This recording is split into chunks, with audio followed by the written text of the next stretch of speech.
Reborn back to the launch day of God's domain, I drew the only supreme grade talent heaven plundering archery. Killing monsters allows me to plunder their stats and forcibly convert their skills into permanently stacking passives. Kill 10,000 wild boars, and I run faster than light. Kill 10,000 dragons, and my skin becomes harder than divine iron. While other players were fighting tooth and nail for a piece of common white gear, I looked at the thousands of passive layers on my stat panel and fell into deep thought with this one arrow. Will the gods bleed in this reality they call a game? It's time. I glanced at the time on the bottom right of my computer screen. July 22, 2033, 11:59 a.m. Only 1 minute remained until the launch of God's domain, the game that would change the fate of humanity. In my past life, the civilization of the Deep Blue Star was crushed in the coming war. The taboo item Heart of Reincarnation, which I spent decades of blood and sweat to obtain, sent me back to this moment right before the end. In this life, I not only possess the strategy guides and memories of the next 10 years, but I also master the top-tier combat instincts brought back from that desperate future. In reality, I have already inherited billions in assets left by my parents, leaving me with no worries. Even if the trajectory of this world is exactly the same as before, the ending will absolutely be different. I lay on my bed, gripping the God's domain crystal, and whispered log in. Golden light swallowed my vision. Player identity verification successful. Based on real-world coordinates, assigned to Sacred Dragon World Empire of Light faction. Opening my eyes, I was back in that glorious temple. Without hesitation, I skipped all the tutorial segments. Congratulations on obtaining one talent draw attempt. Do you wish to use it? Yes. The roulette will spun madly in the void. In my past life, I only awakened in a ranked talent, but this time, I had the luck buff from the Heart of Reincarnation. Stop, I said calmly. The wheel stopped abruptly, and a piercing purple-gold light exploded outward. Ding! Congratulations on obtaining Supreme Grade Talent Heaven Plundering Archery. Supreme Grade? My pupils constricted. Above Common, Black Iron, Bronze, Silver, Gold, Diamond, Epic, Legendary, Mythic, Main God, and Supreme God, lies the Supreme Grade. I took a deep breath and tremblingly opened the stats. Heaven Plundering Archery Supreme Grade. Effect when killing a monster with arrows, plunder its stats or skills. If a skill is obtained, it will be converted into a permanent passive skill suited to your class. Plundering skills and turning them into passives? If I kill 10,000 types of monsters and stack 10,000 passives, wouldn't I become a walking collection of cosmic laws? ID Eternal Knight. Class Archer. I stuck with my ID and class from my past life. In this world where DPS is king, the high attack speed of an archer suits my talent best. With a flash of white light, I descended into Novice Village number 9527 Koro Village. The area was packed with the white lights of spawning players, their noise instantly filling my ears. I didn't have time to pay attention to the noobs marveling at the game's realism. I pushed through the crowd and ran straight to the village general store. In the early stages of God's domain, the exchange rate for gold coins is extremely high, and since there is no official top-up channel yet, the only way to get money is through crooked means. Boss, I want to borrow money. I stood before the treacherous shopkeeper, Pikel. No lending. Pikel sneered. Lend me 1,000 gold coins, and I'll pay you back 11,000 in 10 days. We can sign a system contract, I said calmly, throwing out the bait. Pikel's eyes lit up instantly. In this strict world, contracts are protected by the system. No one dares to breach them unless they want to delete their account and restart. Deal. Only an idiot would pay it back. 10 days later? He'll have left the novice village long ago. If this damn profiteer wants his money, he'll have to cross hundreds of maps to find me. With the massive sum of 1,000 gold coins, I swept the counter clean. 200 HP potions, 50 MP potions, 50 bundles of arrows, and the most critical items 4 steel cage scrolls. The surrounding players looked at me like I was a lunatic. That idiot borrowed from a loan shark to buy potions? 10 times repayment? He won't be able to pay that back even if he sells a kidney. I ignored the mockery and turned toward the village chief's house. Relying on the dialogue from my memory, I successfully received the main quest: Eliminate the Undead. The superficial reward for this quest is a piece of black iron gear, but I know that if I submit the soul crystals dropped by the elite skeletons, the reward upgrades to the server's first piece of gold equipment. Everything is ready. Leave the village, kill monsters. Outside the village, on the plains, there were more people than monsters. I found a secluded corner where a dozen level 1 wild boars were rooting around in the dirt. This was my first batch of nutrition. Raise bow, draw string, power shot. The arrow accurately pierced the boar's eye socket. 56. Weak point attack. The boar squealed and charged at me with its companions. I retreated while shooting, maintaining a perfect rhythm. The footwork honed in my past life allowed me to keep a perfectly safe distance from the monsters. 3 arrows later, the boar collapsed. Ding! Killed level 1 wild boar. Plundered skill charge. The talent triggered. Charge passive 1100 after shooting an arrow. Increase movement speed by 5 points. Lasts 1 second. I got a drop on the very first kill? The corners of my mouth lifted as I continued the harvest. Plundered 1 point of constitution. Plundered 1 point of constitution. In just 5 minutes, the boars in this area were slaughtered. My charge passive stacked to 23 layers, meaning shooting an arrow now increased my speed by 115 points. With this speed, I ran like the wind. A squad of players with the Bloodstained prefix passed by one of the top-ranked guilds in the national server. Their leader, Bloodstained Cold, wanted to recruit me as a grinder, offering a salary of 10 million a year. Not interested, I rejected coldly. The Bloodstained people walked away cursing, but I couldn't be bothered with them. I turned and ventured deeper into the higher-level Wild Wolf Zone. Level 3 Wild Wolves. High attack.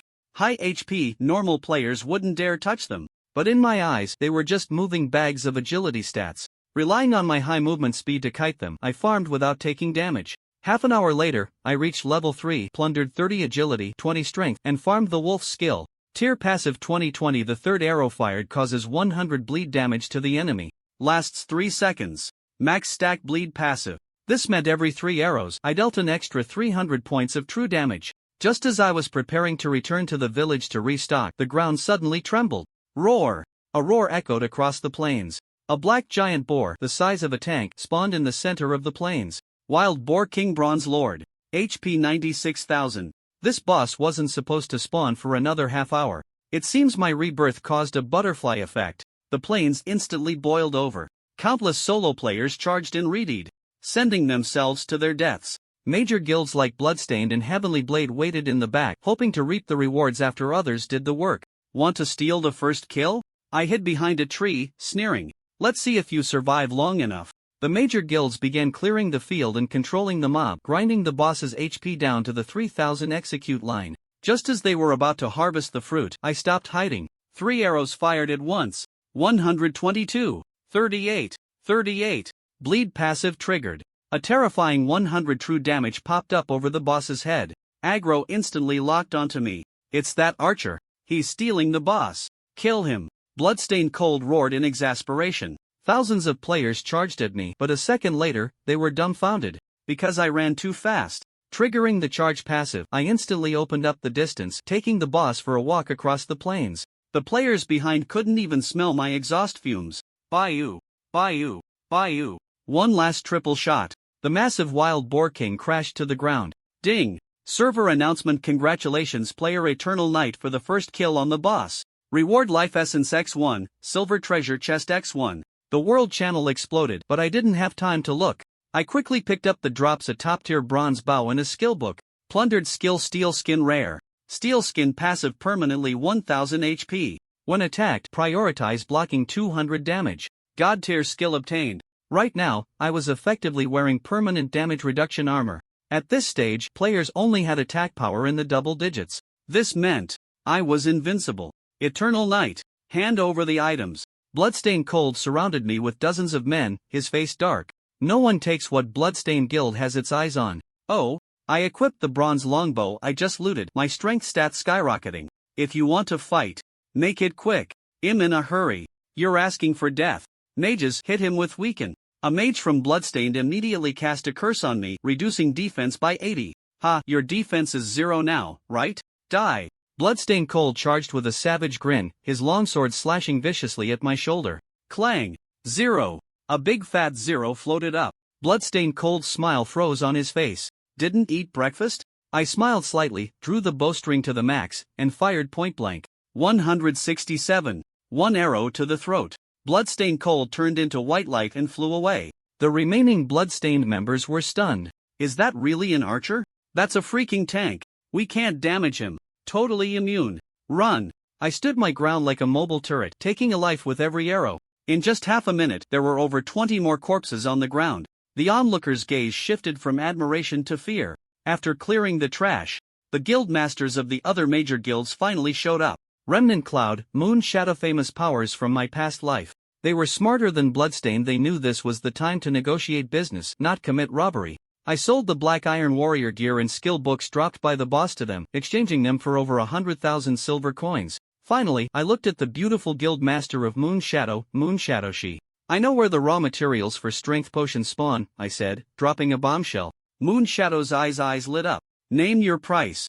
I want 30 of the potion sales profit. Deal. With this, I not only earned startup capital but also secured a long-term meal ticket. As for the life essence, I used it on the spot. A warm current flowed through my body and my in-game stats began to synchronize with my real-world body. This was the most terrifying aspect of God's domain, and my greatest reliance in this rebirth. After handling these trivial matters, I headed straight for the western dark forest.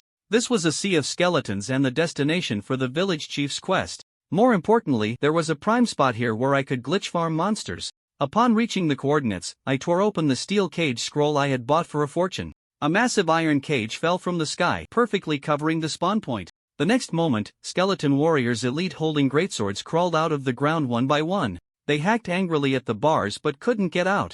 I stood outside the cage, harvesting them as easily as shooting targets.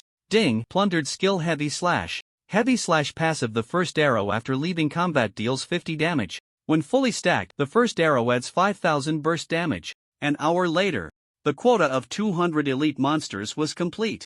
My level skyrocketed to level 6. Just as I jumped into the pit to pick up the loot, the dirt beneath my feet suddenly lit up with strange formation patterns. A teleportation array? Before I could react, everything went black. When I opened my eyes again, I was in a gloomy underground cavern. Not far from me stood a skeleton boss holding a bone bow. Skeleton Hunter Cade. Level 6 Bronze Lord. Damn it, is this the hidden dungeon rumored in my past life? I immediately tensed up. There were no iron cages to glitch with here. Intruders must die. The boss raised its hand and fired a rain of dark arrows. I instantly activated charge, my body weaving through the gaps in the arrow rain.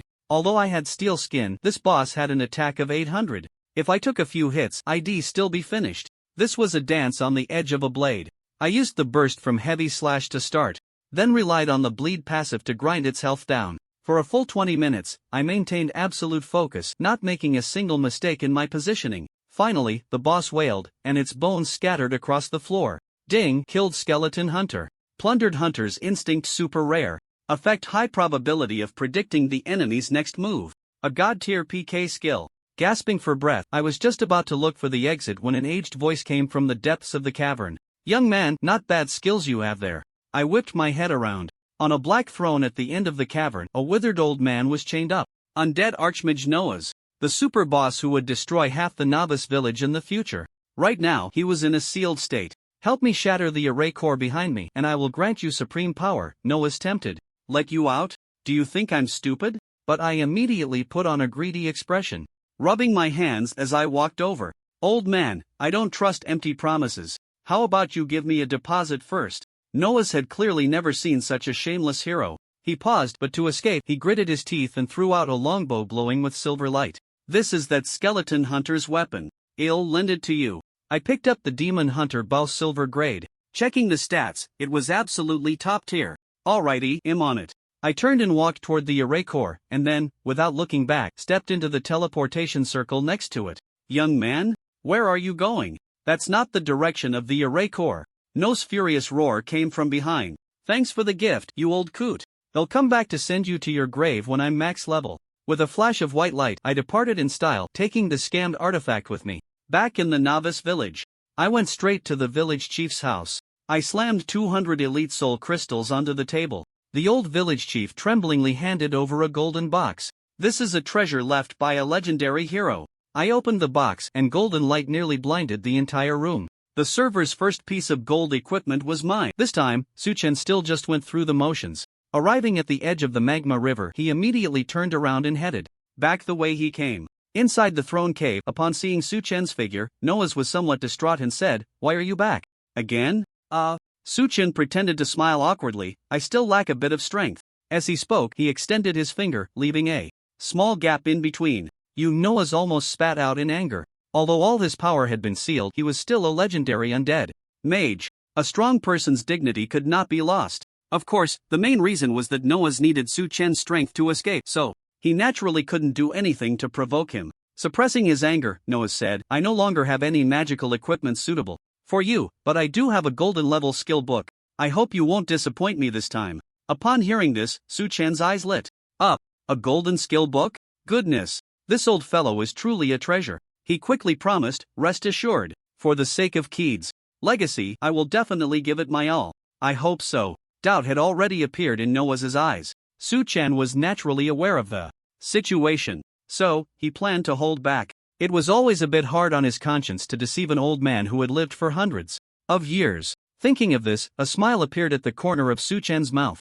At this moment, Noah's handed over the golden skill book. A fierce glint flashing in his eyes, he decided that once he escaped, he would thoroughly torment the young man before him. Su-chen reached out to take the skill book and strode directly towards the teleportation array on the left. Seeing this, Noah's expression froze. A wave of bad speculation surged in his heart. Young man, are you sure you're not going the wrong way? He couldn't help but ask. Of course I'm not. Su-chen turned his head and smiled. Master Noah's, thank you for your gift. I'll be on my way now. As for you, just stay here at ease.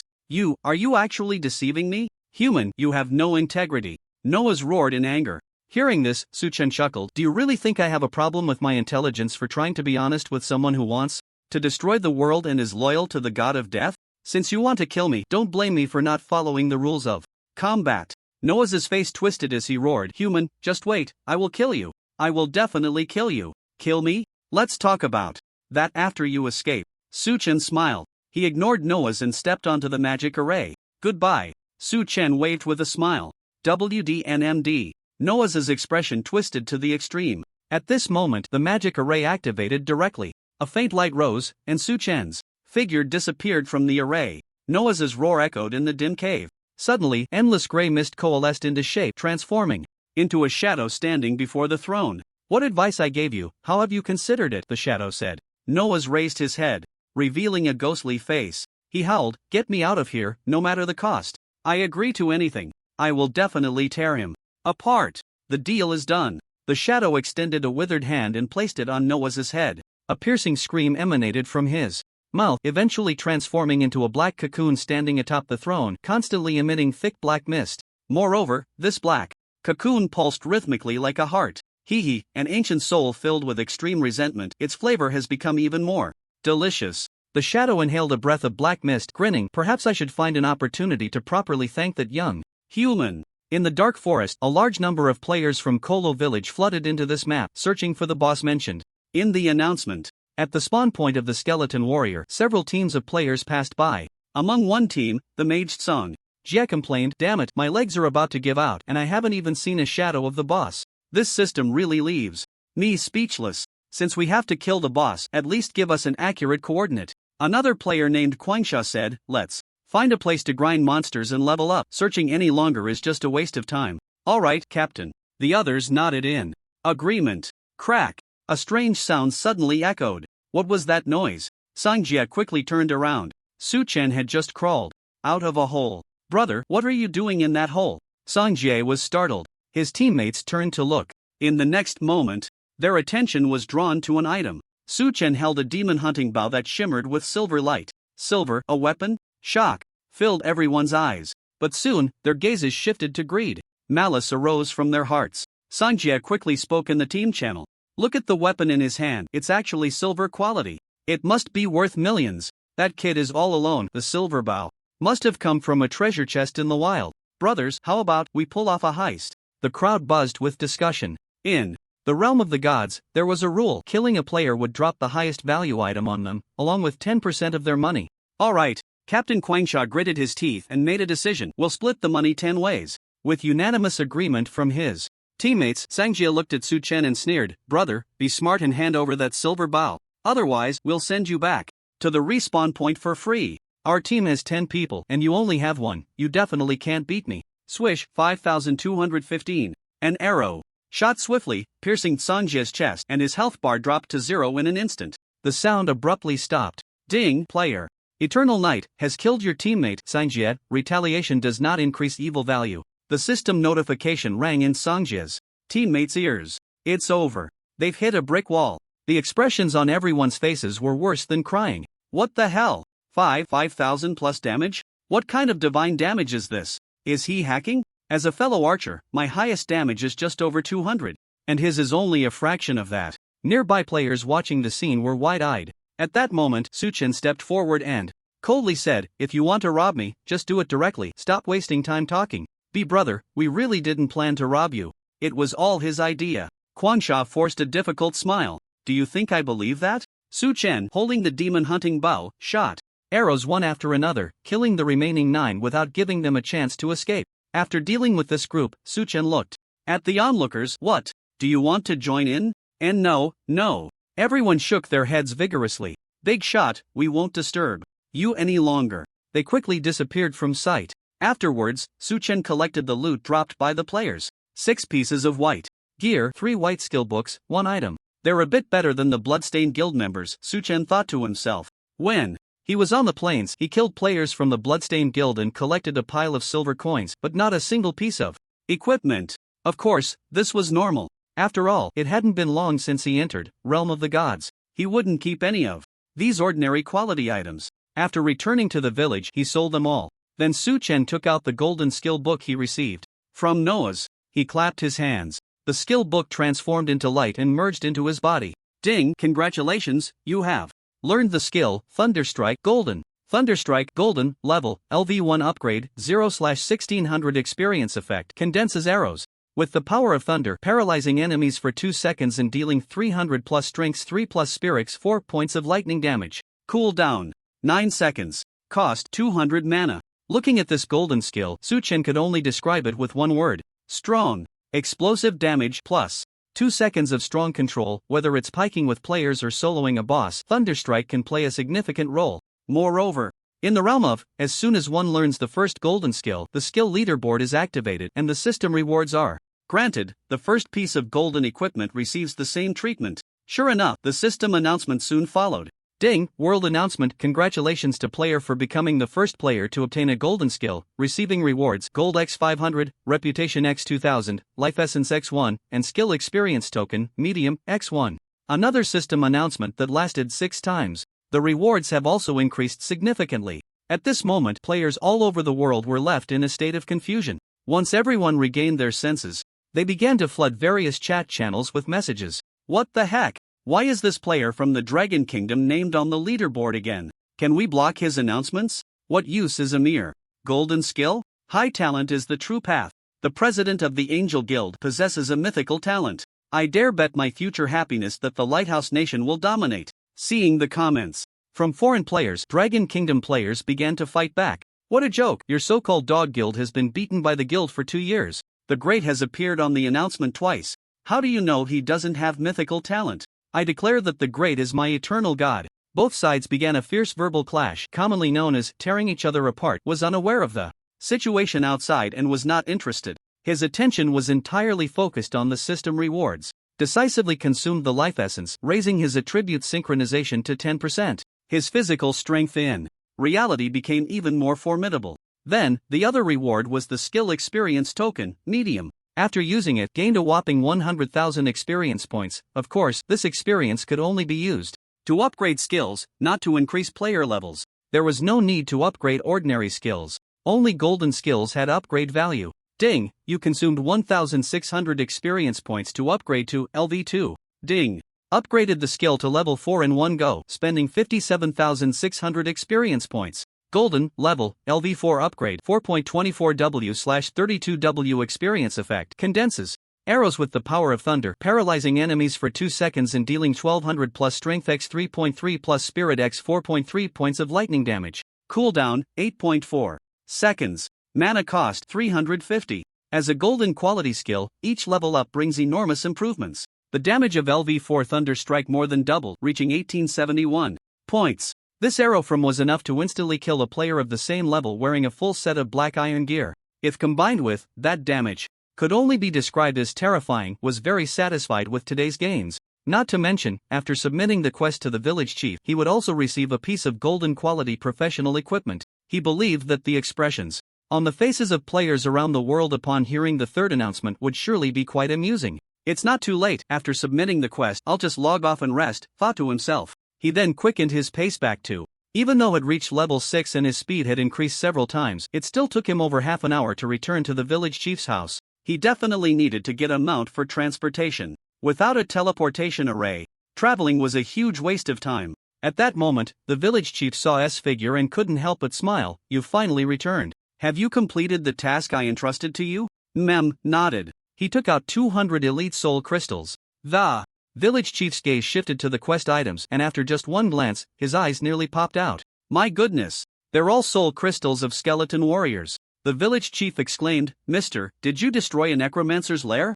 Almost. Su-chan replied vaguely. The village chief exclaimed, Your strength is truly beyond my expectations. As if recalling something, he said with a serious expression, Eternal Knight, I have a difficult task that requires your help, and I will reward you with a piece of golden equipment for this task, if you agree. After saying this, the village chief fixed his gaze on Su-chen, afraid that he would refuse. Ding, you have triggered the village chief's hidden task. Do you accept? Tip, accepting. Will enhance the rewards for the eliminate the undead task. Glad to serve. Su-chen smiled and nodded. It is my duty to contribute to the village. Upon hearing this, the village chief's gaze towards him became increasingly appreciative.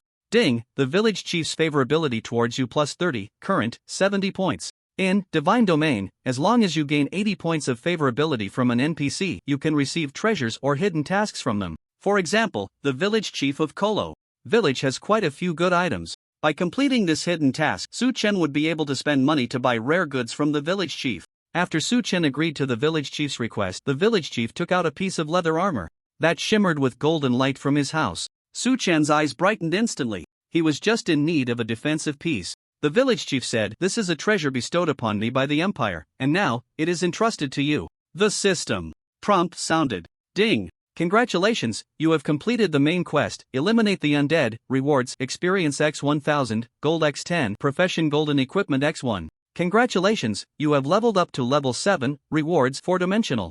Attributes +1, free attributes +1. Su-chen reached out to take the leather armor. He did not check the equipment's attributes but instead asked the village chief, Chief, can you tell me the specific details of the task? Of course. The village chief nodded and said solemnly, Yesterday, while the village militia was patrolling, they discovered a large number of undead in the Black Crow Mountains. We suspect a large undead nest has emerged, and the Light Knights need to guard the dark forest, so there are no extra hands available. Therefore, I hope you can assist the village in exploring the situation in the mountains. Su-chen said, Leave this matter to me. Ding, congratulations, you have accepted the main quest, explore the Black Crow Mountains. The emergence of this task signified the birth of Kolo Village's first dungeon. Su-chen felt a bit excited inside. Then, he took out the golden leather armor as a reward for the task. Empire Glory Leather Armor, Golden.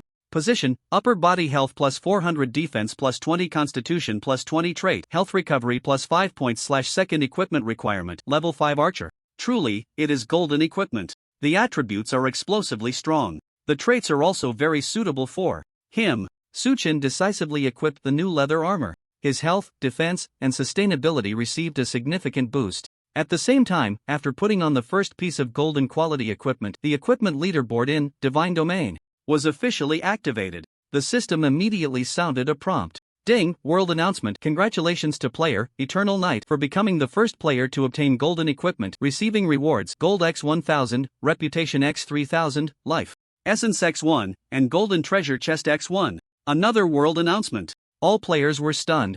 Brothers, this is insane. This is too outrageous. In less than half a day since the game opened, there have been 3 world announcements, and the recipient is this player called Eternal Knight from the Dragon Kingdom. Who exactly is Eternal Knight? A Big Shot's alternate account? Or a new Big Shot? This question filled the minds of leaders from various factions around the world. Eternal Knight is amazing. Big Shot, keep it up. Aim for 10 announcements in a day. Drive those foreign idiots crazy. Sigh, the Big Shot already has golden gear, while I'm still stuck with the newbie 4-piece set. After killing monsters all day, not even a whiteboard item dropped. My luck is too bad. Hee hee, do you see the black iron sword in my hand?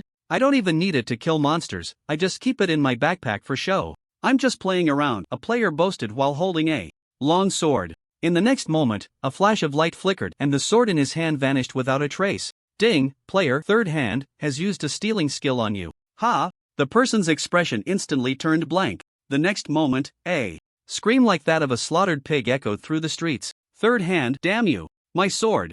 At the inn in Kolo Village. After leaving the village chief's house, Su-chen found an inn to serve as his location for logging in and out. Before returning to reality, he consumed the third life essence. His attribute synchronization rate rose to 15%. He then took out and opened the golden treasure chest rewarded by the system. What reward will I get? Excitement surged in Su-chan's eyes. Golden light erupted. You have received 2,000 gold coins. You have received the Blink skill book, gold. It turned out to be a very precious universal profession skill book. In the early to mid stages of the Divine Realm, Blink was an essential mobility skill for everyone. It could be used to chase enemies, create distance from them, or evade non-targeted skill attacks. Its value was comparable to diamond or even epic level attack skills. Therefore, Su Chen learned it without hesitation. Ding, congratulations, you have learned the skill Blink Gold. Blink Gold, level, LV1 upgrade, 0/1600 experience effect, traverse space, teleport to any position within a radius of 10 plus spirit x 0.1 meters. Cooldown, 90 seconds. Cost 300 mana. Although the cooldown time is long, it can definitely play a huge role at critical moments. Now, Su Chen's spirit value had reached 62 points. The blink distance was 16.3 meters. That was quite a range. Not bad. Su Chen nodded in satisfaction. Finally, he opened his character panel and glanced at his data. ID, Eternal Night level, 7 health, 1940 mana, 1240 attributes, Strength 126, Constitution 47, Agility 70, Spirit 62 attack speed, 3.15/s. Today's journey ended perfectly. Su Chen logged out directly in the inn's room. Whoosh!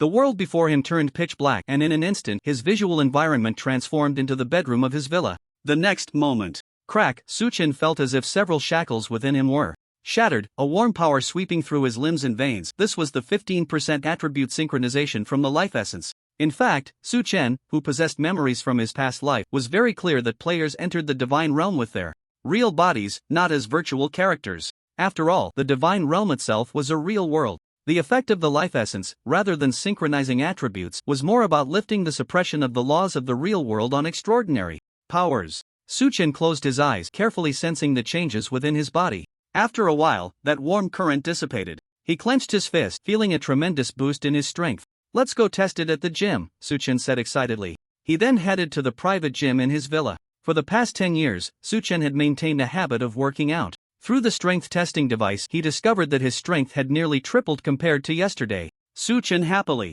said, "To have such gains on the first day, if I continue to grind monsters in the Divine Realm for another 10 days or half a month, I will have a physique like a little Superman." In his past life, it took Su Chen a month to reach this level of strength in reality. "Although my strength is formidable, my body cannot withstand modern firearms," Su Chen thought to himself. "In the real world, I still need to act low-key." Subsequently, to celebrate today's gains, Su Chen ordered a feast of delicacies to reward himself. After dinner, Su Chen opened the Divine Realm forum established by the cooperation of various countries. In just half a day, the number of online users surpassed 3 billion. It was undeniably bustling. Especially the discussions about Eternal Night, which had already exceeded 100 million topics. To this, Su Chen could only shake his head helplessly. "Focus your attention." Su Chen browsed through other forum posts, paying particular attention to the top 10 guilds in the world. These forces had already been controlled by various national authorities. In Fengmiao San Zhang, I heard the top 10 guilds have discovered traces of dungeons in their respective novice villages. Which one do you think will get the world first kill? Xiaojiu Yudo, the world first kill will definitely belong to the Takamagara Guild of Sakura Country. It is blessed by the 8 million gods. Blood Color Light, Dragon Country has the Eternal Night God. The little devils should just wash and sleep. Ducale C, hee. The Angel Guild has already announced that they will livestream the first kill of the dungeon tomorrow. You backward countries will forever only be able to look up to the lighthouse country. The competition among the major guilds was fierce. Su Chen roughly scanned through the posts with over 100 million views. Aside from Kolo Village, the progress in other novice villages remained the same as in his previous life. According to the normal trajectory, the Jojo Guild would achieve the global first kill of the dungeon at 6 a.m. on the third day. Unfortunately, Su Chen's variable had appeared. This time, the first kill of the dungeon belonged to him. "Tomorrow, I'll first participate in that merchant's quest and finish the contract as soon as possible. Then I'll explore the Black Crow Mountains and secure the first kill of the first dungeon. As for the hidden quest in Kolo Village, I can leave that for last." Su Chen outlined his action plan for tomorrow in his mind. Additionally, there was a hidden quest in the hands of the hunters in Kolo Village, with rewards related to the advancement of the archer class. In his previous life, Su Chen had already obtained the reward. As long as he achieved the advanced class, his strength would see a significant boost. With that thought, Su Chen exited the Divine Realm Forum. After training for a while, he returned to his room, took a shower, and went to bed early to recharge for the battles ahead. Lighthouse Country, Angel Guild Building. President Budrow's face was terrifyingly dark. He had never felt so miserable before. This was all because Su Chen had made 3 consecutive world announcements. Members of the Angel Guild, especially their president, were being cursed by domestic players down to their ancestors. Budro gritted his teeth and said, "Damn Eternal Night, I swear, once I find out his real identity, I will make him suffer." After saying that, he looked at his assistant and said, "Carl, contact the spies we have placed in the Dragon Country Guild and make sure they find out Eternal Night's identity, and launch assassinations against the famous god players of Dragon Country both in and out of the game. Lighthouse Country will never allow Dragon Country to rise again. If necessary, inform the higher-ups of Sakura Country and Korea to send personnel to execute the hunting plan together." "Yes, President." The assistant immediately sent out the message. On the other side, the Dragon Country officials learned of Lighthouse Country's actions through secret channels and began to lay out their plans in both the game and reality. The situation in the Divine Realm was starting to become turbulent. The next day, Su Chen got up early and ordered breakfast online. Although the birth of the Divine Realm had caused a major shift in the world order, many people still worked during the day. Ordinary players could only stay in the game for a maximum of 12 hours a day. Only by using life essence could they extend their time. Moreover, the Divine Realm provided a special mode. If players did not enter the game during the day but instead entered at night, the system would offer a deep sleep mode, making playing the game equivalent to sleeping, thus avoiding mental fatigue. Of course, Su Chen could also take this approach, but to seize opportunities he had to act during the day. In the future, once the synchronization rate reached 100%, Su Chen could enter the Divine Realm at any time, no longer restricted by the system. While having breakfast, Su Chen scrolled through the forum. The Divine Realm could connect to the local civilization's network.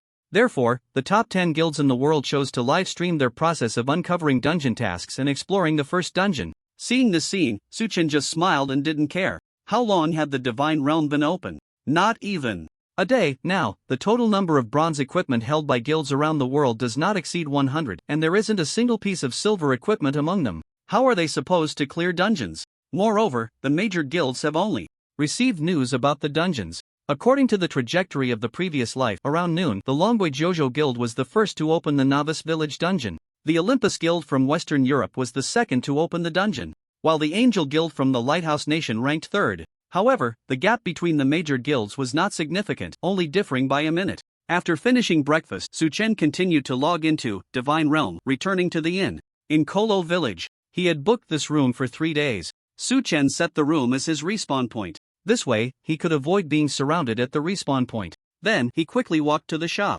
"Mr. Evernight, you're here again. What do you plan to buy today?" The merchant greeted him with a beaming smile. Su Chen owed him 11,000 gold coins. With the system contract as a guarantee, this money would definitely be recovered. How could his attitude towards Su Chen be anything but good?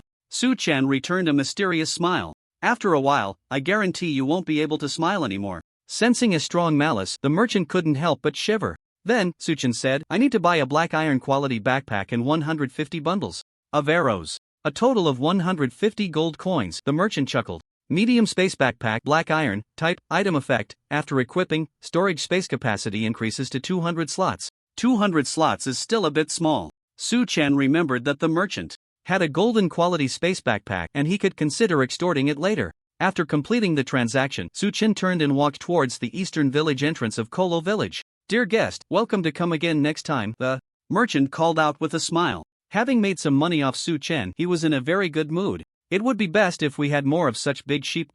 Looking at Su Chen's departing figure, a greedy look surged in the merchant's eyes.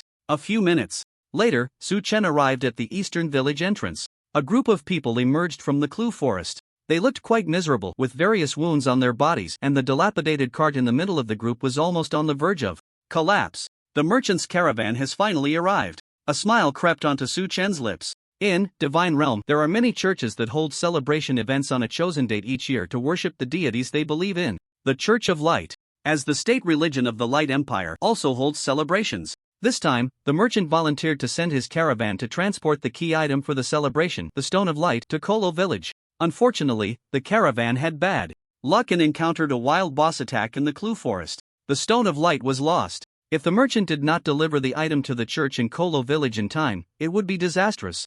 "I need to find that boss quickly," Su Chen thought to himself. The Clue Forest is a level 10 map. The number of players in this area is very small, as the mainstream player levels have just reached 5 to 6. Only players with the experience boost talent can keep up with Su Chen's pace in terms of level.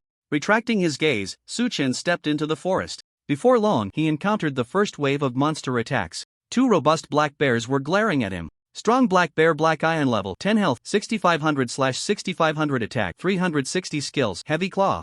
Roar. Level 10 black iron creatures. Their attributes are naturally not comparable to ordinary monsters. Roar. X2. The two large black bears roared at him, gaining a 5-second strength enhancement buff, and charged at him with their sharp claws. Raised. Thunderous shot. Su Chen unleashed his new skill for the first time. This move does not consume arrows. He felt the mana surge into his hands, coalescing into a golden energy arrow, and faintly he heard the sound of thunder rumbling. Boom! The arrow shot through the air with a whoosh, piercing the skull of one of the black bears. The high temperature of the lightning evaporated the blood. At the same time, a current swept through the black bear's body, rendering it rigid. Minus 7,723. Weakness, ding, you have killed a level 10 black bear, gaining 72 experience points. Ding, congratulations, you have plundered 4 points of constitution. Golden skill paired with heavy strike passive. This move instantly killed the level 10 black bear. The damage was astonishing. In the face of the mother bear's death, the male bear became even more frenzied. However, just before the monster's claw could strike Su Chen, the blink skill suddenly activated. Whoosh! A flash of light. Su Chen had already appeared 10 meters behind the black bear, raising his longbow and quickly shooting at the back of the monster's head. Bayu, bayu, bayu. The arrows flew out in a straight line. Minus 278. Weakness, minus 278. Weakness, minus 278. Weakness. Each arrow was exceptionally precise. In just 1 second, Su Chen had taken away 13% of the black bear's health. Roar! The black bear turned in a rage and lunged at him. Unfortunately, its body was too heavy. Su Chen toyed with it using a kiting strategy. Soon, it met its demise under his arrows. Ding, congratulations, you have plundered 4 points of constitution. Su Chen picked up the loot and usable arrows. Continue the fight. He embarked on a hunting journey in the forest. Each black bear became Su Chen's experience points and attributes. Ding, congratulations, you have plundered 4 points of constitution. Ding, congratulations, you have plundered 2 points of strength. Ding, congratulations, you have plundered the roar skill, rare.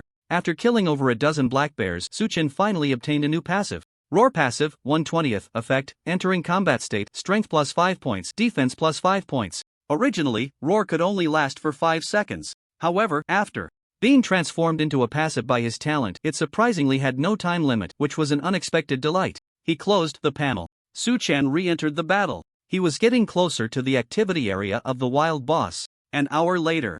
Ding, congratulations, you have plundered the roar skill, rare. Ding, congratulations, you have plundered the heavy claw skill, rare. Ding, congratulations, you have reached level 8, gaining 4-dimensional attributes plus 1, free attribute.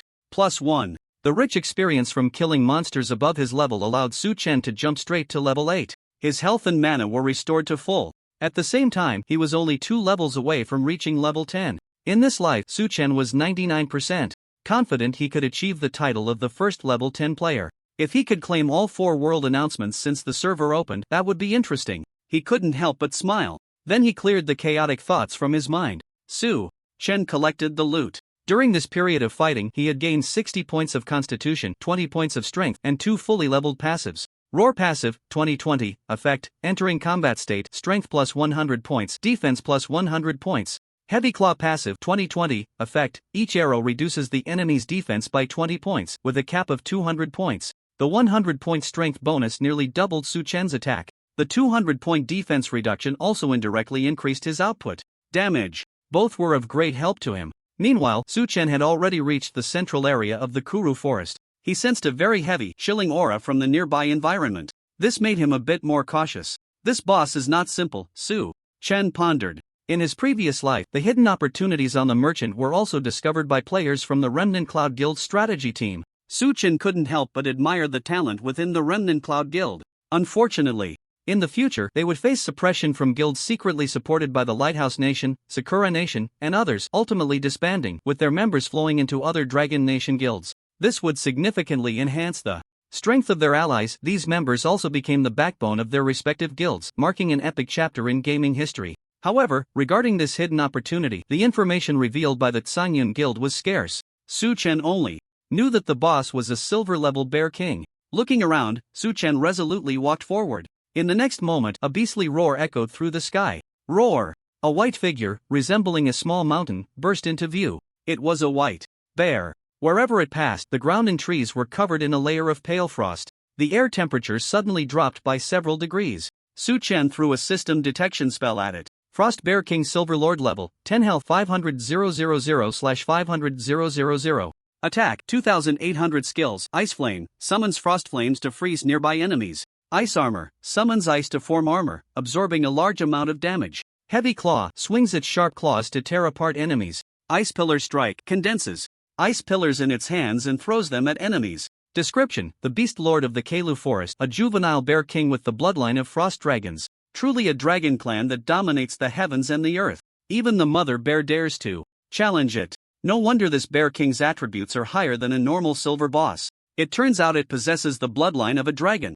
Ding, Kalu Village announcement. A player has discovered a boss in Kalu Forest. All players are requested to head there immediately to defeat the boss. The system arrived as expected. Even if the players received the news, Su Chen was confident he could kill the Bear King boss before they arrived. However, the Bear King's attributes crush me. Using a kite strategy to defeat it is completely impossible. I can only rely on the terrain to slowly wear it down. After all, I have plenty of time to waste with it. Su Chen glanced at the ancient trees around him and a plan formed in his mind. Immediately, he took out his Demon Hunter bow and shot 3 arrows in quick succession, hitting the Bear King's chest. -4,844.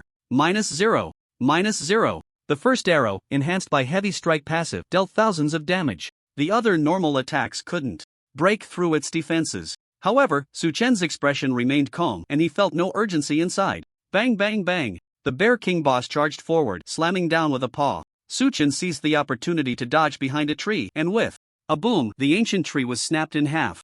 Su Chen sidestepped, avoiding the tree's crushing blow. Bayou, bayou, bayou. He didn't idle either, continuously drawing his bow and shooting arrows. After 7 or 8 arrows, he reduced the boss's defense by a full 200 points. Su Chen's attacks finally broke through its defenses. Although the damage was only in double digits, as long as he persisted, even an iron pestle could be ground into a needle, let alone a silver boss. Su Chen kept moving, using the ancient trees to block attacks as his health was only 3,160 points. Without teammates to help absorb damage, he could only withstand 1 attack at most. If he took a second hit, he would undoubtedly die. This operation was like dancing on the edge of a knife filled with a deadly charm. In the following time, Su Chen began to showcase his skills, gradually whittling down the Bear King boss's health. -44, -44, -538. Critical hit. If he triggered the 5% critical hit rate, that 1 arrow's damage would be equivalent to 12 arrows. As for the Thunder Strike skill, Su Chen did not use it. In the Divine Realm, every time a boss received a control effect, its resistance to similar control effects would increase by about 5%. Good steel should be used on the blade. Therefore, the timing for releasing Thunder Strike and Blink had to be extremely precise. 99.5%, 98%, 93.2%. After more than 10 minutes, the boss's health gradually dropped to 80%, and its inner fury had reached its peak. Roar! The Bear King howled at the sky. A large amount of mana was mobilized, manifesting as pale flames floating in the air, then falling towards Su Chen's position. Whoosh! Su Chen used Blink, teleporting behind the boss. As long as he avoided the boss's skills. And the remaining normal attacks, Su Chen was able to evade using the terrain. Seizing the moment while the Bear King was still unresponsive, he quickly launched his assault. Whoosh, whoosh, whoosh. The arrows tore through the Bear King's body like rain. Ding! The Frost Bear King is affected by bleeding, losing -100 health per second, lasting for 3 seconds. Covered in blood, soaking his white fur, all thanks to the effective bite passive. With 100 points of bleeding damage per second, even if it couldn't stack, the Bear King was struggling to withstand it. If it weren't for its ice armor to absorb damage, the boss's health would have already dropped below 50%. As time passed, the battle reached a fever pitch. According to Su Chen's observations, the Bear King would use the Ice Flame skill every time it took 20% damage. It would use the Ice Pillar skill every time it took 5% damage. Therefore, Su Chen carefully controlled his output, ensuring that when the boss used its skills, both Blink and Ice Pillar were available. After fighting for over 40 minutes, the Bear King finally couldn't hold on any longer and was shot in the head by Su Chen's arrow, dealing fatal damage and emptying the boss's health bar. Boom! The Bear King's body fell to the ground, its eyes losing their light. Ding! You have killed the level 10 Frost Bear King, earning 8,640 experience points. Ding! Congratulations, you have leveled up to level 9, gaining +1 to all attributes, +1 to free attributes. Ding! Congratulations, you have acquired the Ice Flame skill, rare. The corpse exploded with a pile of items shimmering in various colors. Among them was a piece of golden quality equipment. However, Su Chen was more concerned about the skill he had acquired. This was the first time he had seen a rare quality passive skill. Before this, Su Chen had already obtained passive skills of ordinary, rare, and ultra-rare qualities. Clearly, rare quality was higher than ultra-rare quality, so Su Chen was very eager to see the effects of the new passive ability. Ice Flame passive, 1/10 effect, arrows are imbued with frostfire, reducing enemy movement speed by 400 points, and dealing 1000 frost damage per second, lasting for 3 seconds. The same unit has a 10-second trigger interval. Hiss. After reading the effect, Su Chen couldn't help but gasp. This passive skill not only significantly reduces the enemy's movement speed but also inflicts a massive 1000 points of damage per second. It's important to note that most level 10 players only have a movement speed of a few hundred points.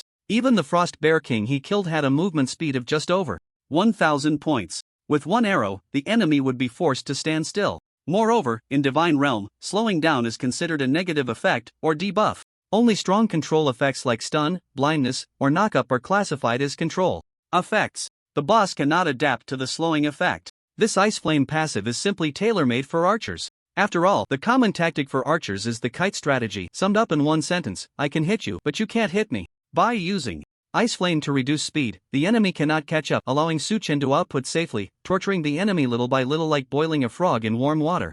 Not bad. Su Chen couldn't help but praise. After browsing through the passive, Su Chen turned to pick up the pile of items dropped by the Bear King. Ding, you have obtained loot, silver coins x800, Stone of Light, quest, Frost Trap skill book, white bear boots. In addition to the quest item, there was one piece of golden equipment, one piece of silver equipment, and one piece of bronze equipment. The remaining 5 pieces of equipment were black iron and ordinary quality. One must say that the rewards for killing a boss are indeed high. Just from the equipment alone, he could earn hundreds of thousands. Not to mention the even richer rewards to come. Holding the Stone of Light, Su Chen thought, if I don't extort a few treasures from the merchant this time, it would really be a disservice to my efforts. Moreover, in his previous life, he had heard that a player returning to the novice village had unexpectedly obtained a hidden item after killing a merchant, but unfortunately, with the player being arrested by NPCs, the news of the hidden item vanished without a trace. I should test him to see if he has any treasures in hand. Su Chen's lips curled into a smile. At this moment, far away in Kolo village, a merchant suddenly felt a chilling sensation, causing him to become distracted. Then Su Chen looked at the skill book. That's right. This is a skill book of golden quality. A silver boss dropped a golden level reward. It was simply beyond Su Chen's expectations. Could it be the treasure left by the Frost Dragon, the father of the Bear King? Su Chen's eyes lit up. This is very possible. As a top-tier creature, dragons love to collect gold and treasures. The Frost Bear King's lair should be nearby. An idea formed in Su Chen's mind. Before searching for the lair, he first learned the skill. Ding, congratulations, you have learned the skill Frost Trap Golden. Frost Trap Golden, level, LV1 upgrade, 0/1600. Experience effect: set up a frost trap around you, can exist for 180 seconds. When triggered, it releases frost arrows, freezing enemies for 0.5 seconds, dealing 300 plus Spirit X 7 points of frost damage. Cooldown, 20 seconds. Cost 300 mana. This is a skill similar to Teimo's mushrooms. The trap can exist for 3 minutes, so Su Chen can set up the trap in advance. Then, during the battle, he can lure enemies to trigger the trap, freezing them and dealing massive damage. As for the white bear boots, they are level 10 silver gear. Su Chen cannot equip them for now. He stored them in his backpack and turned to walk in the direction the Bear King had come from. About 5 or 6 minutes after Su Chen left, a large group of players followed closely, arriving at the location of the boss's death. Above their heads, the ID prominently displayed the prefix Bloodstained. The leader was Bloodstained Han. At this moment, Bloodstained Maple and the team gritted his teeth and said, "The boss has been killed by Eternal Night. He must be in the forest ahead. If we don't kill him this time, I swear I won't be human." Since the battle between the two sides yesterday, Bloodstained Han had specifically sent someone to monitor Su Chen's movements. Moreover, he had applied to the main guild for a secret item specifically to deal with Eternal Night. The Bloodstained Guild has always acted in such a domineering manner. When dealing with enemies, they would spare no resources to suppress them until the enemy could no longer grow. Furthermore, this operation also received the backing of the forces behind the Bloodstained Guild. Bloodstained Han looked at the blood-red scroll in his hand and said coldly, "With this bloody duel scroll, as long as we take down Eternal Night once, he will be completely crippled. Let's go, we will hunt down Eternal Night." With that, the group advanced in the direction Su Chen had taken. Su Chen searched for more than 10 minutes and finally discovered a giant cave.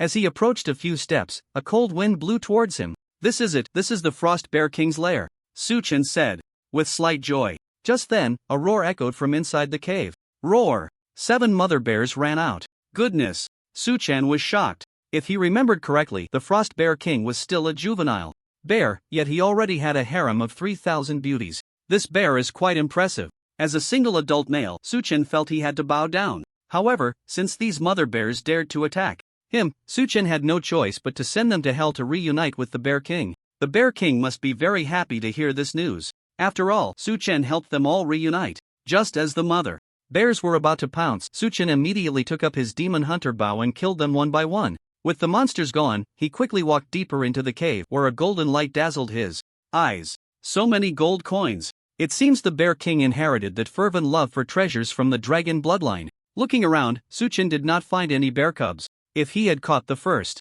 pet, it would have meant a world announcement reward. What a pity. With a sigh, Suchen unceremoniously collected all the treasures. Ding, congratulations, you have obtained 8,520 gold coins. Ding, congratulations, you have obtained Frost Dragon Blood Crystal, Epic. What, epic quality item? Suchen looked at the Dragon Blood Crystal in surprise. Frost Dragon Blood Crystal, Epic type. Item effect: if you possess a trace of Frost Giant Dragon bloodline, consuming it will enhance your bloodline and improve your aptitude. Otherwise, it will increase your mana and spirit, and permanently grant you 20% frost resistance. What a good item! Suchen decisively consumed it himself. His spirit increased by 30 points and his mana surged by a full 10,000 points. Originally, having 2 golden skills left Suchen very low on mana, forcing him to constantly consume blue potions to recover it after using his skills a few times. Now, he finally resolved the issue of insufficient mana.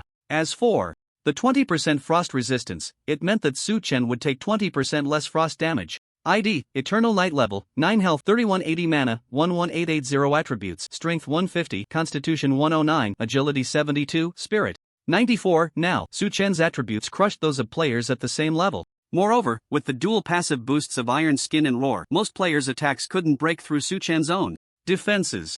Woohoo, take off! A satisfied expression appeared on Suchen's face. After checking his attributes, he planned to return to Kolo village. Ding, you have a friend message. A system prompt rang in his ears. Who would message me at this time? Since the opening of the Divine Domain, he had only added 3 friends who were the leaders of the 3 guilds, Storm, Remnant Cloud, and Moon Shadow in Kolo village. With that thought, Suchen opened the message panel. Remnant Cloud Tian Shine, Eternal Night, I received news that Bloodstained Cold has brought a group of people to Kalu Forest to hunt you down. It is said they applied for a powerful item from the main guild. Brother, do you want us to help? After reading the message, Suchen was quite surprised. He didn't expect Remnant Cloud Tianshang to value him so highly. Noticing Bloodstained Cold's unusual movements, he personally replied to warn him. It must be said that the higher-ups of the Remnant Cloud Guild know how to handle relationships well. It is precisely for this reason that they would later become the 10th guild in the world. Later, if it weren't for a betrayal from the Dragon Country Guild during a guild war, which led to heavy losses for the Remnant Cloud Guild, they would have had the potential to become one of the top 3 guilds in the world. Moreover, due to the defeat in the guild war, the Remnant Cloud Guild began to decline and eventually disappeared from the world stage. It's truly a pity. After thinking for a moment, Suchen replied, "Thank you for the reminder, I can handle the matter with the Blood-Stained Guild myself." Alright then, brother, just be careful. Remnant Cloud Tianshang stopped persuading him. Closing the panel, Suchen turned to look at the tunnel. This space is narrow and not convenient for fighting. Let's try to fight outside. Suchen stepped forward, leaving the Bear King's lair. Outside. After walking a short distance, a rustling sound came from the woods. They're here. Suchen's eyes flashed. Bloodstained Cold led dozens of people rushing over, blocking him in a small clearing in the forest. Eternal Night, we meet again. Bloodstained Cold's expression was cold. Beside him, Bloodstained Maple gritted his teeth and said, "You can't escape. We are here to wash away the shame from last time." Suchen glanced indifferently at the crowd, his gaze landing on each of them, noticing that everyone was wearing a complete set of black iron gear. A smirk involuntarily appeared at the corner of his mouth. Tisk tsk, are the brothers from Blood Stained here to deliver goods again? Upon hearing this, Bloodstained Cold was momentarily stunned, not understanding the meaning of Suchen's words. Until he saw Suchen's gaze, he suddenly realized. Instantly, a surge of uncontrollable anger welled up inside him. "You're too arrogant," Bloodstained Cold said fiercely. "Eternal Night, I know your damage is high, but only the first arrow can kill someone. And we have arranged 40 elite guild members. What do you have to fight me with?" Be sensible, hand over all your equipment and sign a system contract to serve the Bloodstained Guild. Forever. Otherwise, we will completely cripple you. The crowd drew their weapons one after another. Su Chen let out a cold laugh, narrowing his eyes slightly. What a big mouth you have. Let me tell you, from now on, anyone from the Bloodstained Guild I see, I will kill without mercy. You better hope you don't run into me. Since the other party's attitude was so hostile, he would not hold back. Su Chen placed the Bloodstained Guild on his personal kill list. Looking for death, Bloodstained Han pulled out a blood-red scroll. A bloody duel scroll? A flicker of surprise crossed Su Chen's eyes. This item was quite precious. Its function was to forcibly pull both parties into a bloody duel arena where only one side could return to the game world after all their members were dead. The losing side would permanently lose 10% of their attributes and double the number of items dropped. The winning side would receive permanent attribute point rewards based on the number of opponents defeated. In the future, players would use bloody duel scrolls to hunt down their enemies. Of course, players could only enter the bloody duel arena once a week. At this moment, Su Chen looked at Bloodstained Han with a strange expression. Goodness. Not only was he sending a batch of equipment, but he was also giving himself attribute points. Where could one find such good fortune? The next moment, Bloodstained Han decisively tore open the scroll, and a blood-red copper door stood tall in the sky, with endless blood-colored light descending from within, enveloping the surrounding forest. 400 of meters. The environment changed in an instant, and everyone found themselves in the bloody duel arena. Ding, welcome to the bloody duel arena, rules. A prompt sounded in his ears. Su Chen didn't bother to read the rules. After all, he had experienced countless bloody duels in his past life. The duel rules were second nature to him. Bloodstained Maple was the first to use his talent, reducing Su Chen's attack and defense. Warrior, use your taunt skill to hold him down. Back row DPS, give it your all. Bloodstained Han immediately commanded. The combat quality of this group was clearly much higher than last time. Each person played their role and launched an attack on Su Chen. Flash. Su Chen decisively used his displacement skill, teleporting to the left rear of his opponent, raising his hand to grip the Demon Hunter bow and shooting arrows that were coated with a layer of pale flames. Bayou, bayou, bayou. The arrows accurately hit the members of Bloodstained, reducing their movement speed by 400 points. Their speed dropped to 0, minus 5,223, minus 231, minus 220. The pure normal attack damage was just over 200 points, but the 1,000 points of frost damage from ice flame passive was quite astonishing. Normal level 6 to level 8 players had just over 1,000 health and could only withstand 1 second of damage. The second would be fatal. In just this encounter, 3 players from Bloodstained died and 3 others were frozen in place. Hurry! Wang Kong, use your talent to purify the control. Bloodstained Han shouted. A priest waved his hand to summon golden light. However, the 3 still couldn't move. Impossible. My talent should have a priority that can purify effects lower than epic control and negative effects, the priest said in disbelief. This brings us to the hidden effect of the sky-piercing arrow path talent. The passive effect derived from the talent has a priority equivalent to the quality of the talent. Even a mythical purification talent cannot dispel the slowing effect of ice flame. Bloodstained Han's face turned ugly. Forget about the controlled ones, ranged classes. Focus fire on Eternal Night. The mages and archers immediately cast their skills. Ice arrow. Fireball. Various skills blocked Su Chen's movements, and he could only endure some of the attacks, numbers popping up above his head.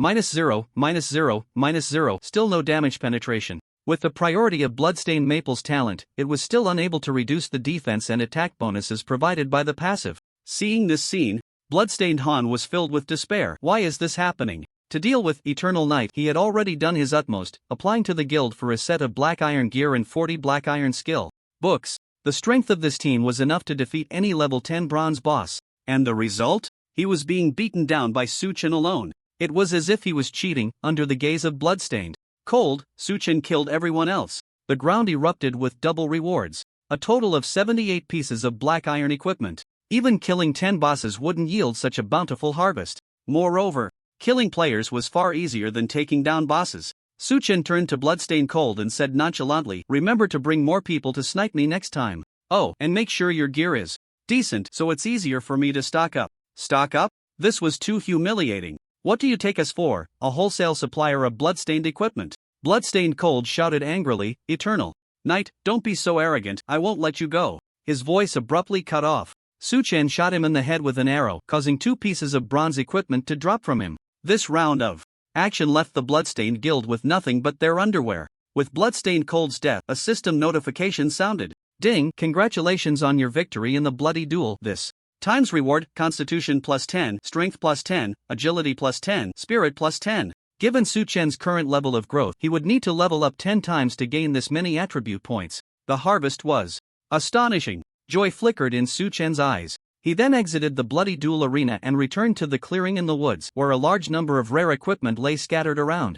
Su Chen hurriedly picked up the spoils. His 200-slot backpack was nearly full. I need to get rid of this equipment quickly. He had no interest in black iron or bronze quality gear, as the attribute increases were too low. They took up space in his backpack and were better off sold sooner rather than later. Su Chen carefully counted. There were a total of 6 pieces of bronze gear, 88 pieces of black iron gear, and 76 pieces of whiteboard equipment. The vast majority were level 5 gear, with very few level 10 items, and most of those were whiteboard quality.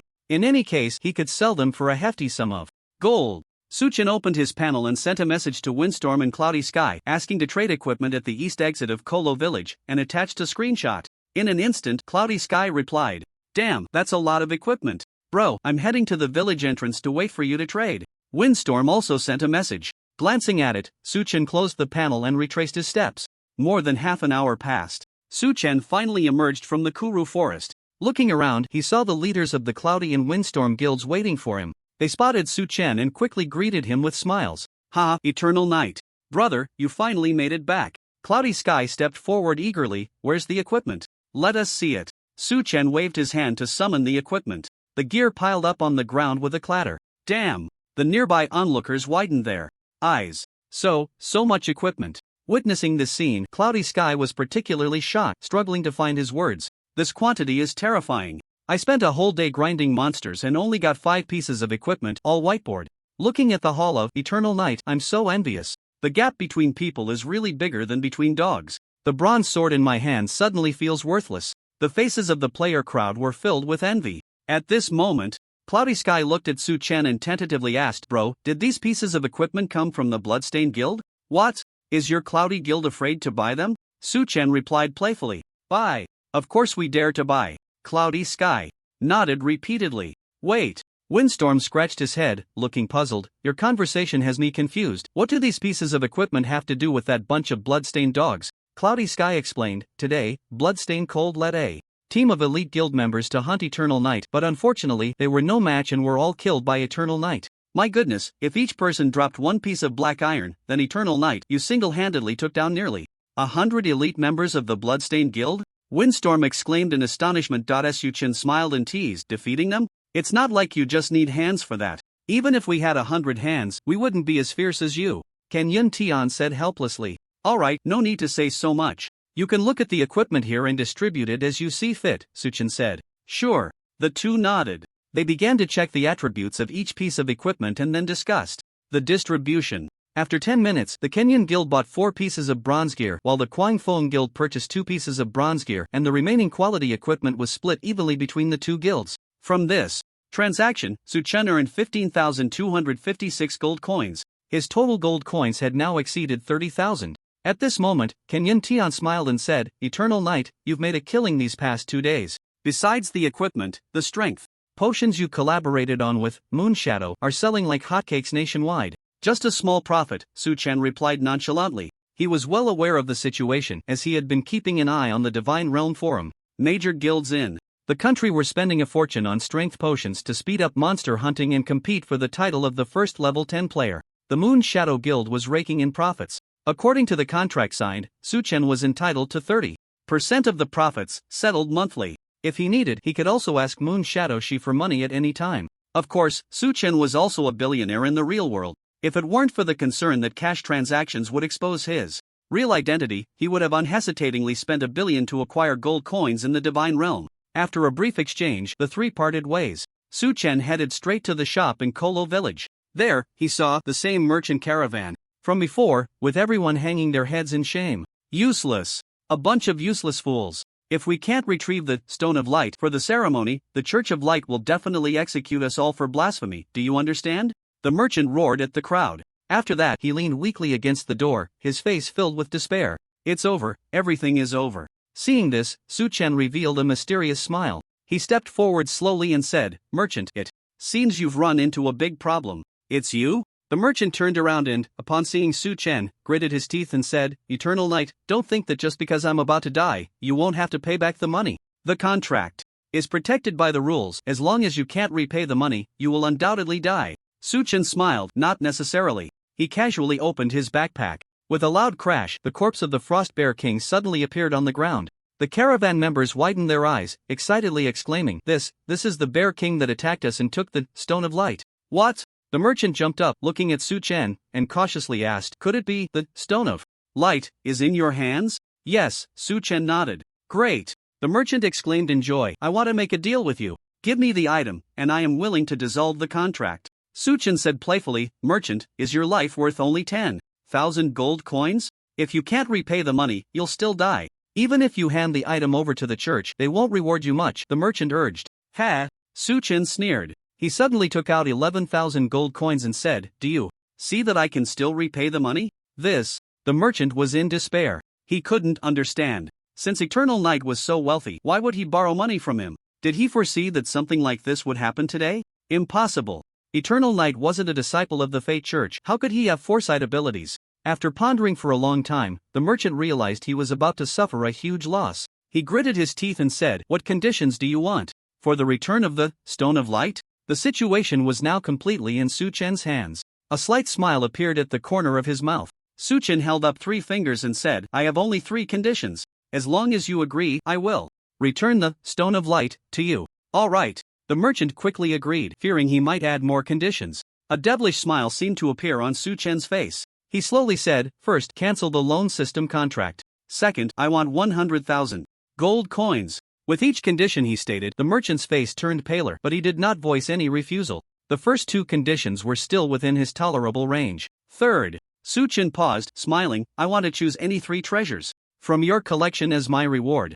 Wait, the last item clearly counts as 3 conditions, the merchant protested. However, after Su Chen shot him a glance, the merchant immediately fell silent. His life was the most important. 3 treasures were just 3 treasures. I agree to your conditions, but I need to sign a trading contract with the system, the merchant requested. No problem. Su Chen smiled. They signed a new temporary contract. Soon after, the merchant took out 100,000 gold coins, which was about a quarter of his cash, and painfully handed it to Su Chen. These items are my collection of decades, you can choose 3. As soon as the merchant finished speaking, a virtual panel popped up in front of them. Ding, you have opened the hidden shop of Merchant Pickle. Life Crystal Potion Gold Effect 3/3 charges, instantly restores 50% of your health, recharges once a day. Usable for levels 15 to 35. Price 250,000 gold coins. Adventure Expert. Backpack Gold Effect. After equipping, the player's backpack space expands to 800 slots. Rare drop rate plus 1%. Price 380,000 gold coins. Glory Ring Gold Description. Equipment for level 15 archers, no level requirement. Price 190,000 gold coins. Su Chen glanced over.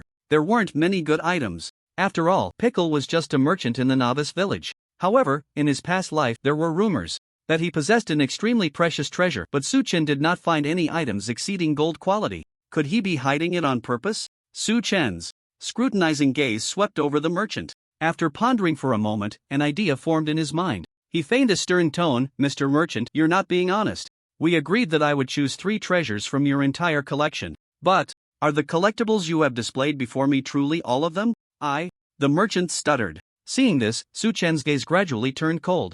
I hope you think clearly about what's more important, your life or your treasures. I do have one treasure that I haven't shown. After hesitating repeatedly, the merchant dejectedly revealed the hidden treasure. A palm-sized black angel sculpture? A sense of familiarity flashed through Su Chen's mind. Could it be a world relic? He was stunned. Su Chen quickly looked at the attributes of the sculpture. World Relic Angel of Death, sealed, level, intermediate effect, unknown unsealing method, absorb 10,000 strands of death. Power, which means killing 10,000 monsters. It truly was a world relic. This was a treasure born with the world, possessing mysterious abilities, and the number of relics in each world was fixed. The Holy Dragon world where the Blue Star players were located had a total of 49 world relics. Among them, 60% of the relics fell into the hands of the natives. The remaining relics were still unclaimed.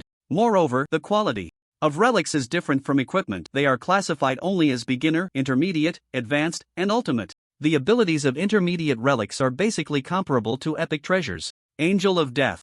I wonder what its specific abilities are. Su Chen was very curious. As for the condition of killing 10,000 monsters to unseal it, that was quite easy to achieve. At most, within a week, he could possess an intermediate world relic. At this moment, the merchant said flatteringly, Mr. Eternal Knight, although this is a world sacred artifact, it is currently sealed, and we don't know the conditions for unsealing it.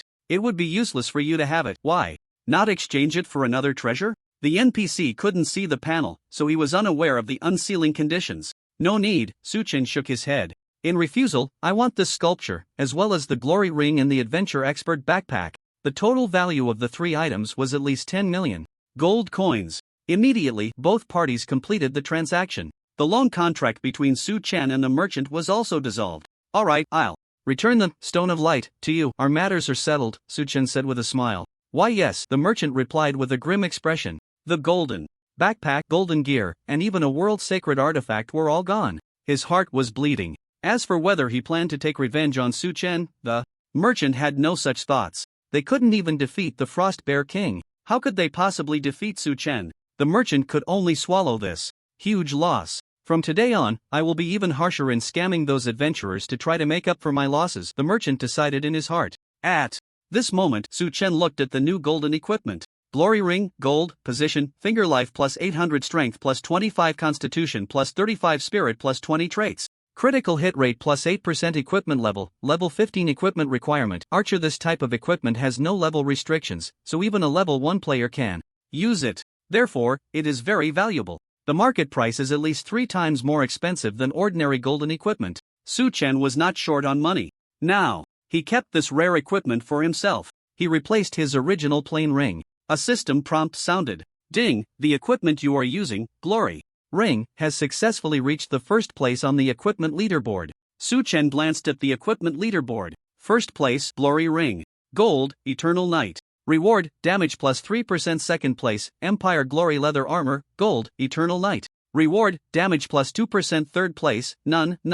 Now, there were only 2 pieces of equipment on the leaderboard in the whole world, both owned by Su Chen. The ranking rewards provided a cumulative 5% damage bonus. Other players could only see the equipment names and not any attributes. This was Su Chen's trump card. He naturally wouldn't be foolish enough to reveal it. Another activated leaderboard, the skill leaderboard, had many people on it. Moreover, Su Chen occupied 2 positions in the top 10, with the ranking reward being a 5% reduction in experience consumption when upgrading skills. After looking at the leaderboard, Su Chen purchased 200 bundles of arrows from the merchant and then turned to walk towards the west exit of Kolo Village. The destination of the village chief's quest, the Black Crow Mountains, happened to border the dark forest. More than half an hour passed. Su Chen arrived at the Black Crow Mountains. Due to the map being close to the dark forest, many players formed teams to level up by killing monsters in the Black Crow Mountains after reaching level 6. Looking around, a group of crows was wandering in the surrounding woods, which were the most common monsters in the mountains.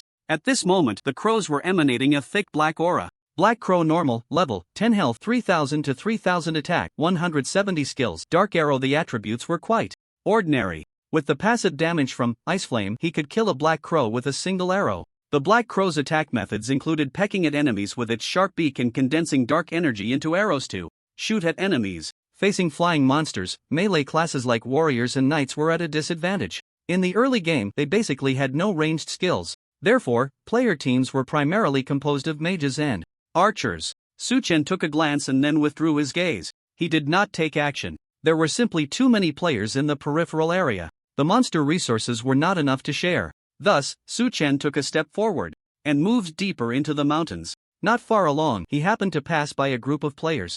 A knight in the opposing team spotted Su Chen's figure and the longbow in his hand, his face lighting up as he shouted, "Brother, want to team up to farm black crows? Our team is still missing a ranged DPS. No need." Su Chen shook his head in refusal. "I'll solo it." "Solo? Are you sure?" the knight asked in surprise. "Brother, even if you're a powerful archer, you're still fragile. You definitely need a melee to tank the damage for you." "Hold on, big brother, don't speak yet." A female player in the team, Xing Yuan, noticed the golden leather armor Su Chen was wearing. She quickly interrupted the knight. At present, Su Chen was the only one in the entire Divine Realm with golden quality equipment. This leather armor was practically synonymous with Su Chen's identity. Thinking of this, Xing Yuan's face flushed with excitement, and she struggled to contain her enthusiasm as she asked, "Are you the Eternal Night God?" "That's me," Su Chen readily admitted. I've finally met you in person, brother eternal.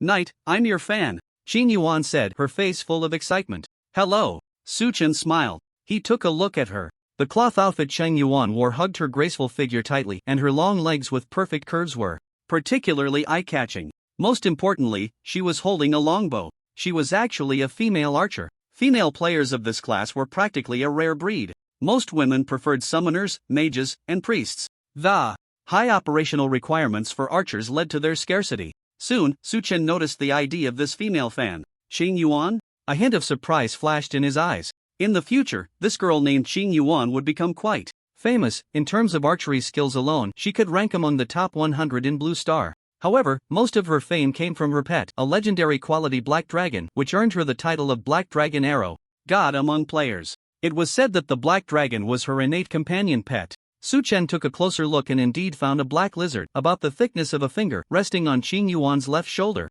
Of course, no matter how strong Qing Yuan became in the future, what did it have to do with him? Could she surpass him? Moreover, Qing Yuan had not yet grown, she was just an ordinary player with decent archery skills for now.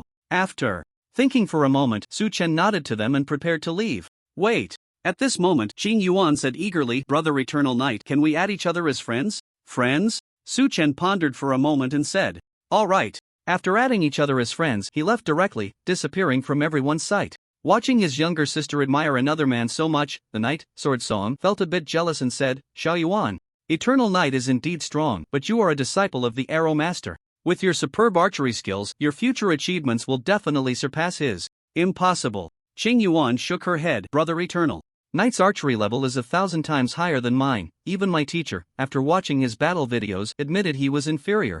What? Knight Sword Song exclaimed in shock. Master Wu was the champion of the world archery competition for 5 consecutive years. Definitely the #1 in the world. Eternal Knight can surpass Master Wu? My teacher also found it hard to believe, but that's the truth, Qing Yuan said with a wry smile.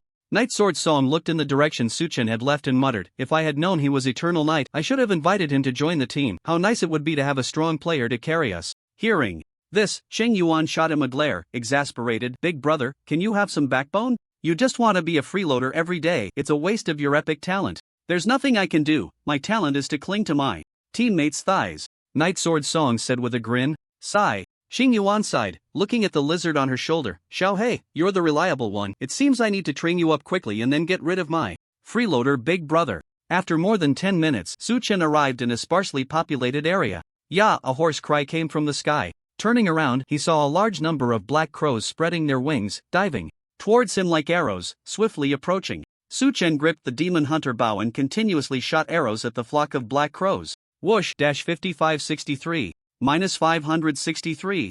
-563. The arrows, imbued with pale flames, accurately struck the black crow, triggering the ice flame passive, reducing its movement speed by 400 points and inflicting 1000 points of frost damage per second. The black crow's speed dropped to 0. Its body stiffened, falling to the ground like raindrops. In 3 seconds, notifications rang out continuously. Ding, you have killed a level 10 black crow, gaining 36 experience points. Ding, congratulations, you have plundered 3 points of agility. Ding, congratulations, you have plundered the dark arrow skill, rare. Su Chen reaped a lot of experience. At the same time, under the influence of his talents, he continuously plundered agility attributes and skills. He looked at the skill panel. Dark arrow passive, 1/100. Effect, arrows are imbued with dark energy, dealing an additional 10 points of dark damage. Now, every arrow Su Chen shot would carry both dark and frost damage, significantly increasing the damage, making it impossible for enemies to withstand. Next, he advanced while killing monsters. The system panel kept refreshing notifications. Ding, congratulations, you have plundered 2 points of agility.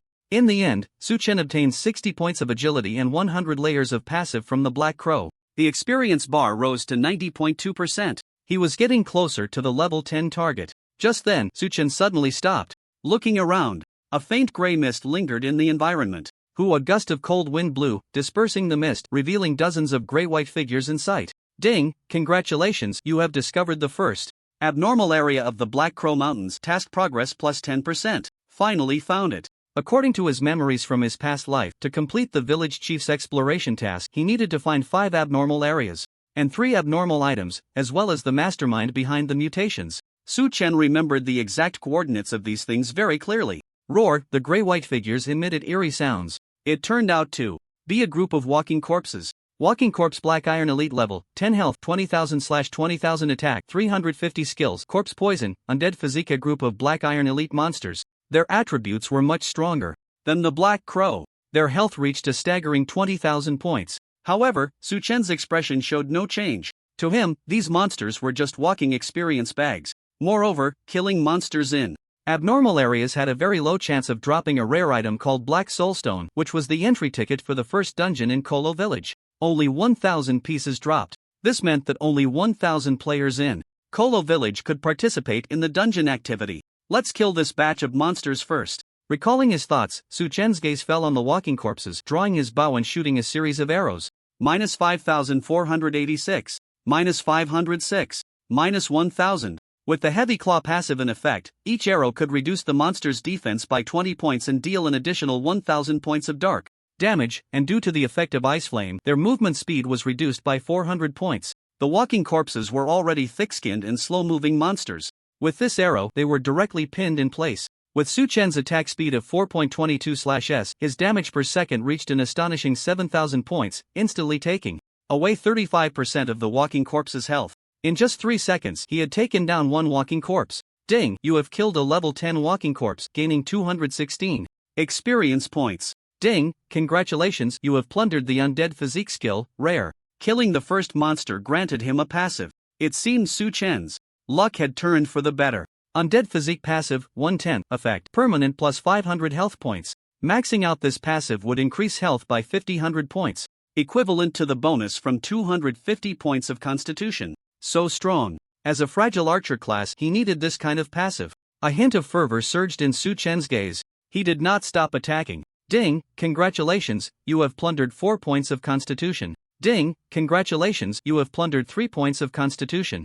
With each zombie he killed, not only did he gain attribute points, but his experience bar also increased by about 2.3%. Thus, after killing the 5th zombie, his experience bar broke through 100% in one go. Ding, congratulations, you have reached level 10, gaining +1 to all attributes, +1 to free attributes. Since the launch of the Divine Domain, in less than a day, Su Chen had reached level 10, a speed that was over 2 hours faster than in his previous life. He received another world achievement. Ding, world announcement, congratulations. To player, Eternal Knight, for becoming the first player to reach level 10, receiving rewards, 2,000 gold coins, 3,000 reputation, 1 essence of life, and 1 golden treasure chest. The announcement was repeated 6 times, and all online players around the world received this message. Damn, is Eternal Knight planning to monopolize the world announcements? For announcements in 2 days, this is really showing no respect to the guilds of various countries. I just leveled up to 7 after grinding all night, and compared to Eternal Knight, I'm just trash. If you're trash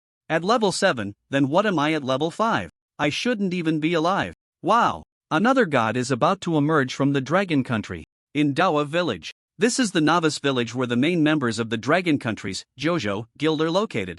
At this moment, the raid team, led by the guild leader, Jojo Tianyun, successfully completed their task and opened the village's first novice dungeon, Blood Duke Castle. Perhaps stimulated by Su Chen, this time, they completed the task an entire hour ahead of schedule. Ding, world announcement, congratulations to player, Eternal Knight. Just as the system announcement rang out, the excited expressions of the crowd instantly froze. The vice president, Tianya, said in disbelief, how can Eternal Knight level up so fast? Our guild's leveling group is composed of elite members sent by the official team. Their speed in grinding monsters is well known, yet they can't compare to a solo player? Eternal Knight is simply as strong as if he's cheating. The guild members began to discuss among themselves. It seems we still haven't secured the achievement for being the first to reach level 10. The guild leader, Tianyun, sighed, his expression not changing much. He had long been mentally prepared for this situation. Let's find an opportunity to contact Eternal Knight and see if we can invite him to join. If so, our guild will gain a top-tier god. Thinking of this, Tianyun looked at the members of the raid group and said, everyone, don't pay too much attention to the announcement. Although Eternal Knight received the announcement rewards, it only enhances his personal strength. The novice dungeon we discovered will enhance the overall strength of the guild. If we achieve the first kill of the dungeon, we can also receive announcement rewards. Upon hearing this, everyone nodded in agreement, regaining their fighting spirit. The leader is right, no matter how strong Eternal Knight is. Can he compare to the elites of our entire guild? We Jojo were the first to discover the dungeon. The first kill must belong to us. They were eager to enter the dungeon. Then, Tianyun said seriously, Tianya, inform the leader of the leveling group about the dungeon news and have them join the dungeon strategy. Understood, leader. Vice President Tianya nodded. After preparations were complete, Jojo's raid group entered the dungeon first. In the Black Crow Mountains, after receiving the system rewards, Suchen did not rush to check. After all, the batch of monsters in the anomaly zone had not yet been dealt with. He continued to fight. After a few minutes, Suchen had killed all the zombies. With his talent, he plundered 50 points of constitution and maxed out the passive skill of Undead Physique, causing his health to surge by 6,000 points in one go. His health bar directly broke through the 10,000 mark. Then, Suchen picked up all the items dropped by the zombies. Ding, congratulations, you have obtained loot, 160 silver coins, 8 black soulstones, 3 venomous claws, and several materials. Goodness, my luck has exploded. Dozens of black iron elite monsters actually dropped 11 rare items of black iron quality. It was obvious. The rare drop rate attribute of the adventure expert's backpack was at play. Under normal drop rates, the maximum number of rare items would be 3 to 5. Suchen's gaze fell on the black soulstone. Black Soulstone, Special, Type, Subquest Item. Effect, with this item, you can enter the Novice Dungeon ********. Current quantity, 8 out of 1000. Due to not completing the exploration task, players temporarily cannot see the name of the Novice Dungeon. He put away the Black Soulstone and decisively opened the system's golden treasure chest. You have obtained 2000 gold coins. You have obtained Frenzied Pants, Gold. Another piece of gold quality. Equipment in hand. Frenzied Pants, Gold, Slot, Legs Health plus 600 Defense plus 40 Constitution plus 30 Agility plus 20 Trait, after each attack. Attack Speed plus 5%, up to 25%. Equipment requirement, Level 10 Archer Suchen directly equipped the new gear. By the way, I killed the Frost Bear King and dropped a pair of Level 10 silver boots so I can equip them now. Suchen opened his backpack and took out the equipment. White Bear Boots, Silver, Slot, Feet Health plus 300 Defense plus 20 Agility plus 40 Trait, Movement Speed plus 10% Equipment. Requirement, Level 10 General Class Suchen directly put on the White Bear Boots and consumed the 4th Life Essence, raising the attribute Synchronization to 20%, further enhancing his real strength. He then opened his character panel to check his attributes. ID. Eternal Light Level, 10 Health, 12800/12800 Mana, 12500/12500 Attributes, Strength 185, Constitution 235, Agility 203, Spirit 125.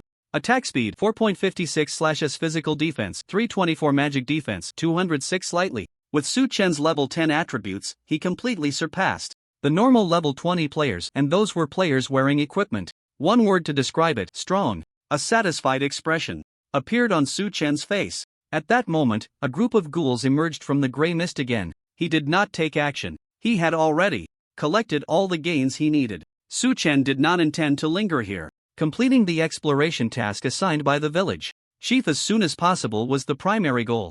After sorting out the battle gains, Suchen headed straight for the next abnormal area. Suchen's speed was quite fast. Moreover, the distance between the abnormal areas ahead was not far. In about an hour, he had made a round, and the task progress increased to 40%. Half an hour later, Suchen finally arrived at the 5th abnormal area. The grey mist in this place was particularly thick, and the atmosphere was extremely quiet. Holding the demon hunter bow, he actively walked into the grey mist. Suddenly, the outline of a giant creature stood tall in the thick fog. Suchen aimed at the creature's head and then suddenly activated his skill. Thunderous Shot. In an instant, golden lightning flickered and the thunderous roar shattered the silence of the grey mist. -7,578. Weakness. At the same time, the passive effects of Ice Flame and Dark Arrow were triggered, revealing two -900 numbers: frost damage and dark damage. Being spell damage, it would be reduced by magic defense, so it did not deal maximum damage. This arrow enraged the slumbering creature. Roar! The giant monster opened its green eyes, letting out an angry roar, and the gusts of wind from its swinging arms blew away the surrounding grey mist, revealing its true form. Ghoul. King Black Iron BOSS level, 10 health, 184,000/200,000 attack, 980 skills. Corpse King's body greatly increases health and recovery. Effects. Corpse Mist exhales a large amount of poisonous mist, dealing toxin damage to nearby enemies. Heavy Leap leaps towards enemies, crushing them with its body. The Ghoul King boss's legs bent slightly, and then, like a spring, it sprang up, unleashing astonishing power, leaping high towards Suchen's position. Boom! At the point of impact, cracks resembling a spider web appeared. However, Su Chen had already activated Blink, teleporting to a spot 20 meters away, drawing his bow and shooting arrows at the boss like crazy, while simultaneously laying down a frost trap beneath his feet. The arrows continuously struck the back of the corpse king's head, causing a flurry of damage numbers to appear. The average damage per second stabilized at over 5,500. Su Chen attacked while retreating, increasing the distance between himself and the boss. Controlling the output distance and attack rhythm is crucial for archers. Su Chen had honed these two skills to perfection. After 3 seconds, the slowing effect of Frost Flame went on cooldown. The Corpse King immediately charged forward, but as soon as it ran 20 meters, it stepped onto the invisible frost trap on the ground, and with a loud bang, the boss turned into an ice sculpture. However, the control only lasted for 0.5 seconds. As the number of control instances increased, the Corpse King's resistance to freezing grew stronger. Due to the boss's powerful health regeneration ability, it took Su Chen a few extra minutes to finally bring it down. Ding, you have killed the level 10 Corpse King, gaining 2,160 experience points. Ding, congratulations, you have looted the skill Corpse Fog, rare. This battle was quite easy. A mere black iron boss. Killing it was a simple task. As for the loot dropped by the Corpse King, Su Chen directly stored it in his backpack without even checking the attributes. Black iron equipment and items were of little help to him now. Su Chen glanced at the new passive. Corpse Fog passive, 1/10 effect, every 3 arrows that hit an enemy summon a cloud of toxic mist, applying a poisoning effect to nearby enemies, dealing -200 damage per second for 10 seconds. Another passive with an additional negative effect. Now, Su Chen's arrows could trigger 4 negative effects: poisoning, bleeding, defense reduction, and slowing. Once he looted enough passive abilities, his arrows would carry hundreds of negative and control effects, tormenting enemies to no end. For instance, stunning an enemy for 100 seconds, then freezing them for another 100 seconds, and finally applying a burn for 100 seconds. Just thinking about it was terrifying.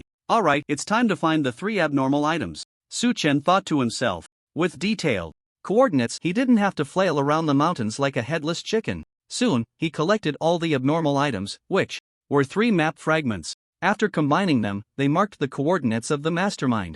The quest process had reached the final step. Now, it was 1 p.m. The top 10 guilds in the world had all opened their respective novice village dungeons and dispatched exploration teams to study the strategies for clearing them. I need to hurry. Su Chen stepped forward, delving deeper into the mountains. After a while, he discovered a wooden cabin, surrounded by various animal bones. There was not a single person inside. The mastermind should be nearby. After thinking for a moment, he decided to circle around the area. Boom! An explosion echoed from a distant valley. People are over there. Su Chen's eyes lit up. He hurried towards the direction of the sound. Sure enough, the mastermind, the Dark Empire's necromancer, Joseph, was located in the valley. However, to Su Chen's surprise, there was also an outsider. In the valley, clad in golden armor, with a pattern of a cross intertwined with a shield on his chest, a paladin of the Church of Light. Su Chen raised an eyebrow. He used his detection ability on the 2. Necromancer Joseph, severely injured, level 10/30. Paladin Kaidan, severely injured, level 9/28. Description: a reserve member of the Paladin Order of the Church of Light's first Saintess, Carol. The identities of the 2 were revealed before him. Saintess Carol. Upon seeing this name, a stunning figure of unparalleled beauty appeared in Su Chen's mind. Carol was a well-known star figure in the Kingdom of Light. It is said that when she was born, the gates of heaven opened, and countless angels descended to chant hymns and bestow blessings upon her. She even received the title of the Light God's heir. Among the common people, her reputation far surpassed that of the contemporary Pope and the Lord of the Empire. However, such a remarkably talented individual met an inexplicable death. Later, Carol was assassinated during a negotiation trip to the Dark Empire, which led to a war between the 2 nations. Even after the war ended, the identity of the murderer remained unknown. Of course, Su Chen had only met Carol a few times and had no significant interaction with her. In his previous life, he left the Light Empire after reaching level 30. Due to a hidden quest, Su Chen primarily operated in the Elf Kingdom's territory. After some thought, Su Chen decided not to reveal himself for the time being. Instead, he crouched in the woods, observing the actions of the 2. At that moment, the necromancer Joseph sneered, "Friend, you are merely an unknown squire in the Night Order. What are you playing at with your life? Who will remember you if you die here today?" Upon hearing this, the young knight remained resolute, unfazed. Caton said earnestly, "Although I am a squire, I am also a member of the Church of Light. I am willing to give my life to protect the citizens." With that, he decisively took action. Holy sword slash! Caton charged towards the necromancer, wielding his longsword to unleash a narrow beam of light that shot forward rapidly. Had. As expected of the Church of Light, such foolish tactics, we of the Dark Empire bow down to you. Joseph sneered. A bone shield materialized out of thin air, blocking the light beam attack. Little knight, since you are so stubborn, I shall send you to hell. With a wave of his hand, the ground heaved, and hundreds of skeletons emerged, surrounding Caton. Facing the direction with the fewest skeletons, Caton charged with all his might, attempting to break through the encirclement. However, the skeletons seemed endless. The damage Caton sustained grew increasingly severe, his health dwindling dangerously. Gritting his teeth, he appeared to be contemplating using some forbidden technique. It's my turn to strike. Su Chen, hidden in the shadows, looked at the necromancer. Necromancer Joseph, bronze BOSS level, 9/30, injured, health 240,000/1, 620,000, attack 1,925, skills, skeleton summon, bone shield, bone spear, life drain. Over the past period, the necromancer's level had dropped by 1. In his previous life, when the team from Kolo Village discovered Joseph, his level had already fallen to 5, and players easily defeated him, obtaining quest items. Su Chen gripped the demon hunter bow, knocked an arrow, and decisively activated his skill. Mighty shot. With a whoosh, the arrow flew through the air, striking the unsuspecting necromancer in the eye, blood gushing forth. Minus 5,957. Weakness. Ah! A piercing scream escaped the necromancer's lips. Bastard! Who ambushed me? He clutched his right eye, his face contorted like a vengeful spirit. Knight. Caton's expression froze for a moment, then he halted his forbidden technique. He turned to look behind him, only to see Su Chen stepping forward, and he couldn't help but ask, "Who are you?" "I am an adventurer from Kolo Village," Su Chen replied solemnly. "Leave this necromancer to me, you should get out of here quickly." Seeing that Caton seemed to want to say something, Su Chen quickly added, "Sir Knight, I know what you want to say, but can you still fight? Staying here will only complicate things for me." I understand." Caton hesitated for a moment, then agreed. Ding, Knight Protector Caton's favorability towards you plus 40, current, 70 points. Adventurer, thank you for extending a helping hand. Before leaving, Caton turned back to say. The clearing was left with only Su Chen and the necromancer, along with the dozens of skeletons summoned by the latter. "Damn archer, I will definitely kill you and then turn your body into a undead," the necromancer Joseph roared with a twisted expression. "Rest assured, today it will definitely be you, the one-eyed wolf, who dies," Su Chen said with a grin. "You're looking for death." Joseph, stung by the remark, immediately commanded his skeletons to surround Su Chen. Seeing this, he quickly shot a few arrows. The third arrow directly triggered the passive skill, corpse mist, and gray mist spread out, enveloping more than 10 skeletons. Minus 200, minus 200, minus 200, minus 200. The poison damage was neither physical nor magical, so it wouldn't be reduced by defense values. It was only affected by poison resistance. Moreover, with Su Chen's astonishing attack speed of 4.56/s, he could trigger the corpse mist passive 3 times in 2 seconds. These skeletons were only level 9, with just over 2,000 health points. The continuous poison effect, lasting 10 seconds, could kill them. Joseph clearly realized this issue. The skeletons he summoned could not inflict any damage on Su Chen. Instead, they were continuously attacked by arrows, causing their health to drop steadily. "Damn it, what's up with this archer's arrows?" Joseph exclaimed in shock. He felt nauseated by the negative effects and elemental damage attached to the arrows. He couldn't take it anymore. "No, I have to get out of here." Joseph gritted his teeth and said, "Anyway, the plan has succeeded. As long as the undead army flattens the village, I can come back to collect souls and corpses." With that thought, the necromancer Joseph turned to flee. Trying to run? A smirk appeared at the corner of Su Chen's mouth. Joseph was already in a severely injured state, moving slowly. Plus, Su Chen could use arrows to boost his own speed while reducing Joseph's movement speed. This combination caused the distance between them to close rapidly. Joseph's health had dropped below 3,000 points. He was scared. "Respected archer, I am willing to offer all my treasures. Please spare my life." Joseph quickly knelt and begged. "Ha!" Su Chen sneered, "If I kill you, can't I still get your treasures?" "This," Joseph stammered, "you can set any conditions. As long as I can do it, I will agree." "All right, tell me the coordinates of the undead lair," Su Chen said coldly. I can," Joseph instinctively agreed, then added, "But you must swear to the rules that after I give you the coordinates of the undead lair, you cannot kill me." Upon hearing this, Su Chen fell into deep thought. Letting the necromancer leave? That was impossible. A severely injured level 30 bronze boss represented enormous benefits. Today, Su Chen would never let him go. So how could he kill him and still obtain the coordinates of the undead lair? Got it. After thinking for a moment, a flash of inspiration struck Su Chun. He thought of a plan. Immediately, Su Chun looked at the necromancer, a mysterious smile appearing on his face as he said, "Let me think for a moment before I give you an answer." Okay. Joseph swallowed hard, praying in his heart that Su Chen would agree to his request. Next, Su Chen pretended to ponder, slowly walking behind Joseph. Every 20 seconds, he placed an ice trap on the ground. As a magical trap, it was invisible. And due to fear, Joseph completely dared not look back, unable to see Su Chen's actions. After 2 minutes, Su Chen had set up 7 ice traps. Joseph seemed to feel a chill run down his spine. At this moment, Su Chen returned to the front and smiled, saying, "I agree to your request." Swearing to the rules was essentially a system contract. Su Chen declared loudly, "I, Evernight, swear to the rules that as long as the necromancer Joseph provides the coordinates of the undead lair, I will not actively attack him." Again. Ding, contract established. The system prompt sounded. Upon careful listening, there seemed to be no issues with the oath. Joseph let out a deep sigh of relief. Great. He was still alive.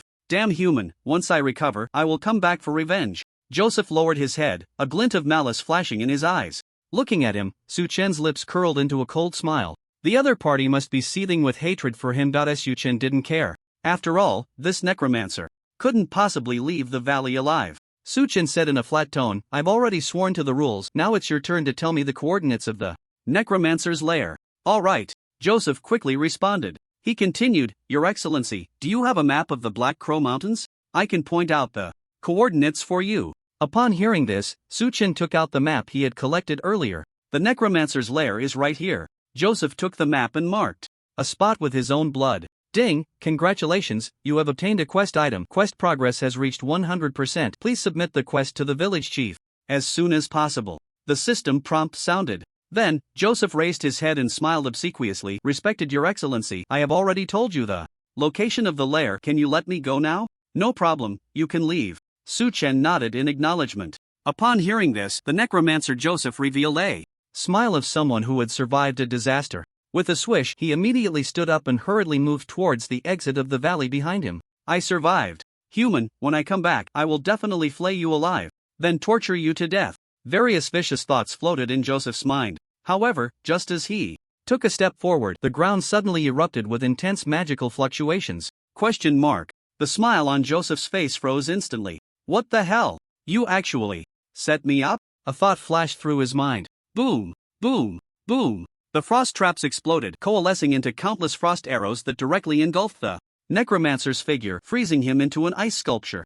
-970, -970, -970. A series of frost damage numbers popped up. The necromancer's health was already below 3,000 points. 3 frost traps were enough to blow him up. However, to be safe, Su Chen had set up 7 frost traps for Joseph. The damage was explosive. He couldn't die any more than this. "Ding, you have killed the level 30 necromancer Joseph, gaining 163,440 experience. Due to killing a monster of a higher level, you gain an additional 100% experience. Ding, congratulations, you have plundered the life drain skill, rare. This harvest was truly bountiful." Hiss. Su Chen couldn't help but take a sharp breath. In Divine Realm, every 20 levels is a tier, and killing monsters of a higher level significantly increases experience. This time, just the 326,000 experience could allow him to level up many times. However, Su Chen couldn't level up right now, because the highest level of monsters in the novice dungeon was only level 15. Once his level exceeded that of the monsters, he wouldn't gain any experience from killing them.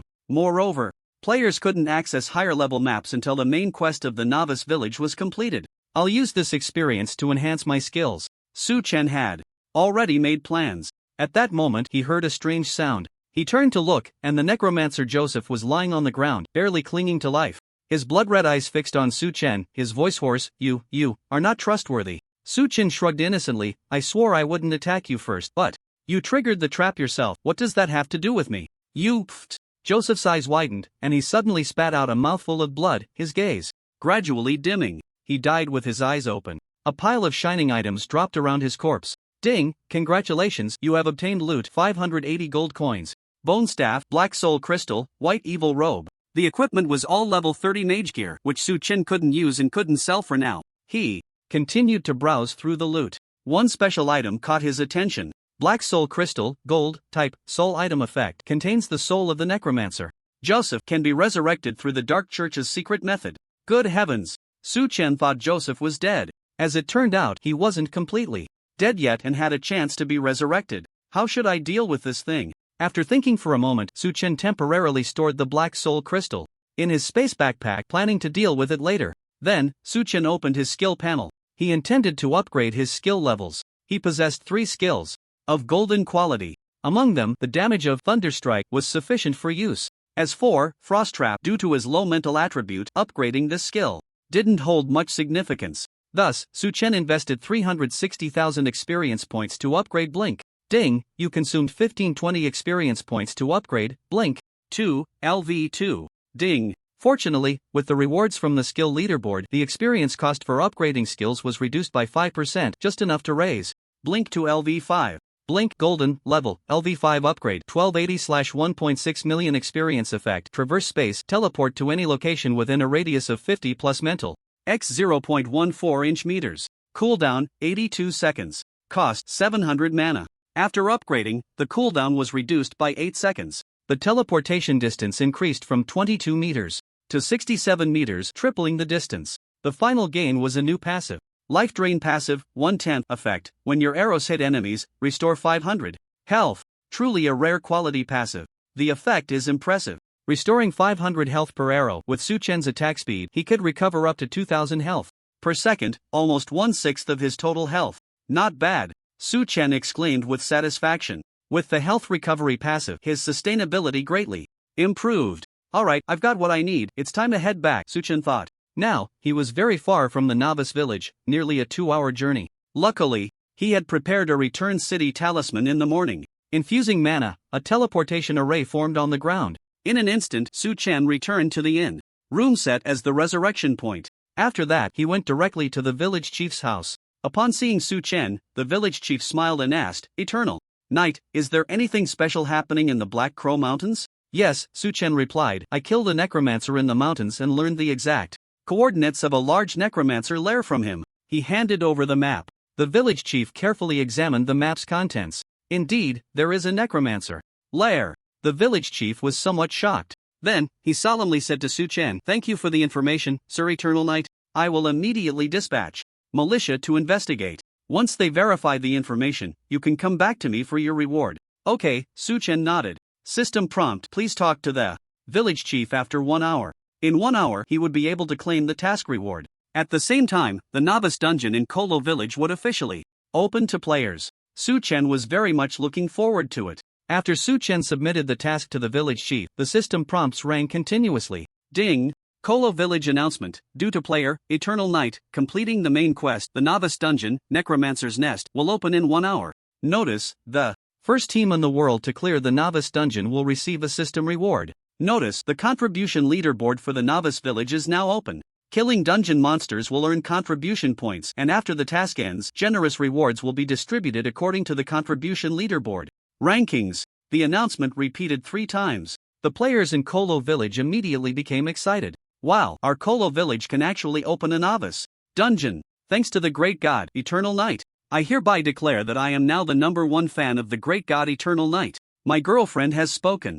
As long as I take her through the dungeon, she agrees to connect with me on a personal level. Is there any team willing to help a brother out? The brother upstairs is a bit off, but I'm willing to help you. The allure of the dungeon was simply too high. The players couldn't hold back at all. A large number of players formed teams and headed towards the Black Crow Mountains. At this moment, Su Chen prepared to log off and enjoy a good lunch. After all, players enter the game in their true forms, and the intense battles in the morning had drained a lot of Su Chen's energy. It was just the right time to eat and replenish his strength. Due to the dungeon battles, he also needed the assistance of the elite members from several guilds. So before logging off, Su Chen sent a message to Zhang Yuntian Shang, Guangfeng Wanzhang, and others, informing them that entering the dungeon required black soul stones in the areas where they could be found. Otherwise, once the dungeon officially opened, they would be busy searching for black soul stones in the Black Crow Mountains. The few quickly replied, expressing their gratitude and offering 1,000 gold coins as a reward. Su Chen didn't lack this little money. It was just that under their firm request, he accepted the reward. After that, Su Chen returned to the inn and logged off. He went back to the bedroom in his villa. Boom! Suddenly, a mysterious power surged from deep within his body, flowing through his limbs and continuously strengthening his physique. After a moment, the feeling of enhancement disappeared. His physical attributes had already reached more than 5 times that of an ordinary person. As long as I can manifest the skills from the game, I will become a true extraordinary being, Su Chen said with a slight smile. The life essence manifests attributes. As for the manifestation of skills and equipment, it requires knowledge, essence and nature essence, which can be obtained through special dungeons and events. As for talents, as long as the attribute synchronization reaches 100%, they will naturally be acquired. Getting up and leaving the bedroom, Su Chen ordered lunch from the hotel, then took a shower, feeling refreshed as he lay on the sofa. While waiting for the meal, Su Chen opened the forum and browsed the trending news. Major world guilds had started live broadcasts on the forum, with elite teams from the guilds taking turns to tackle the dungeon. Unfortunately, the Blue Star players were attempting to clear the Divine Realm dungeon for the first time. Coupled with the fact that the novice dungeon's difficulty had reached a hard level, guilds like the JoJo Guild, Angel Guild, Olympus Guild, and War God Guild were all stuck on the first boss. More than 3 hours had passed and they still hadn't cleared the first level. Meanwhile, news of the Koro village dungeon opening gradually entered the top 10 of the forum's hot search list. Which guild do you think will get the first kill of the dungeon? Isn't it obvious? It must be our Cosmic Guild from the Stick Country. Your Stick Country's trash guild didn't even make it into the top 10. What chance do you have? The Angel Guild has already taken down 65% of the boss's health, leading the world. The first kill must be theirs. You all get lost. Our God Elephant Guild from the A3 country is the best. Fans from various guilds were arguing fiercely. As for the Koro village dungeon, not many people were paying attention. After all, hundreds of top players from world guilds couldn't clear the dungeon, while Koro village only had one top player, Yang Ye, who was 3 hours behind. How could they possibly get the first kill? Su Chen just smiled at this situation. Today, he was destined to make a stunning impression. After finishing lunch and resting at home for an hour, Su Chen logged into the Divine Realm and went straight to the village chief's house. The chief had been waiting for a long time. The village chief said solemnly, Yang Ye, we have verified that there is indeed a necromancer's lair in the Black Crow Mountains. Thanks to the precious information you provided, the village was able to prepare in advance. This time, I must thank you properly. As soon as he finished speaking, a prompt sounded. Ding! The village chief's favorability towards you plus 15, current, 85 points. Congratulations on completing the main quest. Explore the Black Crow Mountains. Rewards. Experience X 2000, Gold X 50, Village Chief's Gift, Bright Empire Reputation plus 500. The village chief continued, come with me. He led Su Chen into the house and then opened a huge treasure chest that had been enchanted with a magic array, and brilliant light instantly illuminated the dim room. Hiss! Su Chen was quite surprised. So many golden quality treasures. No wonder the village chief was known as the invisible rich man of the novice village. His wealth was truly enviable. The village chief smiled and said, due to your contributions to the village, you can choose any one treasure as a reward. Alright, Su Chen nodded gently. Ding, you have opened the village chief's hidden shop. Frost Arrow Quiver Gold Effect automatically recovers nearby arrows. Adds frost magic to arrows. Price 350,000 gold coins. Mysterious Orb Unknown Effect contains unknown power. Increases luck by +1 when placed in the backpack. Price unestimable. All good items. For instance, the Frost Arrow Quiver not only automatically recovers arrows but also enchants them, making it extremely valuable. If placed on the market, its price would not be less than 1 million gold coins, comparable to diamond-grade equipment. Moreover, although the complete effect of the mysterious orb cannot be identified, its value far exceeds that of the quiver due to the luck +1 attribute. Additionally, in Divine Realm, such unknown items often signify greater hidden opportunities. Which one to choose? Su Chen's expression was somewhat conflicted. He couldn't help but look at the village chief and asked, Chief, can I choose one treasure and then spend money to buy other treasures? Of course, the village chief smiled and said, but I have a better proposal. Please, go ahead. The village chief said, I plan to ask you to destroy the undead nest, and at that time, you can choose another treasure as a reward. I accept your terms, Su Chen replied without hesitation. The main quest was something that had to be completed anyway. Now, being able to receive an additional generous reward, why not? Ding! Congratulations, you have received the main quest, Destroy the Undead Nest. Quest content, clear the hard dungeon, Undead Magic Nest, and defeat the final boss alone. Su Chen accepted the quest. Then, he chose the Frost Arrow Quiver as a reward for the previous task. This item would help him in the upcoming battles. The mysterious orb would be temporarily left with the village chief. After obtaining the quiver, Su Chen took a look at its attributes. Frost Arrow Quiver, Gold, Type Special Equipment Effect 1 consumes a certain amount of mana to automatically pick up undamaged arrows within 100 meters. Effect 2 consumes mana to enchant arrows, reducing the enemy's movement speed/attack speed by 15% after hitting. Capacity 0/20,000 arrows Suchen strapped the quiver to his back and transferred all the arrows into it. As a special type of equipment, it would not occupy a slot in the equipment bar. He tested the two main effects of the Frost Arrow Quiver. The mana consumed for picking up arrows was minimal. However, enchanting an arrow required 10 points of mana. Even though Suchen had consumed Frost Dragon Blood, breaking through the 10,000 mana barrier, he could not attach the frost power to all arrows, so he only enchanted 1,000 arrows as a trump card. Next, it's time to head to the Black Crow Mountains, Suchen thought to himself. He waved goodbye to the village chief. Time passed quickly. Half an hour later, Suchen arrived at the entrance of the Black Crow Mountains. A large number of players were gathered there. Because the system had set up a dungeon teleportation array at the entrance, players could enter the Undead Magic Nest dungeon using black soul stones. Sigh, this dungeon is really too difficult. The big shots from several guilds like Sangyun, Quanfeng, and Yueying teamed up to explore the dungeon, yet they haven't even found the boss of the first level. Players were discussing at the dungeon entrance. Since Sangyun had started a live broadcast, many players from Keilu village, although unable to enter the dungeon, were aware of the situation inside. Sangyun's move was intended to leverage the wisdom of all players to find a strategy for the dungeon. After all, if they couldn't clear the novice dungeon, no one could leave the novice village. Moreover, several guilds jointly issued a statement that anyone who came up with a strategy would receive corresponding rewards. At this moment, players in the back noticed Suchen's figure. They exclaimed in surprise, "The great eternal night has arrived." As the voice rang out, suddenly, everyone's gaze fell on Suchen. In the past 2 days, Suchen's continuous announcements on the World Channel had already made most players in Kolo Village remember his ID. Facing the crowd's gaze, Suchen remained calm. This was just a small scene. Suchen had personally participated in the Civilization War, which involved billions of people on a grand scale. Wow, big shot, you finally made it. Great. As long as the Eternal Night Big Shot is here, the dungeon is sure to be cleared. A huge cheer erupted from the crowd. The players actively made way for Suchen, leading him directly to the dungeon's teleportation array. Seeing this, a smile appeared on Suchen's face as he said, "Thanks, everyone." He strode forward. Just then, the teleportation array flashed with light and Kenyun Tianshan, Quangfeng Wanzhang, and Yuingshi returned with their team to the mountain entrance. "Bro, you finally made it," Quangfeng Wanzhang said cheerfully. "Long time no see, Mr. Eternal Knight," Yuingshi smiled, pursing her lips. Suchen asked, "What progress have you made in the dungeon?" Kenyun Tianshan smiled wryly, "No progress at all. We haven't even seen the shadow of the first level boss. However, we do have some ideas. Perhaps after a few more attempts, we can find the boss." Suchen nodded slightly. In his previous life, the Kenyun Guild also put in a lot of effort to find the first level boss. Suchen got straight to the point. "I know how to clear the dungeon, let's go in together." Sure. The three had no doubts.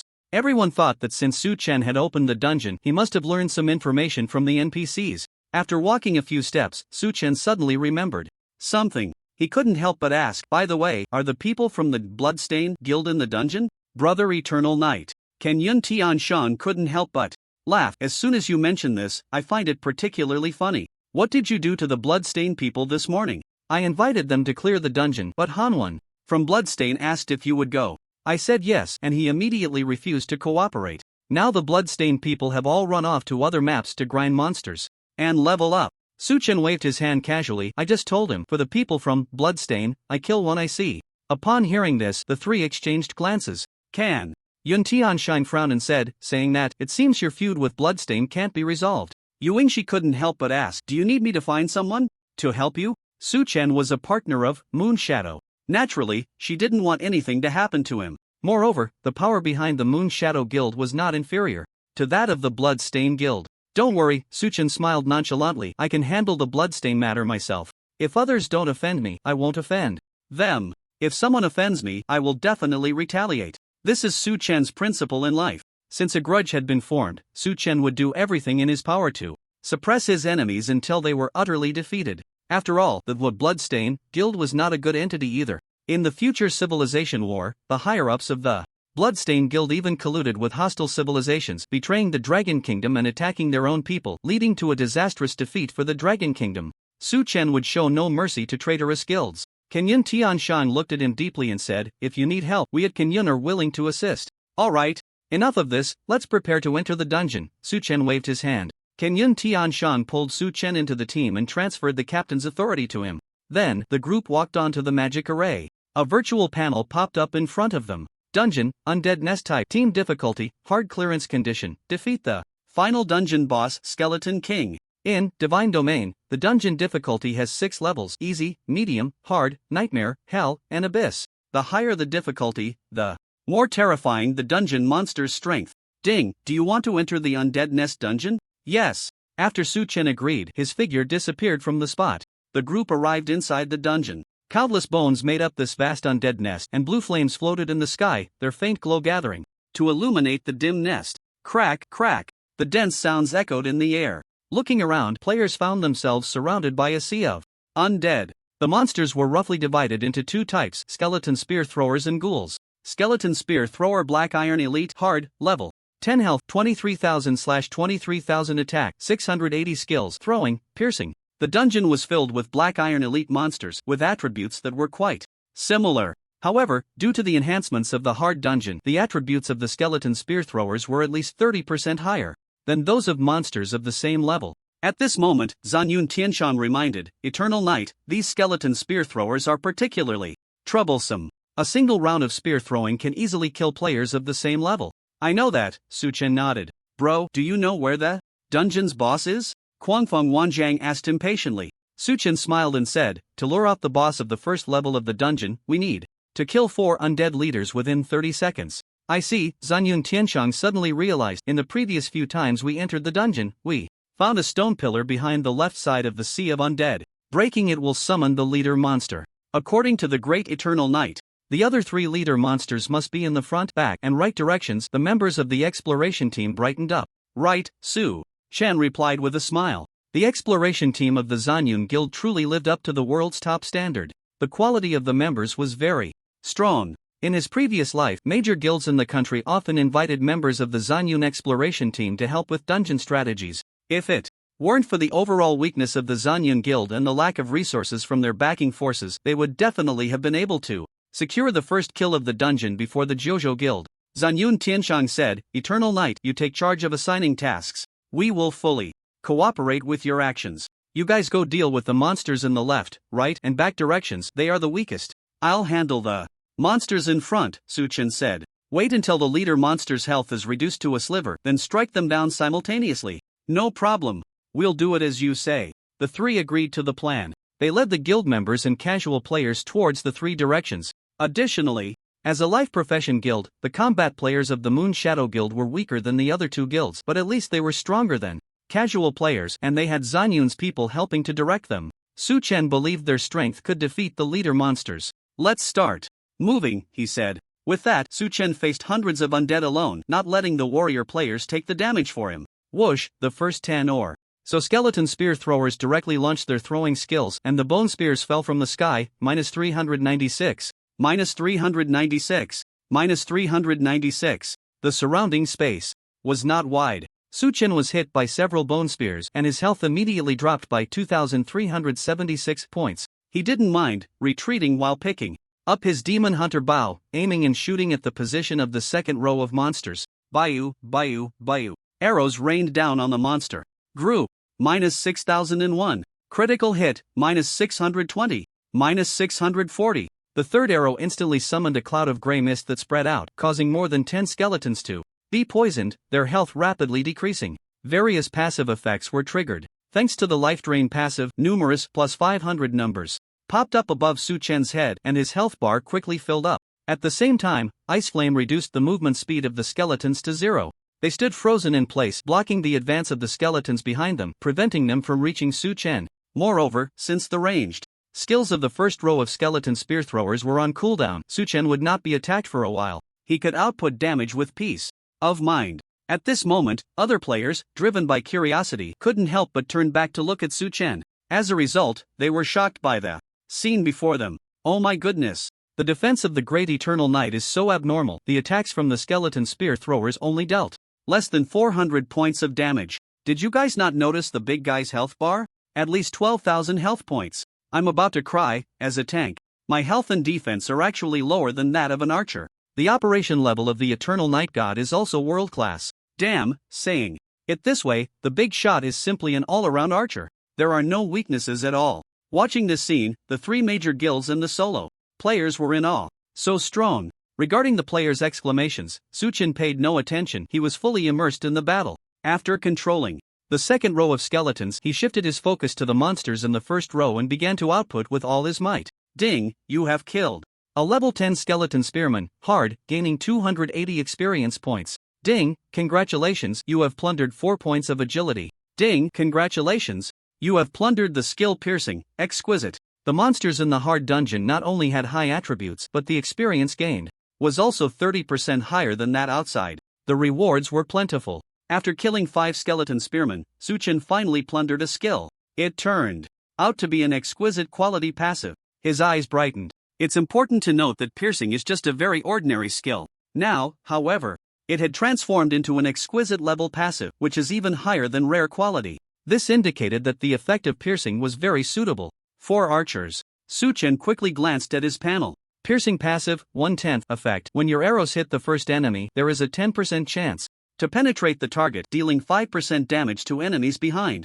Wow! The piercing passive was simply tailor-made for archers. It significantly increased output capability. Once it reached level 10, the arrow penetration probability would soar to 100%. With this in mind, Suchen's interest in the skeleton spearman grew. He steadily advanced forward according to the previous monster killing process. One person blocked hundreds of black iron elite monsters. The entire operation was incredibly smooth, with not a single unnecessary movement. Ding, congratulations, you have plundered 2 points of strength. Ding, congratulations, you have plundered the skill throwing, rare. Ding, congratulations, you have reached level 11, gaining 4-dimensional attributes +1, free attributes +1. Half an hour later, Suchin harvested 2 new full layer passives, along with 60 points of agility and 30 points of strength attributes. Throwing passive 50-50 effect, your arrow attack range +200 m, flight speed +10 meters per second. This passive was also suitable for archers. Recalling his thoughts, Suchen's gaze turned to the stone pillar ahead.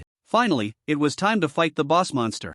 If it weren't to give the other 3 teams time to kill the boss monster, Suchen would have already taken it down. Then, he shot an arrow at the stone pillar. Boom, the ground exploded, and a giant skeleton spearman emerged from the earth. This was the monster he had to deal with. Skeleton Spearman Leader Black Iron Boss Level 14 Health 105000/105000 Attack 1250 Skills, Piercing, Throwing, Dark Spear. The 4 boss monsters ranged from level 10 to level 14, with different types: skeleton soldiers, skeleton warriors, ghouls, and skeleton spearmen. Their strength increased from low to high. As the other 3 teams were already besieging the monsters, Suchen began his attack. He adopted a more conservative approach, slowing down his attack rhythm to avoid being hit by the monsters. This would take more time, but it ensured that Su Chen and the teams of Sangyun and Quanfeng could suppress the boss monster's health to a sliver within the same time frame. After more than 20 minutes, the health bars of the 4 boss monsters turned to a sliver. They simultaneously unleashed their final strikes. Ding, you have killed the level 14 skeleton spearman. Leader, hard, gaining 3,796 experience points, contribution value plus 140 points. Ding, congratulations, you have plundered 12 points of agility.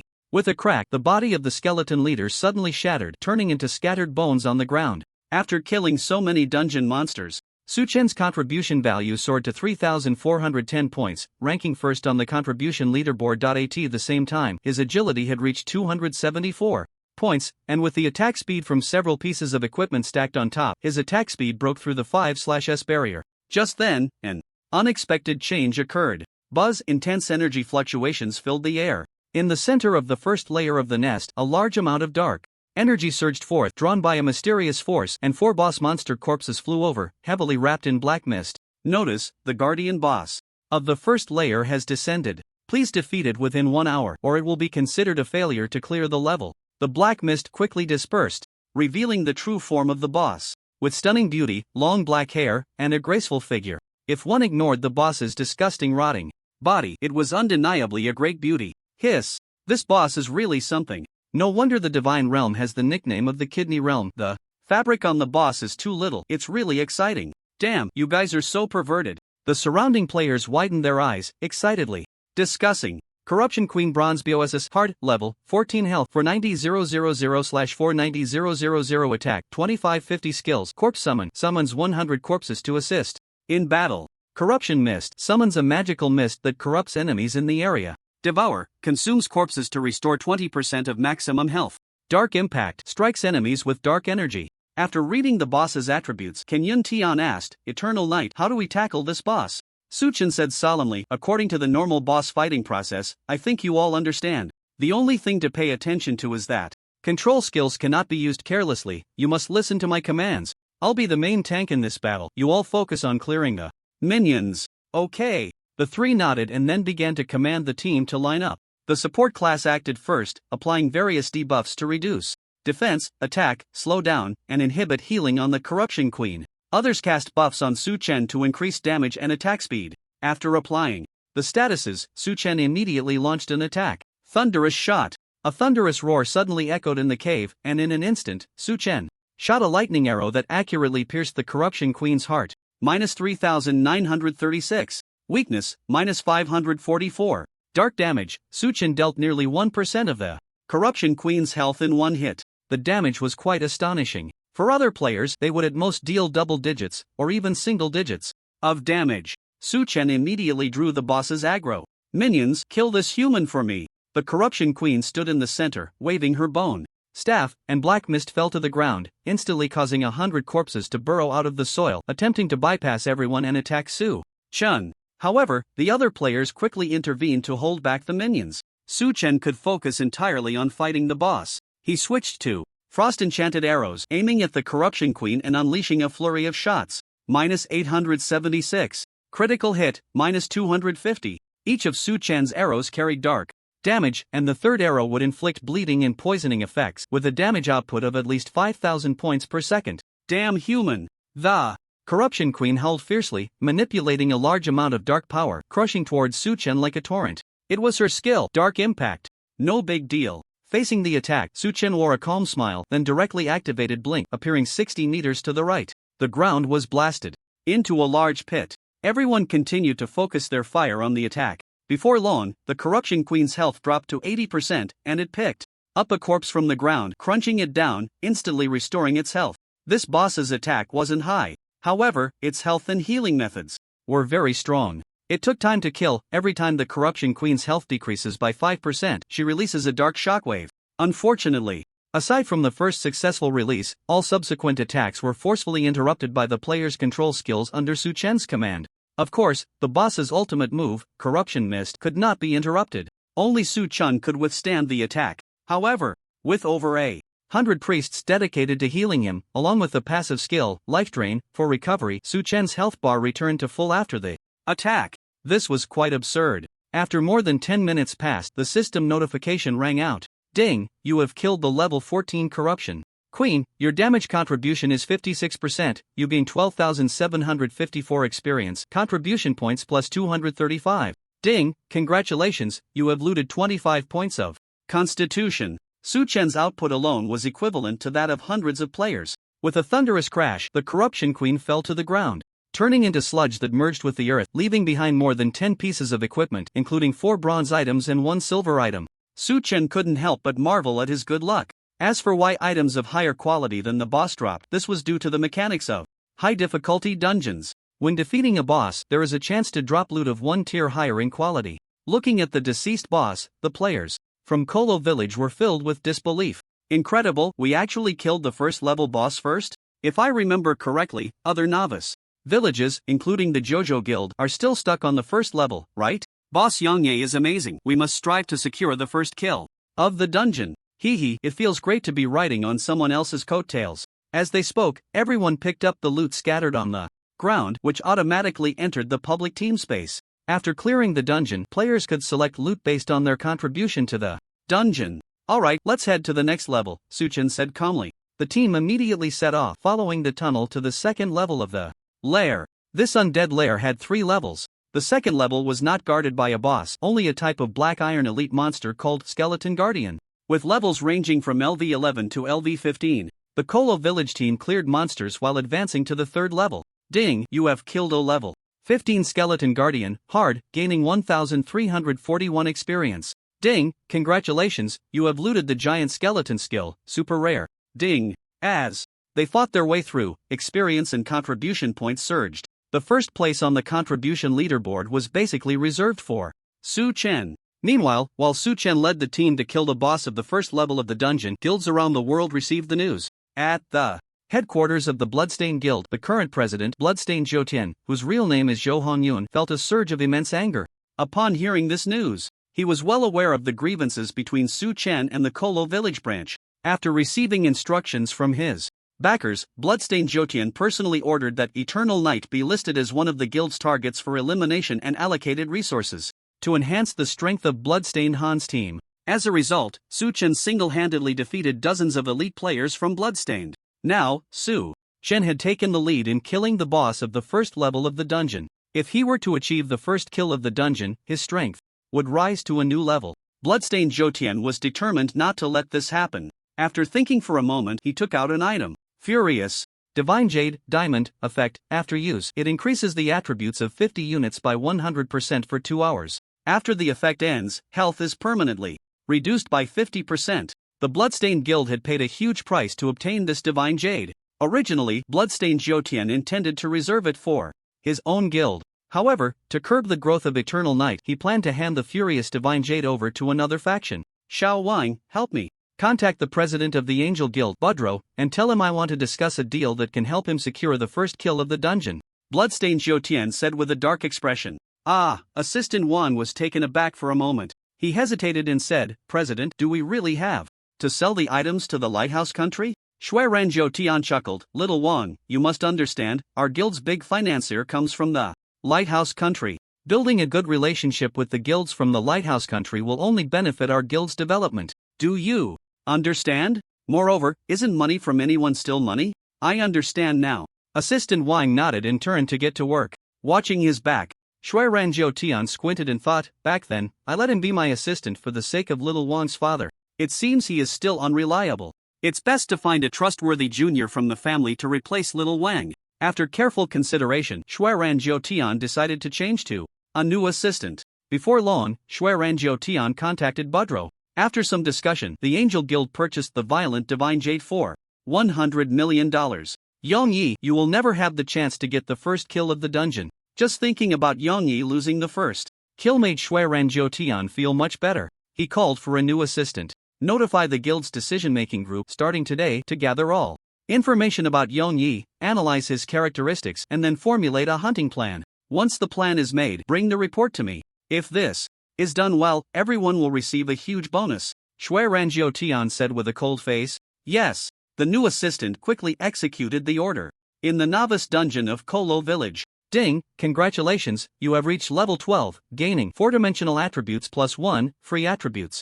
Plus 1. Ding, congratulations, you have reached level 13, gaining 4-dimensional attributes plus 1, free attributes plus 1. The second layer of the Undead Nest is a narrow tunnel connecting the first and third layers of the dungeon. After spending over an hour, Su Chen finally led the team to the entrance of the third layer. Killing a large number of skeletal guards provided him with massive experience and contribution points. He leveled up twice. At the same time, he looted 60 points of constitution, 40 points of strength, and a full layer passive.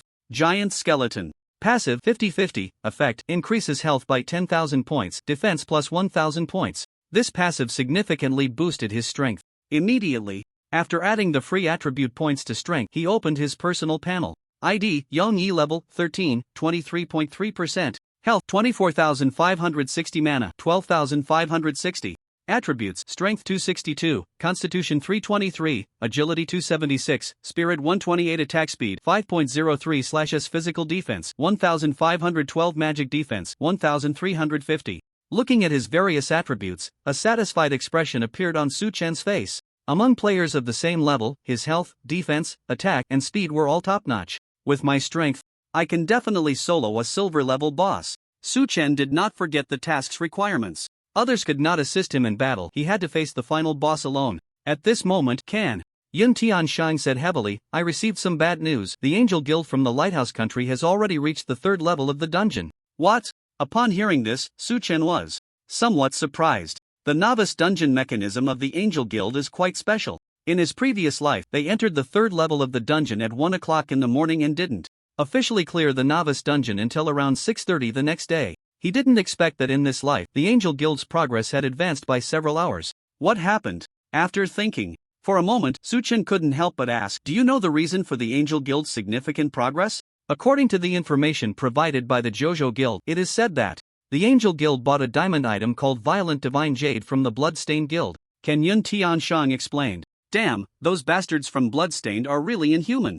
Actually aiding the enemy? Kwang Fong Wanjiang couldn't help but curse. The Bloodstained people are indeed quite willing to spend money. Su Chen sneered. At this moment, Yu Yingxi worriedly said, Yan Ya, do you still have a chance to get the first kill? Don't worry, Su Chen replied calmly, I've got the first kill of the novice dungeon secured. The Angel Guild can't take it away. With that, he was the first to enter the third level of the dungeon. Turning back, he added, you don't need to follow me. I have a task that requires me to defeat the boss alone. The others exchanged glances. They were already behind the Angel Guild in progress. Now, the great Yang Ye wanted to solo the boss. Wasn't that just handing over the first kill? Just as they were feeling anxious, Kan Yunshin spoke up, everyone should trust Yang Ye. Think about his terrifying strength. Isn't it stronger than the hundreds of elite players in the Angel Guild? Indeed. Recalling the previous battle, Su Chen had displayed terrifying power. The group felt a lot more at ease. The third level of the dungeon was a massive cavern, the ground covered with a layer of pale bones. Looking up, a throne made of bones stood in the middle of the cave.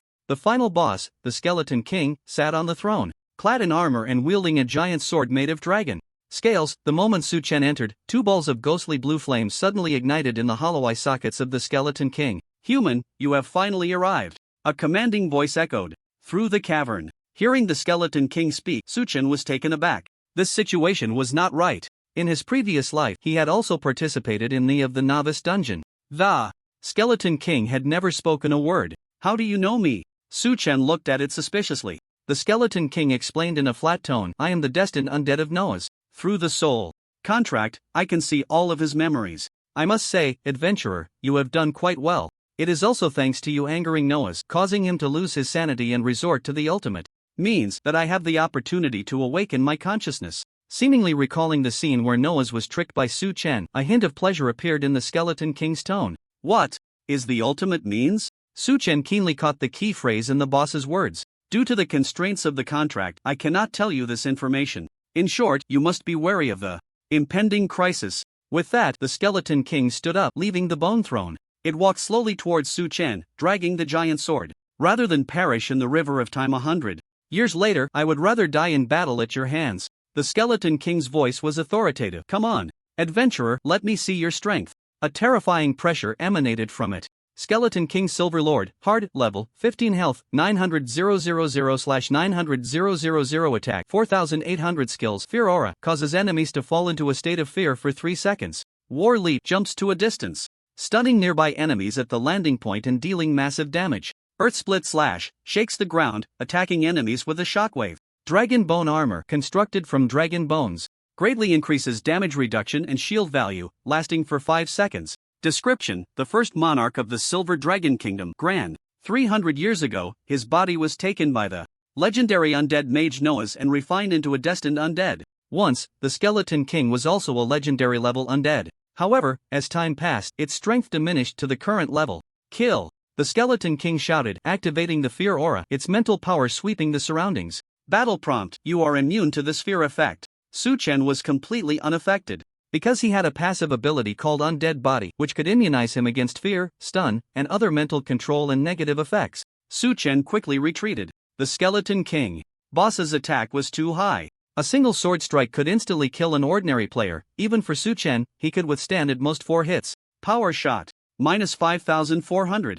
The first arrow received a passive boost, dealing astonishing damage, while other passives were triggered, causing a series of minus 249 points of elemental damage to appear above the boss's head. The attacks in his hands did not cease. Su Chen frantically knocked arrows and shot. The arrows imbued with frost power struck the Skeleton King, coating its bones with a layer of frost, reducing its attack speed and movement speed by 15%. Minus 0, minus 0, minus 9, minus 798. Critical hit. The damage from normal attacks was very low. Only by triggering a critical hit could he deal 3-digit damage. If there were a priest player present, a single weakness spell could significantly lower the boss's defense and attack power, thus increasing Su Chen's damage. Unfortunately, due to quest restrictions, he had to face the boss alone. However, once the passive skill, Heavy Claw, was fully stacked, it could reduce 200 points of defense, bringing Su Chen's normal attack damage to 169 points, plus an additional 449 points of dark damage per arrow. His output stabilized at over 3,000 per second. Not bad, your archery is the strongest I've ever seen in my life, the Skeleton King said with a hint of pleasure in its tone. This king can now fight you with all his might. Dragon Bone Armor. The Skeleton King suddenly raised its giant sword, and the dragon scales on the sword glimmered with silver light, surrounding it and forming a phantom of dragon bone armor. The damage dealt by Su Chen was instantly reduced to 0.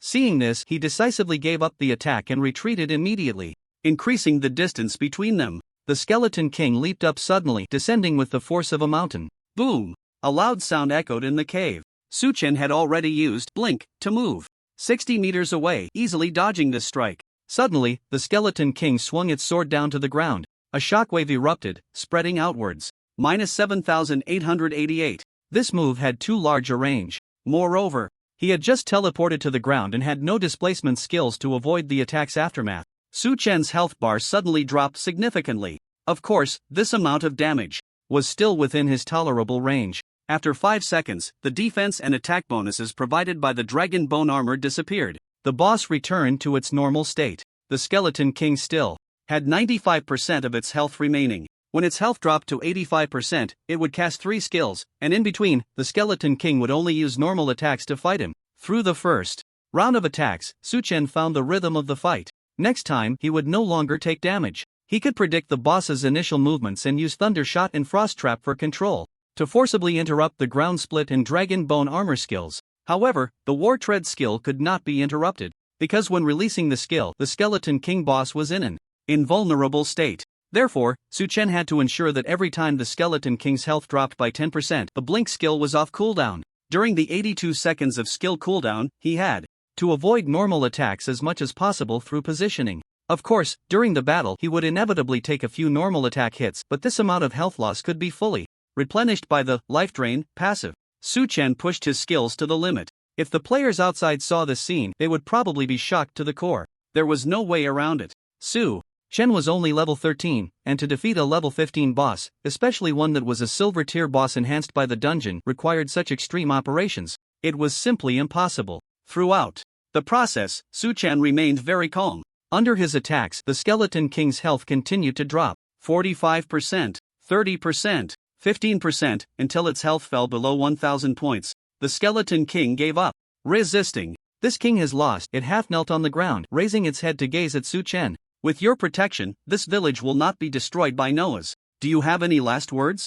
Su Chen quietly looked at the Skeleton King. If possible, could you take my remains to Silver Dragon Island and bury them next to my queen's tomb? The Skeleton King requested. Ding! Congratulations, you have triggered a hidden quest, the king's last wish. Do you accept? Leave it to me. Su Chen nodded in agreement. The rewards for hidden quests were surely very generous. Thank you. The Skeleton King expressed his gratitude. He reached for the giant sword, propping it against the ground, his body standing straight in place. Adventurer, make your move. To die. By your arrow, this king is honored. Goodbye. After Su Chen finished speaking, he immediately shot an arrow, ending the boss's life. The health bar of the Skeleton King boss was emptied. The time for clearing the dungeon stopped flowing. Suddenly, the massive body of the Skeleton King crashed to the ground, and a pile of shimmering equipment exploded around the corpse. At a glance, Su Chen saw several pieces of silver and gold gear, including the giant sword used by the boss. A true jackpot. Ding! You have killed the level 15 Skeleton King hard, earning 53,664 experience points, contribution plus 3,600 points. Ding! Congratulations, you have leveled up to level 14, gaining +1 to all attributes plus 1 free attribute. Ding! Congratulations, you have acquired the Dragon Bone Armor skill, perfect. Another new quality passive ability. During this time, Su Chen had plundered passive abilities of 6 qualities: ordinary, rare, super rare, uncommon, excellent, and perfect through his talent. There would surely be even higher quality passives in the future. The Dragon Bone Armor, being a passive ability of a quality higher than piercing, made Su Chen eagerly anticipate its effects. He quickly looked at the new passives panel. Dragon Bone Armor passive, 1/1, effect: for every 10% decrease in health, gain a 20% damage reduction. and a shield equal to 5% of maximum health lasting for 5 seconds. Duration can stack. Truly a perfect quality passive. Strong. It was incredibly strong. Su Chen's survivability had greatly increased. Moreover, according to the passive description, if his health dropped by 20%, the damage reduction in shield would not increase, but the duration could stack, turning it into 10 seconds. When Su Chen's health was sufficiently high, with this passive, he could completely stand and fight the boss. This dungeon run was worth it. Su Chen nodded in satisfaction. He then casually picked up the dropped equipment from the ground. Ding! Congratulations, you have obtained 150 gold coins, dragon scale sword, dragon bone ring, skeleton summoning skill book. Loot has been stored in the public team space. Su Chen roughly organized everything. There were 2 pieces of gold gear, 3 pieces of silver gear, 1 silver skill book, and a total of 14 other quality equipment, along with several material items. The reason players were keen on clearing dungeons was precisely this. The rewards were too generous. At this moment, the players in the dungeon received a prompt and all rushed into the 3rd layer of the cave. Big shot, you're amazing. You actually soloed the silver boss. That bunch from the Angel Guild will probably take another 5 minutes to kill the final boss of the dungeon. Ha, as expected of you. The players excitedly discussed. Just a small matter. Su Chen smiled nonchalantly. Let's go, we're leaving the dungeon. After saying that, he opened the dungeon panel and clicked to exit the dungeon. Ding! Dungeon settlement in progress. Clear time, 2 hours 32 minutes 19 seconds. Contribution points, 19,238. Final evaluation, perfect. You have received 1 gold dungeon treasure chest, 10 medium skill experience tokens. After the settlement was complete, Su Chen and the others instantly returned to the entrance of the Black Crow Mountains dungeon.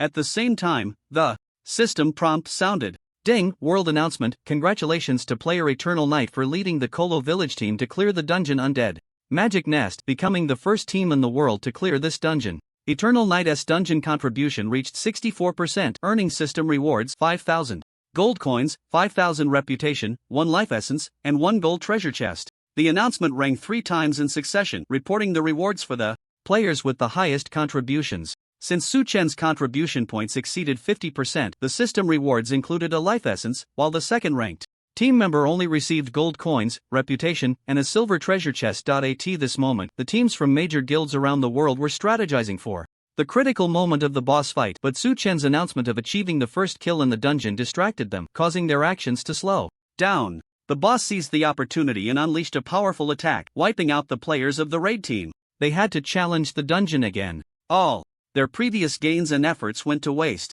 Damn! The boss in the second stage was almost dead, and we ended up getting wiped. Eternal Knight, huh? Our Lone Wolf Guild will remember you. Just wait, if we don't avenge today's grudge, our Lone Wolf Guild is a bunch of dogs. The guild players, suffering heavy losses, cursed angrily. Among them, the Bloodstained Guild was the most furious. Damn it, is this Eternal Knight cheating? How did he still get the first kill in the dungeon? Bloodstained Jotian's face was grim. The Angel Guild's progress was more than 10 times faster than other teams, and yet, they still failed to secure the first kill. This is just ridiculous. However, thinking about the losses of the Angel Guild, Bloodstained Jotian felt somewhat better. At least the furious Divine Jade had brought in $100 million, making him a hefty profit. In contrast, the Angel Guild not only wasted $100 million, but also had 50 elite players permanently reduced to 50% health, effectively crippling them. This was a massive loss. Moreover, due to this blunder, President Budro would definitely face punishment from the guild's financial backers. At this thought, Budro was nearly spitting blood in anger. Eternal Knight, I swear to God, I will kill you, he roared with a twisted expression.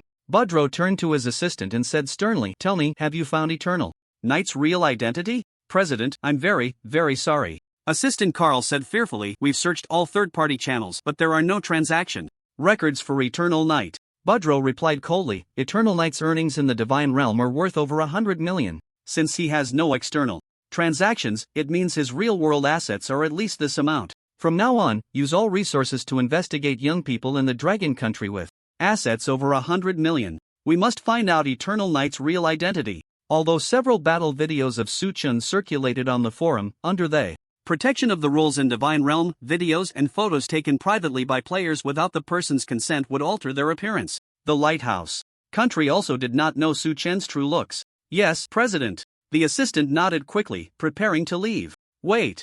Budro called him back and Continued, also, inform Bloodstained Jyotian to immediately return $50 million, or I will join forces with other factions to sanction the Bloodstained Guild. As long as he could recover some money, he could lessen his punishment. Understood, President. The assistants set off to carry out the orders. On the other side, at the headquarters of the Jojo Guild, after receiving the world announcement, Vice President Tianya said with relief, although our Jojo Guild failed, at least it was a fellow countryman who secured the first kill in the dungeon, not someone from another country. Yeah, President Tian Yun nodded in agreement, saying, this player called Eternal Knight is truly beyond our expectations. To be able to solo a silver boss in such a short time, Eternal Knight's strength surpasses everyone in our guild. Ever since Kolo Village first cleared the first stage of the dungeon, all major guilds began to pay attention to news from Kolo Village, so everyone knew that the final stage was completed solely by Su Chen. At this moment, Tian Yun asked, have you contacted Eternal Knight? Is he willing to join the Jojo Guild? Another vice president smiled wryly. Eternal Knight has disabled private chats and friend requests from strangers, so we can't reach him at all. So I plan to contact Sangyun Tianshang for help. You did well. President Tian Yun sighed, as long as Eternal Knight joins, our Jojo Guild's position in the world will be even more solid. After the conversation ended, the Jojo Guild continued to tackle the novice dungeon. At the entrance of the Black Crow Mountains, a large number of players gathered in this place. Ding! Koro Village announcement, the novice dungeon has ended, all players receive basic rewards, 10 gold coins, 100 reputation points, and 1 piece of black iron gear. Due to your position as the top contributor, you have received 500 gold coins, 1,000 reputation points, and the Black Wing Bow. After leaving the dungeon, Su Chen received the contribution ranking reward, a piece of golden quality weapon. He wasn't in a hurry to check the equipment attributes. After all, the loot from the dungeon had yet to be distributed. According to the dungeon rules, the player with the highest contribution value picks first, and each item selected consumes the corresponding contribution value. The higher the quality, the higher the required contribution value. However, with 19,238 points of contribution, Su Chen had enough to take all the rare quality items. He wasn't polite at all. He directly chose 2 pieces of golden equipment, 4 pieces of silver equipment, 6 silver quality items, and many bronze quality loot. After all, without Su Chen's participation in this dungeon raid, the other players would never have achieved such good results and system rewards. Therefore, no one had any objections. Moreover, these items were rightfully Su Chen's. Hee, brother Yanya, are you selling those 2 golden pieces? Guangfeng Wanjiang was very envious. Upon hearing this, Kanyun Tianshang also looked at him. Of course I'm selling them, I can't use equipment for other professions, Su Chen said. With a smile, as usual, the highest bidder wins. He took out the dragon scale sword and the dragon bone ring. These 2 were universal equipment for warriors and knights. The eyes of nearby players became fervent. No wonder they are legendary golden equipment. So strong. The dragon scale sword actually has a 10% damage reduction bonus. It's simply the dream sword for us warriors. Its attributes are 7 or 8 times higher than the black iron sword I have. Everyone was amazed. I want both of these pieces. Kan Yun Tianshang shouted, I'm willing to pay 250,000 gold coins. Guangfeng Wanjiang couldn't help but say, Tianshang, that's not fair. Last time, I let you have a piece of armor. This time you have to let me have a hand, right? No way. Kenyan Tianshang shook his head. This time I really can't let it go. You know our guild has world-class warrior players. These 2 golden pieces can greatly enhance his strength. So let's forget it this time. Next time we encounter golden equipment, I will definitely let you have it. Guangfeng Wanjiang raised an eyebrow. Then we can only rely on our own abilities. I'll offer 300,000 gold coins for the 2 pieces. I'll offer 350,000 gold coins. 370,000. 400,000. The competition between the 2 was extremely fierce, with the prices shouted getting higher and higher. Since Guangfeng Wanjiang's younger brother, who was the vice president of the guild, was a world-class knight player, Guangfeng Wanjiang showed a posture of not giving up until he bought the equipment. However, the prices were getting absurdly high. Kanyun Tianshang had no choice but to negotiate with Guangfeng Wanjiang again. In the end, both of them bought the 2 golden pieces for 300,000 gold coins each. According to the normal midterm price, mainstream level golden equipment would cost at most 100,000 gold coins. But now, there were less than 10 golden pieces in the entire world, so a 3-fold premium was also a normal situation. Following that, Su Chen continued to sell all the unused equipment items to them. His wealth reached 766,000 gold coins. After the players finished selecting their loot, they each left. Su Chen directly used a return city scroll, instantly teleporting to his in room. He wasn't ready to submit the quest to the village chief yet. Instead, he stayed in the room to sort out the gains from this dungeon run. After spending a few minutes, Su Chen took out several important items: 10 medium skill experience scrolls, 2 golden treasure chests, the Blackwing Bow, and a life essence. He consumed the life essence, raising his attribute synchronization to 25%. Then he looked at the golden weapon from the contribution ranking reward. Blackwing Bow, gold, part, weapon strength plus 55.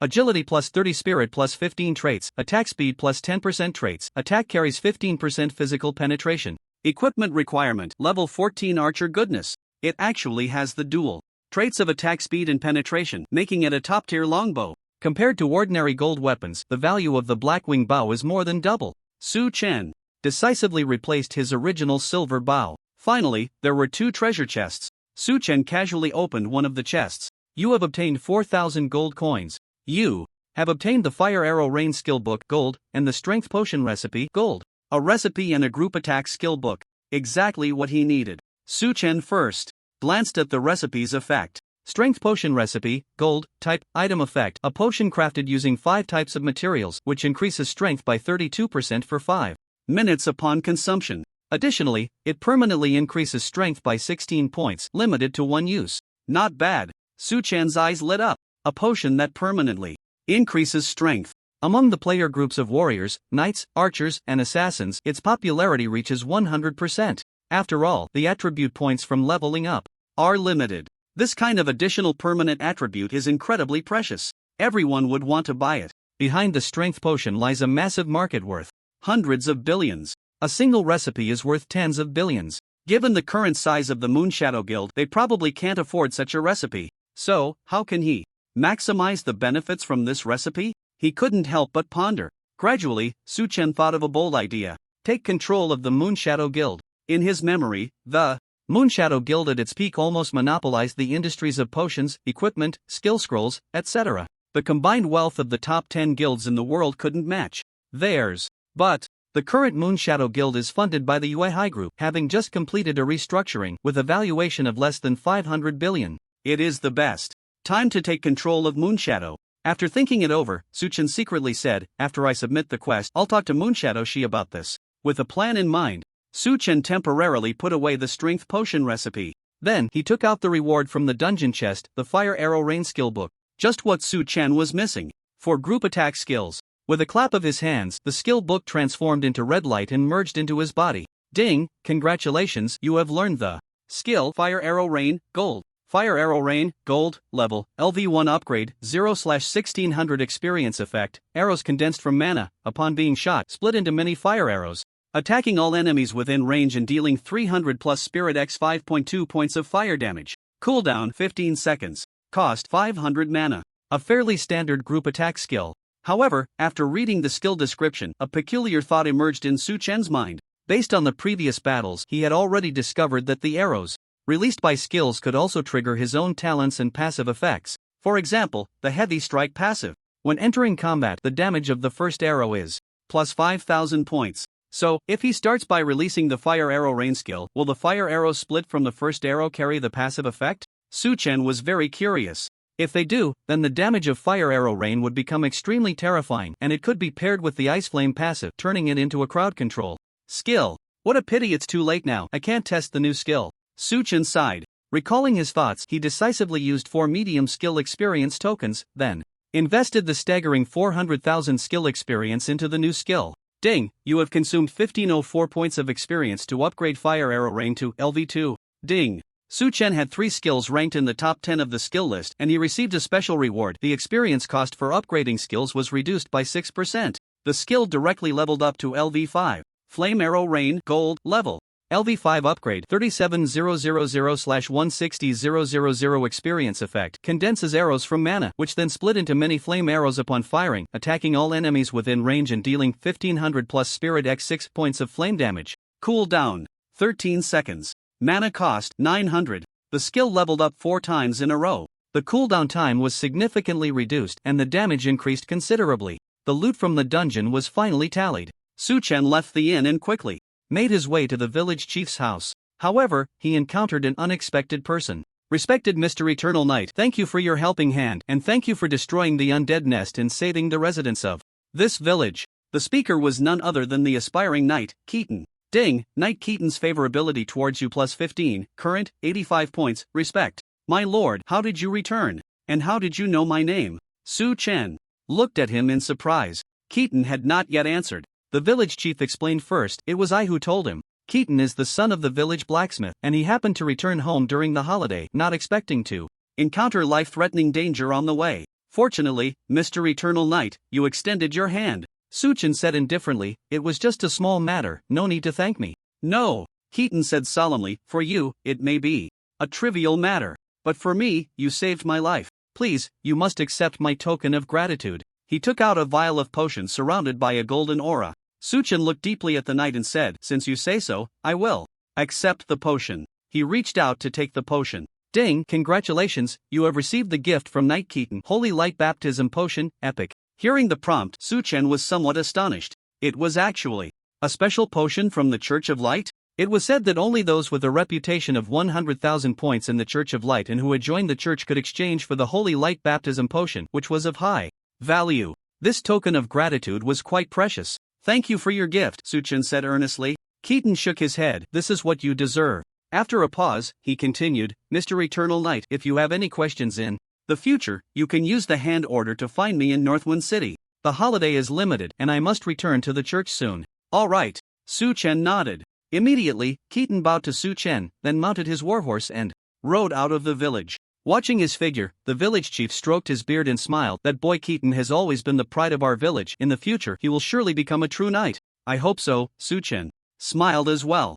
Then, the village chief took out a mysterious orb. Mr. Eternal Knight, since you destroyed the undead nest, I cannot go back on my word. This treasure belongs to you. Ding, congratulations, you have completed the main quest, destroy the undead nest. Rewards, experience X 10,000, gold X 100, mysterious orb. Su Chen received the reward. Glancing at the orb, he curiously asked, village chief, where did you get this orb? I've long forgotten. The village chief shook his head. When I was young, I adventured in ruins all over the continent. This orb may have come from some ruin. Since I didn't know its purpose, I just kept it at the bottom of the box. Is that so? Su Chen couldn't help but ponder. Seeing this, the village chief reminded him, if you want to know the orb's purpose, you can go to the Knowledge Church. They know the information about everything in this world. Right, I almost forgot about the Knowledge Church. Su Chen's eyes lit up. Although the national religion was the Church of Light, other smaller churches still existed. If he remembered correctly, in the Empire of Light, there are 4 main cities that house the Knowledge Church. As long as one passes the tests of the church's sages, they can receive guidance from the God of Knowledge. After expressing his gratitude, Su Chen bid farewell to the village chief. He returned to the inn, preparing to log off and rest, while also contemplating his future action plan. However, before that, he intended to use the potion gifted by Kaidan. Holy Light Baptism Potion, Epic, Type, Consumable Effect. After consumption, a breath of light is born within the body, increasing affinity with light creatures by 100%, resistance to dark negative effects by 50%, and permanently enhancing mental attributes. Description: a potion personally crafted by Saintess Carol. In reality, the effects of this potion do not reach the level of epic quality. Its value lies in that breath of light.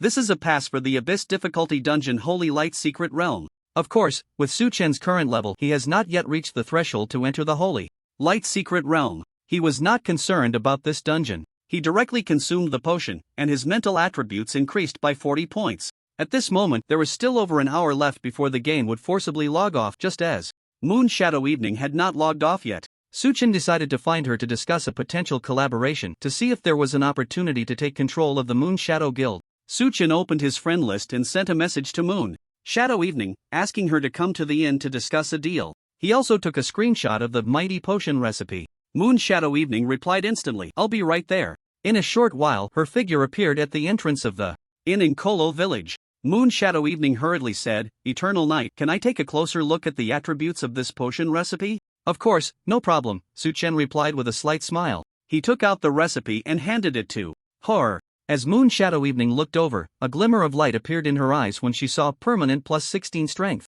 As the daughter of the head of the Moon Sea Group, her business acumen was naturally very sharp. She immediately sensed the vast market involved with this recipe. Currently, players could gain a maximum of 2 points of strength per level. However, consuming a bottle of mighty potion could yield an equivalent of 8 levels worth of strength attributes. Who could resist such temptation? Although players currently lacked money, as time passed, they would eventually be able to buy a bottle of golden quality potion. Observing Moon Shadow Evening's expression, Su Chen revealed a slight smile. It was clear that she was intrigued.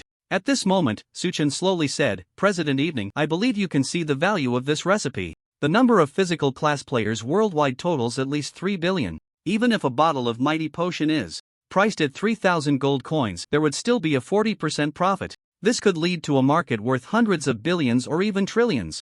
Therefore, the price of the recipe is not cheap, it's a flat price of 100 million gold coins. In the current market, 100 million gold coins equated to 20 billion dragon country currency. No, that's too expensive. Moon Shadow Evening shook her head. Entering negotiation mode, she became very calm. I think it's quite cheap, as long as you buy it, your Moon Shadow Guild will profit. Su Chen smiled. Moon Shadow Evening raised a finger. First, how can you guarantee that all 3 billion people will buy the potion? At a selling price of 3,000 gold coins with the current exchange rate, that's as high as 600,000 dragon country currency, worth a house. Not many can afford it. Su Chen quietly watched her speak, his expression unchanged. In reality, by the mid-game, players would be scrambling to buy such permanent attribute-enhancing potions. Because every 20 levels, players needed to participate in tier breakthrough tasks. During the task, players could only rely on their own attributes, skills, talents, and equipment, and could not use any items. If they failed the task, they would never be able to level up again.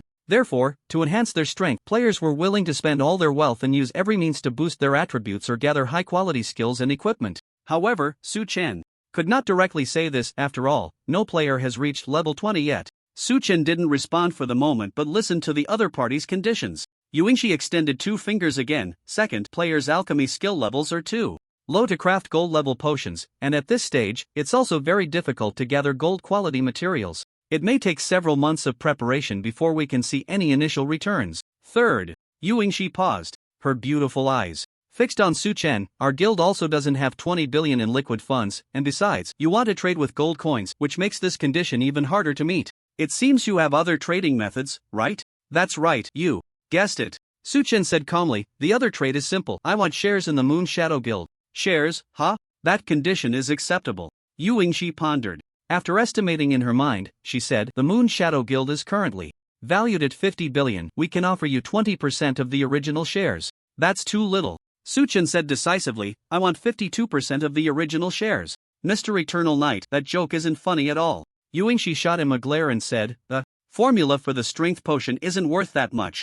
Don't rush, let me finish. Su Chen smiled lightly. I can provide you with a large number of potion formulas and equipment blueprints, as well as the sources of all materials. If you can meet the conditions you mentioned, this trade might be possible, but Yuingshi didn't finish her sentence. However, Su Chen understood her meaning. Yuingshi didn't believe he could provide a large number of formulas and blueprints. Su Chen calmly said, how about we sign a bet agreement? How do we bet? A hint of interest appeared in Yuingshi's beautiful eyes. Within 3 days, if I can present 4 more formulas for black iron and bronze quality attribute potions, then I want to obtain 52% of the original shares. If I can't, I will exchange the strength potion formula for 5% of the original shares. Yuingshi fell into thought. For formulas for black iron and bronze attribute potions could definitely bring in profits of over 100 billion. After all, players would be willing to pay for potions of that quality. Yuingshi raised her head and said seriously, the guild's shares are held by me, my sister, and my father. So I still need to discuss it with them. Eternal Knight, can we discuss the detailed plan offline? It would be more convenient. Let's skip the offline meeting. Su Chen directly refused. Before he had enough strength, he didn't want anyone to know his real identity. After thinking for a moment, Yuingshi continued, then can I tell you the answer tomorrow? Sure. Su Chen nodded, a smile appearing on his face. He knew this deal was secure. The benefits he offered were substantial enough. Yuingshi would definitely agree. After all, the Moon Shadow Guild was just a new guild with an uncertain future. As for how to obtain the attribute potion formulas, Su Chen was full of confidence. After completing the hidden quest in Kolo Village, he would not only receive the quest for the Archer's advanced class but also conveniently acquire many potion formulas, including 8 formulas for attribute-enhancing potions. Thinking of this, a smile appeared in Su Chen's eyes. After the conversation ended, Yuingshi left the spot. Su Chen also logged off and returned to his bedroom. At this time, his synchronization rate had risen to 25% and his real body had unlocked higher 4-dimensional attributes. He estimated that his physical quality should have reached about 8 times that of an average person. Su Chen was now undoubtedly the strongest man in the world. Once his attributes increased by several dozen times, common firearms in reality would probably not be able to harm him at all. I still need to keep working hard, Suchin sighed. After finishing dinner and taking a shower, he lay on his bed, browsing the popular posts on the Divine Realm forum, most of which were related to beginner dungeons. After looking around, aside from the Kolo village and the beginner dungeon where the Angel Guild was located, the progress of other guilds remained the same as in his previous life. After reading, Suchen withdrew his gaze. He began to contemplate his class advancement quest. My job task requires me to teleport to the map near the novice village where the Takamagara Guild is located. If I remember correctly, the Takamagara Guild will clear the novice dungeon around 2:00 tomorrow afternoon. After thinking for a moment, Suchen's eyes lit up. A bold idea formed in his mind. Why not steal their boss? In his previous life, after completing the task, Suchen teleported directly back to Kolo village. At that time, he was relatively naive and had no thoughts of stealing someone else's boss. But now it was different. I wonder what will happen if I steal the boss from other novice villages. A strong curiosity surged within Suchen. The next morning, after finishing breakfast, Suchen logged into the Divine Realm and returned to the Kolo village inn. Ding, you have one private message from a friend. The system immediately gave a prompt. Suchen glanced at it and found that it was a message from Yuing she sent more than 10 minutes ago, simply asking him to meet at the village entrance. The deal was on. Suchen smiled. He quickly replied to the message and set off. Soon, Suchen arrived at the village entrance, where Yuingshi had been waiting with guild members for a long time. Eternal Knight, your betting agreement has been accepted by me on behalf of the Yuing Guild and the Yuhai Group, Yuingshi said solemnly. Suchen replied, let's sign the system contract. With the emergence of the Divine Realm, major companies no longer sign contracts in the real world but instead sign system contracts within the Divine Realm. After all, real contracts could be violated, while system contracts directly affected both parties' souls and the consequences of breach were very severe. At this moment, Yuingshi nodded, okay. After confirming the content, the two signed the system contract without hesitation. Hearing the prompt sound, Yuingshi smiled and said, Eternal Knight, I hope you can fulfill the bet. It seems President Shi thinks I can get 52% of the original shares. Suchen teased with a smile, when the time comes, don't forget to call me boss. After successfully taking control of the Yuing Guild, Suchen already had plans in mind. At that time, he would only be responsible for providing formulas, blueprints, and information about material sources, while the management would still be handled by Yuingshi and her sister Yu Ingwei. Hearing this, Yuingshi smiled and nodded, then I wish you good luck. After saying that, she left with her team. Suchen stood in place, pondering, next, I should go to the Blood Wilderness to obtain the hidden quest from the hunters. As for the final main quest of the novice village, it couldn't be done now. This quest required all players to reach level 10. Then, recalling the action plan formulated last night, Suchen immediately set off. The Blood Wilderness was a level 10 to 20 map located south of Kolo village. It was also one of the more difficult maps. The monsters were strong and numerous. Players could easily be surrounded and beaten to death by a group of monsters if they didn't team up. However, Suchen was not worried at all. Instead, he was eager to try out the effects of his new skills. He spent some money to take the teleportation array and instantly arrived at the militia camp in the Blood Wilderness. Because this map was home to a terrifying number of magical beasts, the village chief specifically dispatched a militia team to garrison the area. After walking in the wilderness for a few minutes, Suchen finally encountered a group of monsters attacking him. Chirp, chirp, a sharp, noisy sound came from ahead. Looking closely, dozens of blood-red giant rats crawled out of a hole in the ground, their mouths filled with sharp teeth and their eyes gleaming with a bloodthirsty light. Suchen used the system's detection ability. The monster levels ranged from 10 to 15. Blood Rat Black Iron Common Level 15 Health, 8500 over 8500 Attack, 530 Skills. Blood Tooth a common black iron monster. The attack power of the Blood Rat was still lower than his defense. I'll practice on you. Suchen took out the black wing bow and launched a skill into the sky flame arrow rain. A surge of mana suddenly flowed into his fingertips, condensing into a crimson energy arrow. He released his two fingers, and the arrow shot into the sky with a whoosh, splitting into dozens of fiery arrows mid-air, each accurately hitting the body of a blood rat. Their little legs couldn't escape the range of the skill attack. -7,454. -7,454. -7,454. In an instant, a series of astonishing damage numbers erupted. This move not only triggered the heavy slash passive but also activated other passives, such as Ice Flame and Dark Arrow, with each arrow adding -850 points of elemental damage. The blood rat swarm was completely wiped out. Ding, you killed a level 15 blood rat, gaining 344 experience points. Ding, congratulations, you have looted 2 points of constitution. Ding, congratulations, you have looted the blood. Fong skill, rare. The system panel instantly refreshed with hundreds of notifications. The fiery rain of arrows skill, combined with the passives, produced a 1+1 greater than 10 effect. The only regret was that life drain could only restore 500 health points. Of course, that was normal, because the description of the passive was, when an arrow hits an enemy, restore 500 health points. It had nothing to do with the number of arrows hitting. However, the skill was still very powerful.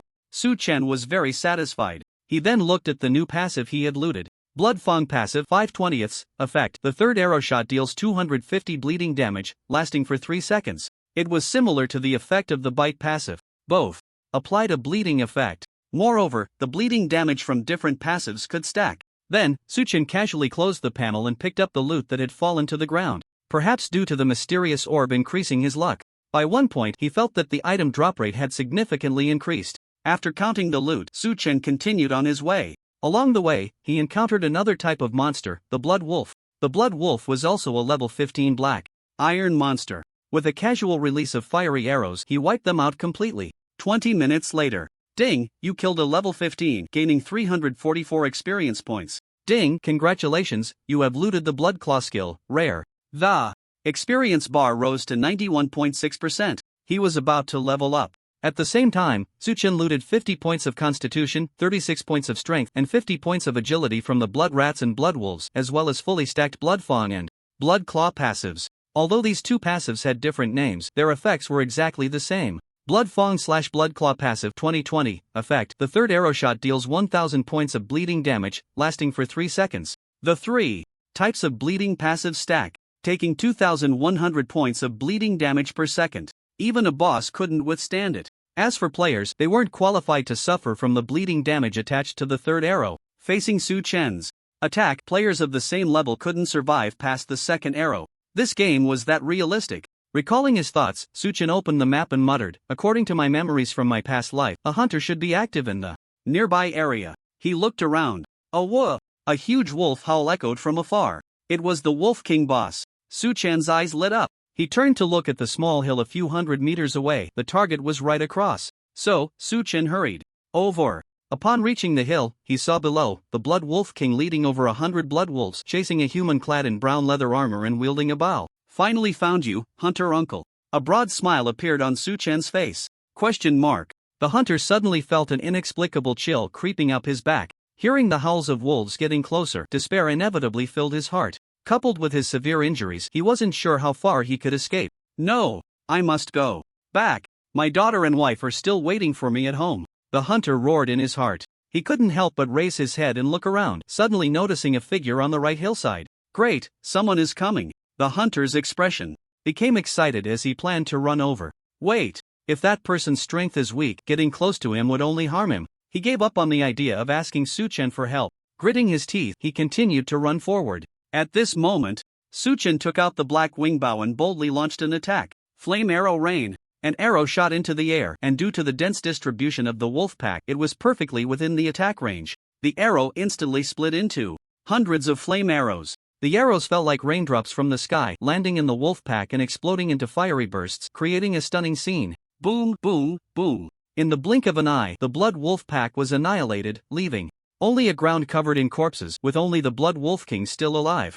Ding, you have killed a level 15 Blood Wolf, gaining 344 experience points. Ding, congratulations, you have reached level 15, gaining +1 to all attributes, +1 to free attributes. Since the attributes and skills of the Blood Wolves had already reached their limit, only experience rewards remained. The experience bar broke 100%. Su Chen leveled up. Wow, what a powerful archer. Hearing the explosions, the hunter turned around and was immediately shocked. Su Chen, holding the longbow, strode towards the Blood Wolf King boss. Roar! The Blood Wolf King growled deeply. It stared at Su Chen with a gaze full of anger, but it was also very cautious, never initiating the attack first, instead observing him. Su Chen used the system's probing ability to obtain the boss's attributes. Blood Wolf King Bronze BOSS level 15 health 384,000/390,000 attack 20-30 skills. Blood Fong bites the enemy with its fangs, applying a bleeding effect. Blood Rage consumes health to greatly increase speed and attack. Blood Arrow spits out a blood arrow to attack the enemy. Wolf King's Roar emits a fierce howl, stunning nearby enemies. With the appearance of the boss, an announcement rang out informing the players in Kolo village of the Blood Wolf King's coordinates. Su Chen didn't care. You beast may be cautious, but today you meet me, and even if you don't want to attack, you must attack. Su Chen raised his longbow and casually shot a few arrows. Bayu, bayu, bayu. The arrows flew through the air. The Blood Wolf King quickly pounced towards the open ground. One arrow missed, but the subsequent arrows all hit its body. Minus 318. Minus 1264. Critical hit, minus 358. With the passive skill Hunter's Intuition, Su Chen easily predicted the Wolf King's next move. So, the first arrow was merely bait, while the subsequent attacks were the real killing blows. Roar!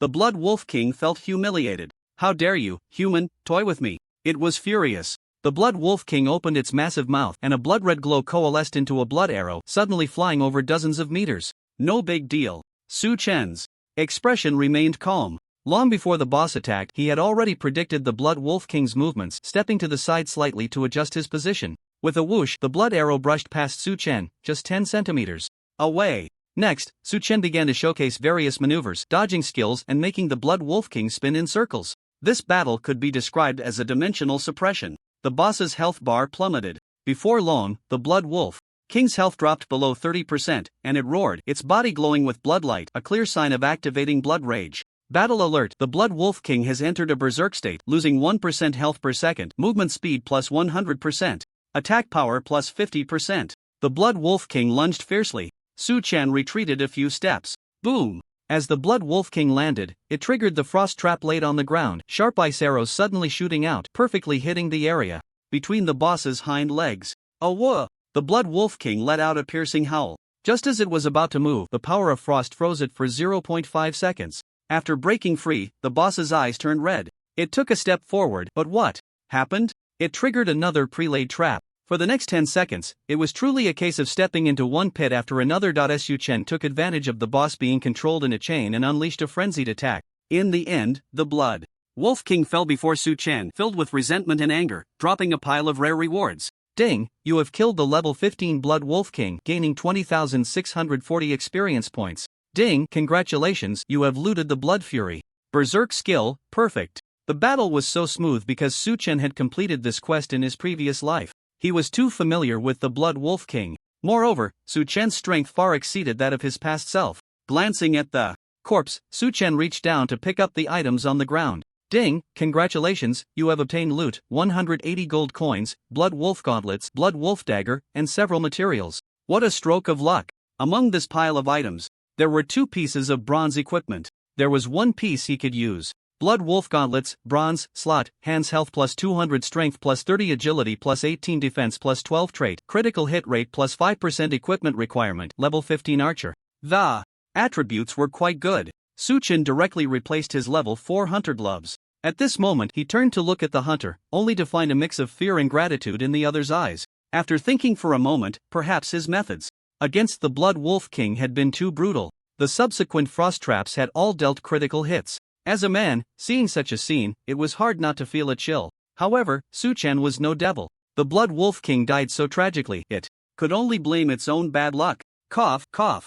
After a moment of reflection, Su Chen said seriously, Hunter uncle, are your wounds serious? Hearing this, the hunter forced a smile and said, Adventurer, thank you for saving me. As for the wounds, he couldn't help but look down at his chest. There, centered around the wound, black blood spread like a spider web to other parts of his body. The hunter said helplessly, I've been cursed with blood defeat, I'm afraid I won't live for many days. Although Su Chen already knew the solution, he still followed the procedure and asked, Uncle, is there a way to dispel the curse? Yes, the heart of the Blood Eagle King can dispel the blood defeat curse, but that monster is incredibly powerful and resides in the blood-colored gorge. The hunter explained with a bitter expression. Ding, congratulations, you have triggered a hidden quest, dispel the curse. Quest content, bring the heart of the Blood Eagle King to the hunter of Kolo village. Leave this to me, Su Chen said decisively. Su Chen accepted the quest. Thank you for your help. The hunter was so moved that tears welled up in his eyes. He had great trust in Su Chen's strength. The corpse of the Blood Wolf King on the ground was the best proof.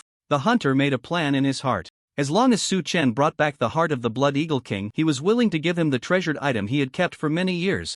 After accepting the quest, Su Chen continued, Uncle, you should return to the village in the direction I came from. I've cleared most of the monsters on the way. Okay. The hunter nodded. Mr. Evernight, be careful yourself. With that, The hunter walked towards the hillside. Retracting his gaze, Su-Chen began to check another important gain, his perfect quality passive. Blood Fury Berserk passive, 1/1, effect. After receiving 100 attacks, enter a berserk state, losing -1% of maximum health per second, attack speed plus 100%, strength plus 50%. Note, this effect has a 6-hour cooldown time. This passive is strong. At critical moments, it can greatly enhance output and deal a fatal blow to enemies. Moreover, if the healing amount is high enough, Su-Chen could continuously enjoy the massive boost from Blood Fury Berserk. Most importantly, he could turn the passive effect on or off at will. There was no need to worry about losing health to the point of death.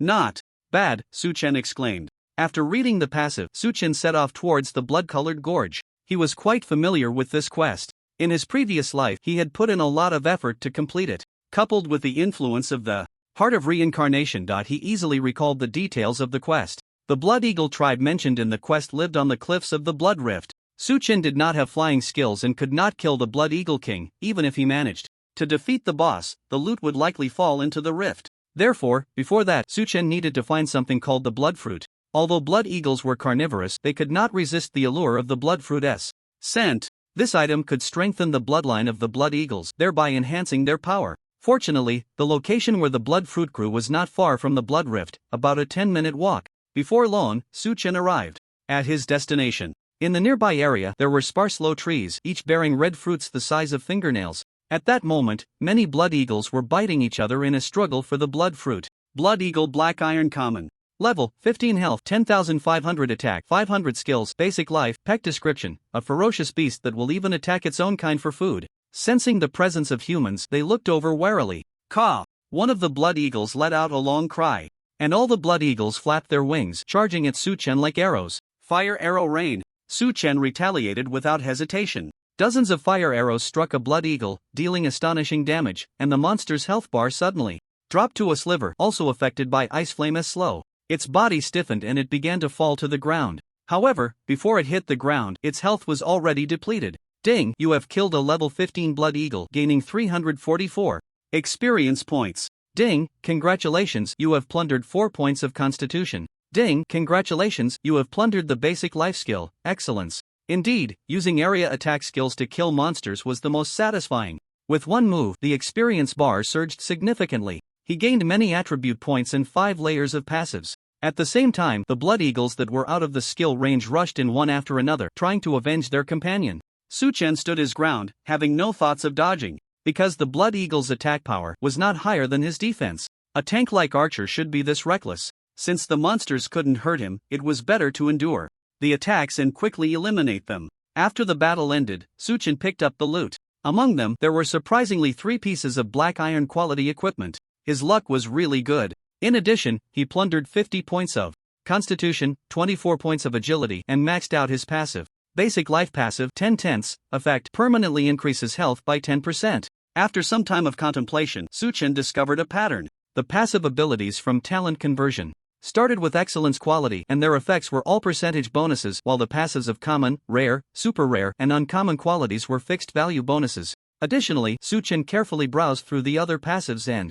found that 3 of them had not reached their maximum layers. This was a bit frustrating. However, he was glad to know which monsters had the same skills. After leaving the novice village, he would find opportunities to max out the passives. Immediately, Su-Chen opened his character data panel. ID, Eternal Light level, 15 health, 29,370 mana, 13,700 attributes, Strength 362, Constitution 420, Agility 383, Spirit 185, Attack Speed 5.75/s, Equipment plus 15%, Physical Defense 1,616, Magic Defense 1,406 slightly. These attributes were truly monstrous. If he remembered correctly, there was a mythical level Blood Ox player in the Dragon Kingdom who, at level 20, had less than 20,000 health, completely inferior to Su-Chen. At level 15, this was the kind of panel attributes that an all-around archer should have in his mind. Su-Chen felt a sense of accomplishment within. However, he was still not satisfied. As a player with supreme talent, having 10 times more health would be quite reasonable, right? Su-Chen smiled. Next, without the obstruction of the blood eagles, he began to collect the blood fruits from the bushes. The speed of collecting the blood fruits from the small trees was simply too slow, and he had learned the gathering skill from the NPC in advance. In Divine Realm, basic secondary profession skills are easy to learn. As long as you spend money or complete tasks, you can learn life skills like alchemy, forging, and gathering. From NPCs such as pharmacists and blacksmiths. Suchen placed his hand on a small tree. He activated the gathering skill and a progress bar appeared before him. After more than 10 seconds, ding, you have collected blood fruit X30. After some time, Suchen directly stripped all the blood fruits from the small trees clean. Alright, it's time to go find trouble with the Blood Eagle King, Suchen thought to himself.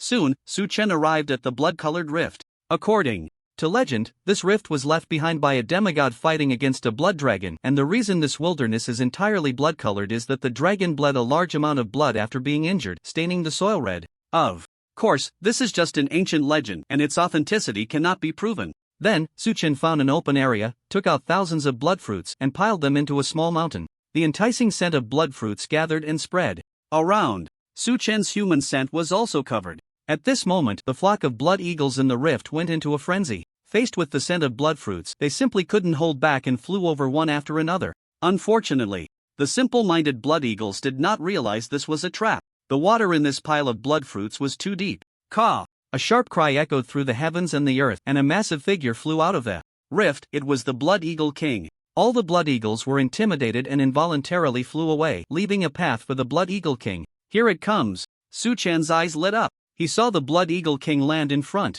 of the blood fruits, preparing to enjoy them alone. Whoosh! The sound of an arrow slicing through the air rang out. An arrow instantly hit the unsuspecting Blood Eagle King. Minus 5,239. Minus 156. Dark damage. Caw. The Blood Eagle King discovered Suchen and let out an angry cry. You group of tactical playing humans have dirty hearts. How dare you deceive me with delicious blood fruits? Unforgivable. The Blood Eagle King was enraged. It quickly flapped its wings and lunged at Suchen. The battle was about to begin. Seeing their king about to fight a human, not a single Blood Eagle came forward to assist. In fact, they hoped the Blood Eagle King would die at Suchen's hands. The reason for this behavior was simple. The Blood Eagle King possessed a higher bloodline than them. As long as they devoured its flesh and blood, the ordinary blood eagles also had a chance to evolve. This obsession with a higher bloodline had been deeply ingrained in their genes. Thus, as carnivores, the blood eagles would go to eat blood fruits. At this moment, beside the mountain of blood fruits, the boss launched an attack. Boom! The Blood Eagle King's sharp claws swept across the ground, grabbing a hole. After shooting an arrow, Suchen had already retreated to the side along the pile of blood fruits, easily dodging the boss's strike. Then, Suchen activated his detection ability to look at the boss. Its attribute panel appeared before him. Blood Eagle King Silver BOSS level 15 health 734,000/740,000 attack 3750. Skills, Basic Life, increases health by an additional 10%. Blood-colored Hurricane, summons a bloodstorm to attack enemies in the front area and applies bleeding effects. Speed Burst greatly increases movement speed. Eagle's Cry in the Sky emits a sharp scream, increasing its own attack and intimidating enemies for 3 seconds. The Blood Eagle King, also a level 15 silver boss, was much weaker than the Skeleton King. As a boss of a difficult dungeon, the Skeleton King's attributes were 30% higher than those of the same level wild boss. This silver boss is too weak. I can completely tank its normal attacks, and then with my health regeneration passive, I can recover all lost health. Only the blood-colored Hurricane skill can threaten my life. Suchen's physical resistance reached 1616 points plus 200 points of damage block, meaning the Blood Eagle King's normal attack could only deal 1934 points of damage to him. However, under the effect of life drain, not in just 1 second, Suchen could shoot 5 arrows, enough to restore 2,500 health points. After a moment of contemplation, a complete battle plan formed in Suchen's mind. Whoosh, whoosh, whoosh. He decisively raised the Blackwing Bow and shot a series of arrows at the back of the Blood Eagle King. Thanks to passive enhancements, the arrows flew quickly, catching up to the boss in the blink of an eye. Minus 259. Minus 1,249. Critical hit, minus 299. Each arrow could reduce the Blood Eagle King's defense by 20 points. Meanwhile, the third arrow would inflict bleeding and poison effects on the boss, with numbers like minus 1,050 and minus 200 continuously appearing above its head. Even with the Blood Eagle King's 50% bleeding resistance, the damage was still considerable. Suchen estimated in his mind that after reducing the Blood Eagle King's defense by 200 points, his average output per second reached over 8,000. Once the accumulated damage exceeded 5%, the boss decisively used the skill Eagle's Cry in the Sky. Caw! After turning its body, the Blood Eagle King let out a sharp screech, enhancing its attack power, and then dove towards the ground, its claws aimed directly at Suchen's body. Bang! minus 3,809. Battle. Alert, your health has decreased by 12.9%, triggering the effect of Dragon Bone Battle Armor, damage reduction plus 20%, shield plus 1,468 points, lasting for 5 seconds. This damage was simply embarrassing for the boss. Su Chen paid it no mind. He continued to output damage while standing still. Since the Blood Eagle King's attack interval was a full 8 seconds, this time was more than enough for Su Chen to recover the lost health. Before long, the boss's health was suppressed to 80%.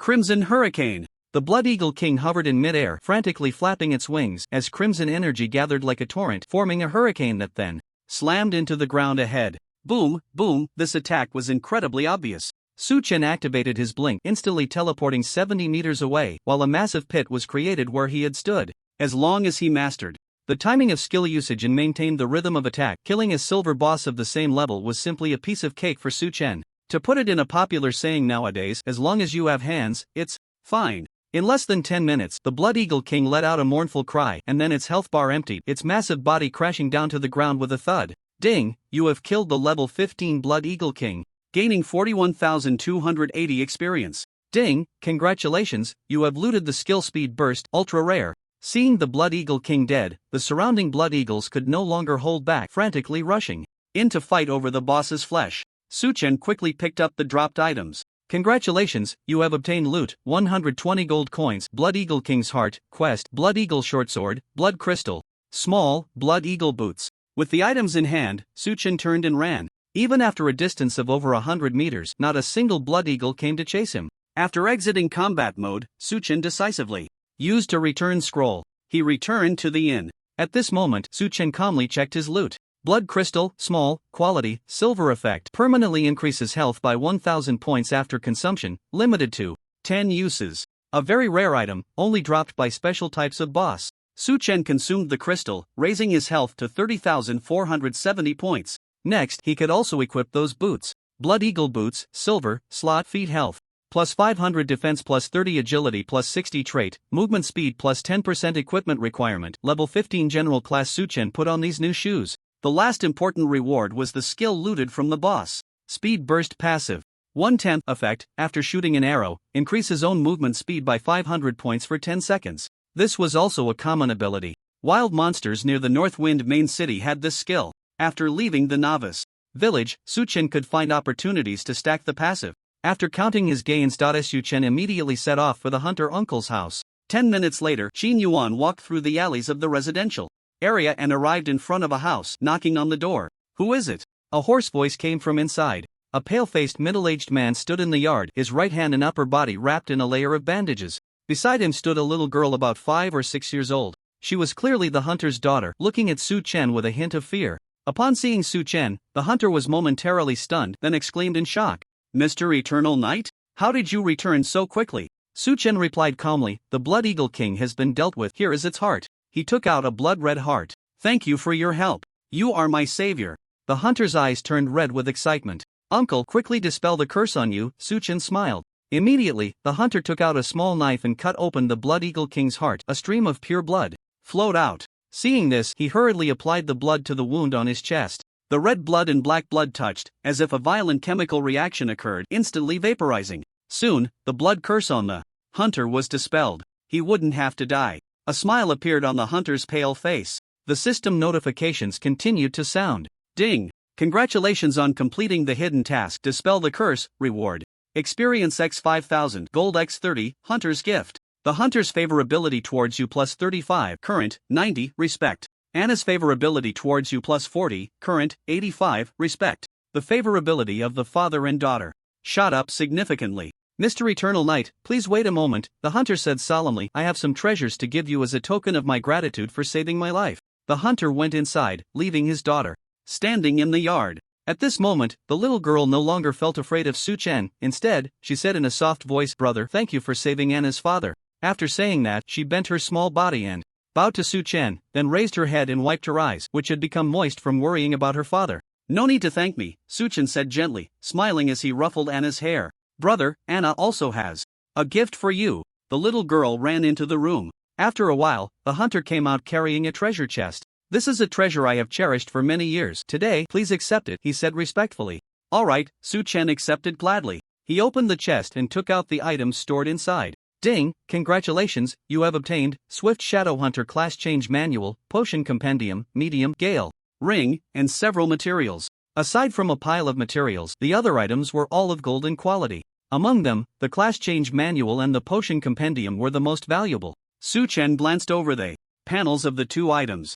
Swift Shadowhunter Class Change Manual, Quality, Gold Effect. After use, you will go to Shadow Wind Valley to receive the Class Inheritance quest. After the quest is completed/failed, using it again will teleport you back to the original location. Potion Compendium, Medium, Quality, Gold Effect contains 8 black iron, 8 bronze, 3 silver, and 1 gold quality formulae. This Potion Compendium includes the 4 black iron and 4 bronze quality attribute potion formulae required by the betting agreement. Now, the victor of the bet is none other than Su Chen. However, he did not plan to inform Moon Shadow Evening for the time being. He would consider this matter after obtaining the class inheritance. Finally, the other item, Gale Ring, was also an excellent piece of equipment. Gale Ring, Gold, Slot, Finger Strength plus 20, Agility plus 50. Spirit plus 30 trait, movement speed plus 15% equipment requirement. Level 15 Archer Su Chen replaced his previous level 5, Bone Ring, with the new ring, and his 3 attributes increased slightly. The gains from this operation are astonishing, Su Chen remarked. At that moment, a hunter's daughter bounced over, her small hands cradling a dazzling diamond-shaped gem.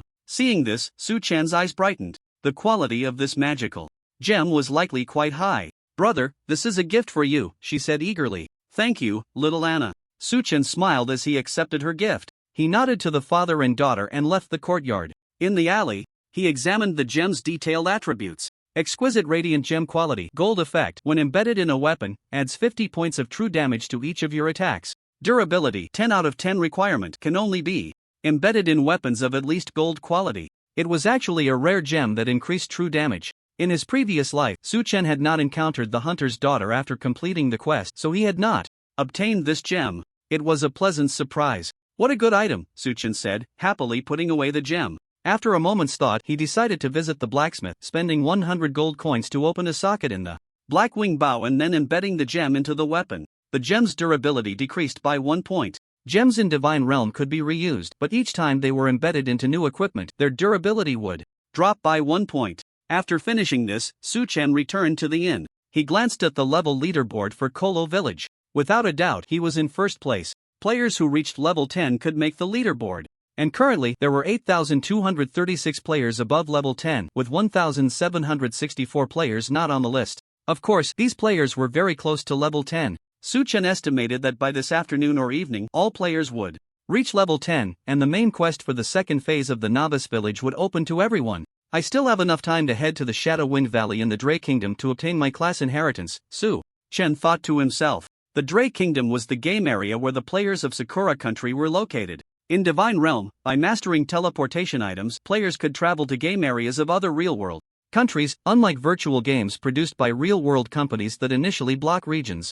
As long as players had the ability, they could even swim across oceans to reach other countries. Moreover, on the land where the Empire of Light was located, there were foreign player factions, such as the Orc Empire in the north, which included players from Nordic countries and Bear Country. The Dark Empire in the west had players from the Sun Never Sets country and Western European countries. With this in mind, Su Chen took out the class transfer notebook, infused it with mana, and the power of space descended, causing him to vanish from the inn room. Drake Kingdom, Shadow Wind Valley. This map was close to Yarrow Village, where the core members of the Sakura Country's Takamagara Guild were located. What a familiar place, Su Chen sighed. Now, he had arrived in Shadow Wind Valley a day earlier than in his previous life to undergo the class inheritance trial. I need to complete the class transfer as soon as possible, then head to Yarrow Village and directly steal their novice dungeon boss, Su Chen said with a smile. He then stepped forward, entering the quiet valley. A system prompt sounded. Ding! Detected a player with the Swift Shadowhunter Inheritance Notebook entering Shadowwind Valley. Congratulations, you have received the class inheritance quest, Defeat Lovett's Avatar. Trial monsters have been refreshed according to the challenger's level. Changes occurred within the valley, and strange roars could be faintly heard. Su Chen walked straight in. Just over 10 minutes after Su Chen entered Shadowwind Valley, a group of players followed closely behind. Their IDs had the prefix Mugino. The leader of this group was the vice president of the Mugino Guild, Sato. He was a knight player, riding a black warhorse. The Mugino Guild was ranked 5th in Sakura Country. However, on a global scale, it had not made it into the top 100. Even the so-called number 1 guild in Sakura country, blessed by 8 million deities, Takamagara Guild only ranked 48th in the world. The reason was simple: the players from Sakura country were too weak to eye in the various virtual games of the past. In the real world, they had been thoroughly beaten by players from major countries around the globe. At this moment, the vice president, Sato, asked in a soft voice, "Matsusawa, where do you think the hidden area is?" "President Sato, it's the valley entrance on the left up ahead." A warrior player, Kinosawa Matsu, excitedly pointed to the left front. Vice President Sato continued to inquire, "Tell me about your discoveries in the valley yesterday?" "Yes," Kinosawa Matsu respectfully replied. "We circled around the valley and didn't find a single monster. This is quite strange. Moreover, at the deepest part, we found a stone bow embedded in the rock wall."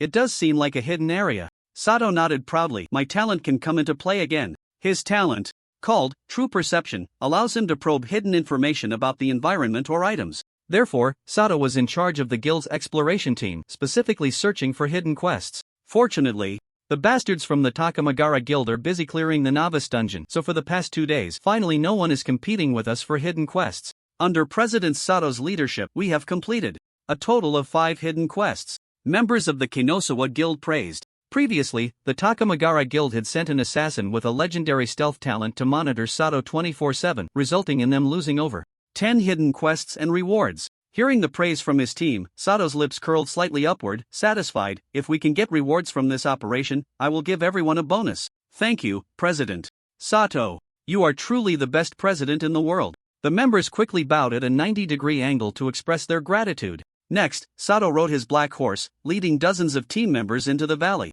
On the other side, Shadow Wind Valley. The environment of this map is very complex, resembling a maze, with various forks in the road, and one could easily walk into a dead end. Fortunately, Su Chen had the memories of his past life as navigation. He was always on the most accurate route. Hoo. The sound of howling winds came from all directions. Gray mist rose from the ground, and in the blink of an eye, it condensed into shadowy figures, each holding a gray mist longbow. Shadow Archer Black Iron Elite, Enhanced, Level 15 Health 38600/38600 Attack 753 Skills Swift Arrow Map Aura, all attributes plus 30%. Due to the influence of the special environment, this group of monsters was enhanced, making them much stronger than normal elite monsters. Moreover, they were energy-based beings, immune to physical damage. Unfortunately, Su Chen felt not a shred of worry. Fire Arrow Rain. Without a second thought, he raised the black wing bow and shot out an energy arrow, which then split into dozens of fire arrows, falling like meteors from the sky, accurately hitting each monster. -7,697. -7,679. Thanks to the passive enhancement of Heavy Strike, the damage of the first arrow increased by 50 points, and each arrow penetrated the first enemy, dealing 50% damage to a subsequent enemy. The output was explosive. One strike took away more than a third of the Shadow Archers' health. Kill. The enemies uttered hoarse words. They raised their longbows but did not launch an attack, as Su Chen was out of their attack range, and due to the effect of Ice Flame, their movement speed was forcibly reduced to just over 100 points. The monsters struggled to move. If they couldn't hit, they just couldn't hit. If the monsters had self-awareness, they would probably have already lost their composure. Taking advantage of his long reach and fast movement speed, Su Chen unleashed a flurry of attacks on them. In just 3 seconds, he could take down a Shadow Archer.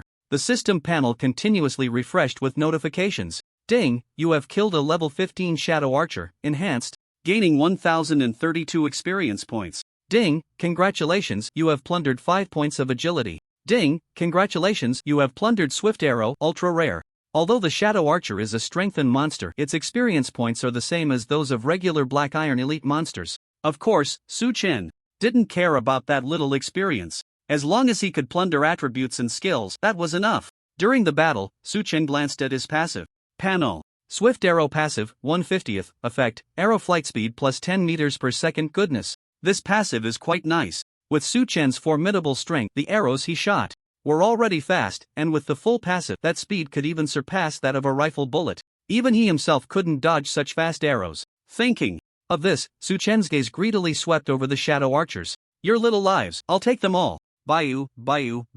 Mighty Shot. Basic Attack. Su Chen kept shooting, arrows flying towards the monster horde. Ding, congratulations, you have plundered Swift Arrow, Ultra Rare. Ding, congratulations, you have plundered 4 points of agility. In less than a minute, Su Chen dealt with the first wave of monsters. He continued forward. About 40 minutes later, the attributes and skills he had plundered reached their limit: 40 points of agility, 20 points of strength, and a full layer of passive. At this moment, Su Chen arrived at the last crossroads. As long as he followed the right path and advanced a few hundred meters, he would reach the final trial ground. Suddenly, Su Chen seemed to sense something and looked up towards the left path. A proud voice reached his ears. "Hey, kid over there, this is archmage territory. Hurry up and get out." My song shouted arrogantly. Divine Domain comes with a voice translation function, so Su Chen understood the Sakura language. He looked at the members of the My Guild, and when he saw Sato at the forefront, riding a black horse, a hint of surprise flashed across his face.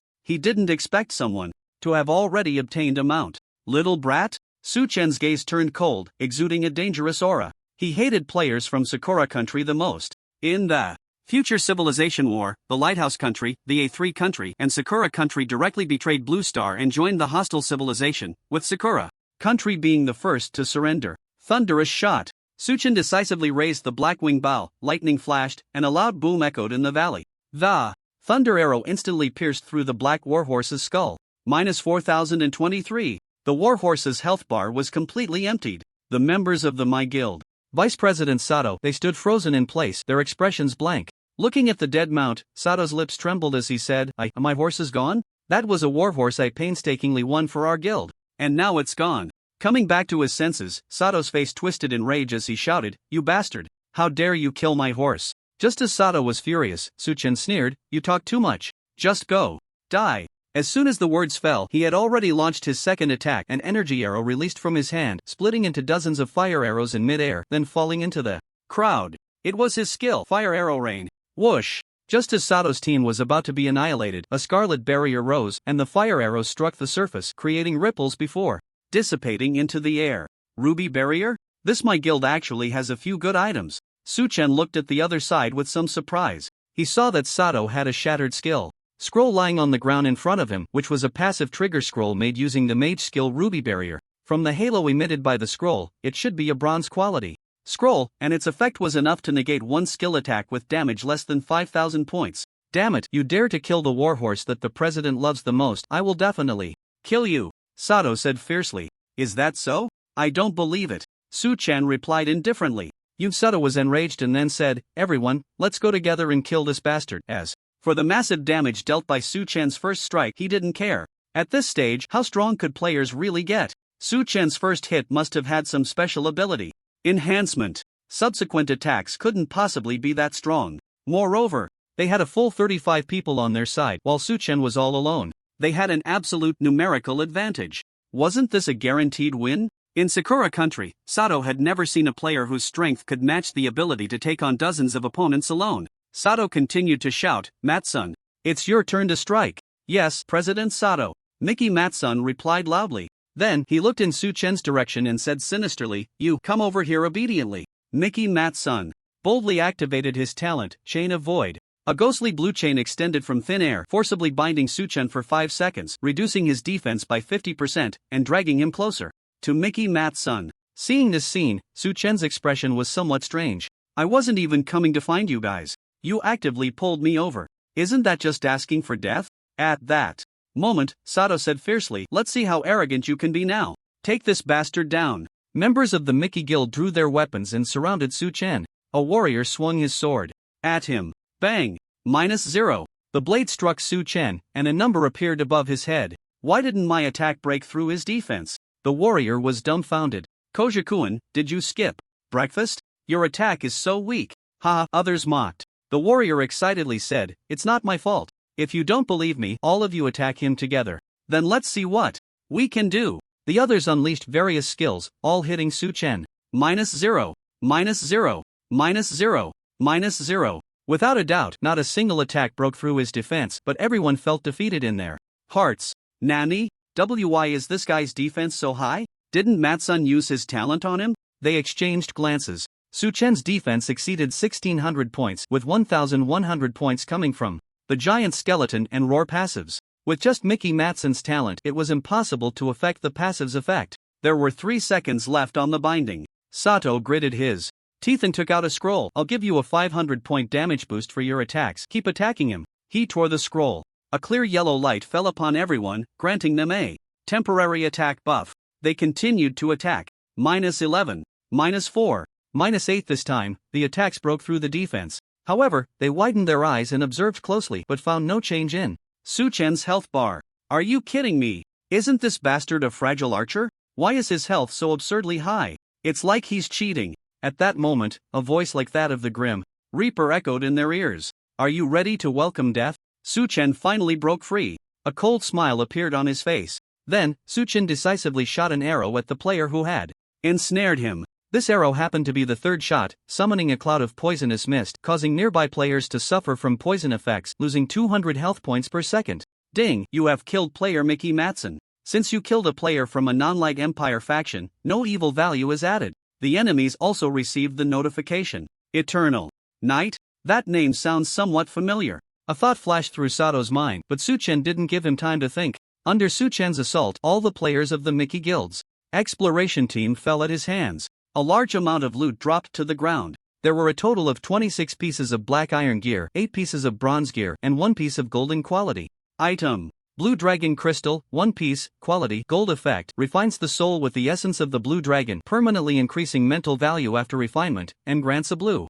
dragon mark. Usage requirement, mental value greater than 100 points. What a good item. Su Chen's eyes lit up. The player's mental attribute did not meet the requirements, so it had never been used, but now it had become a bargain for him. He used the crystal without hesitation. Su Chen immediately felt a heavy pressure in his mental sea. After a moment, the heavy pressure transformed into a cool sensation. His mental state increased by 10 points. Blue Dragon Mark Gold, blessed by the Blue Dragon, skill damage permanently increases by 5%. Not bad, Su Chen exclaimed.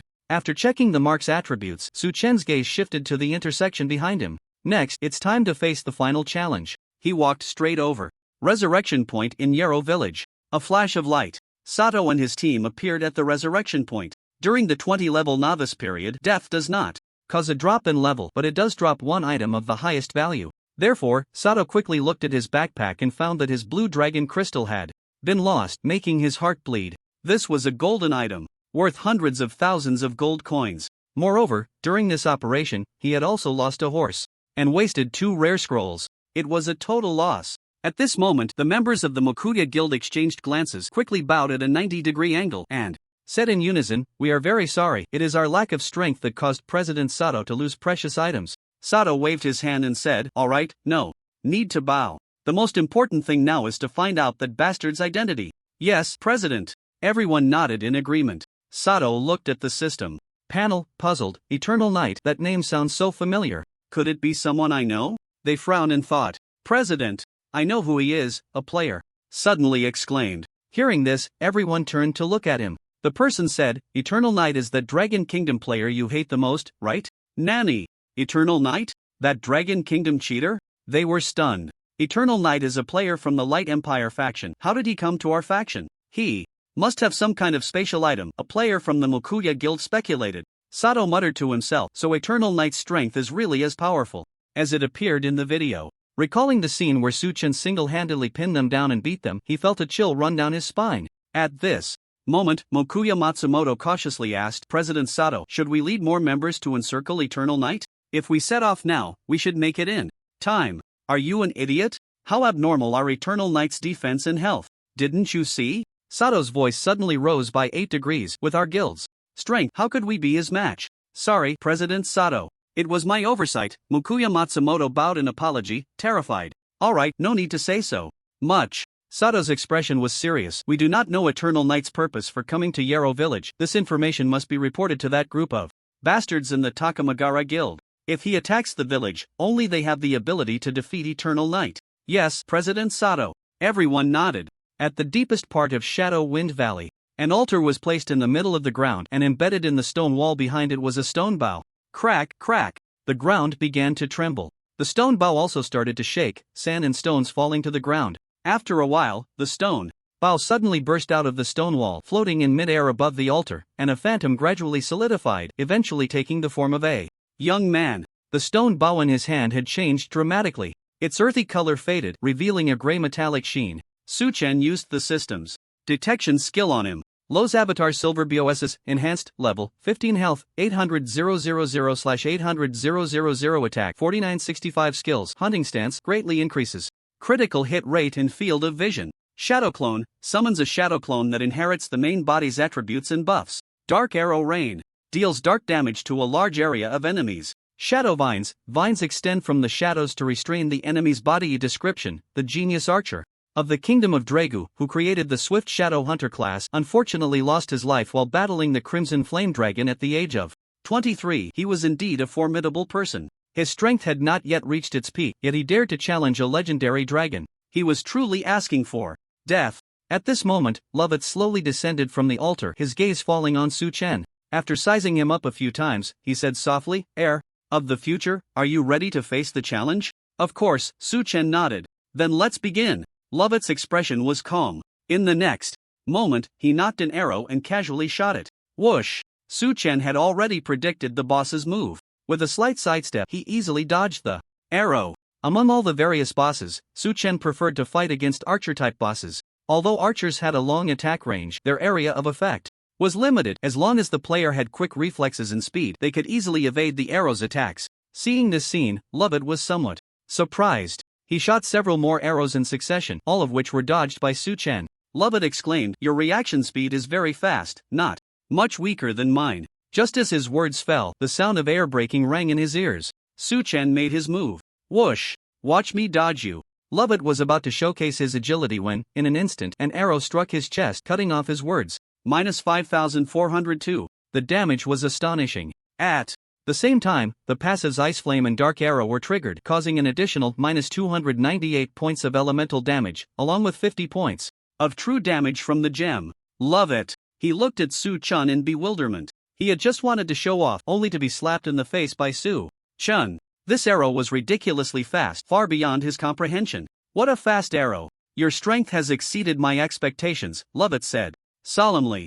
Heir, go all out. Let me see if you have enough qualifications to inherit the class I created. Shadow Vine, Shadow Clone. He raised his hand and unleashed a combo of skills. From the shadows behind Su Chen, several vines reached out, attempting to restrict his movement. Seeing this, Su Chen directly activated his blink, teleporting 80 meters away. As soon as he landed, Lovett and the Shadow Clone shot 6 arrows, crossing from the front and left sides. No problem, Su Chen smiled slightly. Utilizing the high movement speed provided by his passive, he suddenly moved several positions, weaving through the 6 arrows. This maneuver was like dancing on the edge of a blade. Su Chen calmly counterattacked. Ignoring the Shadow Clone, he focused all his efforts on attacking Lovett. Bayou, 1409, critical hit, -442, -462. A large number of damage figures appeared above Lovett's head. The arrows were faster than bullets, he simply couldn't dodge them. Realizing this, Lovett gritted his teeth and decided to endure the attacks, engaging in battle with Su Chen. The boss Lovett faced was different from those Su Chen had encountered before. His attacks had no pattern. As long as his skills were off cooldown, he could use them at any time. However, Su Chen only needed to pay attention to the Shadow Vine skill. For the other skills, even the ultimate, he could endure as long as he wasn't controlled by the Shadow Vine. Everything else was negotiable, especially since Su Chen's healing ability was quite terrifying. The ultimate damage was only around 8,000. Su Chen could recover all lost health in just 4 seconds. Therefore, this battle was purely a contest of archery skills. Basic attacks. Positioning. Heavy shot. Positioning. Su Chen hit the boss with every arrow, maintaining an average damage of 9,786 points per second, while Lovett's attacks, aside from the Dark Arrow Rain ultimate, were all dodged by Su Chen through positioning. If the battle scene in the valley were to reach the outside world, players would probably exclaim in horror. Moreover, archer players might even revere Su Chen as the god of archery. However, what frustrated Lovett immensely was that Su Chen's archery skills were actually higher than his OWN.ASA genius. He found it somewhat hard to accept. Of course, this was a normal reaction. No matter how talented Lovett was, he had only cultivated until the age of 23, with a maximum strength not exceeding level 60. In contrast, Su Chen had relied on his archery skills in his previous life to become a deity above level 100. Among the players of Blue Star, Su Chen's operational skills were unmatched. In the end, glancing at Lovett's health bar, Su Chen thought, "Let's end this battle quickly." He accelerated his attack pace. Just a few minutes later, the battle came to a close. Lovett's clone's health dropped to 0. Ding, you have killed the level 15 Lovett clone, enhanced, gaining 41,280 experience points. Ding. Congratulations, you have leveled up to level 16, gaining 4-dimensional attributes plus 1, free attributes plus 1. Ding, congratulations, you have plundered. The hunting stance skill, perfect. Lovett's clone's health had already reached 0. However, it did not dissipate immediately. At that moment, Lovett looked at Suchen in a daze, and after a long while, he sighed, although I don't understand why your archery is superior to mine, and why you came to obtain my legacy, you have ultimately defeated me. Perhaps the swift shadow hunter can thrive in your hands. Hearing this, Suchen smiled slightly and remained silent. Lovett was overthinking. The swift shadow hunter was merely a transitional profession for him. If it weren't for his low level, Suchen would have long gone to acquire legendary or even mythical advanced professions. Of course, such thoughts were best kept to himself. Saying them out loud would be too hurtful. Lovett continued, adventurer, accept my legacy. All right. Suchen nodded and took the grey longbow from his hands. The next moment, the longbow gradually became ethereal, transforming into a wisp of energy that merged into Suchen's body. The system prompt sounded. Ding. Your profession has advanced to Swift Shadow Hunter, Gold. You have inherited the core skill of the profession, Shadow Clone, Gold. Player attributes have been recalibrated according to the profession's advancement. Current 4-dimensional attributes plus 75, free. Attribute points plus 75. In Divine Realm, players only gain core skills upon advancing their profession. Other professional skills need to be comprehended by the players themselves. Moreover, professions below epic quality do not have exclusive equipment or talents aside from advancement length and professional skills. Profession name, Archer Swift Shadow Hunter, Advanced. Profession quality, Gold. Advancement length, 5 stars. Profession talent, Keen Vision. Profession skills, Mighty Shot LV1, Shadow Clone LV1, summon a Shadow Clone that inherits 50% of attributes and all buff effects. Lasting 10 seconds. Cooldown 35 seconds. Consumes 10% mana. A 5-star advancement length. This meant that for every level Suchen gained, he would receive a generous reward of free attribute points plus 5 and 4-dimensional attributes plus 5. This was 5 times higher than that of ordinary players. Additionally, the first gold profession in the Divine Realm would trigger a world announcement. Ding, world announcement. Congratulations to player Eternal Knight for becoming the first player to obtain a gold profession, receiving rewards Gold X 2000, Reputation X 3000, Life Essence X1, and Gold Chest X1. On the third day of the Divine Realm's opening, the world announcement arrived as expected. The recipient was once again Eternal Knight. No way? Eternal Knight actually got a gold profession. Whoa, I really want to cry out of envy. For 3 whole days, I've been running around for a piece of black iron equipment, and the big shot Eternal Knight has already started advancing professions. Sigh, talking too much just brings tears. Players from the Dragon Kingdom were filled with envy. On the other side, the Bloodstained Guild was preparing for the plan to hunt Suchen. At this moment, they were tackling a hidden quest that rewarded a silver-level profession. Bloodstained 9 Heavens intended to use this to enhance the guild's power. And what was the result? Suchen obtained a gold profession, directly shattering their plans. The initial investment was in vain. President, should we continue with the quest?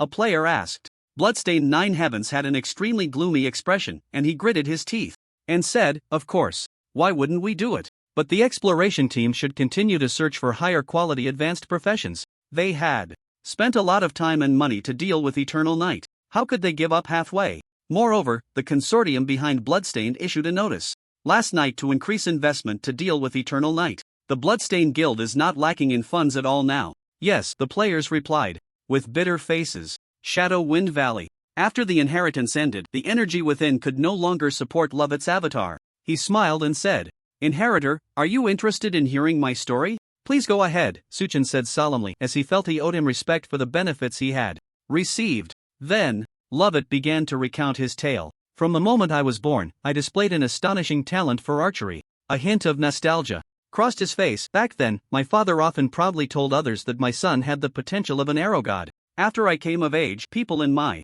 country called me the greatest master of archery in the kingdom of Dragu. I was also intoxicated by this empty fame, and later, I foolishly challenged the Crimson Flame Dragon, and as for the outcome, I need not say. Surely, history books will record my foolishness in detail. Lovett chuckled self-deprecatingly. He then looked at Suchen and said seriously, Inheritor, you must remember that empty fame is always false. Never let it blind your eyes. Don't worry, I will remember this, Suchen nodded. That's good. A hint of relief appeared on Lovett's face. Suchen silently watched him until he completely vanished from the world. He sighed and withdrew his gaze. Then Su Chen looked at his newly acquired perfect quality passive.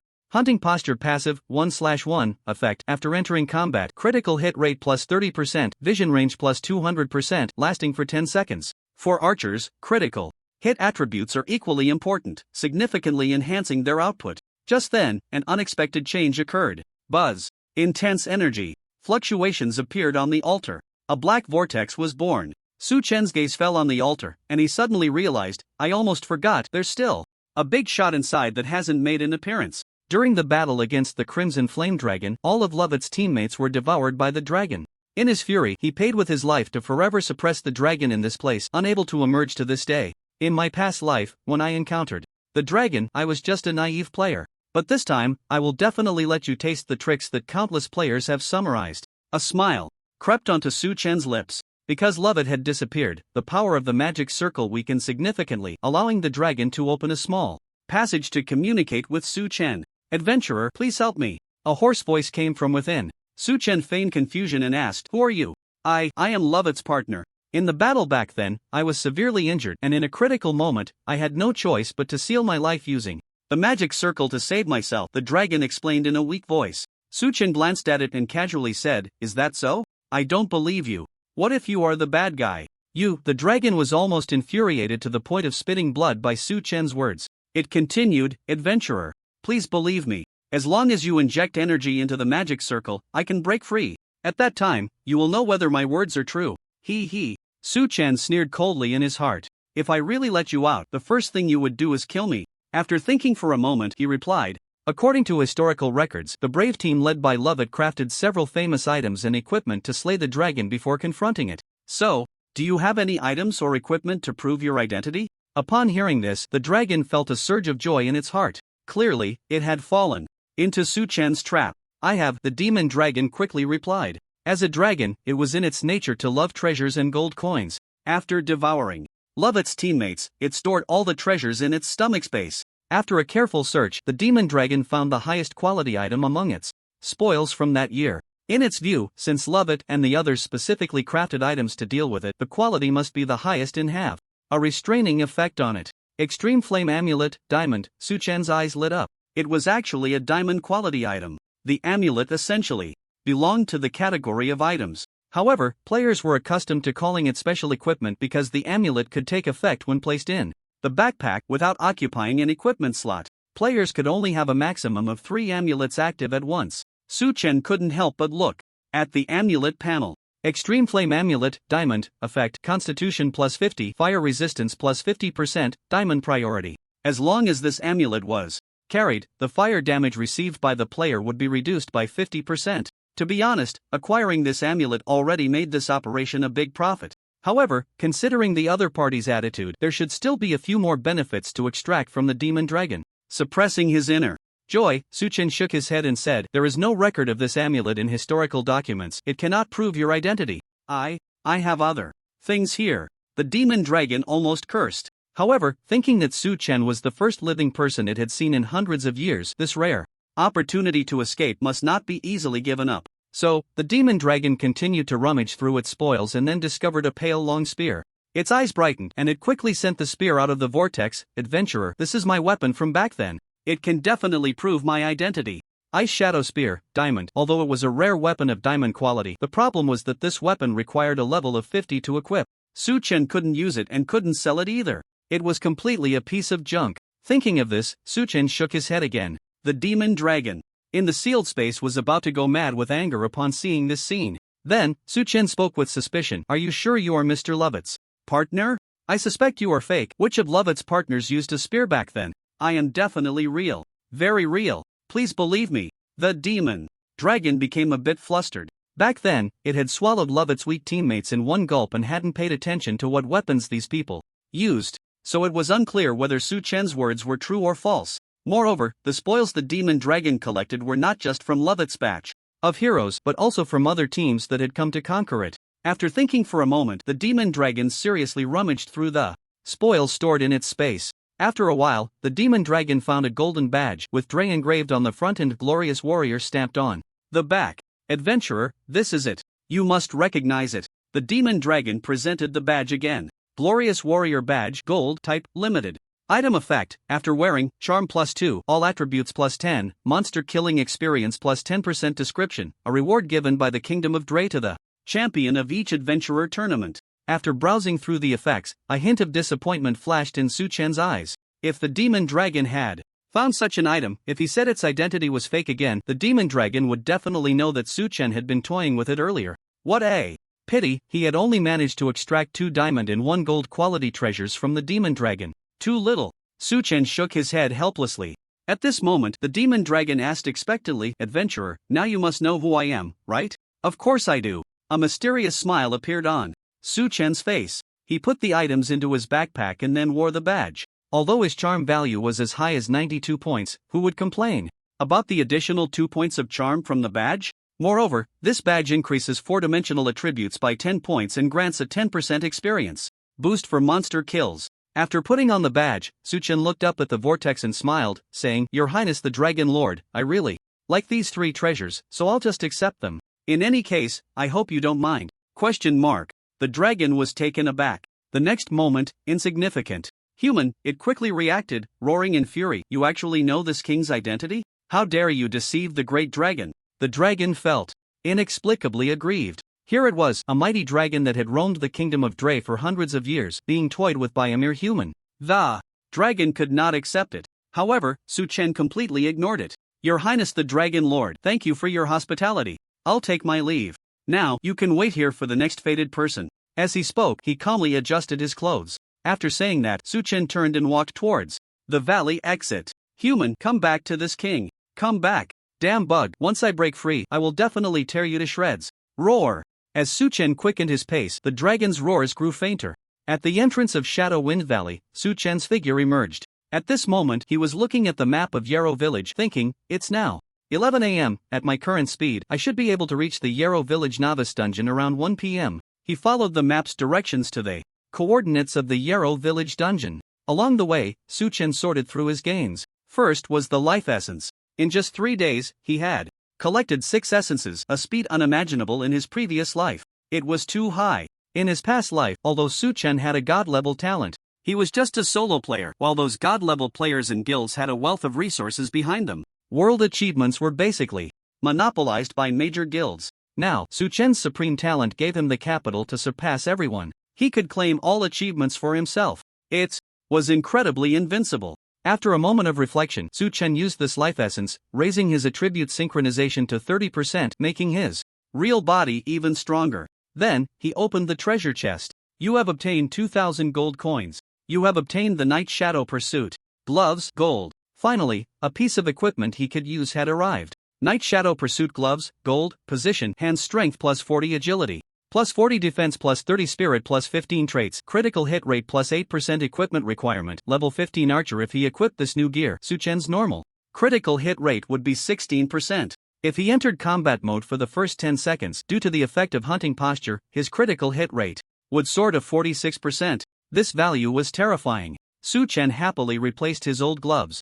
After putting on the equipment, Su Chen opened his character panel, and he had exactly 75 unallocated free attribute points. Due to the effects of his talent, he did not lack attributes like constitution or agility. Therefore, Su Chen unhesitatingly allocated all his free points to strength. ID, Eternal Night level, 16 class, Apprentice Swift. Shadowhunter, level 20 to participate in the tier breakthrough trial, health 33132 mana, 16220 attributes, strength 512, constitution 541, agility 546, spirit 311 attack speed, 6.16/s physical defense, 1761 magic defense, 1490 skills, Thunderstrike LV4, Flame Arrow Rain LV5, Blink LV5. Click to view details. Among the hundreds of billions of players in Blue Star, when it comes to attributes, the only word to describe Su Chen is invincible. After carefully reviewing, Su Chen's gaze finally settled on Shadow Clone. This clone skill, which could inherit his own buffs and attributes, was very suitable for him. Through the passive effect of talent plundering, all provided buff-type effect enhancements, such as bite, giant skeleton, hunting posture, and so on. Unfortunately, the golden quality of the summoning skill can only inherit buffs and attributes at most. If it were of legendary quality, then the summon clone could also master the player's other skills. Very powerful. What a pity. With Su Chen's strength, he cannot temporarily obtain a higher quality summoning skill. In any case, my attributes are not bad, right? A satisfied smile appeared on Su Chen's face. If other players heard him say this, they would probably be so angry they would want to hit him. After counting the gains from this operation, Su Chen rushed to the entrance of the dungeon in Yaluo village. On the way, he stopped by another place to kill monsters and obtain dungeon tokens. Meanwhile, Sato from the Mokuya Guild, after receiving the world announcement that Su Chen had obtained a golden profession, once again led his team to the Shadow Wind Valley, hoping to explore further and see if there was a chance to obtain a golden profession. Time passed quickly. In less than 2 hours, Su Chen arrived at the dungeon entrance, where there were not many players around. The Takamagara Guild was in the final stages of dungeon exploration. He stepped onto the teleportation array. A virtual panel appeared in front of him. Dungeon, Blood Red Mine Type, Team Difficulty, Hard Current Team, 1/20th Current Players, 856/1000 Completion Condition, Kill the Final Dungeon Boss, Blood-Eyed Rat. King. Ding, do you want to enter the Blood Red Mine Dungeon? Yes. Su Chen answered decisively, and he was teleported to the underground mine. Looking around, the tunnels were crisscrossed, and monster corpses lay everywhere. The highest level of the first novice dungeon monsters was 15. He had no experience in killing monsters. However, for Su Chen, experience was not important. What mattered was being able to snatch the dungeon boss. His goal was very clear. At this moment, on the third level of the dungeon, the president of the Takamagara Guild, Takahashi, was commanding his team in battle. We are the people blessed by the 8 million gods. This terrifying and disgusting rat boss will soon be punished by us. Everyone, keep it up, Takahashi shouted excitedly. Yes, President Takahashi. The guild players fighting responded in unison. Roar! The rat-like boss let out a furious roar. The boss swung the metal rod in its hand and smashed it hard against the ground, sending a shockwave that knocked nearby players over and caused massive damage. The priest players immediately healed the injured while using skills to reduce the boss's defense and attack power. As time passed, the boss's health continued to drop. Blood-Eyed Rat King Silver Boss, Hard, Level 15 Health 12000/920,000 Attack 4400. Skills, Brutal Strike, Blood Ray, Life Drain, Frenzy. The first dungeon first kill of Sakura Country is about to be ours. No wonder it's my guild, Takahashi said smugly. He looked around and suddenly noticed a player with a bow and arrow standing at the back of the crowd. What made him jealous was that this person was so handsome. Takahashi quickly scolded, "Hey, you over there, what are you doing? Everyone is fighting hard and you're just slacking off in the back? If this continues, I will definitely expel you. Hurry up and join the battle, President." Takahashi shouted one last time. "You said it, so I'll take action now," Su Chen said with a kind smile.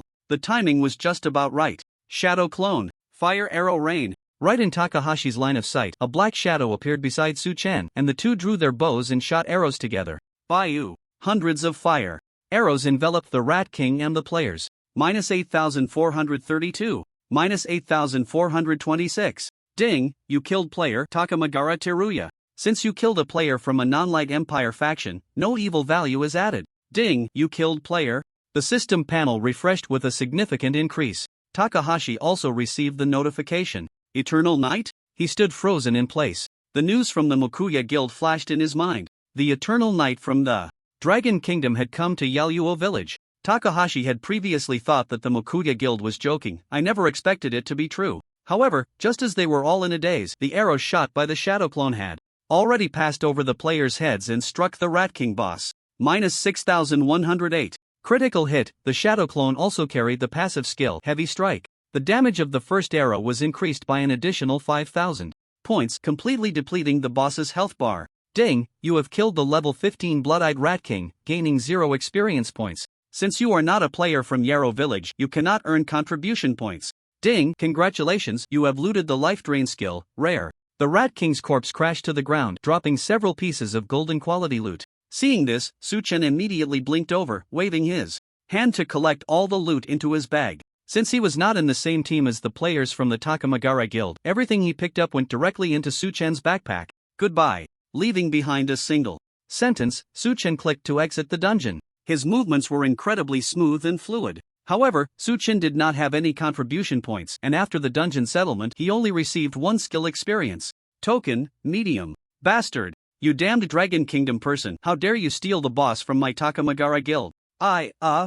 Slap. Takahashi's words were cut short. The Shadow Clone left by Su Chen shot an arrow that pierced through his mouth, rendering him speechless and causing him to roll his eyes in pain. The damage was off the charts, and the insult was equally strong. Takahashi's health bar plummeted to a sliver. Ice Flame was still in effect, and he quickly consumed a rare health potion to restore his health.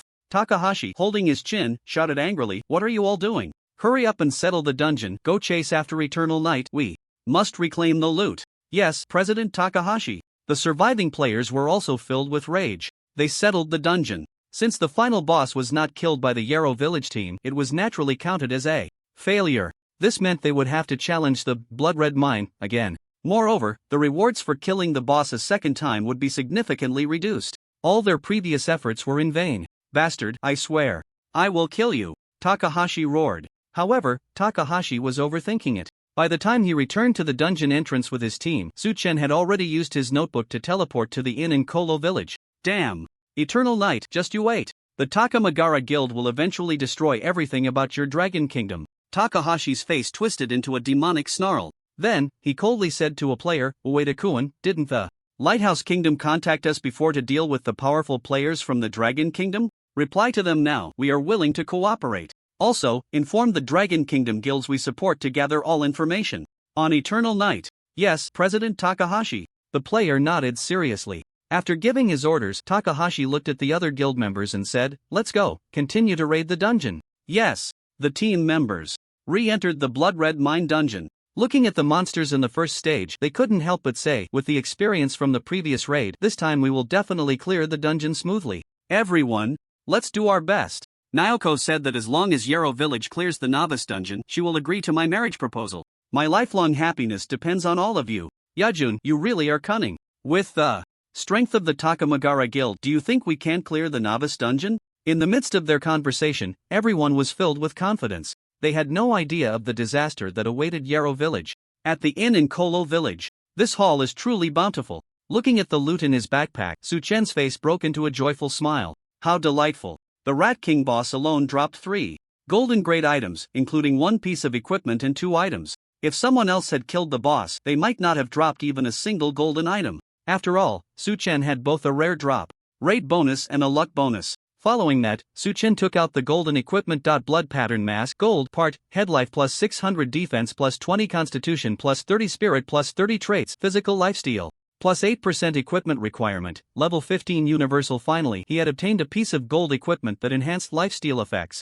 However, with only 8% lifesteal, the amount of health regained was far lower than his passive ability based on his damage. But even the smallest mosquito is still meat, and Suchen would never complain. Just in time, he was lacking headgear. Suchen put on the mask, and then turned off the appearance display so other players wouldn't see the mask on his face. The last important gain was the passive ability. Life Drain passive, 2/10, effect, when your arrows hit enemies, restore 1000 health. 1 arrow restores 1000 health. With Suchen's attack speed, he could recover up to 6000 health per second, nearly 1/5 of his maximum health.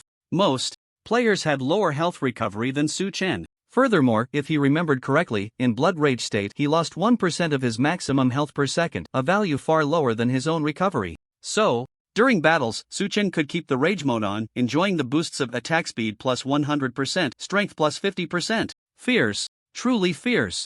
Although the fixed health recovery effect would be less significant in the later stages of the game, it could provide him with a huge advantage in the early stages. Not bad at all. Suchen smiled. After organizing his gains, he opened the skill panel. He invested all 7 medium skill experience tokens into the new skill. Ding, you have consumed 1504 experience to upgrade Shadow Clone to LV2. Ding.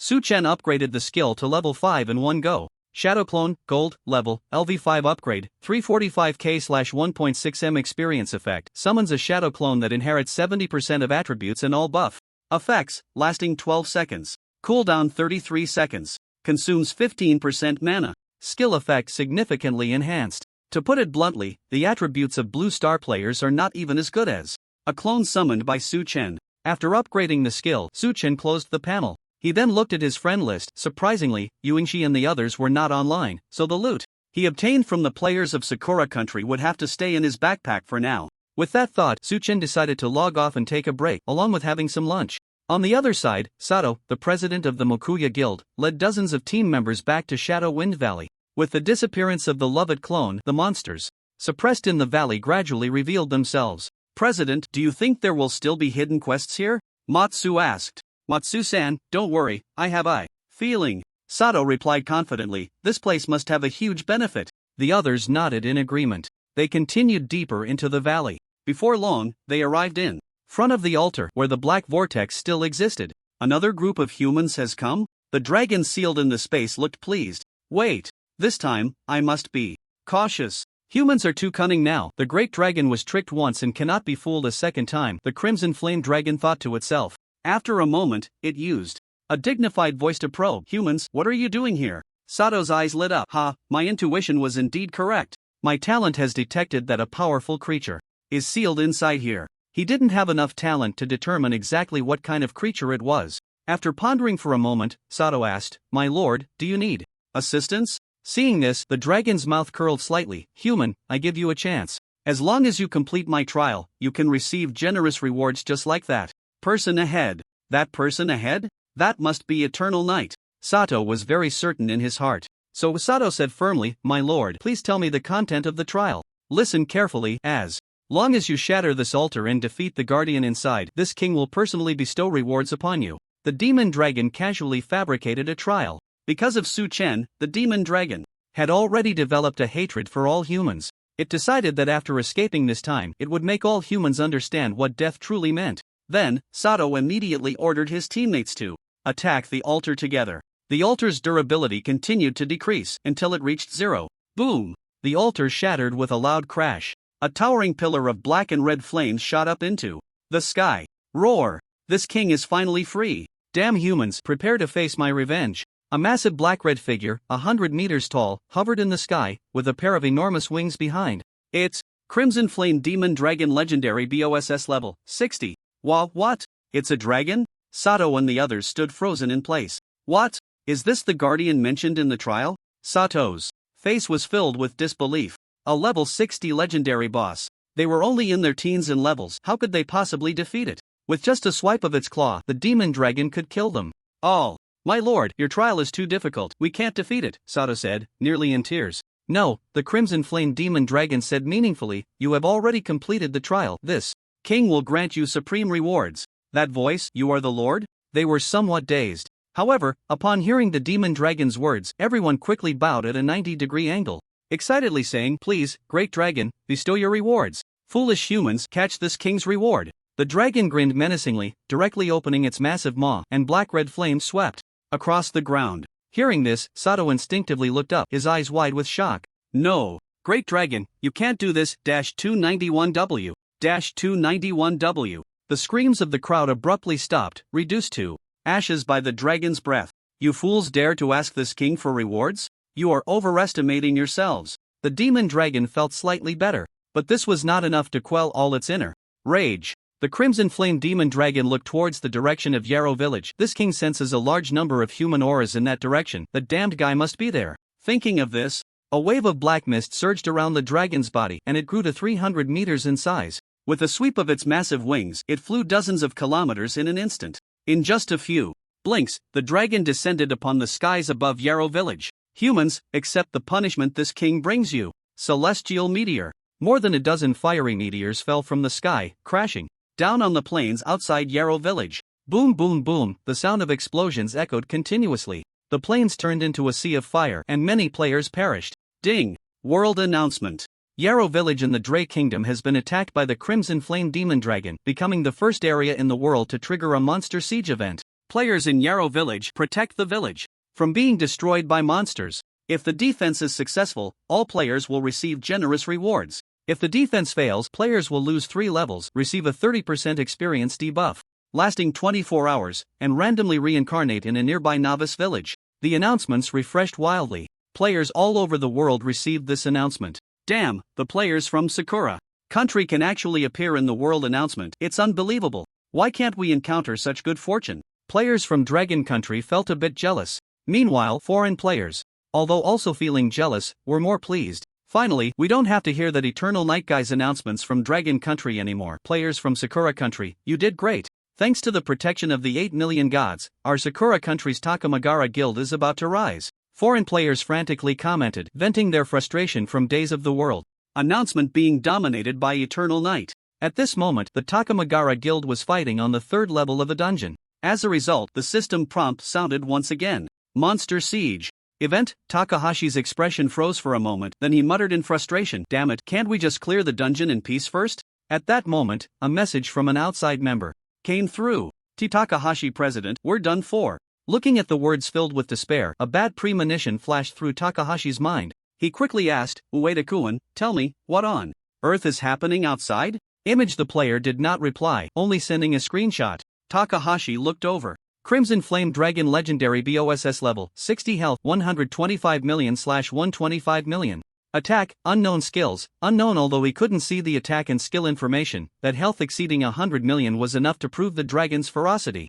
How could this be? Takahashi murmured to himself. The next moment, his face twisted and he exclaimed excitedly, no, this is impossible. We're just novice players, how could we encounter a legendary boss? Unfortunately, no one had the answer for him. Divine Realm was not a virtual game designed by humans, it was a digitized real world where anything could happen. Just then, a system prompt sounded.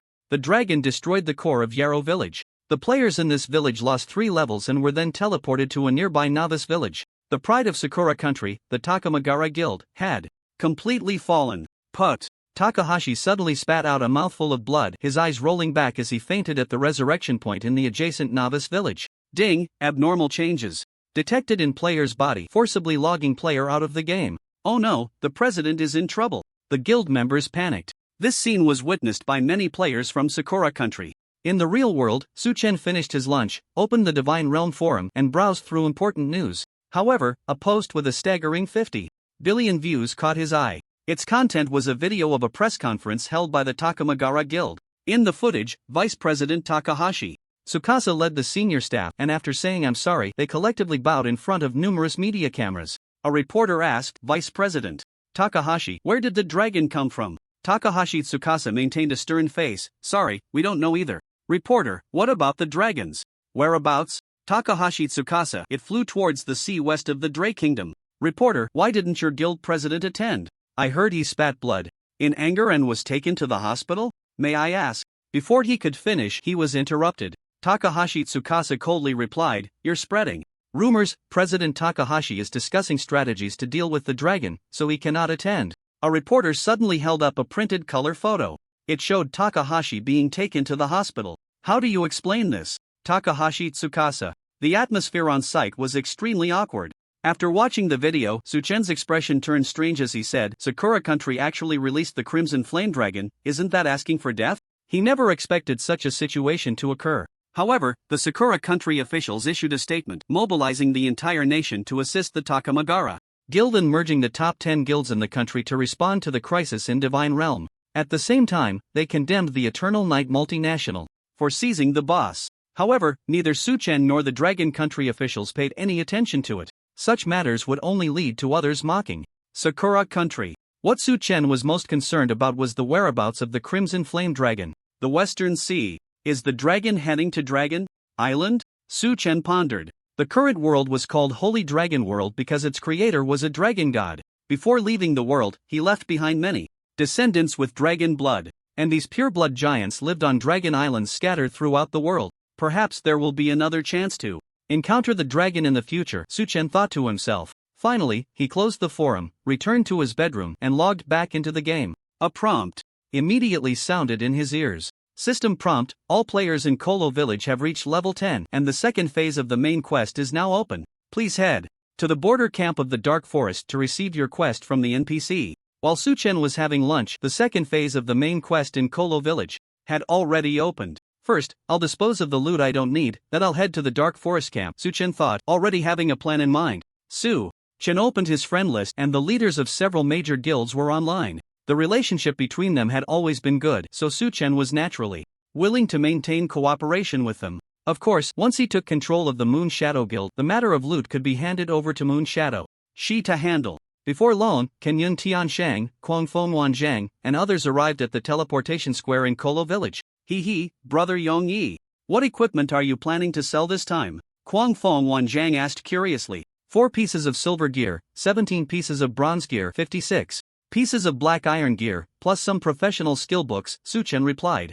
This was his harvest for the day. The silver gear, except for 1 piece from a player, was all loot dropped from killing bosses. As for the black iron gear, he had killed nearly 1,000 black iron level monsters, resulting in more than 10 drops. The drop rate was still not high. In Divine Domain, only killing bosses would guarantee drops of equipment no higher than the boss's quality. Most of the black iron and bronze equipment came from the exploration team players of the Muyi Guild. Immediately, Su-Chen took out all the equipment and placed it in front of him. Kenyun Tianshan glanced over and looked at him with a strange expression, saying, "It's hard to drop so much equipment from killing monsters. Did you really go to the area of Sakura country, Yongyi?" "Yes," Su-Chen admitted with a smile, saying nonchalantly, "most of the equipment was dropped by the Muyi Guild's exploration team. I didn't expect them to be so wealthy." Kenyun Tianshan suddenly understood. No wonder the president of the Muyi Guild, Sato, has been criticizing you in the circle today. "Oh, that little brat is still cursing me behind my back?" Su-Chen said in surprise. "Then next time I get the chance, I should pay them another visit." Is this even human talk? It's as if he treats the Muyi Guild as an equipment wholesale store, and a store where you don't have to pay for the goods. The great Yongyi is really a master of freeloading. Everyone couldn't help but silently mourn for Sato for a moment. "You all discuss the distribution of the equipment among yourselves, agree on a price, and then let me know together." Su-Chen was no longer interested in the meager profits from the equipment. Potions were the real profit. So, he called Moon Shadow Shi to talk in the distance. Su-Chen said, "The 4 black iron and 4 bronze quality attribute potion formulas required in the agreement are all in this book. Please confirm them." After saying that, Su-Chen took out the potion compendium. Moon Shadow She took the compendium and began to flip through it carefully, a glimmer of light flashing in her beautiful eyes. The 20 potions recorded could bring massive profits to the Moon Shadow Guild. She breathed a little faster. Moon Shadow She curiously asked, "Mr. Yongyi, where did you get this?" "You don't need to worry about that. I have my ways," Su-Chen said with a smile. "In any case, this time, I won the bet." After taking a deep breath, Moon Shadow She calmed down. She said solemnly, "We are willing to accept the bet. My sister, my father, and I will give you 52% of the original shares according to the agreed ratio. Mr. Yongyi, congratulations on becoming the controller of the Moon Shadow Guild.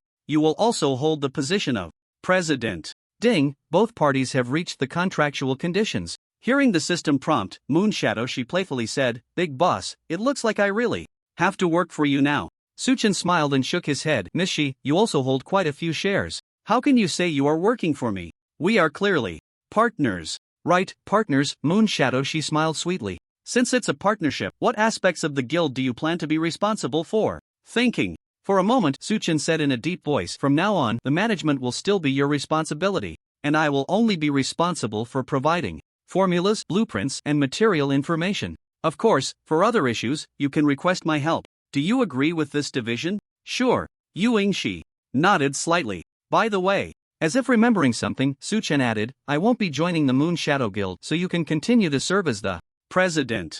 Yingxi raised an eyebrow, surprised. "Mr. Eternal Knight, are you planning to be a hands-off manager? In terms of management, you are the real elite, so I won't interfere," Su-Chen said calmly. In his previous life, the Moon Shadow Guild became the richest guild in the world, and the 2 sisters from the Li family deserved the most credit. Their excellent management skills should not be wasted. After assigning their respective responsibilities, the 2 discussed the future development plans of the guild. Based on his memories, Su-Chen pointed out a few things to her, which greatly shocked Yingxi. At the same time, Su-Chen informed her about several hidden tasks related to potions. For example, bribing the alchemist's apprentice with money to teach him alchemy experience could directly raise a player's alchemy skill level to intermediate. This way, they could brew bronze-quality potions. On the other side, Kenyun Tianshang and Guangfeng Wanzhang had already allocated their equipment, totaling 35,000 gold coins. After purchasing the equipment, they left the original location with their team. At this moment, Su-Chen said, "It's getting late, let's talk another day." "Okay." Yingxi nodded and asked, "The total sales of strength potions in the past few days have reached 5 million gold coins. Do you need to take your share of the profit?" Now the profit-sharing ratio had increased from 30% to 52%. After thinking for a moment, Su-Chen replied, "There's no rush on this matter." After leaving the novice village, there was indeed a hidden task that required gathering 10 million gold coins, but he didn't need that money at the moment. After speaking, Su-Chen stepped onto the teleportation array, heading to the camp in the dark forest.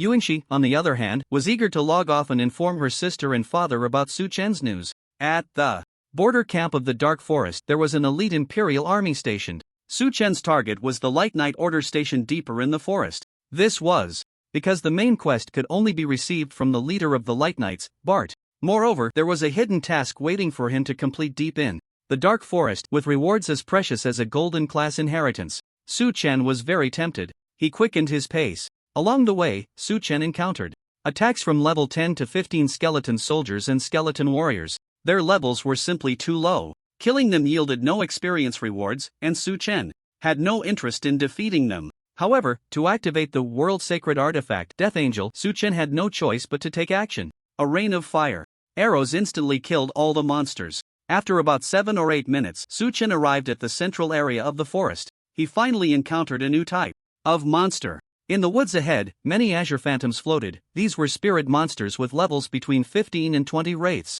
Su Chen looked at the monsters. A tribute panel. Wraith normal, level, 20 health, 9000/9000 attack, 300 skill, dark strike. This was an ordinary monster, not very strong, even the level 20 wraiths had health not exceeding 10,000 points, with their only advantage being immunity to physical attacks. Who the group of wraiths charged forward. Fire arrow rain. Seeing this, Su Chen raised his longbow and shot an energy arrow, which split into dozens of fire arrows in midair, enveloping the group of wraiths. -8623. -8623. -8623. With the passive bonus from Heavy Slash, the damage from the skill itself was already terrifying, and combined with the frost and dark damage from the arrows, it completely emptied the monster's health bars. Ding, you have killed a level 20 ghost and gained 367 experience points, plus 10%. Ding, congratulations, you have plundered 3 points of spirit. Ding, congratulations, you have plundered the dark strike skill, rare.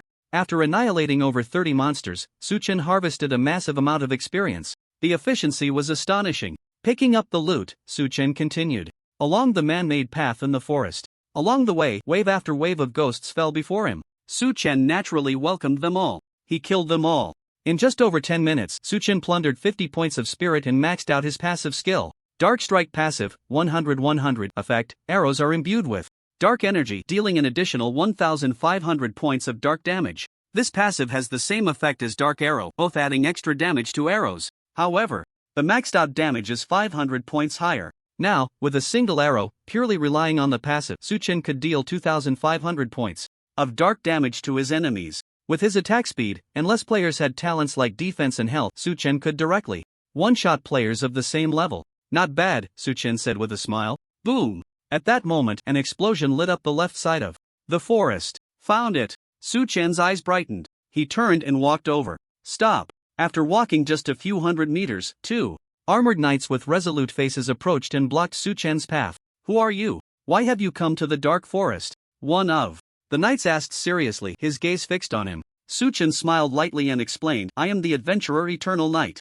I heard that knight Captain Balter is seeking the help of adventurers, so I came. The 2 knights looked at him in surprise. You are the adventurer Eternal Knight who destroyed the large undead nest? That's me, Su Chen admitted calmly. With 500 points of prestige. In the Empire of Light, the NPCs in the Kolo village area had heard of Su Chen's deeds. Lord Eternal Knight, welcome. I will take you to meet Lord Balter, the knight said respectfully. Su Chen followed the knight into the forest. Looking around, he noticed the ground was littered with corpses, seemingly the enemies of the Dark Empire. Meanwhile, over 100 Knights of Light stood in a circle. And in the center was a 2-meter-tall muscular man, the leader of the Knights of Light, Balter, a level 45 powerhouse. At that moment, Balter grabbed a black-clad enemy and sneered, the assassins sent by the Dark Empire are truly a bunch of useless trash. With such weak strength, how can they survive? Tell me your purpose for coming here. His voice boomed like thunder, making people's ears ring. The black-clad man scoffed, Pa, you church lapdog, you will soon die at the hands of my companions.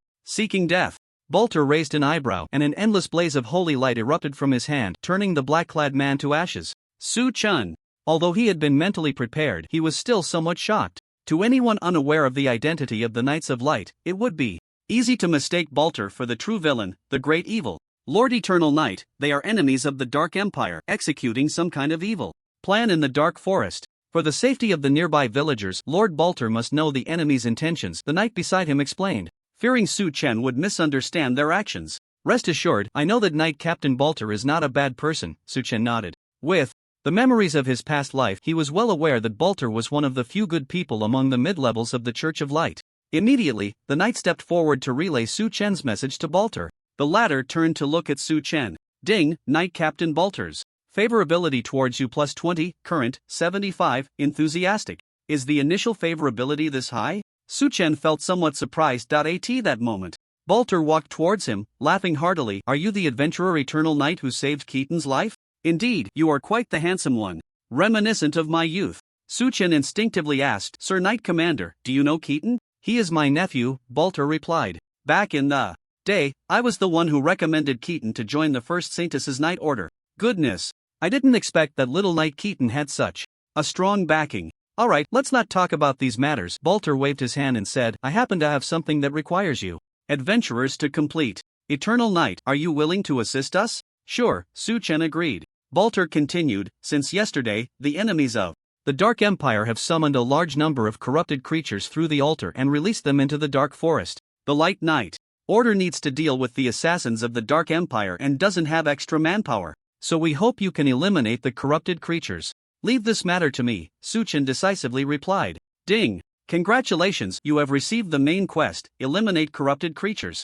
Quest details, kill at least 200 corrupted creatures. Quest rewards, experience x 5000, silver coins x 50, profession black iron equipment x 1, profession skill book x 1. The rewards for this quest are not fixed. The more monsters you kill, the higher the rewards. If he can destroy the altar that produces the corrupted creatures, Su Chen might even receive a special reward from Knight Commander Balter. Finally, Balter handed over an item, saying, this is a pass, keep it. With it, you can move within the alert area.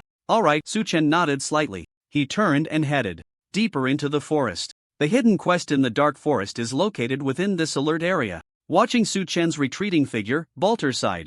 Back in the day, I also hoped to become an adventurer like Eternal Knight. I never expected to pass the Light Trial and become a Knight Commander of the Light Church. What a twist of fate, all the Light Knights. Hearing Balter's rather pretentious statement, they felt utterly speechless. In the Light Empire, who wouldn't want to become a revered Knight Commander? The problem is, they simply couldn't complete the trials of the Light. Knight Commanders are 1 in a million. Thinking of this, the Light Knights looked at their leader with resentful eyes. Let's go. We need to continue searching for those filthy rats in the ditches. Balter waved his hand and led everyone to other areas. In the alert area of the Dark Forest, a layer of black mist enveloped the environment, making one feel a chill at the soul level. Hint, triggered the effect of undead body, immune to this fear effect. Fortunately, Su Chen had this passive ability. Other players would have to team up with priests who had learned purification or possess purification potions to operate normally in this area. Therefore, the number of players in this map is very low. On his way, Su Chen encountered a team of 10 players who had 2 priests among them. Ignoring the players, Su Chen arrived at the map with the highest level monsters. Here, all the monsters are level 20. Before long, he was ambushed by a group of corrupted creatures. They were large tigers, exuding black mist, with eyes that revealed a mad and cruel gaze. Corrupted Tiger Black Iron Elite, level 20 health 54,000/54,000 attack 980. Skills, Claw Strike, Pounce Roar. The corrupted tiger lunged at him, surrounding Su Chen completely. Finally, a monster that can break my defenses, Su Chen smiled. The damage from the corrupted tiger's skills barely affected Su Chen. -108, -8, -8. After being attacked, Su Chen entered combat mode, triggering the passive Roar, increasing his defense by 100 points, and the damage dropped to single digits. Su Chen was too lazy to dodge. He casually raised his longbow and unleashed a rain of fire arrows at the monsters, instantly generating a large area of damage. Numbers. Total damage, 16,162 points. This was equivalent to deducting 30% of the health of the demonic tiger. At the same time, with a layer of frost applied, their movement speed became extremely slow. Su Chen continuously knocked arrows and shot at the nearby monsters. -2,350. Critical hit, -2,370. Critical hit, -1,105. In the first 10 seconds, the critical hit rate reached 46%. Almost every 2 arrows resulted in a critical hit. The average output per second was 16,761 points. He could take down a severely injured demonic tiger in 3 seconds. The kill notifications kept ringing. Ding, you have killed a level 20 demonic tiger, gaining 2,204 experience plus 10%. Ding, congratulations, you have looted 3 points of strength. Ding, congratulations, you have looted the skill pounce, rare. In less than a minute, Su Chen killed 13 demonic tigers. Several items were scattered on the ground. The drop rate for elite monsters was indeed much higher. Su Chen picked up the items. Congratulations, you Have obtained loot 39 silver coins, demonic tiger boots blueprint, demonic tiger coat blueprint, demonic tiger pants blueprint. Ha! Seeing the names of the loot, Su-chan's eyes lit up. Goodness! It was actually the famous demonic tiger 3-piece set blueprints. This was the first black iron quality set in the novice village. If he remembered correctly, at level 20, this set of equipment was very popular among casual players, because all 3 pieces had good attributes. The set effect was an increase of 20 points in all 4 attributes. Its value exceeded that of 3 separate bronze quality pieces. The cost-performance ratio was very high. As long as one wore the demonic tiger 3-piece set, the success rate for breaking through the level 20 trial could increase by at least 20%. Looks like I'm in luck today, Su-chan smiled. He then opened his friend list and sent the 3 blueprints to Moonshadow Evening, asking her to send someone to acquire the forging materials for the demonic tiger 3-piece set. After that, Su-chan continued on his way. All the demonic tigers that appeared in his sight were killed by him. Ding, congratulations, you have looted 3 points of constitution. Ding, congratulations, you have looted the skill pounce, rare. Ding, congratulations, you have reached level 17, gaining +5 to all attributes, +5 to free attributes. More than an hour later, Su-chan killed 200 demonic tigers, easily, achieving the basic goal of the main quest. At the same time, he looted 42 points of constitution, 30 points of strength, and a fully stacked passive. Su-chan looked at the information for the new passive. Pounce passive 50-50, effect, arrow attack range plus 100 meters, accuracy plus 10%. No wonder it was a rare quality passive. It actually increased the accuracy attribute. This was a special attribute that archers dreamed of. Accuracy could enhance the hit rate of arrows. If it reached 100% accuracy, it would be equivalent to locking on a target. However, there was a limit to accuracy, which could only be increased by a maximum of 40%. I wonder if the passive derived from talent can break through the upper limit, Su-chan pondered. Since he only had one passive that increased accuracy, he couldn't verify whether his guess was correct. Immediately, Su-chan allocated the free attributes to strength and then opened his character panel. ID, Eternal Night level, 17 health, 35,486 mana, 17,920 attributes, strength 552, Constitution 618, Agility 551, Spirit 396, Attack Speed 6.17/s, Physical Defense 1858, Magic Defense 1549, etc. Aside from agility, the other 3 attributes had increased significantly. Next, I need to quickly claim the hidden quest to avoid someone else snatching the rewards, Su-chan thought. Once, this hidden quest was discovered by the Bloodstained Guild. They spent a huge cost to complete the quest, ultimately reaping rewards far beyond expectations. In this life, the players of the Bloodstained Guild in Kolo Village had already been taken care of by him. They shouldn't have a chance to complete the quest, right? Su-chan felt a bit uncertain. After thinking for a moment, he quickened his pace. Half an hour later, Su-chan arrived in the vicinity of the mission area. With his exceptionally high spirit value, he sensed something unusual. Su-chan instinctively looked towards the dimly lit woods and saw several shadows flitting through his line of sight. Who's hiding there? Su-chan questioned coldly. However, the figures in the woods did not respond at all. He raised his longbow and shot an arrow, triggering the hunting stance, doubling his field of vision. In an instant, he clearly saw the faces of the group. Bloodstained Cold? So it's you, guys. A slight smile appeared at the corner of Su-chan's mouth.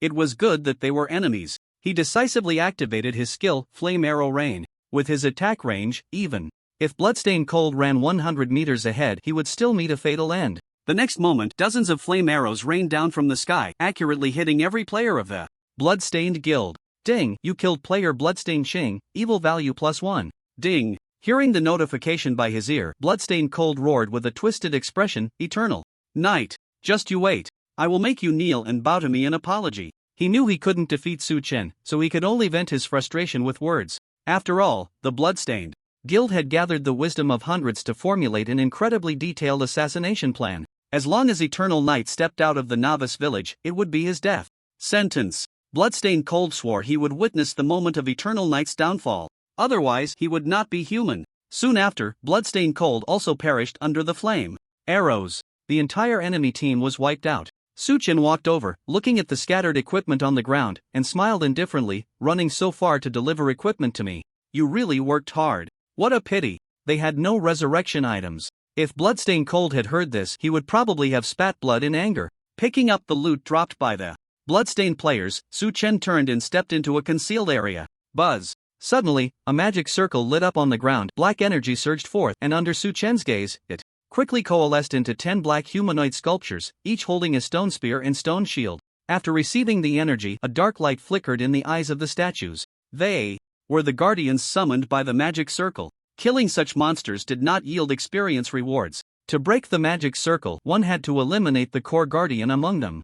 Otherwise, the other guardians would not die at all. Let's make it quick. Su Chen didn't want to waste time. His gaze swept ahead, quickly identifying the core guardian, whose azure eyes bore a unique pattern. Demon Suppressing Statue Bronze Chief, Special, Level, 20 Health, 270,000 Attack, 2060 Skills, none in Divine Realm. Monster titles are divided into Normal, Elite, Chief, and Lord, etc. The Lord is what players commonly refer to as a boss. The Chief is second only to the Lord. Thus, Chief monsters are often referred to as mini-bosses by players.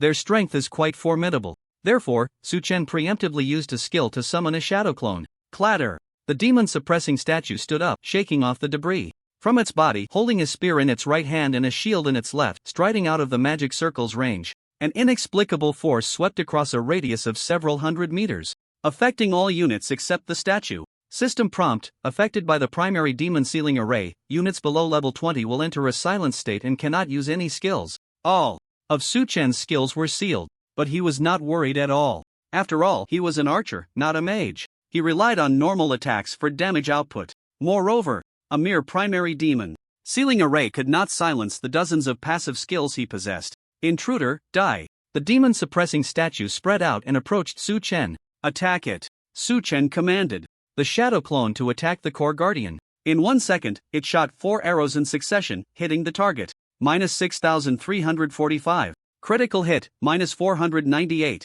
Minus 1,385. Critical hit, minus 538. The arrows from the shadow clone could also trigger damage type passives. It outputs an average of over 15,000 damage per second. The massive damage attracted the hatred of the demon sealing stone statues, which all turned around and charged at the shadow clone. Seeing this, Su Chen quickly ran to the back and aimed at the core guardian, unleashing a flurry of arrows. In terms of output, Su Chen was naturally more terrifying. The demon sealing stone statues had short arms and slow speed, making them completely restrained by the archers. They were continuously kite by Su Chen. In this safe output environment, Su Chen's damage skyrocketed, exceeding 22,000 points per second. The health of the demon sealing stone statues rapidly dropped to 0. This battle surprisingly took less than 10 seconds. It was too exaggerated. Ding, congratulations, you have plundered 20 points of constitution. Although there was no monster killing experience, the talent still had its effect. Bang bang, once the core guardian died, the remaining demon sealing stone statues shattered into pieces, turning into rubble on the ground.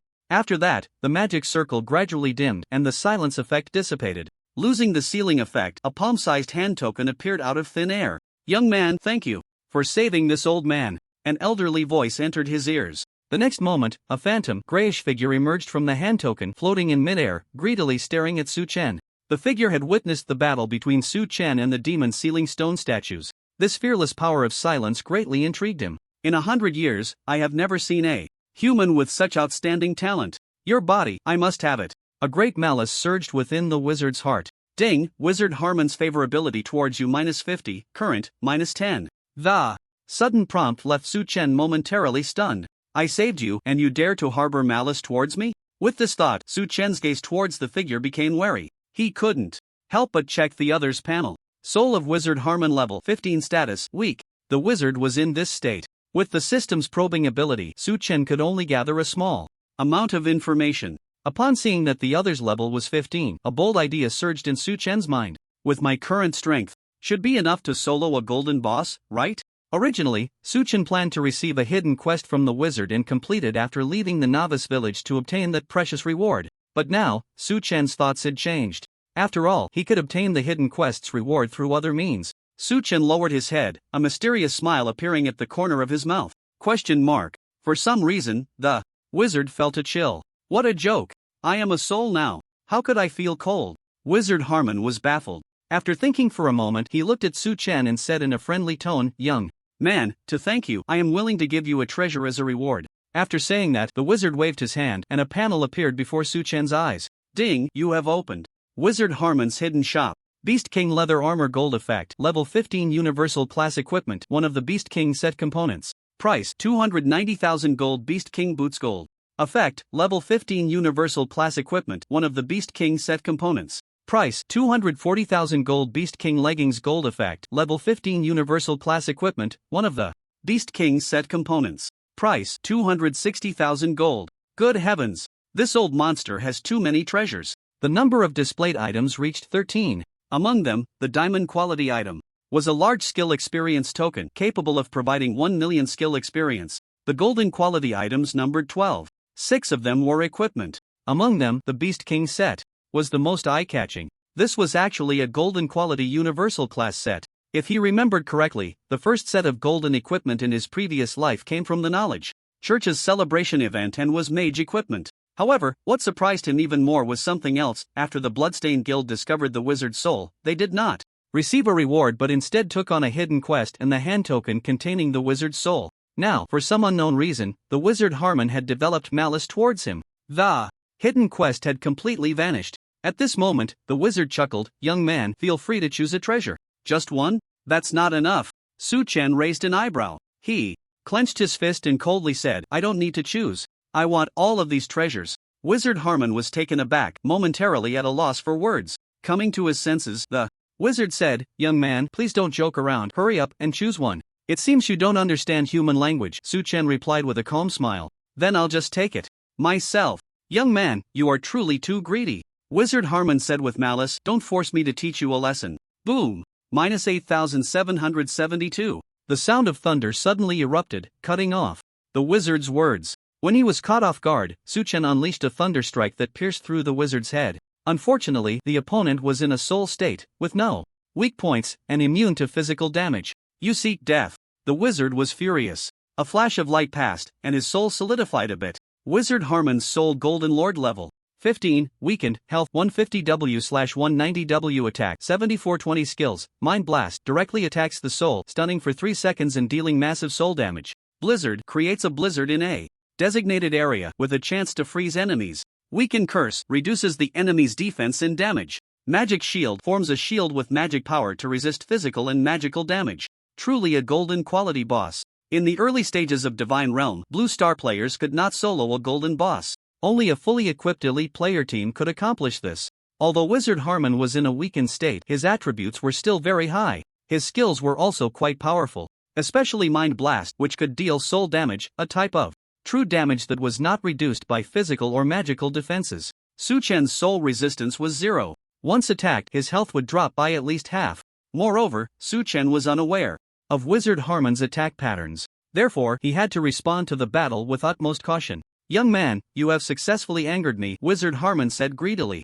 "I will kill you and then take over your body." "Heh, old man, you might be thinking too much." Su Chen sneered. He finally understood why the wizard had developed malice towards him. It turned out he had his eyes on Su Chen's body. "I must deal with you today." Su Chen decisively switched to the frost arrow pouch enchanted arrows. "Baiyu." Su Chen turned and shot an arrow, its speed skyrocketing as he immediately retreated into the forest, while the arrow hit the wizard's soul, significantly reducing the wizard's speed. This caused the distance between them to stretch hundreds of meters, and that number was still increasing. "Bastard!" Wizard Harmon cursed under his breath. He wanted to cast a spell but found that Su Chen had already run out of attack range and could only chase after him. Baiyu, baiyu, baiyu. Arrow after arrow flew out from the forest, accurately hitting the wizard's body. Minus 720. Dark damage, minus 740. Minus 760. Because the wizard was in a soul state, his bleeding resistance and physical resistance reached 100%.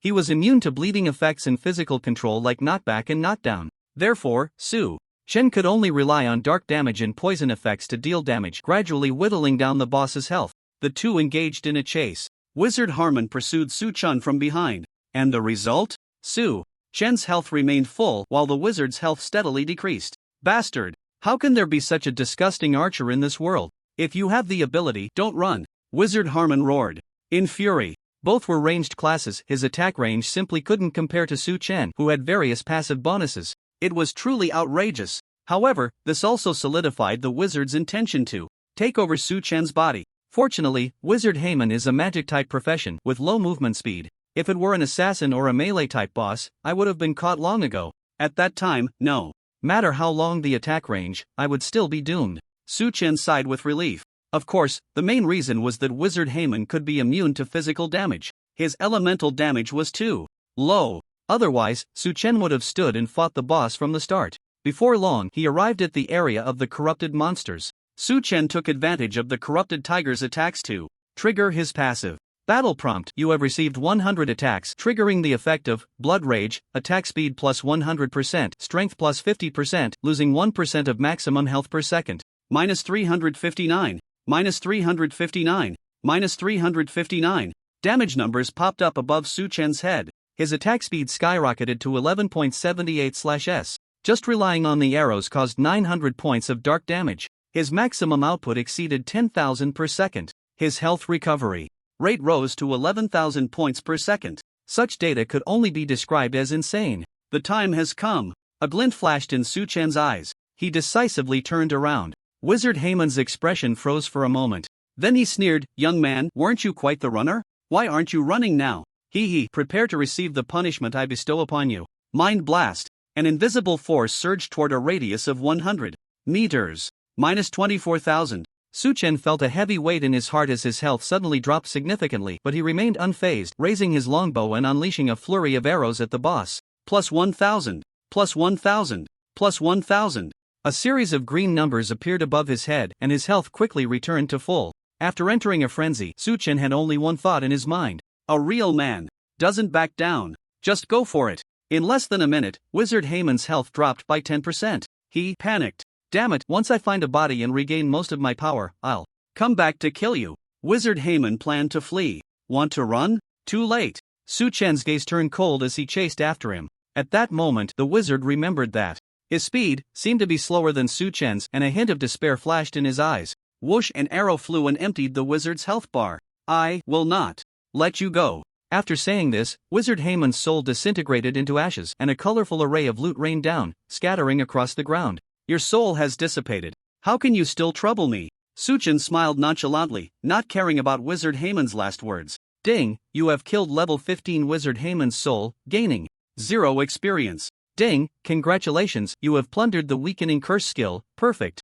Since Wizard Heyman's level was lower than Su Chen's, killing the monster yielded no experience. But that didn't matter. There was another reward waiting for him. When a player kills the first boss of golden or diamond quality and accounts for over 50% of the damage, a world announcement is triggered. Sure enough, the system prompt followed. Ding, world announcement, congratulations to player, Eternal Knight 4. Becoming the first player to kill a golden boss, receiving rewards, Gold X 5000, Reputation X 5000, Life Essence X1, and Diamond Chest X1. After the announcement, players were left stunned. Goodness, no wonder he's called the Hanging God, Eternal Knight. While we're still fighting the Black Iron boss, the big shot is already killing the golden boss. I feel like Eternal Knight treats the announcements like his own home, coming and going as he pleases. Why, can the big shot Eternal Knight take me along? Let me tell you, women only slow down Eternal Knight's arrow speed. So all you cross-dressing big shots, be aware. Players from Dragon Country kept chatting in. The world channel of foreign players were already too afraid to speak.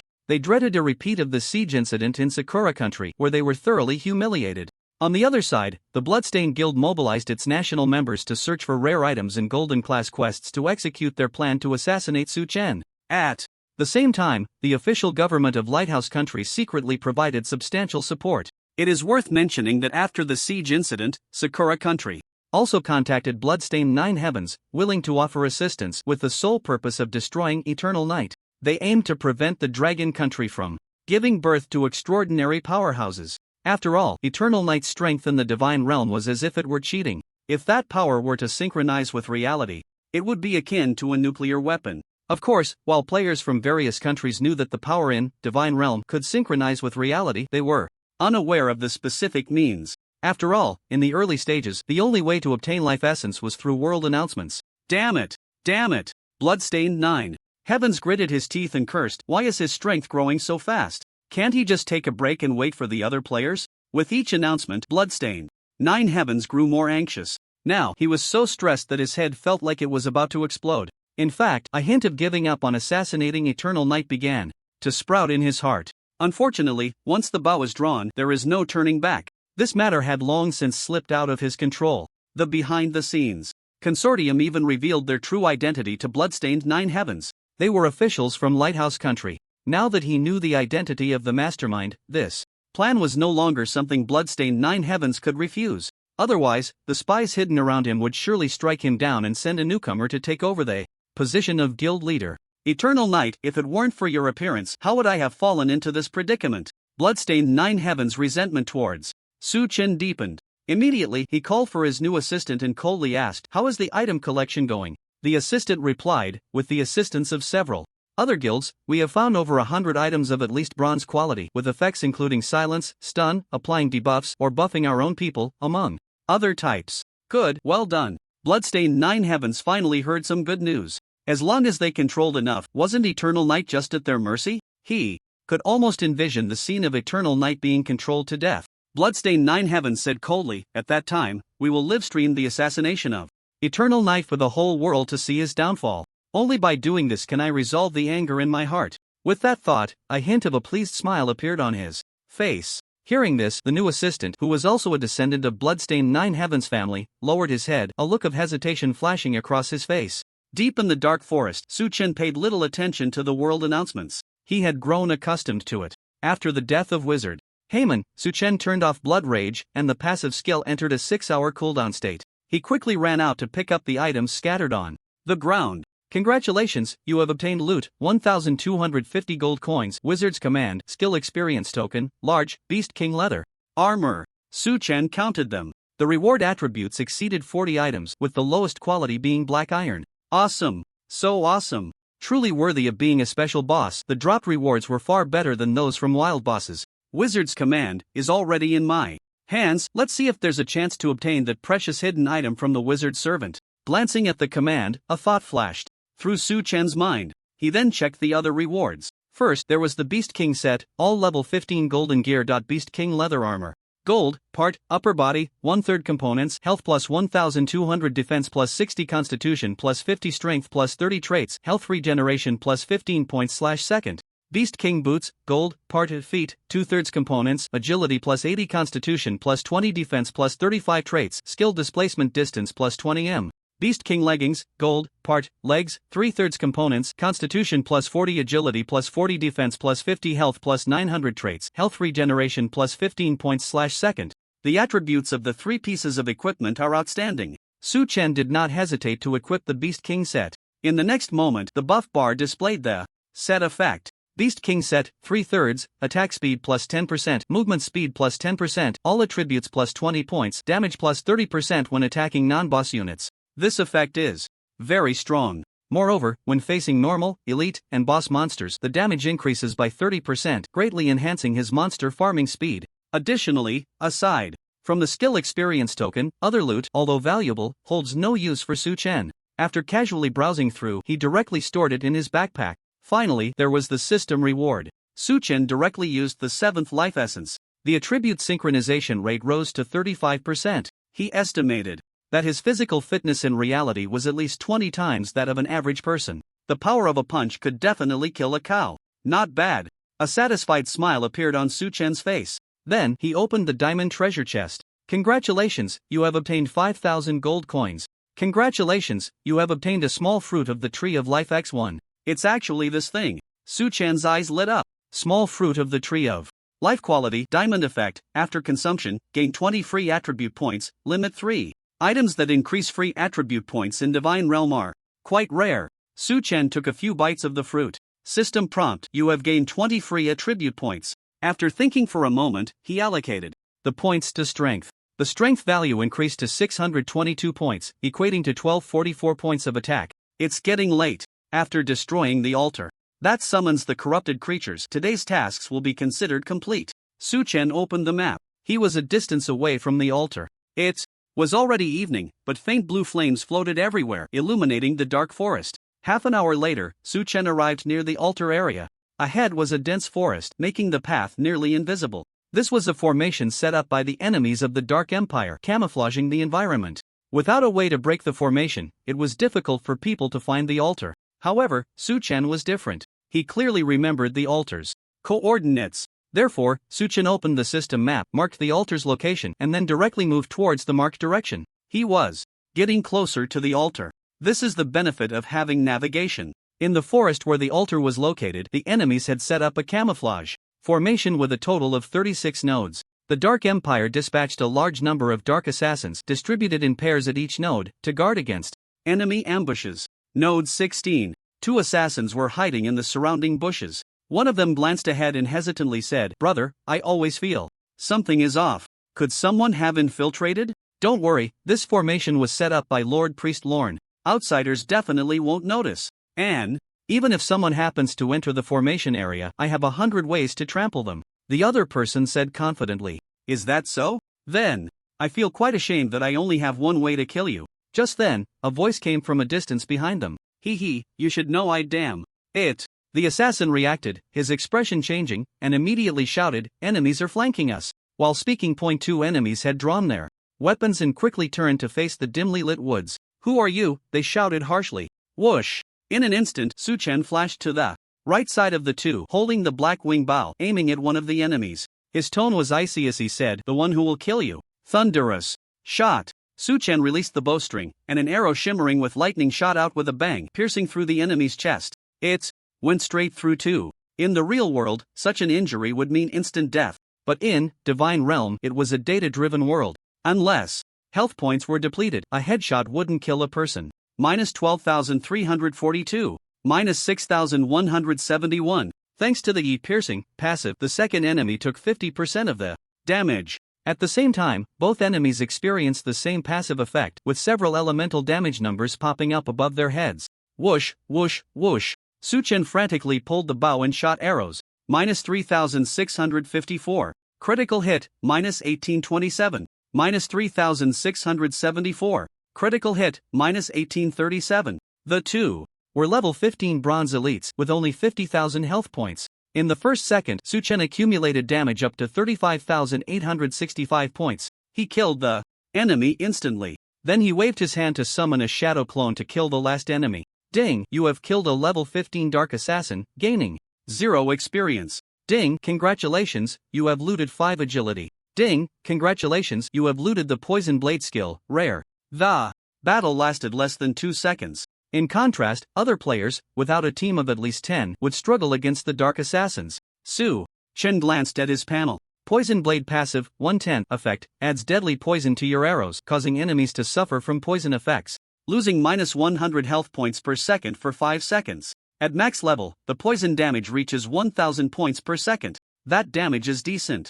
Rustle, rustle. At this moment, strange sounds echoed through the forest. Someone was coming. Su Chen's goal was to destroy the altar, so he didn't want to tangle with the assassins too much. He quickly retreated into the darkness. Hurry! Stop that kid. He must be trying to destroy the corrupted altar. Don't let him escape. The assassins, hearing the commotion, rushed to chase and surround Su Chen. Unfortunately, their speed was far too slow. They couldn't keep up with his pace. Su Chen, like a dog being walked, left hundreds of assassins far behind. Before long, he found the altar. Surrounding it were dozens of black-robed mages, extending their hands to channel magic into the altar, from which black whirlpools emerged, birthing one corrupted creature after another. Dark Priest Bronze Elite, level 15 health, 50,000/50,000 attack, 1115 skills, Dark Strike, Magic Shield. Kid, it seems you've come to the wrong place. Is this somewhere you can come? Noticing Su Chen's figure, the black-robed mages stood up, their eyes revealing a dangerous glint. Sorry, but this is exactly where I came. A smile crept onto Su Chen's lips. Flame. Arrow rain. He raised his hand and cast the skill, the crimson flames illuminating the dark forest as dozens of fire arrows fell towards the altar, accurately hitting every black-robed mage. Minus 8,925. Minus 8,925. Minus 8,925. Everyone's health dropped by nearly 1/5. Quick, kill him. Feeling the power of that arrow, the black-robed mages' expressions changed, and they hurriedly focused their attacks on Su Chen. Dark magic surged forth. It was their skill, Dark Strike. Su Chen showed no intention of dodging. He continued to output damage. Boom, boom. Thanks to his high spell defense and blocking passive, this skill dealt at most minus 322 points of damage, and accumulated. Su Chen's health only dropped by 10,000 points. No panic. In just 1 second, Su Chen could recover 6,000 health points. The black-robed mage's skills, however, required a 5-second cooldown. Bayu, Bayu, Bayu. Under Su Chen's storm-like attacks, he took down one enemy in 2 seconds. The kill notifications rang out continuously. Ding, congratulations, you have plundered 5 points of spirit. Ding, congratulations, you have plundered a magic shield, super rare. There were no experience rewards. However, he was very satisfied to have plundered attribute points and skills. 1 minute later, Suchen had wiped out the black-robed mages. He had gained a total of 60 points of spirit and a fully stacked passive. Magic shield passive 10/10 effect, gain a shield of 10,000 points, which can withstand physical and magical damage, refreshing the shield value every 10 seconds. With this passive, Suchen's survivability became even stronger. Immediately, he launched an attack on the altar. When the durability dropped to 0, the altar shattered with a loud bang, revealing the core of the magic array, the dark crystal. As long as he took it away, the enemy would be unable to rebuild the magic array. Ding, congratulations, you have obtained the hidden item Dark Crystal. Please submit the task tonight. Commander Bolter as soon as possible. Suchen stored the item. He looked at the panel and thought, 1 minute and 15 seconds, the time is almost up. Suchen turned to look at the forest behind him. As expected, hundreds of assassins appeared in his sight. Damn it, how dare you destroy the altar? You are surrounded by hundreds of us. Where do you think you can escape? The enemy said with a dark expression. Escape? Why would I escape? Suchen said with a smile, you should be careful instead, because you are the ones who are surrounded by me. After saying that, he directly blinked into the crowd and unleashed a brutal slaughter. Ding, congratulations, you have plundered 5 points of agility. Ding, congratulations, you have plundered the poison blade skill, rare. Although there were hundreds of assassins from the Dark Empire, they could not all hit Suchen at the same time. Only the nearby enemies could harm Suchen. However, due to the effect of the weaken curse passive, their damage was reduced by 20%. Normal attacks could not break through Suchen's defenses, only skills could deal weak double-digit damage. If it weren't for the poison blade skill being able to apply a poison effect, Suchen's health wouldn't have decreased at all. In the end, Suchen shot down all the assassins. He plundered 60 points of agility and 10 layers of the poison blade passive from them. Suchen glanced at the newly acquired passive. Poison blade passive 10/10 quality, rare effect, adds poison to your arrows, causing enemies to suffer from a poisoning effect, losing -1000 health per second for 5 seconds. Weaken curse passive 1/1 quality, perfect effect, after arrows hit enemies, reduce their defense and damage by 20%, lasting for 10 seconds. Cooldown 15 seconds. Suchen's continuous attacks on a single target would refresh the duration of the poison effect, equivalent to dealing an additional 1000 poison damage per second.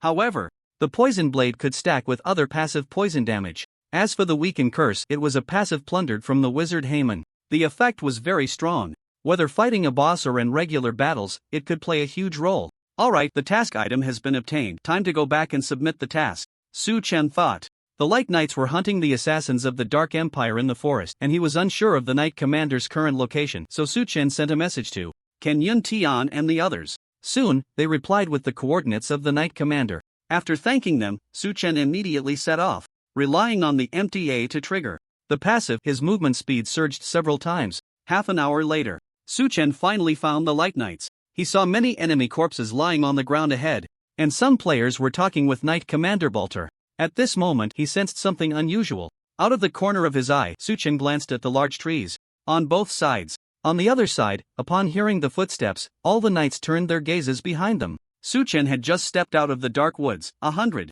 meters away from them. Eternal Knight, you have finally returned. Bolter immediately dismissed the players and walked forward with a smile to greet Suchen. At that moment, an unexpected change occurred. Whoosh, a faint sound of wind swept through the air. Bart's eyes narrowed, and he shouted, "Be careful!" The space twisted slightly, and in the next moment, 7 assassins wielding daggers revealed themselves. "You filthy rats from the sewers, can't you hold back any longer?" Suchen said calmly. With his exceptionally high mental strength and hunter's intuition, he had already sensed the hidden enemies. Kill him. Although the assassins were surprised, they still resolutely followed the order, instantly activating their poison blade skills, and the daggers emitted a ghostly green glimmer. Then, they lunged at Suchen from all directions. Whoosh! Suchen blinked 10 meters away, easily dodging the assassin's attack. "You dogs of the Light Empire should go to hell," the leader of the assassins roared.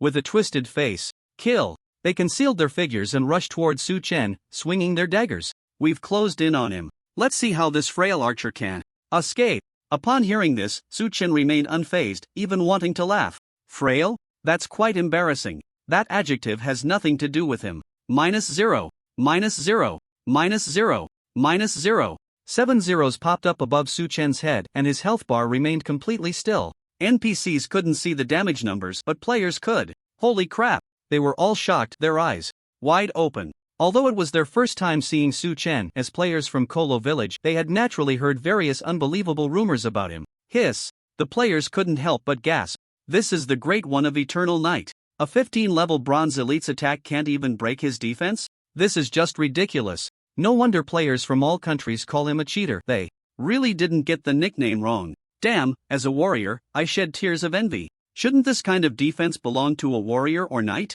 A warrior player among the bystanders was somewhat losing his composure. At the same time, the assassins also realized their attacks hadn't even scratched Su Chen. Damn, what kind of archer is this? Everyone, retreat quickly. After failing to land a hit, the assassins prepared to withdraw. There were powerful light knights nearby, and if they got surrounded, they would be doomed. However, at the moment the enemies decided to strike, they had already lost their last chance to retreat. Flame arrow rain. Su Chen shot an energy arrow, which, after leaving the bowstring, split into 7 flame arrows that swiftly struck each of them accurately. Minus 9,357. Minus 9,357. The damage exploded. The arrows, enhanced with the effect of ice flame, slowed their speed to a crawl. They couldn't move at all. Shadow clone. Basic attack. Su Chen and the shadow clone frantically dealt damage to the enemies. In less than 10 seconds, the 7 assassins fell dead. Players, light knights. Goodness. Not only was the Great One of Eternal Night's defense so high, but his damage and attack speed were also absurdly exaggerated. He was simply all round. Watching this scene, the archer players felt for the first time that they were playing two different professions compared to Su Chen. Su Chen was the true archer, while they were merely in the sewers. Among the crowd, only the knight Commander Bark remained relatively calm, as he was a level 45 mid-tier professional, much stronger than anyone present. Su Chen was not his match, after all, he was only a level 17 apprentice professional. 2 major realms apart. Not bad, Eternal Knight, your strength is quite similar to what I had when I was young. You truly have a bright future ahead, Bart said with a hearty laugh. Su Chen, are you complimenting me, or are you just praising yourself? Shaking his head, he helplessly said, Commander, the task you entrusted to me has been completed. Moreover, I discovered an altar that summons demonic creatures along the way. An altar? Where? Bart's smile faded, and his expression became rarely serious. It has already been destroyed by me. As Su Chen spoke, he took out the dark crystal Balthazar observed carefully, and suddenly it brightened before him. That's right, this is the core of the demonic magic array. Ding! Knight Commander Balthazar's favorability towards you plus 10, current, 85 points. Due to your completion of the hidden condition for the main quest, eliminate demonic creatures, the reward will be enhanced. Congratulations, you have received Experience X 10,000, Gold X 100, Balthazar's gift, not yet distributed, Light Empire Reputation plus 500. After the system prompt sounded, Balthazar exerted all his strength to crush the dark crystal. Then, he looked at Su Chen and said solemnly, Eternal Knight, on behalf of the Light Empire, I thank you for destroying the demonic altar. As a reward, I am willing to give you 2 items. With that, he took out a skill book and a cloak, both of golden quality. Please accept these 2 items. Balthazar handed them to him. Su Chen nodded. Thank you. He accepted the reward. Ding, congratulations, you have obtained Purification Skill Book Holy Feather Cloak. Seeing the cloak shimmer with a golden halo, the players showed envious expressions. Another piece of golden gear, no wonder it's the great Eternal Knight. In the top 10 equipment rankings, Eternal Knight occupies the top 8, and now there's one more. The big shots are all decked out in golden gear, while I'm still struggling for a piece of trash black iron gear. The gap between people is indeed greater than that between dogs. Tears. At this moment, even Su Chen felt a hint of surprise upon seeing these 2 items. The cloak equipment in Divine Realm is the most valuable. It is 3 times that of equipment of the same quality, because it is incredibly rare. The other purification skill book is a universal skill book. In the early to mid-game, it is a must-have skill for everyone. With a clap of his hands, the skill book transformed into light and merged into Su Chen's body. Ding, congratulations, you have learned the skill, Purification, Golden. Purification, Golden, level, LV1 upgrade, 0/1600 points experience. Effect, after use, dispels control and negative effects with a priority lower than Golden on the body, and for the next 1 second, immune to control and negative effects. Cooldown 90 seconds. Consumes 500 points of mana. Level 1 purification is sufficient, so Su Chen does not plan to upgrade the skill level. Immediately he looked at the attribute panel of the cloak. Holy Feather Cloak Golden Part Cloak Life plus 1200 Defense plus 60 Constitution plus 50 Trait Life Recovery plus 8% Equipment Requirement. Level 15 universal. This equipment is quite good. It increases life recovery effects. Whether it's blood absorbed from attacks or passive healing, it will be enhanced. By this cloak, Su Chen can recover at least 1,000 points of health with one arrow. An 8% increase means an additional recovery of 80 points of health. This cloak is woven from the wings of the lightbird, exceptionally soft in texture, and contains a warm, calming power. Su Chen decisively put on the equipment. Following that, Su Chen looked at Balthazar and asked, Knight Commander, do you have any other tasks that require my help? No. Balthazar shook his head and said, since the source of the demonic creatures has been destroyed, the remaining matters can be handled by our light knights. As if recalling something, he added, if there is anything, I will send someone to notify you. All right. Su Chen crushed the return scroll and instantly returned to the inn in Kolo village. He looked up at the moon outside the window and thought, with the dark crystal destroyed, the Dark Empire will surely act early, so the final main quest will definitely open tomorrow at 12 o'clock. According to the rules, as long as one novice village opens the final quest, all novice villages in the world will open simultaneously. If the players in that novice village are too weak to complete the main quest, they can only fend for themselves. Others cannot provide help either. At this moment, Su Chen logged out of the game. His vision instantly turned pitch black. The next moment, he was back in the bedroom of the villa. Today, Su Chen rarely drove to a 5-star restaurant for a meal. As the restaurant's highest level VIP, he didn't need to make a reservation in advance and could dine at any time. The restaurant had specifically reserved a private room for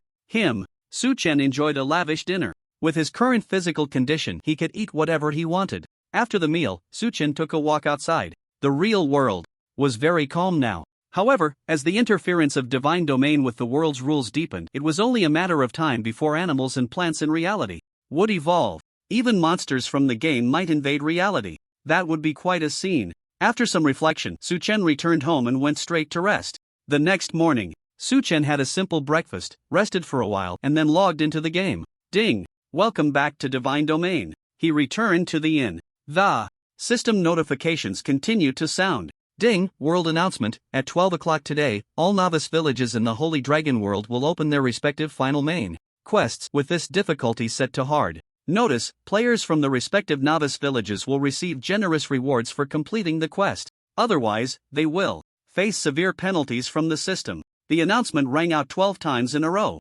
What? The final main quest is starting already? Our village hasn't even cleared the first phase of the dungeon yet. I, Jobin, declare that the Lighthouse Nation will be the first country to complete the main quest. You can all continue to admire the brilliance of the lighthouse from behind. Under the leadership of Mr. Jin Shinshio, our great Hanning Nation will definitely surpass your Lighthouse Nation. The great leader of Eternal Night says that all of you here are trash. After hearing the announcement, players went wild in the World Channel. Players from the Dragon Nation even entered a group mocking mode. Seeing this, foreign players suffering from Eternal Night PTSD went into a frenzy, attacking the Dragon Nation players with a barrage of insults.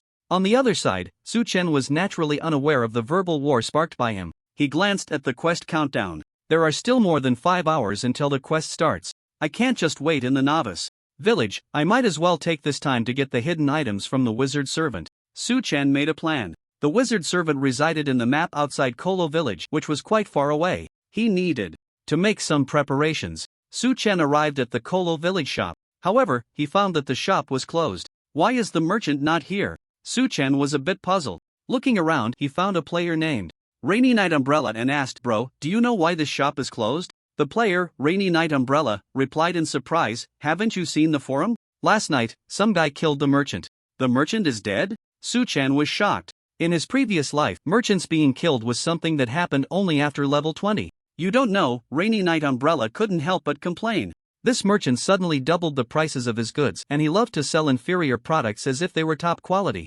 As a result, some guy got scammed too badly and, in a fit of rage, killed the merchant.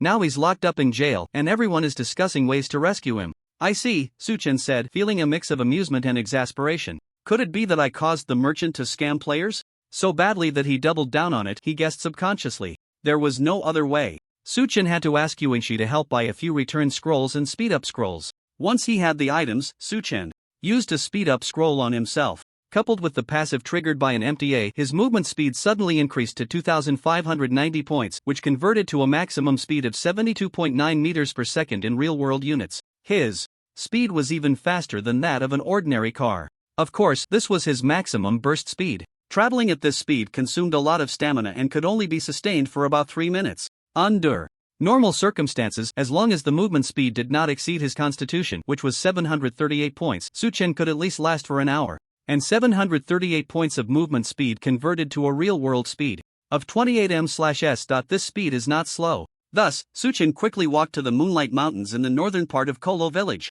He opened the system map, preparing to check the coordinates of the wizard's servant. At the entrance, an assassin player accidentally spotted Su-Chen's figure. When his gaze swept over the equipment on Su-Chen, his eyes widened in disbelief. Holy crap, this guy has 9 pieces of golden equipment? Could he be the eternal night god who occupies the top 9 spots on the equipment leaderboard? The assassin player swallowed hard. His ID was third hand. He was quite well known in Kolo village, though his reputation was as notorious as that of a merchant. He possessed a diamond-level stealing talent, which not only allowed him to see the items carried by other units but also enhanced his stealing skills, enabling him to target a specific item. As long as his agility was at least 300 points higher than that of his target, he would definitely steal the specified item. In the past few days, Third Hand had stolen many items from players and NPCs thanks to his talent. However, he was also very fast, making it impossible for others to catch up with him. What a rich dog, Third Hand thought enviously as he looked at Su-Chen.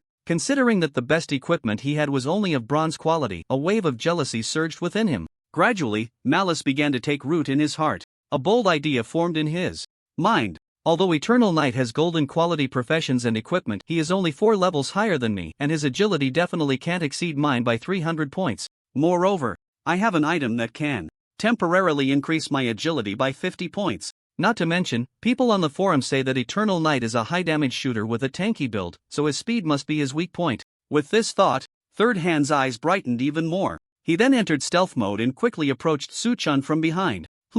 Su-Chen withdrew his gaze from the map. He sensed someone intruding into his mental perception zone. Ding, player Third Hand has attempted to use the stealing skill on you. Your agility is 671 points, which is 473 points higher than his. Stealing attempt failed. In Divine Realm, if a stealing attempt fails, the player receives 10 points of sin value. The opponent revealed himself and his ID turned red. 671 points of agility? How is that possible? Third Hand's face was filled with disbelief. To increase his stealing chances, he had specifically sought out many agility-enhancing equipment and items. He was sure that among Blue Star players, very few had agility higher than his. And yet, his agility was less than a third of Eternal Knight's? At that moment, Su-Chen turned around, looking at Third Hand with an indifferent expression, and coldly said, "Brother, it seems you've tried to steal from the wrong person. Big boss."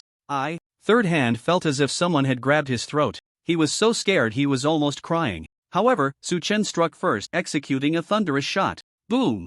Minus 10,995. Accompanied by the sound of thunder, it directly wiped out the assassin's health, which was less than 2,000 points. The opponent had 10 points of sin value, and each point of sin value increased the death penalty by 10%. Therefore, after Third Hand died, he dropped double the golden items. The items were 2 props, skill experience token, small, and Gale Staff, which were of silver and golden quality, respectively. Gale Staff, golden, type, item effect, increases agility by 50 points and movement speed by 30% for the next 60 seconds. Cooldown 30 minutes. The effect is decent, at least it will be somewhat useful when fighting bosses. Su-Chen glanced at it casually before putting it back in his backpack. This incident was too trivial for him. Su-Chen didn't take it to heart and continued to open the map, marking the coordinates of the wizard's servant. He set off immediately to eye in the area approaching Kolo village. Many wild beasts such as wild boars and black bears at levels 10 to 15 roamed. Killing them yielded neither experience nor the chance to loot skills and attributes, as Su-Chen had already slain the same monsters before. Therefore, he had no interest at all and simply accelerated his journey. Time passed quickly. After more than 2 hours, Su-Chen arrived near the residence of the wizard's servant. Roar! A strange sound came from ahead. The next moment, over 100 black monsters emerged from the ground, their bodies covered in rotting skin, their eyes glowing with a ghostly green light. Evil Corpse Beast Bronze Elite Level, 20 health, 82,000 attack, 1,485 skills, poison, corrosive. Claw description, a monster created by the servant of Wizard Harmon. Finally, a group of monsters that pose a bit of a challenge. Su-Chen's lips curled slightly. The Evil Corpse Beast possessed a particularly disgusting skill, Corrosive Claw. When it hit equipment of less than gold quality, there was a chance to remove 1 point of the equipment's attributes. If the attribute dropped to 0, the equipment would be completely destroyed. Roar! At that moment, the evil corpse beast horde charged at Su Chen. Flame arrow rain. Su Chen raised his longbow and shot an energy arrow into the sky, which then split into hundreds of fiery arrows that fell upon the monsters' heads. Minus 9,213. Minus 9,213. Minus 9,213. All the monsters were afflicted with various passive effects, their movements becoming extremely slow. As Su Chen retreated to create distance, he enchanted his arrows with frost power. Then he unleashed a torrential assault. Bayou, 2780. Critical hit, 2210. Dark damage. The damage was astonishing. Each arrow could also penetrate the first target, dealing 50% of the damage to the enemies behind. In just 1 second, Su Chen had whittled down 39% of the corpse beast's health. He could take down a monster in just 3 seconds. Moreover, against such melee monsters, Su Chen's advantage in attack range was fully realized. The monsters couldn't even touch the hem of Su Chen's clothes, continuously taking hits. Ding, you have killed a level 20 evil corpse beast, gaining 4,408 experience plus 10%. Ding, congratulations, you have looted 5 points of constitution. After killing several corpse beasts in succession, he had yet to loot any skills. It seemed his luck was a bit poor today. However, Su Chen was not discouraged. With hundreds of monsters around, he was sure to loot the corrosive claw skill. Su Chen continued to fight. With the black wing bow in hand, he slaughtered one evil corpse beast after another. System notifications kept ringing. Ding, congratulations, you have reached level 18, gaining 4-dimensional attributes plus 5, free attributes plus 5. Ding, congratulations, you have looted the corrosive claw skill, perfect. In just 5 minutes, Su Chen killed over 50 evil corpse beasts and finally looted the corrosive claw. Before this, he had already looted 48 points of constitution and 22 points of spirit attributes. Corrosive claw passive, 1/1, quality, perfect effect. When arrows hit equipment, there is a 30% chance to permanently remove 1 point of the equipment's attributes. Hiss! Su Chen couldn't help but take a sharp breath. The skill had transformed into a passive ability, completely removing the quality restriction. Even divine artifacts, when struck by arrows shot by Su Chen, had a chance to lose 1 point of attributes. It was too powerful. This effect would surely play a significant role in the level 20 tier breakthrough. Trial. A satisfied expression appeared on Su Chen's face. Then, his gaze returned to the evil corpse beasts. Bang! A dull sound echoed through the woods. The evil corpse beasts suddenly stopped in their tracks, their gazes gradually dimming. Here it comes. A thought flashed through Su Chen's mind. He looked in the direction of the sound. There, he saw a withered old man standing in the shade of a tree, holding a long beast bone staff, his green eyes fixed intently on Su Chen. Corpse slave Momu Golden. Lord level, 60 attributes, unknown. Due to the opponent's level exceeding Su Chen by 10 levels, the system's probing ability could not obtain detailed information. Young man, you have killed so many of my pets. If you don't give me a proper reason today, this forest will be your burial ground, the old man said hoarsely. Mr. Mom, there's no need to rush, Su Chen replied with a calm smile. I am here on behalf of a great wizard to seek your help. Wizard? The old man's eyes widened in surprise. Seemingly realizing something, he said excitedly, tell me, what is the name of that great wizard? Su Chen said, Haman. As he answered, he pondered how to obtain the hidden item from Mom. Good, excellent. It really is Lord Haman. Your most loyal servant has been waiting for your return. The old man was so happy that tears welled up in his eyes. In the next moment, he directly teleported in front of Su Chen, grabbing his shoulder and urgently asking, respected adventurer, tell me, where is Lord Haman? In a ceiling array in the dark forest. That's impossible. You're lying, the old man exclaimed excitedly. Decades ago, I searched every nearby area, including the dark forest, and I did not sense my master's presence, nor did I find the ceiling array. To be honest, Su Chen also didn't know the reason. He waved his hand and fabricated a reason. The reason I was able to meet Wizard Haman is that he used his remaining power to influence the operation of the array, thus revealing his aura. I see, the old man said, enlightened. Then where is my master now? Su Chen took out the hand token that once housed the wizard's soul. He said, Wizard Haman's soul is hidden in this token. Previously, he promised me that as long as I handed over the token to you, I could choose 3 treasures from his stash. Su Chen didn't dare to say too much, worried that the old man wouldn't believe him. So, he told the old man the number of rewards he received after completing the hidden task for the Bloodstained Guild in his previous life. At this moment, the old man took the token, felt it for a moment, and said, Indeed, there is my master's aura, but I did not sense my master's soul from the token. His expression was somewhat puzzled. Mr. Mom, if this token cannot shield outsiders' perception, then how could Wizard Haman survive from his enemies back then? Moreover, think about it carefully, you searched for decades and couldn't find Wizard Heyman. It must be that the token can shield perception, Suchen persuaded. Mom began to ponder along the line of thought he mentioned. The more he thought about it, the more he felt that Suchen was right. So, did my master tell you what to have me do? Mom asked cautiously. Yes.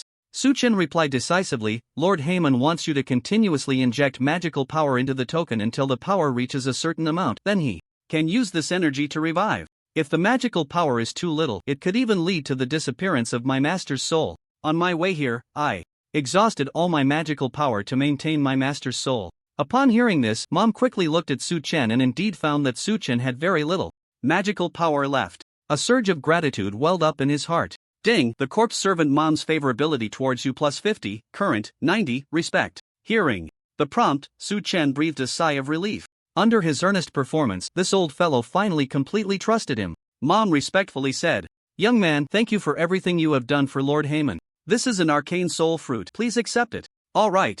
Suchen nodded and reached out to take the gray fruit. He glanced at the fruit's panel. Arcane soul fruit quality, diamond effect, restores 100% magical power upon use and permanently increases magical power by 50 points. This effect is limited to once. Usage requirement, below level 60. This thing is not bad, Suchen secretly praised. He decisively ate the soul fruit and his magical power surged to 25,060 points. Then, he looked up at Mom, thinking that if the other party knew that the magic power within him had been exhausted due to the enchanted arrows, they would probably be so furious that they would die on the spot. Immediately after, Mom attempted to inject magic power into the hand token. His eyes lit up. This hand token indeed actively absorbs magic power. Master, this old servant will do everything to help you revive. Without hesitation, Mom mobilized a large amount of magic power and infused it into the hand token.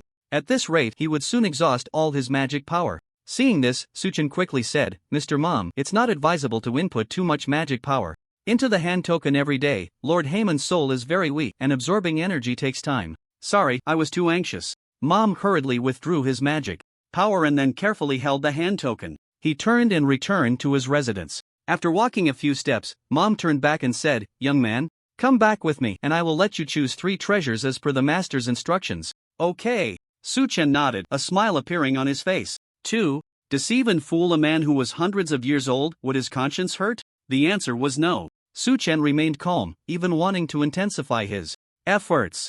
In his memory, after the wizard Heyman was revived, the first thing he did was lead Mom to slaughter Kolo village, using human souls to forge some kind of evil artifact. If he had enough strength, Suchen would definitely return to send this wizard servant to hell to reunite with his master. Of course, the main goal was still the wizard Heyman's treasure. Before long, the wizard servant Mom led Suchen to a wooden house. This is where I live, Mom said as he pushed the door open. The two entered. The room in the wooden house was very narrow, but that was just the surface. Mom chanted a spell, and with his staff striking the ground, a teleportation array lit up. In an instant, the two disappeared from the house. They arrived at a gloomy palace, where many finger-sized gray sprites flew in the air, their small hands holding magical lamps that illuminated the dark surroundings. On both sides of the great hall stood level 60 guards. They were corpse slaves like Mom, special beings transformed from human and beast corpses. Then, Mom carefully placed the hand token on the throne. He turned to Suchen and said, Young man, please follow me. With that, Mom led him through the palace corridor to the treasure room. At a glance, he saw an item worth as much as a golden profession. However, Mom had no intention of stopping this. Suchen was a bit confused. Mr. Mom, isn't the treasure right here? Mom shook his head and said, The things here are not the master's treasure, but my collection over the decades. Without the master's consent, these items cannot be placed in the master's treasury. I see. Suchen nodded, but in his heart he was thinking of another matter. The bloodstained guild in his previous life was too miserable. After helping the wizard Heyman revive, he actually used the servants' collection to deal with the players. Truly, you are so stingy. No wonder the wizard Heyman, when thanking Suchen for his help, was only willing to let him choose one reward. Thinking of this, Suchen's gaze fell on Mom, suppressing a smile as he said, Mr. Mom, you are truly a loyal servant. I believe Lord Heyman will be very pleased to know of your actions. Thank you for your praise. Mom straightened his back. It is a great honor for me to serve the master. In the hearts of these corpse slaves, the wizard Heyman was like a creator, a fatherly figure. If the wizard's soul had not dissipated and knew of Mom's loyal actions, he would probably be so furious that he would jump out of his coffin. Before long, the two arrived at another door covered in patterns. Mom pointed at the door and said, "This is the master's true treasury. According to our agreement, you can choose 3 rewards." Upon opening it, the scene inside came into view. Hiss! Su-chen couldn't help but gasp. Good heavens, piles of gold coins stacked like small mountains were heaped by the door. And in the distance, shelves were filled with various treasures, all of which were at least of golden quality. Lord Harmon has quite the collection. Su-chen marveled. Of course, Momu said proudly. Hundreds of years ago, the Master and Lord Noahs destroyed over 100 human kingdoms and acquired a vast amount of treasures, and all humans became the subjects of the 2 lords. If it weren't for the sudden alliance between the Dark Church and the Light Church, the Master wouldn't have fallen in the dark forest, ultimately losing a great deal of treasures. Mentioning the 2 churches, Momu's tone was filled with resentment. The Light Church would actually do such a thing? Su-chen feigned a look of astonishment. Momu seemed to have opened a floodgate, unable to hold back. The 2 churches are just 2 sides of the same coin. The deities they worship, one born of the night and the other of the day, are inseparable in the world's rules. One cannot exist without the other. The Master once said that these 2 deities might even. Momu's voice suddenly halted. Might what? Su-chen asked curiously. Young man, both of us are too weak. Discussing deities could bring divine punishment. Let's not talk about that. Momo said somewhat anxiously. You should quickly choose 3 rewards. Alright. Su-chen felt it was rather dull. He walked straight to the item area, ignoring the surrounding gold coins. After 10 minutes, Su-chen had browsed every shelf in the treasury. Just then, something that looked like a black pupil caught his eye. World Sacred Artifact Eye of Extreme Evil Level. Beginner effect. After killing a unit, absorb 1 point of evil value. You can transfer the stored evil value to similar units. Current evil value 0 points. It was actually a beginner level World Sacred Artifact. Su-chen couldn't help but ask Momu, "Can I choose this item?" "Yes," he replied, "but this World Sacred Artifact has no effect. I advise you to choose something that would be helpful to you." Su-chen shook his head and decisively said, "I want this one." The Eye of Extreme Evil was trash for NPCs but a divine artifact. 4 players. According to the rules of Divine Realm, killing players from opposing factions would not yield evil value. If a war broke out with the opposing faction, killing players would drop at most 1 item. This could be quite frustrating in the later stages of the game. However, with the Eye of Extreme Evil, one could transfer 1,000 to even 10,000 points of evil value to the enemy, and after killing them, it could cause the enemy to drop hundreds of items. Since you're so sure, then it's yours, Momo sighed. It's a pity that those more than 10 useful sacred artifacts have already been taken by the 2 churches. Young man, what other treasures do you want to choose? Let me take another look, Su-chen said. He returned to the other shelves and selected 2 items, both of epic quality. Holy Fruit of 1,000 Poisons quality. Epic effect can be used to concoct potions or consumed directly. Permanently increasing health by 5,000 points and 20% poison resistance, limited to once. Advanced Skill Synthesis Book quality. Epic effect consumes gold coins to merge multiple skill books into a higher quality new skill book up to epic level. The amount of gold coins consumed is related to the quality and quantity of the merging materials. These are all one-time use items. Su-chen decisively consumed the Holy Fruit of 1,000 Poisons. His health increased by 5,000 points. Poison resistance increased by 20%, meaning that future poison damage would be reduced by 20%. Then, he allocated 5 points of free attributes to strength. Next, Su-chen opened his personal panel.id, Eternal Light Level, 18 Health, 45452 Mana, 25060 Attributes, Strength 632, Constitution 791, Agility 676, Spirit 503 Attack Speed 6.93/S plus 20%. Attack 1264 Physical Defense, 1986, in Combat plus 100 points, Magical Defense 1590. Due to the significant increase in strength, constitution, and agility, Su-chen's attack speed has also risen to nearly 7/S. Among them, his health is extraordinarily high, reaching over 45,000. No player from Blue Star can compare. Subsequently, Su-chen satisfiedly closed the panel. As for the skill synthesis book, he didn't need it for now. To synthesize an epic skill book, he would need at least 2 diamond quality skill books among the fusion materials. This matter could be considered after the main quest. After selecting the rewards, Su-chen said, "Mr. Mom, I have finished selecting the rewards. Please take me back."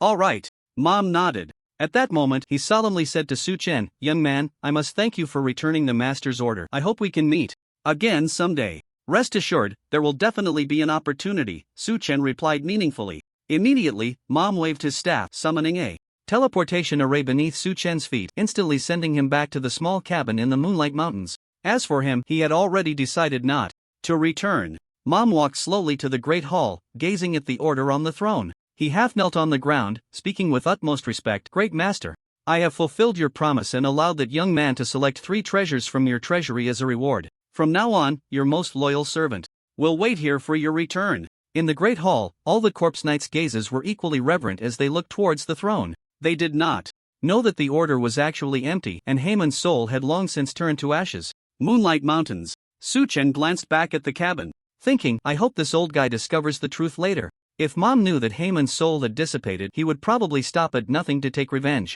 on him. Currently, Su Chen was not a match for a level 60 golden boss. According to the trajectory of my past life, after the Bloodstained Guild handed the order to Mom, it took 5 months for the wizard Haemon to complete the resurrection ritual. I should have at least 2 months of development time. Su Chen pondered secretly. With his current growth rate, he could surpass Mom's strength in just a month or even less. Alright, now that I have the items, it's time to return to Kolo Village and prepare for the final task. Su Chen turned and headed back to Kolo Village. Due to the distance limitation of the return city talisman, it could not exceed 100 kilometers. Therefore, it took him over an hour to reach an appropriate distance, tear the return city talisman, and arrive directly at the Kolo Village Inn. This morning's actions took over 4 hours. The final main quest was about to open. Taking advantage of the half-hour of free time, Su Chen logged off for lunch and then returned to the Divine Realm. It was now noon. Players from various countries in Blue Star were receiving their task announcements in their respective novice villages. Ding, Kolo Village announcement. The final main quest, Dark Invasion, has been opened. The Dark Empire has deployed a large number of corrupted creatures to besiege Kolo Village and is secretly brewing some kind of conspiracy. Reminder, if the task fails, all players will face severe penalties. Players had gathered outside the village walls, waiting for the task to begin. The task has finally started. I hope we can get the rewards quickly this time. We haven't even started fighting yet, and you already want the rewards? Of course. With the Eternal Night boss here, I can't see how we could lose. The players from Kolo Village were full of confidence. In contrast, players from other countries were extremely nervous, especially those from smaller nations who wore expressions of despair. After receiving the prompt, Su Chen walked straight towards the village exit. Players, the Light Knights, and militia were on high alert. Looking around at the junction of the western plains and the forest, there was a massive army of corrupted creatures flanked by soldiers of the Dark Empire commanding the battle. Su Yu found the Knight Commander, Balter.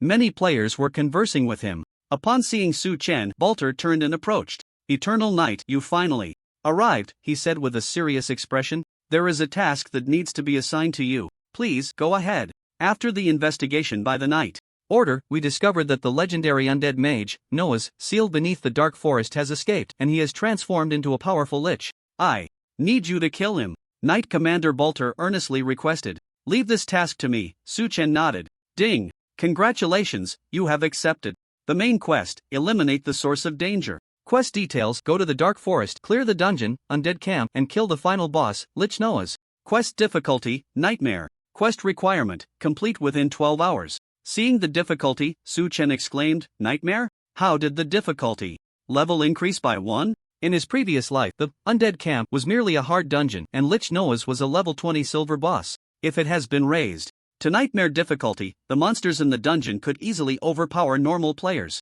Moreover, Noah's would become a level 20 golden boss. In the early stages of the game, even players with god-level talents couldn't defeat a Nightmare boss. Not to mention, with the Nightmare dungeon enhancement, Noah's attributes would be at least 50% higher than those of wild bosses, and a single skill hit could reduce Su Chen's health to a sliver. It can't be because of me again, right? Su Chen felt somewhat helpless. At this moment, upon learning about the dungeon's difficulty, a commotion erupted among the players. What the hell? It's actually a Nightmare difficulty dungeon. Did the announcement this morning not say that the global main quest difficulty was all hard level? I asked brothers from other villages, and their difficulty is all hard. No way? What right do we in Kolo Village have to enjoy such a unique treatment? The players were all a bit bewildered. Eternal Night, can this dungeon be cleared? Song Yuntian couldn't help but ask. Hearing this, everyone's gaze turned to Su Chen. Yes, Su Chen replied firmly. This dungeon was both a challenge and a significant opportunity for him. Killing a golden level Nightmare boss would definitely drop diamond equipment. The first clear of a Nightmare dungeon plus the first diamond item would result in 2 world announcements. Who could refuse such generous rewards? This dungeon must be cleared.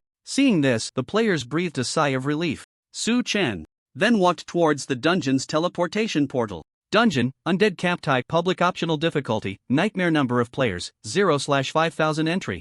Requirement, Level 15 Completion Condition, kill the final dungeon boss, Lich Noahs. This is a public dungeon, as long as players enter, they will automatically join the Kolo Village team. Ding, do you wish to enter the Undead Camp dungeon? Yes. Su Chen agreed directly, and he vanished from the spot. At the same time, news of the dungeon difficulty in Kolo Village spread across the world. Major guilds received the news. Some were worried, while others were delighted. Among them, the happiest were the Bloodstained Guild, Lighthouse Nation, and Sakura Nation. Ha! Eternal Night, you finally got sanctioned by the system. This is so satisfying. Bloodstained Zhou, who had been feeling suppressed for a long time, laughed wildly. Nightmare level dungeon, let's see how this bastard clears it. Tell the raid team to work hard on the dungeon and strive to get the first clear of the main quest dungeon. Bloodstained Zhou instructed his assistant. Across the ocean, the current president of the Angel Guild, Budro, also wore a broad smile. Good, that damned Eternal Night has finally been targeted by the system. This time, our Lighthouse Nation will be the first to clear the dungeon. At this moment, top guilds from various countries shared the same thoughts as Budro, the final main storyline dungeon's first clear. They were determined to succeed. The environment of the dark forest within the dungeon had drastically changed, the ground littered with beast carcasses and bloodstains, and a decaying odor permeated the air. Looking up, a camp built from bones stood tall in the forest. The Lich Noahs was located in the bone hall. Whoosh! As the light flickered, the figures of thousands of players appeared in the dungeon. Crack, crack! A cacophony of strange sounds echoed in their ears. Everyone turned towards the sound.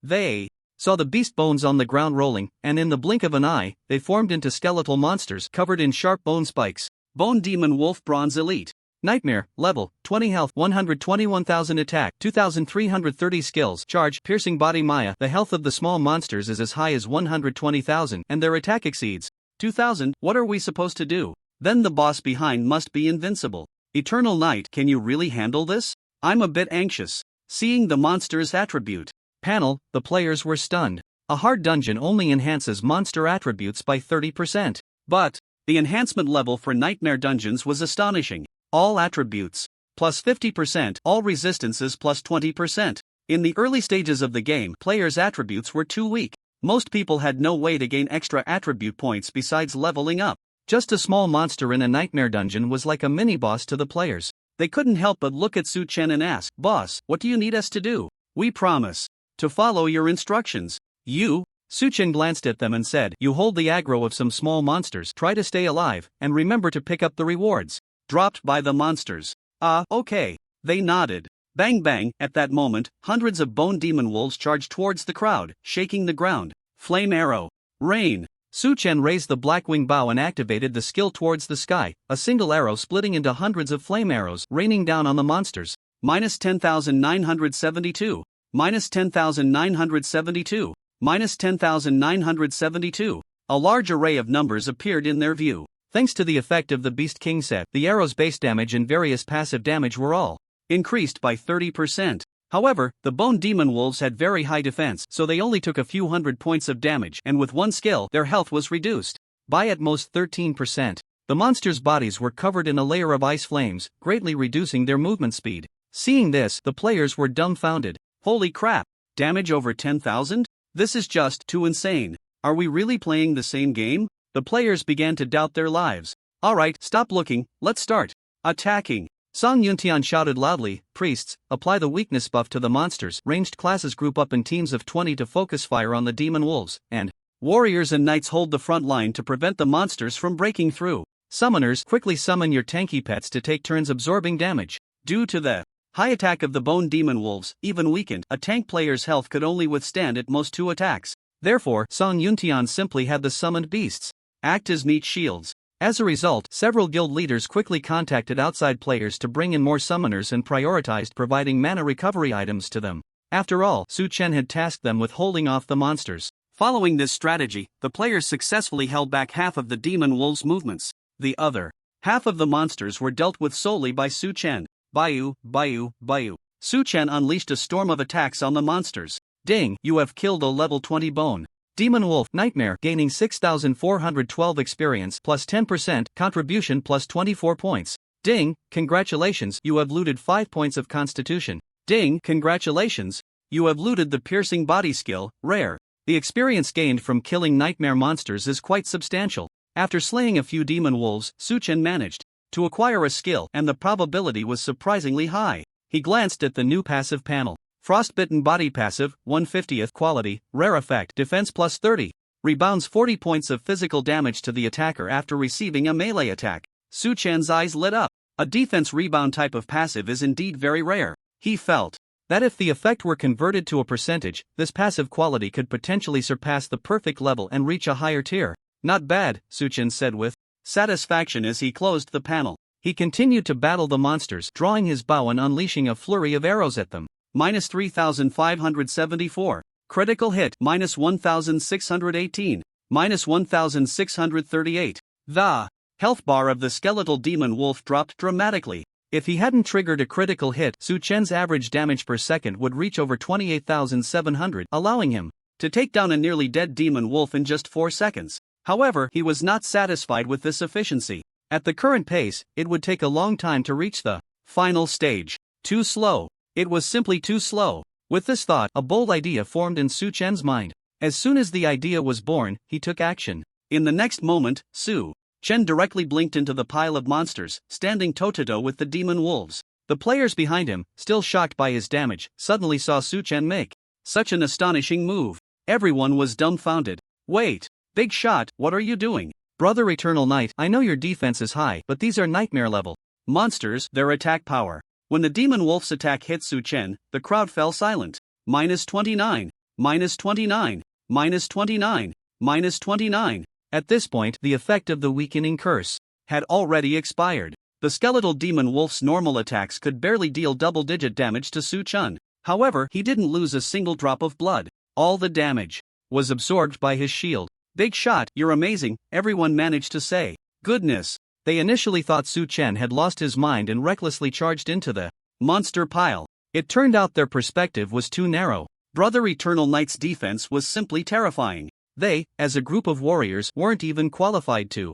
carry Eternal Knight's shoes. Soon, Su-Chen had received enough attacks. Berserk activated. Combat prompt, you have received 100 attacks, triggering the effect of blood.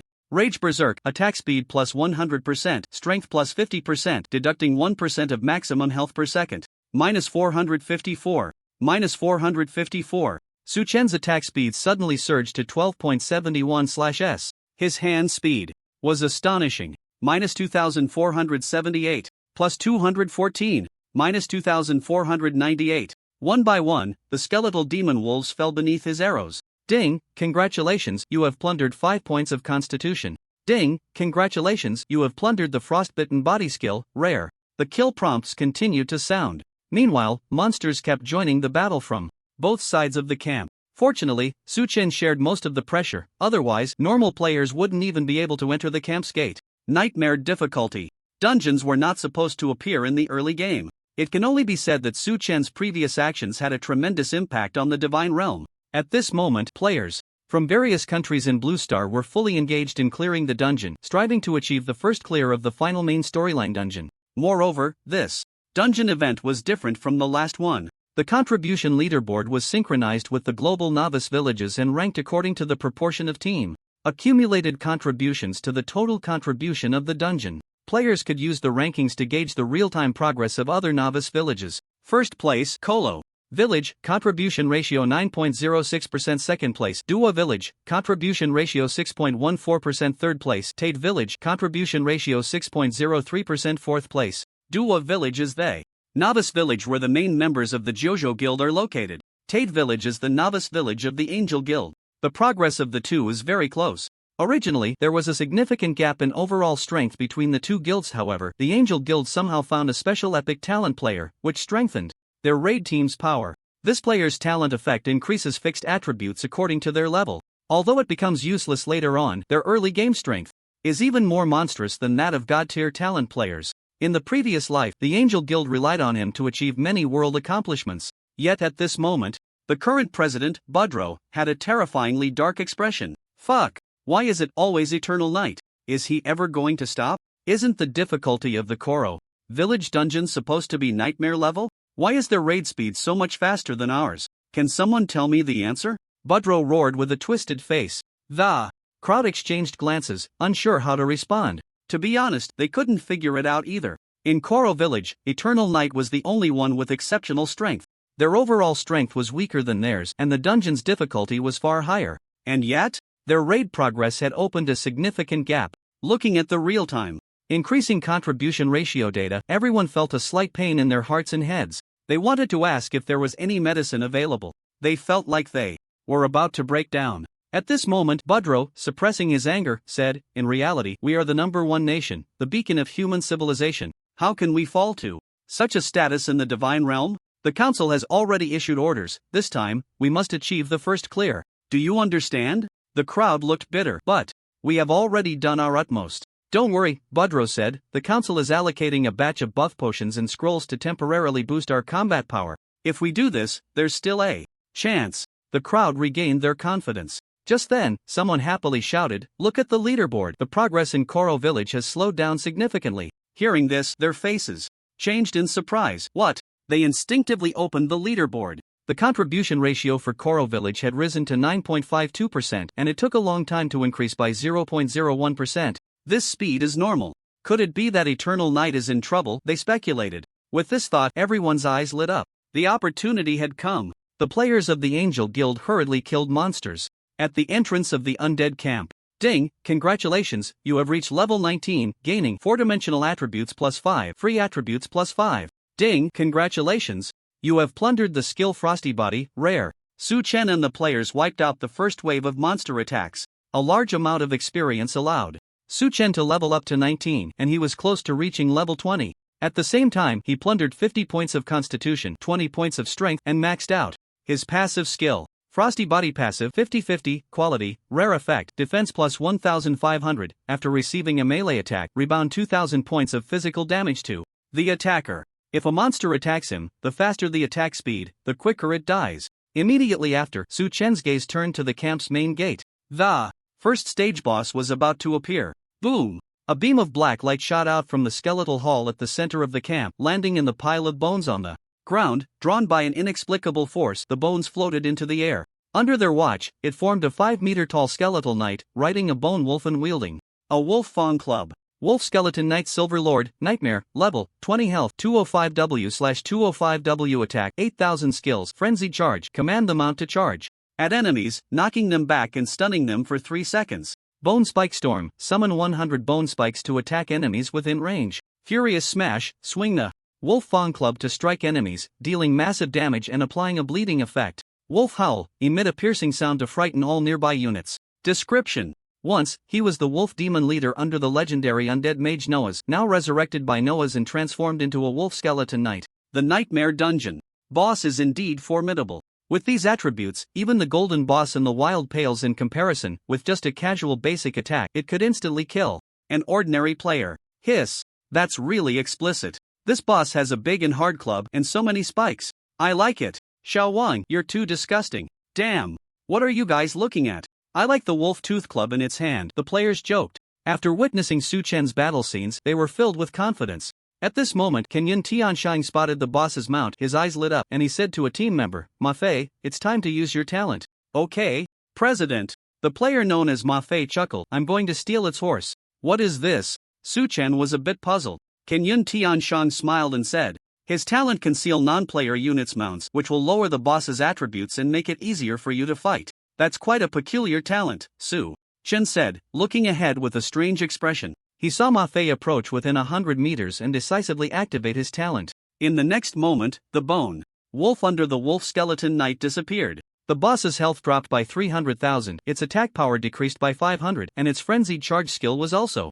sealed. This unconventional talent, in certain special situations, was comparable to an epic talent. Wolf skeleton knight? Where is my beloved horse? It looked at everyone and roared in anger. Roar! Seeing this, Su Chen said to the others, "Apply a weakening buff on it, then retreat. I'll handle the boss." "Okay." Everyone nodded. Their attacks couldn't break through its defenses, and staying in place would only hold them back. Although the boss had 20% resistance to all types, under the weakening effects of various skills and talents, its attributes were still significantly reduced. Its attack power had dropped to 6,000. The wolf skeleton knight charged at Su Chen, swinging its wolf tooth club. Su Chen also raised his longbow. The battle was about to begin. Bang bang! The ground shook. The wolf skeleton knight charged madly towards Su Chen with only one thought in its mind: thief, you will die. Although it couldn't speak human language, the bones of its upper and lower jaws snapped together rapidly, making a loud crack sound.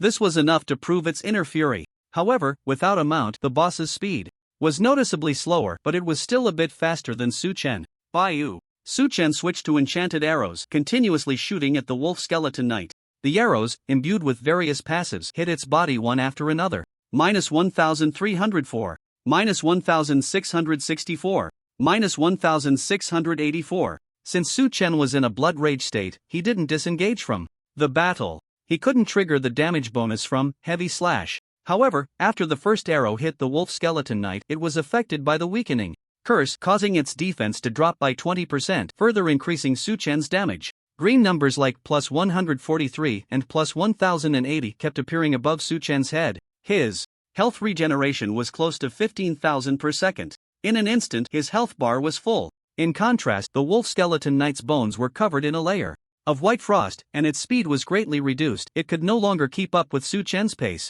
From over 100 meters away, Su Chen kept kiting the boss. Roar! A sharp sound came from the wolf skeleton knight's mouth, instantly sweeping across a radius of hundreds of meters, instilling fear in all units. However, this mental control had no effect on Su Chen. He continued to attack relentlessly. Baiyu, baiyu, baiyu. The arrow damage combined with passive damage averaged an output of over 49,000 per second. After 3 seconds, the effective Ice Flame went on cooldown, and the wolf skeleton knight's speed recovered slightly. However, just after running a few meters, as it passed Su Chen's previous position, snap, -3,348. The ground's frost trap triggered, and an ice arrow shot up from the ground, striking the wolf skeleton knight beneath. Fortunately, it was a skeleton and felt no pain. However, it was still frozen for 0.4 seconds. The distance between the two sides increased even more. The wolf skeleton knight was getting beaten the entire time. Su Chen's attack range and movement speed were simply outrageous. Classic.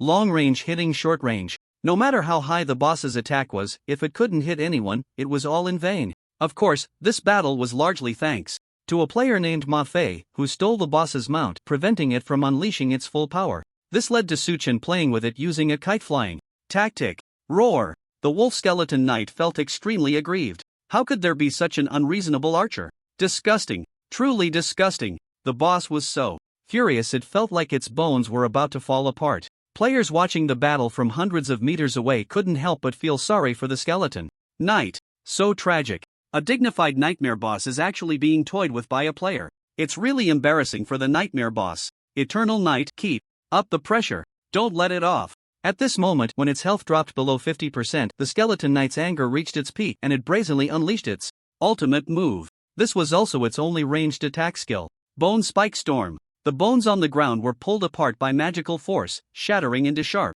glimmering bone spikes, which then flew towards Su Chen. This move gathers all the power of this commander. Can you block it? The boss roared internally. Through the power of its mind, this message reached Su Chen's consciousness. Seeing this, Su Chen curled his lips into a smile. Sorry, I can block it. This move was targeted. Even blinking wouldn't help. However, Su Chen had already calculated the timing of the boss's release. It was the 10th second, and the next second would be the refresh time for the magic shield. This move was called double shield lock. Moreover, the weakening curse on the skeleton knight still had 8 seconds left. Perfect timing. Whoosh, whoosh, whoosh. The bone spikes shot through the air, hitting Su Chen one after another. -959, -959, -959. After the shield absorbed 20,000 damage, his health began to drop until, battle prompt, your health has decreased by 10%, triggering the dragon skeleton armor effect. Damage reduction plus 20%, shield plus 2,333 points, lasting 5 seconds. In Divine Domain, the damage calculation sequence is damage reduction, damage block, and defense. Therefore, after calculating the damage of the bone spikes with damage reduction and block, the value was just below Su Chen's defense. -0, -0, -0. Subsequent attacks didn't break through his defense at all. Su Chen shot a few arrows back, replenishing the lost health. Without its ultimate move, the wolf skeleton knight was still at his mercy. Its health plummeted. 50%, 40%, 30%. Lord Noah's will definitely avenge me. This commander will wait for you in hell. After saying this, the soul fire in the skeleton knight's eyes dissipated. Its health dropped to 0 and its body crashed to the ground, with the corpse of its mount appearing, turning into a pile of bones. At the same time, a large amount of loot dropped, including the wolf fawn club it had been holding. Before the battle with the boss, Suchen had turned off the corrosive claw passive so it wouldn't affect the equipment attributes. Ding! You have killed the wolf skeleton knight nightmare. Gaining 128,000 experience plus 10%, contribution value plus 23,760. Congratulations, you have acquired the wolf hull skill. Exquisite. Congratulations, you have reached level 20, gaining 4-dimensional attributes plus 5, free attributes plus 5. Due to reaching the apprentice rank level cap, please proceed to the profession guild to complete the rank breakthrough trial as soon as possible. Suchan reached level 20. To continue leveling up, he needed to break through to the initial rank of a professional. He wasn't in a hurry about this. After all, once he cleared the final main storyline dungeon, he could head directly to the Northwind main city. Suchen glanced at the passive panel. Wolf Howl passive, 1/1, quality, exquisite effect, arrows flying will terrify enemies in their path for 1 second. Different types of similar control passives can stack in time. The same unit has a 5-second trigger interval. Suchen finally obtained his first strong control. Passive.as for the trigger interval, it means that after the first fear effect ends, the enemy must wait another 5 seconds before being subjected to a second fear effect. With this gain, a smile appeared on Suchen's face. He then closed the panel and said to the players behind him, "You can take care of the loot on the ground. I'll head into the camp to kill monsters first. Boss, you can go fight with peace of mind. Leave these small matters to us," the players responded in unison. Suchen quickly entered the undead camp and with the boost from his rage, he killed monsters at an incredible speed. Meanwhile, the players from Kolo village began to collect the loot. The team channel refreshed with many notifications. Ding, your teammate picked up a wolf fawn heavy hammer which has been stored in the team space. Ding, your teammate picked up a steel bone shield. As expected of a nightmare level boss, it dropped 2 pieces of golden equipment, both for the warrior class. Seeing the attributes of the weapon and shield, the warrior players were practically drooling. Wow, this golden club has really good attributes. It must feel great to smash people with it. Slurp, the more I look at it, the more I like it. President, when you buy the equipment, can I touch it? The players chattered excitedly. Song Yuntian helplessly said, "Stop talking nonsense and hurry up to pick up the loot. We need to catch up and kill monsters." "Okay, President." The players nodded. Long before Suchen killed the wolf skeleton knight, players from various countries who were clearing dungeons received a notification. Ding, system announcement. The Kolo village team has killed the first level boss, contribution rate plus 10%, ranking first. What? The nightmare boss? Is that easy to kill? Leaked. With Yangye being so strong, how could we possibly snatch the first clear from him? Why does the Dragon Kingdom have such a cheating player? Players from various countries were already in despair. Budro from the Angel Guild suppressed his anger and asked his assistant, "Have the players we bought in Kolo village sent back any news?" The assistant hesitated and nodded. "There's news." He said that Yongye defeated the silver level nightmare boss alone, and he sent a video recording as well. What? Alone? Budro's face changed dramatically, muttering to himself, "How could this happen? Is it really impossible for our lighthouse nation to get the first clear?" He was truly unwilling to accept it. Unfortunately, reality is so ruthless. Budro could only accept it. His expression darkened as he said, "It seems we have no chance for first place. I will explain the situation to the group of parliamentarians later, but at least we need to surpass the Jojo Guild and secure second place." Yes, the guild members nodded in agreement. In the undead camp, thousands of monsters were scattered around. Suchen, bow and arrow in hand, killed one skeletal magic wolf after another. Facing the monsters' attacks, Suchen showed no intention of dodging.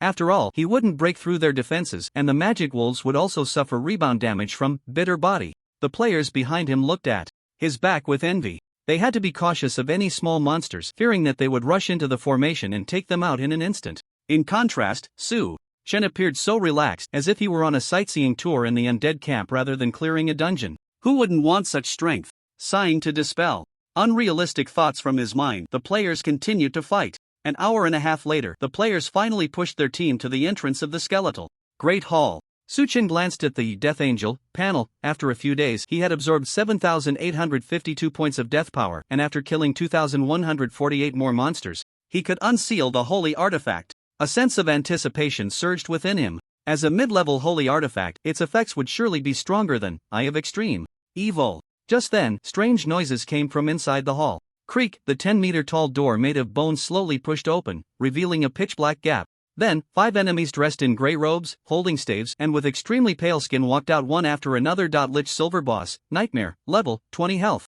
600,000/600,000 attack, 4,900 skills. Dark Cloud, Weaken Curse, Soul Summoning. Foolish humans, you shall not disturb Lord Noah's evolution ceremony. The Lich glared at the crowd. Go, my Ghost Legion, devour them. They raised their staffs. Dark magic surged into the air, summoning ghost after ghost, which then attacked the players on the ground. You deal with the summons first, I'll take care of the Lich. With that, Su Chen charged straight at the Lich. A mere archer dares to challenge me. The Lich's gaze was icy. Its voice was abruptly interrupted. Boom! Minus 10,542. Weakness, minus 5,271. A thunder arrow pierced through its head, bursting forth, with brilliant lightning also hitting a Lich behind it. Due to the fear effect, 5 Liches froze in place, unable to act. You seek death.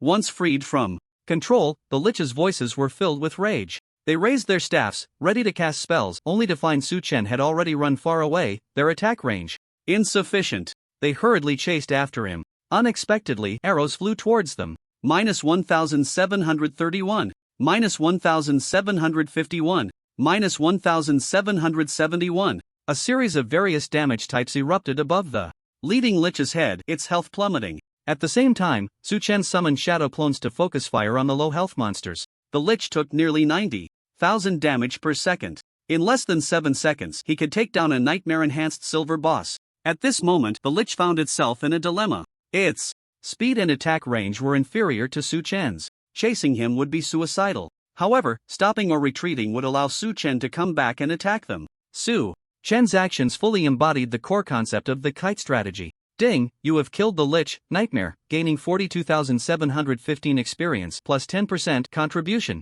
plus 4,800. Ding, congratulations, you have plundered 10 points of spirit. In just 1 minute, Su Chen had taken down 5 Liches, earning 50 points of spirit attribute. With the death of the Lich, the ghosts they summoned perished as well. It's finally time to tackle the final boss. Su Chen looked up at the Great Hall. A glint of light flashed in his eyes. The Lich Noah's is a gold-level boss, you are no match for him, so let's proceed with the battle according to the plan from the first stage, Su Chen said to the remaining members. Understood. The group solemnly agreed. Then, they entered the Bone Hall, where a massive black cocoon stood on the throne, pulsating like a heart, its surface covered in gray cracks. Thump, thump, thump. A dull sound echoed in the hall. The players couldn't help but frown. Suddenly, the black cocoon expanded rapidly. When it reached its limit, it shattered abruptly, gray liquid splattering everywhere. Noah stood up from within, holding a black staff, his initial soul artifact, which contained a small portion of his soul. Even if his main body died, the Lich could resurrect.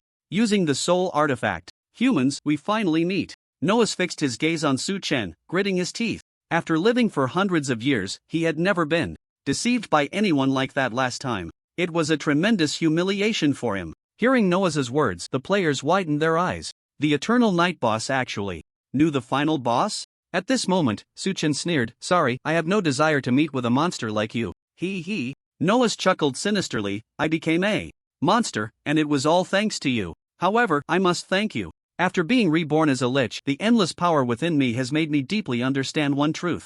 The human body is weak, it has limits. Only by becoming a being that transcends humanity can one hope to step into the realm of the divine. Ha ha ha ha. Noah's maniacal laughter echoed through the great hall. In his past life, he had heard that Noah could be reborn as a Lich with the help of a demon lord. After some thought, Su Chen decided to test the waters. He looked at Noah with a pitiful gaze and said, how foolish. Do you really think you've been granted a new life?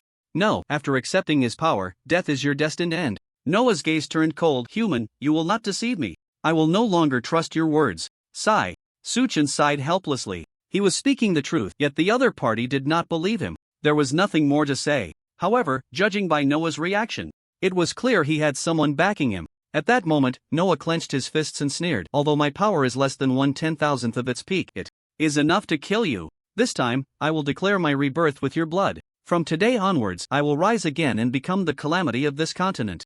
All dark and light churches will bow before my strength. Noah proclaimed excitedly as he slowly descended from the throne. Su Chen used his system's inspection ability to look at Noah's panel. Lich Noah Golden Lord, Nightmare, level, 20 health for 050,000/4 attack, 16,100 skills, intermediate life greatly increases. Health. Dark Cold Ray, deals massive damage to a single enemy and applies a blindness effect. Frost Nova, deals frost damage to enemies in a large area, reducing their movement and attack speed. Evil Domain, drains health from units within the domain every second.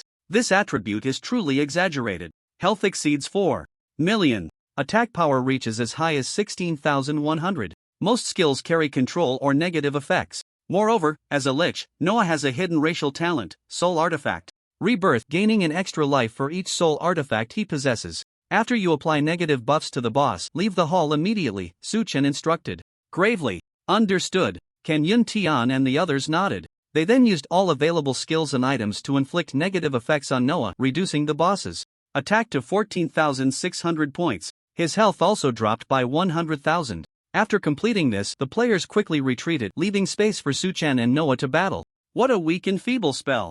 Noah felt the change in his body and wore a disdainful expression. As if recalling something, he looked at Su-Chen and sneered, "Human. I remember you said you had a teammate with legendary level spells. Where is he? Without that bastard, you wouldn't have been able to defeat Keed that day." Hearing this, Su-Chen waved his hand and said, "Sorry, I don't have such a teammate. That was just a lie I made up to deceive you. I didn't expect you to actually believe it." Noah's expression darkened. "Shark-tongued brat, this time I will definitely kill you." He raised his black staff and a ghostly blue light shot forth. Seeing this, Su-Chen predicted the location of the attack. Without hesitation, he raised his longbow and shot a thunder arrow. With a sudden increase in movement speed, he took a large step to the side. Boom! Minus 10,885. Several damage numbers popped up above Noah's head while Su-Chen easily dodged the attack. The ghostly blue light shot by the boss created a hole in the ground. Dealing with this kind of ranged magic boss required caution against area attack skills. 4. Other single target attacks, as long as they weren't locked on, Su-Chen could easily evade. Besides the Dark Cold Ray skill, Frost Nova and Evil Domain were both area skills. Among them, Frost Nova had the highest damage. With the passive skill Magic Shield, Su-Chen could barely withstand the damage from this attack. So he only needed to be wary of the Evil Domain skill, which was the boss's means of healing. As for how much health it could recover, further testing was needed. Finally, Su-Chen glanced at the soul artifact staff in Noah's hand. A complete battle plan emerged in his mind. He opened the talent panel and activated the passive effective corrosive claw. With each attack on the equipment, there was a chance to remove 1 point of attributes. Once the equipment's attributes reached 0, it would enter a damaged state and automatically clear all effects. Su-Chen began his assault. Positioning. Basic attack. He dodged attacks while countering. Su-Chen did not use any skills as he was testing Noah's attack patterns. Bayou, minus 471, plus 40, minus 2,903. Critical hit. After stacking the passive effect, he reduced Noah's defense by 200 points, with basic attack damage stabilizing at 471 points. The damage was low. However, Su-Chen's attack speed was very fast. He maintained a state of blood rage. If he went all out, his average damage per second would be at least 11,609 points. But to avoid attacks, Su-Chen's attack rhythm was naturally not that fast, reducing his damage by about 50%. When the boss's health dropped to 95%, he could no longer hold back and released his skill. "Damn you, let's see how you dodge now," Noah shouted in anger. He struck the ground with the bottom of his staff, and a frost wave surged outward, impacting enemies.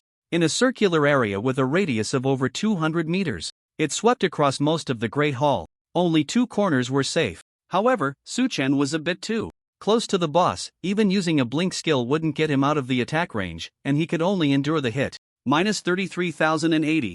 Just as the weakening curse effect disappeared, Su-Chen took full damage, and his health plummeted by nearly half. Battle prompt: your health has decreased by 49%, triggering the Dragon Bone Armor effect. Damage reduction plus 20%, shield plus 2,333 points, lasting for 20 seconds. Glancing at the panel, he felt that as long as he was at full health and had the Dragon Bone Armor effect, he should be able to withstand the burst damage of Dark Cold Radiance. At that moment, Noah said with satisfaction, "Human, do you feel my powerful strength? Today, you will be honored to die at my hands. Why do you always think you can kill me? Blind confidence often leads to death." Su-Chen sneered a few times. Then, he used purification to dispel the debuff on him and continued to attack Noah's with his longbow. In just a few seconds, he regained the lost health. Arrogant. Noah's anger intensified. He didn't notice that the arrows Su Chen shot occasionally hit the soul artifact staff in his hand. About 3 arrows reduced 1 point of attributes. Level 20 diamond equipment generally wouldn't have total attributes exceeding 200 points. As time passed, Su Chen finally figured out all of the boss's details. He began to fight at his own pace, like boiling a frog in warm water, continuously reducing Noah's health. 90%, 85%, 80%. For every 10% decrease in health, the boss would unleash the Dark Cold Radiance skill. This was not a locked skill, so Su Chen could use Blink to dodge it. Under Su Chen's torrential attacks, Noah's health finally dropped to 50%. He hurriedly activated a healing skill. Evil Domain. Black-red bloodlight surged from the ground, covering a radius of 100 meters. Su Chen directly blinked to 100 meters away. Let's see how you absorb. His eyes suddenly narrowed. He saw a green number, plus 80k, appear above Noah's head, and his health was continuously rising. Isn't this skill supposed to absorb health from living beings? Su Chen was somewhat shocked. Then, he surveyed the surrounding environment and finally discovered the clue. It turned out that liquid from the broken black cocoon was emitting strands of blood-colored light gradually flowing into Noah's body. Upon closer inspection, he realized that the liquid was entirely composed of countless small black insects. Seeing the look of surprise on Su Chen's face, Noah felt a wave of satisfaction in his heart. The Lich is an undead being that transcends humanity. You can never kill me, Noah said with a proud expression. In no time, he regained 800,000 health points. His health rose to 70%. In this world, even gods can die. What are you, then? A cold glint flashed in Su Chen's eyes. He took a deep breath, becoming extremely calm. Kill. Su Chen raised his longbow and unleashed a full force attack, dozens of passive arrows raining down on Noah's. To ensure that his blink skill could cool down while Noah's cast his abilities, Su Chen deliberately slowed his attack speed. After all, if the boss's health dropped too quickly, Noah's could unleash Frost Nova and Dark Chill in quick succession. Su Chen couldn't withstand the double burst damage. Relying on his awareness and skill, Su Chen pressed the boss. In half an hour, Noah's had used Evil Domain 3 times. By the 4th time, he could no longer recover health. The ground was littered with black little bugs, all long since drained of life. Noah's health fell to 50% and quickly decreased. In less than 10 minutes, his health bar was completely empty. However, no system prompt sounded. A gray soul emerged from the shell. Noah's soul level, 20 health. 10,000, Noah exclaimed in disbelief. How is this possible? Why didn't I revive through the soul artifact? He quickly looked at his staff. It shimmered with a brilliant quality aura, yet he felt not a trace of soul energy from it. If Noah had the ability to identify, he would see the equipment panel below. Corpse Soul Staff, Diamond, Attributes, 0 effects, none status, completely damaged. This was a diamond quality blank staff. Noah glared at Su Chen, his face twisted in rage. Bastard, this must be your doing, right?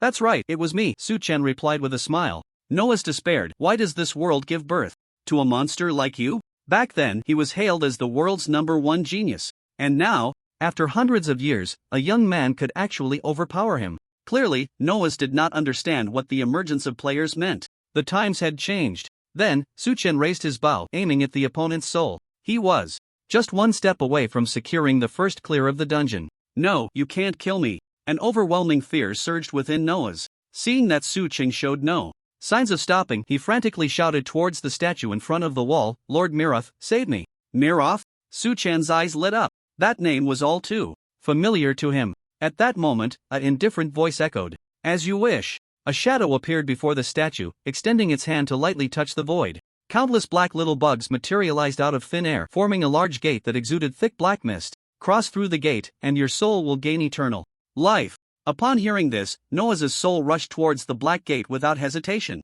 Want to steal my first kill? Dream on. A thought sprang into Su Chen's mind. He quickly opened his backpack, searching for a certain item. Meanwhile, Miroth gazed greedily at Noah's soul.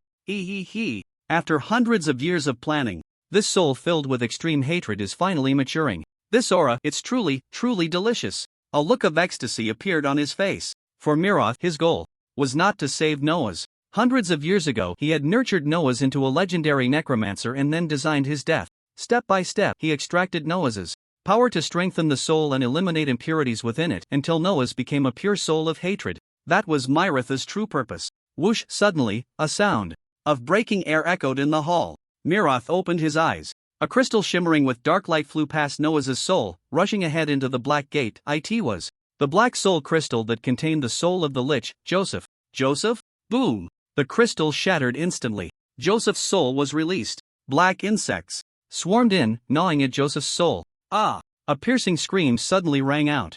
Mirath, Noah's. Both were stunned. Taking advantage of this moment, Suchen decisively attacked Noah's soul, relying on passive damage to kill him instantly. Ding! You have killed the Lich Noahs, gaining 256,000 experience plus 10%. Contribution value plus 96,000. Ding! Congratulations, you have plundered the intermediate life skill, perfect. With the death of the soul, Noah's body collapsed to the ground. A large number of rewards exploded around the corpse, and he saw 3 diamond quality items alone. Goodness! This wave was a huge profit. However, after the final boss Noah's died, the dungeon time was still flowing. What was going on? Why hadn't the dungeon ended? Suchen looked up ahead. After the black insects finished devouring Joseph's soul, they attempted to return to Myratha's body. Lowly soul, you are not worthy to be tasted by this king. Mirath waved his hand, annihilating the swarm of black insects. Immediately, he looked at Suchen, seeing through his essence at a glance, a hint of surprise rising in his eyes.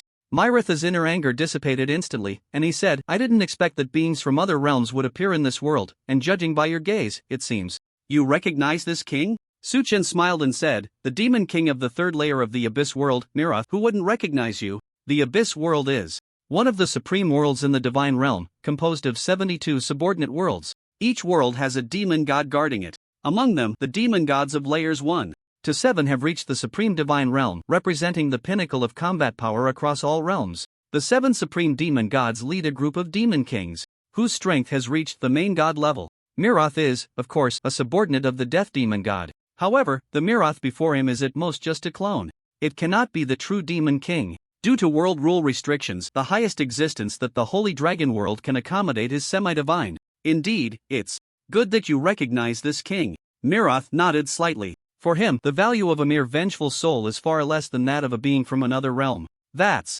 right. He could recognize the existence of players. After all, they are beings from a supreme world, and their own strength has also reached the main god level. To some extent, they can resist the influence of certain lower world rules. But the natives of the Holy Dragon world are different. In their memories, players are equivalent to adventurers, and they do not perceive anything unusual. At this moment, Mirath said calmly, beings from other realms, I give you a chance to accept the baptism of the Abyss world and become a follower of the great god of death. As a reward, I will grant you the incredibly noble Abyss bloodline. As soon as he finished speaking, the system prompt sounded. Ding! The vengeful demon king Mirath invites you to join the Abyss faction. Do you agree? Tip, if you agree, you will gain the mythic level bloodline, Vengeful Demon Insect Bloodline, Abyss Faction Reputation plus 1 million. If you refuse, Abyss Faction Reputation minus 1 million.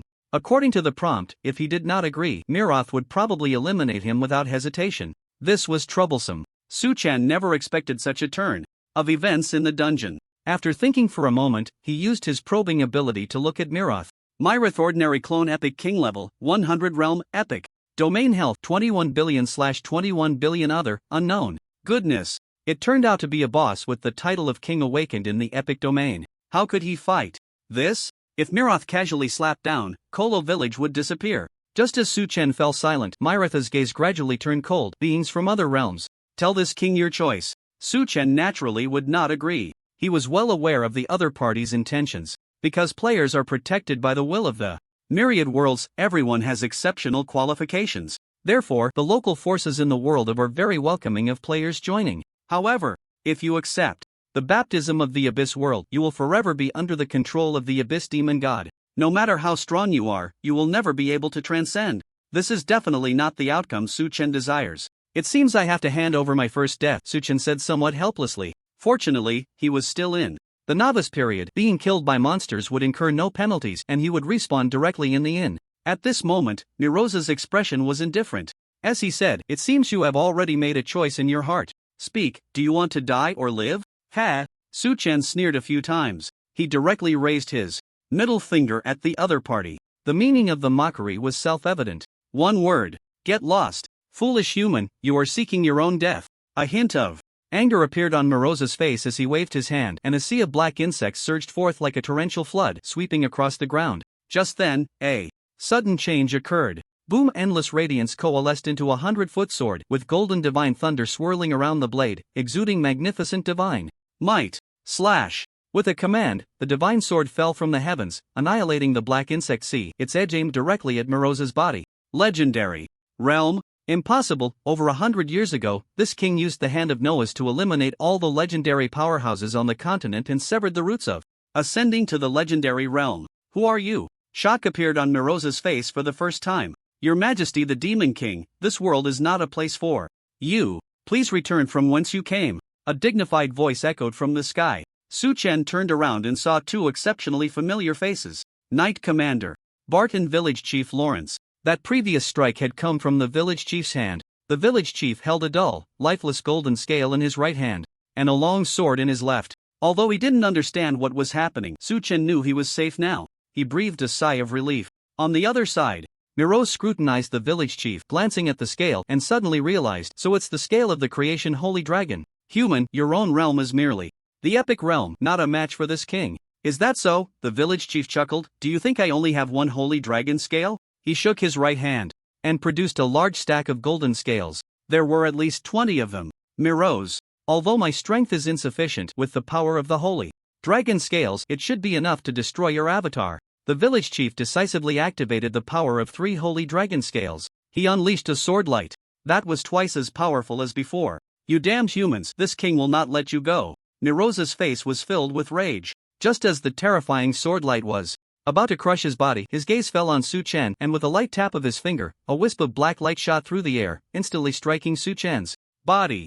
Outsider, you shall fall into the realm of death, trapped in an eternal cycle of death. Realm of death? Su Chen's expression was somewhat strange. However, Miro's did not give him time to think. His figure suddenly vanished, leaving behind a black vortex. At the same time, after receiving the prompt that Su Chen had killed Noah's, Sanyun and the others hurriedly entered. Ha! Why is the village chief here? Don't worry about him. Finding Lord Eternal Night is the most important thing. Clearly the final boss has been defeated. Why can't we exit the dungeon? Everyone was puzzled. Then, Sanyun asked the village chief, Village Chief, do you know what happened here? The village chief nodded, his expression serious as he said, the camp has been affected by the realm of death. We cannot leave unless Mr. Eternal Night can break the illusion. But, as far as I know, for hundreds of years, no one who entered the realm of death has ever come out. Bart asked nearby, is it really impossible to break the illusion even with the holy dragon scales? The village chief shook his head and said, it's useless, this is the power of the rules. Ha! No way! Are we going to be trapped here? Eternal Night, you have to pull through, the players prayed. Soon, the news about the Koro village dungeon reached guilds across the nations. In the JoJo Guild, the president, Yuntian, frowned and said, you mean the players in Koro village are trapped in the dungeon and can't exit? Yes. Even Eternal Night has disappeared in the dungeon. The vice president, Tianya, smiled bitterly. Their contribution has clearly reached 100%.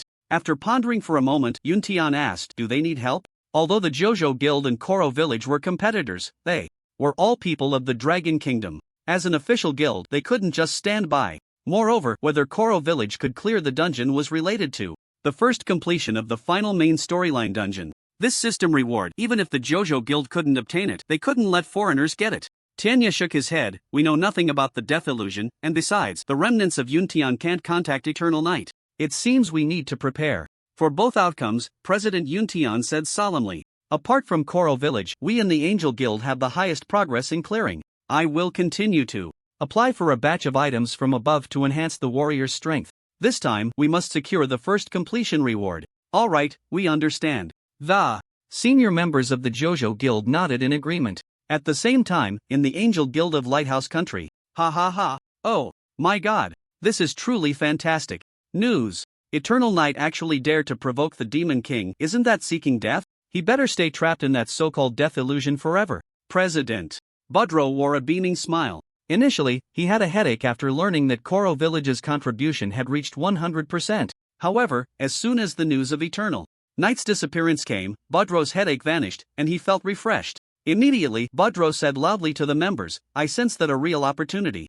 has arrived. The first completion of the final main storyline dungeon will definitely belong to our Angel Guild. It belongs to Lighthouse Country. Once we succeed, I will reward everyone with a generous bonus. Oh, the members cheered in unison. Due to previous failures, the Congress had considered recalling the former president of the Angel Guild, Lowfight. Therefore, only by securing this world-first completion would Budro's position as president be secure. I really want to Thank that great demon king, he must be a friendly partner of Lighthouse Country. It's just a pity that I am a devout believer of God, Budro sighed inwardly. On the other side, Su-chen was teleported to a gray, deathly world. This place was regarded as a forbidden zone by the deities of various worlds. Once entered, one would never be able to leave, until they fell and became a monster in the illusion. This had been the case throughout history without exception. However, in Su-chen's memory there was a way to break the death illusion. It was discovered by a player by chance. The method was simple, just one sentence: place oneself in a dead end to be reborn.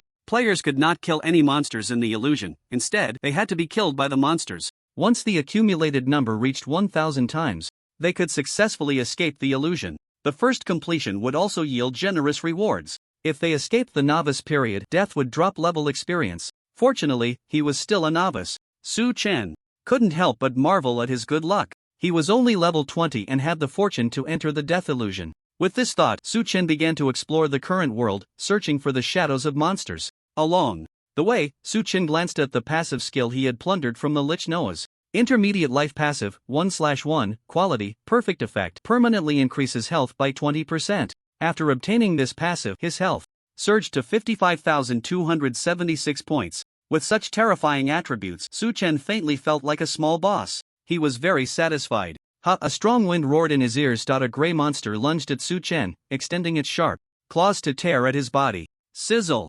-0. -1,676. A number indicating 0 damage appeared above Su-chen's head.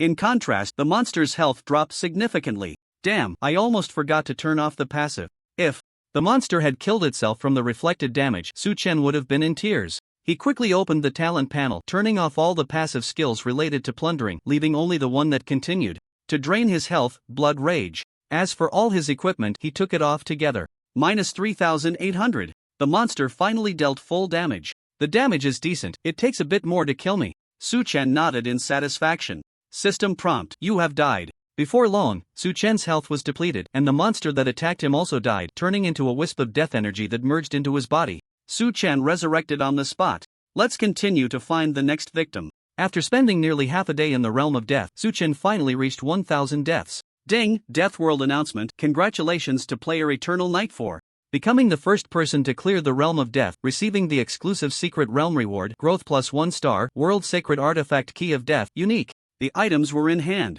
Su-chen checked the information on the sacred artifact. World Sacred Artifact Key of Death level, ultimate effect, contains the supreme rules of death. Your resurrection effect cannot be influenced by any effect. In the divine realm, there are many items that seal resurrection effects. Some can even affect the resurrection abilities granted by the system to players. Once resurrection is prohibited, players will die in reality as well. With this ultimate quality, World Sacred Artifact, Su-chen finally had no worries. Moreover, his growth level increased to 6 stars, and in the future he would receive +6 points in free attributes and +6 points in 4-dimensional attributes. As rewards, the rewards are in hand, it's time to go back. With a thought, Su-chen returned to the undead camp dungeon, flying out of the black vortex and appearing before everyone. The suppressive force of the realm of death instantly vanished. Holy crap, Eternal Night, you actually cleared the realm of death? Truly the god I will always admire. Ah, big brother, you're amazing. I want to team up with you, MMPH. A player hadn't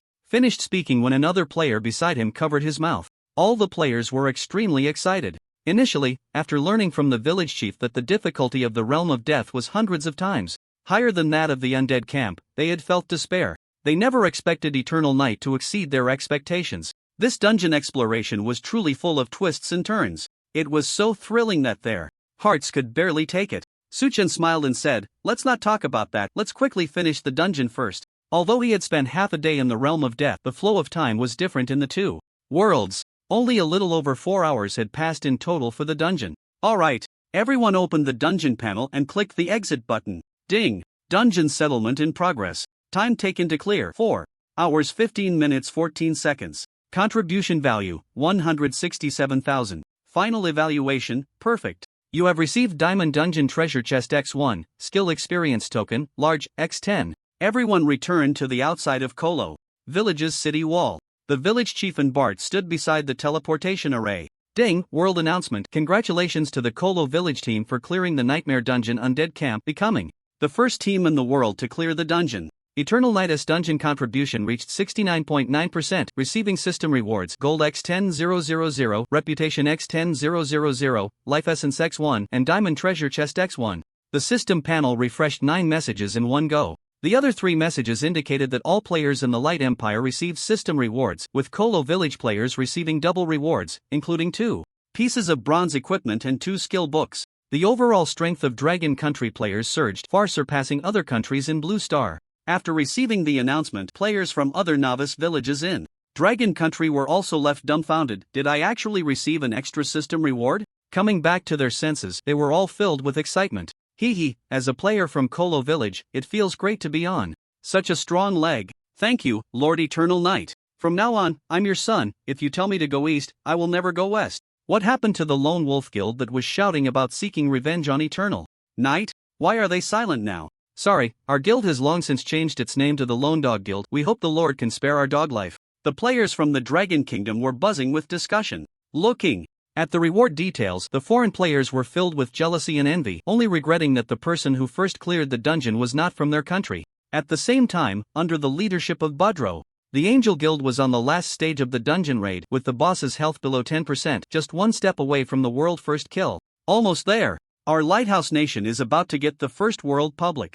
Budro's face was filled with excitement. Just then, the world announcement rang out. His gaze instantly went blank, and his words came to an abrupt halt. Congratulations to Kolo Village. No, this is impossible. Wasn't Eternal Knight captured by a demon king? How could he come back? Budro shouted with bloodshot eyes. However, less than a minute later, the second prompt sounded. Ding, world announcement, congratulations to Dua Village team for clearing the hard dungeon, Blood Forest, becoming the second team in the world to clear the dungeon. The JoJo Guild successfully secured second place. The players from the Dragon Kingdom received an additional black iron equipment and a skill book. The players from this village received double rewards. At this point, there was still a third place reward left, which no one had yet obtained.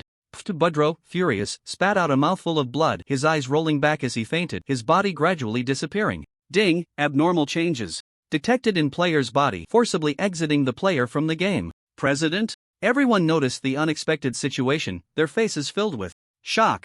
However, they were in the critical moment of battling the boss, so no one paid attention to Budro. After a long time, Budro finally woke up, opened his eyes, and found himself lying in bed with the family doctor and a large group of guild executives standing by the bed, looking at him with a strange expression. A bad feeling flashed through Budro's heart. He hoarsely asked, "What's the status of the dungeon raid?" The crowd exchanged glances, and no one spoke. "Tell me, what exactly happened?" Budro's voice suddenly rose several degrees. "Enough!" A deep voice came from the doorway. Then, a blond young man walked in, his expression cold as he said, "Mr. Budro, due to your foolish actions, the reputation and interests of the Lighthouse Nation and the Guild have suffered a huge blow. The Congress has decided to expel you, and I will continue to serve as president." Low fight? You can't do this. Budro shouted anxiously, "I am the most suitable person to be president." "Ha!" Low fight said coldly, "You can't even handle a mere Dragon Kingdom person. What qualifications do you have to be president?" "No, you don't understand how terrifying that person called Eternal Knight is," Budro exclaimed sharply. "Terrifying? I see it as a joke." Lowfight said proudly, "If it weren't for my mythical talent, which requires many conditions to activate, these world announcements wouldn't even involve Dragon Kingdom people. Mr. Budro, just lie here and witness me leading the Angel Guild to defeat Eternal Knight and the Dragon Kingdom. Any obstacles blocking the progress of the Lighthouse Nation will be personally eliminated by me." Under his declaration, everyone's expressions became passionate. Only Budro's face was dark, his eyes filled with despair and pain. "It's over. Everything is over."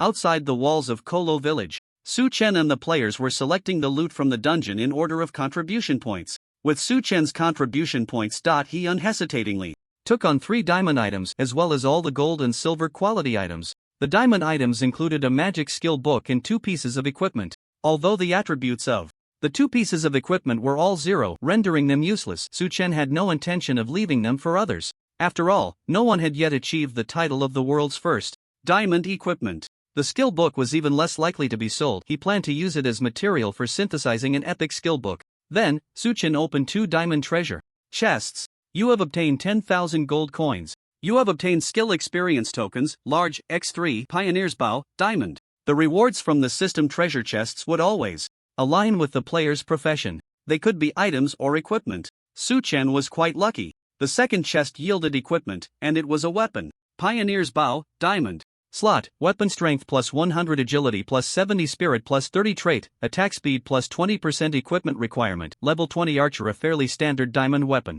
In terms of attributes, it was indeed good, but compared to the Blackwing Bow, its traits were somewhat lacking.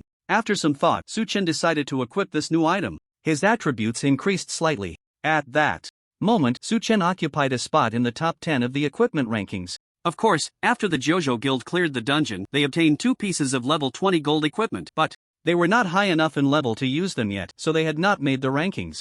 Then the system notification sounded. Ding, world announcement, congratulations to Eternal Knight for becoming the first player to obtain diamond equipment, receiving rewards Gold X 5000, Reputation X 5000, Life Essence X1, and Diamond Chest X1. Another announcement rang out. Ever since the dungeon clearance announcement, players had long known that Su Chen would definitely obtain diamond equipment. With this mental preparation, they were not as shocked. However, they couldn't help but feel a twinge of envy. Immediately after, Su Chen used 2 life essences in one go. The attribute synchronization rate rose to 45%, further enhancing his physical condition in reality. He then opened the diamond chest. He only received 3 skill experience tokens, large. Su Chen allocated the free attributes to strength, and then opened his personal panel. ID, Eternal Knight level, 20, rank breakthrough trial not completed, health 55,770 mana, 26,940 attributes, strength 755, constitution 870, agility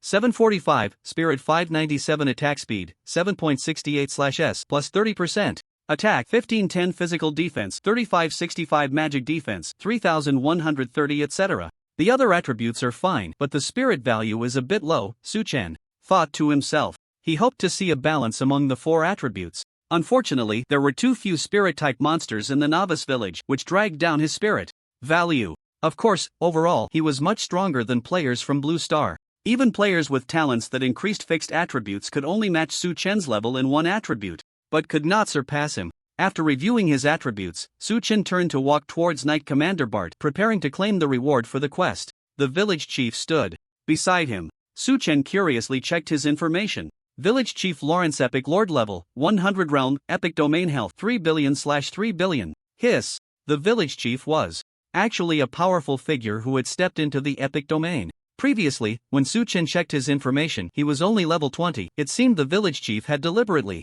disguised his strength. However, judging by his health, his strength was less than 1/10 of the Demon King's avatar. The gap between Lord Boss and King Boss was indeed too great. At this moment, the village chief smiled and said, Mr. Eternal Knight, thank you for your help in preventing the undead army from invading Kolo village. Su Chen helplessly replied, Village Chief, with your strength, you could definitely defeat the Demon King's avatar. Even without my help, you could still protect Kolo village. No, the village chief shook his head and said, do you know why I chose to live in this small village? What reason? Su Chen asked, a bit curious. Because I don't want to expose my strength, the village chief replied. Once exposed, various factions will send people to find me. Although I am not afraid of them, these factions can be quite bothersome. This was due to the Demon King severing the roots of ascending to the legendary realm with the help of Noah's. Apart from the dragon race, no other races had legendary powerhouses. The epic realm was already the pinnacle of combat power on the continent. At this moment, Bart spoke up. Dad, I think once your strength is exposed, the Pope of Light will probably come looking for you personally.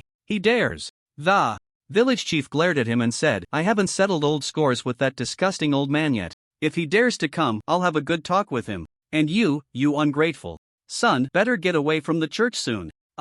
Knight Commander Bart looked quite embarrassed. On the other side, Su Chen was stunned by their conversation. The village chief was actually the Knight Commander's father? This was big news. In his previous life, no player had discovered their relationship. Su Chen carefully examined the faces of the two. They looked alike, but not completely. Apart from their hair color, there was no other similarity. It was hard for Su Chen to believe they were father and son. After thinking for a moment, he looked towards the NPC camp behind them, all of whom were villagers of Kolo. After a while, Su Chen saw Kaiten's father, the best blacksmith in the village, who was currently showing a level of 90. The strength of the village chief's relatives nearby was not weak either, at least level 50. Usually, they didn't show their true strength, pretending to be weaker than anyone else. Yet, when a crisis arose, they unleashed astonishing power. Moreover, Su Chen recalled something. The Path Knight Kaiten was younger than him, yet his level was close to 30. Such strength was definitely considered genius in the Empire of Light. Goodness! The village chief's entire family was filled with strong individuals. The depths of Kolo village were simply deeper than the main city. Ridiculous! As Su Chen marveled at this, the village chief had already given Bart a verbal scolding. The knight commander, a towering man at 2 meters tall, looked as awkward as a child who had made a mistake, not daring to retort against his father. Clearly, Bart had received his fair share of beatings as a child. Then the village chief turned to Su Chen and said kindly, "Eternal Knight, to thank you for your contributions to Kolo village, I plan to give you a few treasures as a reward." Ding! Congratulations! On completing the final main quest of the novice village, eliminate the source of the crisis. Rewards: Experience X 100,000, Gold X 1000, Village Chief's Gift, Prestige in the Empire of Light plus 2000. Here, take a few of these. The village chief took out 2 golden scales. Su Chen glanced at them. Scales of the Holy Dragon God, one-time use, quality. Mythical effect: upon use, the next attack will deal 10 times true damage, stackable up to 5 scales, effective only against targets not exceeding level 100. Quantity: 2. Description: the scales shed at the birth of the Holy Dragon God, containing a powerful force. Hiss! Su Chen couldn't help but gasp. The village chief had too many good things. He actually had a mythical grade item. 10 times true damage, combined with a mythical grade skill. It was unimaginable how terrifying the damage would be. It could completely serve as his trump card. Thank you very much. Su Chen decisively accepted the scales. The village chief continued, "Eternal Knight, do you need anything right now? As long as the quality is not higher than diamond, I can give you one. Do you have any diamond quality archer skills?" Su Chen asked without hesitation. The village chief replied, "Sorry, I only have skill books for assassins, warriors, and knights." Is that so? Su Chen felt a bit disappointed. If he could learn a diamond skill, it would bring him a world announcement. Of course, there was another way, that is to synthesize an epic skill book using the Advanced Skill Synthesis book. Just in time, Su Chen obtained a diamond skill book in the dungeon.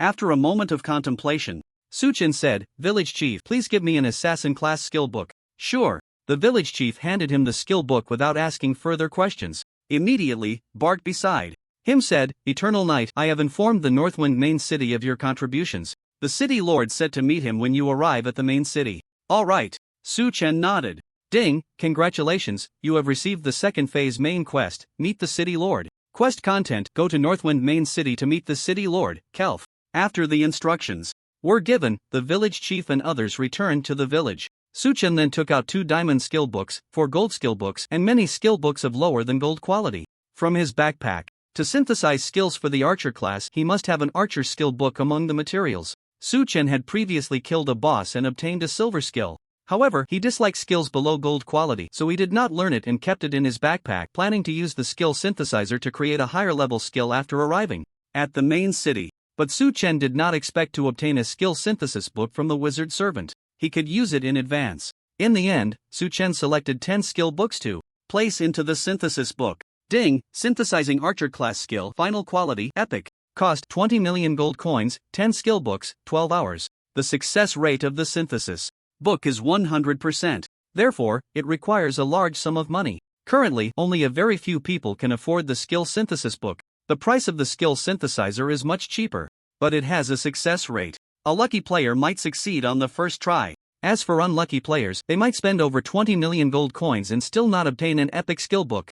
Then, Su Chen contacted Moonshadow Evening and had her transfer 30 million gold coins. In the past few days, relying on strength potions and attribute potions, the guild made over 80 million in profit, and after deducting costs, Su Chen received over 30 million gold coins. The reason for earning so much money is that in the past 2 days, players needed to clear dungeons, and to enhance their combat power, they purchased a large number of potions. Once players reach level 20, they will be able to make another fortune. As soon as the gold coins were in hand, Su Chen immediately confirmed the synthesis of the skill book. Then, he logged off to rest. Many players from Kolo village made the same choice as Su Chen. After completing the main quest, players could leave the novice village and head to a higher level main city. However, there is no teleportation array between the novice village and the main city. To reach Northwind main city, one must walk through the Moonlight Mountains, which is a very long distance. It was getting late today. Players planned to conserve their energy. The next morning, after finishing breakfast, Su Chen immediately logged into the game and returned to the Kolo village inn. Ding, congratulations, you have obtained the item Frost Hunting Ground Skill Book, Epic.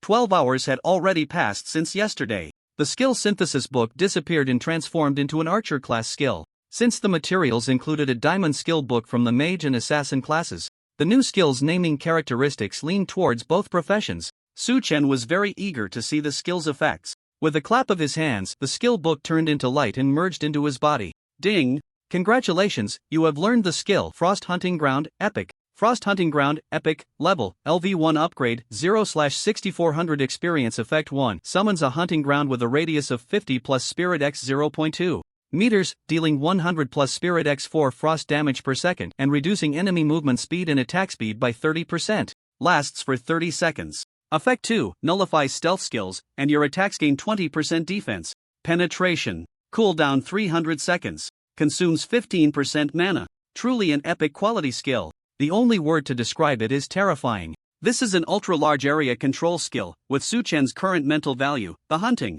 ground radius has reached 169 meters, which is longer than the attack range of many players. Once the enemy is deeply trapped within, the skill's inherent slowing effect, combined with Su Chen's passive abilities and the slowing effect of his enchanted arrows, means that unless the opponent possesses displacement or purification abilities, they cannot escape the hunting ground and can only be killed by Su Chen's arrows. Moreover, purification abilities with a priority lower than epic cannot dispel the slowing effect imposed by the hunting ground. This 20 million gold coins were well spent, Su Chen said with satisfaction. As the first player to acquire an epic skill, he naturally enjoyed a world announcement. Ding! World announcement. Congratulations to Eternal Knight for becoming the first player to obtain an epic skill, receiving rewards, gold X 5000, reputation X 5000, life essence X1, and diamond chest X1. The announcement was repeated 6 times. I'm dumbfounded. It really is a daily world announcement. Is the big shot of Eternal Knight planning to treat world announcements as daily tasks? My highest quality skill is only bronze.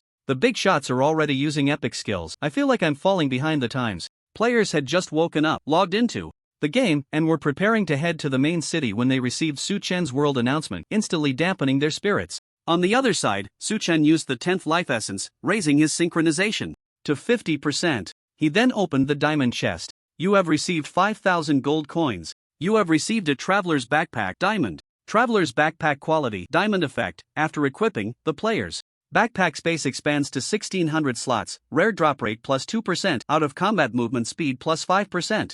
The attributes are quite good. Su Chen immediately switched to the new backpack. He then used 8 skill experience tokens.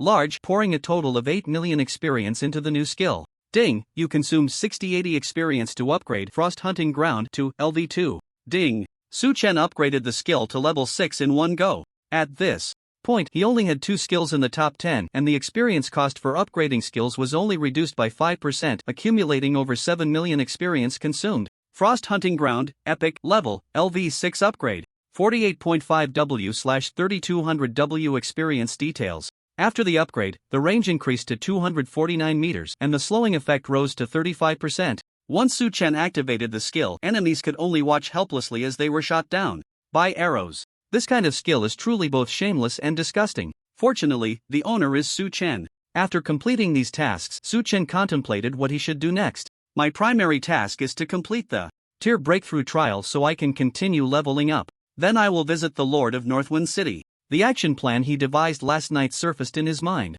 Following that, Su Chen headed to the Moonlight Mountains in the northern part of Kolo Village. Upon arriving at the village entrance, he encountered Remnant Cloud, Sky-Shattering Wind, and others. They invited him to go to the main city together, but Su Chen declined. With his speed, other players simply couldn't keep up with him. Su Chen entered the mountains alone. At this moment, a group of people emerged from the shadows, looking at Su Chen's back with eyes full of hatred. They were, unmistakably, members of the Bloodstained Guild. The Bloodstained Jyotian from headquarters had assigned them a task to keep a close watch on Eternal Knight and report his movements at all times. If they completed this task well, headquarters would help them recover their lost attributes. Learning of this, they were very excited. Captain, Eternal Knight has set off.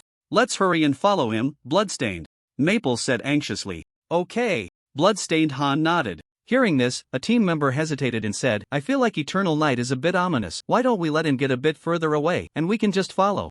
Behind? After being struck down by Su Chen twice, he felt somewhat lacking in confidence. Xiao Wang, what are you afraid of? We have the group stealth item granted by the president. As long as Eternal Knight's mental attributes are not higher than ours by 200 points, he won't be able to detect us. The strength of Eternal Knight we have all experienced firsthand. Although his damage is high and he has thick health and high defense, his mental attributes must be his weak point. The other team members urged confidently. Some of the team members were a bit swayed. All right then. The bloodstained group immediately chased after him. By the time they turned the corner, Su Chen's figure had already vanished from sight. Everyone? Where is he? His speed is actually this fast? The group exchanged glances. This was just the beginning, and they had already lost track of him, leading to a scolding from the higher-ups. However, Bloodstained Nine Heavens also realized that Su Chen possessed astonishing speed. He quickly instructed the decision-making team to revise the assassination plan. The members of the decision-making team, who had been staying up late for several days, had no choice but to abandon the old plan, reanalyze the information on Eternal Night, and formulate a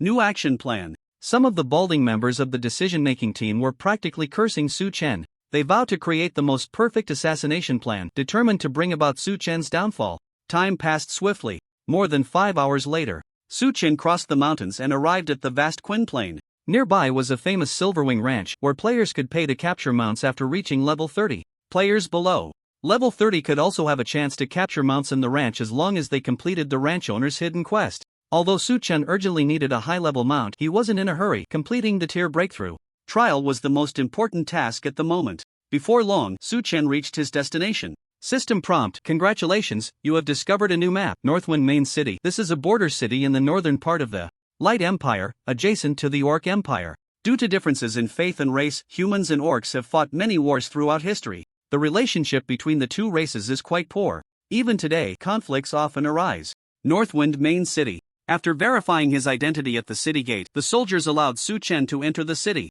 Soon, Su Chen walked into the Profession Guild. The environment here was very quiet. Su Chen only saw a few players who were part of the group that had come to the main city at midnight with torches. Retracting his gaze, Su Chen found the archery profession mentor. Hello, I want to participate in the tier breakthrough trial, he said. The profession mentor glanced at him and asked, what difficulty level do you intend to participate in? Abyss. Su Chen replied calmly. The difficulty levels for the tier breakthrough trial are the same as for dungeons: simple, medium, hard, nightmare, hell, and abyss. The higher the difficulty, the greater the rewards for the trial. Are you sure? The profession mentor's voice suddenly rose by 8 degrees. He said in shock, do you know how difficult the abyss trial is? Since the establishment of the Light Empire, no one has passed the abyss trial. Adventurer, I hope you do not overestimate your abilities. Each person can take on the trial task a maximum of 3 times. If you fail, you will have wasted a precious opportunity. The profession mentor urged strongly.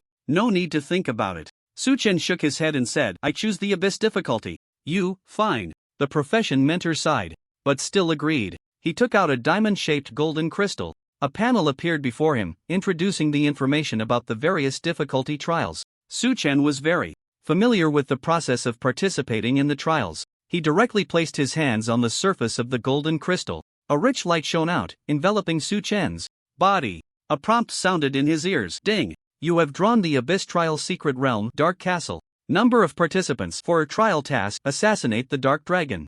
Lord, you have 3 days of preparation time. The first 3 difficulty levels are solo secret realms. The last 3 difficulty levels are competitive secret realms. The system will match players with corresponding opponents from the myriad worlds. In the end, only one person can clear the secret realm, while the others will fail. After browsing through the information about the secret realm, Su Chen felt reassured that he didn't need to make any preparations and directly agreed to participate in the trial, then entered a pure white space. After waiting for a few minutes, a portal appeared before him. He stepped through the door and arrived at the east gate of the Dark Castle. 3 opponents were positioned at the other 3 city gates. Su Chen was unaware of the specific information about his opponents. However, he was very clear that the players truly participating in the Abyss trial would undoubtedly be the elite figures of various civilizations. Some of these civilizations, like Blue Star, were entering the divine realm for the first time, while others had already passed down several generations, even dozens of generations of players within the world of the divine realm. With the help of older players, their strength would only be more formidable. But regardless, the other 3 opponents at least possessed mythic-level talents. With Su Chen's strength, as long as he didn't encounter players from extremely advanced civilizations, the victor of this trial would undoubtedly be him. Thinking of this, Su Chen looked up. Ahead, outside the city walls, on the plain stood 500 black dragonmen, armed with swords and wearing tattered armor. Dragonman Servant Silver Elite Level, 20 health. 150,000/150,000 attack, 2500 skills, tough body, heavy slash. The rules of the Trial Secret Realm differ from those of Dungeons. The Secret Realm does not enhance monster attributes. The strength of the Dragon Manservants is not much different from the Silver Elite monsters outside. After all, there are no teammates to help in the Secret Realm. According to the Secret Realm information, the enemies are mainly distributed in 3 areas: outside the city, inside the city, and at the center of the castle. If the first round of small monsters is this exaggerated, the subsequent monsters will only be more perverse, Su Chen thought to himself. In his previous life, he had chosen Hell difficulty for the first time and ended up failing. The second time he switched to Nightmare difficulty and successfully passed the trial. With a sigh, Su Chen stepped out of the protective area of the portal, and the Dragon Man servants immediately spotted his figure. Human. It's a human archer. You dare to approach the territory of Lord Dark Dragon? Truly seeking death. Capture him and present him to the Lord. The Dragon Man servants' eyes filled with intense greed. They gripped their weapons and charged towards Su Chen. Fire arrow rain. Su Chen raised his longbow and shot an arrow into the air, instantly splitting into hundreds of fire arrows that fell into the crowd of Dragon Man servants. Minus 11,873. Minus 11,873. Minus 11,873. Various damage numbers popped up above the Dragon Man servants' heads, while they were also inflicted with negative effects and control effects such as reduced defense, slowed movement, and fear. Before they could take a few steps, Su Chen activated his new skill, Frost Hunting Ground. A wave of frost power swept across a radius of several hundred meters, sharp snowflakes falling from the sky, tearing through the bodies of the Dragon Man servants. Minus 4,751. Minus 4,751. Minus 4,751. The monster's movement speed was significantly reduced. They could only watch from a distance as Su Chen crazily drew his bow and shot arrows. This process of being attacked would last for 40 seconds. For the monsters, it was extremely uncomfortable. In this environment, Su Chen could unleash his full damage output. The average damage per second was 39,915 points. He could take down a Dragon Man servant in just 4 seconds. Ding, congratulations, you have plundered 5 points of Constitution. Ding, congratulations, you have plundered 3 points of Strength. Ding, congratulations, you have plundered Tough Body, ultra rare. Killing monsters in the Secret Realm does not yield any rewards. However, it would trigger the Sky Plundering Arrow Path talent, allowing him to plunder the attributes or skills of the monsters. Su Chen glanced at the new passive. Tough Body passive, 1/100, quality, ultra rare effect, permanent plus 100 health. This is excessive. Another passive that increases health. If this passive is fully stacked, wouldn't his maximum health approach 70,000? Just thinking about it is wonderful. Su Chen's gaze fell on the Dragon Man servants. The desire for slaughter in his heart was surging. Su Chen made up his mind to carry out the task of assassinating the Dark Dragon Lord in his own way. At the same time, the other 3 opponents were also executing their assassination tasks. Among them, the player at the North Gate was the assassin player from the Moonsong civilization, Orost. Hearing the explosion coming from the East Gate, Orost sneered. A assassination mission at Abyss difficulty, daring to provoke the enemy so brazenly, aren't they just seeking death? Looks like another fool who thinks they can clear Abyss difficulty. Thanks to the blessing of the Moonsong god, I get to face such a weak opponent. Orost was very confident in himself. He possessed a mythic level talent, 100 Strikes of Annihilation. It could turn a single attack into 100, but each segment of damage would be reduced to 1%. It seemed weak. However, as long as he added true damage and special damage to the attack, each hit would become extremely terrifying. In the world of Moonsong civilization, all players referred to him as the future god of assassins. Of course, at his current level he could only turn one attack into 20. Then, Orost activated his stealth skill and headed into the castle. Players from the other 2 directions used their stealth abilities to bypass the Dragon Man servants. The players at the west and south gates were from the Wind Elf and Dwarf races, respectively. Among them, the Wind Elf civilization had passed down through 3 generations of players in the Divine Realm with an average strength that was quite formidable. The Dwarf civilization, like Blue Star, was entering the Divine Realm, World 4. The first time. Both of them possessed mythic-level talents. For this assassination, they had prepared concealment skills. They easily bypassed the Dragon Man servants outside the city and entered the area between the inner and outer city, where a Dark Dragon Man Legion was stationed. The ground was also set with an anti-concealment array. The lower a player's agility attribute and skill priority, the easier it was for the array to see through them. As a warrior, the dwarf player's agility was clearly his weakness, and he immediately revealed himself, exposing himself to the soldier's line of sight. The enemy immediately picked up their weapons and surrounded him. Stupid dwarf, how dare you invade the Lord's castle? Kill this little dwarf. The Dark Dragon Man soldiers launched a fierce attack. Although the dwarf player's racial attributes were high and his talent quality reached mythic level, facing such a large number of enemies, he too could not escape death. One competitor was directly eliminated. At the East Gate, Su Chen was still continuously slaying Dragonman servants. Ding, congratulations, you have looted Resilient Physique, ultra rare. Ding, congratulations, you have looted 3 points of strength. After more than 10 minutes of battle, the loot Su Chen had obtained from the monsters reached its limit. He had a total of 50 points in Constitution, 18 points in Strength, and 100 layers of passives. Resilient Physique passive, 100-100, quality, ultra rare effect, permanently increases health by plus 10,000 points. Su Chen's health surged to 70,070 points. To be honest, his health was indeed quite high. Su Chen wanted more attack-oriented passives. He felt his damage was still a bit lacking. At this moment, a prompt sounded in his ear. System prompt, player Baman has died. Current number of players, 3, someone's out so soon, Su Chen remarked with a hint of emotion. He didn't care. The more opponents that died, the better. Meanwhile, the support army in the inner city arrived at the outer city wall, all Dragonman archers, who were also level 20 silver elite monsters,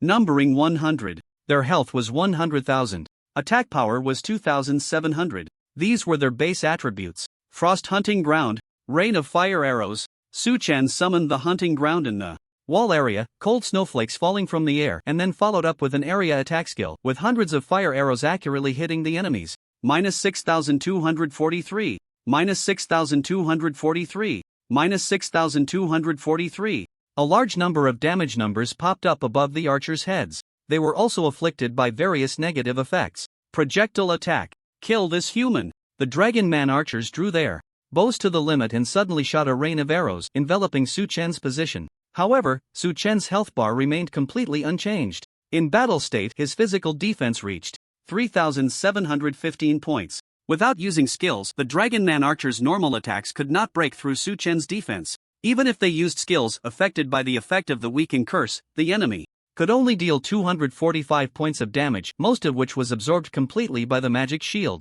Soon, Su Chen had endured enough attacks. Berserk activated. Battle prompt. You have received 100 attacks, triggering the Blood Rage Berserk effect. Attack speed plus 100%, strength plus 50%, losing 1% of maximum health per second. At that moment, the attack speed soared to 13.59/s. Su Chen shot down the archers on the city wall one by one. As for the Dragonman servants, Su Chen had already lost interest in them. Unable to plunder attributes and skills, they were nothing more than a pile of trash on the ground, and Su Chen wouldn't even bother with them. Under Su Chen's storm-like attacks, the damage per second had already exceeded 80,000. A level 20 silver elite monster couldn't last more than 2 seconds. Ding, congratulations, you have plundered 4 points of agility. Ding, congratulations, you have plundered the skill Precision Sniping, Peerless. Goodness. It turned out to be a passive ability even better than perfect quality. Su Chen was filled with curiosity. Precision Sniping passive, 1/1, quality.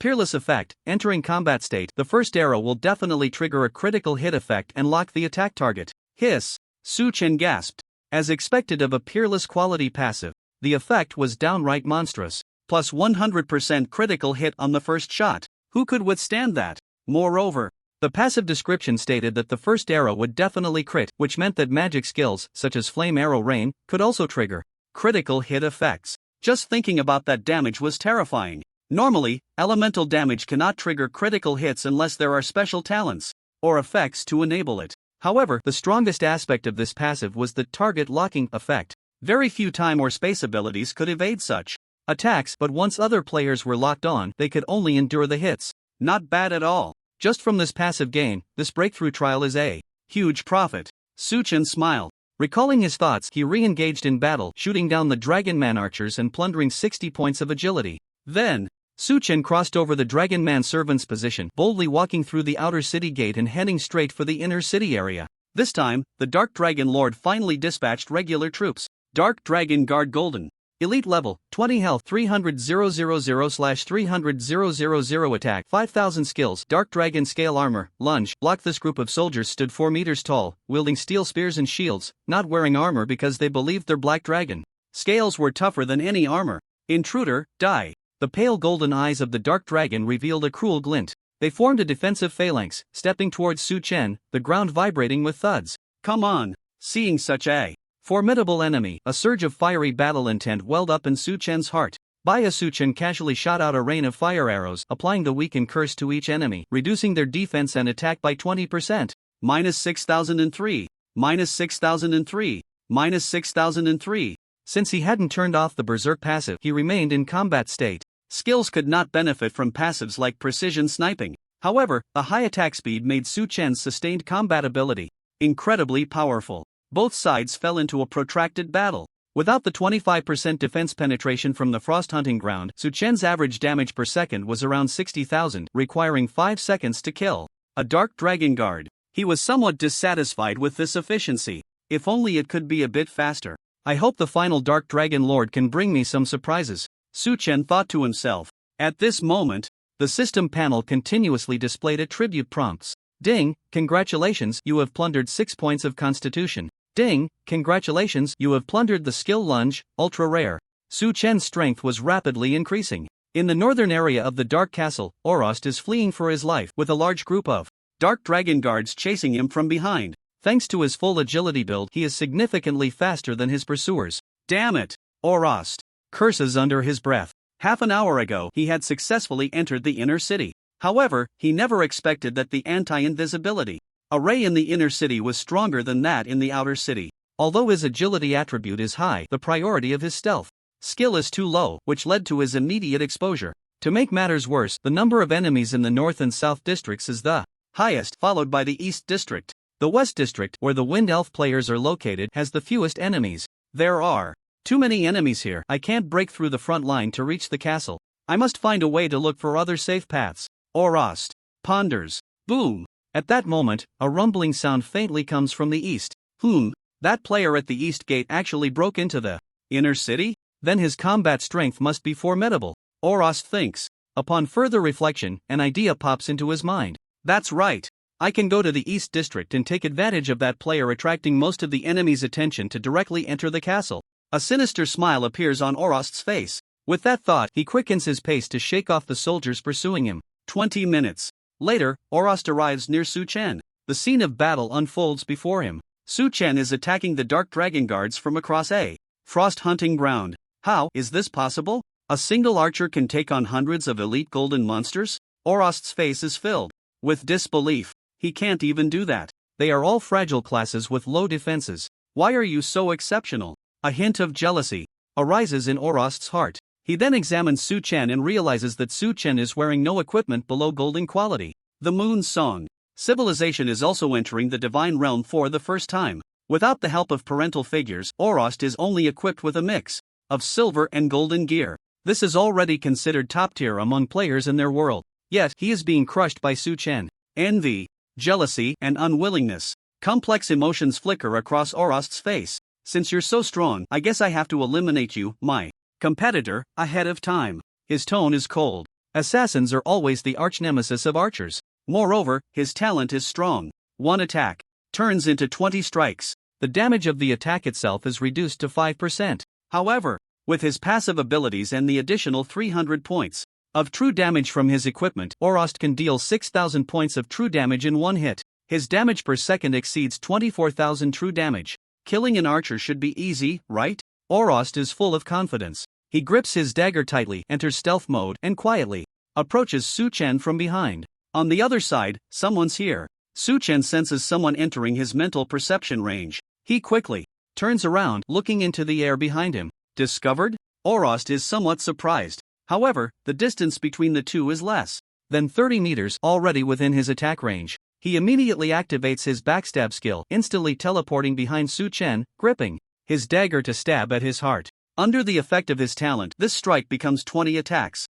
Die, fragile archer. A sinister smile appears on Orost's face as his dagger strikes Su Chen's back. -0, -300, -0, -300, -1852, -1852, -1852. A series of damage numbers pop up above both their heads. In an instant, Su Chen suffers 6,000 points of true damage, reducing his health bar by 8.5%. In contrast, Orost accumulates over 37,000 points of physical damage. His health bar suddenly empties. Or Ost? The smile on his face freezes abruptly, and countless questions arise in his mind. Who am I? Where am I? How did I die? What's wrong with his health bar? Is this person really an archer? Before he can even voice his questions, he died instantly. Moreover, if a player is killed, they will drop one of their most precious items from their backpack and a certain amount of gold coins. Ding, you have killed player, Aerosute. Su Chun.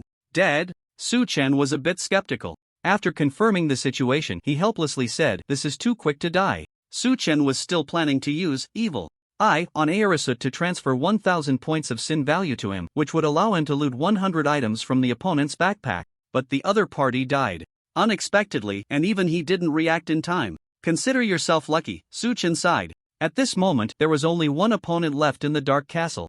Secret Realm. He could only test the effect of the evil eye on this opponent. Immediately after, Su Chen killed all the blocking Dark Dragon guards and looted 60 points of Constitution, 30 points of Strength, and a full layer of passive. Piercing Strike passive, 100-100, quality, ultra rare effect, increases damage by 2,000 points per arrow. This passive effect is different from Heavy Strike. Heavy Strike adds 5,000 points to the damage of the first arrow, while Piercing Strike increases the damage of every arrow by 2,000 points, which is clearly much stronger. After browsing through the passive, Su Chen's gaze turned to the Dark Castle. It's time to assassinate the final boss. He stepped over the corpses scattered on the ground, pushed open the large door, and walked in. In the castle hall, the Wind Elf player, Elual, was battling the Dark Dragon Lord. Dragon Man, your speed is too slow. Elual looked at the boss with pride. With his high speed, he had the Dark Dragon Lord spinning in circles. Elual possessed a 10-fold movement speed talent. At his current level, he could only exert 5 times the movement speed, but it was still terrifying.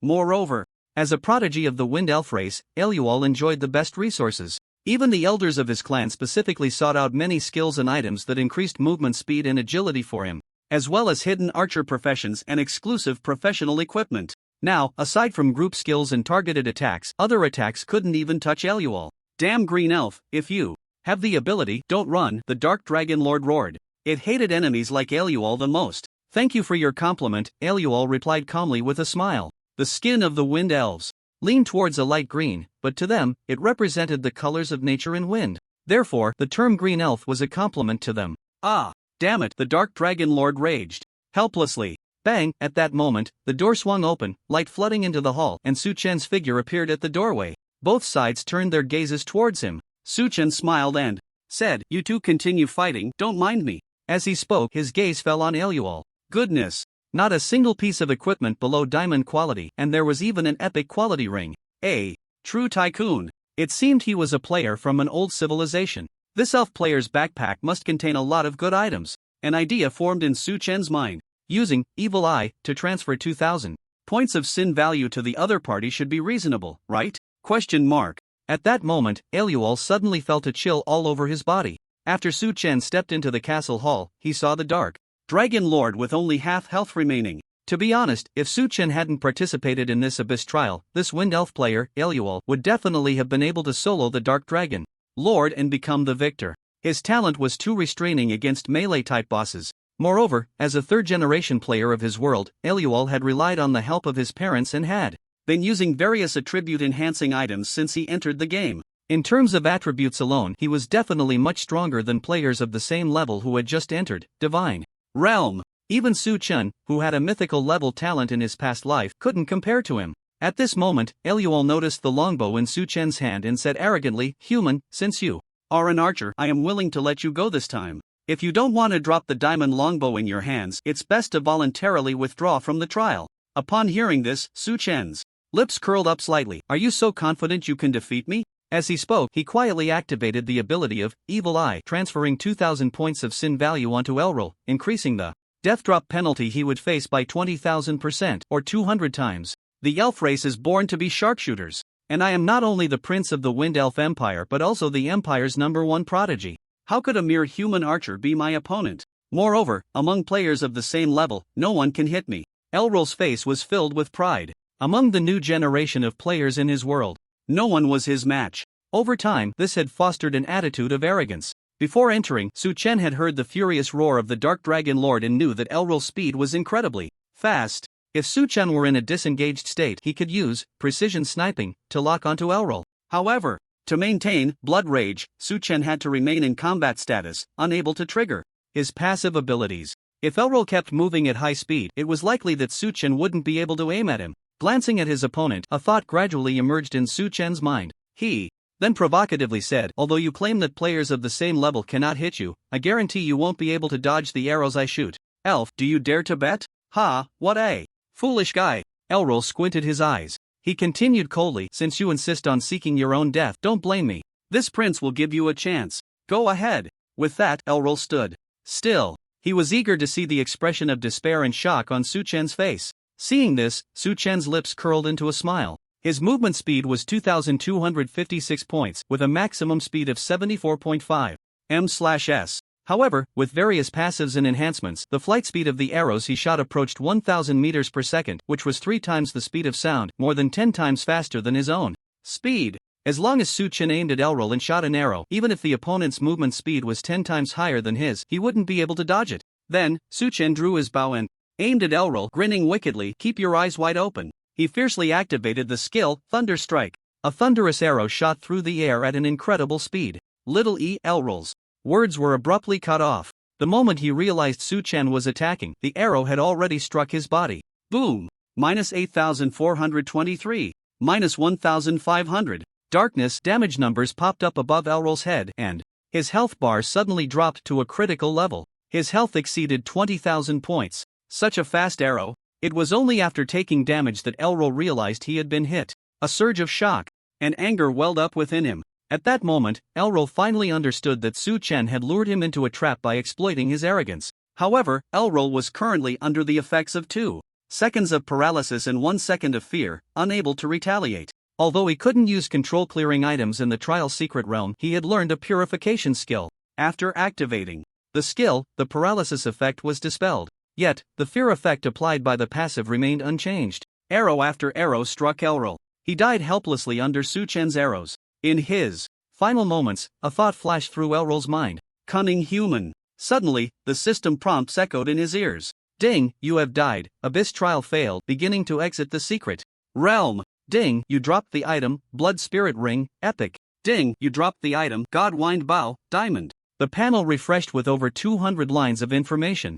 Elrol returned to the professional guild of his world. What does the system prompt mean? His face was filled with confusion. Just then, the cries of surprise from the Adventurers Guild echoed one after another, and the gazes of passing players converged, various discussions reaching Irol's ears. Oh my! Prince Irol actually has this kind of hobby? Wow, the prince's skin looks really good, just the right shade of green, but the future princess's life must not be happy. Why is the prince's ID so dark? People pointed and whispered. Irol. He instinctively lowered his head. Wait, what about all the professional gear I have on? Irol? He was completely stunned. Recalling the system prompt that had appeared earlier, a surge of rage erupted within.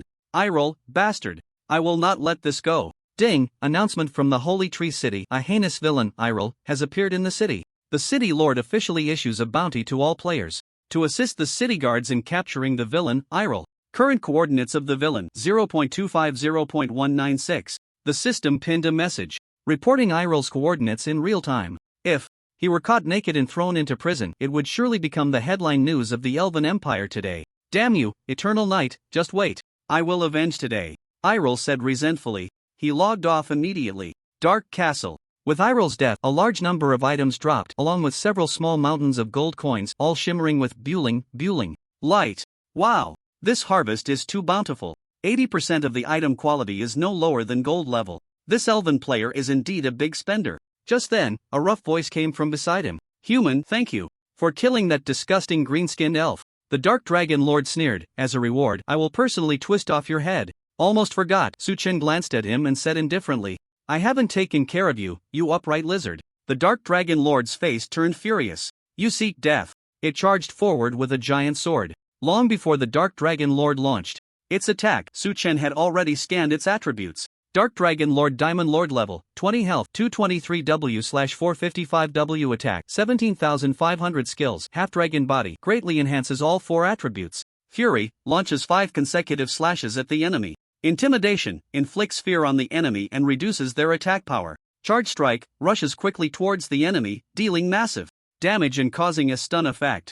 Since this was a trial for an apprentice to break through to the initial professional level, the final boss's strength was not as formidable as imagined. 4. Su Chen. Now, it was very simple. Only from the epic tier onwards does the difficulty of the trial truly count. At this moment, the Dark Dragon Lord had already charged within 10 meters of him. Su Chen thought, finish the boss quickly and complete the professional advancement. So, he casually shot an arrow at the Dark Dragon Lord. The fear effect contained in the arrow directly interrupted the opponent's charge. At the same time, various passives were triggered. Kill. After the control ended, the Dark Dragon Lord continued to charge at Su Chen. Seeing this, Su Chen switched to an enchanted arrow and raised his hand to activate the Frost Hunting Ground. Minus 1972. Minus 1972. Minus 1972. The piercing snowflakes continuously sliced through the boss's body. Then, Su Chen began a torrential attack with his bow. Under various slow effects, the boss's speed became extremely slow. Minus 2053. Minus 2053. The Dark Dragon Lord's defense was terrifying. After stacking various defense-reducing passives, Su Chen's normal attacks could only deal double-digit damage. Fortunately, with the piercing strike passive, each arrow's damage was additionally increased by 2,000 points. Coupled with the damage from various additional passives, the average output per second reached 27,156 points. Due to the slow effect, the giant sword in the boss's hand couldn't even touch Su Chen. Su Chen was continuously kiting the Dark Dragon Lord. The boss's health kept decreasing. 40%, 30%, 20%. Damn it! Why are all you archers so disgusting? The Dark Dragon Lord was about to go insane.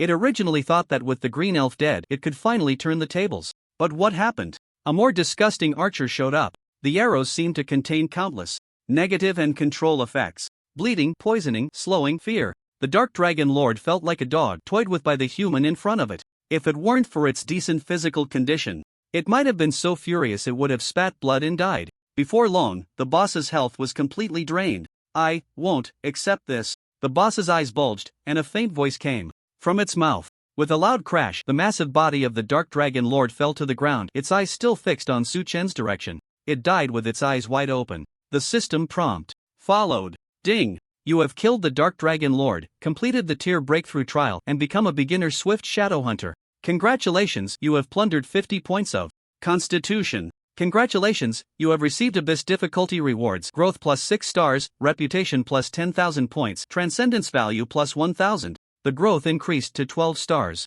Su Chen's four-dimensional attributes suddenly rose a notch. Of course, the most important gain from the trial was not the growth and reputation, but the transcendence value, because it was the entry ticket to the Transcendence Secret Realm. This secret realm could enhance one's bloodline. Blue Star humans had an ordinary bloodline, with no attribute bonuses or bloodline talents. At least a black iron bloodline was needed for bonuses. Additionally, Su Chen's system panel added a transcendence value leaderboard. This leaderboard ranked players based on the amount of transcendence value they possessed across all realms. His current rank was 35 trillion, basically at the bottom. Moreover, Su Chen's transcendence value was too low. He didn't even qualify to purchase the Transcendence Secret Realm entry ticket. He didn't need to consider improving his bloodline quality for now. Then, Su Chen's gaze shifted to the loot dropped by the elf player. TSK, the eye of extreme evil is truly a deadly weapon for players. Su Chen couldn't help but click his tongue. 200 precious items dropped at once.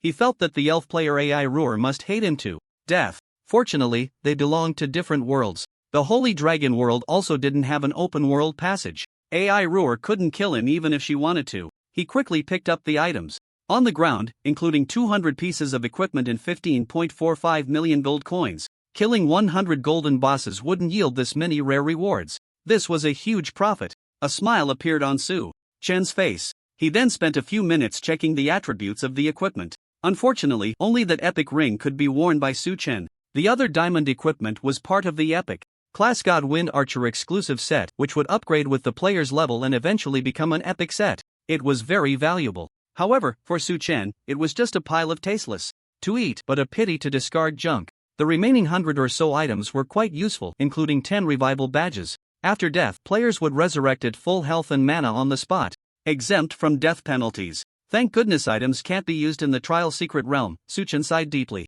After putting away the badges, he took out the epic ring. Blood Spirit Ring. Epic slot, finger health plus 1500 constitution plus 150 strength plus 60 spirit plus 60 trait, physical lifesteal plus 12% skill, blood spirit, instantly restore 50% of maximum health, cooldown 10 minutes. Equipment requirement, level 20 universal. It truly was an epic quality item. The attributes were too strong. It even came with a healing skill. Suchen directly put on the ring, replacing another wind speed ring. The physical lifesteal increased to 20%. Since he was in the trial secret realm, the announcement for the first epic equipment could not be triggered for the time being. After allocating the free attribute points to strength, Suchen opened his personal attribute panel. ID, Eternal Night level 20, 89%. Health, 80184 mana, 29820 attributes, Strength 1041, Constitution 1234, Agility 869, Spirit 741, Attack Speed 7.95/s plus 30%. Physical Defense 3929, Magic Defense 3312, etc. His health finally broke through the 80,000 mark. Overall, Suchen was quite satisfied with his attributes. However, his agility was a bit low. As an archer, how could his agility be so much lower than his constitution? It needed to be strengthened.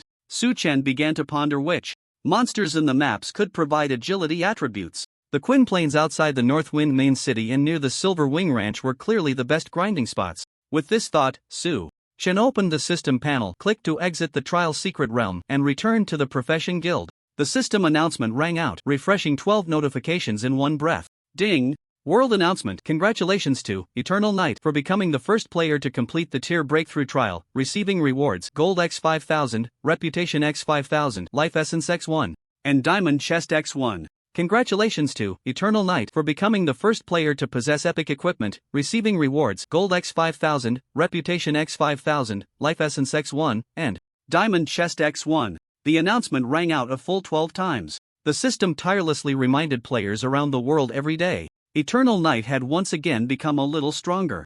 Although the players couldn't understand it, they were deeply shocked. Damn, is this something a carbon-based life form can achieve? Epic skills in the morning, epic equipment at noon, what will it be in the evening? Goodness, is the big boss Eternal Night planning to take care of my 3 meals a day? I really want to know what difficulty the boss's tier trial is. How could there be epic equipment as a reward? I know this. I saw the boss participate in the Abyss difficulty trial with my own eyes. The consecutive announcements easily led players to associate Suchen's epic equipment as a reward from the tier trial. Thus, many players who felt they were not lacking in strength decided that after reaching level 20 in the future, they would definitely try the Abyss difficulty breakthrough trial. On the other side, upon hearing the announcement, Bloodstained 9 Heavens was almost depressed. In the Profession Guild, after completing the tier breakthrough trial, Suchen left the guild and headed straight for the Lord's Mansion. On the way, he consumed 2 life essences, raising his synchronization to 60%. He only needed 8 more essences to achieve 100% attributes in the game. At that time, his talents and the passives associated with them would manifest in the real world. Suchen then opened the 2 chests. You have obtained 10,000 gold coins. You have obtained skill experience token, large, X3, Conqueror's Gauntlets, Diamond. Conqueror's Gauntlets, Diamond, slot, hand strength plus 80 constitution plus 30 agility plus 60. Defense plus 50 trait, critical rate plus 12% trait, attack speed plus 10% equipment requirement, level 20 archer, a piece of diamond quality equipment with decent attributes. Moreover, it had 2 trait effects, making it even more valuable. Suchen changed into the gauntlets without hesitation. After organizing his gains, he continued on his way. Soon, Suchen arrived in front of the Lord's Mansion, where soldiers blocked his path and said sternly, "Adventurer, who are you?" The soldiers needed to verify his identity. Suchen replied calmly, "Eternal Night." As he spoke, he took out the hand given to him by the Knight Commander. "You are the adventurer who defeated the undead mage Noahs and saved the village of Kolo?"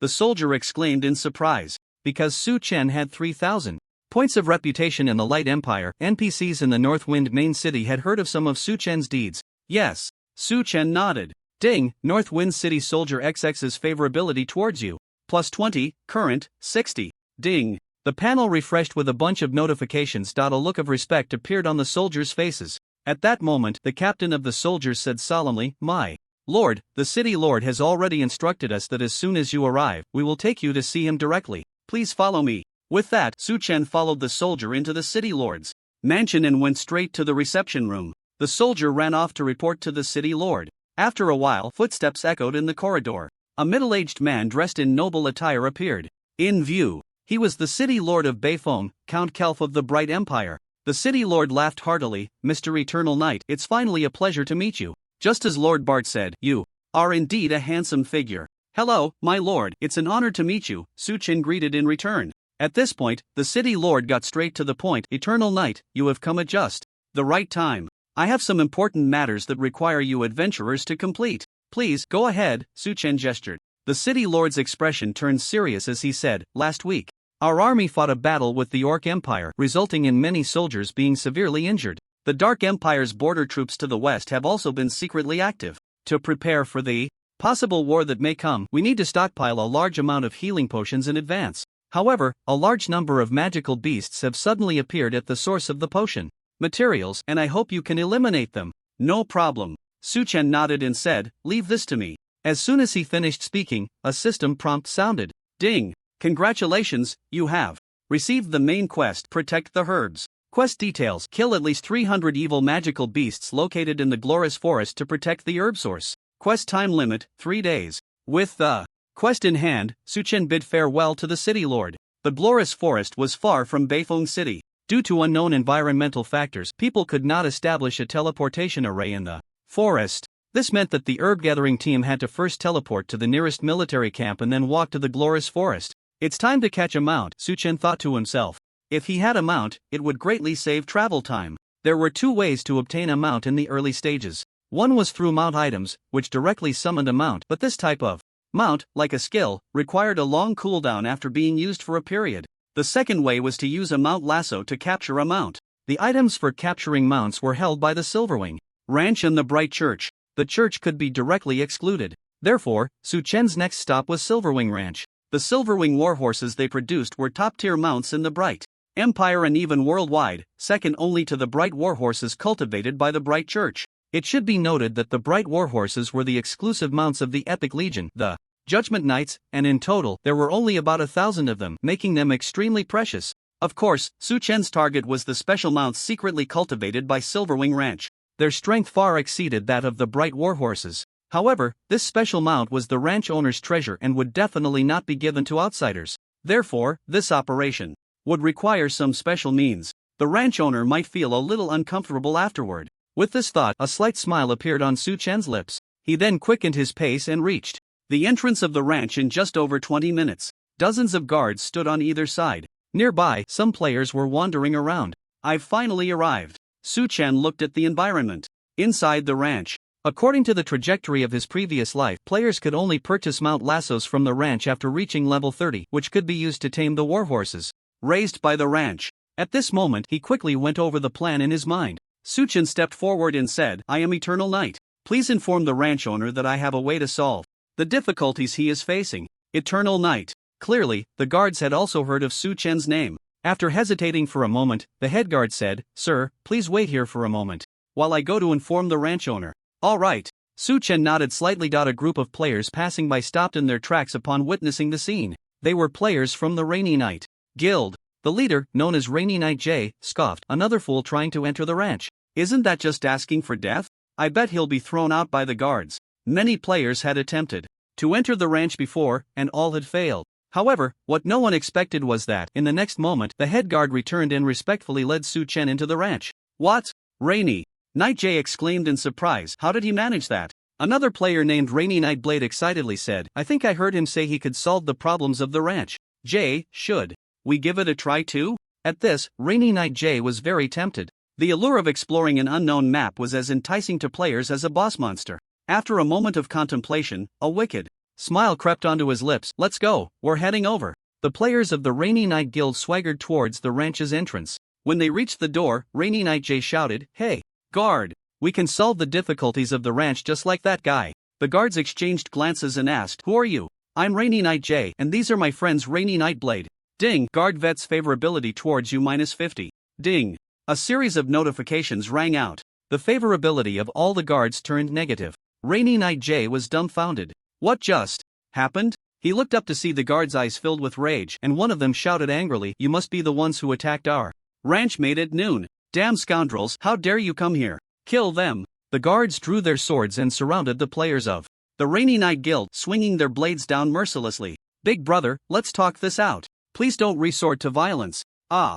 Players under level 20 stood no chance against the level 25 guards. They were cut down in a flurry of blades. In the last moment of his life, Rainy Knight J lamented, "Rainy Knight Umbrella, damn you. When I get back, I will definitely expel you." He had thought he could smoothly enter the ranch, but instead, the entire Rainy Knight guild was wiped out. The fool was me. Looking at the players' corpses, the guards spat disdainfully, "A bunch of shameless wretches. What right do they have to compare themselves to Mr. Eternal Knight?" Inside Silverwing Ranch, Su Chen met the ranch owner, Lan En. After scrutinizing Su Chen for a few moments, he said coldly, "Adventurer, what can you help the ranch with?" Greylight Valley, Su Chen replied with a smile, naming a location. A flicker of wariness and danger flashed in the ranch owner's eyes. He made a gesture with his hands behind him. Clang! Clang! The close guards immediately drew their weapons. Su Chen raised an eyebrow and said playfully, "What's this? The owner wants to make a move against me?" The reason Silverwing Ranch could cultivate Silverwing warhorses was due to their special fodder formula, which included a core ingredient sourced from Greylight Valley.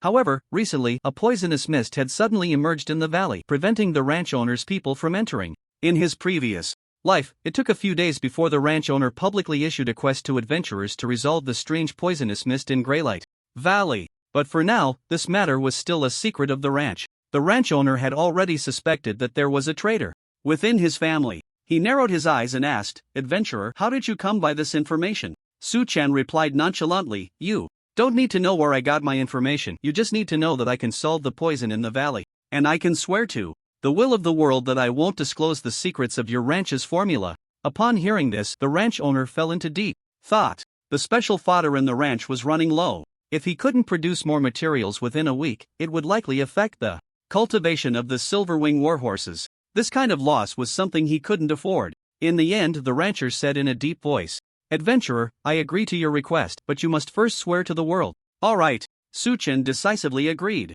He then swore to the system. Seeing this, the rancher ordered the guards to step back. He continued, "Adventurer, as long as you resolve this matter, I will give you a Mount Lasso as a reward and allow you to enter the ranch to capture a Silverwing warhorse." Ding! Congratulations, you have received a hidden quest, Mysterious Poison Fog. Quest content: dispel the poison fog in the Greylight Valley within 3 days. Had ha! Su Chen sneered a few times. The rancher had spent a significant cost and still couldn't dispel the poison fog. Now, he only wanted to use a single opportunity to capture a Silverwing warhorse as a reward. The value of both was completely unequal. However, Su Chen did not question it but turned to leave. After all, his goal was not the Silverwing warhorse. When the time came, as long as he entered the ranch, it would be Su Chen's turn to unleash his abilities. He promised to make the rancher pay a price thousands or even tens of thousands of times heavier. The rancher suddenly felt a chill down his back. However, he did not pay it any mind.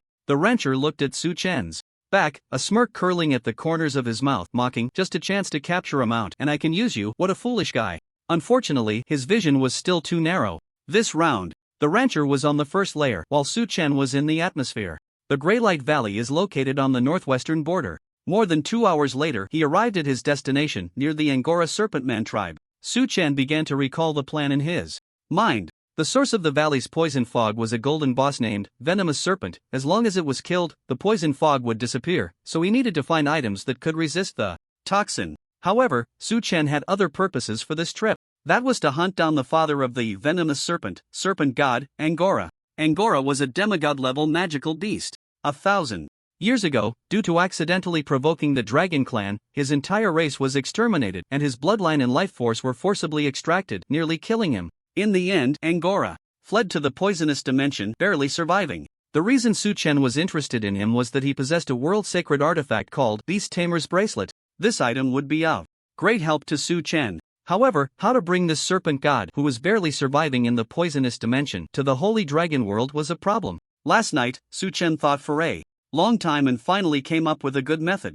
That was the Angora Serpentman tribe. There was a serpent god altar in the Serpentman tribe. As long as a sacrifice was offered, one could communicate with serpent god Angora. Su Chen's method was simple. Use the corpse of Angora's only remaining offspring, the venomous serpent, as a sacrifice to activate the magic array. He believed there was a high probability of attracting the serpent god. Even if the action failed, there would be no loss. With this in mind, Su Chen took a deep breath. Then, he strode towards the Serpentman tribe. At the entrance of the Angora Serpent Man tribe, 2 sentries stood guard, and the serpent soldiers inside were observing the forest environment, on guard against monster attacks. Just then, a human figure appeared in their line of sight. It's a human. Everyone be careful, someone wants to attack the tribe, the serpent sentry shouted sharply. Clang. They sounded the alarm, the noise spreading throughout the tribe, and a large number of serpent men armed with stone spears and wooden bows came to the entrance, their gazes fixed on the figure.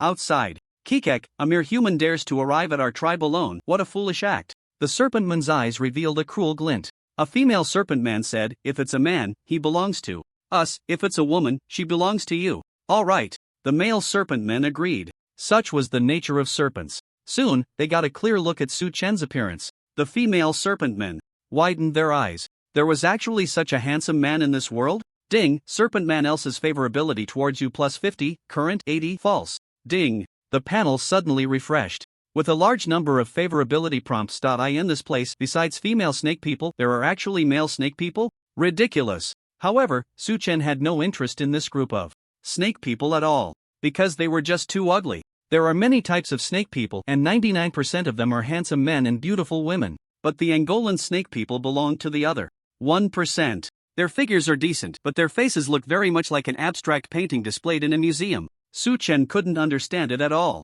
As for the false behind their favorability rating, it meant that for some reason the snake people had a very high favorability towards him, but the two sides were still in an opposing relationship. Oh, I've never seen such a perfect man. Catch him. We mustn't let the human escape. I can't help but want to enjoy him. The female snake people shouted excitedly. Su Chen's face darkened, with faces resembling ancient gods. How dare you have thoughts about me? He then said, wait, I have something to discuss with you. Upon hearing this, a snake person holding an iron sword stepped forward. He was the chief of this tribe. The snake person chief said coldly, human, what do you want? I have come for the great snake god Angora. Su Chen pretended to shout fervently. His acting was perfect. The snake people exchanged glances, somewhat uncertain of Su Chen's intentions. It should be known that the snake god Angora was their tribe's ancestor, and the faith in the snake god flowed deeply in their veins. The snake person chief couldn't help but doubt, are you a follower of the snake god? Yes. Su Chen admitted without hesitation, I am the most loyal follower of the snake god. Today, I have come to the Angora tribe with only one purpose. That is to assist the snake god in returning to the human world. The snake people were stunned by Su Chen's series of righteous words. What a joke! How could a human possibly be the most loyal follower of the snake god? It was clearly us. However, Su Chen's demeanor also sparked a sense of goodwill within them. Ding, snake person else's favorability towards you plus 20, true. Compared to ordinary snake people, the snake person chief remained relatively calm. He said solemnly, human, our tribe has worshipped the snake god for thousands of years, but since 100 years ago, no matter what offerings we presented, the snake god has not responded. Why should we believe you? Su Chen smiled slightly, because your offerings are wrong. And I know of an offering that can definitely summon the snake god, but I need your help. Moreover, with your tribe's current poor appearance, do I really need to deceive you? The snake people suddenly realized. Yes. Ever since the snake god stopped providing protection, their tribe had been on a downward spiral. In a few decades, they might disappear from the world.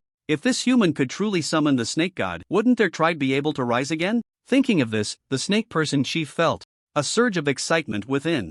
At this moment, Su Chen gave them another assurance. Su Chen said seriously, I, Yangya, swear to the rules of the world that if I cannot summon the snake god Angora to the human world, the snake person tribe can deal with me. Ding, contract established. The system prompt sounded, using various tricks and tactics summarized by players from his previous life to deceive NPCs. Su Chen played a word game. If the latter part of the sentence were changed to let the snake people deal with me, the meaning would be different. Without the words let, it simply meant agreeing to let the snake people handle him, but it didn't say that Su Chen would give up resistance. If it came to a fight, the current snake person tribe was no match for Su Chen. Therefore, even if the snake god Angora did not descend, Su Chen would not suffer any loss. But the snake people were different. Ding, snake person XX's favorability towards you plus 30, current, 90, extremely respectful. Upon hearing Su Chen swear to the rules of the world, the snake people's favorability towards him skyrocketed. They directly treated Su Chen as an honored guest. At this moment, the snake person chief respectfully asked, my lord, what do you need us to do?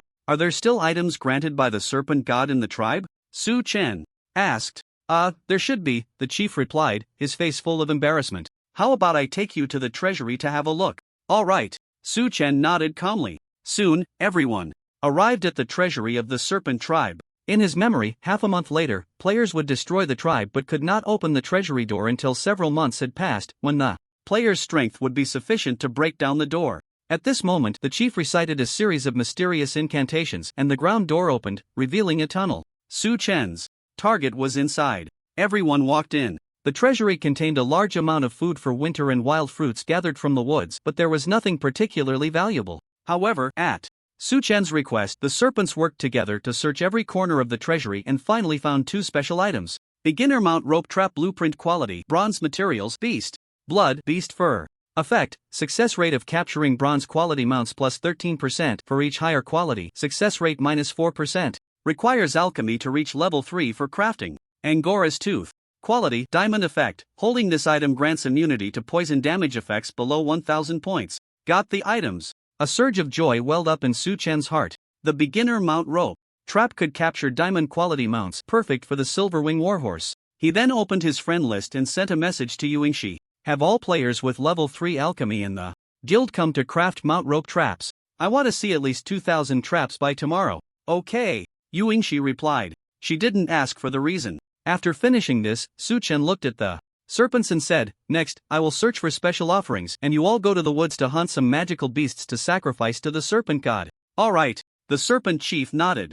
Su Chen turned and left the tribe. The serpent chief looked at the other serpents. With an excited roar, it shouted, "Comrades, as long as the serpent god descends, the tribe will surely rise. Again, so we must do our utmost to assist our lord." Yes, the serpents nodded. Then, they shouted in unison for the great serpent god Angora. Their voices echoed through the skies. Outside the tribe, Su Chen heard the serpent's shouts and a cold smile appeared on his lips. "You think you can rise again? Sorry, you won't see the sun tomorrow." Su Chen moved forward at full speed. 20 minutes later, he arrived at the entrance of Greylight Valley, where a layer of grey poisonous gas swirled inside. The serpent god Angora's offspring, the venomous serpent, lived within. However, rather than saying the venomous serpent was the serpent god's offspring, it was more accurate to say it was a small avatar created by the serpent god using the last remnants of its bloodline power and remaining strength. As long as the venomous serpent devoured enough life and grew to a certain strength, the serpent god would unhesitatingly occupy the small avatar's body, thereby restoring its power from 1,000 years ago. Unfortunately, it encountered players. Death was its ultimate fate. Su Chen stepped directly into the valley. Ding, system prompt.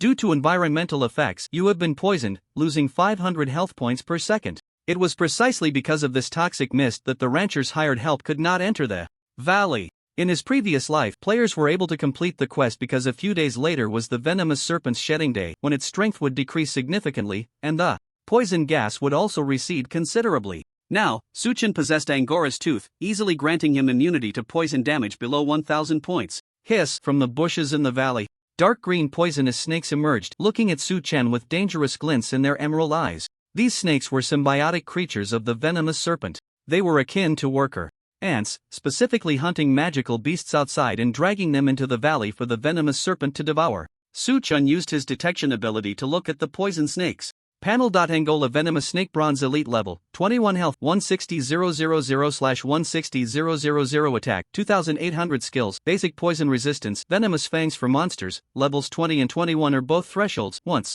crossed, they become second-tier monsters, and their strength undergoes a tremendous transformation. At this moment, more and more venomous snakes emerged from the bushes, gradually surrounding Su Chen's position. "In that case, let's take you on first." Su Chen raised his longbow and boldly activated his skill. Flame Arrow Rain. An arrow carried numerous passives, splitting into more than 10 flame arrows that flew towards the swarm of venomous snakes. The blazing firelight illuminated the dark valley woods. Minus 23,045. Critical hit, minus 23,045. Critical hit, minus 1944. Due to the effect of precise sniping, the first arrow dealt critical damage, simultaneously triggering a series of passives, with several damage numbers popping up above the monsters' heads. Shadow Clone. A shadow clone appeared beside Su Chen, focusing fire on the venomous snakes with him. Bayou, 4783. Minus 7,972. Critical hit, minus 4,902. Clone critical hit, under the enhancement of Fierce Stab, each arrow's damage increased by 2,000 points. Su Chen's output per second had already exceeded 60,000. Coupled with the output from the shadow clone, it directly killed a venomous snake. Ding, you have killed an Angola venomous snake, gaining 7,444 experience points plus 10%. Ding, congratulations on acquiring the basic poison resistance skill, super rare. Not bad. The first monster yielded a skill. The monster experience was also exceptionally rich. Keep killing. Su Chen, like a storm, continuously killed the venomous snakes, turning them into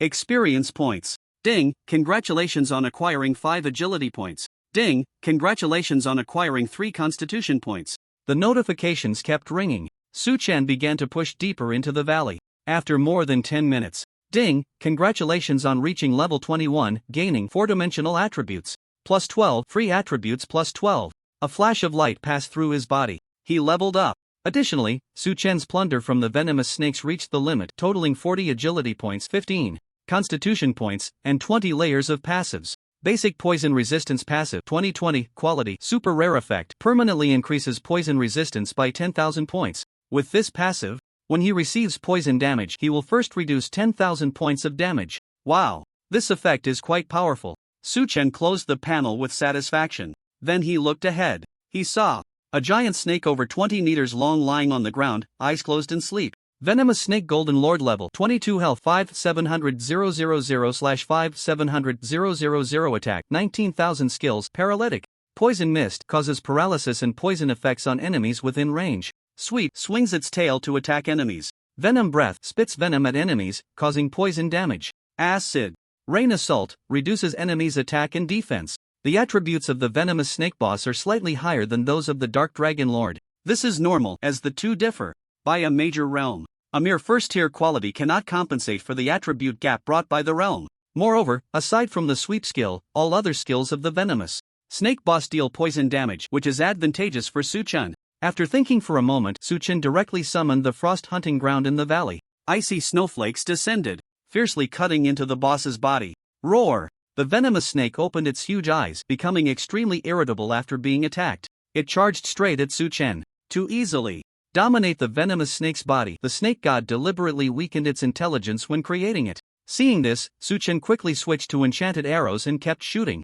-745, -1822, -1844. Because the boss's defense and poison resistance were very high, the damage from darkness and poison passives was 0. Only the bleeding passive could deal the full damage of 2,100 points. After stacking 200 points of defense reduction with Su Chen's attack speed at 8.72/s, the average damage per second was 23,412 points. In the hunting ground, under the effects of enchanted arrows and the passive triple slow, the venomous serpent moved extremely slowly. The boss's health plummeted. When its health dropped to 95%, the venomous serpent opened its mouth wide and spat out a stream of dark green venom. It was its skill, Venomous Breath. However, Su Chen showed no intention of dodging. He braved the venom and continued to deal damage. -14,120. The health bar dropped a notch. Su Chen had once consumed 1,000 poison holy fruit, gaining 20% poison resistance. Coupled with his passive poison resistance, the boss's damage was only over 10,000 points. Su Chen could withstand it. In less than 2 seconds, he had fully recovered the lost health. However, the venomous serpent boss was unaware that Su Chen's health was back to full. Seeing its skill finally hit Su Chen, it roared excitedly. "Damn human! Watch me kill you!" The venomous serpent sped up and crawled over, swinging its tail fiercely towards Su Chen's position. Boom! -10,894. Due to his high constitution attribute, Su Chen was only knocked back 7 or 8 meters, landing steadily. Su Chen continued to draw his bow and shoot arrows. Bayu, bayu, bayu. One arrow after another hit the venomous serpent's body. -2001. +432, -2001. Su Chen's health quickly returned to full. In contrast, the venomous serpent's health bar continued to decrease. In addition to the damage from the arrows themselves, the boss's head also continuously displayed -2,100 bleeding damage. After 40 seconds, the power of the frost hunting ground gradually faded. Su Chen's output dropped to 8,476 points per second. Skills entered cooldown. As the damage decreased, the healing amount also reduced. Su Chen finally stopped tanking the boss and adopted a kite strategy. He took advantage of his long reach to bully the venomous serpent. Whenever the boss tried to catch up, a control skill would root it in place, allowing Su Chen to create distance. This torment made the venomous serpent furious. Roar! The boss was seething with anger. What bad intentions could a newly born little snake have? Why are you treating me this way? If it could speak human language, it would definitely question Su Chen. However, just as the cooldown of the Frost Hunting Ground ended, Su Chen decisively increased his attack. In no time, boom, the venomous serpent's health dropped to 50%. It's fiercely unleashed its ultimate move. A green cloud floated down from the sky, pouring down a torrential rain that corroded the ground into pits. -0, -0, -0, -0. The damage from a group skill is certainly lower than that of a single target skill. Moreover, the focus of Acid Rain Assault is to reduce the enemy's attack and defense, making the damage even lower. The poison, after a 20% resistance reduction and subtracting 10,000 points of fixed resistance, directly became 0. Immediately, Su Chen blinked out of the acid rain's range. Then a flash of golden light passed over him, the effect of purification easily dispelling the negative effects imposed by the acid rain. Under Su Chen's rapid offensive, the venomous serpent's health plummeted from 50% to 0%. With a thunderous crash, the boss's body fell to the ground, its serpent eyes dimming, and a golden light burst forth from its corpse. Ding! You have killed the venomous serpent, gaining 297,000 experience, plus 10%. Ding! Congratulations, you have plundered the Acid Rain Erosion skill, legendary. The second legendary passive acquired. Su Chen eagerly looked at the new passive panel. Acid Rain Erosion passive, 1/1, quality, legendary effect, arrows hitting enemies reduce their defense and attack by 20%, lasting 10 seconds. Attacks refresh the duration. Can stack with other passive effects. This passive is of the same type as Weaken Curse. However, as long as it hits the enemy, the effect can last indefinitely. Thus, its quality reaches legendary level. Unfortunately, after being converted into a passive, the venom damage was removed, however. Overall, Su Chen was quite satisfied. Closing the panel, he stored the corpse of the venomous snake in his space backpack. Then, Su Chen picked up the dropped items. Congratulations, you have obtained loot, 1,200 gold coins, weak Angora bloodline, frost poison dagger, comma. His gaze instantly focused on the bloodline. Item. Weak Angora bloodline, quality, gold, can grow, effect, after use, gain the bloodline of the snake god Angora, growth length plus 20 stars, maximum potential. Epic level. The enhancement from the bloodline was too high. A gold profession only adds 5 stars to growth length. If sold, Su Chen believed players worldwide would go crazy for it. However, to step into the realm above true gods, players must maintain their innate bloodline. Moreover, various bloodlines have hidden information. In his previous life, a player who obtained this item used the bloodline immediately, resulting in him transforming into an Angora snake person, and all human faction reputations dropped by 100,000. This led him to be unable to survive in the Empire of Light, forcing him to flee to the Northern Orc Empire overnight. Therefore, Su Chen would not use such bloodline items. He preferred to clear the Transcendent Secret Realm to evolve the quality of his bloodline. Looking at the Angora bloodline, Su Chen was unsure how to handle it. I'll just store it for now and see if it's useful later, Su Chen thought to himself. Finally, he looked around. With the death of the venomous snake, the poisonous mist in the air gradually dissipated, revealing the original environment where many withered silver star grasses grew. This was also the core fodder for cultivating silver-winged warhorses. Su Chen estimated it would take a long time for the valley to restore its previous ecology. He glanced at the corpse of the venomous snake in his backpack, a mysterious smile appearing on his face. Everything is ready, only lacking the east wind. Su Chen turned and returned to the snake person tribe. In the Angora tribe, the snake people worked together to hunt down over 100 magical beasts, and a strong smell of blood filled the air. At that moment, a sentry snake person spotted Su Chen's figure appearing at the edge of the woods. Lord Eternal, night has returned, it shouted immediately. The calm atmosphere of the tribe was instantly shattered. The snake person chief led all the tribesmen to welcome Su Chen back. The chief smiled obsequiously and asked, "My lord, welcome back. I wonder where the special offerings you mentioned are." The snake people were practically eager with anticipation. "I have them in my hands," Su Chen replied calmly. "How prepared are you?" Upon hearing this, all the snake people showed expressions of delight. The great snake god Angora was finally about to descend upon the world. The rise of the tribe was today. The snake person chief hurriedly said, "Everything is ready, we are just waiting for you." Su Chen nodded and said seriously, "After the sun sets and the moon rises, we will officially hold the sacrificial ceremony." "Yes," the snake people replied in unison. The time was approaching 6 o'clock. Based on the sky, Su Chen estimated that around 7 o'clock in the evening they could activate the altar. Only 1 hour remained until the real battle. Su Chen fell into thought. He couldn't just wait in the tribe. Moreover, after spending an hour with the Angora snake people, Su Chen felt he might not be able to endure it. He decided to find something to do. If he remembered correctly, There was a type of magical creature called Rotting Corpse Spider living in the nearby stone forest which possessed the skill, Corpse Mist. Su Chen could take this opportunity to max out his Corpse Mist passive layers. With this in mind, Su Chen said to the snake people to ensure the sacrificial ceremony is perfectly accomplished. I think we need some more offerings, so I need to go out for a bit. You must guard the altar well. Do you understand? Lord Eternal Knight, please rest assured. However, do you need help? The snake people inquired. No need, Su Chen shook his head slightly. After saying that, he walked towards the southern woods. Ding, Snake Person XX's favorability towards you +5, current, 95, immensely respectful. He accidentally gained another wave of favorability. Looking at Su Chen's retreating figure, the snake people were filled with shame. It seems that Lord Eternal Knight is the most loyal follower of the Serpent God. Our faith pales in comparison to his devotion. He has made so many contributions for the Serpent God's descent, yet we are unable to offer much help, which is truly shameful. On the other side, the Serpent Chief couldn't help but sigh. It is Lord Eternal Knight who has secured our future. We must thank him. Indeed, we must thank the Lord. The eyes of the Serpent people were filled with reverence. After spending over 10 minutes, they arrived at the stone forest. Su Chen's hunting target, the corrupted spider, lived entirely in the outskirts. This was a level 20 black iron monster. Therefore, killing monsters wouldn't yield experience, but it could provide attribute points and passives. Ding, congratulations, you have plundered 3 points of spirit. Ding, congratulations, you have plundered the Corpse Fog skill, rare. In less than 10 minutes, Su Chen harvested 30 points of spirit, 20 points of agility, and maxed out the passive. Corpse Fog passive.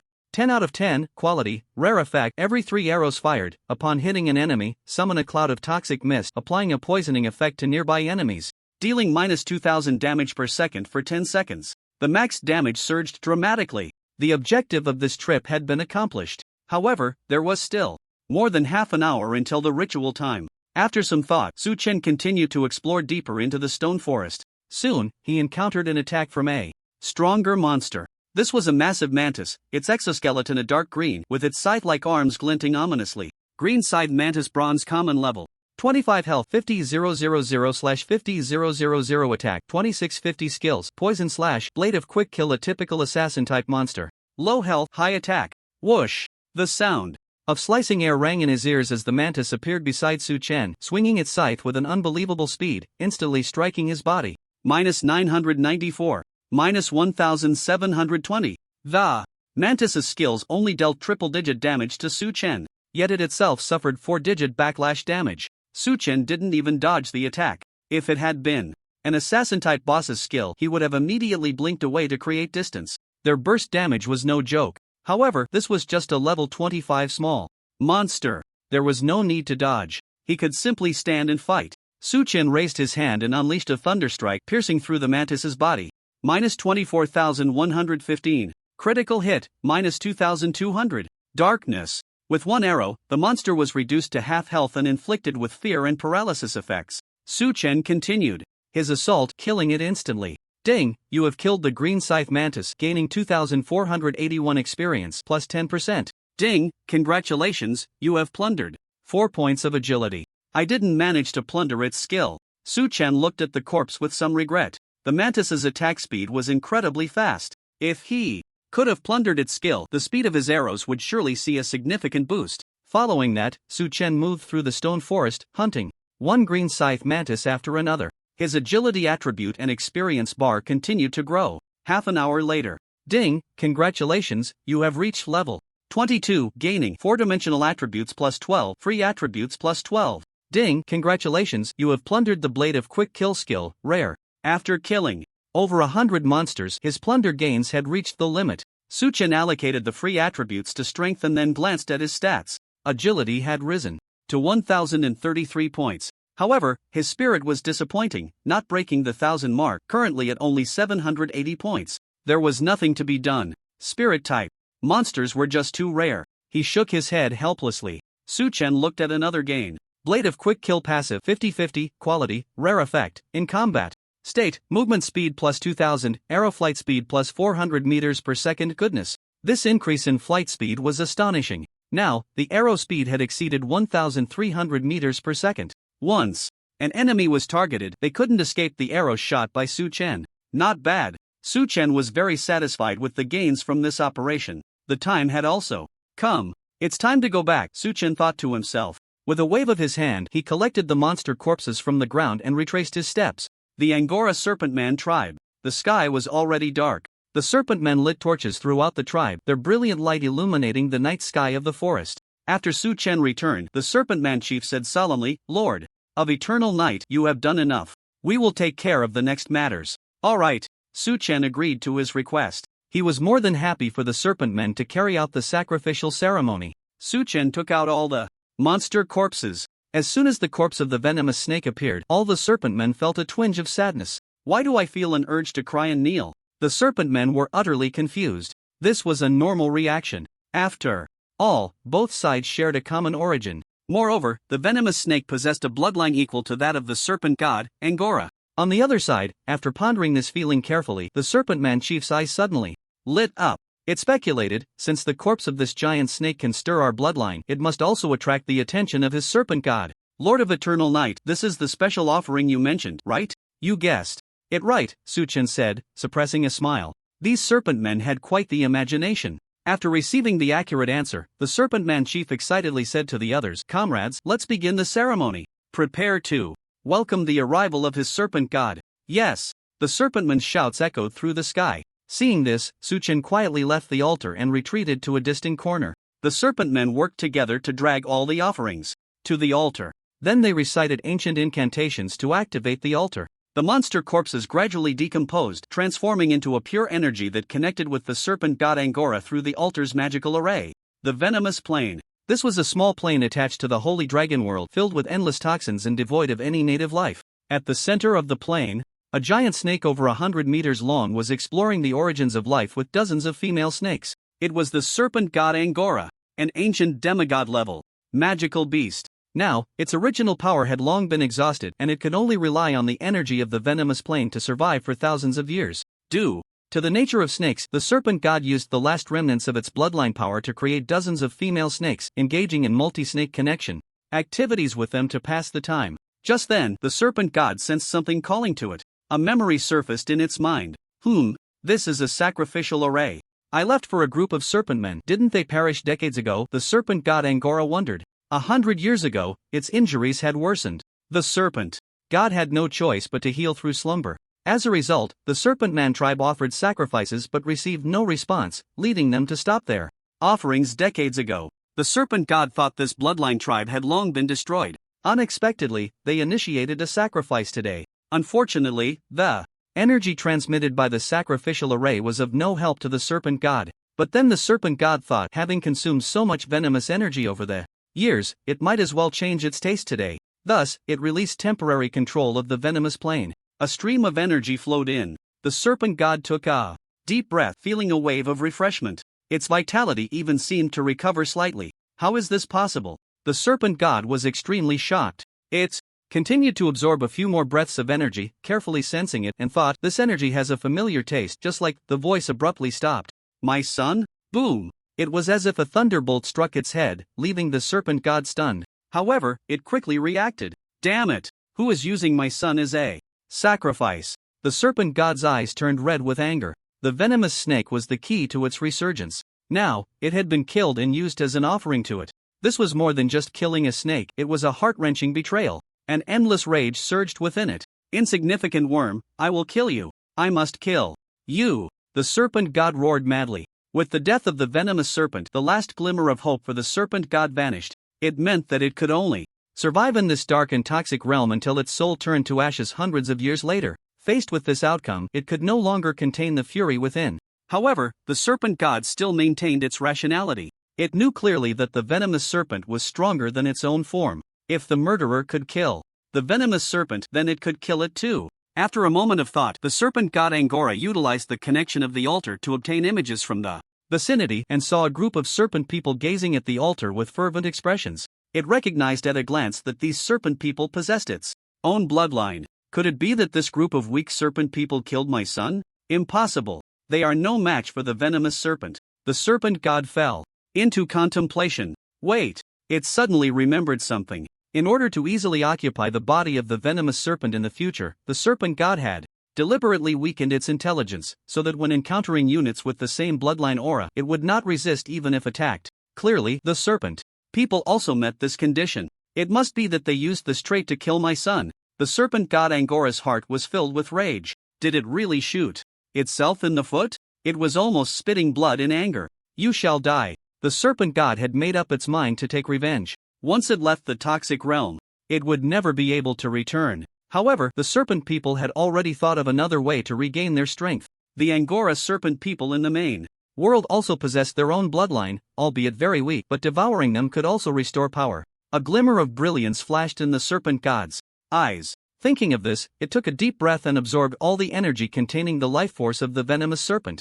Then, the serpent god opened its massive mouth and swallowed dozens of female serpents created with its bloodline power, restoring some strength enough to deal with the serpent people. My dear subjects, prepare to welcome the arrival of your god. The serpent god gritted its teeth. Its plan was to devour all the male serpent people and then control the female serpent people to reproduce its offspring. Immediately, the serpent god spat out the core of the realm and shattered it with its tail, causing a repulsive force to emerge in the space, driving it out of the toxic realm. Losing the support of the realm, the serpent god's size began to shrink continuously.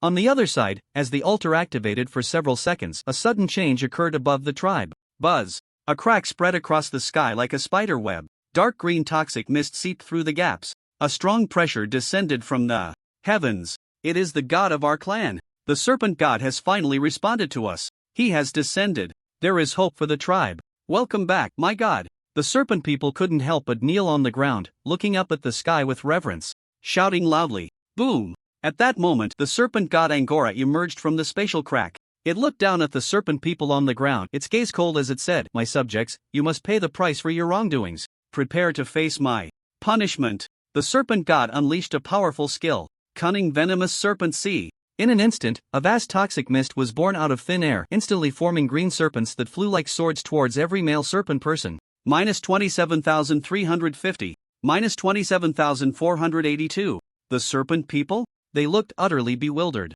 Serpent god, what are you doing? I am your most loyal subject. Why do you want to kill us? Please stop. No. The serpent people wailed in fear. Hearing the word loyal, the serpent god's expression grew even colder, and it unleashed another skill, directly killing all the male serpents. Then, it swallowed all the serpent people's corpses. In a distant corner, Suchen looked at the serpent god's attribute panel. Serpent god Angora, Diamond Lord level, 20 health, 390W/430W attack, 15,200 skills. Toxic body, immune to toxin damage, and all attacks inflict poison effects. Cunning poison serpent sea, forms small snakes of poison to attack enemies within range. Double poison arrow, spits out 2 poison arrows at the enemy. Acid rain assault, venom breath. Description, cursed by the Blue Dragon King. Every time it uses mana, it suffers an equal amount of true damage. This serpent god's strength is really weak, Su Chen thought to himself. Even after devouring the remaining life force of the toxic serpent and over 100 male serpent men, the serpent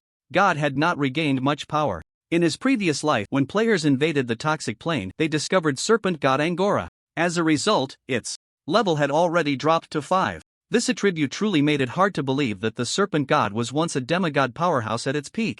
The only word to describe it is a capitalized tragic. Who is there? The serpent god sensed an incredibly familiar aura. It suddenly turned its head to look at Su Chen's position. Whoosh! What greeted it was an arrow. Su Chen directly unleashed flame arrow rain, transforming the arrows into hundreds of fiery projectiles, enveloping the serpent god and the serpent men. Minus 17,326. Critical hit, minus 19,850. Critical hit. The power contained in the first arrow erupted completely, causing massive damage. At the same time, it inflicted various negative effects, like slow and reduced defense on the serpent god. Serpent god Angora reacted. It's the aura of the blue dragon. Damn human. I will definitely kill you. The serpent god roared with a twisted face. 1,000 years ago, the torment from the blue dragon surged back into its mind. Faced with this painful memory, the serpent god broke its defenses. The killing intent within surged to its peak in an instant. Venom breath. It decisively turned to charge at Su Chen, opening its massive mouth to spit out a stream of dark green venom. And what happened? Su Chen stood his ground, a slight smile on his lips. Since serpent god Angora was weaker than the toxic serpent, why should he dodge? There was no need at all. Su Chen directly stood his ground against the serpent god. Minus 9,816. Minus 2,000. After the reduction from toxin resistance and passive Effects: the damage from the serpent god's attack surprisingly did not exceed 10,000. The blue dragon's curse also took effect, inflicting true damage. This serpent god was undoubtedly the weakest diamond boss in history. Seizing the opportunity, Su-Chen summoned the frost hunting ground, and cold snowflakes began to fall from the sky, causing the serpent god's movement and attack speed to drop by 35%. Bayou. Switching to enchanted arrows, Su-Chen launched a torrential assault. 8 arrows almost formed a straight line, continuously hitting the boss's body. Minus 6,221. Critical hit, minus 3,660. Minus 6,261. Critical hit. In just 1 second, the damage exceeded 50,000, taking away 1.2% of the serpent god's health. The shadow clone beside him was also outputting damage to the boss frantically, with a total damage of up to 30,000 per second. The boss's health continued to decrease. In contrast, Su-Chen had lifesteal and healing passives with green numbers of plus 782 and plus 1080 popping up above his head. His health bar fluctuated between full and low health. Feeling the change in his vitality, the serpent god suddenly woke up. This human with the aura of the blue dragon was somewhat strong. He was not its opponent. What to do? Panic arose in the serpent god's heart. No! If this continues, I might fall here. I must find a way to escape. As the saying goes, as long as the green mountains remain, one need not worry about firewood. Various escape methods flashed through the serpent god's mind. Before long, its health dropped to 100,000. Life was hanging by a thread. Gritting its teeth, the serpent god pleaded with Su-Chen, "Human, please spare my life. In exchange, I am willing to offer you all my treasures. After all, we have no great enmity between us." Su-Chen noticed its little movements and naturally understood that the serpent god intended to escape. So as Su-Chen checked the items in his backpack, he mockingly said, "Are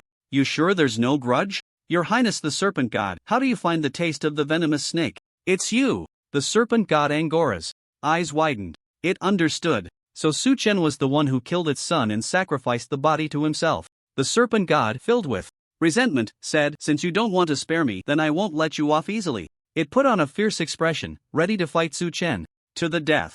Immediately, the serpent god opened its mouth and inhaled, sucking in dozens of female serpent people. Then, using some unknown item, its speed increased several times and it shot backward, creating a distance of 2 kilometers in the blink of an eye. "Do you think you can run away?" Su-Chen directly activated the acceleration item he obtained from the elf player. His speed surged 5 to 6 times, barely keeping up with the serpent god's pace. The distance between them remained unchanged. Seeing this, the serpent god let out a sigh of relief and then roared, "Human, just you wait. One day, I will return to take my revenge on you." Ha! Su-Chen sneered a few times. He decisively drew his bow, aimed at the serpent god's body, and released the string. The arrow shot out with a whoosh as fast as lightning. 5 seconds later, it crossed several kilometers and hit the boss. Minus 2,920. Minus 840. Darkness, minus 2,100. Bleeding, Su-Chen shot arrows while running. "This is impossible. Why can your arrows fly so fast?" the serpent god said in disbelief. However, Su-Chen had no intention of answering its questions. He was lost in the thrill of dealing damage. The boss's health continued to drop. A sense of despair welled up within the serpent god. How could it deal with an archer with such monstrous power targeting it? Just as it was on the brink of death, the serpent god stopped, turned to Su-Chen, and said in despair, "Human, please let me die knowing why you want to kill me." Su-Chen replied indifferently, "You have the beast-taming bracelet I need." "Damn! Why didn't you say so earlier?" "If you had said it earlier, I would have just given it to you." Knowing the reason, the serpent god felt particularly wronged. It never expected that a world-sacred artifact, the beast-taming bracelet, which had been treated as garbage thousands of years ago, would bring about its demise. Unfortunately, it had no time to complain. With the bleeding effect, the last bit of the serpent god's health was depleted. "Ding, you have killed the serpent god Angora, gaining 0 experience. Ding, congratulations. You have plundered the skill venomous body, Peerless." The serpent god's body crashed to the ground, dropping a large amount of rewards. In the trial secret realm, Dark Castle, Su-Chen killed the Dark Dragon Lord. Since there were no rewards for killing secret realm monsters, and the secret realm was not part of the Holy Dragon World, killing the first diamond boss would not trigger a world announcement. However, the serpent god Angora was a local diamond boss. Sure enough, the system notification rang out. "Ding, world announcement, congratulations to Eternal Knight for being the first player to kill a diamond boss, receiving rewards Gold X 5000, Reputation X 5000, Life Essence X1, and Diamond Chest X1. The announcement repeated 6 times. Damn, the big shot really got a world announcement at night. Look, the big shot from Eternal Night is working hard to kill monsters at night. What excuse do you all have for not putting in the effort? Isn't that obvious? If I could encounter a boss, I could also kill for 3 days and nights. Players from Dragon Country were envious. Meanwhile, foreign players were becoming increasingly unhappy. Fuck, why is Eternal Night back again? I specifically logged in at night to avoid hearing his announcements.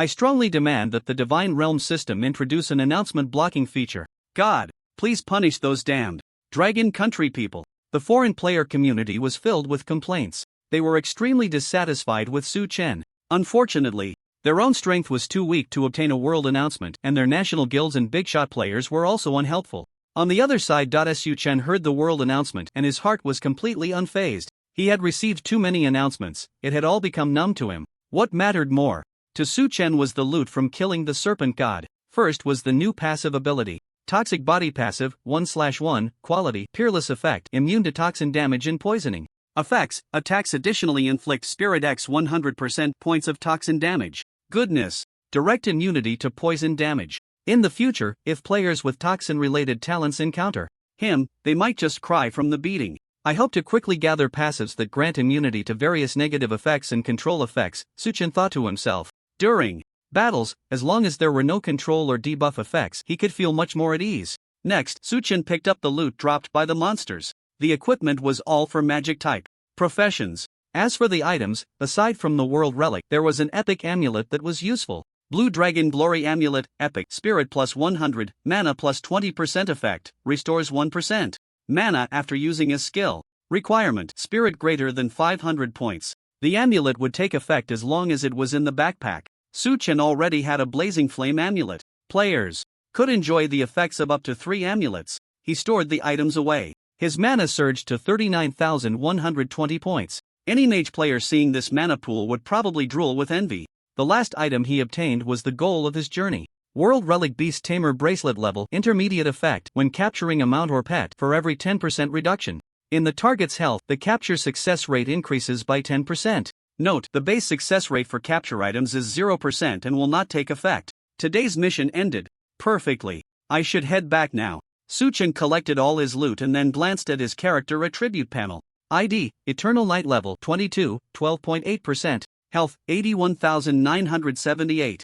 Mana, 39,120. Attributes, Strength 1,129, Constitution 1,303, Agility 1,033, Spirit 880. Attack Speed, 8.9/s, plus 40%. Physical Defense, 4,018. Magic Defense, 3,366. Slightly. Just a bit more spirit, and my 4 main attributes will break 1,000. A satisfied smile appeared on Su Chen's face. On the way, Su Chen consumed a life essence, and his attribute Synchronization rate rose to 65%. He then opened a diamond treasure chest. Congratulations, you have obtained 5,000 gold coins. Congratulations, you have obtained the Radiant Moon Ring, Diamond. Radiant Moon Ring, Diamond, Slot, Finger Strength plus 40, Agility plus 80, Spirit plus 60, Trait, Control Resistance plus 10%. Equipment requirement, level 20. The general attributes were decent. However, this ring had an exceptional trait, significantly increasing its value. Su Chen immediately equipped the ring. When he was subjected to effects like knockback or repulsion, the effect would be reduced by 10%. After organizing his equipment, Su Chen continued on his way. Before long, he reached a suitable distance, casually infused mana into a return scroll, and a surge of power instantly teleported him to the square of the Northwind main city. Su Chen turned and headed to the main city inn, renting a temporary room. Looking out at the street from his room, he recalled another matter. After arriving at Northwind main city, my reputation can also come into play. In the next few days, I should find an opportunity to buy a few houses, one as my private residence and the others as stores for the Moonshadow Guild. With houses, Su Chen could use the return scroll to go directly back home, and he could also use his home as a respawn point. A rough plan formed in his mind. Soon after, Su Chen logged off to rest. The next morning, after finishing breakfast, Su Chen logged back into the game and returned to the main city inn. He then headed straight to the Silverwing Ranch outside the city. After greeting the guards, Su Chen saw the ranch owner, Lan, again. The ranch owner spoke coldly. Adventurer, why have you returned? Are you unable to dispel the valley's toxic mist and thus plan to give up on the mission? From the very beginning, he had no expectations of Su Chen. Su Chen replied calmly, of course the task is completed, you can send someone to verify the situation. Really? The rancher narrowed his eyes. Immediately, he dispatched his subordinates to Greylight Valley, and the news returned quickly. The poisonous mist in Greylight Valley had completely disappeared. Upon hearing this, the rancher instantly changed his expression. He squinted and smiled. "Mr. Eternal Knight, I didn't expect you to truly resolve the poisonous mist. On behalf of Silverwing Ranch, I thank you for your efforts. Stop with the nonsense, where's the reward?" As he spoke, Su Chen waved his hand, revealing the hand token at his waist. This was an item given to him by the Path Protector Knight, Keaton. To prevent the rancher from cheating him, Su Chen deliberately took out this hand token. Seeing this, a glimmer of light flashed in the rancher's eyes. He smiled and said, "Mr. Eternal Knight, the promised reward has long been prepared. Please accept it." The rancher took out a high-grade mount rope. Ding! Congratulations on completing the hidden task, Mysterious Poisonous Mist. Reward, 100,000 experience, 500 gold coins. High-grade mount rope X1. High-grade mount rope quality, gold effect. Success rate of capturing gold quality mounts plus 13%, with each increase in quality, success rate minus 4%. If this rope is used to capture a Silverwing Warhorse, the success rate is only 9%. For an average player, it would be nearly impossible to capture a Silverwing Warhorse. However, for Su Chen, he intended to use this rope to capture the ranch's special mounts, not to capture a Silverwing Warhorse. At this moment, the rancher called over a servant and said, "Mig, take Mr. Eternal Knight to the stable to capture a warhorse." "Yes." The servant, Mig, nodded. He turned to Su Chen and respectfully said, "Sir, please follow me." The two left the reception room. Upon seeing this, a guard whispered, "Rancher, do we need to take action to prevent him from capturing a mount?" "No need." The rancher shook his head and said calmly, "This adventurer has a special relationship with the Church of Light. That token at his waist comes from the Path Protector Knight of the First Saintess. It would clearly be unwise to offend the church over a Silverwing Warhorse. Moreover, with the low success rate of the high-grade rope, he may not even be able to capture a warhorse." "Understood." The guard nodded. The rancher continued, "At this stage, the most important thing is Greylight Valley. Immediately send someone to maintain the valley's environment and protect the remaining Silverstar grass." "Yes." The guard immediately went to carry out the order. On the other side, the servant Mig led Su Chen to the core pasture. The surrounding plains were enclosed by fences. Teams of guards patrolled the edges. The rancher used a secret method to cultivate the newly born Silverwing Warhorses into diamond quality before placing them in the core pasture to live. Then, he would periodically release a batch of special fodder. After 2 years of free range, the Silverwing Warhorses would reach adulthood. Currently, there were only 1-year-old warhorses in the plains. The adult Silverwing Warhorses had already been sold to the Empire of Light and other forces a week ago. The servant led Su Chen a long way to the edge of a lake. All the Silverwing Warhorses lived nearby. "Sir, once you choose your target, you can use the mount rope to capture it," the servant said. "I know." Su Chen glanced at the servant. He needed to send him away, otherwise he wouldn't be able to showcase his skills. After thinking for a moment, Su Chen came up with a plan. Then, Su Chen carefully examined each Silverwing Warhorse. Silverwing Warhorse Diamond Elite, level, 10 health. 250,000/250,000 attack, 3,375 status, capturable as a mount. "This horse is nice, its coat is bright and silky." "This one is also good, it's robust. I quite like that Silverwing Warhorse too." As Su Chen observed the warhorses, he commented on each one. The entire process took several minutes for each horse. For today's operation last night, Su Chen specifically searched online for a plethora of words and phrases praising horses. He spoke non-stop, leaving his servant, Mig, dumbfounded. However, an hour later, the servant's expression gradually turned impatient. He couldn't help but ask, "Mr. Yangya, which silver-winged warhorse do you plan to choose? We've already wasted an hour." Hearing this, Su Chen feigned seriousness and said, "I only have one chance, so I must choose the best silver-winged warhorse. Therefore, I need to look at each horse. By the way, do you know which silver-winged warhorse is the best?" The servant Mig said with a bitter face. "Sir, I don't know about such things either." He really wanted to question Su Chen. "Is it useful to look at so many horses? You might not even be able to catch one." Of course, he only dared to think this in his heart and would never say it out loud. After another half hour, the servant finally couldn't hold back and said, "Sir, how about this? You can take your time looking here, and I'll wait for you at the entrance of the pasture, okay?" "That works, since you aren't of much use here anyway," Su Chen replied disdainfully. The servant's face darkened, and he left, suppressing his anger. With his back to the servant, Su Chen's lips curled into a slight arc. Finally, it was time for him to show his skills. He surveyed the entire lake and thought, "I want all the horses here." As he spoke, Su Chen clenched his fist. He immediately contacted Yuingshi and asked, "How's the preparation for the mount rope loops?" there are very few players with level 3 alchemy in the guild. After several batches of people worked in turns, only 2,154 mount rope loops were crafted, Yuingshi replied. After signing a contract with lifestyle players in the Moon Shadow Guild, they selected players with special talents and spent money to help them quickly improve their secondary profession skills. Due to the tight schedule, there were only about 100 players who reached level 3 in alchemy. The success rate was low. It took 10 times the cost to craft one rope loop. However, to Su Chen, this was very worthwhile. Let's trade, Su Chen said. After all, this matter was private, and he certainly had to pay. Su Chen directly transferred 8 million gold coins to Yuingshi. Basic mount rope loop quality, bronze effect, success rate of capturing bronze quality mounts plus 13%, with each higher quality tier reducing the success rate by 4%. Quantity, 2,154 capturing diamond quality mounts has only a 1% success rate. When paired with the Beast Tamer bracelet, the success rate can reach up to 91%. Moreover, the total number of silver-winged warhorses on the entire plane was only 1,000. These rope loops would be enough. First, I'll catch these silver-winged warhorses, then go find that special mount. A mysterious smile appeared on Su Chen's face. He then took out his longbow and activated the skill Flame Arrow Rain. Minus 21,879. Critical hit, minus 21,879. Critical hit.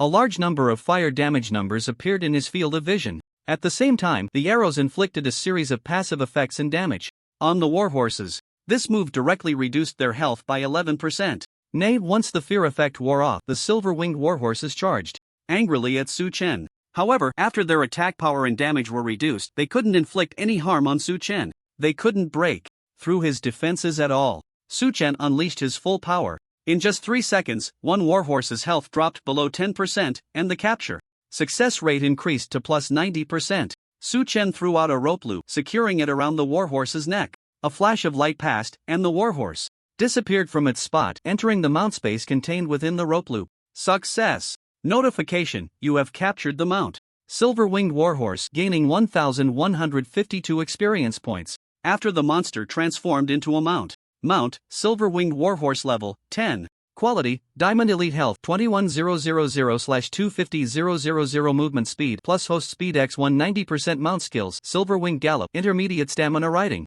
Bonus, mana recovery plus 100/s host. None as the mount's level increases, its attributes and movement speed bonuses will become higher and higher. Not bad. Su Chen stored the mount and continued to capture other silver-winged warhorses. 2 hours later. Ding, congratulations on reaching level 23, you have gained 4-dimensional attributes plus 12, free attributes plus 12. Just by capturing mounts, Su Chen had leveled up. Moreover, he had already caught all the silverwing warhorses by the lake, leaving not a single hair behind. The selling price set for the silverwing warhorses at the ranch was as high as 3 million gold coins. If sold to players, the price would likely be driven even higher. The total value of all the warhorses accumulated exceeded 3 billion gold coins. This was a huge profit. Su Chen nodded in satisfaction. Next, let's go look for special mounts. He opened the system map. Following the coordinates in his memory, he headed deep into the plains. At this moment, in the ranch, the ranch owner, Lon, was feeling somewhat uneasy. He had a persistent bad premonition in his heart, as if some disaster was about to occur. 10 minutes later, Su Chen arrived at a man-made cliff. There, a giant white beast with wings lay sleeping on the edge of the cliff. It was none other than a mythical creature, the griffin. The ranch owner had once obtained a griffin egg overseas, and after hatching it, he used many diamonds, epic, and even legendary materials to cultivate the griffin, giving it epic level potential. Sky Griffin Diamond Lord can grow, level 10. Health 205W/205W attack 6750 skills advanced stamina storm Wind King shield status can be captured as a mount. No wonder it was said that its strength far surpassed that of the Radiant Warhorse. It was actually a lord level mount. One must know that the Radiant Warhorse was merely an elite mount. Once the Sky Griffin reached its peak and became an epic lord, its attributes would crush those of the Radiant Warhorse in every aspect. It seemed to sense Su Chen's fiery gaze. The Sky Griffin opened its eyes, revealing a pair of crystal-clear blue pupils. It looked at Su Chen with some confusion. The next moment, a thunderous arrow struck the Griffin's body instantly. Minus 24,862. Critical hit, minus 1,000. Darkness. Screech. After being attacked, the Sky Griffin let out an angry cry. Once the control effect wore off, it immediately flapped its wings and dove towards Su Chen. Su Chen had even killed the venomous serpent. What was there to Fear from a mere level 10 boss? A few minutes later, the Sky Griffin's health was reduced to just 7.5%. Su Chen threw out a high-level lasso. Tip: you have captured the mount, Sky Griffin, gaining 11520 experience. The mount was in hand. Su Chen didn't even look at the attributes after it was transformed into a mount. He directly claimed it as his own. Since he had obtained the mount through capture, it triggered a world achievement. The system notification rang out. Ding, world announcement. Congratulations to Eternal Knight for becoming the first player to obtain a mount, receiving rewards Gold X 5000, Reputation X 5000, Life Essence X1, and Diamond Chest X1. The announcement repeated 6 times. Oh dear, Eternal Knight is not doing well. There was an announcement yesterday morning, and now it's been delayed until noon today. Funny, is this even human language?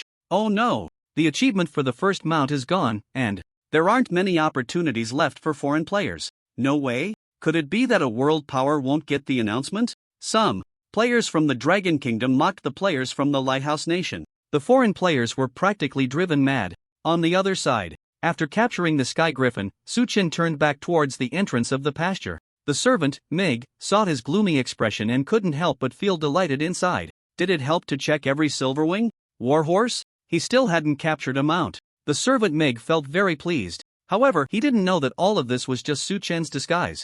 Mr. Eternal Knight, I'm sorry you didn't capture a mount. Do you need me to help? You request a few more lassos from the ranch owner, the servant Mig suggested with feigned kindness. No need, Su Chen said with a dark face. Without saying another word, he turned and left the Silverwing ranch. Not long after, the guards sent by the ranch owner returned with a batch of silver stargrass. They quickly made special fodder. And then, the guards arrived near the lake with the fodder. Looking at the empty surroundings, they were bewildered and said, "Where are our horses? Damn, where did all our horses go? Why have the horses from the pasture vanished into thin air? What on earth happened? Could it be that a thief came in earlier?" The guards were filled with confusion.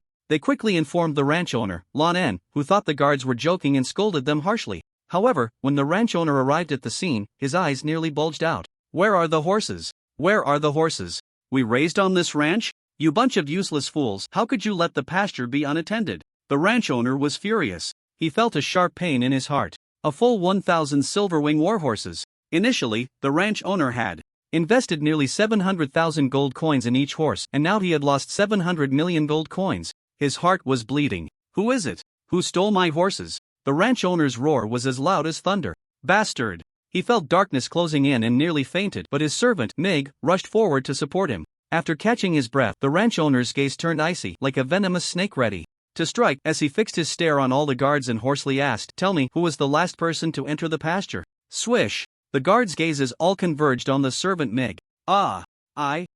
Mig's face turned pale. With a mournful expression, he shouted, "Master, it really has nothing to do with me." The ranch owner gritted his teeth and said, "Oh really? Then tell me, where are the horses?" Right. Mig suddenly said, "Master, it must have been Yong Yi who stole them." The Silverwing warhorses were still here before he came in. As soon as that bastard left, all the horses disappeared. Slap! The ranch owner directly slapped him across the face. He sternly said, "I told you to follow Yong Yi to select the warhorses. Do you think he could steal them right under your nose?" Servant Mig stammered. "Yong Yi said he wanted to look at each horse. I thought it would take too long, so I went outside to wait for him." Upon hearing this, the ranch owner laughed in anger. "Very good. You actually disregarded my orders?" Slap! Slap! Slap! The ranch owner gathered his strength and struck Mig's cheek hard. Each slap was louder than the last. He was already quite strong himself. Each slap carried a force of over 10,000 pounds. No matter how strong Mig was, he couldn't withstand it. In the end, his head was nearly flattened. "Master, Mig could only muster one last breath." The ranch owner's emotions had calmed down, but his inner anger had not diminished at all. He wiped his hands and ordered, "Drag this waste out and execute him." Yes. 2 guards stepped forward to drag Mig away, taking him to lose some weight. "Master." Another guard hesitated and said, "In this batch of warhorses, 500 are reserved for the Dark Church and 100 are reserved for the Lord of Northwind City. If they are not delivered on time, I'm afraid." "Don't worry." The ranch owner waved his hand and said coldly, "You go secretly contact the Shadow Church. I want to put a bounty on Yong Yi. Those mounts must be found." "Master, didn't you say he has connections with the Church of Light?" "How could he steal the horses?" the guard asked. "Just because he has connections with the church, I'm certain he's the one who stole the Silverwing warhorses. Capturing 1,000 warhorses requires at least 10,000 high-grade lasso ropes. Among all the major forces, only the Church of Light possesses that many ropes. The ranch owner said calmly. Then, he spent 30 million gold coins to put a bounty on Yang Yi. The Shadow Church, after assessing Yang Yi's strength based on the information, dispatched 5 beginner bronze-ranked assassins and 1 beginner silver-ranked assassin. Among them, the silver-ranked assassin was called Poison Witch. Since debuting, Poison Witch had a 100% success rate in assassinations. Completing this job for the ranch owner would allow him to be promoted to a gold-ranked assassin. In the eyes of the Shadow Church, this group of assassins was enough to deal with Su Chen.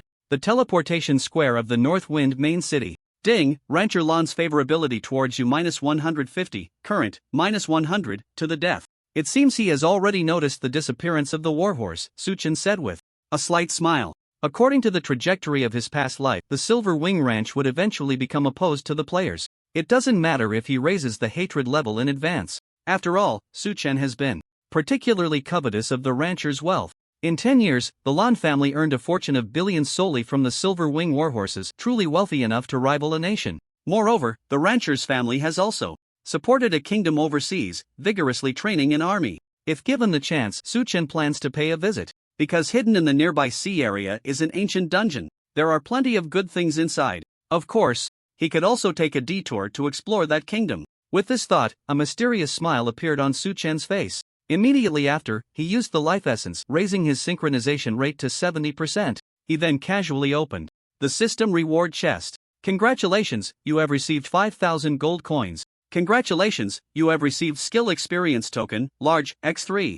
Alright, it's time to do the main quest, Su Chen thought to himself. He stepped onto the teleportation array and instantly arrived at the number 3 border military camp. After verifying his identity, the soldiers gave him a nameplate. Su Chen quickly walked to the camp entrance and summoned the Sky Griffin from his mount space. Once a mount recognizes its owner, it opens the mount space, allowing the player to allocate combat experience to the mount or use mount-exclusive experience items to level it up. As soon as the Sky Griffin appeared, it curled up in fear, looking at Su Chen. It had been sleeping soundly when suddenly a person popped out, beat it up, and forcibly made it a mount. How could the Sky Griffin not be afraid of this great villain, Su Chen? Don't worry, from now on you're one of us, Su Chen said with a smile. Caw! The Sky Griffin cried out in grievance. Su Chen reached out to rub its big head. Then, he fed it a potion to restore its lost health. Su Chen opened the mount panel. Mount, Sky Griffin level, 10 quality, Diamond Lord, can grow, health 205W/205W movement speed, plus host speed x3 10% mount skills, advanced stamina, storm. Wind King Shield Riding bonus, 4-dimensional attributes plus 100, attack speed plus 40% host, Eternal Night as expected of a Lord level mount. These attributes are too strong. It can serve as a mount and act as a tank. In battle, taking damage for me. A satisfied smile appeared on Su Chen's face. Sky Griffin? However, when it saw Su Chen's gaze, it could only lower its head in grievance, feeling that its future was bleak. Let's go! Su Chen grabbed the reins and jumped onto the Sky Griffin. In an instant, he felt a gust of wind surrounding him, allowing him to sit steadily on its back. The next moment, the Sky Griffin soared into the sky with Su Chen, flapping its wings and creating a whirlwind that blew against the surrounding players, nearly knocking a group of them over. Watching such a majestic griffin, the players' eyes filled with envy. Wow, so cool! Is this the only mount on the mount leaderboard, the Sky Griffin? It looks so stunning. Ah, Eternal Night, I'm your fan for 10 years. Can I sit in front of you as a plugin? Humph, you shameless woman. Sigh. I really want a mount, but the Holy Light Church's mount reins require level 30 to purchase, and the church's reputation must also reach 10,000 points. The players watched longingly as the griffin's figure disappeared into the sky. Su Chen rode the Sky Griffin, flying over the vast land. Feeling the howling wind by his ears, Su Chen couldn't help but exclaim. The speed of the mount is really fast. The Sky Griffin's base movement speed reached 4,500 points, with Su Chen's 310% movement speed, the mount's speed exceeded 10,000. In just half an hour, he arrived at the far west of the Light Empire, Grolaris Forest. In the early to mid-game, players relied on mounts and teleportation arrays to travel. But later on, every player had a teleportation spell. When Su Chen had just become a true god, he could traverse hundreds of light years in an instant. Let's fly down, Su Chen said. The Sky Griffin dove towards the ground, eventually landing at the edge of the forest. Su Chen recalled the griffin into his mount space to let it recover its stamina. Moreover, the griffin was too large to navigate through the woods comfortably. Su Chen stepped into the forest. 1,000 years ago, this area was the territory of the legendary beast Grolaris. In that era, various races united to resist the rule of dragons. Grolaris and its tribe were destroyed in this great war. To commemorate it, the races named this forest after its surname. Soon, Suchen encountered a monster attack, a group of gray, dog-like demons, their bodies exuding a chilling aura. Surprisingly, these dog-like demons had a strange tumor growing on their backs. Frostclawhound Black Iron Elite, Demonized, Level, 25 Health, 162000/162000 Attack, 2700 Skills, Frostbreath, Bite Status, Primary Demonization plus 20% Attributes. They were the evil beasts described in the quest, a group of demonized creatures. By killing 300 of these monsters, Suchen could receive the basic reward for the main quest. If he could eliminate the source of the demonized creatures, the quest reward would be several times higher. If he remembered correctly, the anomaly in the forest was caused by a warlock. This warlock was also a human from another world, and his goal was to find the corpse of the legendary beast Grolaris. However, that corpse had long been secretly taken away by the Dark Church. Ever since acquiring Noah's necromantic transformation technique, the Dark Church had begun raiding tombs worldwide, stealing the bodies of ancient powerhouses. Therefore, players referred to them as the corpse thieves. I don't have the exact coordinates of this otherworldly warlock, so I can only rely on luck, Suchen thought to himself. He then took out his longbow and activated a skill, Flame Arrow Rain. An arrow flew into the air, transforming into dozens of fire arrows, locking onto the target and shooting towards each. Frostclaw Hound. Minus 26,685. Critical hit. Minus 26,685. Critical hit. A large number appeared above the monsters' heads, showing both the arrow's damage and the additional damage from poison, darkness, and other effects. The total damage was 31,327 points, directly reducing the monster's health by 19%.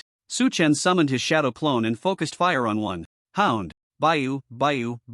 Suchen's attack speed had already surpassed 9.0/s, 9 arrows per second. Minus 8,499. Critical hit. Minus 5,203. Minus 8,539. Critical hit. The damage was astonishing. In just 1 second, Suchen dealt over 90,000 points of output, and combined with the shadow clone's damage, he instantly killed a low-health monster. Ding, you have killed a Frostclawhound, Demonized, gaining 5,166 experience plus 10%, quest progress plus 1. Ding, congratulations, you have plundered 5 points of spirit. The experience from killing elite monsters was quite substantial. However, he did not plunder any skills. The remaining hounds opened their mouths and unleashed a wave of cold air towards Suchen. The attack hit him but caused no damage. Did a mere small monster think it could break through his defenses? That was impossible. Suchen activated Purification, dispelling the slowing effect on him, and then continued to engage in battle. The system panel kept refreshing with notifications.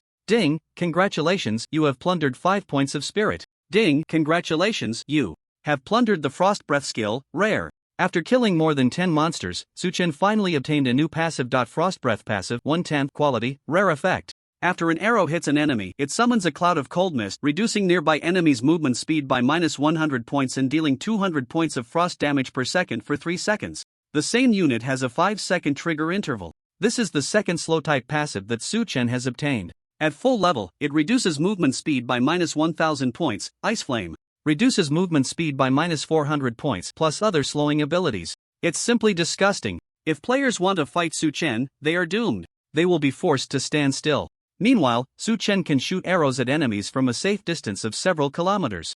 He just relies on his long reach to bully you. As a result, the enemies can't fight back. Just ask if you're angry. If Suchen could ride a sky griffin, it would be even more unbeatable. Whoa. At this moment, the Frost Clawhounds were barking madly. However, their speed was as slow as a turtle and they could only passively take hits. Before long, Suchen killed this group of monsters. Keep fighting. Suchen delved deeper into the woods, hunting down one Frost Clawhound after another. The plundered gains from the monsters reached the limit. A total of 60 points of spirit and 10 layers of Frost Breath passive. Half an hour later. Ding, congratulations, you have reached level 24, gaining 4-dimensional attributes plus 12, free attributes plus 12. Ding, having absorbed enough death power, the World Relic Death Angel has been unsealed. Suchen leveled up. His spirit attribute broke the 1,000 mark, reaching 1,004 points. At this point, all 4 attributes exceeded 1,000. Meanwhile, the relic he obtained from the merchant was finally unsealed. The complete effect was displayed. World Relic Death Angel level, intermediate effect, makes your attacks carry death power. Once you kill an enemy, it will ignore resurrection effects with a lower priority than legendary and immunity to fatal damage effects. Unless possessing legendary resurrection abilities or items, otherwise, being killed by Su-chan means instant death. Of course, this relic cannot affect the resurrection abilities of the Divine Realm. System. A nice world relic, Su-chan marveled. From the mid-game onwards, powerful bosses almost all have resurrection abilities. Often, you have to kill a boss many times to completely defeat it. With the Death Angel, many troubles are avoided. He stored the world relic in his backpack. Su-chan continued to explore the woods, constantly killing corrupted creatures. An hour later. Ding, you have killed 300 evil beasts. Needing the task requirements, please submit the task as soon as possible. Su-chan ignored the system prompt. His goal was the highest reward. However, during this time, he had roamed the nearby area. He hadn't even seen a shadow of the otherworldly warlock. No, I need to change my search method. Su-chan pondered for a long time. Clear memories surfaced in his mind. Got it. Suddenly, his eyes lit up with a glimmer of brilliance. Su-chan arrived at an open space, waved his hand to summon the sky griffin, and without hesitation, sat on its back. Little guy, take me to a place. Su-chan patted the griffin's head. Caw! The sky griffin nodded. It flapped its wings and soared towards the direction Su-chan pointed, which was the ruins of the Glorious tribe. Warlocks are beings from another world. Before the players arrived, the Holy Dragon World had closed the world passage. Otherworldly NPCs or players wanting to come to this world must rely on the cross-border teleportation array left over from ancient times. Players from the previous life had discovered a hidden message in ancient ruins. The content stated, legendary orc Loris is a race from another world. 1,000 years ago, after the dragon-slaying war ended, many adventurers and travelers came to the tribe to worship this legendary orc. As a result, they discovered a special teleportation array in the tribe. Due to the lack of a key token, no one could activate the teleportation array. Therefore, as a being from another world, the warlock is now most likely to be at the ruins of the tribe. Su-chan sat on the griffin's back, observing the situation of the ground and woods. The closer he got to the tribe, the distribution of demonic creatures was becoming increasingly dense. This situation, to some extent, confirmed Su-chan's suspicions. More than 10 minutes later, Su-chan arrived above the tribal ruins. Surrounding him were numerous demonic beings, and the gravestones of legendary orcs stood tall.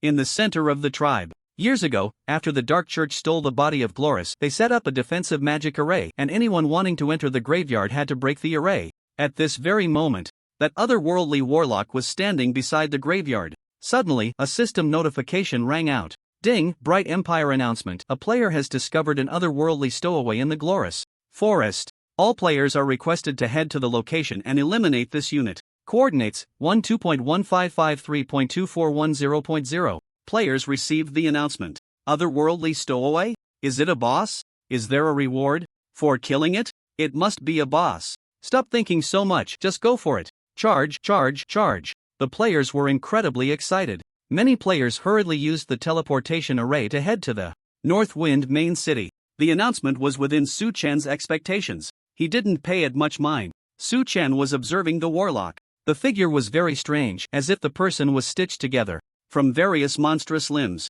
Moreover, the warlock's condition was not good. His body was cleaved in two by a sharp weapon. The organs on the right side were completely gone. The hand and leg on the left side were grotesque, resembling the limbs of some dark creature. The exposed skin on his face looked like that of a black lizard. This bizarre body was even more reminiscent of an ancient god from another realm than an Angolan snake man. Disgusting and eerie. A single glance sent chills down one's spine. Then Su-chan checked the warlock's panel. Frenzied Beast Warlock Buck Diamond Lord level, 25, severely injured, health, 10-200-000/10-200-000 attack, 31,500 skills, Galefoot greatly increases movement speed. Mana Devouring Claw absorbs a certain amount of mana upon hitting an enemy. Lizard Skin reduces damage taken and increases resistance. Crisis Insight, Dark Breath. Even in a severely injured state, the warlock's power was still terrifyingly high. Over 10 million health. Attack exceeding 30,000. It was hard to imagine how formidable this warlock was at his peak. In the past life, tens of thousands of players besieged Warlock Buck, only to be slaughtered by him, blood flowing like a river. If it weren't for the intervention of the Bright Church's Strong, this player team would have been completely wiped out. Of course, Su-chan now could definitely defeat him, because the warlock had one extremely fatal weakness. That was his short reach. Aside from Dark Breath, he had no other ranged attack capabilities. When fighting normal players, the warlock's high movement speed made his short reach irrelevant, as he could catch up to players. But Su-chan could fly high in the sky on a griffin. What could the warlock do against such an opponent? He could only take the hits. However, Su Chen did not act immediately. He was contemplating how to gain the most benefit from the warlock. He knew various information about the warlock, while the warlock knew nothing about him. There was an information gap between them. This was Su Chen's advantage. On the other side, Warlock Buck had already noticed Su Chen's figure. He also did not act, instead observing Su Chen's movements. When his gaze swept over the griffin, a glint of greed surged in his eyes. A creature with great potential can be integrated into my body. Immediately, the warlock took an attacking stance. Seeing this, Su Chen entered actor mode. His acting skills were fully unleashed. He calmly said, "Are you sure you want to make a move against me, Mr. Buck?" Hearing Su Chen call out his real name, the warlock's expression froze for a moment, then he said in a deep voice, "You know me?" Su Chen smiled slightly and said, "Sorry, I don't know you, but from the moment you stepped into this world, your identity, your thoughts, and all information appeared in my mind." As he spoke, Su Chen let the griffin slowly descend onto the tribal ruins, holding scales of the sacred dragon god in his hand. A multitude of demonic monsters surrounded him. Su Chen's expression was calm, completely unfazed by the group of monsters. "Know all information? Do you think you are omniscient?" the warlock said, narrowing his eyes. Being exposed by Su Chen made him feel a twinge of panic inside. However, the warlock maintained a facade of calmness. "Omniscient?" Su Chen's lips curled into a slight smile. "You can call me that." Due to the influence of the heart of reincarnation, everything he heard or saw in his past life was deeply etched in his mind, and as long as Su Chen wished, he could instantly recall the corresponding memories. At least in the Holy Dragon world, he could be considered half omniscient. On the other side, seeing Su Chen's confident and natural expression, the warlock couldn't discern the truth. He scrutinized Su Chen carefully. What was the result? He actually sensed a terrifying crisis emanating from Su Chen. Moreover, this crisis felt particularly unique to him. It was somewhat lethal, but not entirely so. Looking at the feedback from the skill crisis insight, the warlock was dumbfounded. What the hell does this mean? Could it be that this person is truly a powerful being who knows everything in the omniscient world? Such a bizarre feeling only made Su Chen appear even more mysterious. After hesitating for a moment, the warlock cautiously asked, "Who are you?" The bait was taken. Seeing the expression on the other person's face, Su Chen understood that the warlock believed at least 60% of what he said. So he decided to stoke the fire further. "You don't need to know who I am. You just need to know that from me, you can obtain all the information in this world." Su Chen wore a calm, yet confident smile. The warlock closely observed every subtle change in Su Chen's expression. "How can I trust you?" Su Chen replied nonchalantly, "You don't have to believe me." He stepped forward, and the warlock's gaze followed Su Chen to the side of the graveyard. Then, Su Chen turned to the warlock and said meaningfully, "But I must remind you, this world doesn't have much time left for you." "What do you mean?" Upon hearing this, the warlock's heart tightened. Su Chen used his words and actions to pull him into a rhythm he controlled. The warlock was completely unaware of his own change. At this moment, Su Chen looked at him with a sympathetic gaze and said, "You are an outsider. The will of the world will not welcome you. Right now, several epic powerhouses and hundreds of high-level professionals are heading to this forest under the influence of the world's will. In at most 3 hours, you will encounter the first wave of powerful hunters." That said, in reality, a group of low-level players was heading to the glorious forest. However, how could he exaggerate the reasons a bit to create a sense of urgency and intimidate the other party? The warlock was dumbfounded. He completely believed Su Chen's words. Before entering the Holy Dragon world, the warlock had already prepared himself mentally. However, he never expected that the will of the Holy Dragon world could be powerful enough to influence so many strong individuals to hunt him down, a foreign intruder. Su Chen remained silent, quietly waiting for the warlock to fill in the gaps in his own mind. After a while, the warlock couldn't help but ask, "Sir, do you really know everything about this world?" "All right." By asking this question, it indicated that the warlock's level of trust in Su Chen had risen to 90%. Of course, Su Chen nodded gently. "Good, then can you tell me what to do next?" The warlock stared intently at Su Chen. This was his test. He didn't specify anything concrete, he just wanted to see if Su Chen truly knew his thoughts. Su Chen's lips curled slightly. "You want the corpse of the legendary orc, Gloris? Unfortunately, you've come to the wrong place. Impossible." The warlock's voice suddenly rose several degrees. "The records say his corpse is buried here." Su Chen shook his head, not directly stating the reason. He smiled and said, "How about we make our first deal? I will tell you how to break the graveyard's formation, and then you will know the reason." "All right." The warlock decisively agreed. "What are the terms of the deal?" "You carry items from another world." Su Chen said calmly, "The reward for this first transaction doesn't need to be too precious." This was because Su Chen had established the persona of an omniscient being for himself. However, he was unaware of the precious items the sorcerer possessed. In his previous life, after the strong members of the Church of Light killed the sorcerer, players only saw those ordinary items, so it was best to let the sorcerer voluntarily offer something, otherwise, it would be easy to expose himself. After thinking for a moment, the sorcerer took out a few gems. Deep Night Gem Quality Gold Effect. When embedded in equipment, your dark damage increases by 1.6%. Durability 10 out of 10. Quantity 3. Su Chen calmly accepted the gems and then told the sorcerer the method to break the formation. In his previous life, while in the Elven Empire, Su Chen had encountered a defensive formation from the Dark Church, so he knew how to break it. Following Su Chen's guidance, the sorcerer found the formation's core and shattered it with a claw, instantly destroying the defensive formation. Success! The sorcerer's face was filled with ecstatic joy. Ding! The beast sorcerer bucks favorability towards you +10, current 50, familiar. My lord, thank you for your help, the sorcerer said, then eagerly dove into the graveyard. But what did he find? It was completely empty. Where's the body? The records clearly state it's here. The sorcerer's face was filled with disbelief. He had come to the holy dragon world at such a great cost. Wasn't it just for the body of glories? Damn it! Has all my effort been in vain? The sorcerer was filled with immense anger. Wait, he must know where the body is. The sorcerer suddenly recalled Su Chen's meaningful gaze.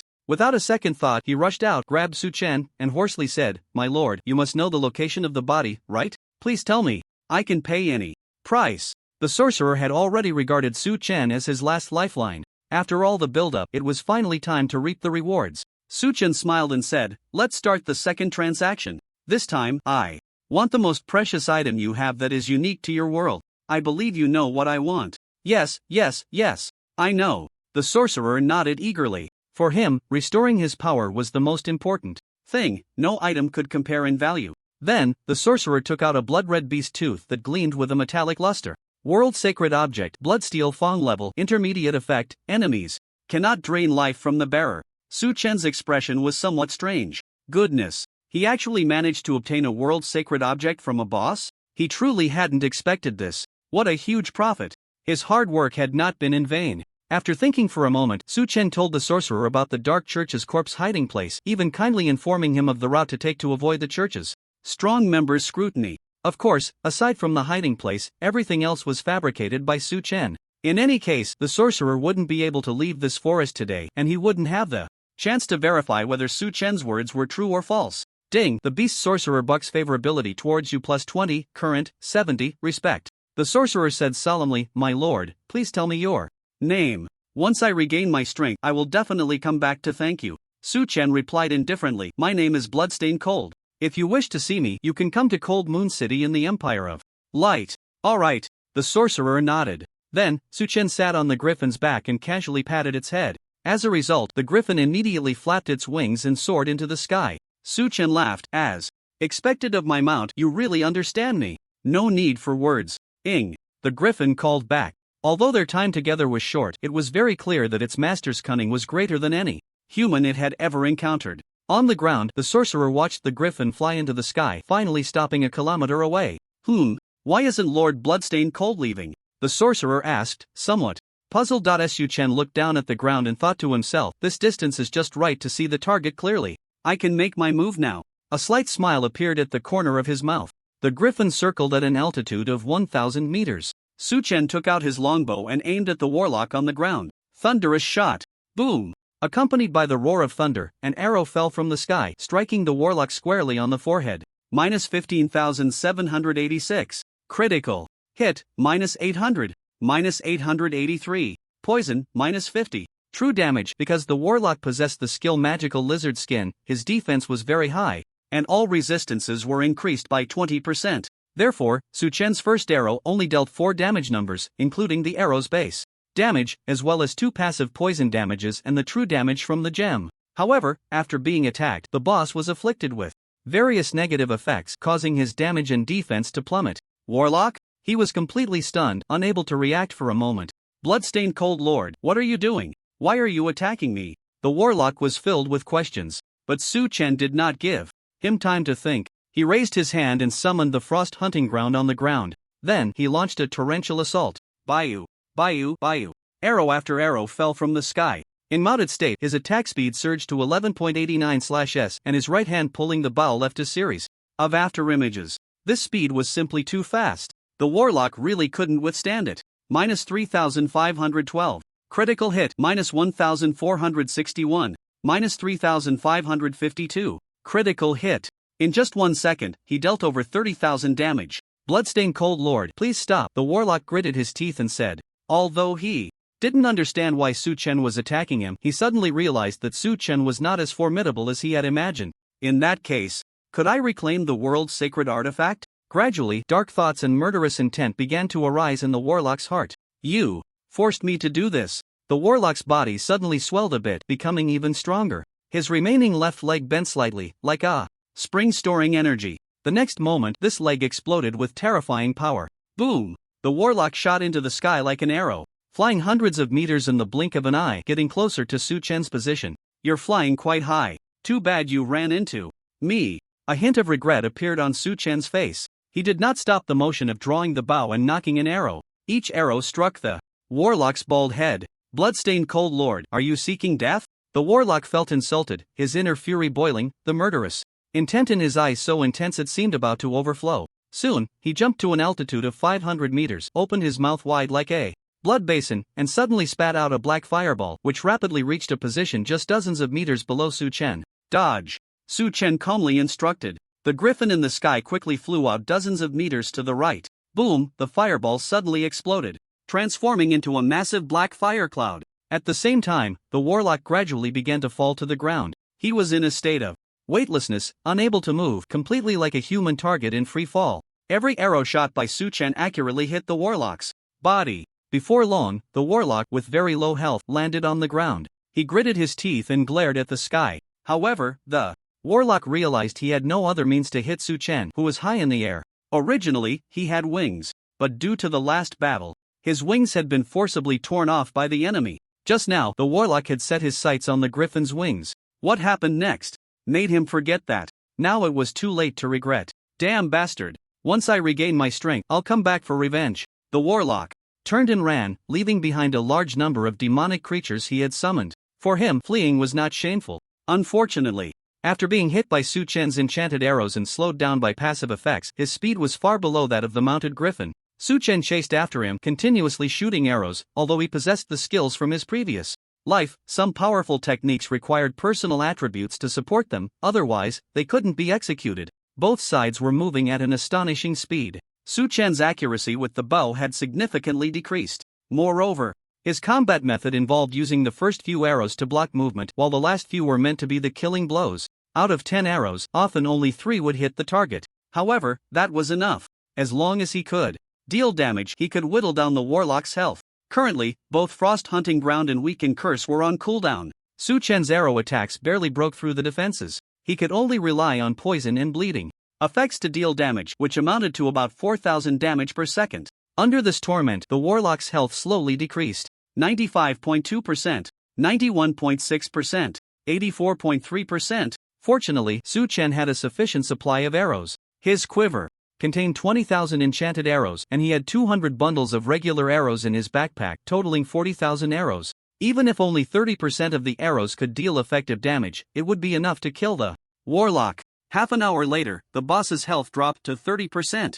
The warlock had escaped a considerable distance, but the despair in his heart grew stronger. Lord Bloodstained Cold, please spare me. I am willing to give up everything. Along the way, the warlock begged for mercy frantically. Su Chen, however, wore a cold expression. He would not believe the other's words. In his previous life, when the warlock was beaten by the strong of the Church of Light, he had also begged for mercy several times, only to be ambushed when they let their guard down. In the end, as he was dying, he even offered his soul to curse the strong of the Church of Light. This was also why Su Chen did not use his real name. In the world of Divine Domain, the ID is the player's only true name, and system contracts and curses are determined by the true name to establish their targets. Future players would betray each other, so purification skills were crucial. On the other side, the warlock's health finally dropped to 5%. He resorted to hidden means. The warlock summoned a beast's eye surrounded by blood energy. He glared at Su Chen with hatred and shouted, "Great blood beast god, I, Buck, am willing to offer my soul to curse Bloodstained Cold, true name, let him bleed to death."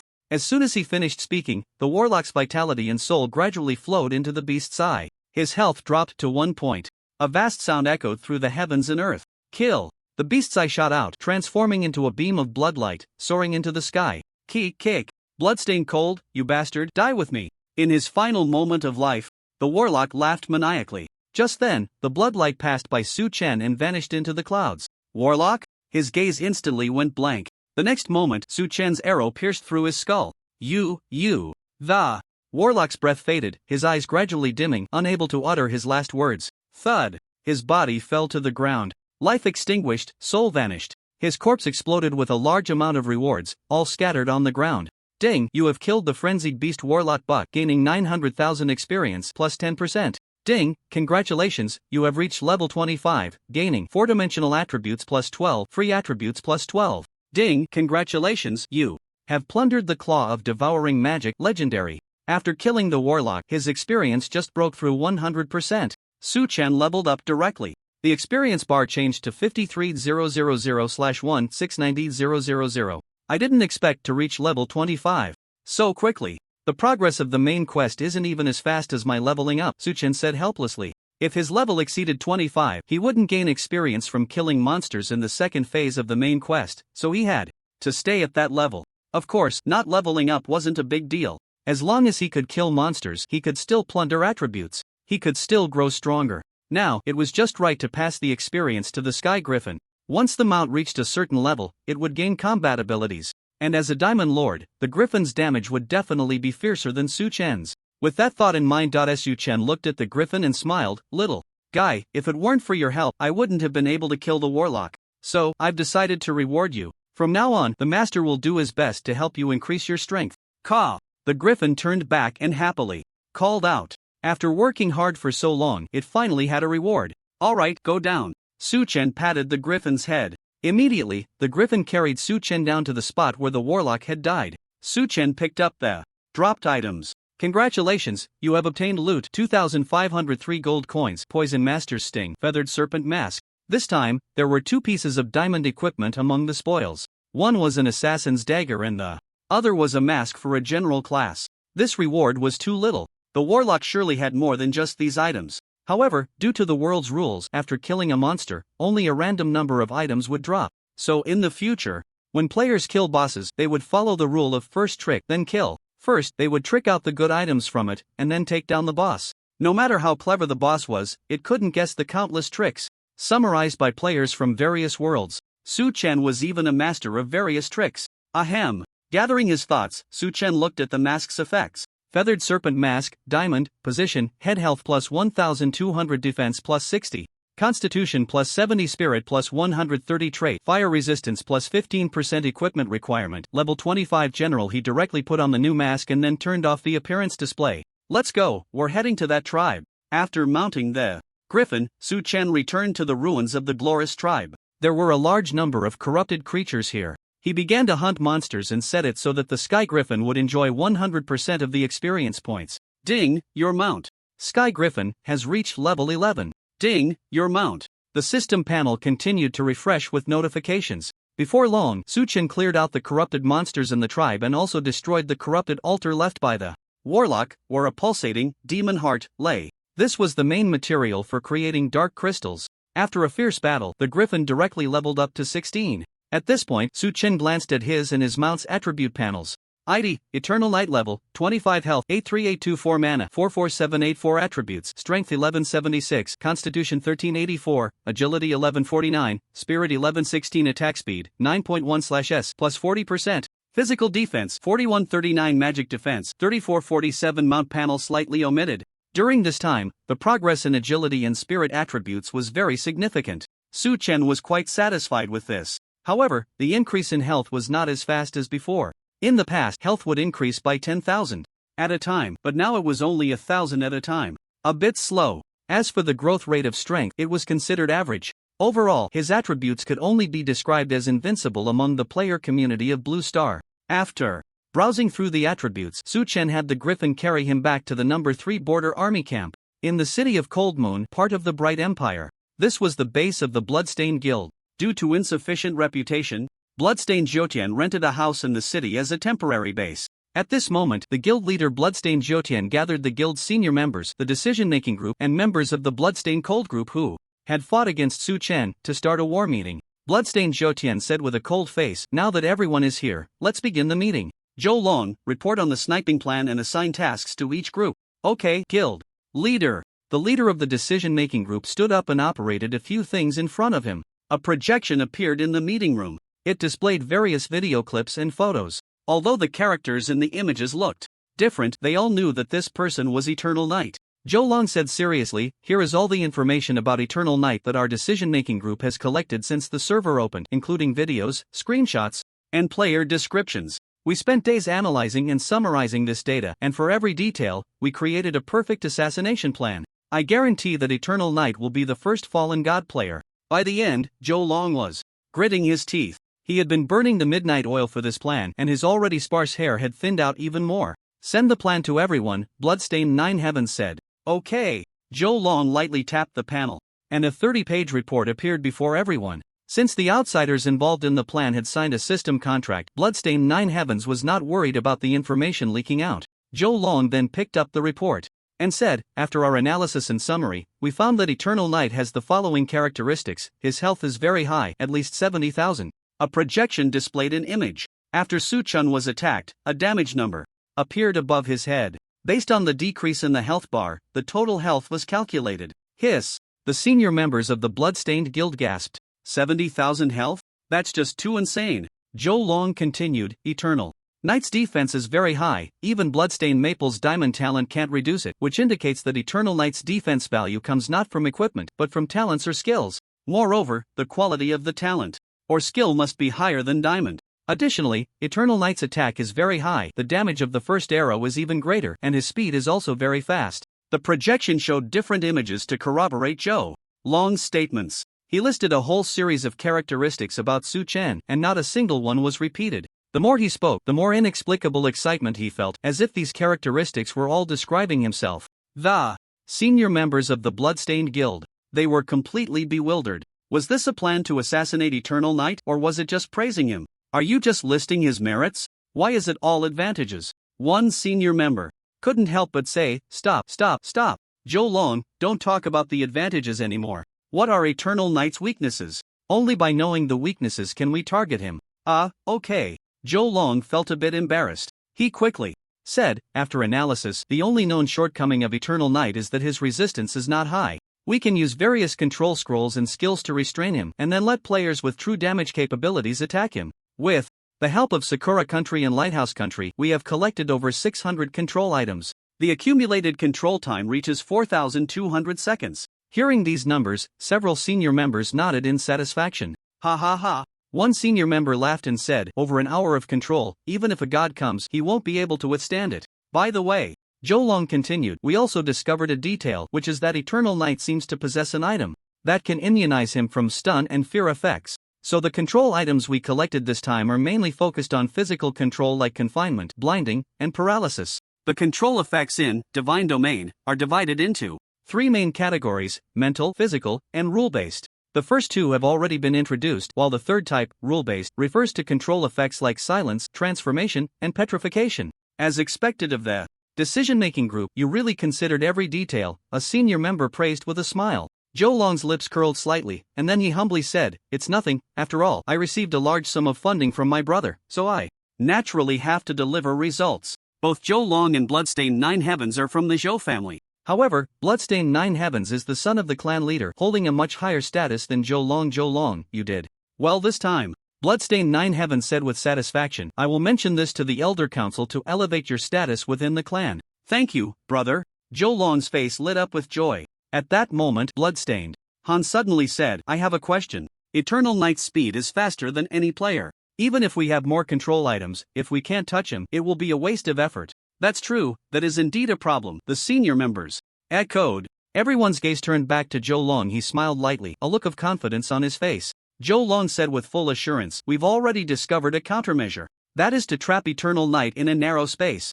Just in time, Exploration Team 7 has found a special secret realm where no one can leave before clearing it. If you die, not only will you respawn at the same spot, but you'll also suffer a death penalty. Seizing this opportunity, we can kill Eternal Knight back to level 1. However, entering the secret realm requires items, and the exploration team is currently doing hidden tasks to obtain more items. At that time, we can design a way to hand the items over. to Eternal Night. Upon hearing this, Bloodstained Cold continued to ask, Brother Long, how can you ensure that Eternal Night will actively enter the secret realm? Zhou Long smiled mysteriously. Don't worry. The rewards for clearing this secret realm are very generous. Eternal Night will definitely enter the secret realm. Our people just need to ambush at the entrance in advance. That's great. Bloodstained Cold and his team members showed excited expressions. This time, we must take revenge. Let Eternal Night be completely whoosh. Bloodstained Cold's voice abruptly stopped. A beam of blood light descended from the sky, stopping in front of Bloodstained Cold, transforming into a blood eye that merged with his body, turning him completely blood red. The system prompt sounded. Ding! You have been cursed by the Blood Beast God, losing 1% of your maximum health per second, lasting for 24 hours. -76. -76. -76. Bloodstained Cold? He looked completely bewildered. Everyone's gaze turned to Bloodstained Cold. Zhou Long asked in confusion, What happened to you? Why is your health bar decreasing continuously? Damn! Bloodstained Cold cursed angrily, I don't know what the hell that idiot Blood Beast God is doing, suddenly cursing me. As soon as he finished speaking, ding! The Blood Beast God sensed your insult, intensifying the curse effect, losing 2% of your maximum health per second, lasting for 48 hours. Damn! Bloodstained Cold quickly covered his mouth. Everyone looked at each other, wondering what was happening. They were just as confused. Zhou Long hurriedly called over a player with diamond-level purification talent. However, they were unable to purify the curse of the Beast God. Zhou Long said helplessly, I estimate that after death the curse effect will disappear, and losing one level isn't a big deal. Alright. Bloodstained Cold replied with a bitter face. After a while, he died in front of everyone and then respawned at the revival point. His level dropped from 21 to 20. However, Bloodstained Cold was horrified to discover that his health was decreasing again. No way? This curse really lasts for 48 hours, then I'll drop to level 1? Thinking of this, Bloodstained Cold almost fainted from fear. Dropping back to level 1 would mean he was truly finished. What to do? What to do? Bloodstained Cold was so anxious he was about to cry. Right.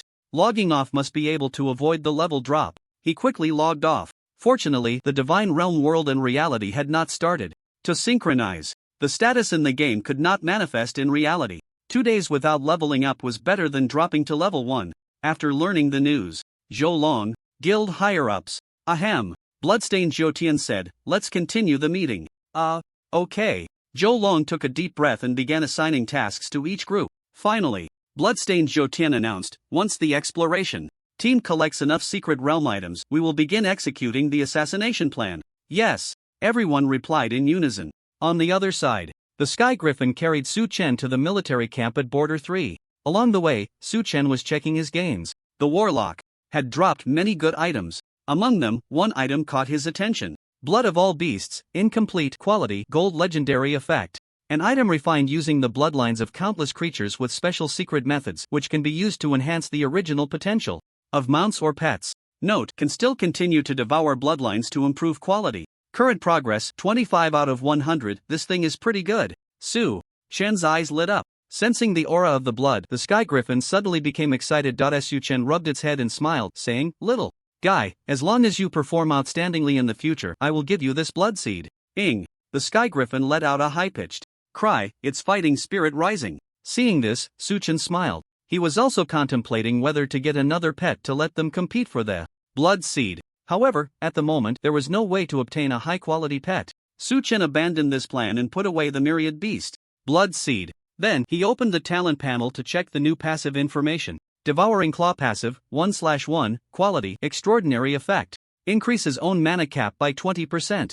After each arrow hits an enemy, absorb Spirit X 10% points of mana. Goodness! The effect is really insane. Su Chen's spirit value was 1,116 points. This meant that with each arrow, he could absorb 111 points of mana from the enemy. Normal boss mana pools were quite terrifying. It was difficult for Su Chen to drain a boss's mana in a short time. But, currently, players only had a few thousand points of mana. Su Chen could drain their mana in just a few seconds. This passive was a natural counter to magic classes. A pretty good passive, Su Chen nodded in satisfaction. He had taken a big step forward on the path of annoying others. At this moment, Su Chen's mana increased to 52,248 points. After counting his gains, Su Chen had already arrived near the camp. At this time, 6 people were hiding in the dark. Corners of the forest, clearly the assassins sent by the Shadow Church to kill Su Chen, consisting of 5 bronze assassins and 1 silver assassin. They had been waiting here for quite some time. Looking at the griffin's figure, a cruel glint flashed in the eyes of the bronze assassins. Eternal Night has returned. Get ready to act. A mere beginner archer is actually worth 30 million gold coins. This bounty is just too easy to earn. I think we don't even need the poison witch to intervene this time. The 5 of us bronze assassins are enough to deal with him. Once the archer is close, he can only let us trample him. He. The assassins licked their daggers, their eyes filled with greed. Under another large tree stood a middle-aged man with an elegant demeanor, resembling a noble. He was the silver assassin, the poison witch, a super ruthless character from the Shadow Church. To enhance his power, he had used secret methods to turn himself into a poison man. His entire body was covered in terrifying toxins, and even his breath carried wisps of poisonous gas that could kill an ordinary person on contact. Even his assassin companions dared not approach him within 10 meters. You all can act now, the poison witch said calmly. Yes. The bronze assassins entered stealth mode. The griffin just happened to land with Su Chen on the ground. Ha! Su Chen keenly sensed a strong killing intent. Someone was trying to kill me from behind. He quickly turned around. Oh, you actually managed to detect us, little archer. You are indeed extraordinary. Too bad your reaction speed is too slow. The bronze assassin revealed himself, a chilling smile on his lips. Shadow. Bind. The shadows beneath the 5 assassins instantly elongated, resembling a venomous snake binding Su Chen's body. Although purification could remove the binding control, Su Chen sensed a more dangerous killing intent lurking in the shadows, so he chose not to resist for the time being. His gaze swept over the 5. Shadow Church Assassin Bronze Elite Level 30 health, 200k per 200k attack, 3800. They were actually assassins from the Shadow Church. It seemed someone had put a bounty on him. Moreover, if he remembered correctly, a level 30 Bronze Elite belonged to the beginner bronze assassins in the Shadow Church. Therefore, the other hidden killing intent should come from the silver assassin, whose strength was that of a level 30 silver leader. Su Chen became a bit more vigilant. Die for me. The 5 assassins' faces twisted with malice. They activated their skills and rushed to Su Chen's side, and in the next moment the daggers glinted coldly. Kidney strike, throat, slit, frostbite stab. Each strike hit the immobilized Su Chen. Minus 3,325, 2985, 3022. Total damage exceeded 15,000. Among them, the magic shield absorbed 10,000 damage, so Su Chen's health only decreased by about 5,000 points. In contrast, the killer also suffered 1220 points of reflected damage. He didn't die? A huge question mark appeared in the killer's mind. What kind of international joke is this? As a dignified bronze killer, and with the combined strength of 5 people, he couldn't even take down a level 25 archer in an instant. At this moment, players near the camp entrance noticed the situation. Boss Eternal Night is fighting a group of level 30 killers. Damn, the killer's damage is so high, yet the boss's health bar only decreased by about 5%? Does that mean Eternal Night's health exceeds 300,000? Goodness, that health is simply more terrifying than cheating. Hiss. The players collectively gasped. They didn't notice Su Chen's shield, mistakenly believing that the health bar decreased due to the 15,000 damage. On the other side, after a moment of hesitation, the bronze killer felt a deadly crisis. Just as they were about to run, Su Chen's skill, Flame Arrow Rain, had already descended. Boom! The fire arrows pierced through their bodies, exploding on the ground. Minus 24,808. Critical hit, minus 24,808. Critical hit with various passive effects. This move dealt over 30,000 points of damage, taking away nearly 16% of the killer's health. Damn it, the church's intelligence is wrong. Eternal Night is definitely not a beginner archer. The killers couldn't see the specific damage values. However, they could feel that Su Chen's attack strength was comparable to that of a silver killer. Shadow clone. Su Chen waved his hand to summon a clone and began shooting at the killers. After being hit with a bunch of slow effects, the killer's speed became extremely slow. They couldn't escape, even if they wanted to. Su Chen attacked while remaining vigilant against the silver killers lurking in the shadows. As a result, until all the bronze killers were dead, there was no movement. Ding, you killed a Shadow Church killer, gaining 17,978 experience plus 10%, Shadow Church. Reputation minus 100 points. Ding, congratulations, you have plundered 5 points of agility. Su Chen plundered 25 points of agility. Then, he looked towards the direction of the woods and said softly, your companions are all dead, aren't you going to make a move? Clap, clap, clap. A series of sounds entered his ears. The poison witch walked over, clapping in appreciation. Young man, your strength is quite impressive. Just thinking about killing a genius like you makes my heart race with excitement. Ha! Su-chen sneered a few times and said, it seems. Your shadow church killers are quite brave. They all like to play face-to-face assassination. This was indeed similar to his own style. Of course. The poison witch slowly took off his gloves, revealing a pair of green, slimy palms. He smiled and said, rather than ambushing my target in the dark, I prefer to watch the prey show expressions of despair and pain under my attacks. The bronze and silver killers of the Shadow Church were basically external personnel, similar to bounty hunters. They were not professional assassins. Only the gold killers who had undergone the shadow trial were professionals. Then you really are a pervert, Su-chen said coldly. Thank you for your compliment. The poison witch elegantly bowed, then raised his head and said, come on, let's start the battle. Boom. Before the poison witch could finish his sentence, a thunder arrow suddenly descended, piercing through his face directly. His right eye was blown out. Minus 16,439. Weakness, minus 400. Darkness.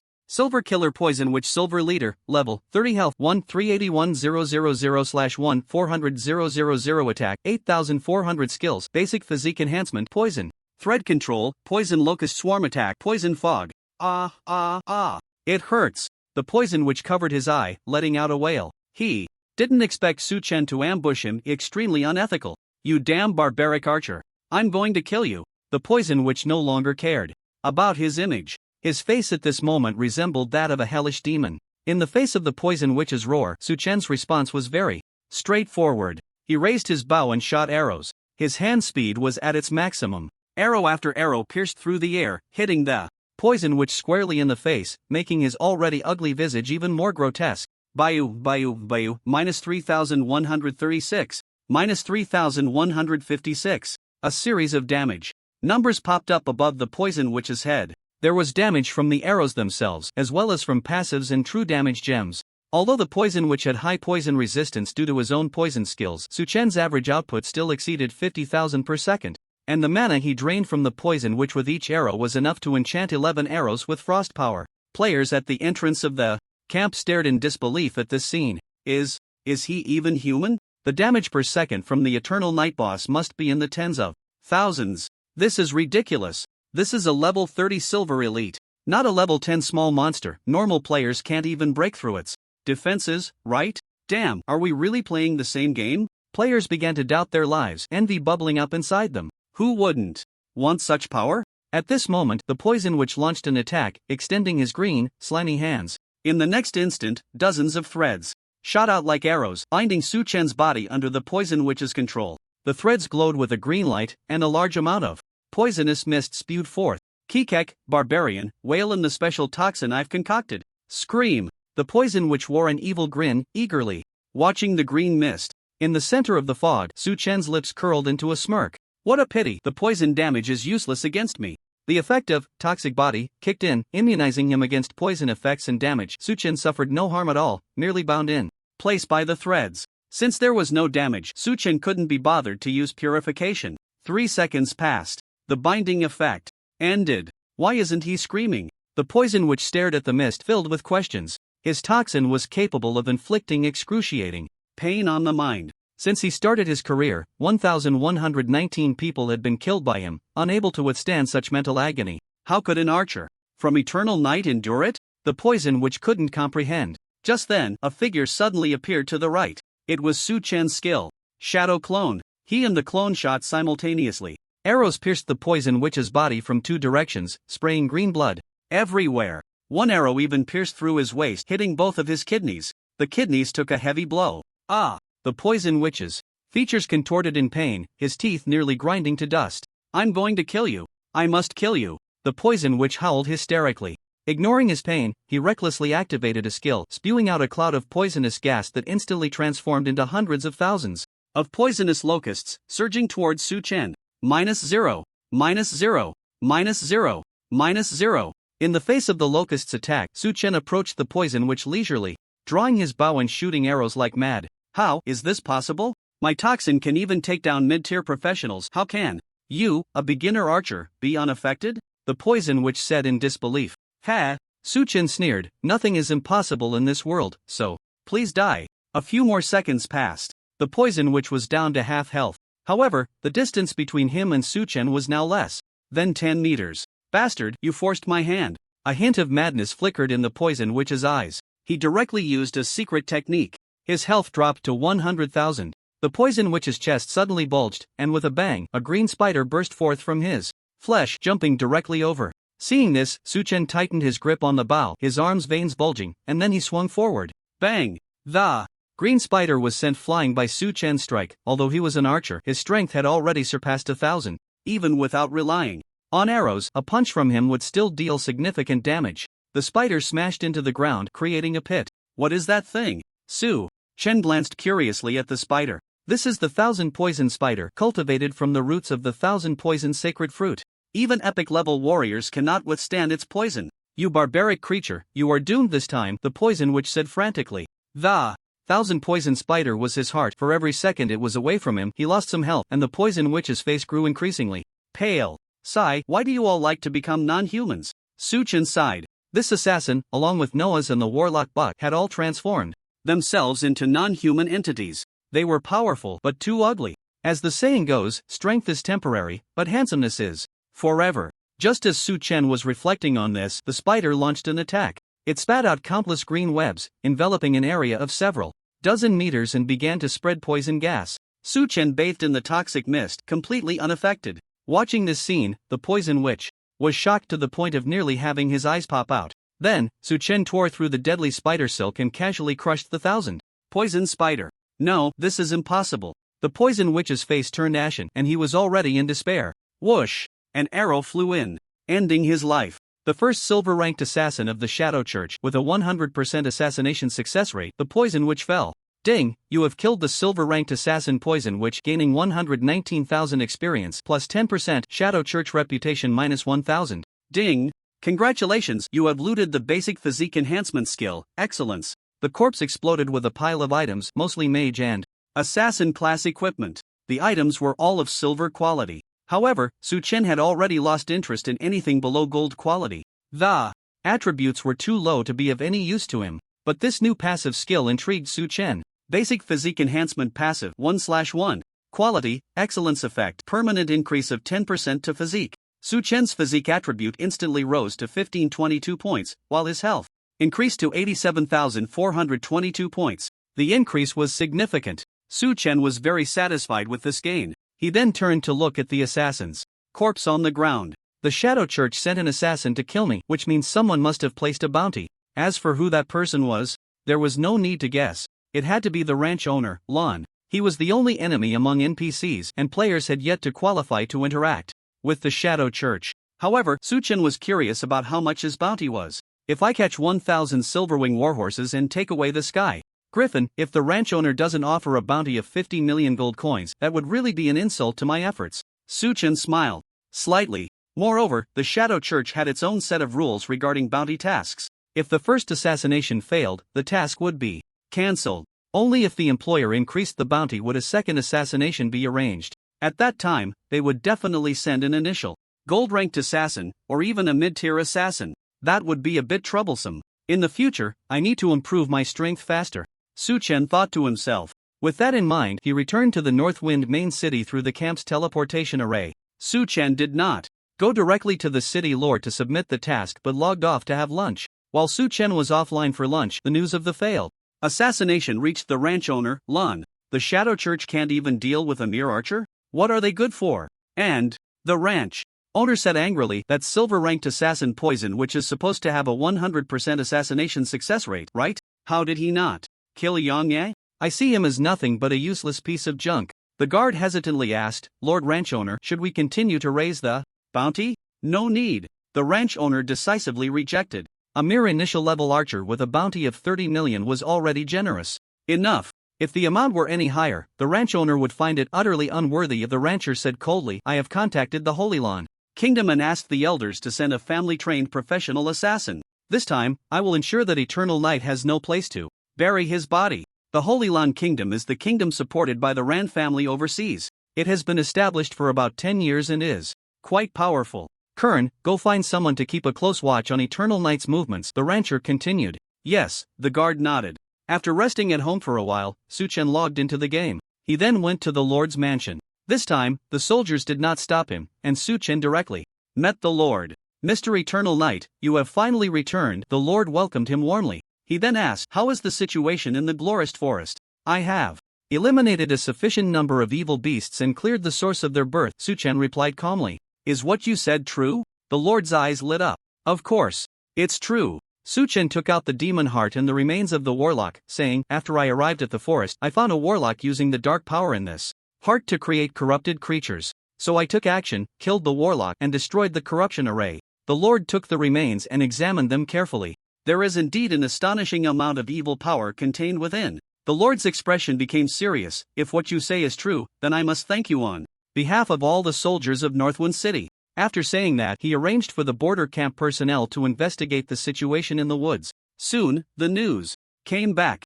The situation in the woods was indeed as Su Chen had said. The Lord spoke solemnly, "Mr. Eternal Knight, thank goodness you discovered the mastermind behind this, otherwise we would have suffered tremendous losses. To thank you for your contribution, I will let you choose 2 decent treasures." The system prompt sounded. Ding! Lord Kelf's favorability towards you +20, current, 80 points. Congratulations, you have completed the main quest, Protect the Herbs. Rewards: 500,000 experience, 1,000 gold, Bright Empire reputation +2,000, 2 treasures, choose freely. The rewards were so generous, which was also within Su Chen's expectations. With the strength of the Warlock buck, players would hardly be a match. The normal process should be that players and the Warlock fight until the strong from the Church of Light come to support. That would not be a boss meant for players to kill. And what happened? Su Chen, taking advantage of the aerial superiority of the Sky Griffin, managed to grind down the boss with relatively low damage. The Lord directly handed him a list of treasures. Ding! You have opened the Lord's hidden shop. Dragon's Favor Backpack Epic Effect, expands player backpack space to 6,400 slots, rare drop rate +5%, damage taken from behind reduced by 25%. Price, 25 million gold. Beginner's Artisan Stone Diamond Effect can be used on equipment below diamond quality to evolve its quality by 1 tier. Price, 4.3 million gold. The Lord truly had a lot of good items. There were 8 epic treasures alone and hundreds of diamond treasures. Su Chen selected 2 items suitable for himself. The most important one was the backpack.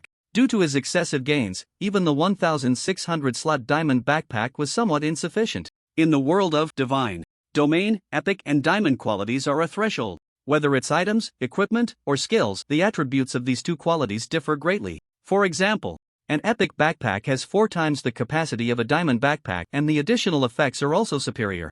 As for the beginner's artisan stone, Su Chen planned to use it on the quiver. As the enemy's strength increased, 20,000 enchanted arrows were becoming insufficient. It was necessary to strengthen it. Ding! Your equipment, Frost Quiver, has accepted the refinement of the artisan stone and its quality has evolved to diamond level. Frost Quiver, Diamond, Type.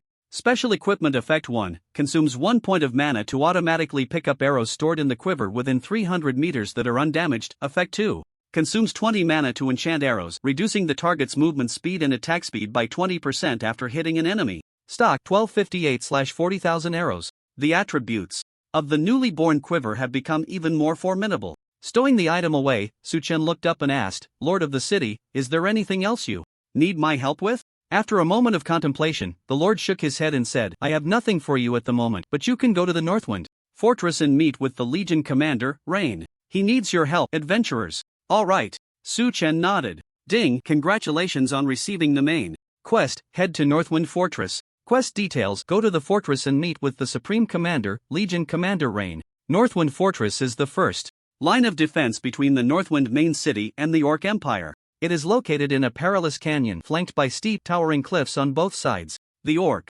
army must breach Northwind Fortress through the northern entrance to enter the realm of the Light Empire. After receiving the quest, Su Chen left the Lord's mansion. He went to the shop for supplies, purchasing 800 bundles of arrows, with 400 bundles stored in the Frost Quiver. Going to the fortress now won't yield any quests. I should first visit the Knowledge Church to identify the true effect of that mysterious orb, Su Chen thought to himself. He was very curious about the origin of this priceless orb. At that moment, a plan for his next actions formed in his mind. The Light Empire has 4 knowledge churches, one of which is located in the western district of Northwind Main City. Before long, Su Chen met with Bishop Yal of the Knowledge Church. He was a kind-faced, blue-robed elder whose eyes were filled with wisdom. Glancing at the mysterious orb, a glimmer of light flashed in his eyes. Bishop Yal squinted and asked, "Mr. Eternal Night, what brings you to me? After taking out the mysterious orb, Suchen said, Bishop, I would like to know the information about this orb and hope you can help me lift the restrictions on it. What an interesting treasure, Bishop Yal remarked as he examined the orb, unable to suppress a sigh of admiration. Then, he looked at Su Chen and said calmly, the power contained within is too astonishing. With my abilities, I cannot discern its origin. However, I can lift the surface layer of the restrictions. Are you sure you want me to proceed? Absolutely. Su Chen decisively nodded. I will offer 5 million gold coins for your assistance. The Knowledge Church values knowledge as wealth. To obtain certain information or request help from them, one must spend money. Su Chen stated a price directly, feeling no pain in parting with it. After all, he had the opportunity to earn it back from this bishop. Deal. Bishop Yal's eyes widened for the first time, a smile spreading across his old face. Su Chen waved his hand, and a small mountain of gold coins piled up on the ground, totaling 5 million coins. The golden glow illuminated Bishop Yal's face, transforming his eyes into shapes of money. That's a lot of money. Bishop Yal was as happy as a 100-year-old youth. A smile also appeared on Su Chen's face. As the saying goes, the wool comes from the sheep. The money must return to where it came from, perhaps even tenfold. At that moment, Bishop Yal couldn't help but shiver slightly. However, he paid no mind to it. In the bishop's eyes, there was only the mountain of gold on the ground. After collecting the coins, his expression returned to that of a serene, transcendent figure. This ability to change expressions was truly remarkable. Ahem. Bishop Yal cleared his throat a few times and said, I will now help you lift one layer of the restrictions. He held the mysterious orb, blue energy swirling around it.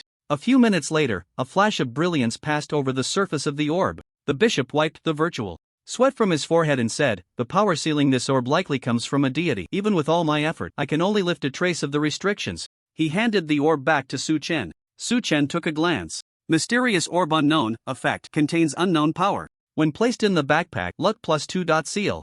99% is equivalent to spending 5 million gold coins to add 1 point of luck. It's quite worth it. After all, items that increase luck in Divine Realm are extremely rare. In the early stages of the game, they are even more scarce. So far, Su Chen has only one lucky item. Putting away the orb, he looked up and asked, Bishop, is there any other way to lift all the seals? Of course there is, Bishop Yal said kindly. If my god intervenes, the seals can naturally be lifted.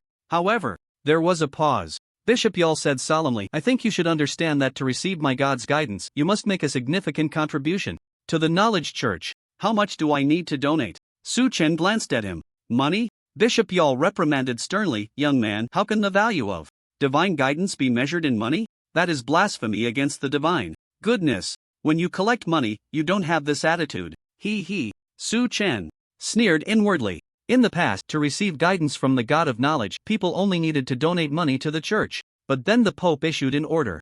All donations would go to the central church. The bishops of the branch churches immediately changed their approach, asking people to do work for them to gain benefits instead of donating money directly. Su Chen continued, so what do you need me to do? Bishop Yal quickly waved his hand and said seriously, this is not about helping me, this is about contributing to the church. All right, contributing to the church, Su Chen said nonchalantly. Hearing this, the bishop nodded in satisfaction and said, tomorrow at noon is the celebration day of our church, and we will need various magical materials to set up the magic array. Right now, we are missing a core material, the moonlight feather, and I hope you can find it for the church. This is an epic quality material. The Central Church has a considerable stock, but he would need to spend money to buy it from the Central Church. As a miser, Bishop Yal would never be willing to part with his money. All right. Su Chen nodded, I'll take care of this. The system prompt then sounded. Ding, congratulations on receiving the quest, gather materials. Quest content, find a moonlight feather and deliver it to Bishop Yal.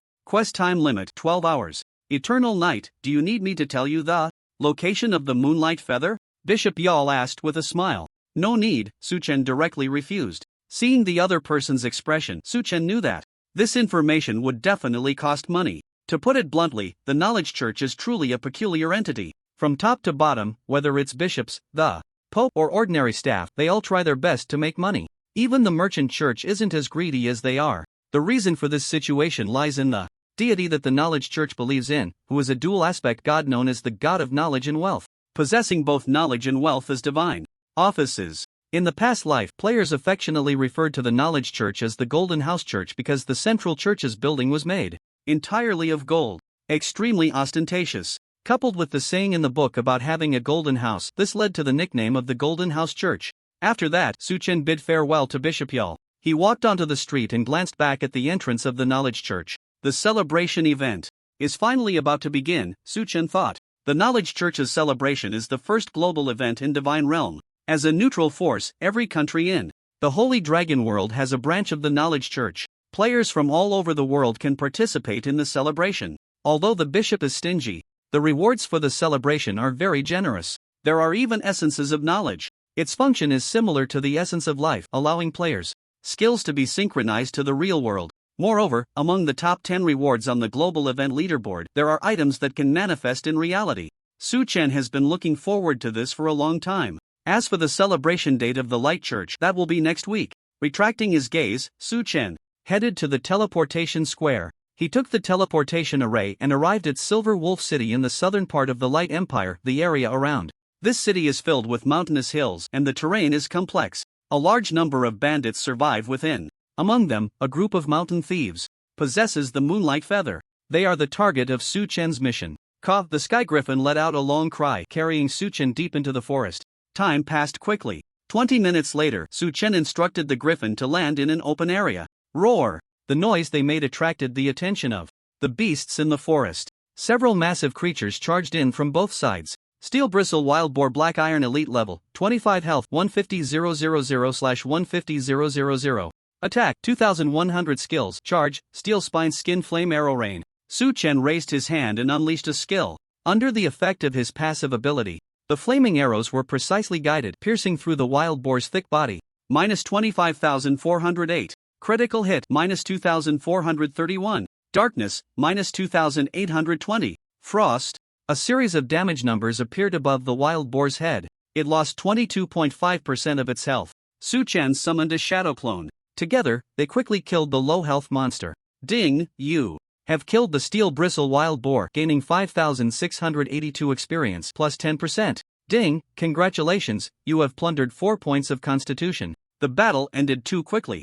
To be honest, this group of wild boars was the weakest type of monster Su-chen had encountered since leaving the novice village. As Su-chen killed monsters, he advanced towards the mountain thieves' lair. He shared the experience points with the Sky Griffin. Ding, congratulations, you have plundered 4 points of strength. Ding, congratulations, you have plundered the Steel Spine Skin skill, rare. The system panel kept refreshing with notifications. The mount also leveled up to 17. Feeling the change in strength, the Sky Griffin was overjoyed. Life was finally getting better. During his free time, Su-chen took a look at his new passive. Steel Spine Skin passive, 1 out of 100, quality, rare effect. After being attacked, block 20 points of damage, and if it is a melee attack, rebound 30 points of physical damage to the attacker. It turned out to be a rare quality passive with 100 layers. This is truly rare. The rare passives Su-chen had previously plundered had a maximum of only 50 layers. After reading the information on Steel Spine Skin, Su-chen's interest in the wild boars increased significantly. After spending half an hour, he searched the surrounding area. Every Steel Bristle Wild Boar that appeared in his sight met its demise, all turning into Su-chen's attributes or passives. Before long, the plundered gains reached their limit. A total of 40 points of constitution, 32 points of strength, and 100 layers of passive. A fully leveled Steel Spine Skin could block 2,000 points of any damage. The rebound physical damage increased to 3,000 points. If any careless assassin tried to ambush Su-chen, they would be in for a bad time, as they would be killed by the passive directly. Su-chen might not even lose health. If I could get a few hundred more rebound passives, that would be quite overpowered, Su-chen thought to himself. There are quite a few monsters with rebound abilities in Divine Domain. He then picked up the loot. Alright, next, let's go find that group of mountain thieves. A slight smile appeared on Su-chen's lips. He sat on the griffin's back and flew into the sky. Soon, Su-chen discovered a camp. This was the base of the Vic Mountain Thieves. They were the largest and strongest bandit force within hundreds of miles. The griffin was so large that it naturally couldn't escape the eyes of the patrolling bandits. Enemies! Quick! Sound the alarm! Someone is attacking the camp riding a griffin, the bandits shouted. Immediately, a large group of people armed with weapons rushed out of the houses, warily looking up at Su-chen in the sky. Su-chen did not attack directly. Although killing the bandits was for the good of the people, he had to be reasonable. It wouldn't be too late to act once reason failed. Of course, the main reason was that the Moonlight Feather was kept in a spatial item by the Bandit King, and according to the world rules, killing the opponent wouldn't necessarily drop this item. so Su Chen needed to find a way to make the bandits bring it out. With that thought in mind, Su Chen let the griffin slowly descend to the ground. He glanced at the crowd and smiled, saying, "Friends among the mountain bandits, don't panic. I'm not here to fight, but to discuss a deal with your boss." Seeing Su Chen's sincere smile, the bandits lowered their guard a bit and asked, "What deal?" "A deal worth tens of millions of gold coins," Su Chen said, meaningfully, emphasizing the numbers. Upon hearing this, the bandits' breathing quickened. "Alright, wait here, we'll go get the boss right away." One of them turned and ran off. Before long, a scar-faced burly man wielding a 2-meter-long sword appeared in Su Chen's line of sight. Bandit King Vic, Lord of Gold level, 25 health, 675W/675W attack, 21,000 skills, inspiring aura. Increases the attributes of all nearby allies. Earth Split Slash, strikes the ground, creating a shockwave that attacks enemies ahead. Charge, rushes at enemies, stunning them. Flame Slash, unleashes a blade of fire, dealing fire damage to enemies. The level 25 golden boss was indeed powerful. Generally, it would take thousands of normal players of the same level to defeat him. "So it's you, this delicate little brat, who wants to make a deal with me?" The Bandit King showed a hint of disdain on his face. The next moment, he suddenly swung his sword at Su Chen with tremendous force, yet Su Chen didn't move an inch, not even blinking. Boom! The blade sliced past Su Chen, creating a crack in the ground. "Ha, not bad, you've got guts." The Bandit King laughed heartily. "Now tell me, what big deal do you want to make with me?" Su Chen had already regarded the Bandit King as a target to eliminate. He calmly said, "I heard that Lord Vic has a moonlight feather in his possession, and I need that item." Moonlight feather? A flicker of confusion crossed the Bandit King's face. He had never been interested in such materials, so he hadn't paid much attention. The Bandit King looked at his space item. Soon, he discovered a feather glowing with a faint white halo. "So it's this thing," he realized. The Bandit King looked at Su Chen, wiped the blade, and grinned. "Little brother, I never bully the weak, I prefer to be passive. So you can weigh your offer." After saying that, he shook his sword, exuding a threatening aura. Su Chen replied calmly, 20 million gold coins. Hiss! All the bandits gasped. Good heavens! This guy is so rich? They had no idea that this price was just a random figure Su Chen threw out. After all, he wouldn't actually pay. No matter how high the price, it didn't matter. "Looks like you've got money, huh?" the Bandit King said greedily.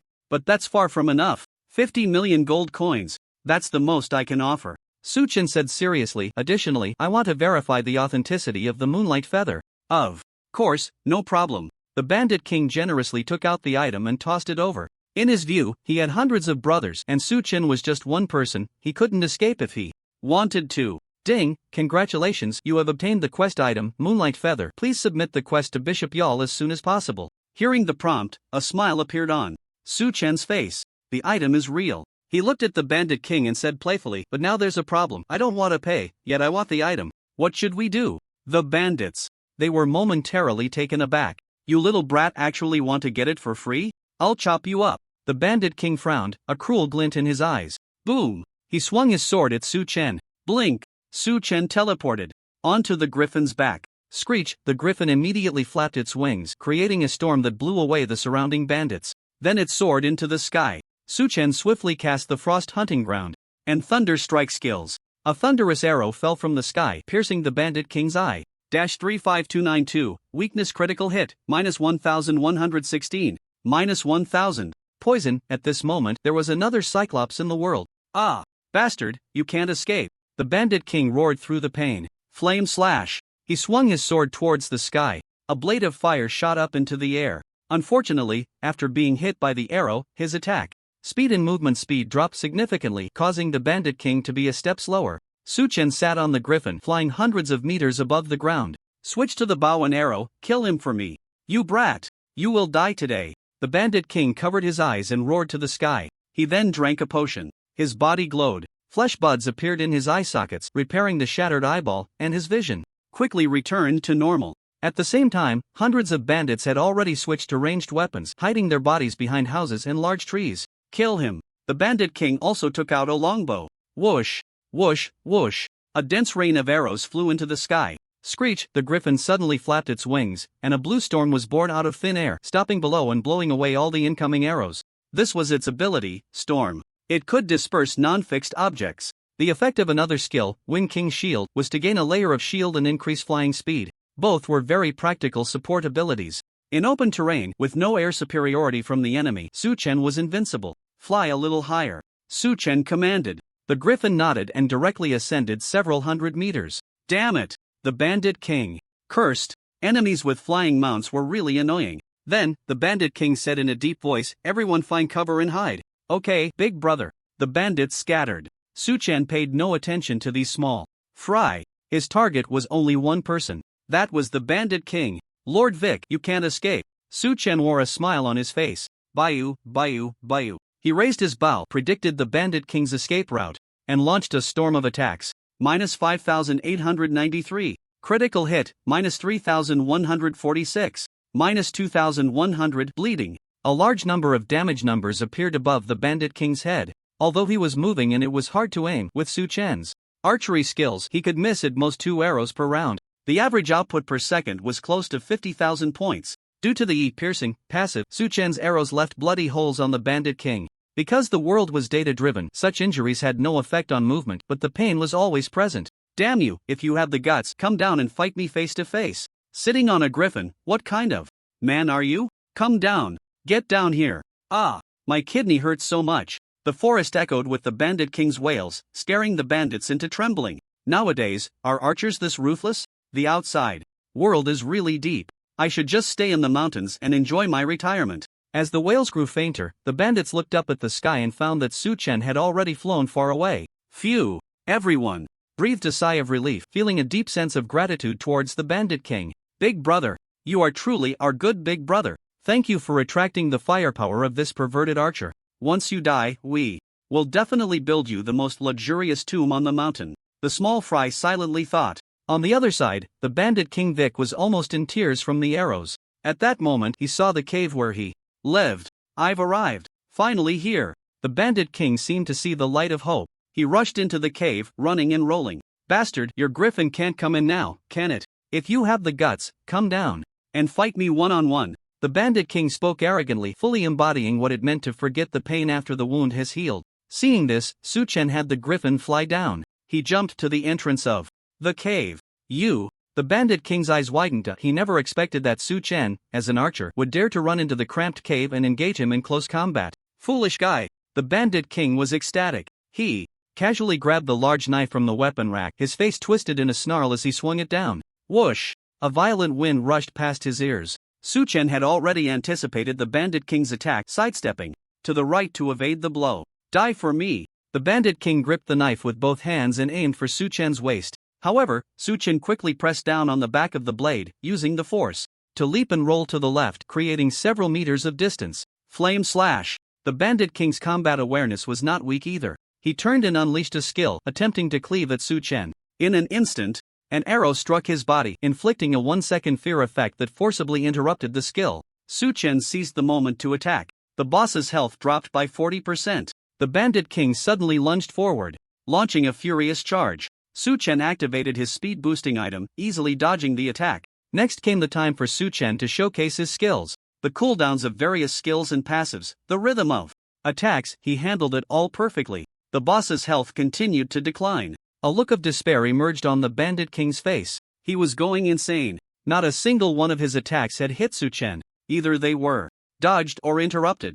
Even the Earth Split Slash, which had a body dominance effect, was evaded by Su Chen's blink. Now, he couldn't fight Su Chen in the cave, nor could he do so outside. What could he do? "Adventurer, please spare my life. I am willing to offer you all my treasures. I beg you, please stop hitting me. I surrender. Father, my lord, I beg you to stop." The Bandit King cried out, kneeling and banging his head on the ground. This behavior was quite filial. Unfortunately, Su Chen remained calm and continued to deal damage. The Bandit King still had 100,000 health left. That was too high. He needed to reduce it further. Soon, the Bandit King was down to a few thousand health, his body riddled with arrow wounds.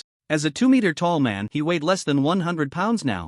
This indicated that his weight loss regimen was very successful. "Where are the treasures?" "Hand them over," Su Chen said indifferently. "I can give them, but I hope you can swear not to kill me." The Bandit King stammered. His gaze flickered, still harboring treachery. "Ha!" Su Chen sneered a few times. Then he agreed to the terms. After thinking for a moment, Su Chen continued, "I, Young Yi, swear to the rules that as long as Vic hands over all his treasures, I will not attack him." Ding, contract established. A radiant light was born out of thin air, merging into both of their bodies. Upon hearing the content of the oath, the Bandit King's eyes lit up. Yongyi could not attack him, but he hadn't sworn that he couldn't attack Yongyi. Didn't that mean Yongyi could only take the hits? Where are the items? Su Chen's attitude was cold. I'll get them right now. The Bandit King hurriedly complied with the terms of the contract, piling all his treasures on the ground into a small mountain, most of which were jewels, gold coins, and weapons and armor. The items only took up a small portion. As he placed the items down, he quietly moved closer to the weapon rack. Yongyi, all my treasures are here, the Bandit King said. Since the rules did not react, it meant the Bandit King's words were true. Su Chen nodded. He pretended to be preparing to examine the treasures. Seeing this, the Bandit King suddenly drew two long swords, laughing maniacally. Yongyi, you fell for it. Die for me. Whoosh! He thrust both swords, instantly piercing Su Chen's body. Minus 5,978. Minus 5,978. Minus 1,900. Minus 1,900. Damage numbers appeared above both their heads. Previously, the Bandit King had over 20,000 health. However, due to bleeding and poison effects, his health had dropped to just over 2,000. So he was directly killed by the two reflected damage hits. You tricked me. The Bandit King's face was filled with disbelief. Su Chen waved his hand, innocently saying, "That's not my problem. I didn't attack you. You attacked me first." Put. The Mountain Bandit King spat out a mouthful of blood, his eyes dimming, losing all vitality. Thud. The Mountain Bandit King's corpse crashed to the ground. Ding, you have killed the Mountain Bandit King Vic, gaining 450,000 experience plus 10%. Ding, congratulations, you have looted the Flame Slash skill, exquisite. Ding, your Mount Sky Griffin has reached level 19. Another exquisite quality passive skill acquired. Su Chen looked at the passive panel. Flame Slash passive, 1/5 quality, exquisite effect adds Spirit X 60% fire damage to your arrows. With his own 1116 points of spirit, this translates to approximately 669 points of damage per arrow. The current damage is quite low. However, once the passive reaches full level, it can provide Spirit X 300% fire damage, equivalent to each arrow carrying a Black Iron level skill. In the late game, one arrow from Su Chen would equal 10,000 skills. Just ask if you're afraid? The damage can only be described as heaven-defying. Moreover, Flame Slash is a common skill for warriors, making it easy to stack to 5 layers. After reviewing the passive, Su Chen's gaze shifted to the Mountain Bandit King's treasures. With a wave of his hand, he stored the items in his backpack. Congratulations, you have obtained loot, 1,360,000 gold, Shadow Leap skill book, Meat Ripper Great Axe, skill experience token, large, X5. Su Chen briefly scanned the loot. Although it was valuable, most of it was for warriors, knights, and mages. There were very few items for other classes and not a single item for priests. Then, Su Chen picked out the items he could use. Cloak of Glory, Diamond, Slot, Cloak Health plus 2000 Defense plus 100 Constitution plus 120 Agility plus 30 Traits, Health Recovery plus 12% Equipment Requirement, Level 25 Universal. He directly put on the cloak. His health surged, reaching 91,608 points, not far from the 100,000 mark. After participating in the Knowledge Church's celebration event, I should be able to reach the goal of 100,000 health points, Su Chen thought to himself. After changing his equipment, he looked at the only epic quality item among the loot. It was a universal stealth skill book for all classes. Shadow Leap was worth as much as a normal legendary skill book. Su Chen learned the skill without hesitation. With a clap of his hands, the skill book transformed into light and merged into his body. Ding, congratulations, you have learned the skill, Shadow Leap Epic. Shadow Leap, Epic, Level, LV1 Upgrade, 0/6400 Experience Effect 1 conceals oneself in the shadow world, ignoring physical terrain and attacks, leaving behind an invisible clone. Using it again allows you to return to the original location up to Spirit X 2 meters away. Effect 2, a single active attack will not reveal you. Consumes 100 mana per second. Cooldown 60 seconds. Calculated after skill ends. The effect description is quite brief. However, its power is self-evident. As an epic skill, only a priority reaching the epic level of stealth-breaking effects can influence Shadow Leap. The perception effect is the same. Su Chen then used 8 large skill experience tokens. Ding, you consumed 6080 experience to upgrade Shadow Leap to LV2. Ding, Su Chen spent 8 million experience to raise the skill to level 6. Shadow Leap Epic Level LV6 upgrade for 85,000/32,000,000 experience details. After becoming invisible, as long as the movement distance does not exceed 3,348 meters, Su Chen can return to the original location. Additionally, the first 3 active attacks will not cause him to exit the stealth state. This skill also makes it convenient for Su Chen to do certain things. He was very satisfied with this haul. Alright, it's time to return to Northwind City. Su Chen summoned the griffin. Caw! The sky griffin flapped its wings and soared into the sky. Half an hour later, Su Chen returned to Northwind City through the teleportation array of Silver Wolf City. Knowledge Church. Eternal Night? How did you come back? Upon seeing Su Chen's figure, Bishop Jarl was quite surprised. Then, Archbishop Jarl seemed to remember something, and he smiled as he said, "Are you trying to inquire about the moonlight feather from me?" No, Su Chen shook his head and said, "I already have it." With that, he took out the moonlight feather. What? Archbishop Jarl's voice suddenly rose several degrees. He exclaimed in shock, "It's only been a little over an hour. Where did you get the moonlight feather?" Su Chen raised an eyebrow and asked, "Does it matter?" Not really." Archbishop Jarl chuckled awkwardly and reached out to take the item. Ding! "Congratulations, you have completed the task. Collect materials. Reward, 100,000 experience, Knowledge Church reputation plus 1,000. Guidance of the God of Knowledge X1. TSK. As expected of a task from the Knowledge Church. Truly stingy. Fortunately, Su Chen was mentally prepared for this. At that moment, Archbishop Jarl kindly suggested, "Eternal Night, why don't you hand that gem over to me? By the way, this time it will be 20 million gold coins." All right. Su Chen calmly agreed. The total cost was 25 million gold coins. He mentally noted this number. Tomorrow, if he couldn't earn back this amount from Archbishop Jarl, he would write his name backward. At this moment, Su Chen had only a little over 18 million gold coins left. Therefore, he immediately contacted Moon Shadow Evening and had her transfer 50 million gold coins over. Archbishop Jarl led Su Chen into the hall. The statue of the God of Knowledge came into view. He held a book in one hand and dragged an open treasure chest with the other. Archbishop Jarl placed the mysterious gem on the book and deposited the gold coins into the chest. However, Su Chen clearly saw that the amount of gold coins Archbishop Jarl put into the treasure chest was a quarter less. Su Chen. He didn't say much but quietly waited for the result. The statue glowed. About half an hour later, "This is your item." Archbishop Jarl retrieved the gem after unsealing it. Su Chen took a glance. Divine Luck Gem, Evolvable. Quality, Mythical Effect, Luck plus 10. Effect, Divine Luck Blessing, when activated, within 5 seconds, Luck plus 5 points. Cooldown, 48 hours. Evolution Degree, 0%. Devouring items/equipment containing luck can increase. Progress, Hiss. Su Chen couldn't help but gasp. This item was truly terrifying. He had never seen a mythical item that could add 10 points of luck. Generally speaking, 7 to 9 points is the normal range. Moreover, once the active effect of the Divine Luck Gem is activated, he would gain 15 points of luck. This could no longer be described as strong, but rather as invincible. If it evolved into a high-quality item, then its effect, how monstrous would it be? It was simply unimaginable. In the world of Divine Domain, the application of luck is very broad. Capturing mounts, synthesizing skill books, etc. 10 points of luck can directly increase the success rate by 10%. If its critical hit rate, rare drop rate, etc., 10 points of luck would enhance the effect by 10%. Additionally, when making negative effect judgments, luck can also play a role in reducing the chance of players suffering from negative effects. However, players can enjoy a maximum of 100 points of additional luck. After browsing through the effects of the Divine Luck Gem, Su Chen stored it in his backpack. He then turned and left the Knowledge Church. Watching his retreating figure, Archbishop Jarl smiled and said, "Your Excellency Eternal Knight, you are welcome to come again next time." He simply loved such customers who paid so readily.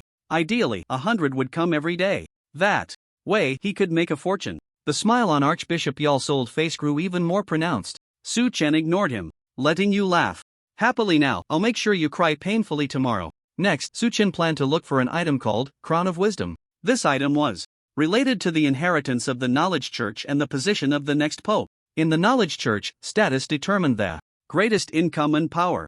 Therefore, every bishop was racking their brains to search for it. As a result, after several years of searching, they found nothing. Su Chen only needed to obtain the Crown of Wisdom. He guaranteed that Bishop Jarl would not get this item from him without paying dozens of times its worth. At that time, he could casually ask the bishop for a few 100 million gold coins. Not too much, right? A slight smile appeared at the corner of Su Chen's mouth.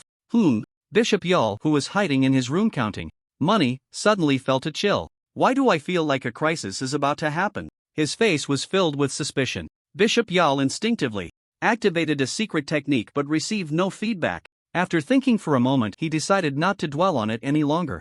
Current coordinates: Empire of Light, Wyman City. Su Chen arrived at Wyman City in the southwest of the Empire through the teleportation array. His destination was the misty wilderness, which bordered the Elven Empire, the Dark Empire, and the Empire of Light, the most mysterious area of the Holy Dragon world, a radius of thousands of kilometers shrouded in perpetual mist. The indigenous people dared not step into this place. In the mist, abilities such as exploration, perception, and foresight would lose their effectiveness. This was also the reason why the Knowledge Church had always been unable to find the crown of wisdom. However, for players, the misty wilderness held special significance, because this map contained a world passage connecting the Holy Dragon world to the Void.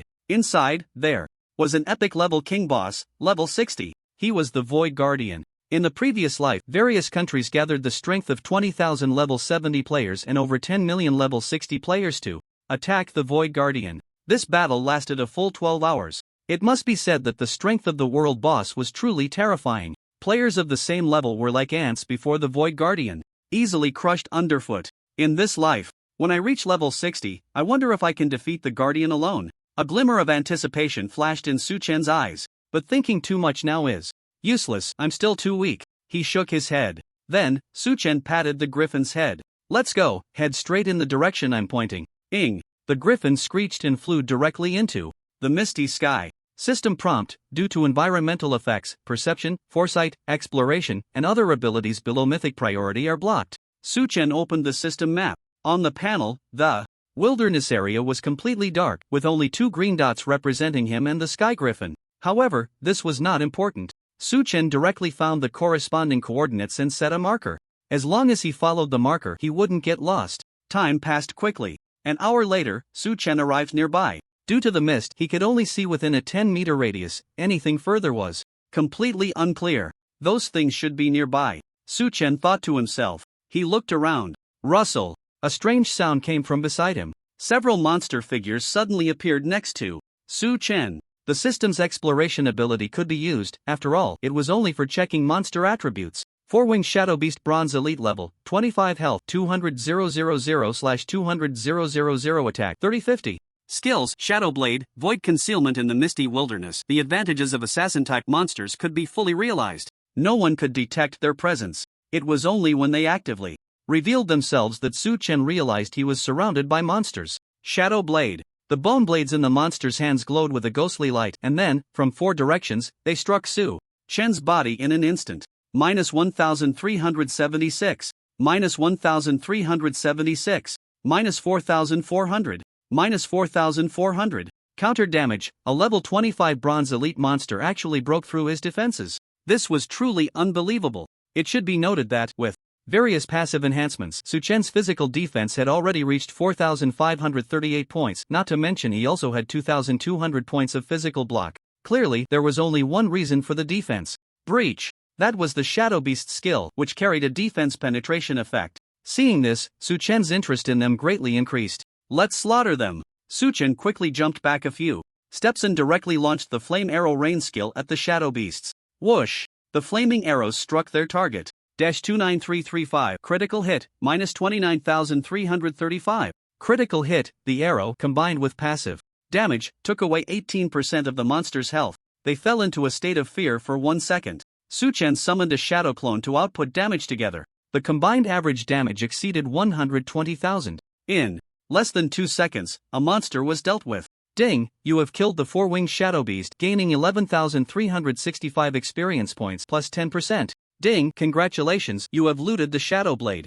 Skill, rare. The first monster yielded a skill. What a lucky day. Su Chen looked at the passive information. Shadow Blade passive, 1/50th quality, rare effect. After attacking an enemy, reduces their defense by 30 points for 10 seconds. Repeated attacks refresh the duration. At max level, it can reduce 1,500 points of defense. This passive is decent. After some thought, Su Chen decided to make some noise to attract hidden monsters. He casually summoned a griffin. Little guy, hurry up and call. Call loudly. Sky Griffin? It looked confused, unable to understand what its master was planning. But, seeing Su Chen's fierce gaze, it had no choice but to call out reluctantly. With the griffin as an enticing bait, the 4-Winged Shadow Beast swarm charged over. The effect was significant. All the monsters flew up to attack the griffin. Su Chen stood on the ground, sniping the shadow beasts one by one with arrows. Ding, congratulations, you have looted 5 points of agility. Ding, congratulations, you have looted the Shadow Blade skill, rare. After a long while, the loot gained from the monsters reached its limit, a total of 60 points of agility and 50 layers of passive. The Griffin flew to Su Chen's side, as if seeking credit, looking at him with eager eyes. Well done, I hope you keep it up. Su Chen praised. Griffin. It was stunned. Its little eyes seemed to say, Master, where's my reward? Oh, almost forgot. Su Chen allocated the experience gained to the Griffin. Ding, Sky Griffin has leveled up to level 20. Feeling the change within itself, the Griffin immediately cast aside its dissatisfaction with Su Chen. I've become stronger. How wonderful. The Griffin was very happy. Su Chen nodded in satisfaction. This mount was indeed a good catch. Not only could it be used for traveling, but it could also attract monsters and even step forward to take damage when necessary. A perfect tool, no, a truly multifunctional mount. Then, Su Chen recalled the Griffin back into the mount space. Shadow leap. He directly slipped into the shadow world. His vision transformed into a godlike perspective, able to overlook the entire area. He left behind a clone that only he could see. Su Chen began searching the nearby area. Before long, he discovered the target of this trip. In a sunken area of the ground lay several decaying corpses, vaguely resembling human shapes. Su Chen's gaze focused on one of the corpses. It wore a crown covered in dust on its head. Found it. Su Chen's eyes lit up. This corpse belonged to the former pope of the Church of Knowledge. Out of curiosity about the misty wilderness, he couldn't help but come personally. And what happened? He just happened to encounter a group of enemies from another world. A battle ensued, and they both perished. Thinking of this, he reached out to pick up the crown of wisdom, and the pope's corpse instantly turned to ashes. Su Chen. He had originally wanted to help the pope dig a grave to bury him. Now that was unnecessary. Immediately, Su Chen looked at the other corpses of the otherworlders. The ordinary equipment and items without powerful protection had long since weathered away. But in the dirt, there was an intact piece of parchment. Just as Su Chen was about to pick it up, a sudden change occurred. A blood-red light shot up into the sky. Roar! A furious roar came from the bloodlight.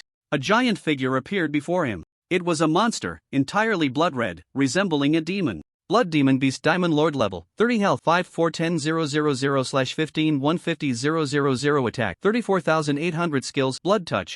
Absorbs a large amount of life from nearby enemies. Blood Prison forms a prison of blood to imprison enemies. A Blood Feather Execution. Summon Blood Feather to deal massive damage to nearby enemies. Advanced Life significantly increases life limit. Description: an alchemical creature made from secret arts and special materials, with a strong craving for vitality. Goodness, it's actually a level 30 diamond boss. However, the Blood Demon Beast is a blood-type boss, with very weak self-healing abilities. It must drain health from other units. For other players, this type of boss is extremely troublesome. Roar! Sensing the presence of a living being, the Blood Demon Beast became very excited. It launched an attack as soon as it saw him. A mass of blood energy spewed from its mouth, merging into the mist. Whoosh! Whoosh! Dozens of blood tentacles struck Su Chen's body like arrows, attempting to drain his health. Blood Steel Fong took effect. Gurgle gurgle, the Blood Demon Beast took several deep breaths. However, it found that its health seemed to show no change at all. Blood Demon Beast? What happened? Why can't I drain any blood? Is this human body made of steel? Not a drop of blood. Roar! The Blood Demon Beast immediately roared in frustration. The next moment, a thunder arrow pierced through its head. Minus 28,692. Critical hit. Minus 1,116. Poison, damage numbers popped up above the boss's head. Before the Blood Demon Beast could react, a series of arrows continuously struck it, causing its health to plummet. Damn! The Blood Demon Beast could actually speak human language, albeit with a stutter. It suddenly raised its hand to strike down. Boom! The attack missed. Little red guy, you're a bit slow. Su Chen had already predicted the Blood Demon Beast's movements, dodging to the right in advance, casually dropping a frost trap on the ground and then quickly increasing the distance between them. Frost hunting ground. As the skill activated, the boss was hit by a triple slow effect from the passive, enchanted arrows, and the skill, making its movements extremely sluggish. Kill, you! The Blood Demon Beast immediately turned to chase after him. Snap! An ice arrow shot up from the ground. Fortunately, the boss was not a natural life form and lacked that kind of function. Otherwise, this arrow would have costed lifelong happiness. Under Su Chen's mental enhancement, the damage from the frost trap reached 6,437 points. Compared to other skills, the trap damage was average, mainly serving as a control method. Su Chen retreated while dealing damage. Minus 5,413. Critical hit. Minus 2,686. The average damage per second reached 50,032 points. At the same time, at suitable intervals, he would place a frost trap on the ground. If the boss stepped on it, it would be frozen in place. Moreover, Suchen discovered that the blood demon beast could talk, but its intelligence was very low. So, he led the boss in circles within the hunting ground. The slow effect remained active. You will die. The blood demon beast was going crazy. It realized it couldn't even touch the hem of Suchen's clothes and was just getting beaten up. Its health was dropping rapidly. After 40 seconds, as the hunting ground entered cooldown, the normal attack damage dropped to 166 points and the boss's speed recovered significantly. Human, you're dead, the blood demon beast angrily uttered. A very fluent sentence. Oh really? I don't believe it. A smirk appeared on Suchen's lips. He waved his hand to summon the sky griffin. Go! The griffin swiftly flew Suchen high into the sky. Boss! It was dumbfounded.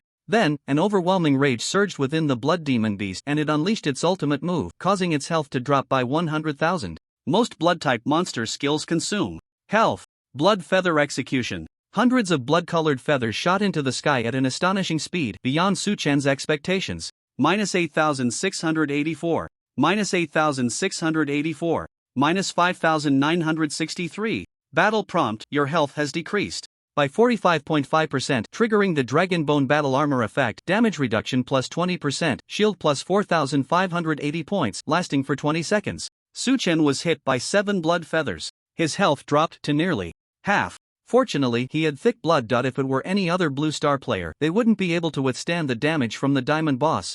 However, with the ultimate skill gone, the Blood Beast had no means to hit him anymore. Suchen sat on the back of the griffin, fully engaged in a duel with the Blood Beast. The boss's health plummeted from 22.8% to 0%. Ding, you have killed the Blood Beast, gaining 1,430,000 experience points plus 10%. Ding, congratulations, you have plundered a high-level life skill, Peerless. Hearing the notification, Suchen's face lit up. A Peerless quality. Healing passive is quite rare. Just when his health wasn't high enough, Suchen eagerly opened his panel.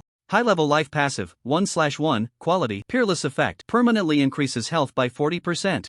With the high-level life passive in hand, Suchen's health instantly broke the 100,000 mark. As far as he knew, those Blue Star warriors and knights with mythic-level life talents only had around 50,000 health at level 20, with the highest not exceeding 70,000. However, Suchen, relying on 8 life system passives, had surpassed players with mythic-level talents. Once he obtained more and stronger life system passives, he would undoubtedly surpass players with main god level and supreme level life talents. This was the confidence granted to him by his superior talents. Immediately, Suchen's gaze fell on the pool of blood left by the dead blood beast, due to the divine luck pearl. Increasing his luck by 10 points, the quality and quantity of the drop rewards had noticeably changed. Congratulations, you have obtained loot, 2,880 gold coins, blood crystal, large, X2, bloodthirsty staff, bloodwind robe. The equipment was mostly mage-related. Unusable gear would just take up space in his bag, so Suchen decided to mail it to Yuingshi, letting her help sell it as a tool. Then Suchen noticed a familiar item. Blood crystal, large, quality, diamond effect. Consuming it permanently increases health by 50 points, limit of 10. Quantity, 2 blood-type bosses generally drop this kind of reward. There are small, medium, and large crystals, each of which can be consumed 10 times, with a maximum increase of 80,000 health points. Naturally, Suchen hoped to max out his health. However, blood-type bosses are quite rare. If he could find a dungeon with blood-type bosses, he could farm a large number of crystals. I remember that in the Sakura country, the players are in the Dre Kingdom, where there is a blood church that controls several dungeons with blood-type bosses. If I get the chance, I can take another trip to Sakura country, Suchen thought to himself. In fact, every country's game area has various opportunities. If it weren't for the distance being too far or his level being too low, Suchen would really want to scour through it all. He would definitely make a fortune. What a pity, he sighed. Then Suchen consumed 2 blood crystals. His health increased by 10,000 points. With the passive boost, Suchen's maximum health exceeded 130,000. He opened his panel. ID, Eternal. Night level, 25 health, 136,000 mana, 52,248 attributes, Strength 1208, Constitution 1643, Agility 1204, Spirit 1116, Attack Speed 9.2/s plus 40%. Physical Defense 4438, Magic Defense 3616. Mount panel. After browsing through his attributes, Suchen nodded in satisfaction. Seeing that it was about time, he rode his Sky Griffin back to the North Wind main city of the Light Empire. Suchen didn't seek out Bishop Yal. After all, it was late at night and it wouldn't be nice to disturb an old man. Let Bishop Yal have a good night's sleep.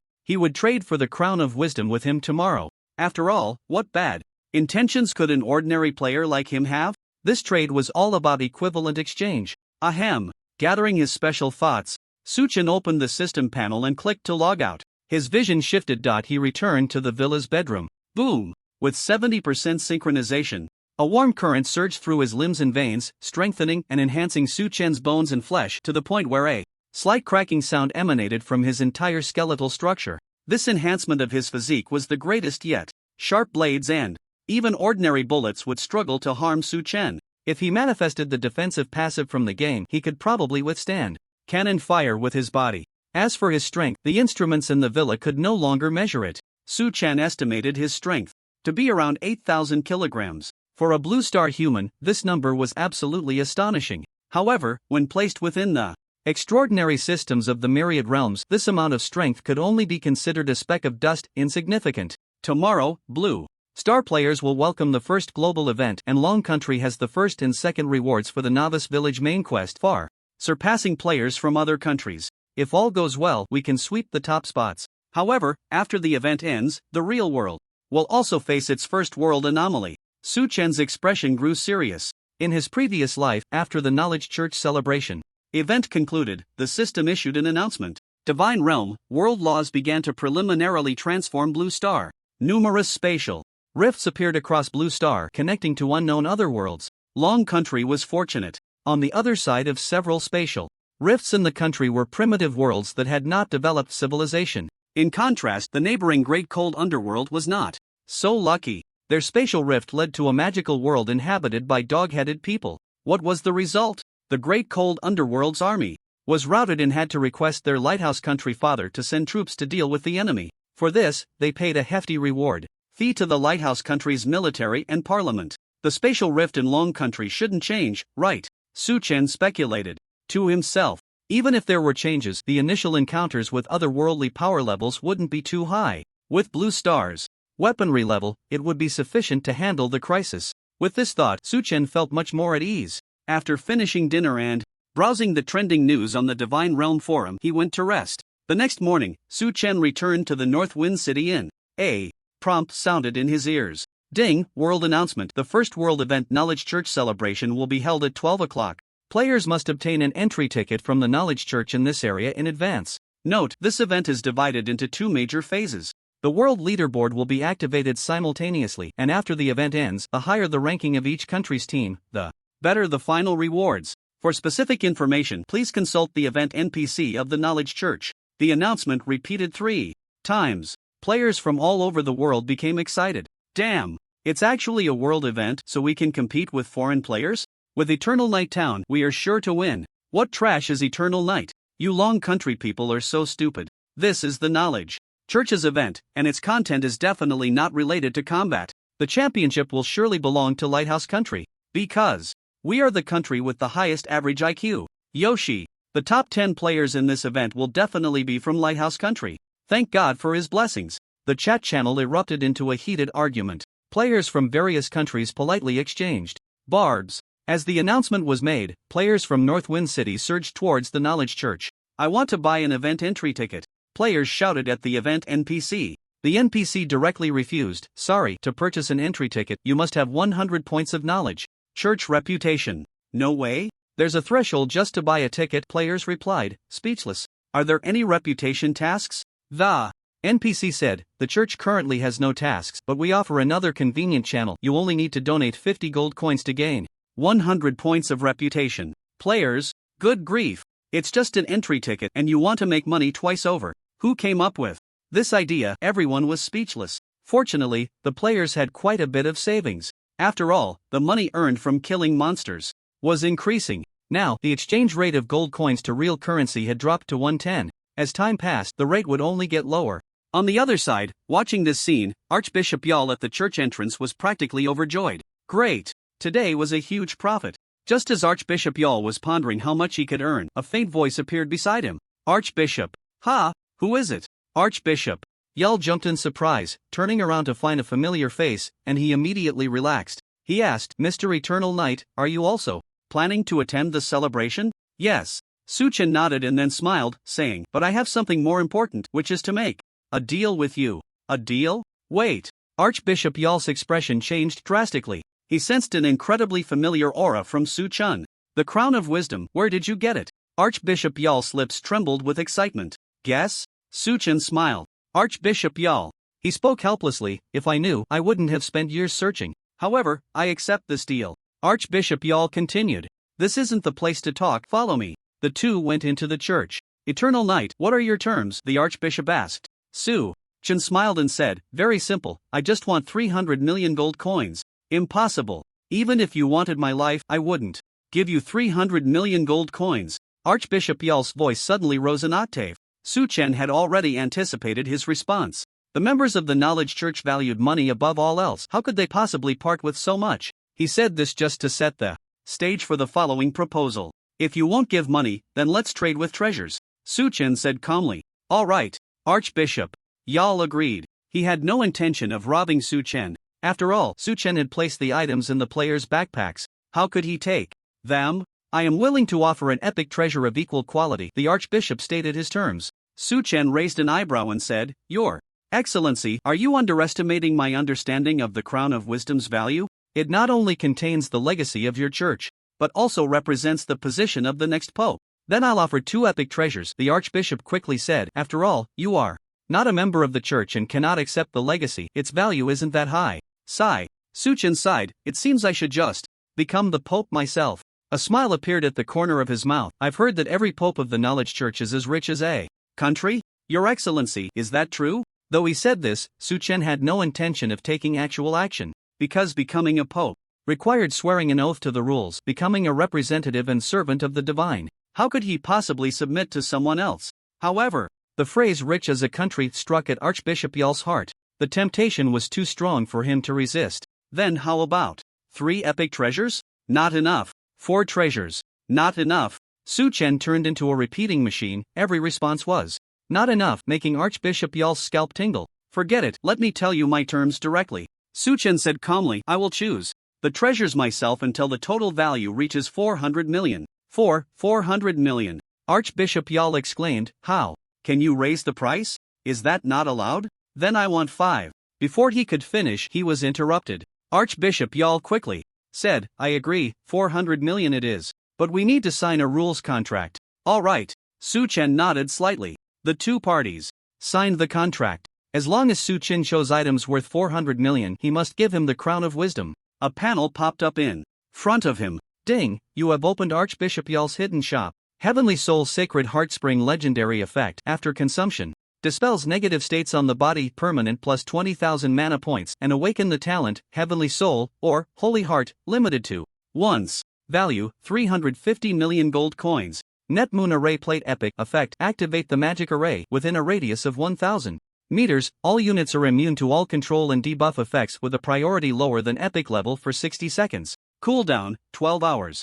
Value, 40 million gold coins. There are simply too many good things. These treasures were either found by Archbishop Yal himself or bestowed upon him by the gods. Soon, Su Chen discovered 2 very excellent items, especially the Heavenly Soul Holy Heartspring. This item allows players to awaken their daily talents. Although the system assigns a value of 350 million gold coins, if sold to players, the market price would be at least 10 times that. In the market of the myriad worlds, the price would only be higher, because talent items are exceedingly rare. Su Chen unhesitatingly chose the Heavenly Soul Holy Heartspring and the Net Moon Array Plate. With 10 million gold coins remaining, he casually selected a few items to make up the numbers. I'm done choosing, Su Chen said with a smile. Upon hearing this, Archbishop Yal felt a sense of relief. Su Chen handed him the crown of wisdom. Here's your item, he said, and then turned to leave. Archbishop Yal looked at the crown of wisdom in his hand and found that he was not happy. Why is this happening? With it, I will be the next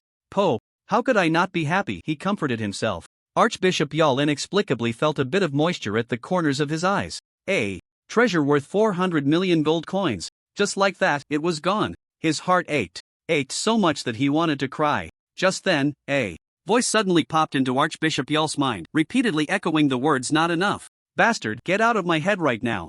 Archbishop Yal gritted his teeth. He never expected that for a while after he would hear Su Chen's voice in his dreams. After bidding farewell to Archbishop Yal, Su Chen decisively consumed the Heavenly Soul Holy Heartspring. System prompt: congratulations, you have awakened the epic level talent, Heavenly Soul. Heavenly Soul, epic type talent effect, permanent plus 20% mental value, permanent plus 40% mana value, soul resistance plus 80%, priority epic. Although the daily talent is not as strong as the previous day's talent of the same quality, the effect of Heavenly Soul is quite good. In addition to the attribute increase, there is also an 80% soul resistance. This is a very important effect. In Divine Domain, soul damage is a type of true damage. It is unaffected by defense. Only resistance and damage reduction can influence soul damage. Additionally, Su Chen's mana value successfully broke through the 100,000 mark, reaching 111,211 points. He originally thought he would have to finish the celebration event for his health points to exceed 100,000.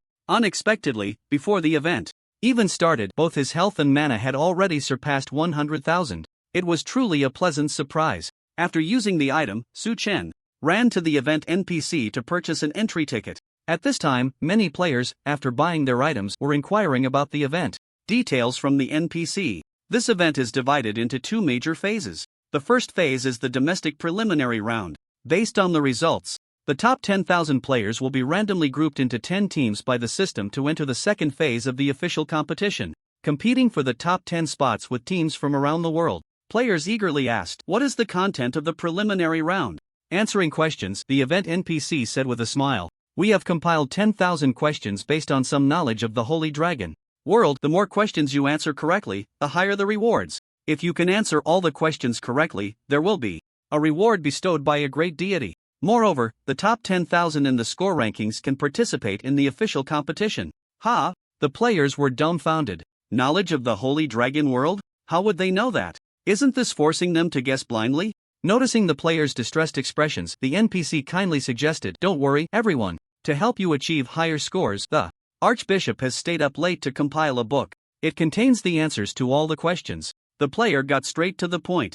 "Just tell me how much it costs." Everyone had already figured out the nature of the knowledge church. The NPC smiled and said, "The price is very cheap. There are 3 versions of the book, large, medium, and small, containing 100%, 50%, and 20% of the questions, priced at 60 gold, 20 gold, and 10 gold respectively. Your church really knows how to make money," the players remarked sarcastically. "The prices are clearly marked. Buy it if you want," the NPC replied nonchalantly. The last merchant who spoke so boldly had already gone to hell. Damn! Some players felt their mental state crumble.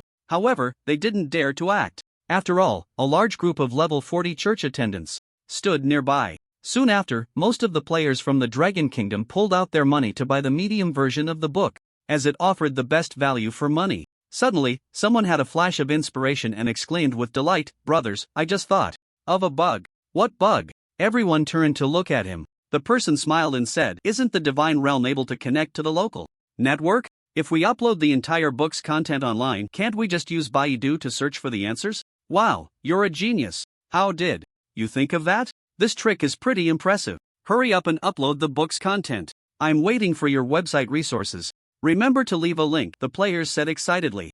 You guys seem to be overthinking it." A player hesitated and said, "The second page of the book states the detailed rules. During the competition, players cannot check external messages, including networks, chat channels, and private messages." The players, upon hearing this, everyone became despondent. There was no choice, they could only obediently familiarize themselves with the content of the book. Su Chen was not worried at all about the budget competition. In his previous life, he had read the book's content, and this memory was ingrained in his mind. As long as Su Chen was willing, the corresponding answers would instantly appear in his mind. This time, he was determined to get a perfect score.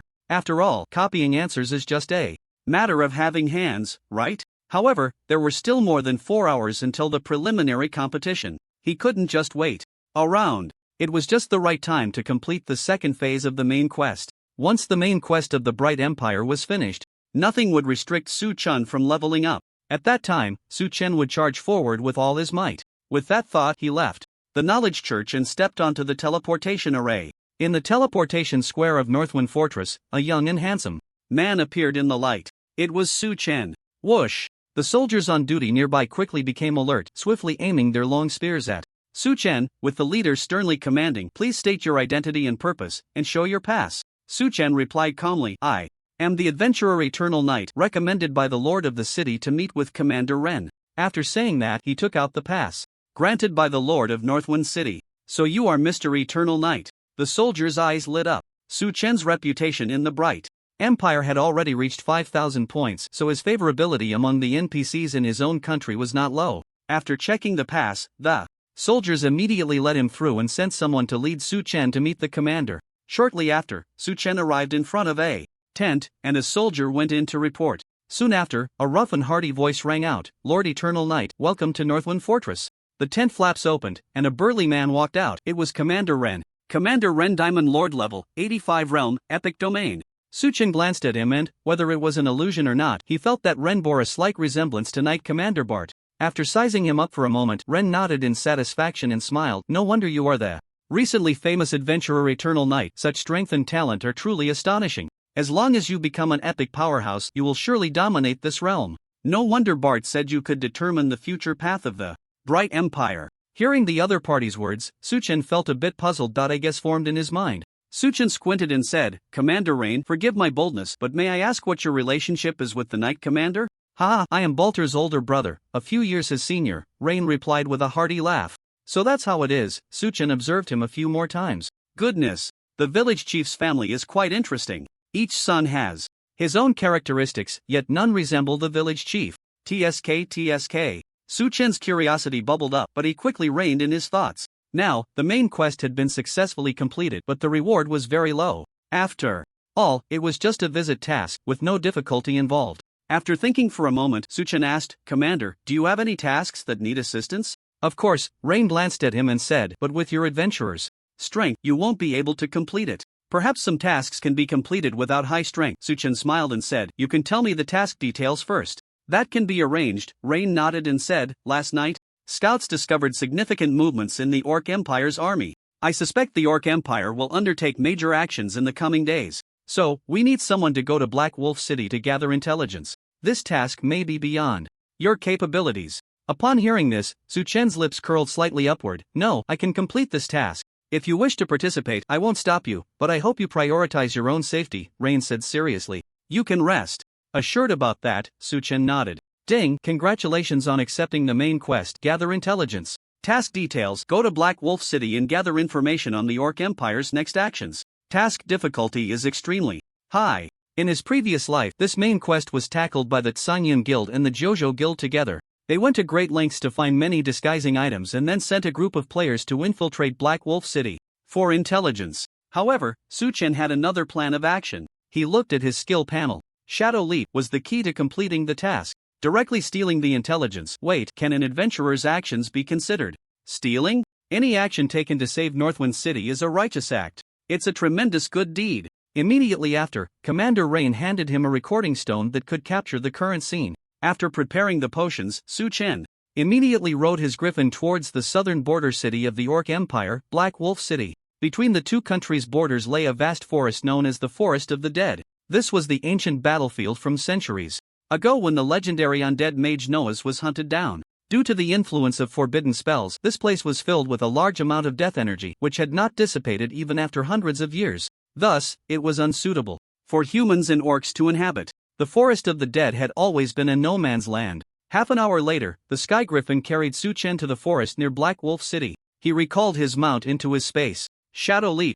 As the skill activated, Su Chen slipped into the shadow world, moving in a straight line towards Black Wolf City, with physical terrain obstacles like stones and trees unable to hinder his progress. Within a few minutes, he arrived at a location about 4 kilometers from the city wall. After his mental value rose to 1339 points, the maximum distance for teleporting to his clone reached 4017 meters. Let's start from here, Su Chen thought as he hid in the bushes. He exited his invisibility state. The skill entered a 55-second cooldown.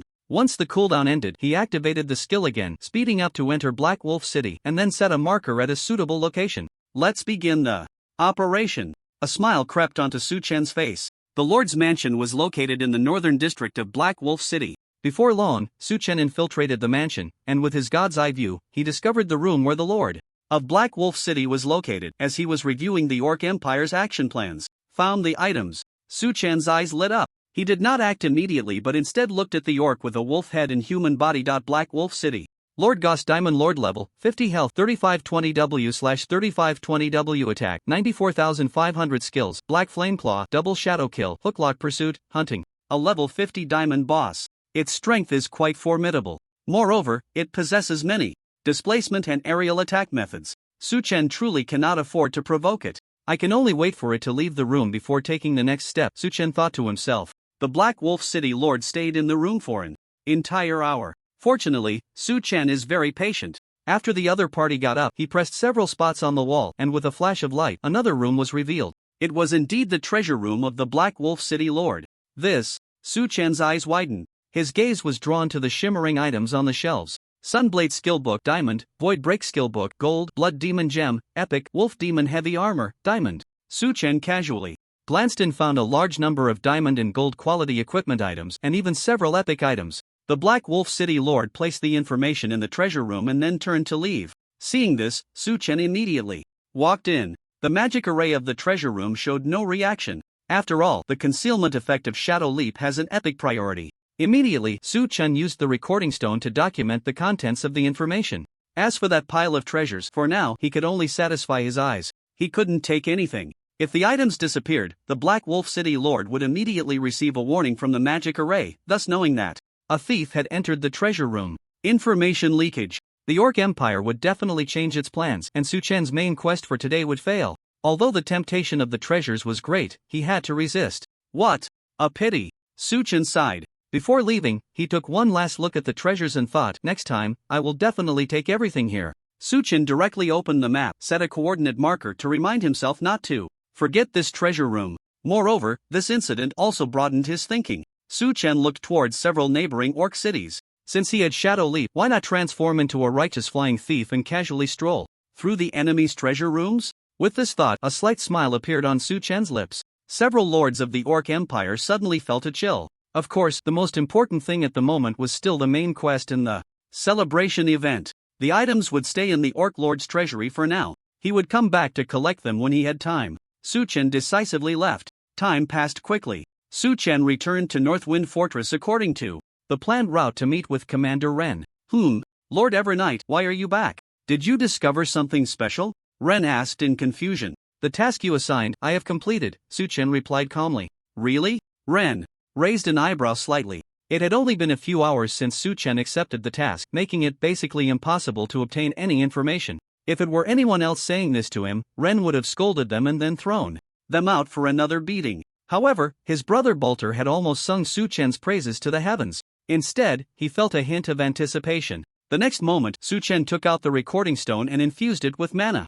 The image projected in front of him. The general content of the action plan was, the Orc Empire would send troops to attack Northwind Fortress from the north, drawing all the attention of the Light Empire, while the Dark Empire's army would take the opportunity to infiltrate from the northwest. They would launch a surprise attack on the fortress from the rear, forming a pincer attack and catching them off guard. The more Ren looked, the more serious his expression became. Evernight, thank you for your help. This information is of great assistance to us, he said solemnly. It's what I should do, Su Chen smiled. After that, the system prompt sounded. Ding! Commander Ren's favorability towards you +20, current 80. Congratulations, you have completed the main quest, gathering intelligence. Rewards 400,000 experience, 900 gold, Light Empire reputation +2,000, Commander's gift. System prompt, please contact Legion. Commander Rain after 24 hours. At this moment, Rain took out 2 items and said, this is your reward. Please accept it. Su Chen looked over. Legion Summoning Order, Medium, Quality, Diamond Effect, can borrow 1,000 elite soldiers. From Northwind Fortress, LV40, for 2 hours. Exclusive, Eternal Night Rogue's Amulet Quality, Diamond Effect, Strength +30, Constitution +20, Critical Hit Rate +12%. The third amulet was in hand. Su Chen directly placed it in his backpack. This haul was decent, especially the Legion Summoning Order. This was a good item. After putting away the rewards, Su Chen said, Commander, since there's nothing else, I'll take my leave. All right. Rain nodded slightly. Su Chen turned to leave, preparing to participate in the celebration event next. Rain, on the other hand, was looking at the content recorded by the Shadow Stone. It documented that the generals of the Dark Empire were fully confident in circling behind Northwind Fortress. What gave them that confidence? It should be noted that the northwest direction not only had border military camps but also set up numerous detection arrays and sentry posts. How could an army of 10,000 bypass so many eyes? This was abnormal. Unless someone provided them with a complete defense map. Such a detailed defense map would only be known to high-ranking military officials, imperial royalty, and church leaders. Rain's expression darkened instantly. Northwind main city. Players were all waiting for the celebration event to commence. After completing the main quest, Suchen logged off, and shortly after logging back into the game, the system panel refreshed with a series of announcements. Ding! World announcement. The Knowledge Church celebration has officially begun. Players can participate in the preliminary rounds with an entry ticket. The event rules have been officially announced. Please click on the event panel for details. The announcement repeated 6 times. Players hurriedly opened the event to check the rules. Phase 1, Dragon Kingdom Preliminary Round. Time, 3 hours. Rule.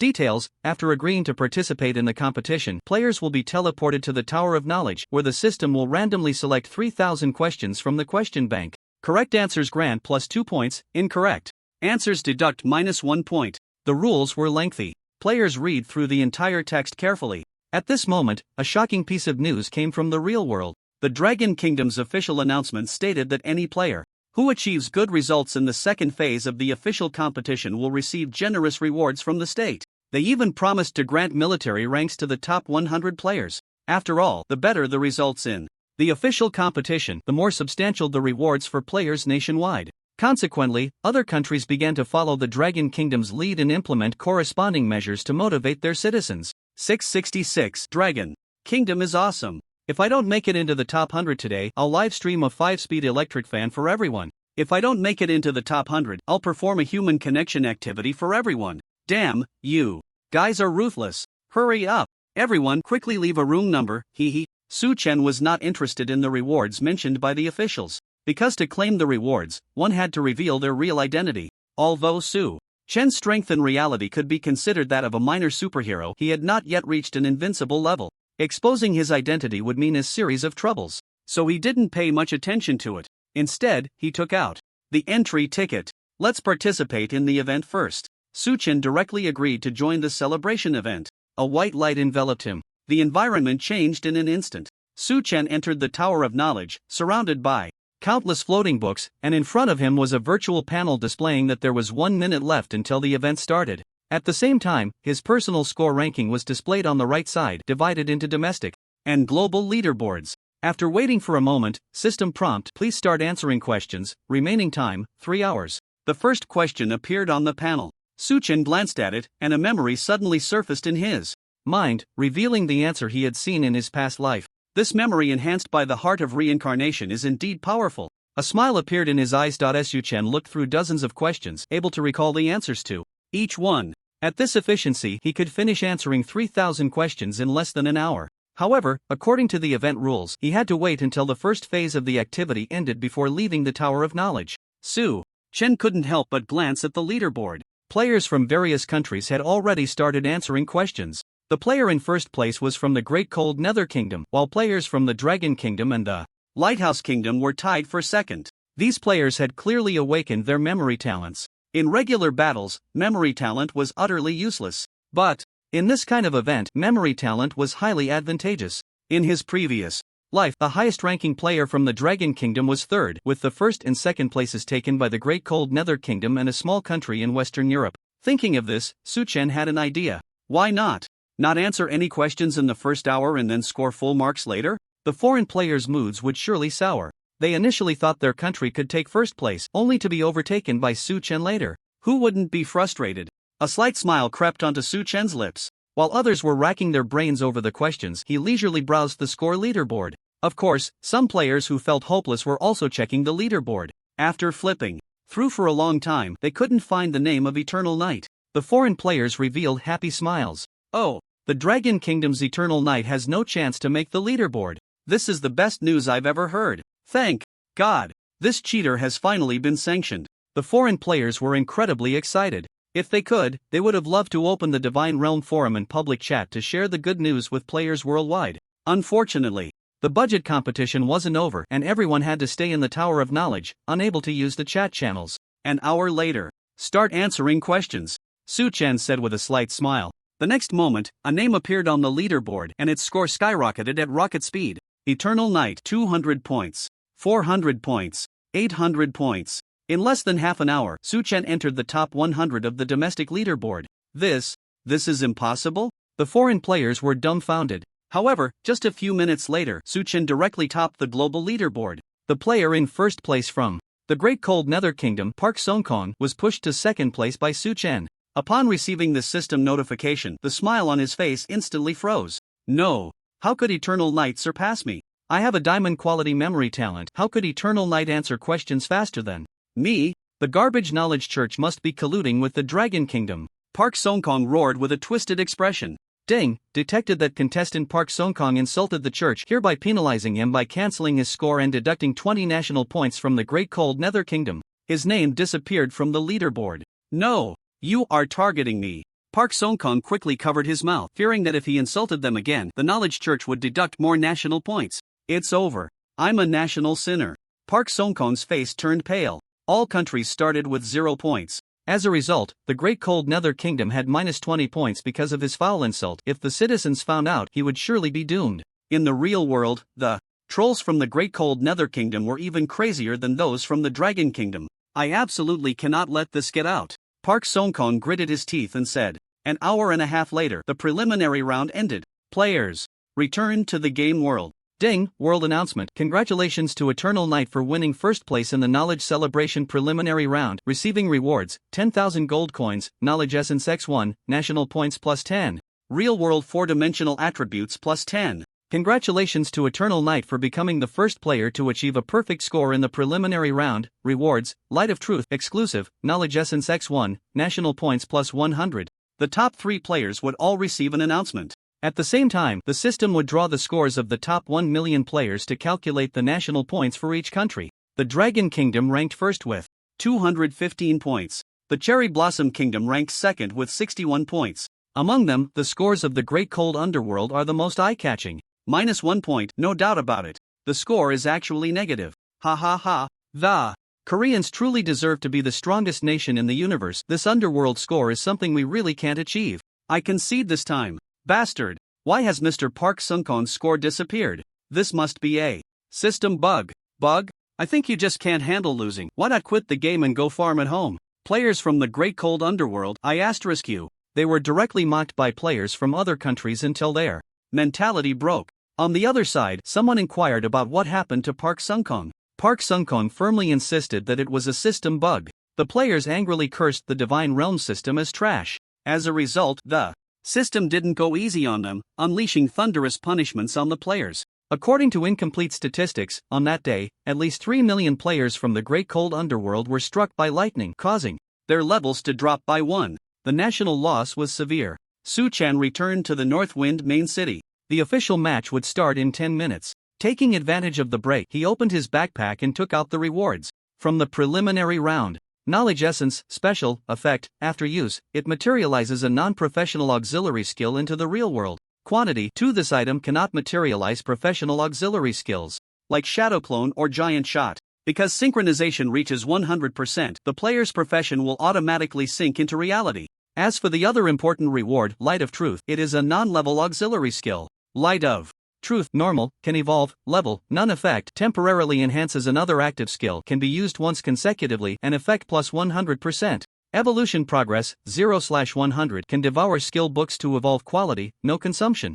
Cooldown 12 hours. Hiss. Su Chen couldn't help but gasp. This skill can only be described with the word abnormal. Strong. Too strong.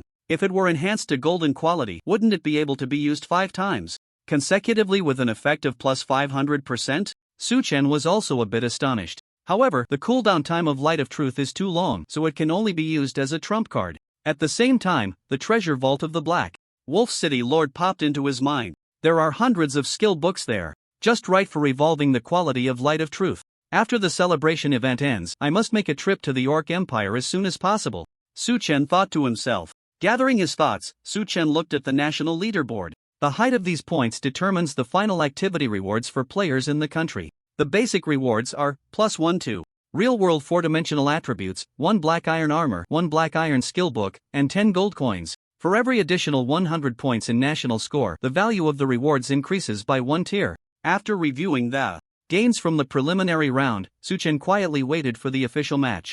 10 minutes later. Ding! Congratulations to the top 10,000 players in the preliminary round for qualifying for the official match. The activity rules have been updated. Player Eternal Knight, you have been assigned to Dragon Country Team 1. Players heard prompts in their ears. They hurriedly checked the rules. Second stage, Global Official Match. Time, 12 hours. Rule details. After agreeing to participate in the match, the system will randomly group players and teleport them to the official match map where there are numerous monsters. Each boss has 4 questions. For each correct answer, its attributes decrease by 20%.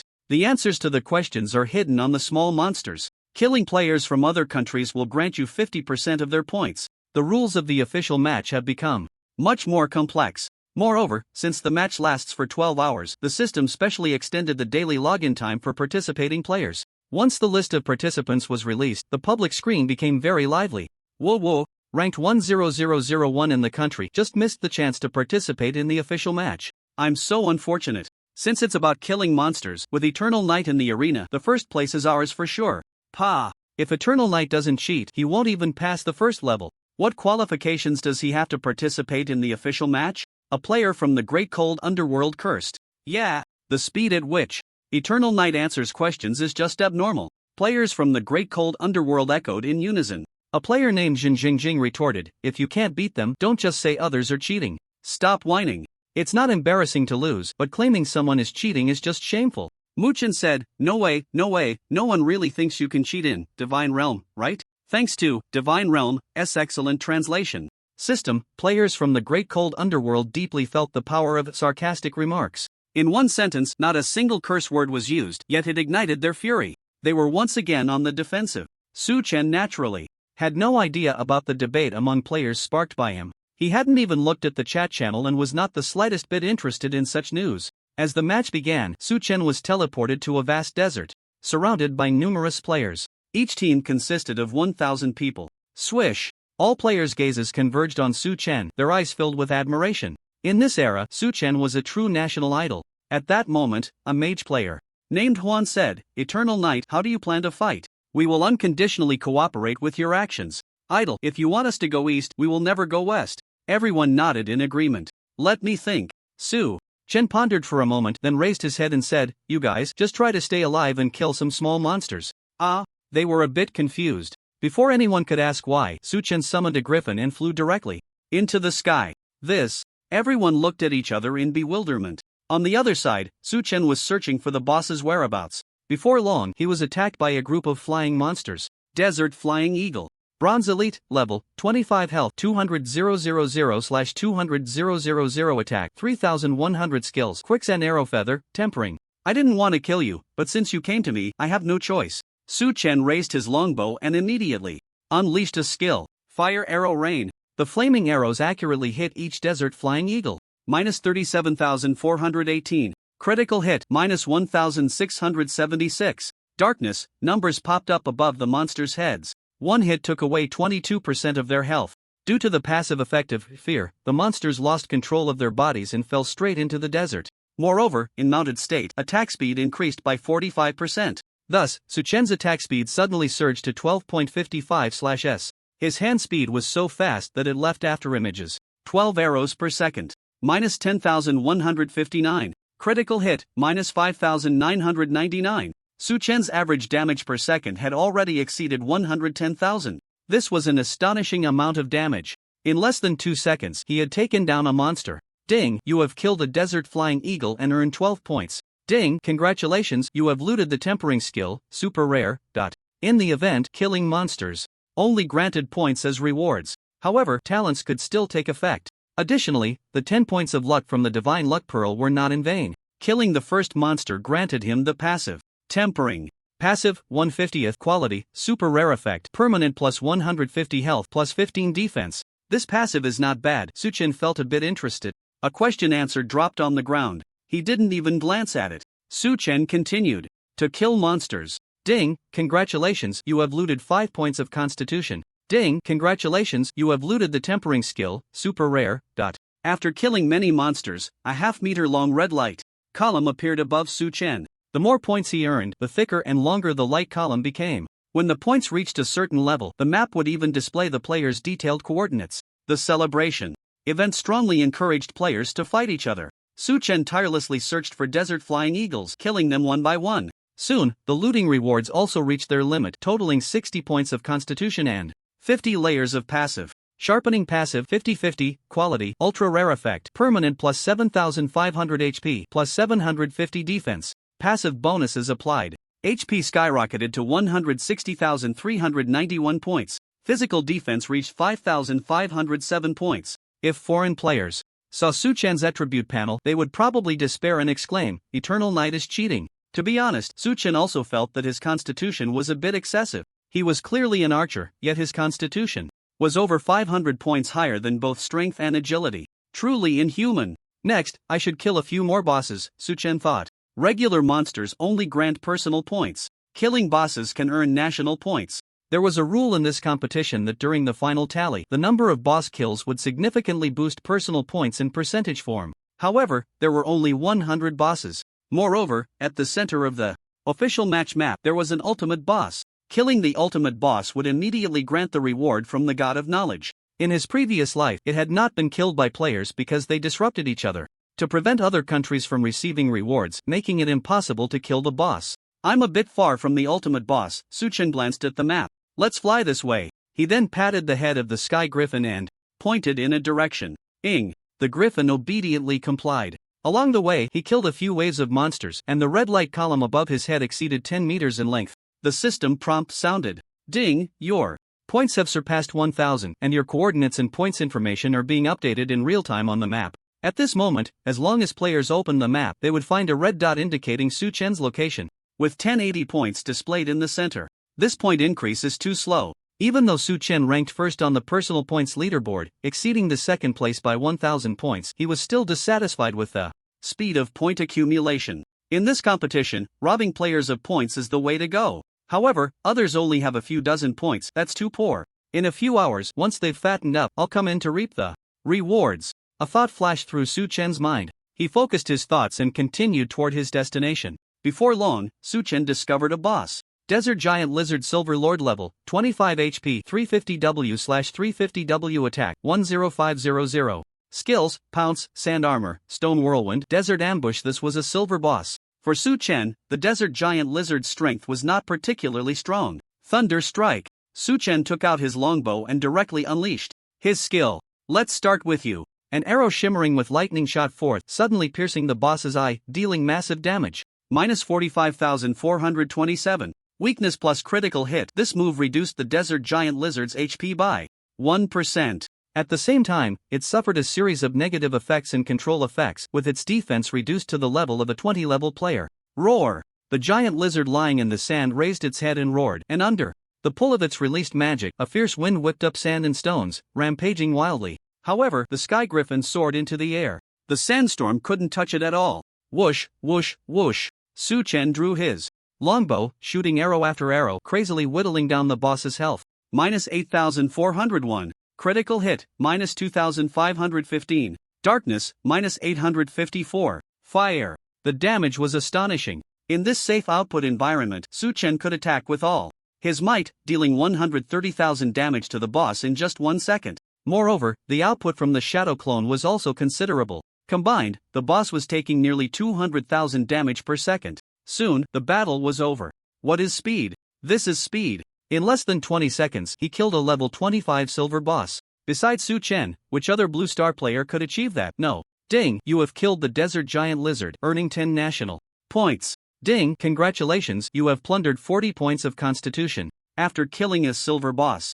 During the event settlement, personal points can be increased by 10%. This is the plunder benefit. Su Chen felt a bit helpless. Why is it always constitution? Can't I get some strength points? I really am not a blood tank. Just then, a notification sounded in the ears of the participating players. Event announcement, congratulations to the Dragon Kingdom player Eternal Night for killing the first event boss, national points plus 50, personal points plus 500. Has it been less than 10 minutes since the competition started? Eternal Night has already killed a boss? Could it be that he got lucky and the small monsters he killed earlier dropped the answers to the boss's questions? Players from various countries speculated. On the other side, Su Chen continued towards the coordinates of the next Desert Giant Lizard boss. During this time, the growth rate of personal points became very slow, because he had been killing bosses. Only when he encountered monster attacks on the way would he strike down small monsters to earn some points. Up ahead, Su Chen had been occupying the first place on the leaderboard. Until 3 hours later, a portion of players plundered a large number of points. They finally surpassed Su Chen's ranking. Time passed quickly. In the Icy Plains area, there was a team from the Cherry Blossom Kingdom, led by an old acquaintance. It was none other than Sato, the vice president of the My Guild, the player who had been killed by Su Chen's horse.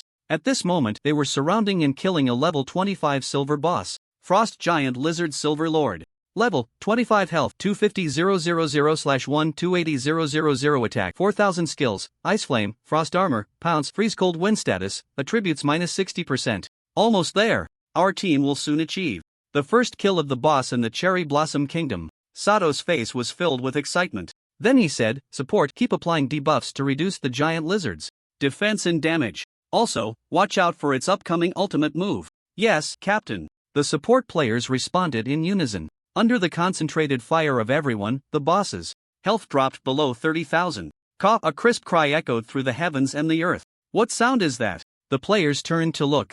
They vaguely saw, several kilometers away in the sky, a white giant beast with wings, and above it was a thick red light column. At this moment, Su Chen was the only blue star player with a flying mount. Seeing the sky griffin, players worldwide knew it was him. Not good. Eternal Night from the Dragon Kingdom is coming. Everyone, hide. Run quickly. The players from the Cherry Blossom Kingdom turned pale. Sato's mind was filled with the image of being beaten by Eternal Night before. That was his nightmare.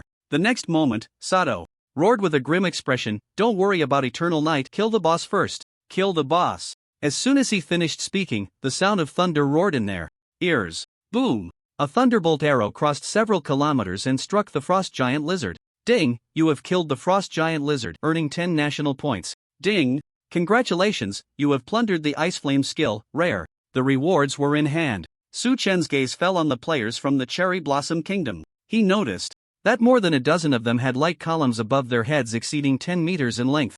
This indicated that these players had at least 1,000 points. The chives were right. It was time to harvest. A slight smile appeared on Su Chen's lips. Next, it's your turn. He waved his hand, summoning a frost hunting ground that encompassed a radius of 497 meters. Sharp ice brutally sliced through the players' bodies. -9,875. -9,620. -9,685. A large number of damage numbers popped up in the field of vision. At this moment, the health of the squishy class players was only around 6 to 7,000, while the warrior players had a bit more, about 10,000 points, but they could only withstand the damage of the first second. As the damage of the second erupted, a full 1,000 players from the Cherry Blossom Kingdom turned into white light and disappeared from their spots one after another. Before dying, Sato resentfully said, "Eternal Night, listen to me, the Lighthouse Nation's daddy won't let you in the Dragon Nation run rampant like this. I will witness your death with my own eyes." He hadn't finished his sentence. Su Chen shot an arrow, piercing through his mouth. "You little devils. Talk too much," he said calmly. Immediately, many notifications refreshed on the panel. Ding, you have killed the Sakura Nation player Yoko Kawakubo, plundering 625 points. Ding. In an instant, the points surged to 202,560. The red light column above his head reached a length of 20,000 meters, thick and long. Players within dozens of kilometers could see it, gaining hundreds of thousands of points per second. Now that's the normal speed. Su Chen smiled. He looked at the points leaderboard. In the total score ranking, the Dragon Nation team held the first place. The first place in the individual ranking was occupied by a player from the Lighthouse Nation. His points exceeded 3 million. Clearly, the Lighthouse Nation team had given all the kills to this person. Not bad, players from all nations are quite hardworking. Now I'm going to start calling names.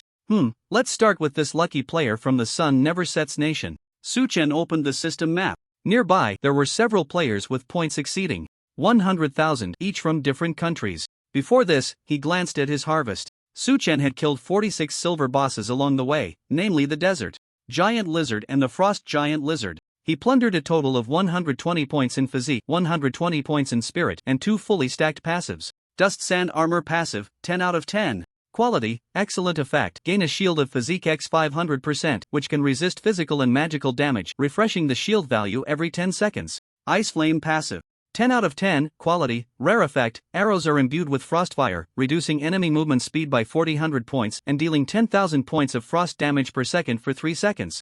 The same unit has a 10-second trigger interval. Ice Flame was finally fully stacked. Reducing movement speed by 40 is quite disgusting, like the silver boss encountered earlier. Once hit by an arrow, it would be forced to stand still. Currently, Dust Sand Armor could provide 10,470 points of shield. It could stack with other shield passives, bringing the total shield to 20,470 points. Very strong. After browsing through his gains, Su-chan wholeheartedly hunted players. The points began to soar. 500, 000, 1, 000, 000, for 000, 000. In no time, he once again topped the individual points leaderboard. The time reached the 11th hour. Su-chan's points broke through 18,520,000. Players from all over the world could see the towering light column above his head. However, he still hadn't encountered that player from the Lighthouse Nation. Logically, with 4 million points, the light column above his head should reach 400,000 meters, which is 400 kilometers, making it impossible to hide. But Su-chan just couldn't find him. After pondering for a long time, he thought of a possibility. At least a legendary level spatial talent. Strange, why wasn't this player from the Lighthouse Nation named Kron present at the Knowledge Celebration event in my previous life? Su-chan's expression showed some confusion. After thinking it over, he could only come up with one reason. In his previous life, Kron did not pass the preliminary round, and in this life, due to some influence caused by himself, this person managed to pass the preliminary round. Forget it, I'll kill him next time if I get the chance. Su-chan mentally noted this idea. Immediately after, he had the Griffin carry him to the center of the map. Tens of thousands of players gathered here, surrounding the ultimate boss, a massive Treant. Knowledge Ancient Tree Diamond Lord level, 30 health, 9030-000/9 attack, 30,240 skills, Earth's Blessing, increases defense, restores health when attacked. Root Cage, extends roots to block nearby enemies. Treant Summon, summons 200 Treants to assist in battle. Whip, swings roots to attack enemies. A status, attributes minus 20% because the player has collected one answer, so the boss's attributes have decreased by 20%. At this moment, Su-chan's figure attracted the attention of all players. Looking around, Su-chan said coldly, "From now on, I give you 1 minute. Non-Dragon Kingdom players exit the 10-kilometer range. Remember, this is not a warning but an order." With the enhancement of magic power, his voice clearly reached all players' ears. Everyone was stunned. The next moment, a surge of immense anger welled up within them. How dare a single person command tens of thousands of us? I admit your strength can take on 100. But today, we have tens of thousands of people. One step forward can completely crush you. That's right. We have tens of thousands. Can you kill me? Foreign players were a bit restless. They knew Su-chan's strength was formidable. However, as ordinary players, they couldn't study Su-chan as meticulously as the Bloodstained Guild did. So they didn't know exactly how strong Su-chan was. To everyone, both sides had players at around level 20, yet they had tens of thousands. Why couldn't they defeat a level 25 Eternal Knight? Su-chan sneered a few times. He had seen through the players' thoughts. Since that was the case, he wouldn't waste any more words. He would take action directly. Frost Hunting Ground. A chilling frost swept across a vast area with a radius of 533 meters. At this moment, Su-chan enhanced the Frost Hunting Ground with the Light of Truth, and another skill was unleashed, doubling the range, damage, and slowing effects. These two moves enveloped 90% of the foreign players instantly, killing over 20,000. The panel refreshed with tens of thousands of kill notifications. Points surged to 32,410,000. Due to the events. Faction protection. Dragon Kingdom players were not attacked. Dragon Kingdom players surviving foreign players? For a moment, the arena fell into silence. Everyone stared blankly at the scene. Is this even human? Cheating, isn't this outrageous? The same thought flashed through everyone's minds. The scene before them was too shocking. One person killing tens of thousands. Remember, Eternal Knight is only level 25. If his strength synced to the real world, what kind of existence would that be? It could only be described as invincible. A humanoid nuclear weapon. A walking disaster. Which country could withstand that? At this moment, Su-chan's gaze turned to the foreign players, who were not within the hunting ground. They were too terrified to say a word, their faces pale with fear. Su-chan said indifferently, "Speak, how do you want to die? Jump in yourself, or should I use other means to kill you?" "Eternal Knight, don't go too far." A foreign player said hatefully. "Your idioms are quite good. Suchen smiled slightly, casually shooting an arrow that pierced this person's head, killing another player behind him as well. Gulp. Watching the two heads explode instantly, a chill ran down everyone's spine. Wait.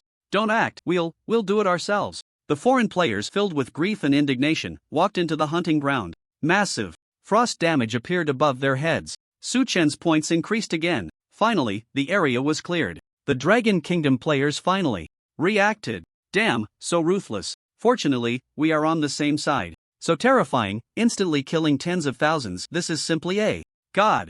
No wonder foreign players like to call Eternal Night a cheater. Everyone was discussing animatedly. At this moment, Suchen's attention returned to the ultimate boss, the Knowledge Ancient Tree. It stood at the center of the map, with roots extending for thousands of meters, guarded by 205-meter-tall treants. Eternal Night, do you need our help? The players inquired. Suchen glanced at them and said, after you apply debuff skills to the boss, leave immediately. Understood. Everyone nodded in unison. Just then, a mage player named by Xin ran over from a distance, holding a pile of answers dropped by monsters, excitedly saying, Big boss, I have the answers to a boss's questions. Here. Really? Thanks, Suchen nodded slightly. Before long, another player brought answers, directly reducing the ultimate boss's attributes by 60%. The health of the Knowledge Ancient Tree dropped to 4.86 million, and its attack power fell to 15,000.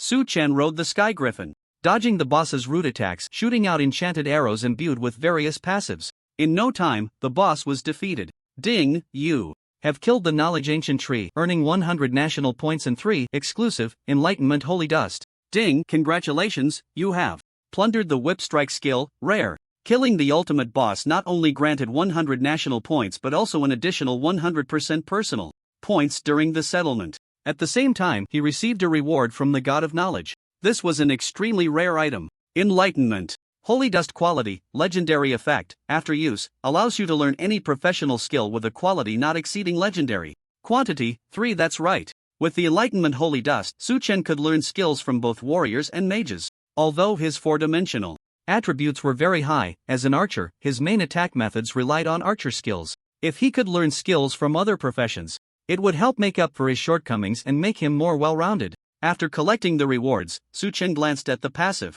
information. Whip Strike passive, 1/10 quality, rare effect, each arrow's damage plus 200 points, arrow flight speed plus 20 meters per second, treants and humanoid monsters all have the Whip Strike skill. No need to worry about not stacking it fully. Suchen roughly browsed through the passive skills attached to his talents. Only 3 passives were not fully stacked: Life Drain, Flame Slash, and Whip Strike. If given the chance, he would find the corresponding monsters to fully stack these 3 passives. Next, Suchen waited in place for the match to end. After more than half an hour, the system prompt sounded. Ding. Activity settlement in progress. Number of boss kills 47, earning a 560% personal points increase. 560 national points. Final points 241 million. Settlement completed. Players were sent back to their respective main cities. Ding. World. Announcement. Congratulations to Eternal Night for obtaining first place in the Knowledge Celebration official match personal points leaderboard. Earning rewards: Reputation X 10,000, Mysterious Knowledge Seeker title, Perfect Knowledge Treasure Chest X1, Knowledge Essence X3, and Life Essence X1. The system reported the personal rewards for the top 100 players. The 2 types of essences were basic rewards.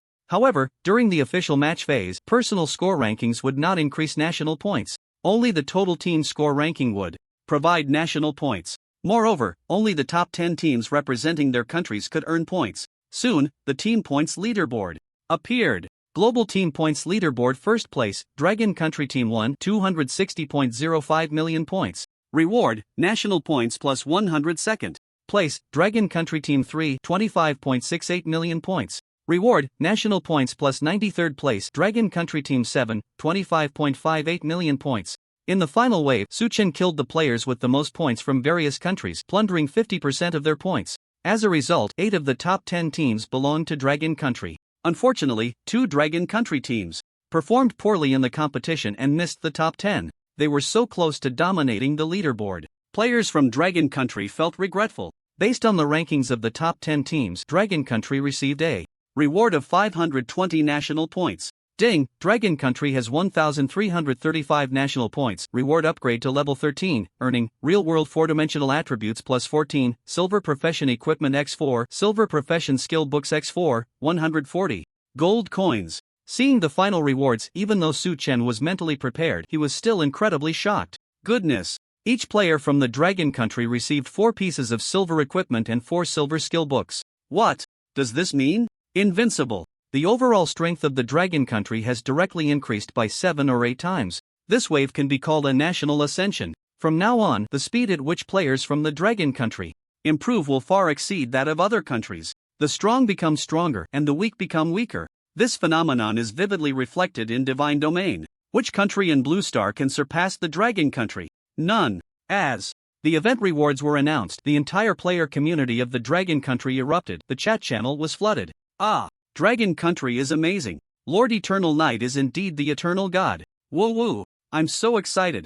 I want to cry. I declare, I am the permanent accessory on Eternal Knight. I'm clinging to his thigh. Even the Jade Emperor can't stop me. Hee hee, since you all want to be accessories, then I'll be the plugin. Plugin plus 10086. Players from the Dragon Country unhesitatingly occupied the public screen for discussion. At this moment, foreign players didn't dare to speak. They were envious too. Why doesn't our country have someone like Eternal Knight? Why am I not from the Dragon Country? Everyone silently complained about the unfairness of heaven. However, the surrounding countries were more jealous of the Dragon Country than envious. If given the chance, these countries would definitely turn into wolves, biting off a piece of flesh from the Dragon Country. Among them, the Great Cold Dark Country and the Cherry Blossom Country were the most jealous of the Dragon Country, especially the Great Cold Dark Country, because in the official competition, they had neither players in the top 100 nor teams in the top 10, and the worst luck was that their team didn't encounter a boss. Therefore, their national score was -1 point, directly losing their basic rewards. Players from all countries received rewards. Only the Great Cold Dark Country did not. They once again became the laughingstock of players worldwide. Trash Knowledge Church. Why don't we have rewards? I protest. You are discriminating against us. Simi da. Angry players shouted at the entrance of the Knowledge Church. This action completely infuriated the bishop. You damned adventurers will never set foot in the church again, the Knowledge Bishop said coldly. Ding, player Park Changlin, you have been added to the Knowledge Church blacklist. Church reputation -100,000. Ding. Players from the Great Cold Dark Country were directly blacklisted. They did not know that in the Holy Dragon world, only the Knowledge Church possessed the essence of knowledge. Without the essence of knowledge, skills could not be manifested. At this moment, the system prompt appeared again. Ding, world announcement, the system will conduct the first update 10 minutes earlier, lasting 12 hours. Real-world 4-dimensional attribute rewards will be distributed to all players after the system update ends. The announcement was repeated 3 times. Although the system did not specify that this update would affect the real world, the special department personnel responsible for matters related to Divine Domain in various countries keenly noticed an anomaly in the announcement. Why would the real-world 4-dimensional attributes be distributed after the update? Could the system update affect reality? With this thought, departments in various countries immediately began to operate, using various devices to monitor changes across the nation. In the North Wind main city, it was already late at night. Su Chen was reviewing the gains from this official competition, mainly the titles and the perfect knowledge treasure chest. Mysterious knowledge. Seeker limited title quality, legendary effect, spirit plus 100 points, experience cost for upgrading skills -30% for each active skill of at least epic quality owned, 4-dimensional attributes, plus 20. Description, exclusive title for the champion of the Knowledge Celebration event leaderboard. He owned 2 epic skills. That just added 40 points to his 4-dimensional attributes. Then, Su Chen looked at the introduction of the treasure chest. Perfect knowledge treasure chest quality, epic effect, guarantees 2 types of rewards of epic quality, with a chance to obtain real-world rewards. Reality rewards. Su Chen couldn't help but take out the Divine Fate Pearl, activating its effect, increasing his luck by +5. He then opened the chest. Congratulations, you have obtained skill. Experience Pearl, small, x3. Congratulations, you have obtained Blood Feather Leather Armor, reality. Epic equipment in hand. A piece of real-world gear that can be taken out of the game. Blood Feather Leather Armor, epic, slot, upper body health plus 3200 defense plus 150 constitution plus 200 strength plus 80 trait, physical lifesteal plus 12% skill, blood feather marks up to 10 nearby enemies, reducing their defense by 500, and for each kill, restores 3000 health points. 60 seconds cooldown. Equipment requirement, level 25 archer profession description can be taken out of the divine realm. After equipping this item, the Beast King's set effect disappears. However, the physical lifesteal increases to 24% combined with Su Chen's current damage. The healing amount is no less than passive. This is an exceptionally good epic item. As for the other reward, Skill Experience Pearl, small, its function is to provide 10 million skill experience, which is quite useful. Finally, Su Chen used one life essence. The synchronization rate increased to 75%. Moreover, he consumed 3 knowledge essences, temporarily materializing the skills Frost Hunting Ground, Phantom Leap, and Light of Truth, which do not require bow and arrow coordination. I've checked all the rewards, time to log off and rest. Su Chen opened the system panel and exited the game. He immediately returned to his bedroom. Tonight marks the first step in the connection between Blue Star and the Myriad Worlds. I wonder where the first spatial rift will appear. Su Chen thought to himself. He looked out at the night sky. Under the influence of the rules of the divine realm, reality was quietly undergoing changes. The first spatial rift was being born at Moon Guitar Mountain in Lin City. After a while, it would completely connect the two worlds. A few hours later, the Special Event Handling Bureau branch in Lin City, abbreviated as the Special Bureau, received news from the police station that multiple citizens had reported sightings of a mammoth at Moon Guitar Mountain. That's right, an ancient creature that went extinct during the Ice Age. Wang Feng, the head of the Lin City Special Bureau, immediately organized personnel and an expert team to rush to Moon Guitar Mountain. They indeed discovered 3 mammoths covered in long black fur with a pair of enormous tusks. Wang Feng quickly dispatched people to organize the villagers' evacuation and ordered his subordinates to bring tranquilizer guns. The Special Bureau personnel immediately shot a large dose of tranquilizer at the mammoths. After controlling them, they were sent overnight to the laboratory for testing. Afterwards, everyone followed the mammoth's tracks and found the spatial rift located at Moon Guitar Mountain. What is this? They exclaimed in astonishment. Ahead stood a spatial rift 30 meters high and 10 meters wide, the nearby area rippling like the surface of water, with concentric waves of spatial distortion. Through the rift, they could see the scenery on the other side. It was a primitive forest. I got it, a young researcher in a white coat exclaimed excitedly. This must be a spatial rift, the other side should be an alternate world. An alternate world? I just wonder if there are intelligent life forms like humans on the other side. If it's a primitive world, then our dragon country will have a resource-rich world, another researcher said. Hearing this, everyone exchanged glances, their faces lighting up with joy. How many resources could an undeveloped primitive world hold? It was simply unimaginable. If they could occupy this world as a logistics base, it would bring countless benefits to the dragon country and its people. Team leader Wang Feng, can we go in to check the environmental data? A researcher asked eagerly. No.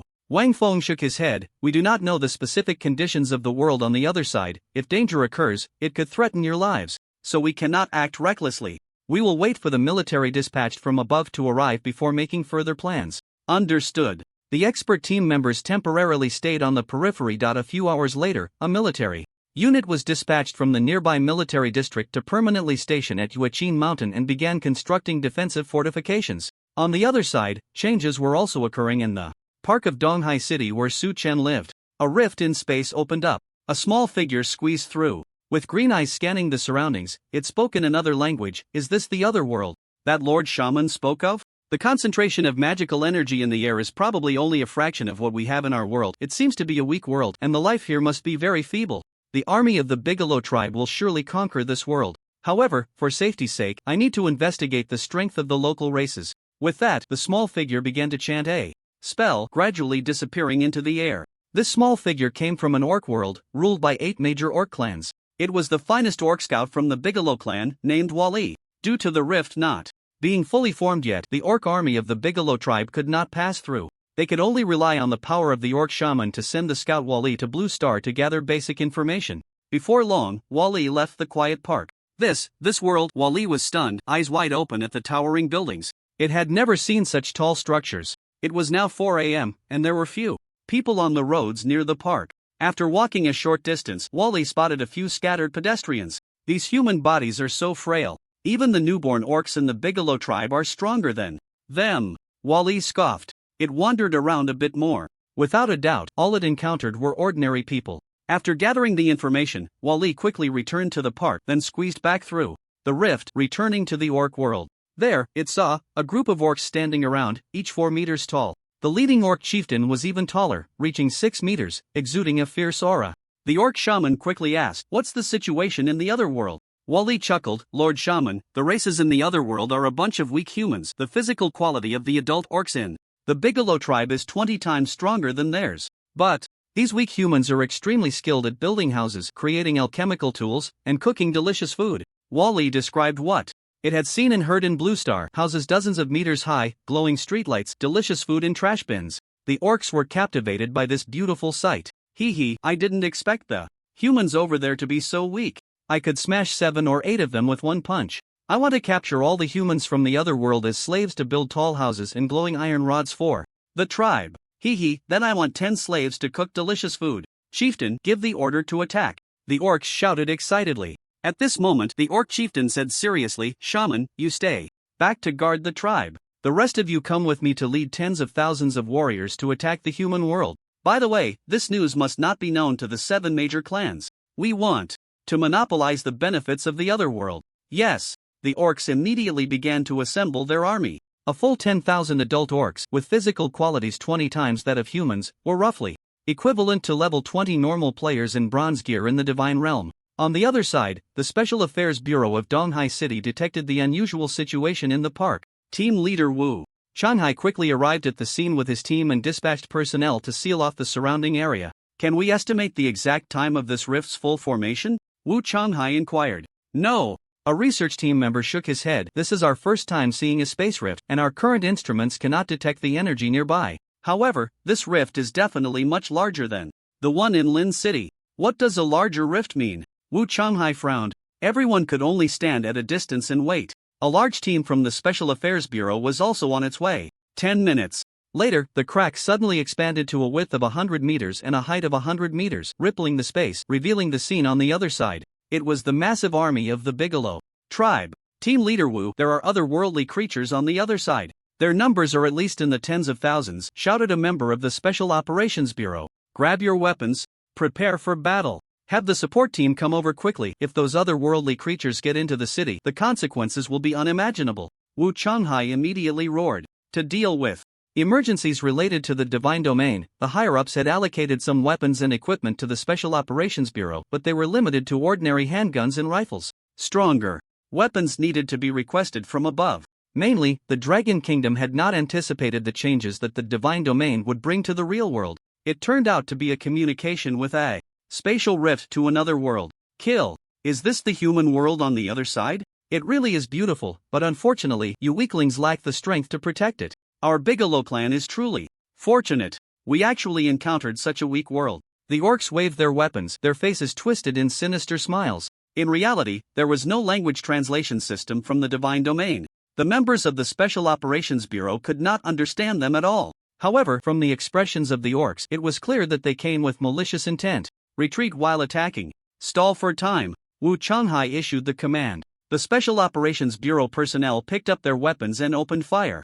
Their marksmanship was excellent. After all, the personnel of the Special Operations Bureau were soldiers. Bang, bang, bang. Bullets accurately struck the bodies of the orcs. And the result? It had no effect at all. Orc soldiers had long been subjected to the shamans' magical baptism. Their skin was as hard as fine steel, and ordinary bullets could not penetrate their defenses. Only a shot to the eye could cause effective damage. Damn it! We can't hold off this group of otherworldly creatures at all. Everyone's faces turned ashen, and a sense of despair crept into their hearts. Even if we can't hold them off, we must. Wu Changhai gritted his teeth and said, Behind us live millions of people in Donghai City. If those otherworldly creatures break in, who knows how many will die because of it. We must stall until the support team arrives. Just then, a young voice appeared in their ears. You all retreat. Retreat? How is that possible? Wait, who are you? Wu Changhai immediately reacted. Several nearby members of the Special Operations Bureau also looked on in astonishment.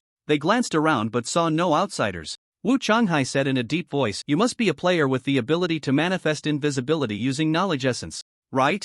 They are not something you can deal with. Hurry and leave. In this official competition, the top 100 players each received 1 knowledge essence and 1 life essence. They could manifest 1 skill and synchronize a 5% enhancement attribute. However, this level of power was still far weaker than the orcs. Su Chen ignored them and walked straight to the front. Orcs, you have come to the wrong place. Su Chen's expression was cold. He raised his hand to release a skill, and his mana surged wildly into the environment. Frost hunting ground. Why does it feel a bit cold? The orcs suddenly sensed a chill. Boom! In an instant, the area within hundreds of meters turned into a pale world, cold snowflakes falling from the air like sharp blades, radiating a chilling light. As the snowflakes swept across the orc bodies, they left behind narrow bloodstains covered in a layer of frost. Ah, it hurts. The cries of over 10,000 orcs echoed in extreme agony. Not good, this world has an unparalleled powerhouse. Run, return to the tribe immediately, the orc chieftain roared.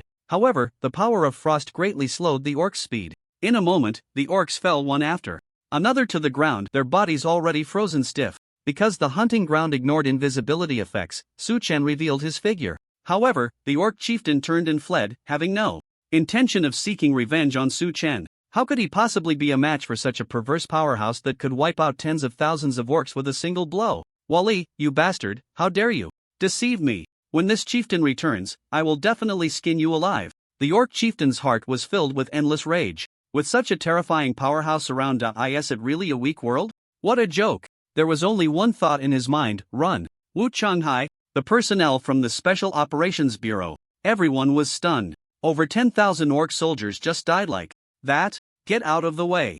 All of you, get out of the way. The orc chieftain rudely pushed aside the orcs blocking his path. He stumbled and crawled towards the spatial rift. In the next moment, Su Chen ran out several dozen meters, reaching behind the orc chieftain. He threw a punch. Bursting forth with over 10,000 kilograms of force, the orc chieftain's back instantly caved in, followed by a series of cracking sounds as his bones were crushed to powder. Put! The orc chieftain suddenly spat out a mouthful of blood, his eyes losing their light, and after flying forward a distance, he fell to the ground. The chieftain is dead. Run! Dozens of orcs near the spatial rift were scared out of their wits. They hurriedly rushed through the rift, returning to the orc world. Sigh. Su Chen let out a soft sigh. With this strike, the authorities would definitely know his real identity. There was no way around it. The spatial rift was simply too close to his residence. Not annihilating the orc army with overwhelming force would only invite more trouble. After taking one last look at the rift, Su Chen activated the second stage of his shadow leap ability, instantly returning to the position of his clone several kilometers away, disappearing from the sight of the Special Operations Bureau personnel. That person must be Eternal Knight. I didn't expect he was from our Donghai city. One of the Special Operations Bureau members said excitedly. Thanks to the event rewards, players worldwide learned that the life essence could synchronize attributes from the game. Now, the only player capable of using such a powerful skill was Eternal Knight. Team leader Wu, since Eternal Knight is so strong, why don't we invite him to join the Special Operations Bureau? Another person said. Excitedly. Wu Changhai felt a bit tempted as well. However, recalling Su Chen's demeanor from the moment he appeared to when he left, he shook his head helplessly and said, I'm afraid Eternal Knight won't join the Special Operations Bureau. He has never had much interaction with us. After eliminating the other worldly creatures, he just left. Clearly, he doesn't want too much contact with the authorities. But that's okay. As long as he is from Donghai City, once a crisis occurs at the spatial rift, I believe he won't stand by and do nothing. Hearing this, everyone felt a bit disappointed. Looking at the expressions of his subordinates, Wu Changhai knew what they were thinking. He continued, after all, Eternal Knight is just one person. If similar situations arise across the country, can he save everyone? Ultimately, we still have to rely on our own strength. After this incident, I believe the higher-ups will grant the Special Operations Bureau greater authority. By the way, regarding Eternal Knight, you all swear to keep it confidential from the system so that foreign forces do not learn of it. Yes. The personnel of the Special Operations Bureau nodded. After a while, the support team arrived at Donghai City Park. They immediately sent people to build defensive fortifications on the other side of the spatial rift and transported several national defense weapons over. In the orc world, dozens of orcs fled to the Bigelow tribe. Why are you back? Where's the chieftain? The shaman looked at them in confusion, with Scout Wally beside him. The orcs excitedly shouted. He's dead. All dead. The chieftain also died at the hands of that demon. The chieftain is dead? How is that possible? Isn't the other side a weak human world? Who could kill him? The shaman said. In disbelief. We were deceived. The world on the other side is terrifying. Not long after our army crossed over, an unparalleled human powerhouse descended, summoning a blizzard that instantly killed over 10,000 of our kin. Then he smashed the chieftain to death with one punch. The orcs trembled in fear. Such astonishing power, even 100 beast kings combined wouldn't be his match. The shaman was stunned. The beast kings were the strongest selected from the 8 major clans. They would undergo the baptism of inherited shamanic arts, with physical qualities reaching 60 times that of an ordinary person. However, they absolutely could not kill over 10,000 adult orcs with a single blow. Thinking of this, everyone's faces turned a bit desperate. An orc suddenly grabbed Wally by the neck, lifting him up and growling, "Speak quickly. Are you a spy from another clan? If you weren't deceiving us, how could a weak world like this have led to the deaths of 10,000 of our kin?" Wally's face turned crimson as he struggled to say, I didn't lie. Please believe me, bastard. You dare to be stubborn." The orc tightened his grip. "I know the reason," Wally quickly said. "This must be a scheme from the human world." "Scheme?" The shaman squinted, signaling the orc to release him. Wally continued, "They are actually a powerful world, but they are also unclear about the situation on the other side of the spatial rift, so they deliberately pretend to be very weak and arrange for ordinary people to deceive us. They lure us to invade, and then wipe out all the orcs in one fell swoop. Now that they see us so weak, they must be gathering an army on the other side, preparing to invade our world." After hearing Wally's words, all the orcs became frightened. The shaman couldn't help but cast a spell, using the prop set near the spatial rift to relay the surrounding scenes back. Indeed, just as Wally had guessed, an army was coming from the other side. These cunning humans, clearly so strong, yet pretending to be weak to deceive us. What should we do? The humans must be planning to exterminate us. The orcs were terrified. However, the shaman frowned tightly, because the message relayed by the props indicated that this group of humans was very weak. Damn humans, so despicable. They are still pretending to be weak with us. Having been fooled once, do they think I will be fooled a second time? Do they really think I'm a fool? The shaman gritted his teeth in anger. He turned back and said, "Notify the remaining clansmen, we will relocate. As a whole, find a place to hide. Also, inform the 7 major clans and the Beast King about the humans. Tell them not to do anything foolish, or the orcs will face utter disaster." Yes, the orcs immediately sprang into action. The next afternoon, Su Chen was browsing the news on the Divine Domain forum. Spatial rifts had appeared in various countries. Compared to his previous life, there were significant changes. For example, in Lighthouse Country, a spatial rift connected to a small ghost realm where many spirits emerged and real weapons couldn't harm them at all. Humans were at a loss. The parliament had no choice but to arrange for 5 players with manifested skills to slowly kill the spirits. By 3 p.m., the game update was complete and the system issued the real world 4-dimensional attributes. The physical quality of the Dragon Country people had nearly increased by 1.5 times. Immediately, Su Chen logged into the game. "Ding, you have one friend message." "Ha? Who would send me a message?" Su Chen couldn't help but open the friend list. Kenyin Tian said, "Eternal Knight, the Jojo Guild asked me to inform you that the Bloodstained Guild is considering taking action against you, and they are probing for specific plans." Bloodstained Guild? This group of clowns finally couldn't hold back their desire to act. A cold smile appeared at the corner of Su Chen's mouth. After replying to a message, he casually closed the panel. With the current strength of the Bloodstained Guild, facing Su Chen would be like delivering food. Even if they had special means to kill him, Su Chen had a pile of resurrection items obtained from Wind Elf players in his backpack. Plus, with the power of the Key of Death, no one could stop him from resurrecting. Next, let's go meet Legion Commander Rain. Su Chen arrived at Northwind Fortress through the teleportation array. After verifying his identity, he successfully met with Legion Commander Rain, as well as Knight Commander Bart. "Your Highness, Knight Commander," Su Chen greeted calmly. With the memories of his past life, he was not at all surprised by Bart's arrival. "Eternal Knight, long time no see." Bart laughed heartily. "I thought you would be very surprised to see me, but I didn't expect you to be so calm. You truly have the demeanor of my youth." Indeed.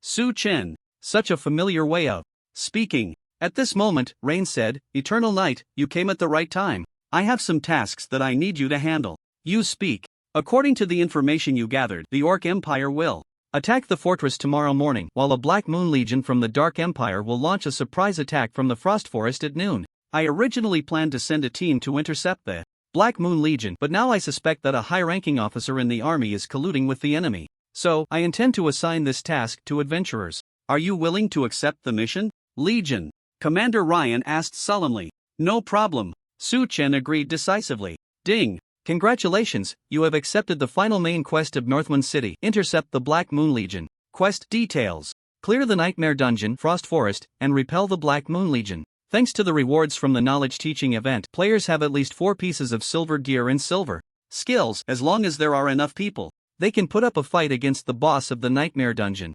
Moreover, the Frost Forest dungeon does not require defeating the final boss, it only requires repelling the Black Moon Legion." Immediately, Ryan continued, "As for Bart and his Night Order, they won't show themselves easily unless you adventurers encounter an unbeatable enemy." "Alright, I understand." Su Chen nodded. With the quest in hand, a smile appeared on Su Chen's face. He requested, "Commander Ryan, could you give me a pass for the Silver Moon Mountains?" The Silver Moon Mountains are located on the southeastern border of the Light Empire, bordering the Elven Kingdom and the Dwarven Kingdom. Without the corresponding pass, players cannot access the border map. Sure.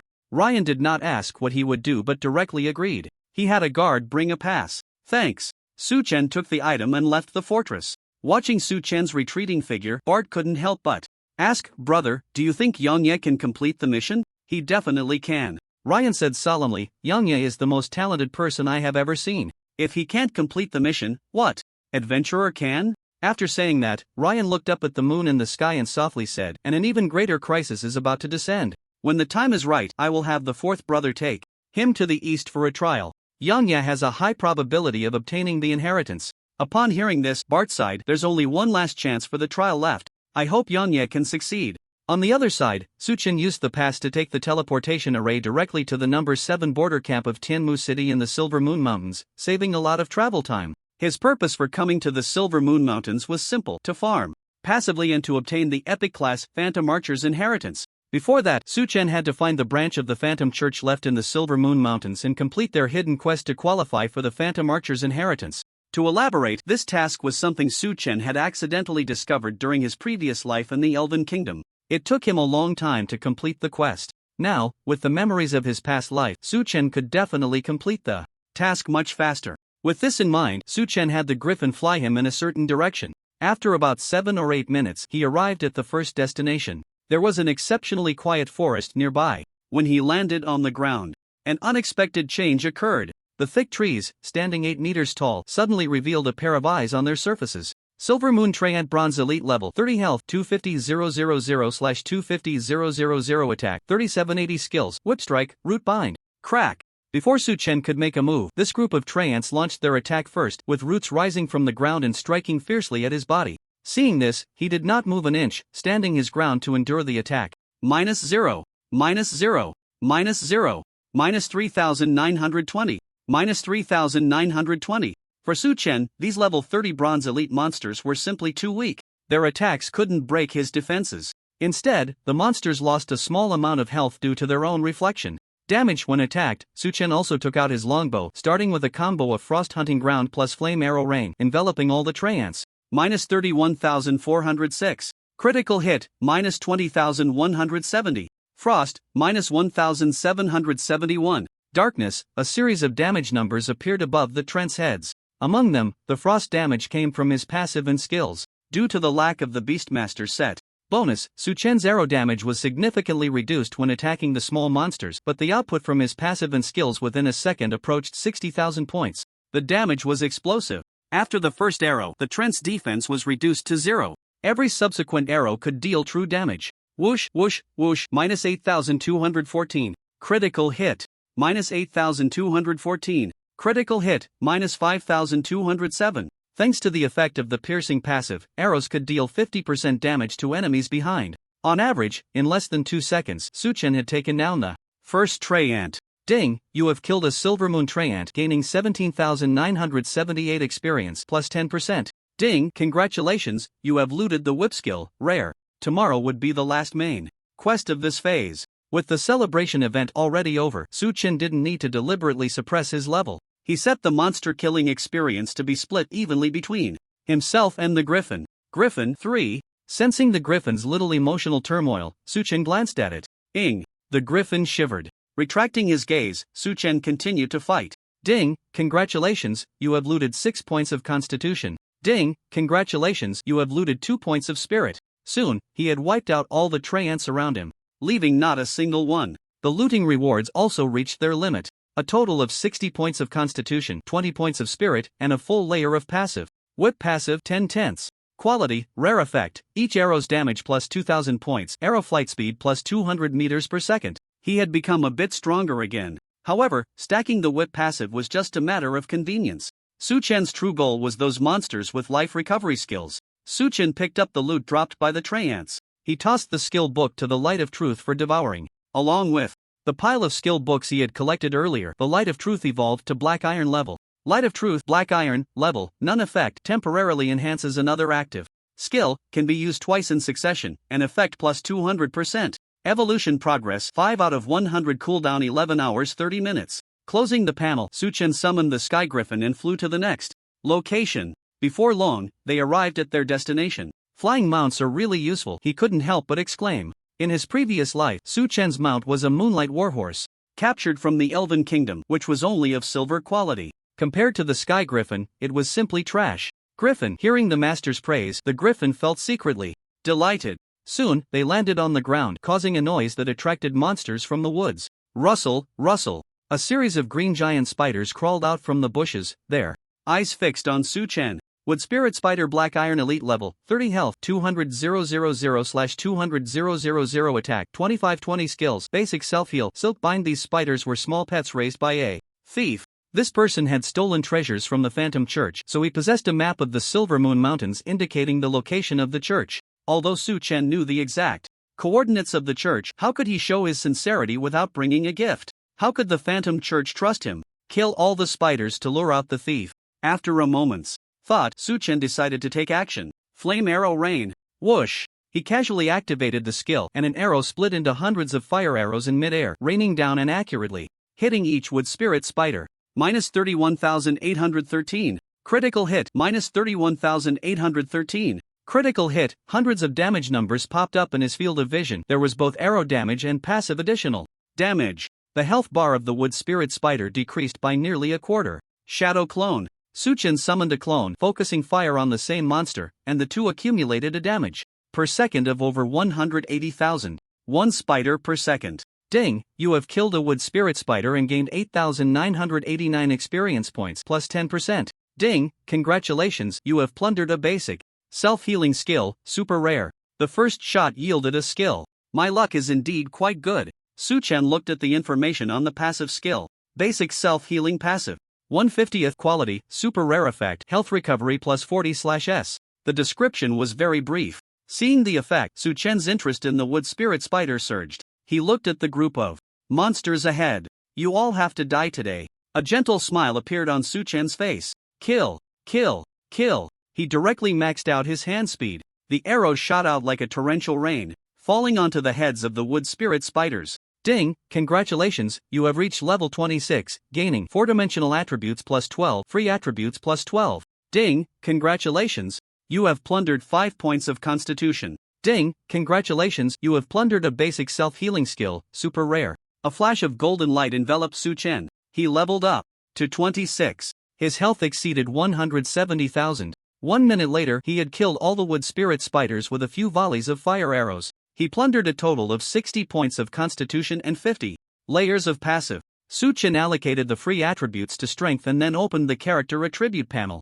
ID, Eternal Light level, 26 health, 172,000 mana, 124,000 attributes. Strength 1356, Constitution 2222, Agility 1260, Spirit 1694, Attack Speed 8.62/S plus 30%. Physical Defense 5857, Magic Defense 4846. After browsing through the attributes, Su-Chen couldn't help but marvel at how absurd his health and defense were, especially the health stat. Other tanky characters would probably be envious to the point of tears. The only downside was that the development of his 4-dimensional attributes was not comprehensive enough. His constitution was almost 1,000 points higher than his agility. Just as Su-Chen was pondering which maps had agility and strength monsters, he sensed movement behind him. The gift has arrived. Su-Chen glanced sideways, a slight smile curling at the corner of his mouth. 3 identical figures appeared beside him, brandishing daggers and stabbing towards Su-Chen from 3 directions. Bastard! You dare to kill my pet? Pay for their lives. A cold voice echoed in his ears. The next moment, the short sword actually passed through Su-Chen's body. Whoosh! He instantly activated his blink, teleporting 100 meters away to evade the strike. Su-Chen looked at the opponent. Phantom Thief Baiman Golden Lord, level, 30 health, 7000000/7000000 attack, 27,000 skills, multiple phantoms, summons 2 real phantoms to assist in battle. Pursuit, locks onto a target and teleports beside them to attack. Phantom Flash transforms into a shadow and teleports a short distance. Phantom Slaughter consumes all phantoms, empowering himself for a devastating strike. Description: affected by a special curse, attack speed is significantly reduced. This is an assassin-type boss. It has always been the nemesis of fragile classes, like archers and mages. What a pity he encountered a versatile archer like Su Chen. Humph, just a mere archer, but your reaction is quite fast. You killed my pet, you will die today. Weiman's face twisted in rage. Pet? What a joke! Su Chen clearly remembered that this group of wood spirit spiders was the main material Weiman used to concoct purification potions. Within 7 steps, let's see how you dodge my sword. Die for me. Weiman executed a phantom flash, lunging a few meters in front of Su Chen, preparing to attack, but Su Chen reacted even faster. He shot an arrow in an instant. It pierced through Weiman's chest. The 1-second fear interrupted his attack. At the same time, a series of negative effects like slow, reduced defense, and reduced attack were applied to him. Taking advantage of this window, Su Chen activated Frost Hunting Ground. He quickly retreated, increasing the distance between them. The movements in his hands did not stop. He kept drawing the bow and shooting arrows. Bayu, minus 6,037, minus 6,057, minus 9,135. Weiman was shot into a honeycomb, his body riddled with blood holes. No one could withstand such damage. Ah, he screamed in agony. Su Chen continued to attack while saying, do you see? Within 7 steps, all my arrows are fast. You're looking for death. Weiman could not bear this taunt. In his eyes, Su Chen, a mere archer, no matter how much advantage he had at the moment, was of no use. Victory always belonged to assassins. However, this time, Su Chen stood still without moving. Although this phantom thief had explosive attack power due to the curse and the effects of Su Chen's enchanted arrows and the frost hunting ground, Weiman's attack speed became very slow. Therefore, Su Chen chose to stand and fight. Seeing this, Weiman disdainfully said, foolish move. An archer wants to fight me in close combat? How dare you? The battle between the two intensified. A series of green numbers plus 1,120 plus 2,240 plus 1,676 appeared above Su Chen's head. His health regeneration reached an astonishing 24,613 points per second. His health bar jumped back and forth between low and full. In contrast, Weiman's health continued to decrease. How is this possible? Weiman's face was filled with disbelief. He was dumbfounded. Was this really an archer? Or a blood cow warrior? No matter how he fought, he couldn't kill him. It was truly infuriating. Just when Weiman was feeling extremely frustrated, Su Chen shot another arrow that hit him in the head. The opponent's face was shot to pieces. It looked incredibly painful. But Weiman could no longer care about the pain in his body. His life was almost gone. After applying various defense-reducing effects, Su Chen's average output reached a staggering 111,108 points per second. In less than a minute, Weiman was left with half his health. As a dignified assassin, he was actually being beaten down by an archer. Was there any justice in this? The most outrageous part was, this archer's physique was as strong as a dragon. Weiman stabbed with his sword for a long time, and Su Chen acted as if nothing was wrong. This was probably a blood cow warrior wielding a bow. It was simply ridiculous. After much deliberation, a countermeasure emerged in Weiman's mind. That was, run. If he couldn't beat the opponent, he should strategically retreat. To not do so would be pure stupidity. So, Weiman turned and ran. And what happened? Due to various passive and enchanted arrow slow effects, his speed was only slightly faster than Su Chen's. Su Chen chased behind, continuously shooting arrows. Weiman's face was filled with pain. Now, the only word he could think of to describe Su Chen was disgusting. Very disgusting. Weiman was tormented to the point of wanting to cry. Enough! Archer, stop shooting, I surrender. I am willing to offer you all my treasures. His tone carried a hint of a sob. Su Chen ignored him. According to his memories from his past life, this thief was a pauper with nothing good except for items stolen from the Phantom Church. He was completely unqualified to be tricked by Su Chen. He continued to shoot arrows at the opponent. Before long, Weiman's health was suppressed to below 10%. He roared with a twisted face, bastard. You forced me to this. Weiman teleported beside him, locking onto Su Chen as his target for the next move. Phantom Slash. 2 real phantoms transformed into a stream of light blue energy, swirling around the surface of the dagger, and suddenly stabbed forward. The blink was still on cooldown. The phantom leap could not evade non-physical attacks. Su Chen could only take this move head-on. Sizzle. Minus 73,954. Battle prompt. Your health has decreased by 30.6%, triggering the effect of the Dragon Bone Battle Armor. Damage reduction plus 20%, shield plus 1,468 points, lasting for 15 seconds. The damage was indeed astonishing. The passive shield absorbed 21,110 points of damage, and the remaining damage was borne by Su Chen. This move is not bad, Su Chen praised. Recently, Waymon should be one of the few bosses to hit him with a big move. Although Su Chen still didn't die, other bosses couldn't even touch him. You whiffed. Waymon spat out a mouthful of blood in anger. That sentence was a killer blow. Seeing this, Su Chen took a few seconds to empty Wyman's health bar. Ding, you have killed the Phantom Thief Waymon, gaining 719,000 experience points plus 10%. Ding, congratulations, you have plundered the Phantom Flash skill, excellence. I actually plundered a movement skill? Su Chen looked curiously at the passive. Phantom Flash passive. 1/1, quality, excellence effect, arrows can transform into phantoms and pass through solid obstacles with a cumulative thickness of less than 20 meters before hitting enemies. Goodness! Isn't this wall penetration? For archers, this effect is a god-level attribute. If there are several city walls between him and the enemy, as long as the cumulative thickness is less than 20 meters, the arrow shot by Su Chen can pass through all the walls and hit the enemy. So strong. No wonder the Phantom Flash passive has a fixed value effect and is rated as an excellence quality. It should be noted that the effects of other excellence passives are all percentage bonuses. TSK. Other players might think I've activated a wall hack, Su Chen thought to himself.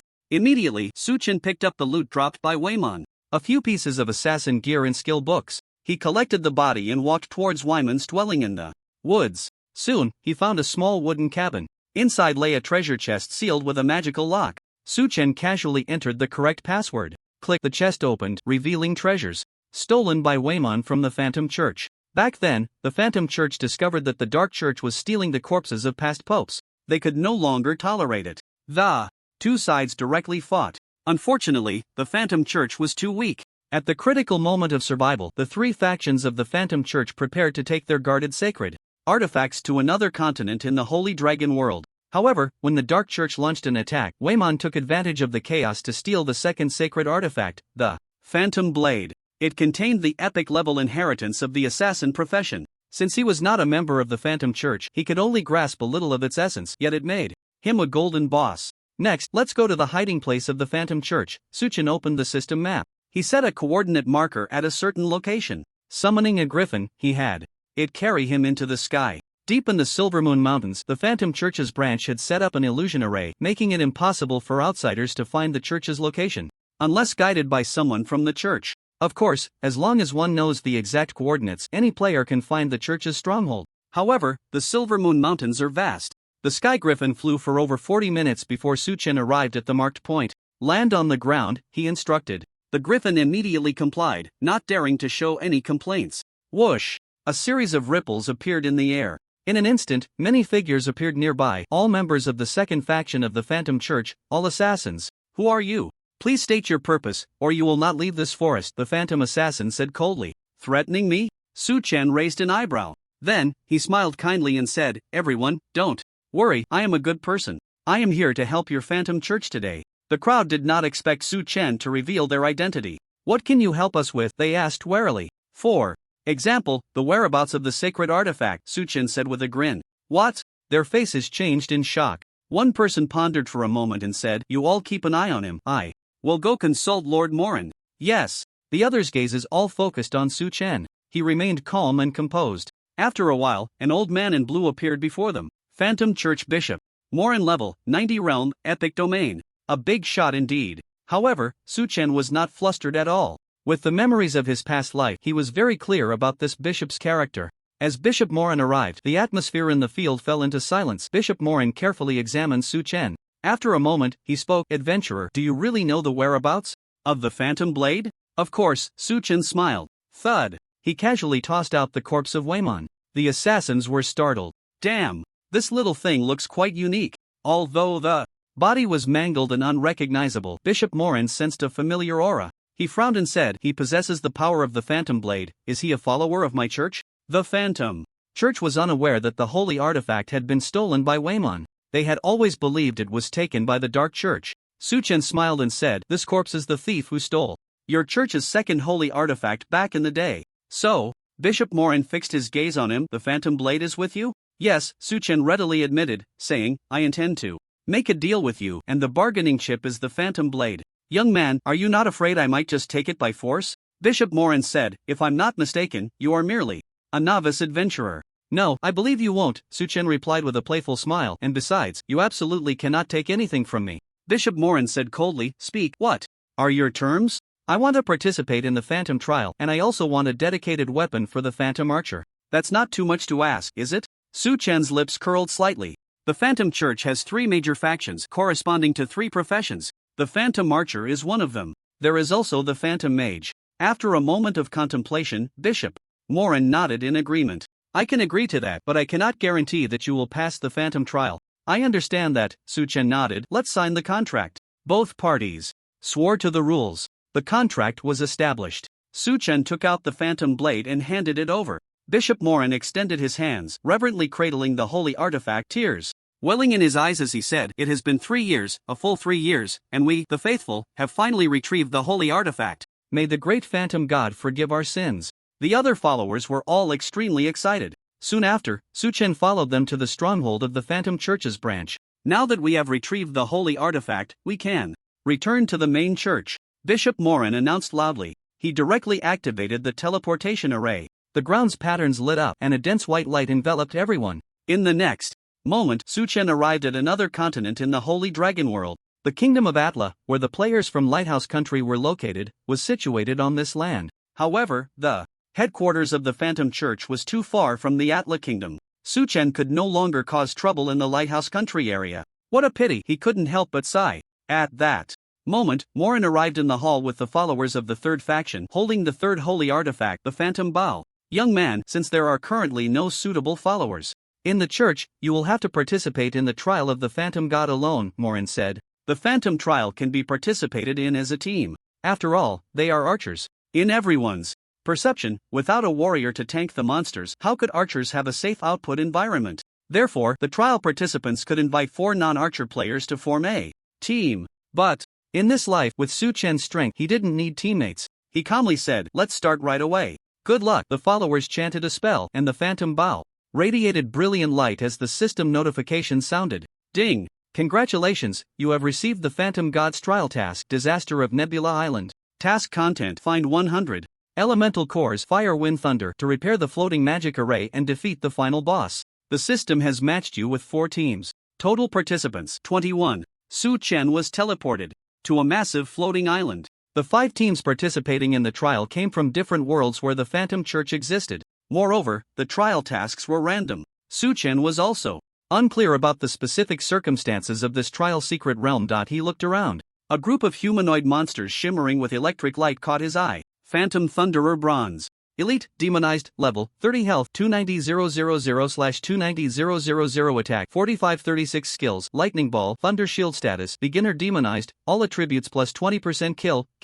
The Thunderer let out intermittent roars. With both hands gripping a lightning ball, it smashed down. Too slow. At this speed, Su Chen could dodge the attack even with his eyes closed. Flame Arrow. Rain. He activated the skill, using his passive acceleration to step left a few paces, avoiding the lightning ball. An arrow transformed into more than 10 flame arrows, raining down into the monster horde. Minus 33,428. Critical hit, minus 33,428. Critical hit, 1 skill attack. Coupled with passive damage, it directly reduced the Thunderer's health to a sliver. The health dropped by about 16.8%. Whoosh, whoosh, whoosh. Su Chen's hand speed was maxed out. The arrows rained down like a violent storm. Minus 10,115. Critical hit, minus 7,057. The damage exploded. He could take down a monster every 3 seconds. After they died, their bodies would dissolve, turning into a lightning element core. Ding, you killed a Phantom Thunderer, gaining 17,978 experience. Plus 10%. Ding, congratulations, you have plundered 6 points of spirit. Ding, congratulations, you have plundered the lightning ball skill, rare. The panel kept refreshing with notifications. Su Chen was gradually becoming stronger. Lightning ball passive, 1/10 quality, rare effect, each arrow deals an additional 500 points of lightning damage. 1% chance to inflict a 1-second paralysis effect on enemies with a 3-second trigger interval. Another passive that adds elemental damage. At this point, Su Chen's arrows combined frost, lightning, fire, and darkness elemental damage. He wondered when he would be able to gather all elemental damage. Maxing it out would add 5,000 points of lightning damage and a 10% chance of paralysis. This passive is just average. After a glance, Su Chen withdrew his gaze and re-engaged in battle. After killing dozens of Thunderers, his plunder gains reached the limit. 80 points of Spirit and 10 levels of lightning ball passive. Wow, I feel like after completing the trial, my spirit attribute could catch up to my constitution? Su Chen thought to himself. A bit overpowered. But when would his strength and agility attributes stand up? Su Chen shook his head helplessly. He headed to other areas to kill monsters and collect elemental cores. On the south side of Nebula Island, there was a team here. They came from the Guiyun civilization and were entering the divine realm for the first time in the feudal dynasty world. The leader was named Li Baiming, possessing a mythic level talent blood-devouring arrow path. After activating his talent, he would gain plus 100% defense penetration and plus 100% lifesteal, and as the battle continued, his attack speed would grow to 200%. With such a powerful talent, Li Baiming passed the Abyss difficulty tier breakthrough task. In the Guiyun world, he was hailed as the #1 prodigy. No player was his match. For this trial, the family elders specially arranged 4 teammates with legendary talents for Li Baiming, 3 warriors and 1 sorcerer. The warriors all had life-based talents, responsible for tanking damage. The sorcerer teammate acted as support. He had a resurrection talent that could turn a single target resurrection skill into a group resurrection and could also reduce the cooldown time for resurrection.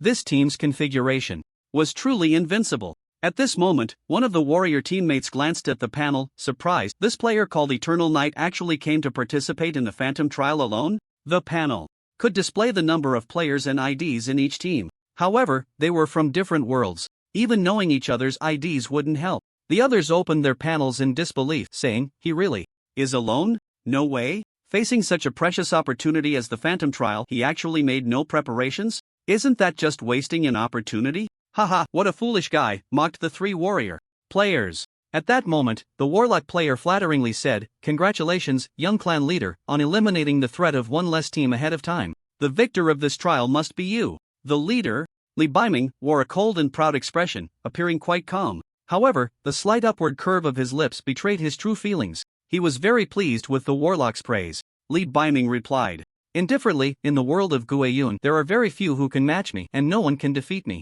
So I look forward to the performance of the other world's prodigies. Their participation in the Phantom trial is enough to prove their exceptional strength. I hope they can bring me a bit of surprise." The warlock chuckled, "Hee, no matter how strong they are, can they surpass you, young clan leader? You not only possess a mythical talent but also several post-heaven talents. Even without the 4 of us, you could take on 100 without any problem." The 3 warriors, damn, their skill and flattery was truly remarkable. They couldn't compare. Li Baiming said coldly, "Stop the nonsense and quickly gather the elemental cores. As long as you complete the trial, I will have the elders reward you with a stash of epic resources." "Thank you, young clan leader, we will give it our all."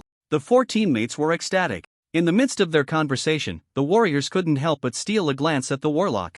It seemed they needed to learn a thing or two about flattery from him. Using it on the young clan leader would yield exceptional results. A thought crossed everyone's mind. They then began hunting monsters.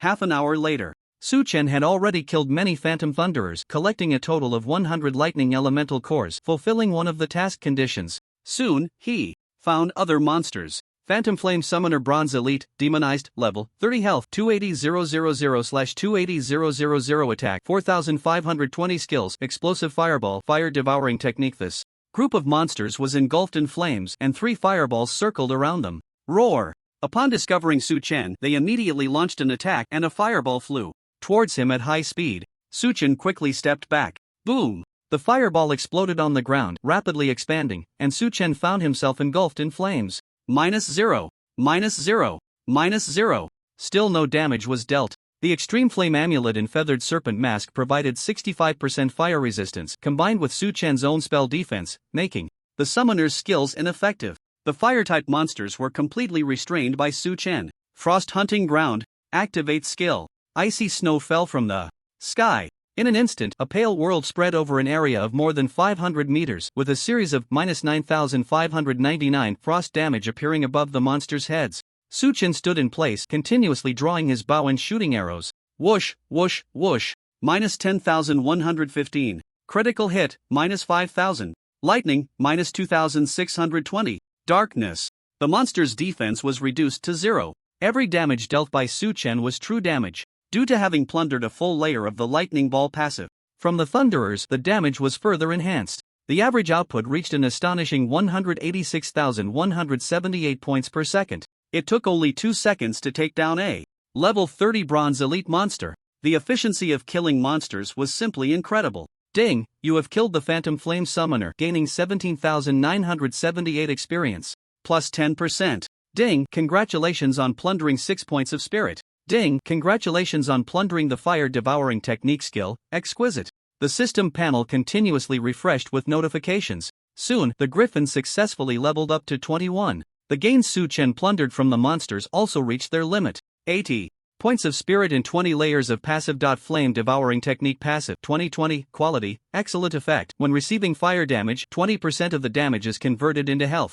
Recovery. If health is at full value, it converts into a shield lasting for 3 seconds, not exceeding health x 50%. Can stack with similar passives. Not bad. Su Chen nodded. This is an extremely targeted passive against fire-type abilities. If one masters 5 or 6 similar passives, all fire damage received would be converted into health recovery. Players relying on fire damage for output would probably be in tears. After a full set of skills, Su Chen didn't lose a single drop of blood. Instead, he gained a shield worth tens of thousands, or even hundreds of thousands of points. That truly strikes at the heart. Moreover, as long as he gathers various element devouring passives for health recovery, magic-type players should be quite pleased. Elemental skills would directly lose their effectiveness. Both enemies and Su Chen would deal damage through basic attacks. This is very fair. A smile appeared on Su Chen's face. Continue. He walked in another direction. Suddenly, 8 prompts sounded in his ears. System prompt: player Palaman has died. Current number of players 20.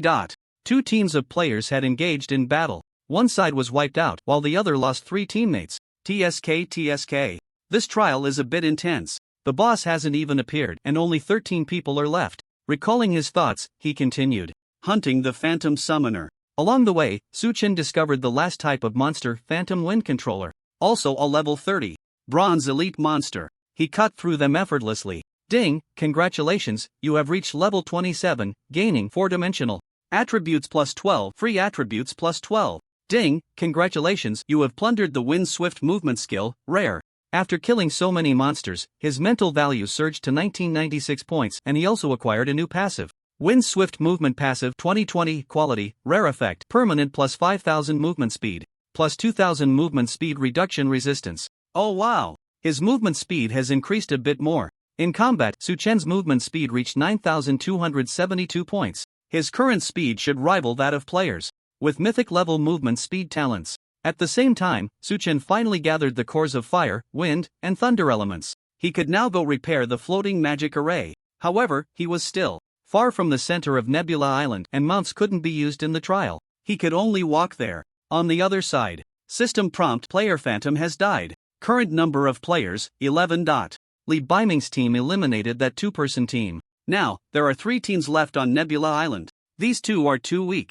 They don't even need the young clan leader to intervene. I can take them down myself. They don't even have legendary talents and dare to participate in the trial. Isn't that just asking for a death sentence? The 3 warriors chuckled. Young clan leader.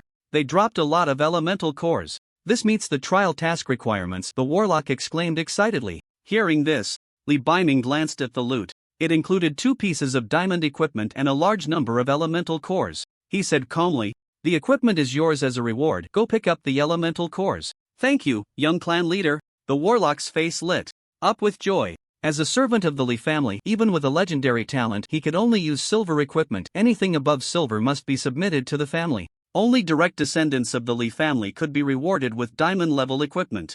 The 3 warriors looked at the warlock enviously, a thought popping into their minds. Being a sycophant seems quite appealing. The group exchanged glances. At this moment, Li Baiming said, "Let's head to the center of Floating Island to complete the trial task." "Yes," everyone replied in unison. They were relatively close to the center. The warlock cast the wind control spell, doubling everyone's movement speed. After more than 10 minutes. "Wait!" Li Baiming suddenly shouted. He looked towards the hillside to the right and a smile crept onto his lips. "An enemy is coming." "One person? That must be the player called Eternal." "Knight," the warrior player pondered. "He has survived alone until now. His strength is definitely not weak."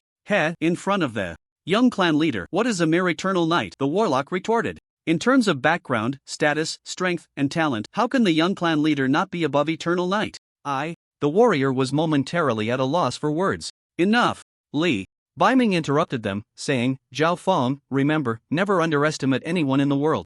You are right, sir, the warlock flattered. The warriors, they felt they had witnessed the pinnacle of sycophancy. Let's go, we'll meet him. Li Baiming turned and walked towards the hillside. The warlock tightly gripped his staff. As Su Chen's figure appeared in sight, he immediately cast a skill, Serpent Spirit Bind. A black snake emerged from the ground, attempting to restrain Su Chen's body. Blink! In a flash of golden light, Su Chen had already appeared 100 meters to the left. He looked ahead, his gaze quickly locking onto Li Baiming. This person must possess many treasures. I can transfer 2,000 points of sin value to him. Just then, Li Baiming instantly shot an arrow. Su Chen couldn't dodge. He realized that as he moved, the arrow's trajectory was also changing. Clearly, Li Baiming had a skill or item that could lock onto targets. -0. The arrow did not break through his defenses. 0 damage? No. Wonder you've managed to hold on alone until now. You really have some strength, Li Baiming said coldly. However, surrounded by us, you have nowhere to escape. Escape? Why would I escape? Su Chen chuckled. Today, I'm here to challenge all 5 of you. You're so full of yourself. Li Baiming's expression grew increasingly cold. He decisively activated his talent, gaining 100% defense penetration and 100% lifesteal effect. Azure Dragon Arrow Technique. 3 arrows transformed into golden azure dragons, suddenly crossing hundreds of meters to strike Su Chen's body. -0, -0, -0. 3 instances of 0 damage appeared. Li Baiming's talent could not affect the passive increase of 3,350 defense. Moreover, Su Chen's passive also provided 2,200 points of damage. Block. So the opponent's attack still failed to break through his defenses. What? The warriors and warlocks all widened their eyes. The young clan leader had activated his talent. Even an epic boss would take 5,000 points of damage. Could it be that Eternal Knight was stronger than a boss? What a joke. Impossible. Absolutely impossible. Li Baiming's face turned ashen. Why didn't my attack break through? Gritting his teeth, he shot another arrow. Thunder Strike Arrow. -2,500. A 4-digit damage appeared. However, Su Chen's health bar did not budge. Not bad, you're the first player in a while to deal damage to me. A strange smile appeared on Su Chen's face. He transferred 2,000 points of sin value onto Li Baiming. Such a strong player must have a lot of good things in his bag. Enemy? You're seeking death, Li Baiming roared with a twisted expression. The next moment, his words were cut off. Su Chen summoned the Frost Hunting Ground and raised his hand for another rain of fire arrows. -38,271. Critical hit. -38,271. Critical hit, a pentakill achieved. Due to the effect of Death Angel, the priority was lower than that of legendary resurrection effects, which could not take effect. In the last moment of death, only one thought remained in Li Baiming's mind. Is this a damn archer? Immediately, another voice kept ringing in his ears. Ding, you have dropped the item True Spirit Divine Eye Skill Book, Legendary. Ding, you have dropped the item Flame Blade Bow, Diamond. Ding. The panel crazily refreshed notifications. Li Baiming was left dumbfounded. Before he could think carefully, the system had already sent them out of the Phantom Trial's secret realm. Legendary Skill Book? Looking at the loot dropped by the enemy, Su Chen was quite surprised. Then he looked at the skill book. It turned out to be a dual system auxiliary skill for archers possessing exploration and perception effects. However, the learning requirements were very strict. Players need to have a spirit value greater than 1,000. As a normal archer player, Li Baiming, at level 35, might just reach the threshold to learn skills. This conveniently benefited Su Chen. With a clap of his hands, the skill book transformed into light and merged into his body. Ding, congratulations! You have learned the skill True Spirit Divine Eye, Legendary. True Spirit Divine Eye, Legendary, Level, LV1 Upgrade, 0/12800. Experience Effect, Vision Range plus 100%, Blindness Resistance plus 50%. Effect, enhances the probing effect to Legendary level, able to probe detailed information of units up to 30 levels higher. Effect, Perception Judgment Effect plus 100%, Priority Legendary level. After learning the skill, the effect of the Mysterious Seeker title was triggered. 4-dimensional attributes plus 20. Though level 1 True Spirit Divine Eye is sufficient for now, so Su Chen does not plan to upgrade it. The remaining loot, aside from 2 pieces of diamond gear, consists of golden equipment and items. In Su Chen's view, this was just a pile of scrap metal, utterly worthless. Fortunately, a legendary skill book dropped. Otherwise, the 2,000 points of sin value he transferred to Li Baiming would have been wasted. Immediately after, Su Chen waved his hand and stored everything in his backpack. It feels like the 6,400 slot backpack space is a bit insufficient. Half of the space capacity had already been consumed. He hadn't forgotten that he was planning to visit the various treasure vaults of the Orc Empire. If this sack is too small, how can he carry treasures? Once I finish the main quest, I'll go to the Church of Light to get that mythical level backpack, Suchen thought to himself. He was also thinking about another item. After putting everything away, Suchen quickened his pace towards the center of Nebula Island. Before long, he arrived at his destination. On the ground lay a damaged magic array, surrounded by black demonic energy, eroding the power of the array. When the array is completely destroyed, Nebula Island will fall to the ground. Seeing this, Suchen took out 3 elemental cores. The array began to absorb the energy of the cores, repairing itself and slowly dispelling the demonic energy. 6000, a countdown panel popped up above. 60 minutes. Suchen stood in place, waiting for the final boss to arrive.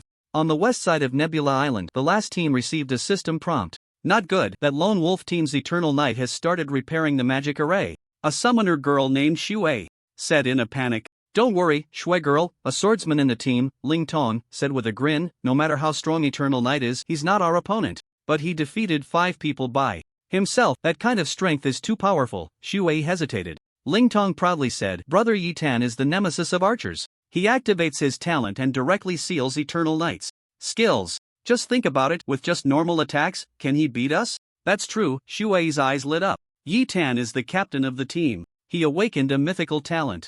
The effect is to seal the skills of enemies below mythical level, and for each skill sealed, his attributes are enhanced. In a one-on-one fight, no one is Yi Tan's match. At this moment, the archer Yi Tan smiled and said, Alright, let's hurry to the center of the island. I'm looking forward to a fair fight with Eternal Knight. Hee, brother, this isn't a fair fight. It's clearly bullying. Ling Tong said with a big smile. He was eager to see the bewildered expression on Eternal Knight's face. The group moved forward at full speed. After more than 40 minutes, they spotted Su Chun. Thanks to the effect of True Spirit Divine Eye, Su Chun sensed their presence from 4 kilometers away. Their gazes met. Yi Tan stepped forward, a slight smile on his lips. Eternal Knight, since you're alone, I won't bully you. How about a fair 1v1 fight? Fair fight? A strange expression appeared on Su Chen's face. Sure, he answered decisively. He needed this time to observe the quality of Yi Tan's equipment. In the next moment, he made a judgment. A bit poor, this person only had 2 pieces of diamond gear, which was already disappointing. To make matters worse, he even had silver gear? The only words to describe him were pitiful. He was really struggling. At most, he could transfer 500 points of evil value to him, anything more would be a waste. Soon after, the two arrived at an open area, separated by a distance of over 100 meters. Let's get started. As Yi Tan's voice fell, he instantly activated his talent, sealing off the 11 skills that Su Chen had learned. However, such a mere myth-level talent could not affect the passive skill of talent plundering. At the same time, Su Chen activated his evil eye, transferring 500 points of evil value to the other party.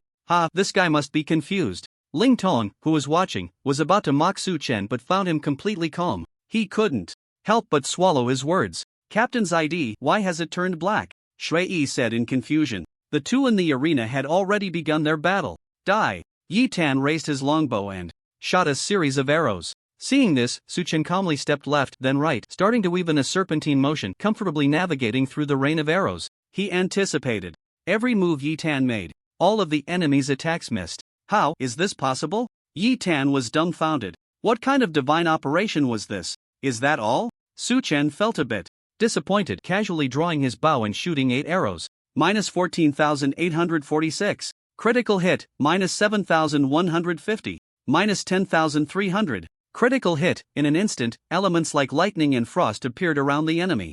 Although Yi Tan had sealed Su Chen's skills, his attributes surged and his health reached over 33,000. Yet, he could only withstand the damage from 3 arrows. If the 4th arrow hit, he would undoubtedly die. Ding, you have dropped the item Star Body Refinement Skill Book, Epic. Ding, you have dropped the item Fox Shadow Ring, Diamond. Ding, Yi Tan's panel refreshed with 40 messages. The remaining 4 enemies? The captain's sudden death left them in a state of confusion. At this moment, the seal on Su Chen disappeared, and he raised his hand to summon a rain of fire arrows plus frost hunting ground, sending the 4 of them off the field. Glancing at the loot, he wondered, why did I only drop 40 items? That's exactly 1/5 less. After a moment's thought, Su Chen understood. This person must have had an item that reduced death drops. The effect of 500 points of evil value didn't even trigger that item, indicating its quality was at least epic. Sigh, I was careless. I didn't expect that this guy, who looked so poorly equipped, had so many good things in his backpack. If I had known, I should have transferred him 2,000, or even 4,000 points of evil value. Su Chen's face was filled with regret. He then checked the information on all the loot. The only usable item was the Star Body Refinement Skill Book. This was a skill for the hidden class, Star Warrior, from the martial arts world in Divine Realm. But this trial turned out well. A blood prophet, a faint smile, appeared on Su Chen's face. He decisively consumed a Tao Enlightenment Holy Dust to learn this skill. Ding, congratulations, you have learned the skill Star Body Refinement, Epic. Star Body Refinement, Epic, Level, LV1 Upgrade, 0/6400 Experience Effect. Absorb the power of the stars to enhance one's attributes and gain the attached effect. Star Body LV1. Bonus, Health. Plus 5,000, Defense plus 500, 4-dimensional attributes plus 50, Health Recovery plus 50/S, Mana Recovery plus 50/S, Star Body LV1, under the protection of the stars. During the day, Defense plus 20%, Damage plus 10%. At night, Defense plus 20%, Health and Mana Recovery plus 20%. Martial arts skills generally increase attribute values. Generally speaking, a warrior's attributes are much higher than those of players from other classes. Following that, Su Chen used 3 small skill experience orbs, spending 30 million experience to upgrade the skill. Ding, you consumed 4,032 points of experience to upgrade Star Body Refinement to LV2. Ding. The skill was upgraded to level 7 in one go. Stellar Body Refinement Technique, Epic, Level, LV7 Upgrade, 487W/1.92E Experience Effect. The basic bonuses provided by the skill turn into life plus 11,000, defense plus 1,100, and 4-dimensional attributes plus 110 points. If one can absorb the power of the stars, the bonuses will further increase. However, in the Holy Dragon world, items containing the power of the stars are extremely rare. It seems one must venture to other worlds for the stellar body refinement technique's bonuses to see significant enhancement. After acquiring this skill, his health rose to 197,376 points, and his defense also increased significantly. Among them, physical defense reached 9,116, just over 800 away from the 10,000 mark. Su Chen was quite satisfied with his attributes. Next, he continued to wait in place. After more than 10 minutes, the magic circle was repaired and the black magic energy was completely dispelled. An abnormality occurred in the sky. Boom! Black lightning rolled across the firmament, and a spatial rift was born, from which an angry voice emerged. Who dares to disrupt my power? The next moment, a shadow flew out from the spatial rift. Dark Pharaoh Mag Diamond. Lord level, 30 health, 12, 100,000/12, 100,000 attack, 38,000 skills, source of mana, greatly increases mana. Soul Devouring Abyss, summons evil spirits to continuously devour the enemy's mana. Night Demon Wolf, summons 100 demon wolves to assist in battle. Dark Fission, manipulates dark tides to attack enemies. The higher the mana, the stronger the damage. A very formidable boss. Especially the ultimate move Dark Fission. According to the probing effect of True Spirit Divine Eye, the Dark Pharaoh's mana reached 6,500,000, and the damage of the ultimate move would be increased by 6 times. The damage was astonishing. It could instantly kill Su Chen. This time, without the help of a mount, Su Chen had to be cautious in dealing with the boss. Insignificant insect, is it you who interrupted my plans? The Dark Pharaoh said with a stern gaze. Crack! Taking advantage of the opponent's speaking time, Su Chen raised his hand and shot a thunder arrow, piercing through the boss's chest. Minus 38,816. Critical hit, the boss's health bar dropped slightly. Various passive effects appeared on the boss, and its defense plummeted to 0, with damage reduced by 40%. You seek death. The Dark Pharaoh was enraged. He waved his staff, and a black ray descended from the sky. Seeing this, Su Chen released Frost Hunting Ground at the boss's position, then took a few steps forward with a sudden burst of speed, dodging the attack. Boom! The ground was blasted into a pit.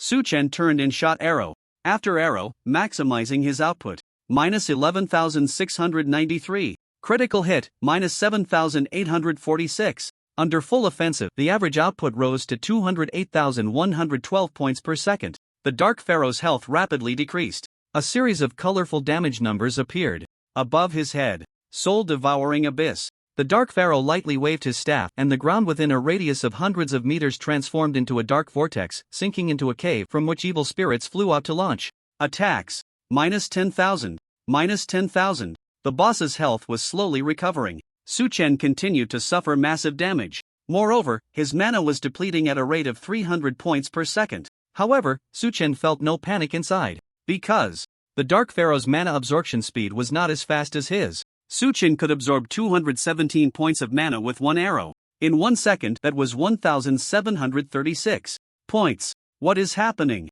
Why is my mana depleting? The Dark Pharaoh looked bewildered. 5 seconds later, the skill effect disappeared. Su Chen already had a plan in mind to counter the boss's ultimate move, Shadow Leap. After entering stealth mode, Su Chen continued to attack the boss, so he instantly broke stealth. He didn't pay attention to it but immediately retreated while shooting from a distance. The Dark Pharaoh's health kept dropping. 70%, 60%, 50%. Damn insect, feel the wrath of this king. At that moment, the Dark Pharaoh unleashed a powerful attack. An endless torrent of dark energy fell from the void like a torrential rain pouring down in the area where Su Chen was located. The attack covered a radius of 1,000 meters.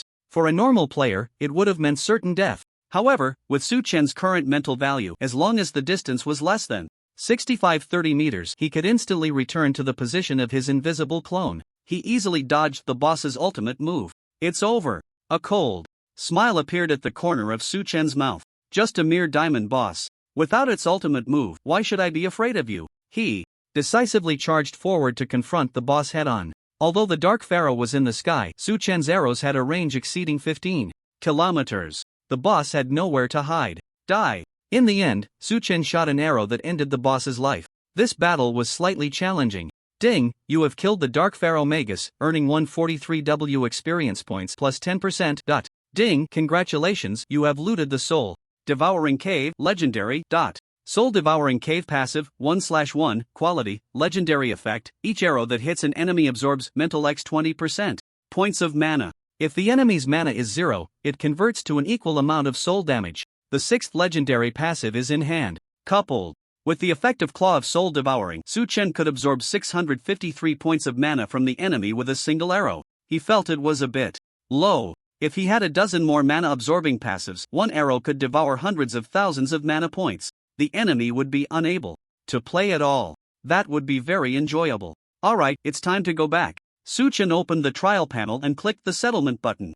Ding! Congratulations, you have completed the trial of the Phantom God. Your advanced class has been changed to Phantom Archer, Epic. You have gained the core skill of your class, Phantom Hunter. You have awakened your class talent, Deadly Phantom. Player attributes have been reallocated according to class growth. Current, 4-dimensional attributes plus 182. Free attributes plus 182. Su Chen's class panel changed. Class name, Archer Phantom Archer, Advanced, Class Quality, Epic Growth Level, 12 stars. Class Talent, Keen Vision Deadly Phantom. Class Skills, Mighty Shot LV1 Phantom Hunter LV1. The skill Shadow Clone of the Swift Shadow Hunter had disappeared, and 80% of the skill experience was returned.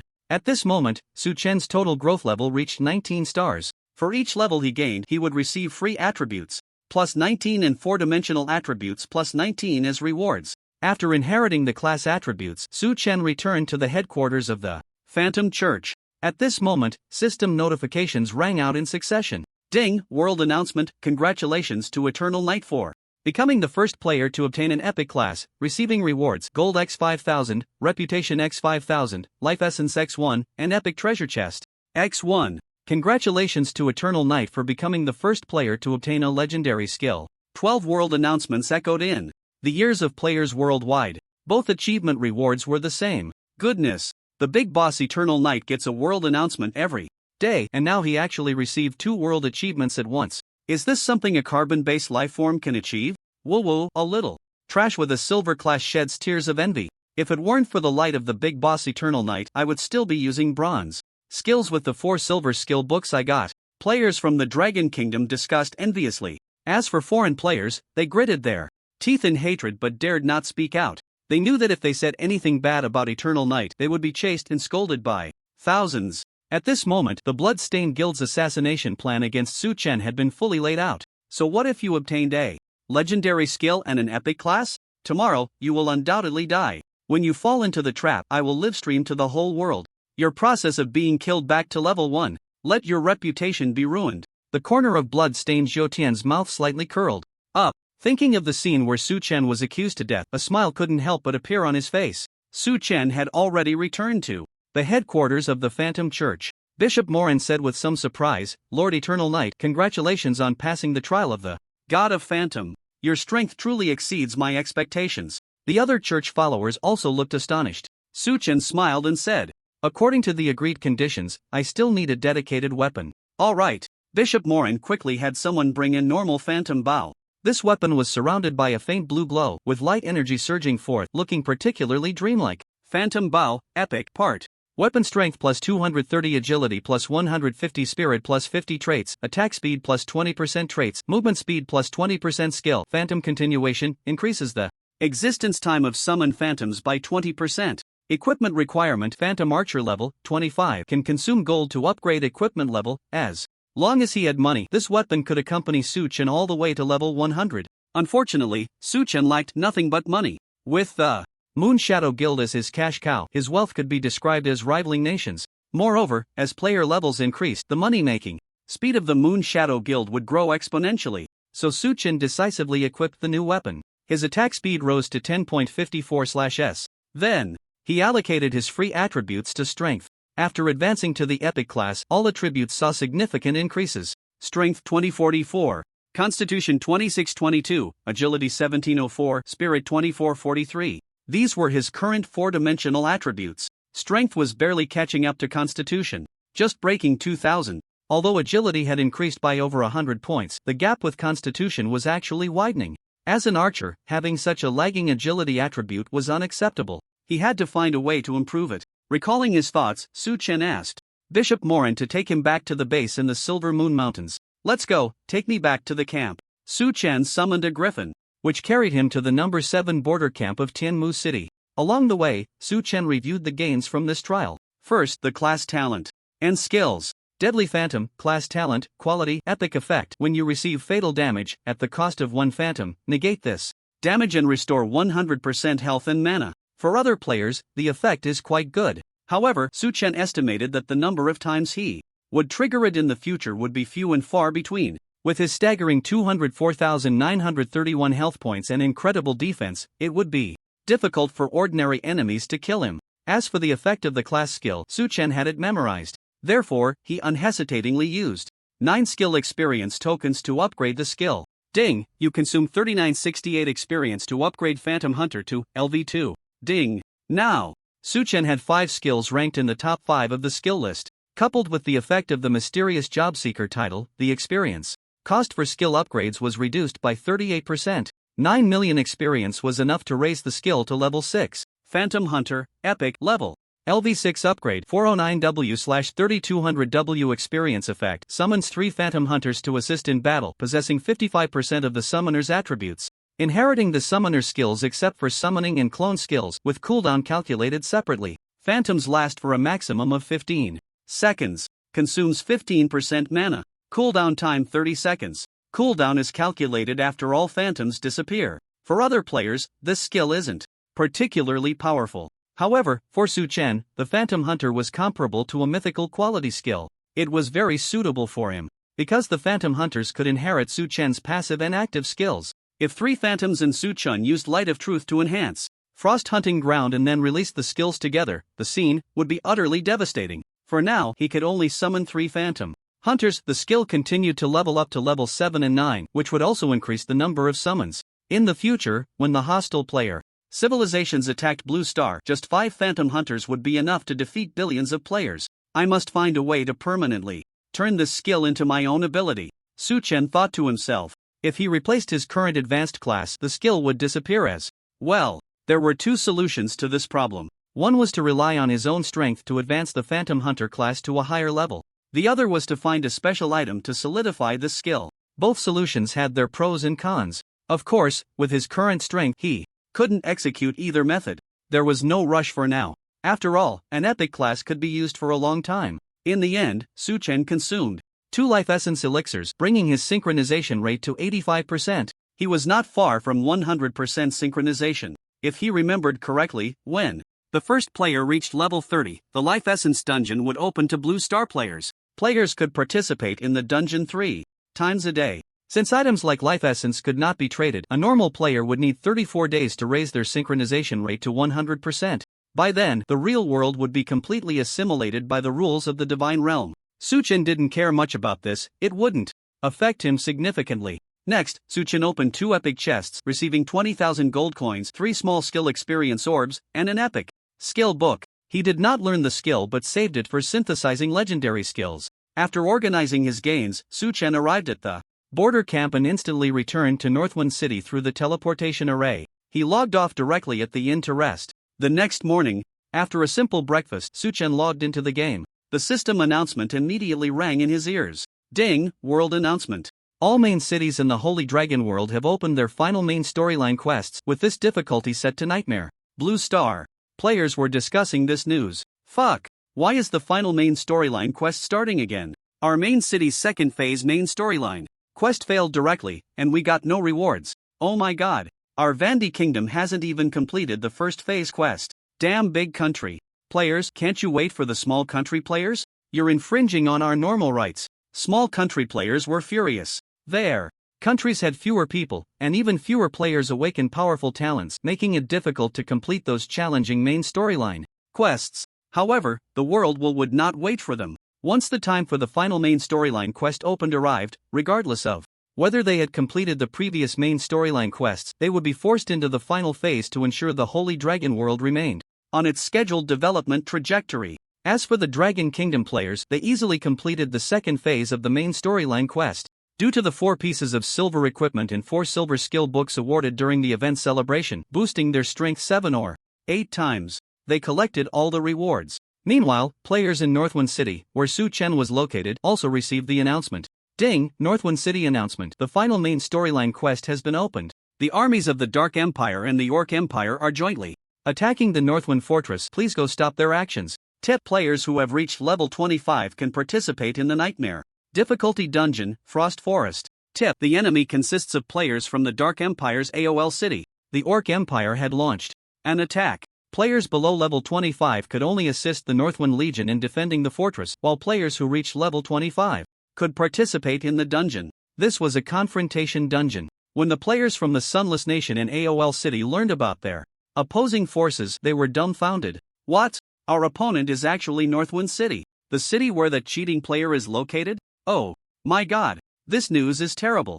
The Eternal Knight of the Dragon Kingdom is so powerful. How could we possibly be their match? Oh no. Even without the presence of the Great Master of Eternal Night, we can still defeat the players from the Sun Never Sets Nation with our strength, the Dragon Kingdom players said happily. However, they were unaware that the main enemies in this confrontation dungeon were not the players from the Sun Never Sets Nation, but rather the soldiers of the Black Moon Legion, along with a level 40 general. This was also the reason why the dungeon's difficulty had reached nightmare levels. The players quickly made their way to the North Wind Fortress. Su Chen also left the inn, preparing to head to the teleportation square.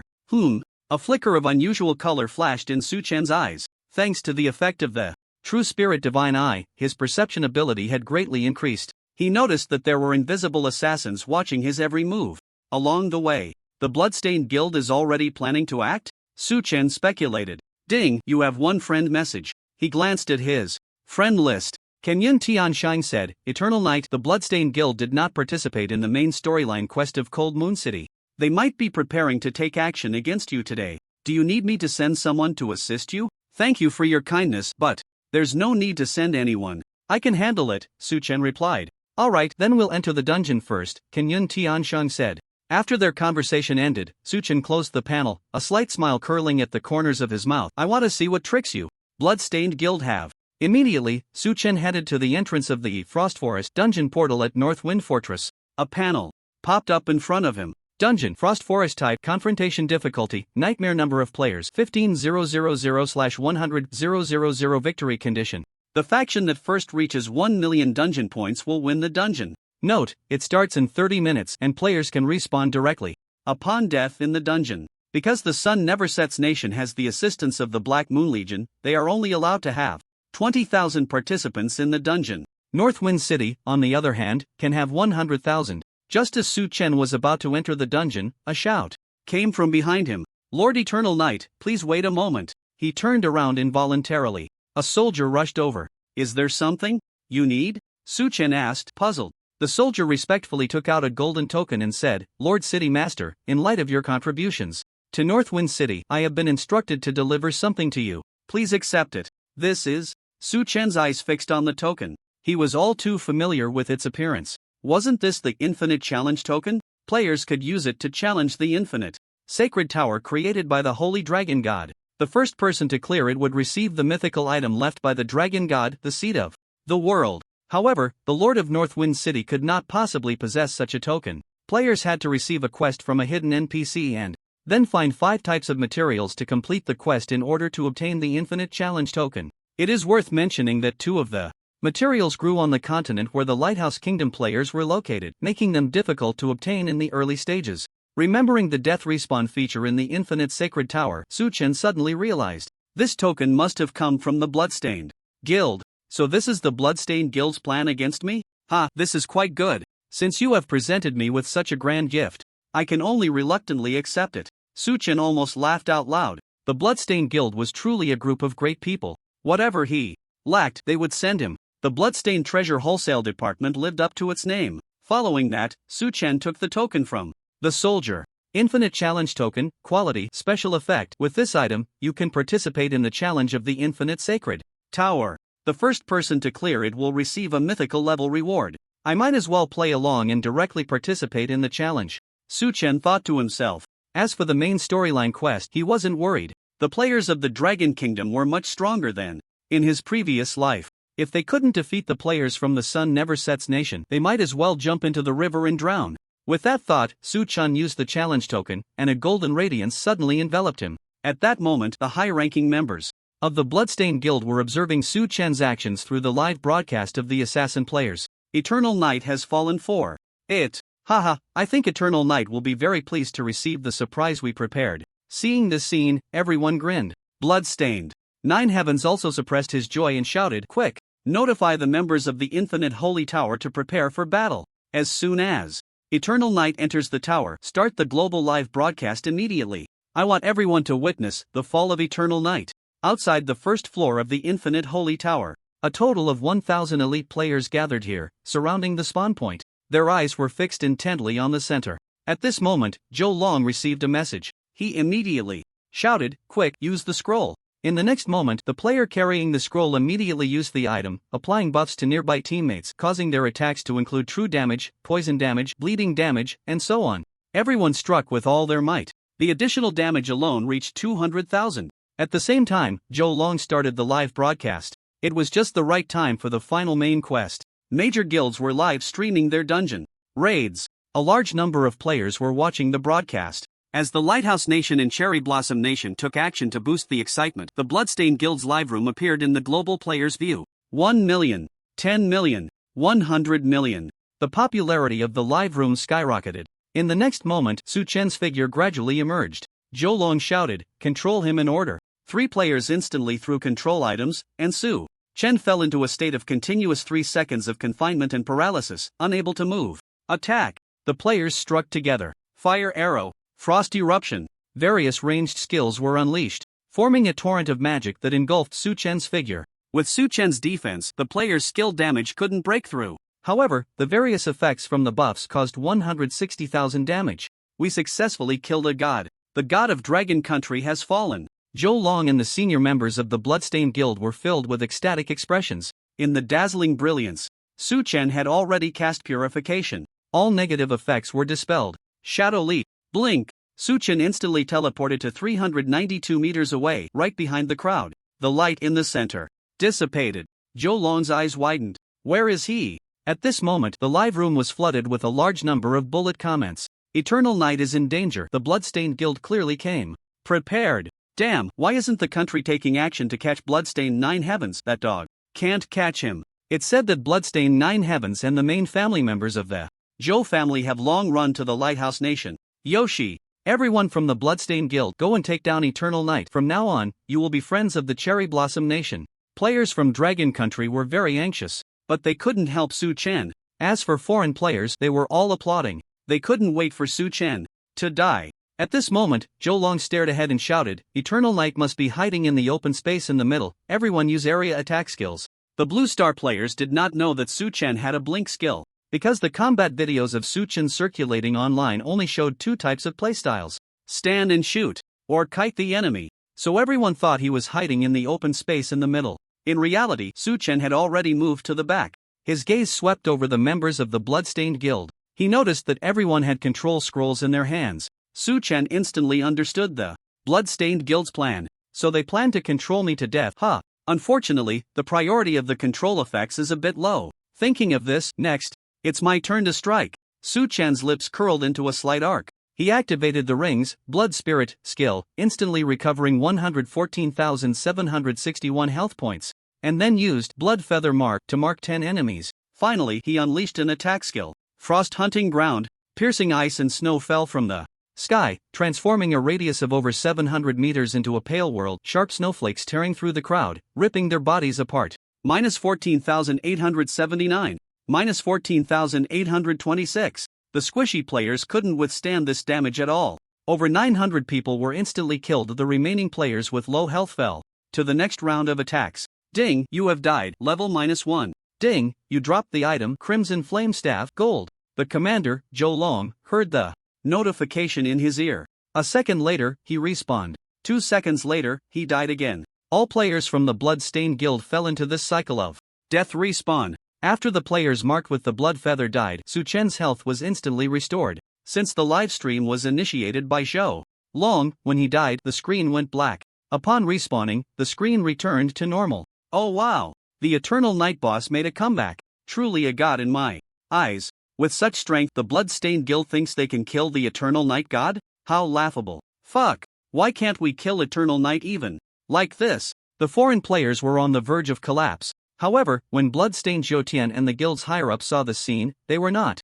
angry but rather pleased. Eternal Night, do you think our methods are just these? The real killing move is still hidden behind. Our calculations are at the 10th layer. This time, you will undoubtedly die. Everyone exchanged glances, their faces filled with smiles. They were looking forward to Su Chen's death scene. It would definitely be very wonderful. On the other side, Su Chen found the leader, Zhou Long. Something's not right. This group seems to have more tricks up their sleeves. He frowned slightly. Observing closely, Su Chen noticed a hint of a smile deep in Zhou Long's eyes. With every death of a player, the smile in Zhou Long's eyes grew stronger. Their original plan was to rely on continuous control to kill Eternal Night. However, considering that Su Chen might have items to dispel control, and after witnessing Su Chen kill tens of thousands of players in the Knowledge Festival event, the Bloodstained Guild modified their plan overnight. They added a guaranteed killing move. They had previously recruited an assassin player with the ID Feather Ember. This person's mythical talent was very special. Whenever someone died nearby, they could absorb a portion of that power. Releasing this power could increase damage by up to 10,000% within 10 seconds and seal non-system resurrection effects below mythical level. After use, the talent would cool down for 60 days. At the moment when 1,000 players died 10 times, the Bloodstained Guild's trump card revealed its brilliance. Within Su Chen's perception range, a massive energy fluctuation occurred 200 meters to his right. He looked over calmly. In an instant, the assassin Feather Ember activated a pursuit skill, teleporting in front of Su Chen, his short sword radiating endless cold light. Can you withstand the 100-fold damage of my sword? Die for me, he roared inwardly. The pursuit was a skill that locked onto a target. Su Chen couldn't dodge. Ding! The icy sword light struck his body. Minus 216,205. Minus 8,000. True damage, minus 0. Poison damage, minus 5,000. Bleed, all damage was amplified 100-fold. Su Chen's health was instantly emptied. I did it! I killed Eternal Night. The assassin Feather Ember was ecstatic. Under the protection of the ultimate world artifact, Key of Death, a mere mythical talent could not seal Su Chen's resurrection effect. A resurrection badge obtained from a Wind Elf player was consumed. Su Chen respawned on the spot without suffering a death penalty. Whoosh! An ordinary arrow unexpectedly pierced through the assassin's skull. Minus 18,599. Critical hit. The enemy was killed instantly. His level dropped to 13. Su Chen waved his hand, summoning 3 phantom hunters, standing in 3 directions. At his command, they launched attacks in sequence. As long as the assassin Feather Ember respawned, he would be shot dead by an arrow. The other 2 idle phantom hunters used Frost Hunting Grounds towards the crowd. The skill cooldown for phantom hunters was calculated separately. Moreover, resummoning a phantom would inherit the previous skill cooldown time. At this moment, a hoarse voice came from beside him. I'm not willing. Why can you resurrect? The assassin Feather Ember stared at Su Chen with wide eyes.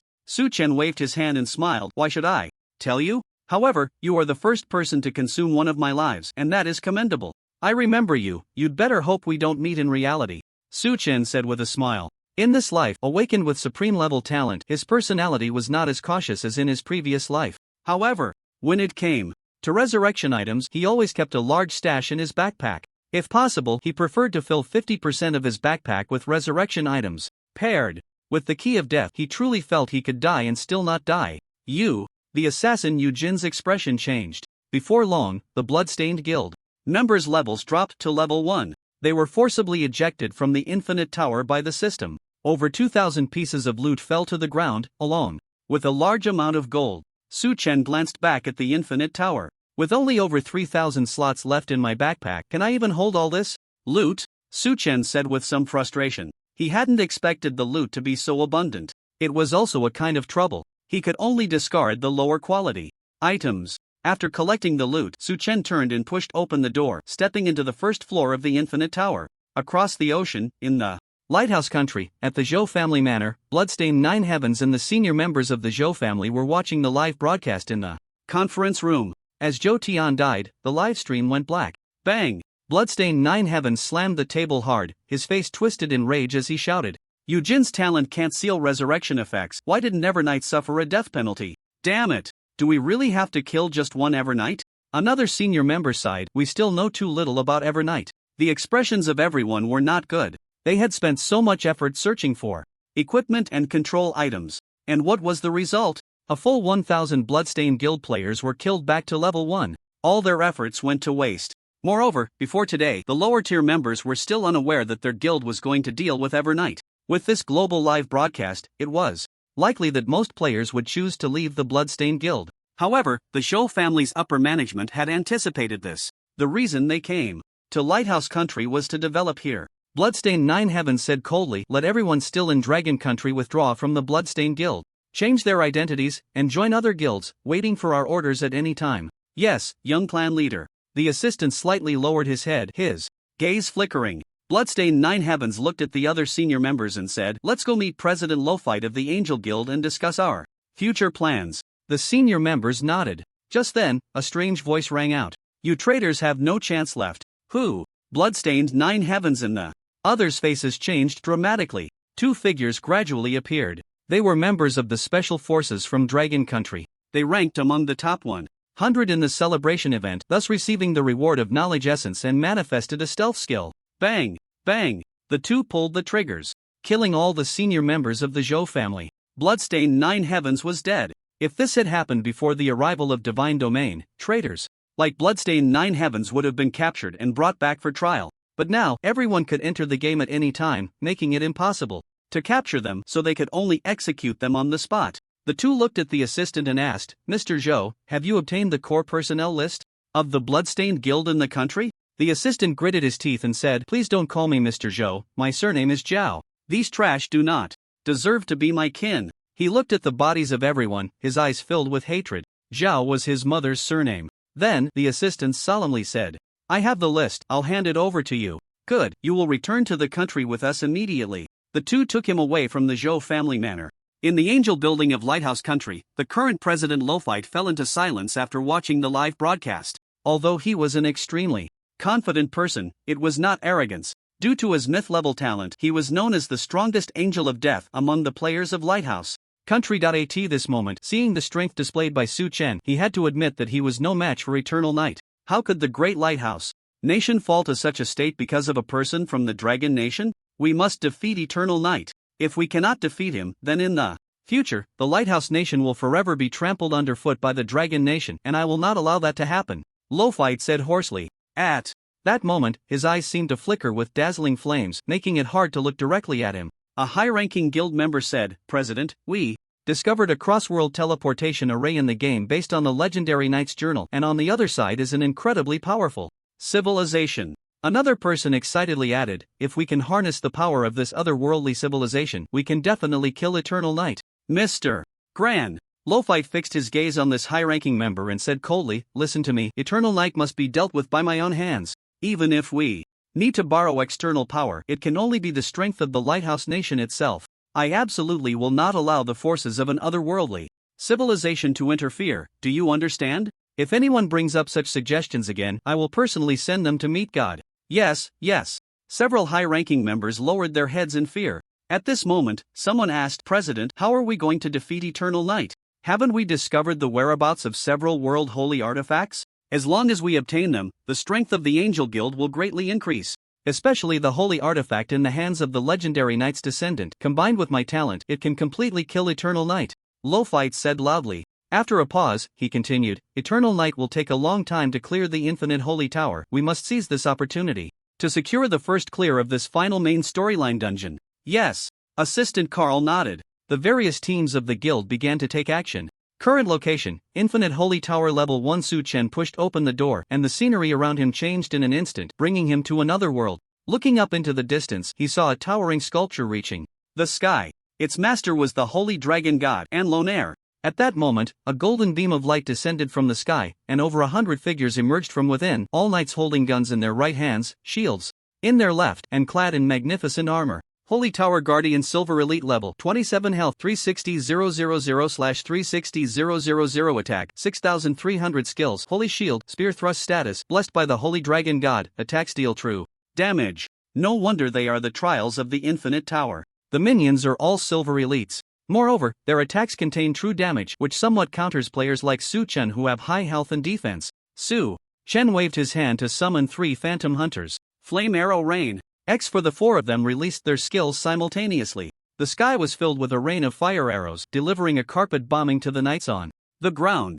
-47,242. Critical hit -32,696. Critical hit. After Su Chen's arrows hit the knights, they inflicted various negative effects, causing their defense to plummet to 0. As a result, the damage of the Phantom Hunters increased slightly. Coupled with various passive damage, in just 1 second, the 4 of them accumulated over 240,000 damage. The knights were left with low health. Immediately after, Su Chen attacked a knight alone, while the 3 phantoms focused fire on another knight. His damage was truly astonishing. He directly killed the monster. That's right. Su Chen's output per second had already exceeded 240,000. Ding, you killed the Holy Tower Guardian Knight, gaining 35,956 experience plus 10%. Ding, congratulations, you have plundered 8 points of Constitution. Ding, congratulations, you have plundered the Holy Shield skill, unparalleled. Seeing the system prompt, Su Chen was stunned. Plundering a skill from a Silver Elite monster had actually transformed into an unparalleled passive. This indicated that the effect of this skill, once turned into a passive, was extremely overpowered.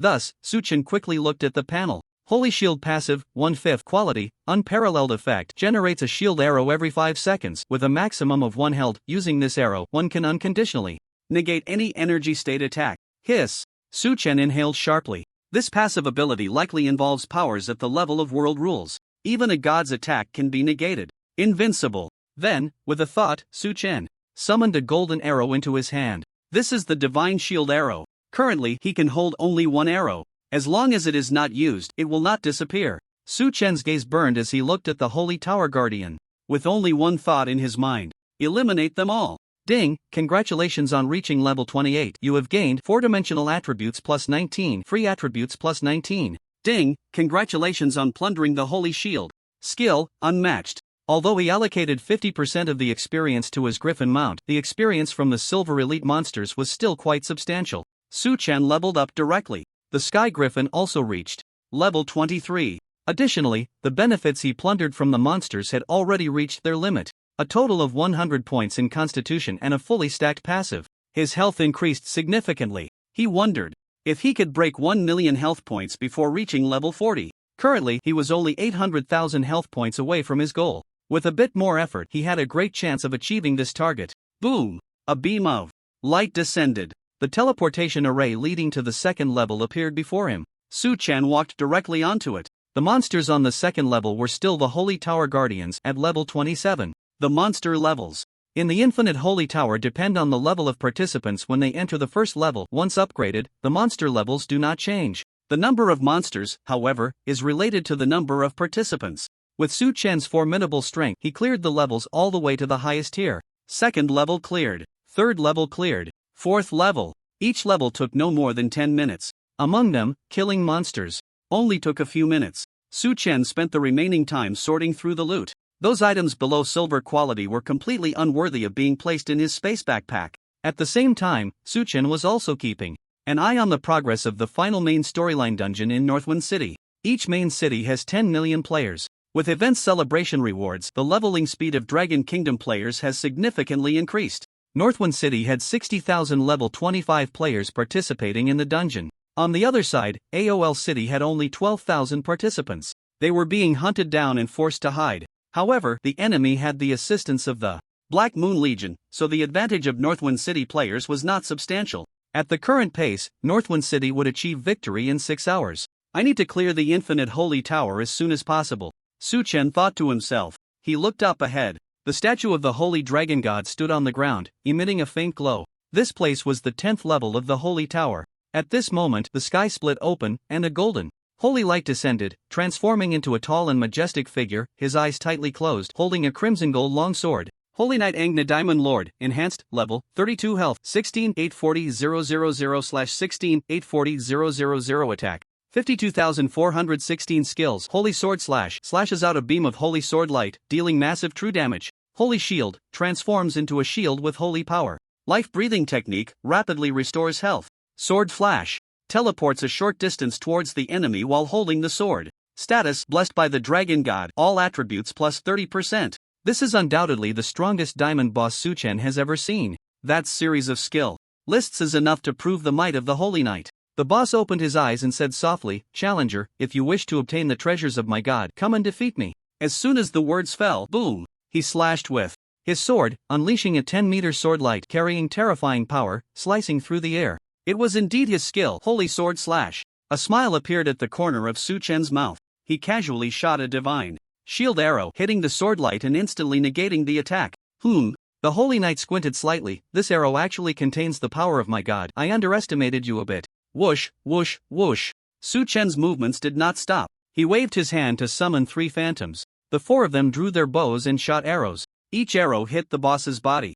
Minus 6,743. Critical hit, minus 1,313. Minus 2,833. Minus 4,273. The Holy Knight's defense was too high. Suchen's first arrow did not break through. However, due to the subsequent reduction in defense from passives, the boss's defense suddenly dropped significantly, and the fixed defense reduction from the 3 clones could stack. Each person shot an arrow at the Holy Knight, directly reducing the boss's defense by 6,100 points. Sword Flash. The Holy Knight gripped his longsword tightly and suddenly crossed 100 meters, teleporting in front of Suchen. As a result, Suchen also used a skill to shift to another position. Unexpectedly, the Holy Knight countered with a flash of sword light. The boss's skill cooldown is that fast? Suchen was filled with doubt. In his previous life, he did not participate in the Infinite Holy Tower Challenge because he knew that by the time he got the news, the rewards had already been taken. In this urgent moment, Suchen quickly switched to the shield arrow to counter the sword light. However, the Holy Knight continued to move over, swinging his sword at Suchen with lightning speed. Although Suchen reacted, his body was too slow. Minus 19,688. Minus 1,114. Reflect damage. A single normal attack from the boss took away nearly 10% of Suchen's health. Quite impressive. Suchen's fighting spirit sword. It had been a long time since he encountered such a powerful enemy. Excitement flickered in his eyes. As the battle progressed, Suchen figured out the Holy Knight's details. He didn't know what items the boss had, but once the opponent's skills were off cooldown, they could be used twice. With this mental preparation, Suchen regained control of the battle's rhythm. Like boiling a frog in warm water, he gradually wore down the Holy Knight's health. Because the boss had a healing ability, this battle lasted a full 20 minutes. Incredible. Since leaving the novice village, this was the first boss that fought him for more than 10 minutes. The Holy Knight's health bar was now empty. He propped himself up with his sword and calmly said, "Challenger, I acknowledge your strength. You are qualified to inherit the precious treasure left by my god." The next moment, the Holy Knight's body transformed into billions of shining particles and vanished from the world. Dozens of items exploded out. Ding! You have killed the Holy Knight Angner, gaining 2,260,000 experience plus 10%. Ding! Congratulations, you have looted the skill Life Breathing Technique, exquisite. Life Breathing Technique passive, 1-to-1, quality, exquisite effect. When health is below 50%, instantly restore 10% of maximum health with a 60-second trigger interval. This passive is quite good. At a critical moment, 10% health can determine the outcome of a battle. Then, Suchen picked up the loot. Congratulations, you have obtained 3,072 gold coins, Holy Knight Job Transfer Certificate, Holy Killing Sword, Brilliant Gold Gem. The Holy Knight is an epic advanced class. If sold to players, it would be at least 500 million gold coins. After all, advanced classes can also gain skills, talents, and growth rewards. This price is very normal. The dropped weapon is the Holy Knight's class equipment. Finally, Su Chen looked at the gem information. Brilliant Gold Gem Quality, Diamond Effect. When embedded in a weapon, each of your attacks deals an additional 100 points of true damage. Durability, 10/10 requirement, can only be embedded in weapons of diamond quality or higher. The gem is not needed for now. He must wait until he completes the main quest before going to the blacksmith to socket the weapon. Soon, the system prompt sounded. Ding, congratulations, you have completed the Infinite Holy Tower Challenge, gaining rewards, Seat of the World X1, Holy Baptism, Reputation plus 10,000 points, Transcendence, Value plus 2,000. Boom, the sky changed dramatically and a radiant light formed a beam that enveloped Su Chen's body. Moments later, a system prompt appeared. You have received the Holy Baptism, True Damage Resistance plus 10%. Growth rate plus 1. With the growth rate reaching 20 stars, Su Chen's attributes increased slightly. At that moment, a seed, surrounded by mysterious light, slowly descended. This was the World Seed, a precious artifact born from the Sea of Void. The Sea of Void is the region that carries the worlds of the heavens. The World Seed has two functions. The first is to serve as the foundation of a world, creating new worlds within the Sea of Void.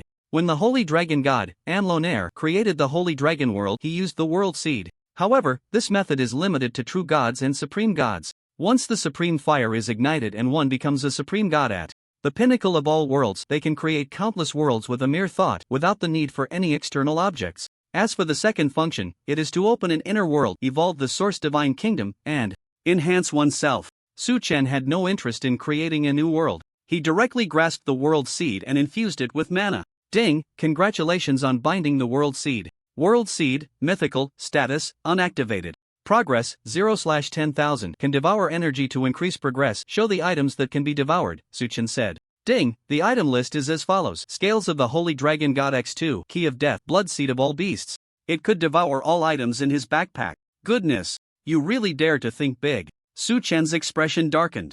After a moment's thought, he took out 5,323 pieces of equipment, items, and materials below diamond quality. This pile of scrap metal finally had some use. He handed the items over to the World Seed to devour. Ding, World Seed progress plus 12,000. Please choose the evolution direction. World Foundation/Inner World. Inner World, Su Chen answered without hesitation. The seed transformed into brilliant light and merged into his body. A new panel appeared in the system interface. Inner World Prototype of Divine Kingdom Level 20 Progress. 0 out of 100 Area 20 square kilometers World Enhancement. Mana Recovery plus 2000/S. 4-dimensional Attributes plus 200 Binder. Eternal Knight Su Chen now had a small world within him. For now, it could only increase mana recovery and 4-dimensional attributes. As the level of the inner world increased, the types of enhancement abilities would also increase.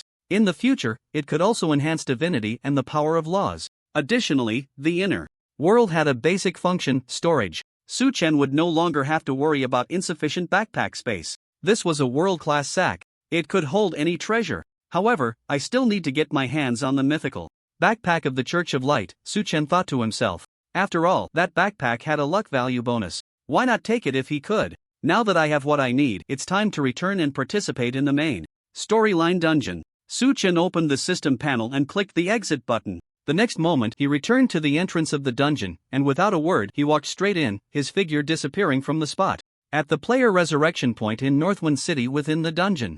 Ding, you have joined the Northwind City factions team. A flash of light passed. One by one, players completed their resurrection. 2 hours passed, and the dungeon scores for the Dragon Kingdom and the Sun Never Sets Kingdom were 250,000 and 200,000, respectively. Each time a player from the opposing faction was killed, the dungeon score increased by 1. If an NPC from the opposing faction killed a player, it would also increase the score. It was precisely because of the strength of the Black Moon Legion that the scores of the Sun Never Sets Kingdom and the Dragon Kingdom were only 50,000 apart. Otherwise, the gap would have been much larger. At that moment, a mage player named Jiang Yu saw Su Chen's back and felt an overwhelming sense of familiarity. A figure flashed in his mind. Eternal Night God, the mage Jiang Yu exclaimed in shock. Hearing the voice, Su Chen couldn't help but glance back. Jiang Yu saw his face. It really is the Eternal Night God. That's great. As long as you take action, victory in this battle will surely belong to our Dragon Kingdom. Mage Jiangyu said, his face flushed with excitement. Asa. Fervent fan of Eternal Night, Su Chen's appearance seemed etched into their DNA. The surrounding players erupted in cheers. Boss, do you want us to assist you in your actions? The players looked at him eagerly. Su Chen pondered for a moment and asked, where are the players from the Sun Never Sets and the Black Moon Legion currently concentrated? I know. The Mage Jiangyu eagerly opened the map and pointed out the specific coordinates to Su Chen. Thank you. Su Chen nodded. Slightly, he waved his hand to summon the Sky Griffin and flew in a certain direction. A few minutes later, Su Chen arrived above the Frost Forest. The players from the Sun Never Sets were lingering near the Black Moon Legion, waiting for the right moment to ambush the low-health players from the Dragon Kingdom. Let's test my new combo on you. Su Chen's lips curled up slightly. 3 phantom hunters appeared on the back of the griffin. Frost Hunting Ground X4. A biting cold. Wind howled, and pale ice and snow swept across a radius of 784 meters, while the skill range of the phantom hunters was half of Su Chen's. Light of Truth. All 4 used their skills to enhance the Frost Hunting Ground, increasing the range and damage by 200%, usable twice in succession. A total of 12 skills, enough to envelop a large area of the forest. Ding, you have killed the player from our city, Carl K. Dungeon points +1. Ding, you have killed a soldier from the Black Moon Legion, gains 0 experience, dungeon points +50. Ding, congratulations, you have looted the skill sweeping through the army, Peerless. The panel refreshed with tens of thousands of notifications. The soldiers on the opposite side were merely bronze elite monsters. Their health was only around 200,000, at most they could last 2 seconds before being killed. As for the players, they couldn't even last a second. The dungeon points for the Dragon Kingdom instantly surged to 950,000. Players from the Sun Never Sets. Players from the Dragon Kingdom. After receiving the notifications, players from both countries were left dumbfounded. What just happened? Why did everyone die? We're finished. That Eternal Night cheater is back. Oh God, why are you so unfair? We're all human, how can Eternal Night be this strong? Seeing the ID on the panel, players from the Sun Never Sets fell into despair. Looking at the forest that only had their teammates left, players from the Dragon Kingdom swallowed hard. My God, the boss of Eternal Night is getting more and more insane. This spell directly annihilated thousands of bronze elite monsters. The gap between people is simply outrageous. I can't help but mourn for the players from the Sun Never Sets for a second. Hee hee, luckily we are on the same side. This is the era of the boss of Eternal Night. Other countries are destined to have no chance to rise. The players looked up at the sky with admiration. However, Su Chen stood on the back of the griffin, and they couldn't see him. Su Chen said to the ground, please pick up the equipment dropped by the soldiers of the Black Moon Legion. I'll head to the resurrection point on the other side. Okay, boss. Leave this trivial matter to us. The players nodded. They transformed into a looting team, picking up the spoils scattered on the ground. All these items entered the dungeon team space. After the dungeon was completed, players could select the loot in order according to the contribution ranking. Along the way, Su Chen glanced at the information of his new passive. Sweeping through the army passive 5/5, quality. Peerless effect, when your arrows hit an enemy, they release a shockwave dealing 100% damage to units within a 10-meter radius. This passive is quite interesting. Su Chen's basic attack directly turned into a group attack. A bit overpowered, but he was very satisfied. After a while, the Sky Griffin carried Su Chen to the resurrection point on the other side, and he immediately launched an attack. Fire Arrow Rain! Fire Arrow Rain! Su Chen decisively summoned the Phantom Hunters, releasing skills in succession towards the ground, harvesting the lives of the enemies. The players from the Sun Never Sets wore expressions of utter despair. After they revived and died time and again, the dungeon points finally reached 1 million. Ding! Congratulations to the North Wind City faction for winning, successfully clearing the Nightmare Dungeon, Frost Forest. The players received the notification. As for the general of the Black Moon Legion, he had already led his personal guards to retreat from the battlefield as soon as the soldiers were annihilated. Mission accomplished. Su Chen smiled. He casually opened the dungeon panel and clicked the exit button. Ding! Calculating dungeon results. Completion time, 1 hour 32 minutes 36 seconds. Contribution points, 750,000. Final evaluation, perfect. You have received Epic Dungeon Chest X1, Skill Experience Pearl, Small, X5, Free Attribute Points X20. Starting from the Level 20 dungeon. As long as players can complete the dungeon with a perfect rating, they can receive attribute point rewards. Of course, each dungeon only allows the first 3 perfect completions to earn attribute points. Once the calculation was complete, Su Chen returned to Northwind Fortress. Since he successfully completed the task of repelling the Black Moon Legion, the orc army that received the news immediately retreated. This battle was a great victory for Northwind City. A world announcement followed. Ding, world announcement. Congratulations to the Northwind City team for completing the Nightmare Dungeon Frost Forest, becoming the first team in the world to finish the final main quest, Eternal Night Dungeon. Contribution reached 75%, receiving system rewards Gold X20000, Reputation X20000, Life Essence X1, and Epic Chest X1. The system reported the scores of the top 3 players. The second place, named Sangyun Guyue, had a contribution of 0.003%. The difference between the two was tens of thousands of times. In addition, all players from the Dragon Kingdom received system rewards again, further enhancing their strength. On the other side, in Lighthouse Country, the Angel Guild was tackling the second-level boss. Ding, congratulations, Northwind City, for completing. Upon hearing the prompt, the guild leader, Lowfight, was momentarily stunned, unable to believe this. How is that possible? According to the news from the other side, Eternal Night entered the dungeon just a few minutes ago, and they completed it already? We don't even need to mention those useless players from the Sun Never Sets country. But how could those tens of thousands of level 25 bronze elite monsters only hold out for a few minutes? He cast a gloomy glance at the guild members. Assistant Carl hesitantly said, "It is said that Eternal Night spent most of the time traveling, and based on our estimates, the time spent in combat probably didn't exceed 30 seconds. 30 seconds, to kill over 10,000 bronze elite monsters." Lowfight smiled bitterly. Is the gap in our strength really that huge? Yes, guild leader. Assistant Carl answered.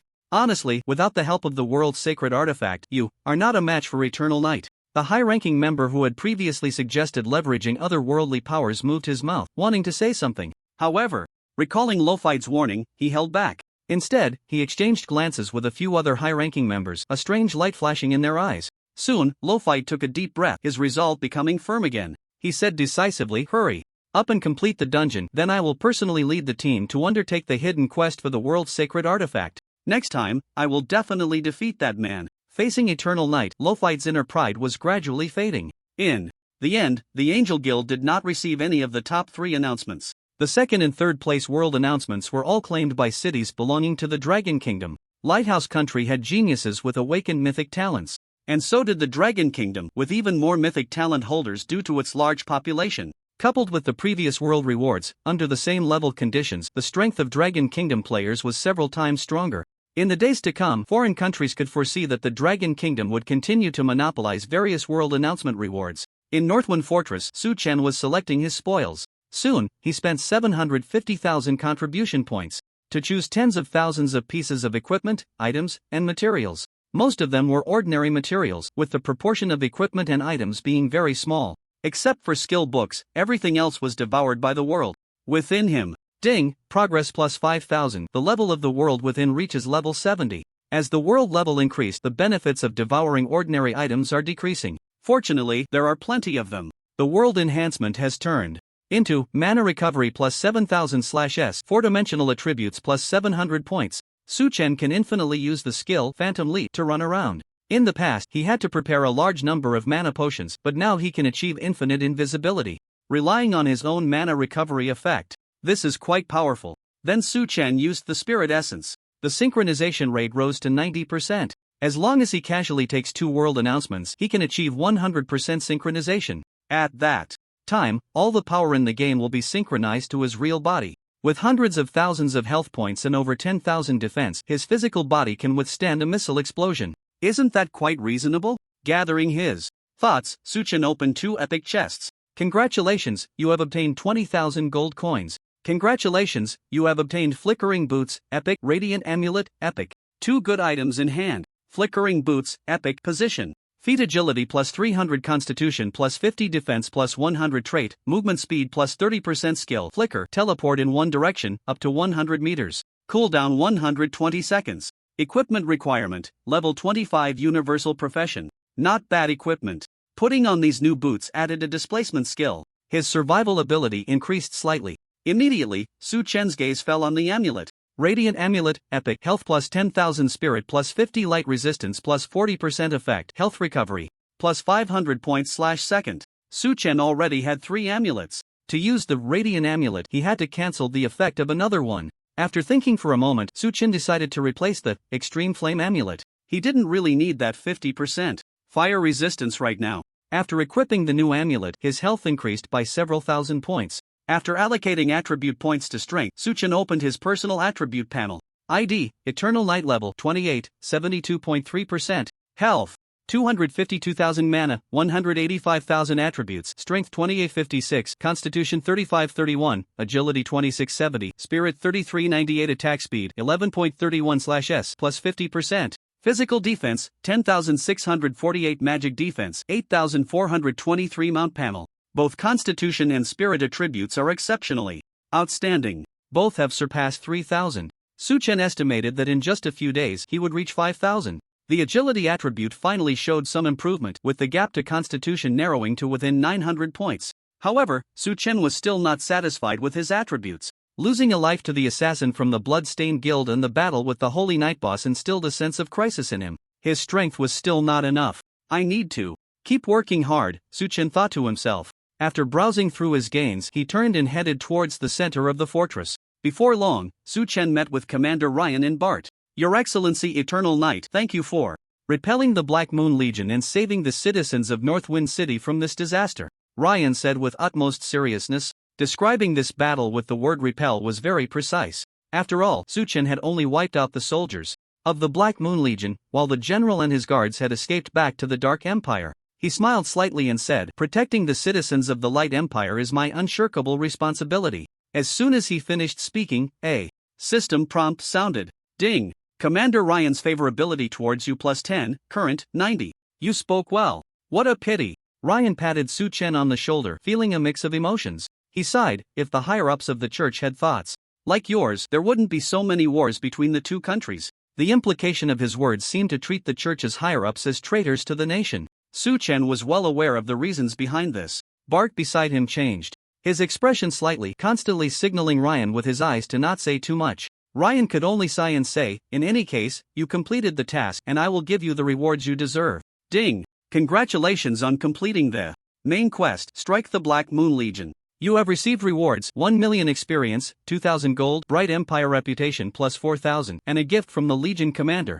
Congratulations on reaching level 29, you have gained all attributes, plus 20, free attributes plus 20. At this moment, the Empire reputation reached 11,000. The closer the NPCs were to the Northwind City area, the higher their favorability towards Su-Chen. If the national reputation reached the maximum limit of 100,000, his deeds would spread to every corner of the Bright Empire. Immediately after, Commander Rain took out a diamond-shaped crystal, its surface covered in dense cracks. Ding, you have received a gift from Commander Rain, unknown.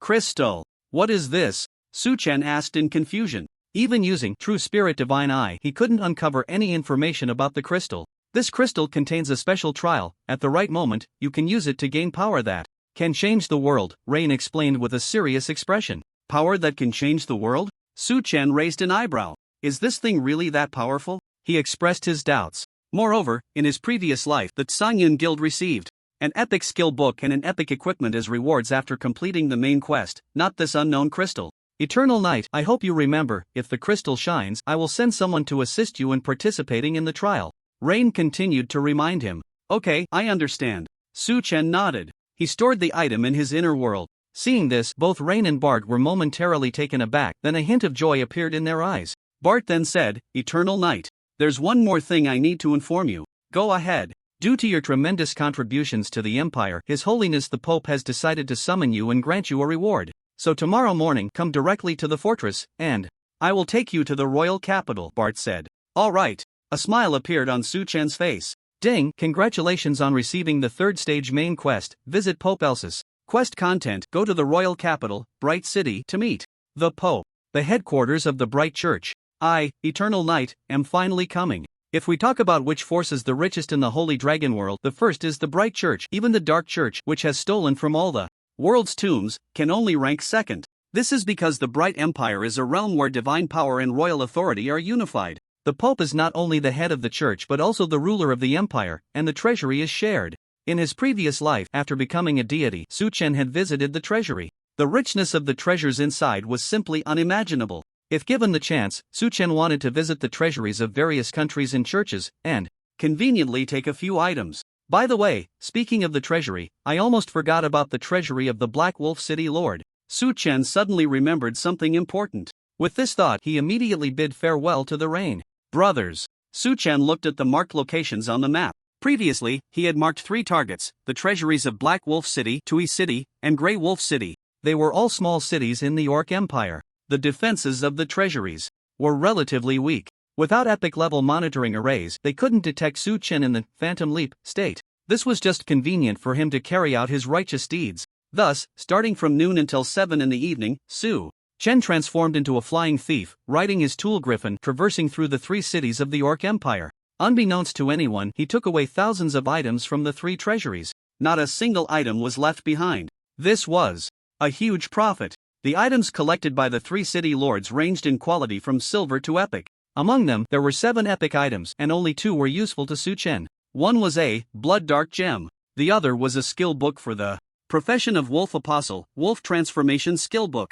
This was a transformation-type skill. With the understanding of the Holy Dust, Su Chen could learn this skill. The effect of the epic quality transformation skill is a bit weak. I need to find a skill synthesis book to synthesize a legendary level transformation skill, Su Chen pondered. Where could he find a skill synthesis book? Suddenly, a flash of inspiration struck his mind. I remember the Church of Light has a legendary skill synthesis book. As long as we find that opportunity, we can not only obtain the synthesis book but also get a legendary bloodline. Su Chen chuckled. Tomorrow, he could head to the royal capital. Su Chen's gaze fell on the gem. Blood Abyss Gem Quality Epic Effect. When embedded in a weapon, it reduces the enemy's lifesteal and healing effects by 6.4% for 3 seconds when you deal damage.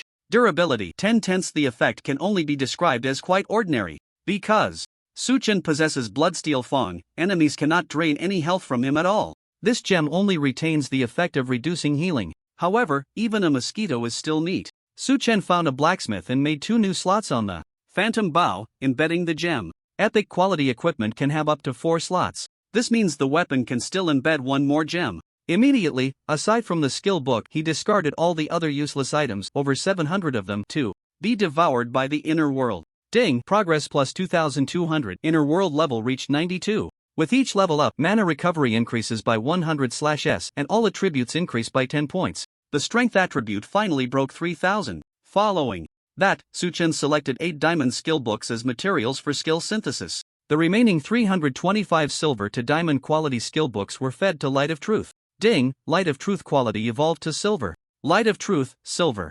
Level, none effect, temporarily enhances another active skill, can be used continuously 4 times, and effect plus 400%. Evolution progress, 92/100. No consumption. Cooldown 10 hours 30 minutes. Not bad at all. Su Chen nodded in satisfaction.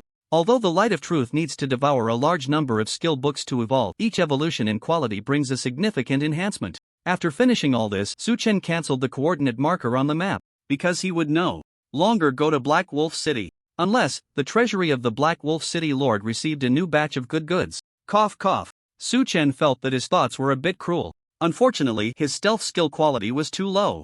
Only epic level. It could easily be detected by monitoring arrays. If he had a mythic quality stealth skill, then the treasuries of the Light Empire, Dark Empire, Orc Empire, and other forces in the Holy Dragon World, wouldn't he be able to enter at will? Seeing treasures, Su Chen could easily stash them into the inner world bag. It's getting late today, I should go back and organize my future action plan, Su Chen thought to himself. He went straight back to the villa bedroom. Due to the increase in attributes and synchronization in the game, his real-world strength had greatly improved. Just his physique alone had reached over 340 times that of an average person. Because he had manifested star refinement technique, his vitality had also increased. Additionally, Su Chen's pure strength was nearing 30,000 kilograms. One punch could kill over 100 cows.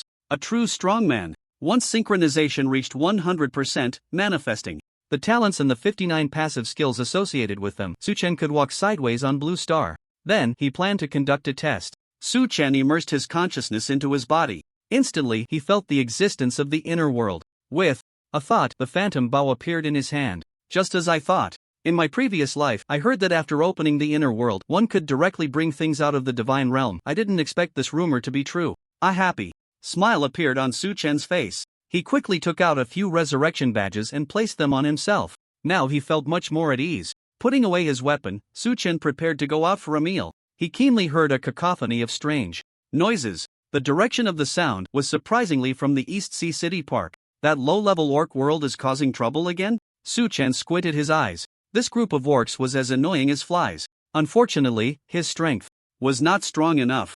Otherwise, he could easily slap out the spatial rift of such a low-level world. Forget it, I might as well go take a look. Is there a world-sacred artifact in this orc world? Su Chen pondered to himself. In the myriad worlds, any world has a chance of possessing a world-sacred artifact. After all, many extraordinary powers in various worlds originate from sacred artifacts. Moreover, the higher the innate power level of a world, the more likely it is to give birth to sacred artifacts. Since there exists the power of witchcraft in the orc world, there is a high probability of having sacred artifacts. With this thought, Su Chen activated Shadow Lead and entered the Shadow World, quickly heading to the park in East Sea City. At the spatial rift of the orc world, in just 2 days, the Dragon Kingdom had constructed a rudimentary defensive structure at this location. Many personnel were watching the surveillance screens, on guard against an orc attack. Just then, a large number of towering figures suddenly appeared on several screens, led by a 10-meter-tall orc wielding an iron axe. Enemies. Why isn't the infrared detector responding? The crowd's faces turned serious as they sounded the alarm. Soldiers immediately grabbed their weapons and rushed outside. Meanwhile, there was also a group of special team members nearby. Since the celebration event, the Knowledge Society had begun selling knowledge essence. Therefore, the Dragon Kingdom purchased a large batch of essence to materialize skills and formed a team of extraordinary beings. On the other side of the hillside, the Beast King looked down at the camp below and grinned. Haha, the stealth potion concocted by the shamans is indeed effective. Humans have never discovered our presence. They surveyed the soldiers inside the defensive structure. These humans are too weak. It's unbelievable that the Bigelow clan could be defeated by them. Last time they sent someone to persuade me not to invade the human world. That was clearly just an excuse. I believe the Bigelow clan must want to monopolize the benefits of the human world. The orc chieftains of the 7 clans spoke one after another. Alright, no more mentioning that cowardly Bigelow bunch. The Beast King grinned savagely. Chieftains, lead 100,000 warriors to charge. Annihilate them and plunder all the wealth and food of the human world. Yes, Beast King. The 100,000 orcs cheered excitedly. Boom. As the orc army ran, the ground trembled violently. Attack! The soldiers of the Dragon Kingdom calmly shot at the orcs. Compared to the Special Bureau, the military's weaponry was top-notch. Given that regular bullets couldn't penetrate orc skin, all firearms were switched to armor-piercing rounds. Coupled with various powerful individual combat weapons, the firepower was cranked up to the max. One orc after another fell to the ground, turning into corpses. Before long, they stepped into a minefield. Boom! Boom! Boom! The orc army was blown to pieces. Is this fire magic? Its power is astonishing. The orc chieftain was incredibly shocked. Could it be that the Bigelow tribe was defeated by this kind of magic? The accompanying shaman shook his head. This is not magic. I did not sense any magical fluctuations. No, if this continues, our warriors will be depleted by half. The Beast King glanced at the Dragon Kingdom's position and said solemnly, humans may have powerful weapons, but their bodies are weak. As long as we break through their defenses, we can slaughter them at will. After saying this, the Beast King looked at the shaman. The latter nodded, taking out a blood-colored cup-like object filled with dark red liquid. The 7 chieftains and the Beast King immediately drank the liquid. The crimson energy surged within them. Crack crack, they gritted their teeth, their bodies emitting a series of strange sounds, and then, a pair of wings sprouted from their backs, their bodies encased in a layer of hard bone armor. They radiated an overwhelming aura of bloodlust. Annihilate them, the Beast King roared. The Beast King and the 7 chieftains soared into the sky, flying fiercely towards the Dragon Kingdom's position. What kind of monster is this? It can actually fly into the sky. Divert some firepower to attack them. The commander issued the order. Soldiers aimed their guns at the Beast King and pulled the trigger without hesitation. Bang! The armor-piercing round surprisingly did not penetrate the orc's bone armor, merely leaving a white mark. Someone raised a rocket launcher to fire a shell. As a result, the Beast King easily dodged it. What? The soldier's face changed in shock. At this moment, the Beast King and his kin were less than 50 meters away from the Dragon Kingdom's position. Weak humans, die for me. The Beast King's eyes were filled with cruelty. Not good. These 8 monsters are about to break in, the soldiers shouted loudly. Seeing this, the special team members immediately unleashed their skills. Frozen Ring. Lightning Chain. One skill after another flew in. The Beast King and the chieftains all turned into ice sculptures, crashing to the ground. Moments later, the freezing effect disappeared. The Beast King sneered. Hee, good sorcery, but unfortunately, you are too weak to have any power. They charged again, aiming straight for the Dragon Kingdom's position. Seeing this scene, the orc showed expressions of reverence. Is this the legendary beast god form? So powerful. It is said that the shaman accidentally found the beast blood holy grail in the wild, which allowed him to develop this ability. Unfortunately, only the chosen ones can enter the beast god form. Many orcs envied how Can these monsters be so strong? The soldiers at the front line felt a sense of despair. They only hated their own weakness. If they could possess all the power from the game, with their cooperation, they could definitely kill the mutated beast king. When the beast king was less than 10 meters from the position, a mutation suddenly occurred. Whoosh, whoosh, whoosh. Arrows shot through the air, accurately hitting the beast king. Even without the piercing, passive, every arrow shot by Su Chen, under the terrifying power, still pierced through the beast king's body. Ah! Damn it, who ambushed me? The beast king cried out in pain, its eyes nearly bulging out. Just as it was about to roar, its voice abruptly stopped. An arrow pierced through the beast king's mouth, blood gushing out. Seizing the opportunity, Su Chen rushed forward, throwing a punch with astonishing speed, the impact of this move likely reaching hundreds of thousands of kilograms. Boom! The punch was as fast as lightning, the sound like thunder. It directly broke through the bone armor, shattering the beast king's heart. The beast king spat out a large mouthful of dark red blood, its body collapsing weakly to the ground. Until its death, it never saw Su Chen's figure. The Orc army. The Dragon Kingdom people. The previously chaotic scene suddenly fell silent, everyone turning their gaze to Su Chen, their faces involuntarily showing horror. Impossible. Absolutely impossible. Lord Beast King is invincible. How could he be killed by a mere human? The orcs were filled with indignation. Is this what you call invincible? A cold smile appeared at the corner of Su Chen's mouth. Frost hunting ground. In an instant, icy snowflakes swept across an area of over 900 meters, slicing through the orc bodies like knives, sending them to hell. Next, it's your turn. Su Chen's gaze turned to the 7 orc chieftains. Run! Run! They were terrified, their voices trembling as they screamed. Then they scrambled away in all directions. Want to run? Too late. Su Chen stepped forward, arriving behind an orc chieftain, and with one punch sent it flying over 100 meters, landing on the ground as a cold corpse. Devil! You are a devil! The orc chieftain was nearly crying from fear. If given the chance, they would definitely believe the warnings of the Daigolo clan. The waters of the human world were truly deep. They couldn't grasp it. But in this world, there are no ifs. Before long, 6 orc chieftains were brutally killed by Su Chen's fists. Su Chen turned to look in the direction of the shaman. He had seen everything that had happened before. The object in the shaman's hand was no ordinary item. It was very likely a world-holy artifact. Leave the remaining living orcs to you, Su Chen said without looking back. He directly pursued the shaman. Is this person the Eternal Knight? Wasn't he an archer in the game? Why is his power so terrifying, even more so than Wang Shang? The soldiers exchanged glances. The Wang Shang they mentioned was a player with mythical level power talent. Soon, Su Chen crossed several kilometers and caught up with the shaman. Gee, great human, please don't kill me. As long as you don't kill me, I'm willing to be your servant. The shaman knelt down, his face filled with fear, and bowed his head. This ugly creature wants to serve me? I'd be disgusted every day. Without a word, Su Chen delivered a punch that killed the shaman. Gurgle, a blood-colored cup-like object rolled onto the ground. Then, a large amount of white light emerged from the shaman's corpse, with a trace merging into Su Chen's body. But most of the white light dissipated into the heavens and the earth. This is... Su Chen's eyes widened. He was too familiar with this trace of white light. Isn't it the power of the world?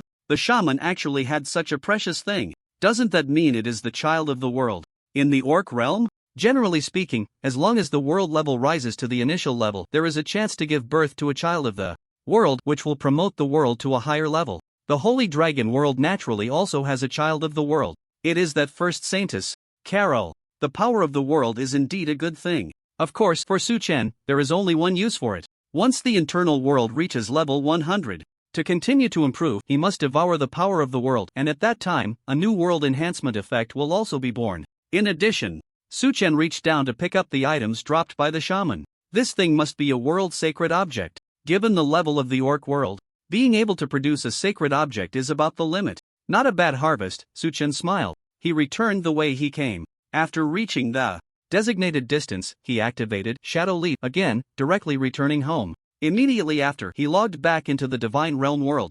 The system prompt suddenly sounded. Ding, congratulations on killing the child of the world. You have received the reward, 200 points of world power, title, World Hunter. Goodness. Killing enemies in reality, and the system detected it too. It seems that the real world is influenced by the rules of the Divine Realm world to at least 20%. Su Chen took out the blood-colored cup-like object from his internal world. World Sacred. Object Blood Source Holy Grail level. Initial effect, absorbs infuses blood, evolving a new temporary or permanent bloodline, up to epic level. Mana consumption depends on bloodline quality. The 6th sacred object is in hand. The effect is quite good. Don't forget, Su Chen has a 10,000 beasts bloodline that can devour bloodlines to improve quality, which can reach legendary level at most. If given to a griffin or other pets, he could obtain a legendary pet. After putting away the blood source Holy Grail, Su Chen looked at another reward. World Hunter title. Quality, mythical effect, luck +5, 4-dimensional attributes +100. When attacked by a unit with world power, damage -30% when actively attacking. The opponent damage +50%. Not a bad title. Su Chen decisively equipped it. His only weak attribute, agility, finally reached 3010 points. At the same time, his ID changed to World Hunter Mysterious Seeker Eternal Knight. If he were to obtain dozens of titles, his name would probably grow to break the sky. However, Su Chen generally hides the display of titles. After reviewing his gains, Su Chen returned to reality to rest. The next day, after logging into the game, Su Chen went directly to Northwind Fortress. Legion Commander Ryan and Bart were waiting for a long time. Bart laughed heartily. Eternal Knight, you finally made it. Come on, I'll take you to Bright City to meet the Pope. Okay. Su Chen nodded. The scope of the third phase main quest involves the entire Bright Empire. Therefore, the capital, Bright City, will be open to all players. Su Chen followed Bart to the teleportation array. Seeing this, Ryan behind them quietly used an item to apply a buff to Su Chen. System prompt: you are under the protection of Soul Radiance, immune to mental charm, mental assimilation, and other effects for the next 2 hours. Priority level is legendary. A trace of doubt flashed in Su Chen's eyes. He couldn't help but glance back at Commander Ryan, who simply smiled. Forget it, this effect isn't bad for me either. After thinking for a moment, Su Chen decided not to pursue the reason. Commander Ryan must have his reasons for doing this. Before long, Bart led Su Chen into the palace of Bright City, where they met the legendary Pope Elsies, a kind old man with a pale face and white hair, wearing a crown and a long robe. The visit task was completed, and he received some task rewards. Su Chen looked at the Pope's attributes. Pope Elsie's legendary lord level, 100 realm, epic domain health 5 billion/5 billion. Even with the enhancement of True Spirit Divine Eye, Su Chen could only see a few attribute details, the rest were unknown. However, with the memories of his past life, Su Chen was very clear that this was just Elsie's disguise. In reality, he was playing a huge game. Pope Elsie's intended to seek a breakthrough in realm at the cost of the world's populace, stepping into the legendary domain, or even igniting the divine fire to achieve the status of a deity. This was the first layer of his plan. The deeper purpose was related to the deity that the Church of Light believed in. Unfortunately, the future developments were beyond his expectations, leading the Pope to adopt other plans, inciting a great war among nations. Knight Bart, you have finally returned. How did your father, Mr. Lawrence, consider it? Is he willing to join the church? Elsie's asked softly. Bart slightly nodded and saluted, then smiled wryly. Your Holiness, I'm afraid my father is unwilling to leave the mountain village. Elsie's expression remained unchanged as he continued, and what about you? I heard you plan to step down from the position of Knight Commander?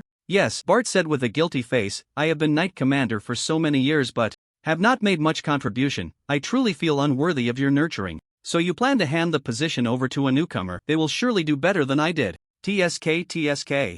I thought Bart would just say some nonsense. I didn't expect his formalities to be so eloquent. At this moment, Elsie's lamented, your family is truly gifted, yet cannot serve the church. It is indeed a pity. No. Bart quickly said, Your Holiness, there are many strong individuals within the church. What are we to compare? Well then, I shall let you go. Elsie's waved his hand and said, however, should the church encounter a crisis, I hope you can return. That is certain, Bart assured. Alright, you may go handle the formalities. I will have a chat with this adventurer. Elsie said. Bart turned and left the hall. Watching his back, a trace of barely noticeable cold light flashed in Elsie's eyes. Then, his gaze fell on Su Chen. Hello, Your Holiness, Su Chen slightly nodded. Elsie's, with a kind expression, said, You are the adventurer Eternal Knight whose fame has spread throughout the Northern Empire. Indeed, you are quite a handsome figure. You flatter me, Su Chen smiled. I am just an ordinary adventurer. How can someone who can single-handedly defeat the undead army in the Black Moon Legion be ordinary? Elsie's chuckled.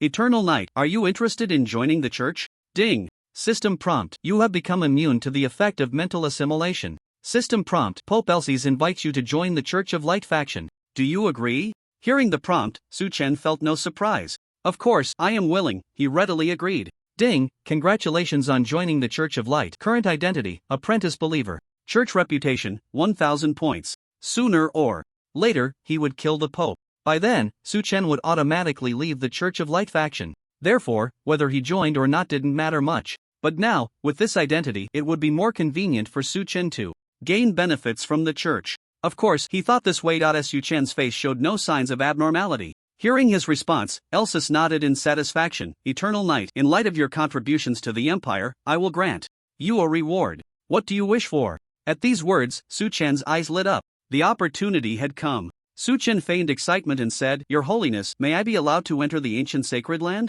The ancient sacred land was the battleground where various races clashed with the Dragon Clan thousands of years ago. Countless powerful beings were buried there, and a vast amount of treasures lay hidden underground. Thus, adventurers were eager to explore the ancient sacred land in search of treasure. However, over 100 years ago, after the establishment of the Light Empire, the sacred land was sealed by the God of Light, allowing only members of the Light Church to enter. And they needed to have a church reputation of 50,000 points. Su Chen did not have that much time to waste on church tasks. After a moment's thought, Elsa said, I will give you a hand order. With it, you can go to the ancient sacred land. But I have a task for you to complete. I am willing to serve your holiness. Please tell me the details of the task. Su Chen said, his expression filled with excitement. His acting skills were simply perfect. Elsis replied, the church in Haiga City to the east has reported that they have discovered traces of hellish demons in the Crystal Song Forest. I hope you can assist them in investigating the source of the demons. Rest assured, I will do my utmost to complete the task, Su Chen said solemnly. Ding, congratulations on receiving the main quest. Investigate the demon traces. Task details. Go to the Crystal Song Forest and investigate the origins of the hellish demons. After receiving the task, Su Chen bid farewell to the Pope. Elsis watched his departing figure, a cold smile creeping onto his lips. Adventurers are indeed a bunch of foolish people. With just a small favor, they can be toyed with by this Pope. But that's fine. With your help, my plan will be completed even faster. Legendary realms, positions of true gods. They will be within my grasp. Numerous thoughts flashed through his mind. Soon, his expression returned to that of a kind and benevolent demeanor. Outside the headquarters of the church, you finally came out. Bart asked, Pope, did he assign you any tasks? Su Chen replied calmly, he asked me to investigate the origins of the demons in the Crystal Song Forest near Haiga City. Demons, huh?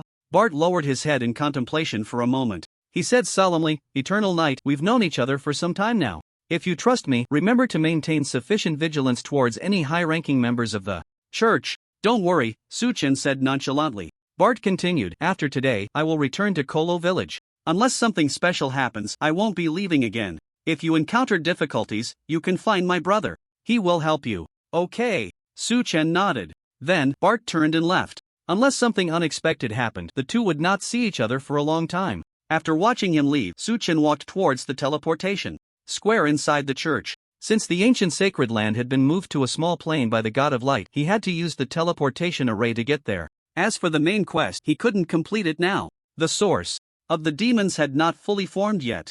Going there would be a waste of time. It would be better to go to the ancient sacred land to shop for treasures and get his hands on a mythical level backpack and a bunch of treasures. Originally, Su Chen could have directly asked the Pope for a mythical level backpack. But things given by others are never as satisfying as those obtained by one's own hands. Moreover, there is a saying that goes well, one's own efforts lead to abundance. With the Pope's hand order, Su Chen stepped onto the teleportation array. Whoosh!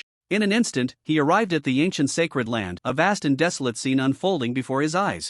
Nearby was the main battlefield of that year. Due to residual power, the vegetation growing on the ground was very sparse. The first thing Su Chen did was open the system map. Ding, you have marked a location, 1185.2950.25. Ding. Following the memories in his mind. Su Chen marked every location where treasures were buried. This way, he had a clear direction. Transforming into a treasure hunter, Su Chen entered the vast wilderness. Alright, let's set off, he said, sitting on the back of the griffin. After more than 10 minutes, they arrived at the first coordinate. He took an arrow and drew a circle on the ground, then said to the griffin, start digging a hole here with your claws. The griffin in the sky? It wanted to protest, saying it wasn't a mouse. But under Su Chen's intimidating gaze, it reluctantly extended its front claws to dig. To its surprise, after adding wind elements to its claws, the digging speed was incredibly fast. Truly a multifunctional mount. Well done. Today, for every treasure you dig up, I'll allocate 10% of the experience to you, Su Chen said with a smile.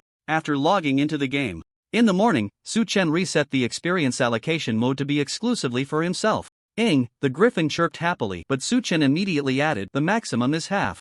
For you and half for me. As soon as he finished speaking, the griffin Su-chan chuckled, little guy, don't be upset. Think about it carefully, if you don't work, you won't get any experience at all. Now that I'm allocating experience to you, aren't you gaining? After thinking it over, it seemed quite reasonable. The griffin's eyes lit up, and it immediately started digging again. In just over 10 seconds, it unearthed several items. Due to the special environment, the items were undamaged. Ding, congratulations! You have obtained 150,000 gold coins, 2 resurrection feathers, fire refining staff. Resurrection feather quality, epic effect, can resurrect a unit below level 100 on the spot. Quantity, 2 in ancient battles, the dragon race had the ability to suppress resurrection items, so the owner of this item could not resurrect, which was just a bargain for Su-chan. Good stuff. A smile appeared on Su-chan's face as he casually stored it in his backpack. Such items could not take effect in the internal world and had to be kept in the player's backpack. Rustle, rustle. At that moment, a strange noise reached his ears. A large group of monsters emerged from the sandy ground, a type of golden-yellow scorpion beast. Golden-backed giant scorpion bronze elite level, 30 health, 240,000/240,000 attack, 3,900 skills, golden force field, burrow, so it's a level 30 bronze elite monster, Su-chan said nonchalantly. For ordinary players, this kind of monster was like a small boss. However, in front of Su-chan, they were truly too weak. Flame arrow rain. Su-chan took out his longbow and shot an arrow into the sky, which transformed into dozens of flame arrows that fell onto the monsters' heads. Minus 68,230. Critical hit, minus 3,920. Lightning, minus 1,488. Darkness. The accumulated damage from one arrow reached 91,000. Due to the dense distribution of the giant scorpions, they also suffered from the shockwaves released by nearby arrows, taking an additional 68,230 points of massive damage each time. This directly cleared the surrounding monsters. This sweeping thousands passive skill was really useful. It was a true harvesting tool in group battles. Ding, you have killed the golden-backed giant scorpion, gaining 17,978 experience points. Ding, congratulations. You have plundered 8 points of constitution. Ding, congratulations. You have plundered the golden force field skill, Peerless. Su-chan gained a large amount of experience points. Moreover, he faithfully allocated 10% of the total experience to the sky griffin.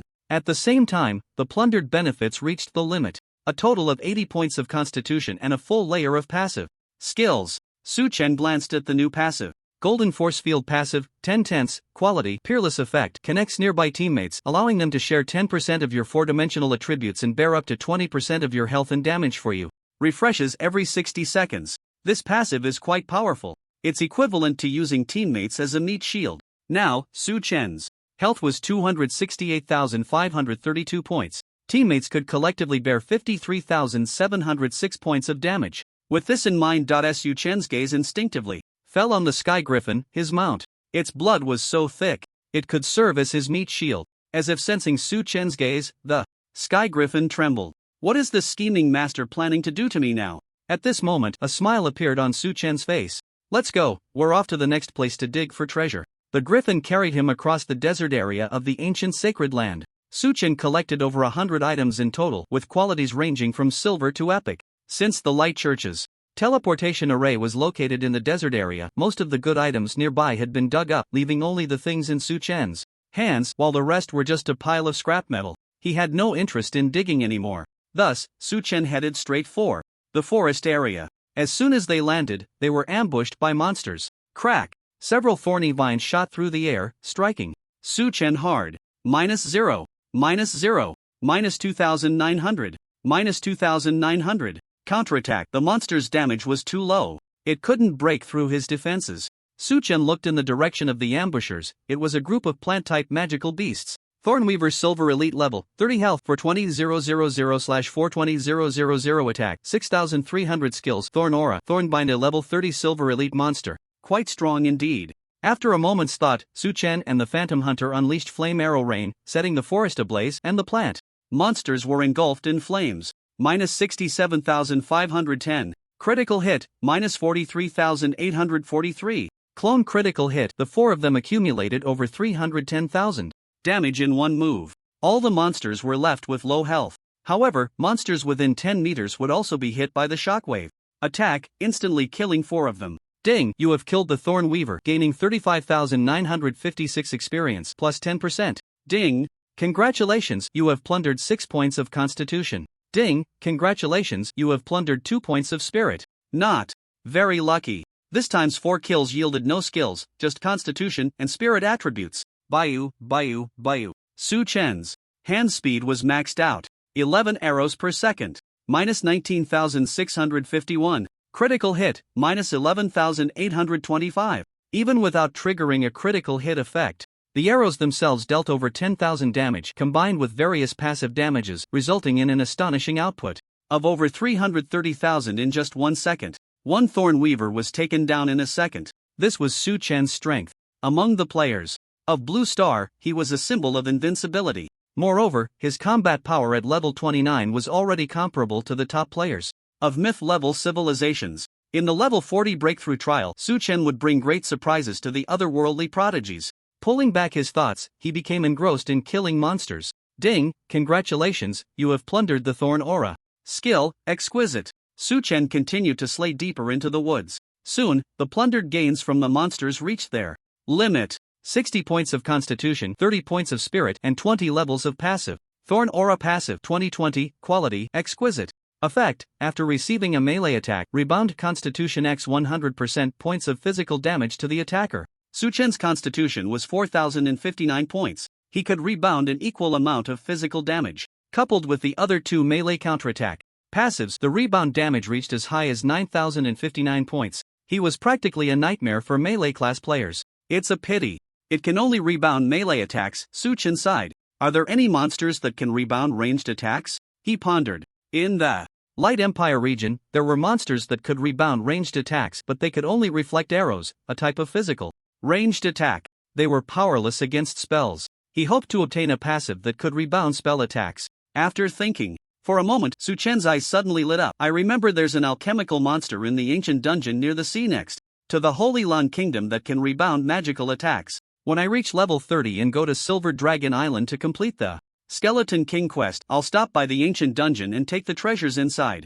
By the way, I also need to make a trip to the treasury of the Holy Lan Kingdom. Su Chen opened the map. He marked the coordinates of several locations. The Holy Lan Kingdom was a small island nation established by the Rancher family. Its defensive capabilities were only at the level of Black Wolf City. Entering their treasury was not a problem for Su Chen, right? Moreover, he had heard that the treasury of the Holy Lan Kingdom held billions of gold coins, as well as a large number of treasures collected by the Rancher family over the past decade from overseas. Anyway, he was in an opposing relationship with the Rancher. He felt no guilt in taking their things. After noting this in his mind, Su Chen continued to hunt monsters. The Sky Griffin was digging in the ground nearby, searching for treasures. Ding, congratulations, you have reached level 30, gaining 4-dimensional attributes plus 20, free attributes plus 20. Although half of the experience was given to the Griffin, Su Chen still leveled up to 30. In Divine Domain, players who were the first to reach the special levels of 10, 30, and 50 would receive world achievement rewards. As expected, the system notification rang in his ears. Ding, world announcement, congratulations to Eternal Knight for becoming the first player to reach level 30, receiving rewards, Gold X 10,000, Reputation X 10,000, Life Essence X1, and Epic Treasure Chest X1. The system dungeon, Sea of Life, is officially open to players of the Light Empire. After clearing it, you can receive rewards of Life Essence fragments. The 2 messages combined were repeated 12 times. What the hell, level 30? Is the speed of Eternal Knight's leveling like taking a plane? I've been grinding monsters until I'm sick of it, and I just reached level 26. Compared to the big shot, I'm just a weakling. Did you guys not notice the second piece of information? Life Essence fragments must be rewards for increasing synchronization. Hee, I can also become a little Superman in reality. Players from Dragon Country happily discussed. Meanwhile, foreign players could only look on with jealousy and envy. Now, the mainstream level of Dragon Country players had reached level 26, while the mainstream level in foreign regions was only 24. As time passed, the gap between the two sides would only grow larger. Dragon Country is the future of Blue Star, I must immigrate there. Such voices began to emerge from abroad. However, after the arrival of Divine Domain, the world will divide players into factions based on bloodlines and regions. Even if one immigrated to become a citizen of Dragon Country now, they would not be able to receive any rewards from Dragon Country. On the other side, without saying a word, Su Chen used the Life Essence. The synchronization rate rose to 95%. He only needed one more Life Essence to raise the synchronization rate to 100%. As for the system dungeon, Sea of Life, Su-Chen did not plan to participate. Because the dungeon could only yield a maximum of 3 life essence fragments per day. Each fragment increased synchronization by 1%. It was simply a waste of time. Anyway, Su-Chen was confident that he could secure the second world announcement within today. Just as Su-Chen was pondering, a small, smooth-scaled snake suddenly emerged from the thicket, biting Su-Chen's leg. Its 2 tiny fangs struggled for a long time but failed to pierce the skin. -0. What is that? It wasn't until the damage appeared that Su-Chen realized it was a palm-sized venomous snake. Wait, it seems like it didn't receive any rebound damage? Su-Chen thought to himself. He couldn't help but activate his detection ability to check the little snake's attributes. Light scale poison snake silver elite, level 5 health. 30,000/30,000 attack, 525 skills, body scale light, venomous fangs, venom arrow. These attributes are so trashy. Su-Chen shook it to the ground and directly stomped on it. Then he crushed it a few times. The little snake was dead. Ding, congratulations, you have plundered the skill body scale light, exquisite. Since the monster's level was too low, he did not gain any experience. However, he did obtain a skill. Body scale light passive, 1/20th quality, exquisite effect. When you receive rebound damage, it reduces it by 5%. This passive is impressive. Su-Chen's eyes lit up. His interest in the light scale poison snake grew significantly. Looking around, Su-Chen discovered a nest of snakes in the distant woods, with at least 30 of them. Flame arrow rain, a powerful move sweeping the ground. All these snakes transformed into Su-Chen's attributes and passives. Full layer passives immune to rebound damage. Faced with the current Su-Chen, that group of players with rebound talents must be crying. Moreover, he also plundered 20 points of agility. I really didn't come to the ancient sacred land in vain this time, Su-Chen sighed. Not to mention the pile of treasures dug up. Just obtaining 3 new passives was already a huge profit for him. Next, let's go get that mythical level backpack. Su-Chen smiled. Before long, he arrived at the marked point in the forest, an open space in front of a stone wall. This is it. Su-Chen casually turned off his wall-passing passive. He picked up his longbow and continuously shot at the ground. Boom, boom, until a 10-meter deep pit was blasted into the ground. The entrance to the cave finally appeared. Let's go take a look, Su-Chen chuckled. He jumped down directly, landing steadily on the ground, where a stone door stood ahead. Su-Chen reached out to push the door open and walked in. Whoosh, an icy cold wind blew towards him. After passing through a 15-meter-long tunnel, he saw several huge iron chains binding a small figure in the ice cave, and countless runes were engraved on the chains, forming a special magic array. It continuously absorbed the energy from this person's body, lowering the temperature of the space. Dwarf King Mora Diamond Lord level 50 health 26 580,000/30 370,000 attack 94,500 skills innate divine power earthly body war trample blood of the holy dragon. Description: the 39th generation king of the dwarf race, once a legendary powerhouse, but was sealed here by the light saint Zella for siding with the dragon race. Goodness, having his energy absorbed by the magic array for thousands of years, and still at level 50. Legendary powerhouses are terrifying indeed. Looking at this muscle-bound little dwarf, a strange smile appeared on Su-Chen's face. After thousands of years, dwarf King Mora's body had long since gone numb, feeling no cold, but at this moment, a chill suddenly surged in his heart, causing him to shiver. Is this a human? Mora opened his eyes, and Su-Chen's figure came into view, a look of joy suddenly appearing on his face. Could it be that he was saved? In the next moment, he felt Su-Chen's power, and the joy instantly dissipated, turning into despair. It was just a mere beginner-class player. Such strength could not possibly break the sealing array. Dwarf, how did you end up trapped in this ice cave? Su-Chen pretended to ask with concern, do you need my help? His acting was genuine and natural. The other party was immediately deceived by Su-Chen's appearance. Ding, Dwarf King Mora's favorability towards you plus 15, current, 65. What a kind human, but unfortunately your strength is too weak to help me, Mora sighed. Mr. Dwarf, do you know how many days it took me to achieve this strength? Su-Chen asked with a smile. How many days? Less than a month. What? Mora's expression changed drastically. This is impossible. Even if a normal person started training from the womb, they couldn't have such strength at your age. But reality is just like that. Su-Chen said very seriously, if I can't help you today, then tomorrow. If tomorrow doesn't work, then the day after. One day, I will grow to the point where I can help you. And I can also find others to rescue you. Mora was moved by Su-Chen's sincere tone. Ding, Dwarf King Mora's favorability towards you plus 20, current, 85. Hearing the prompt, Su-Chen smiled slightly in his heart. His acting skills had reached a superb level. In just a few sentences, he had generated enough trust from the other party. Mora looked at Suchen again, thinking to himself, with his talent, he is destined to become a legend, even a true god powerhouse in the future. At that time, he will definitely be able to help me take revenge. As for whether Suchen had any ill intentions, Mora felt that he did not. Although I have some treasures on me, Suchen's talent is so astonishing that he must be a prodigy of a great power. As long as he speaks, those below will present him with a large number of treasures. How could they care about him? Moreover, the two of them were strangers. Su Chen could not possibly know that he had treasures on him. After thinking for a moment, Mula asked, "May I ask which power you come from?" "The Holy Dragon Church," Su Chen replied. This was a church from thousands of years ago, and with the return of the Dragon Clan to Dragon Island, the Holy Dragon Church had already been destroyed. However, Mula did not know this. After speaking, Su Chen took out a scale of the sacred dragon god. "So you are also a follower of the Holy Dragon Church?" Muele's eyes lit up. "Ding, Dwarf King Muele's favorability towards you plus 10, current, 95. Just 5 more points to max out." This was enough to show the status of the sacred dragon god in his heart. A person with talent like Su Chen's would undoubtedly have been the holy son of the Holy Dragon Church in ancient times. Muele's face was filled with reverence. The initial setup was over. It was time to reap the rewards. The corners of Su Chen's mouth slightly lifted. At this moment, Mula respectfully said, "Honorable Holy Son, may I ask you for a favor? In return, I am willing to offer all the treasures on me. Please speak." Su Chen looked at him. "After the death of my kin, I no longer wish to live. However, I hope you can destroy the Church of Light and kill those hypocritical scoundrels." Mula gritted his teeth.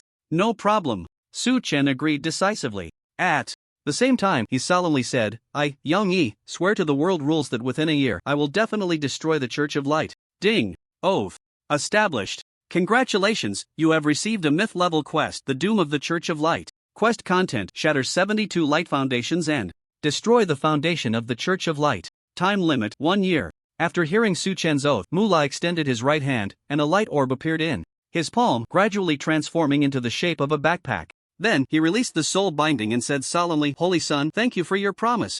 This contains all the treasures on me, which are not very precious. I hope you won't disdain them." Disdain? How could that be possible? I'm too happy to even think about that. Su Chen said with righteous indignation, "This is your heartfelt intention. How could I possibly disdain it? Even without a reward, I would still destroy the Church of Light and avenge you and your kin." Upon hearing this, Muele's eyes brimmed with tears. He said excitedly, "With a great holy son like you, the Holy Dragon Church will surely become the strongest church in the world." Then, Su Chen calmly took the backpack and glanced at its effects. Backpack of the Earth Protector, quality, myth effect, player backpack space expanded to 102,400 slots, rare drop rate plus 12%, luck plus 2. When standing on the ground, defense plus 30%. Capacity 325/102/400, already containing over 300 items. However, Su Chen did not have time to check these rewards for now. "Holy Son, may I ask you for one last thing?" Mula respectfully inquired. "Speak, please, kill me." Mula stared intently at Su Chen, as if a fire was burning in his eyes. "Why?" Su Chen asked calmly. "Back then, I disregarded the Elder's advice and recklessly challenged the Holy Light Saint, but that despicable guy instructed others to take the opportunity to slaughter my kin, causing me to lose my mind and be defeated by him. I am filled with guilt towards my kin. Now, my soul has reached its limit. Rather than dissipating in 3 months, I would prefer to die at the hands of the Holy Son, using my blood to atone for my sins to my fellow kin. Holy Son, I hope you can fulfill my wish." Mula looked at him with great expectation. The ice cave fell into silence. After a moment, Su Chen gently sighed and said heavily, "All right, thank you." Mora smiled and said, "Next, I will let go of my body's defenses and allow the soul-devouring lock to fully consume my soul. Please grant me the final blow." Su Chen nodded. Buzz. The massive iron chains lit up with a brilliant glow. Mora's health plummeted. 25.8 million, 20 million, 10 million. Just as his health was about to drop below 50,000, thunderous shot. Su Chen raised his hand and shot an arrow surrounded by lightning. Feeling the energy contained in the arrow, a smile appeared on Mora's face. What a dazzling light! He reverently welcomed the arrow. Sizzle, 50,048. Critical hit, Mora's health bar emptied. Ding, you have killed the Dwarf King Mora, gaining 17.49 million experience plus 110%. Ding, congratulations, you have leveled up to level 33, gaining 4-dimensional attributes plus 60, free attributes plus 60. Ding, congratulations, you have plundered the earthly body skill, unmatched. since it was a higher level monster. Kill, the experience was doubled. Faced with such a massive amount of experience, the young Sky Griffin couldn't grasp it at all. So before taking action, Suchen directly set the experience to be exclusively his. He leveled up 3 times and earned 60 free attribute points. Thud! Mora fell to the ground, turning into a corpse, still wearing a look of reverence on his face, a reflection of his deep-rooted faith in the holy dragon god. With the death of the dwarf king, the glow on the surface of the soul-devouring lock faded, releasing its binding. Farewell. Suchen personally took a sword and dug a grave in the ground. He buried Mora.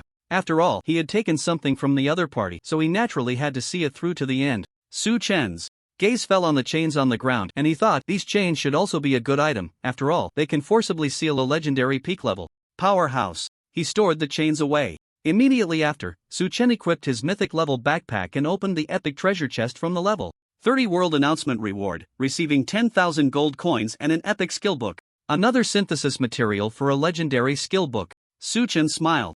At this moment, he finally looked at the treasures left to him by Mora. The quality of the items was at least golden level, with even more than 10 pieces of legendary equipment. Unfortunately, the levels were too high for Suchen to use. He could only discard them as trash for his internal world to devour.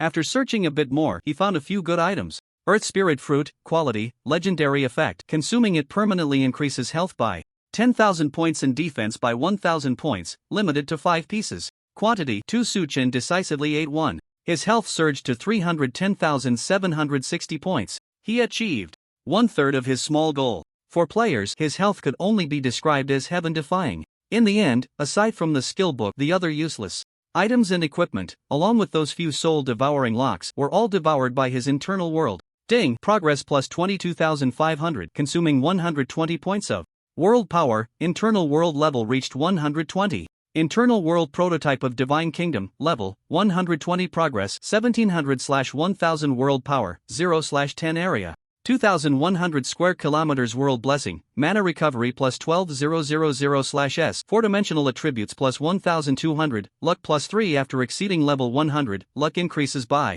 plus 1. Additionally, every 10 levels increases luck by 1 point. Now, Suchen's additional luck bonus had reached 20 points.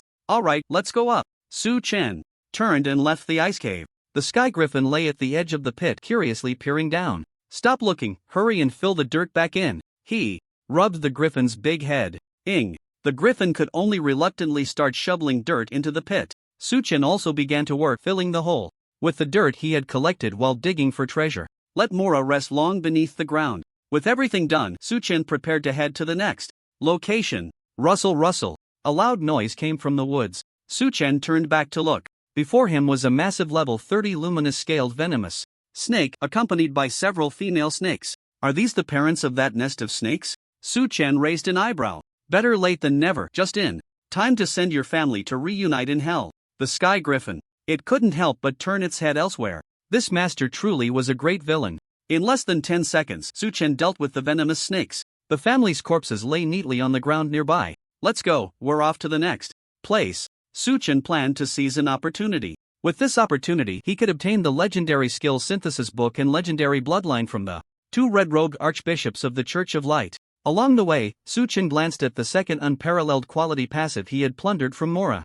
Earth's body passive, 1/1, quality, unparalleled effect, permanent plus 30% defense and immune to knockback, knockdown, and other physical control effects. Hiss! Suchen couldn't help but gasp. Goodness! As long as he stood on the ground, he would also benefit from the effects of his backpack. Coupled with the passive enhancement, his defense would directly exceed 20,000. The unparalleled passive truly was eternal. Of course, the most important effect was immunity to physical control. Suchen briefly scanned all the passives. Up to today, he had already gained immunity to mental control, physical control, toxic damage, and rebound damage, among others. In the future, after plundering tens of thousands of passives, Suchen really couldn't imagine any player being able to inflict even a bit of damage on him. Assassins? What a joke. Could their little daggers pierce Suchen's skin? Clearly not. As for mages, they wouldn't stand a chance either. Suchen would definitely plunder various skills similar to fire devouring technique, and when he took elemental damage, not only would he not lose health, but he would actually recover health. At that time, he would surely be an invincible archer. With this thought, Suchen's fighting spirit soared. He was diligently working towards this direction. Before long, the Sky Griffin carried Su Chen to a valley. It was covered by a massive concealment array, invisible to ordinary people. Fortunately, Su Chen had the navigation of the system map. He looked around, and then walked in a certain direction where the burial ground of the ascetics of the Church of Light was located. Thousands of years ago, during the dragon-slaying war, forces from all over the world participated, including the Church of Light. They dispatched ascetic and Mo, the Holy Light Saint Zella, and the Arbiter Long Enc, each leading their own forces into battle. Among them, the ascetics were the strongest group within the Church of Light, as they were truly sincere and devoted believers of the light. According to the Oracle's decree, the position of Pope could only be held by the strongest individual. Thus, all past popes had come from the ascetic lineage. However, after the war ended, the ascetic lineage was directly severed. The latter two lineages have continued to this day. No one dared to say what had happened back then, nor did anyone dare to ask. Both sides remained silent. The god of light did not care about this loss. After all, how much faith could a group of ascetics bring? In contrast, the faith brought by the followers developed from the Holy Light Saint lineage was tens of thousands of times that of the ascetics combined. For the deity, the utilitarian value of the Holy Light Saints was much higher. This is it. Su Chen arrived at a mountain wall. Two crystals emitting a faint glow caught his eye. Source crystal of light quality. Legendary effect, light-based life units, upon use, will level up 1 to 10 levels, limited to levels 50 to 90. Description, an object condensed from the sincere faith of the ascetics towards the light. Got the goods. A slight smile appeared on Su Chen's lips. There were only 2 items here, and a living monster. Within his mental perception range, a monster was charging towards the surface from the ground on the right. Boom! A massive figure burst forth from the Earth. Radiant Scorpion King Diamond Lord level, 35 health, 1500 W/1500 W attack, 44,100 skills. Radiant Earth blinds nearby enemies and continuously deals radiant damage. Radiant Surge restores health when attacked. Aurora Stab swings the tail stinger to instantly pierce enemies. Digging, clawing. Judging by the boss's appearance, this is clearly an oversized golden-backed scorpion, having accidentally wandered into this place and devoured a large amount of radiant power. It evolved into its current form. I didn't want to kill you, but since you came to deliver your head, I can only graciously accept, Su Chen said helplessly. He raised his longbow and casually executed a normal attack. Minus 14,128. Critical hit, minus 6,140. Frost, the monster was afflicted with various defense-reducing effects. And the result? The boss's defense still exceeded 5,000 points. Among the 4 elemental passives, only the frost damage from Frostfire could break through its defenses. This time, he chose to confront the boss head-on. Taking advantage of the Radiant Scorpion King's 1-second fear state, Su Chen blinked into the woods. Then he launched a torrential assault. 11 arrows were released in quick succession. Whoosh, whoosh, whoosh, minus 6,824. Minus 15,708. Critical hit. The arrows pierced through tree after tree, hitting the boss and leaving numerous bloody holes in its body. However, due to the Radiant Surge skill, the Scorpion King would restore a small amount of health with each attack it received. 1 second passed. The boss regained control. Boom! Boom! The Scorpion King charged madly towards Su Chen, but the thick trees in its path blocked its assault. After a long time of fighting, the boss couldn't even touch the hem of Su Chen's clothes. It was furious inside. Damn human! Why are you so disgusting? However, Su Chen had the wall-piercing passive. He could kite the boss from hundreds of meters away through the woods. It was a one-sided beating. Just ask if you're angry. At this moment, Su Chen's average output reached 170,990 points per second. The damage was explosive. The Scorpion King's health was dropping like a reservoir releasing floodwaters. Unfortunately, the boss had strong healing abilities, allowing it to survive for several more seconds. Boom! As the Scorpion King's health bar hit 0, its battered body collapsed to the ground.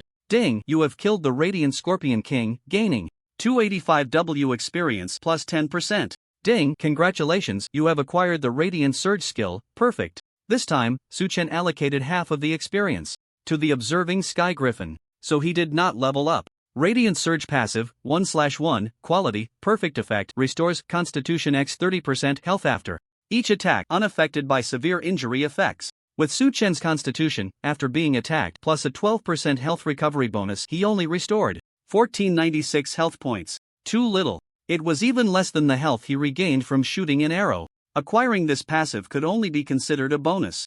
After collecting the loot dropped by the boss, Su Chen continued to explore various areas of the ancient sacred land. The Sky Griffin, now at level 25, had a movement speed close to 90,000 while mounted. If he activated the Wind King Shield's acceleration, the flying speed would reach 10 times the speed of sound, over 3,000 meters per second. In 4 hours, thanks to the Griffin's diligent efforts, Suchen picked up over 2,000 decent items and equipment. There were 5 epic skill books alone, all saved for synthesizing legendary skills. This haul is not bad, Suchen chuckled. In addition, he completely disregarded the 106 skill books below epic quality. He tossed them to the Light of Truth for devouring, allowing their quality to evolve 1 tier. Light of Truth, Gold, level, none effect temporarily enhances another active skill, allowing it to be used 5 times in succession, with an effect increase of plus 500%. Evolution progress 23 out of 100 cooldown 10 hours. Not bad, I become a bit stronger again, Suchen said with a satisfied smile.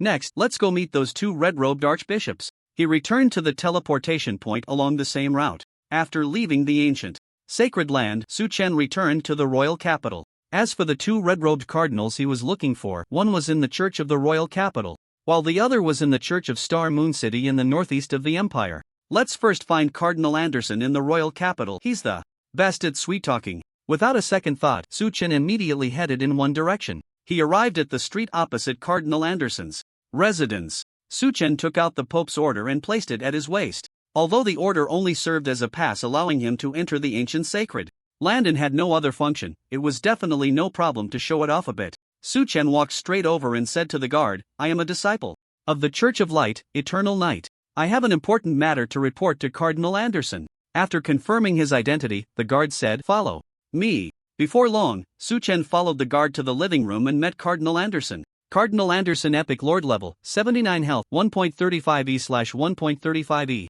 His realm had already reached the peak of a high-level professional. He was just one step away from breaking through to the epic realm. Once he awakened the epic domain, his strength would increase at least 20-fold. Currently, all 3 red-robed cardinals of the Church of Light were level 79, and only after reaching the epic realm would they be qualified to compete for the position of the Light Saint. The Light Saint was recognized as the successor to the Pope. Therefore, the Light Source crystal held immense attraction for the red-robed cardinals. At this moment, Cardinal Anderson was also observing Suchen. He immediately noticed the order tied to Suchen's waist and felt a familiar power emanating from it. Who is this person? So young? He actually possesses an order bestowed by His Holiness the Pope? Anderson was greatly shocked inside. He couldn't help but ponder which senior of the Church of Light Suchen was a descendant of. Seeing the expression that inadvertently appeared on Suchen's face, he secretly smiled. His goal had been achieved. The value of the Light Source crystal was so immense. If these red-robed cardinals thought he had no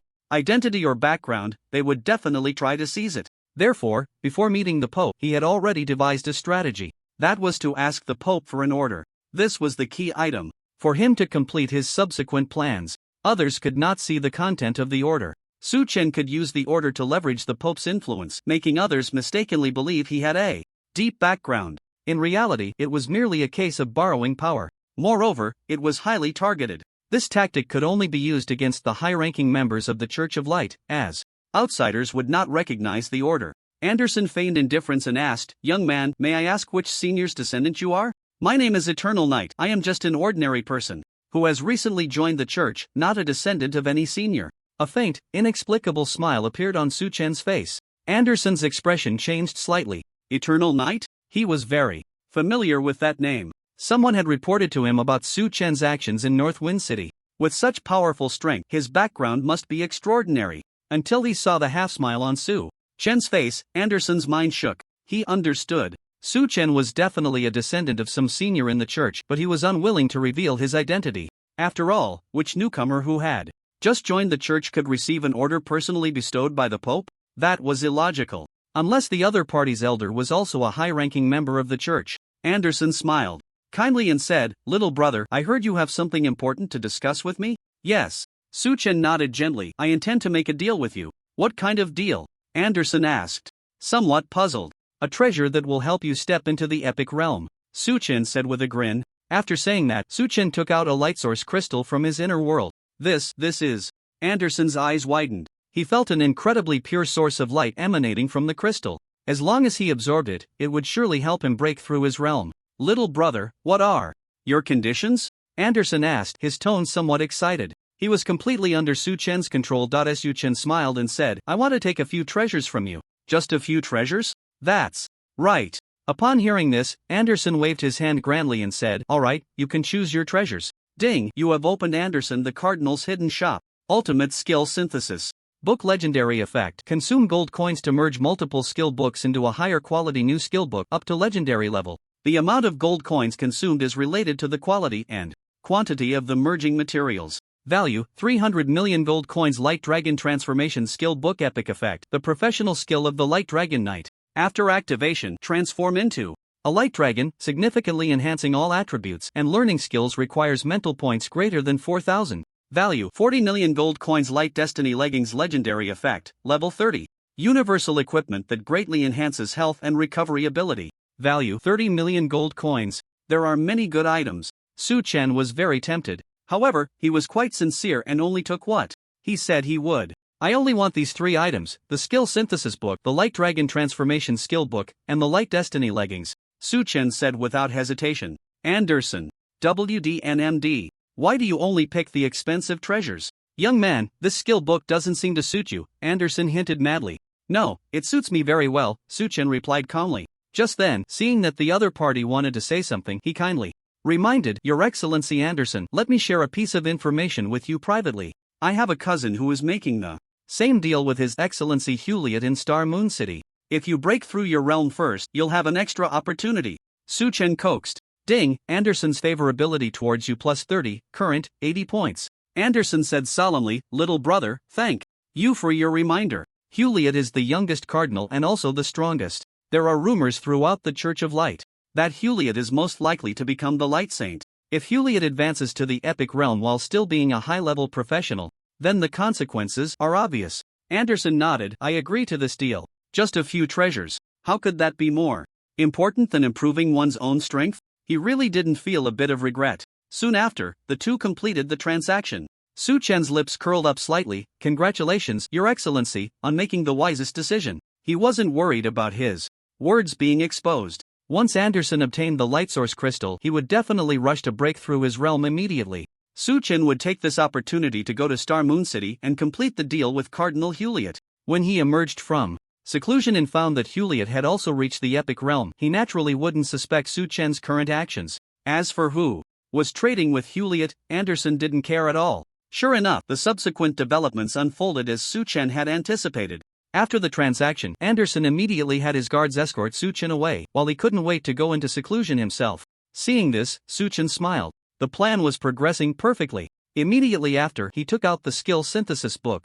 2. Synthesize a legendary level skill. He only needed 2 epic skills as materials. However, the better the materials, the stronger the final synthesized skill would be. In the end, Su Chen selected 2 epic transformation skills along with another 7 epic skills and 6 diamond level transformation skills. Su Chen put the skill books into the synthesis book. Ding, synthesizing archer profession. Skill, final quality, legendary. Consumption, 265 million gold coins, 15 skill books, 12 hours. Do you want to start synthesis?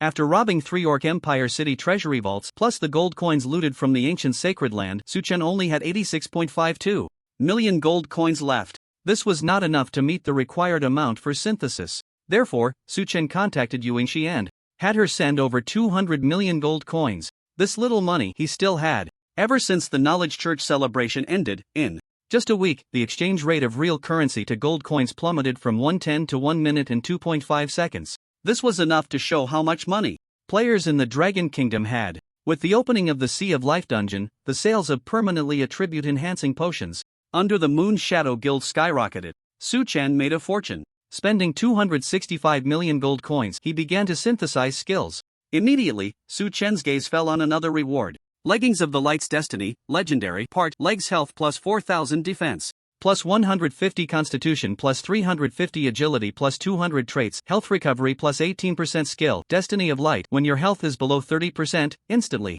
restore 20% of your maximum health and recover 500 health per second for 30 seconds. Cooldown 5 minutes. Equipment requirement. Level 30 universal. Truly, this was legendary quality equipment. The attributes were outrageous. Su Chen decisively equipped the new gear.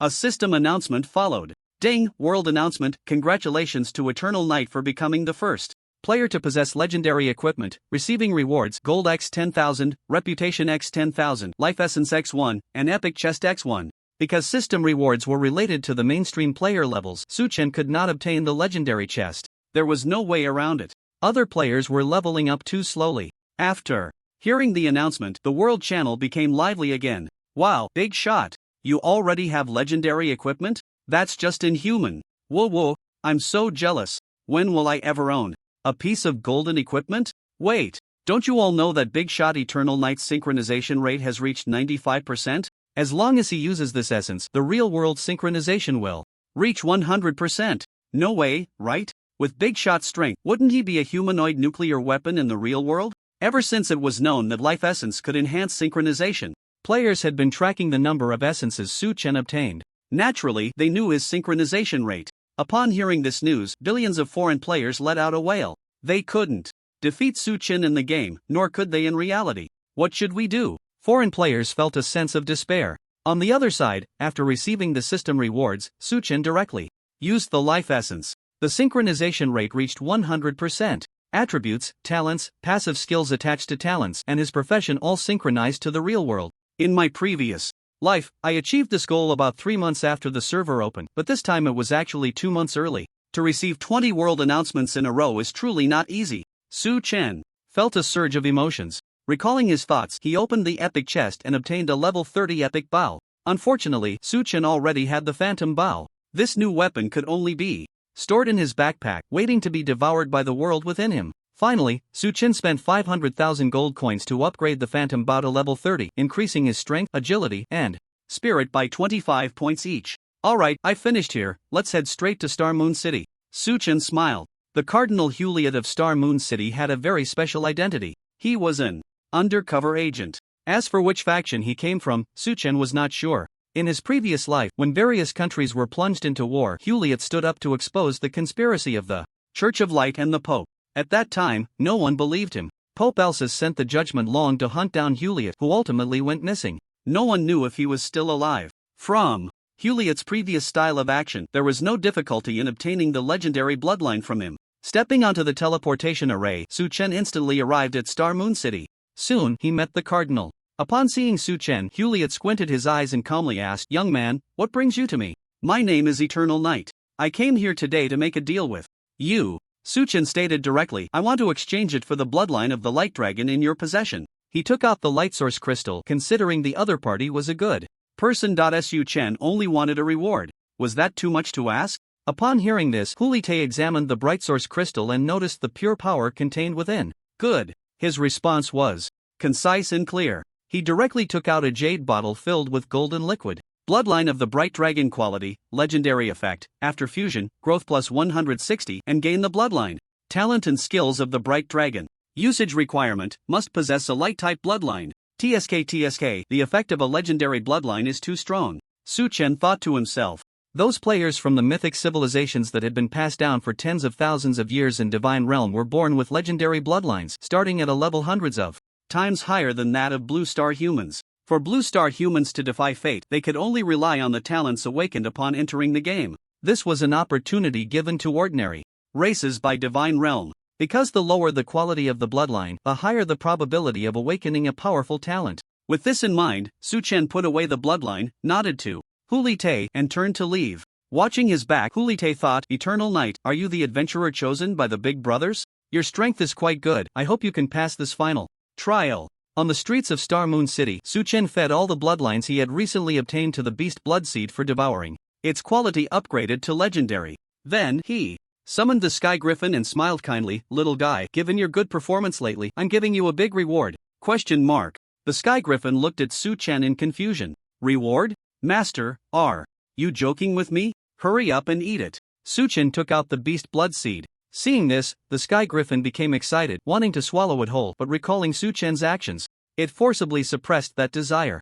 "Don't worry, how could the master deceive you? Quickly eat it," Suchen said with a smile. "Ing." The Sky Griffin let out a high-pitched cry and then swallowed the Beast Blood Seed, its body immediately glowing with a golden radiance. "Ding, your mount is evolving." Suchen recalled it to the mount space. Just then, another system prompt sounded. Ding, the favorability of the corpse servant Momo towards you -190, current -100, undying and unyielding. Momo? Who is this person? Suddenly losing so much favorability is really baffling. However, Suchen quickly realized, isn't this the servant of the wizard Haman? That old guy who was tricked by him. Of course, what Suchen remembered most vividly was the piles of gold coins and treasures in the wizard's treasury. It was truly tempting. The favorability of the corpse servant Momo dropped so much. Has he finally realized that his master's soul is not in the hand order? Should I run away? Suchen thought to himself. After a slight search of his memory, he recalled information about Momo. At that time, he didn't have a high enough level to probe the opponent's detailed attributes, but he knew that Momo was a level 60 golden boss. Based on the data of other level 60 bosses Suchen had seen, Momo's health was between 25 million to 30 million. His attack was around 80,000. When using skills, he could deal up to 300,000 damage. A mere golden boss wasn't particularly strong. Suchen glanced at the dozens of resurrection items in his backpack as well as the various passives from his talent plunder, feeling a bit more confident. With the light of truth and the phantom hunter skills, I'm not without the strength to fight. With this thought, a smile appeared on Suchen's face. Moreover, Momo and the group of shrimp soldiers and crab generals left behind by his master definitely wouldn't dare to enter the territory of the Bright Empire. Because the Light Church had always been vigilant against the villain forces outside the Dark Church. So during his time in the novice village, Momo only dared to stay in the area between the two countries' borders. I'm not strong enough right now. I'll wait until I reach level 40 and complete the realm breakthrough trial before I go find trouble with Momo. It's better to be cautious in doing things. A plan formed in Suchen's mind. Next, he skillfully opened the system map and set a marker at the coordinates of Wizard Harmon's palace, the treasury of this place. Suchen noted it down. The system prompt chimed again. Ding, you have 2 friend messages. Why are so many people looking for me today? Suchen felt a bit puzzled. He glanced at the friend list, and the senders were Kenyun Tianshang and Kwangfeng Wanjiang. Eternal Night, we've gathered a group of people and plan to take revenge in the Sakura country region. Do you want to join? Kenyun Tianshang asked. Revenge? What are we avenging? Suchen replied.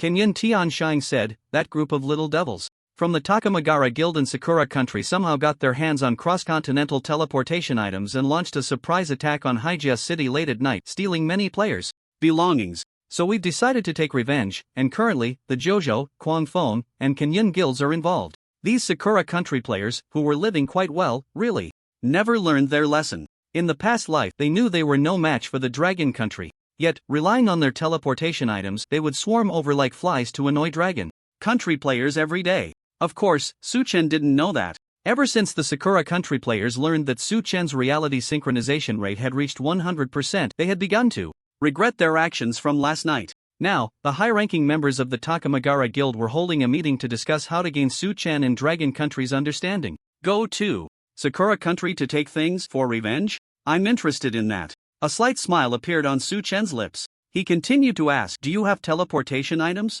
Yes. Kenyun Tian Shang replied, I have a task that requires going near Blood Wolf City in the Betrayal Kingdom, but I can only teleport a team of 100. Blood Wolf City? Isn't that just a branch of the Blood Church? Suchen's eyes lit up. Immediately, he wore a friendly smile. I, for one, love to uphold justice.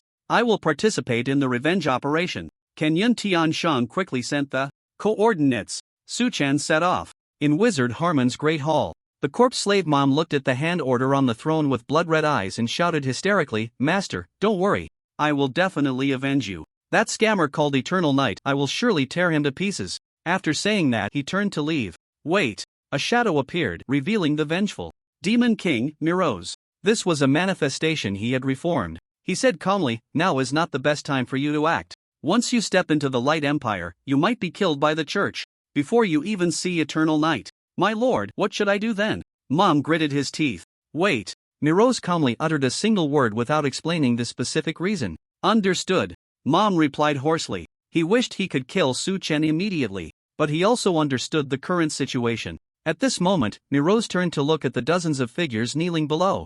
In the hall, it was none other than Blood-Stained Han, Blood-Stained Maple, and others. Ever since the high-ranking members died, the core personnel of the Blood-Stained Guild in the country had all been captured by the authorities. Since they were located in the Lighthouse Country, they barely escaped a calamity due to its protection. However, in Dragon Country, they were like rats scurrying across the street, universally hated. This led to their hatred for Su Chen reaching its peak. Unfortunately, their levels had dropped by 1 and they were as weak as ants. They had no strength to take revenge on Su Chen. So when the Demon King extended an invitation, they agreed without hesitation and joined the Abyss faction. My lord, what do we need to do? Blood. Stained Han asked in a deep voice. You? Miroz glanced at the crowd, a sinister smile appearing on his lips. I will send you to the darkest land to receive the Abyss baptism and inherit treasures. Then you will be the first to attack Eternal Night. If successful, Mom won't have to act. But, the crowd exchanged glances. We can't defeat Eternal Night. Don't worry. Miroz smiled. The Abyss will grant you powerful strength, allowing you to become high-tier peak professionals directly. High-tier peak, isn't it a direct level up to 75 to 80? Right now, the Eternal Night is only over 30 levels. I'm dozens of levels higher than him. Isn't this a guaranteed win? Bloodstained Cold and the others looked pleased. They quickly said, okay, we understand. Miroz waved his hand, and a dark void descended, swallowing dozens of players and sending them to accept the abyssal inheritance. A bunch of foolish ants. Disdain filled his eyes. Haijia City. Su Chen arrived at the designated location where hundreds of players stood nearby, coming from 3 guilds, with the most from the Jojo Guild. After all, they were the officially supported guild. The players were the strongest. Ah, the boss of Eternal Night is here. I'm so excited. The girls and some male players exclaimed in unison. Boss, I'm your fan. Everyone greeted enthusiastically. It's no exaggeration to say that Su Chen was now a national idol. Eternal Night, you finally arrive. Let me introduce you. This is the vice president of the Jojo Guild, Tianya. Sangyun Tianshang stepped forward. Then, Tianya smiled and said, Mr. Eternal Night, I've long admired your name. Hello. Su Chen nodded. In acknowledgement, he turned to ask President Sangyun, is there a specific plan for this operation? Yes, Sangyun Tianshang replied with a smile. First, we will use group invisibility to enter the Blood Wolf City Lord's treasury, obtain a quest item, and take a little something along the way. Because Blood Wolf City has over 1 million players, no matter how strong we are, we can't match them. So we will directly retreat from the city, waiting for the players from Sakura country to catch up, and we will kill while retreating. After hearing Sangyun Tianshang's plan, Su Chen shook his head and said, I think we can modify this plan. No problem, boss, you say how to do it, and we'll do it that way. The players said in unison. They looked just like sycophants. Su Chen continued, I thought of a safer plan, which is for me to enter Blood Wolf City first. Once I attract the players and NPCs out, you can then enter the city. As for how to attract the NPC's attention, that was too simple. Just charge in through the front gate into the Blood Church and the Blood Wolf City Lord's treasury. I guarantee the NPCs and players will rush to surround him. In fact, Su Chen wanted to do something big, like wipe out the Blood Church. The Betrayal Kingdom was just a medium-sized island nation, far weaker than the Bright Empire. The Blood Church was considered a medium-sized force in the entire Holy Dragon world, with the strongest Pope being just a level 60 boss. The bishops were only level 40. They were hardly worth mentioning. At the same time, after hearing Su Chen's plan, everyone exchanged glances. If we execute this plan, we would be quite safe, but can you handle it? A player hesitated. Don't worry, Su Chen smiled. Sangyun Tianshang said, alright, I'll pull you into the team. The moment Su Chen entered the team, a notification sounded in the ears of the others. Ding, you have received the blessing of Golden Force Field, Strength plus 378, Constitution plus 479, Agility plus 357, Spirit plus 430. What the hell? What just happened? My 4-dimensional attributes actually doubled. The players were stunned. The next moment, someone noticed that the effect displayed on the panel came from Eternal Night. Hiss. They all gasped. My god, the boss's casual ability could double their attributes. This is too outrageous. No wonder he was hailed as a god by the players. So strong. With this boost, I can easily crush the players from Sakura country. I feel that with Mr. Eternal Night's strength, he could just walk a dog and still slaughter the players from Sakura country. That's not wrong. Others were about to agree, but upon careful thought, something felt off. Isn't Mr. Eternal Night leading them to fight the players from Sakura country? Then what were they? Realizing this, everyone quickly shut their mouths. At this moment, Sangyun Tianshang said, alright, let's set off directly. He took out an item and confirmed the execution of the task. Whoosh, a flash of white light passed. They instantly arrived outside Blood Wolf City in the Dray Kingdom. Su Chen said without looking back, I'll go first, you all wait for my signal here. Okay, the players nodded. Tianya used a group invisibility item. Everyone's figures disappeared from the spot. Su Chen walked towards the city gate. Nearby players from Sakura country didn't pay him any mind. After all, foreign players didn't know Su Chen's true appearance. They had only seen videos on the forum. However, all Players in the videos would be modified to appear as false images by the rules. Soon after, Su Chen arrived at the entrance of the Blood Church. Two teams of guards stood nearby. Blood Church Guard Bronze Elite Level 35 Health 350,000/350,000 Attack 4,410 Skills Bloodthirsty / Blood Shield 2 Weak. Su Chen raised his hand and cast the skill Frost Hunting Ground, a chilling frost sweeping over 1,000-meter radius, enveloping all the buildings of the Blood Church. -26,696. -27,324. The damage was astonishing. Ding! Detected that you are attacking a hostile faction. War mode activated. Killing enemies will earn you merit. You killed a Drake Kingdom player, merit +1 point. The church guards could still hold on for a few more seconds. Players were instantly killed. Merit increased by 2,652 points. At this moment, players from Sakura Country received a notification. Ding! Blood Wolf City announcement. Hostile faction players are attacking Blood Wolf City. Please assist the soldiers in killing all invaders. After victory, participating players will receive generous rewards. Coordinates of the invaders.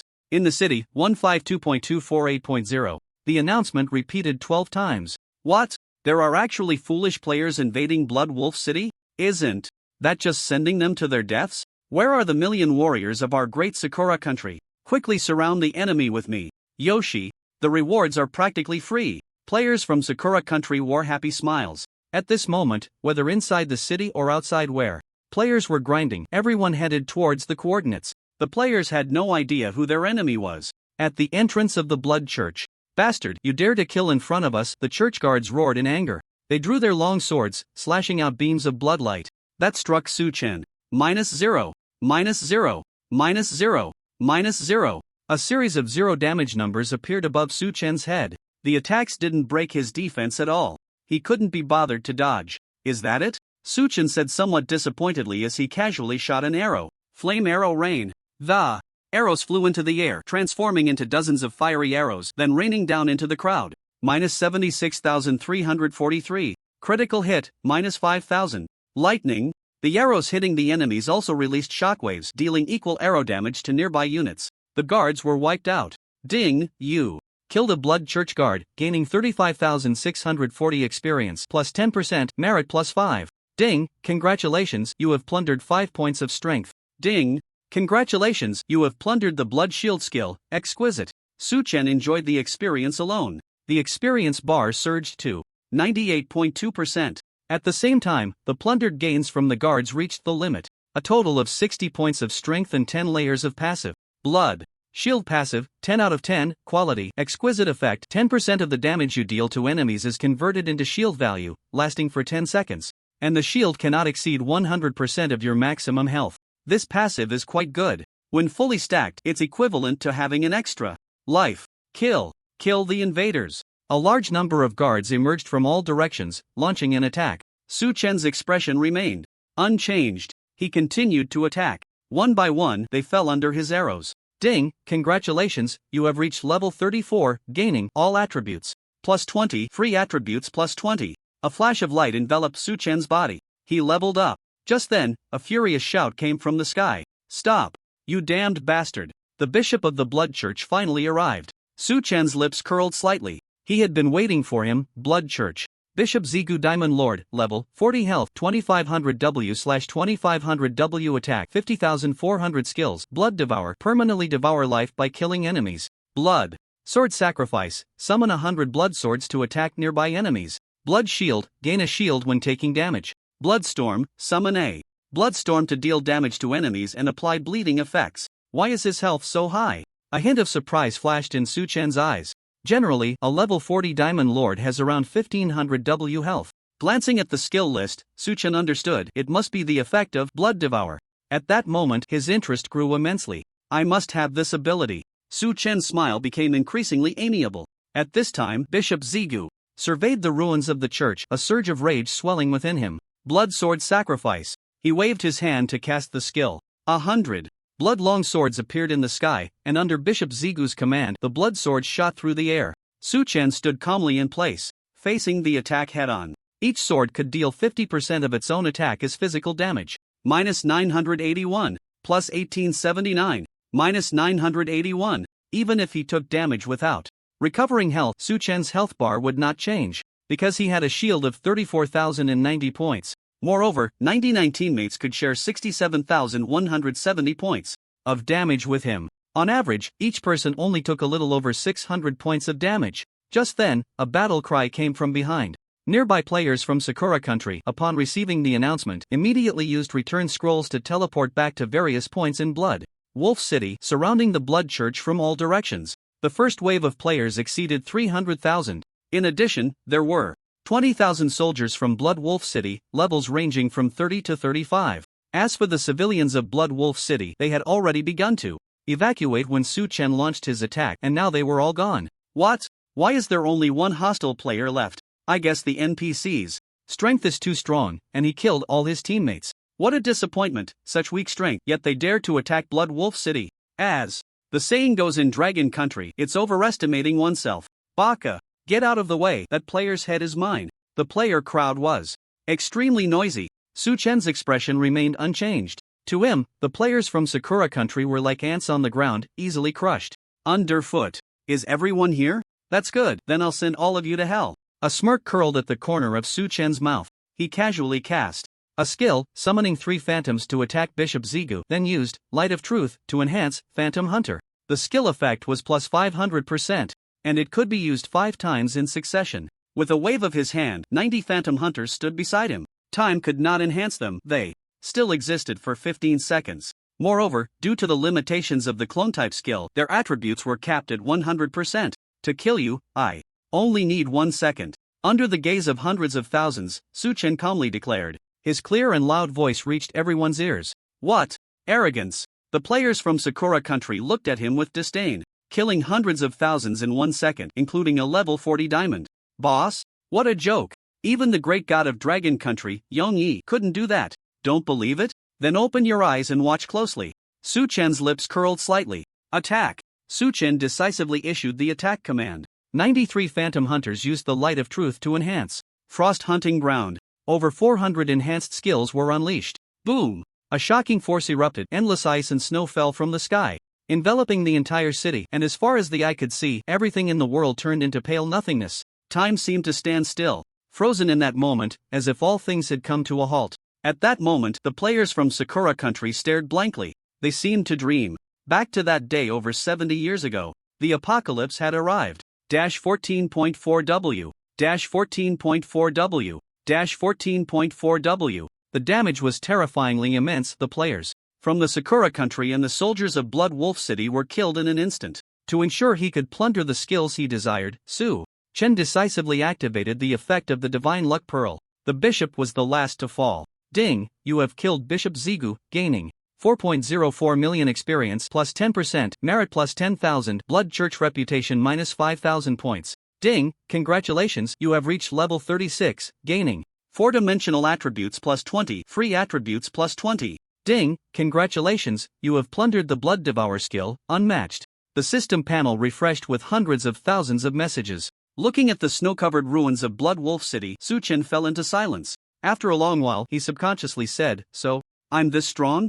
This was Su Chen's first time going all out. In just 1 second, the total damage dealt by all the Phantom Hunters exceeded 60 million. Don't forget, the Frost Hunting Ground lasts for 40 seconds. Although epic level, players can quickly leave the attack range after withstanding the first round of damage. Below the epic realm, no one could match Su Chen. Since my damage is this high, once the Light of Truth cooldown is over, I'll head straight to Wizard Haemon's palace and take down Mom. Su Chen thought to himself. At this moment, his merit had risen to 425,624 points. The value continued to grow. Every time a player from Sakura country returned to the teleport square, they would be killed by the ice and snow, but any player could only provide merit once. So when they resurrected and were killed again, they would only drop items. In the open space outside Blood Wolf City, Kenyan Tianshang said, "Tianya." The players exchanged glances, somewhat questioning their lives. Is this terrifying natural disaster a skill that a person can wield? A few seconds later, Su Chen received a prompt. Ding, you have destroyed Blood Wolf City, merit plus 10,000. Drake Kingdom reputation minus 100,000. Ding, you have destroyed the Blood Church stronghold, merit plus 2,000, Blood Church reputation minus 20,000. They didn't even send anyone to hunt me down? Su Chen wondered. According to his memories from His past life: if a player destroyed a city of a certain country, the king would definitely send troops and powerful individuals to retaliate, even issuing a bounty to all players in the country. Yet this time, Dre Kingdom showed no response at all. Clearly, they were frightened by Su Chen's attack. "Sigh, I really am a bit strong," Su Chen said helplessly. He then looked around. After the players and soldiers of Blood Wolf City died, the ground was littered with loot. Su Chen knew he couldn't pick it all up, so he had to rely on his teammates. With that thought, Su Chen immediately sent a message to Kenyun Tianshang: "Transfer the captain's authority to me." "Okay." The other party replied at lightning speed. Becoming the captain, Su Chen set the loot distribution mode. When team members picked up items, anything below bronze quality would belong to them. Items of other qualities would belong to Su Chen, because after his internal world reached level 120, consuming ordinary and black iron items wouldn't increase his progress at all. At the same time, Su Chen estimated that there were over 100,000 ordinary and black iron items combined. If sold, they would only be worth 6 to 7 million gold coins at most. Too little. It was better to treat it as a reward for his teammates' hard work. They would definitely be happy. Su Chen sent another message: "You all come over to pick up the trash things." Once the teammates arrived, Su Chen informed everyone of the rewards. "Whoa, Lord Eternal Knight, you are truly too good. Yeah, no one is as generous as you." They were moved to tears. "Don't say so much, hurry up and pick up the loot." Leaving everyone behind, Su Chen turned to head towards the Blood Church's treasury. On the way, he glanced at his new passive. Blood Devour passive, 1/1, quality, unmatched effect. When you kill a unit, your maximum health permanently increases by 50 points, up to level X 100,000 points of health. Current, 800,000/3, 600,000. Because he only obtained the Blood Devour passive after killing the bishop, the hundreds of thousands of players he killed earlier could not increase his health. What? A pity. Of course, Su Chen was quite satisfied. After all, he had achieved the small goal he had set for himself earlier. His health points had surpassed 1 million. Due to various passive bonuses, his health reached 1.69 million, comparable to a boss's health bar. If players knew his health amount, they would probably exclaim, "Freak." The next goal is to reach 10 million health points, Su Chen thought to himself. Immediately after, Su Chen explored the treasures of the Blood Church in Blood Wolf City, retrieving thousands of treasures stored inside. Compared to the items dropped by players, the quality of these treasures was several tiers higher. Moreover, the Blood Church's treasury stored a large number of blood crystals, with over 600 crystals of small, medium, and large sizes combined. Su Chen consumed some of the crystals, increasing his health cap by 69,000.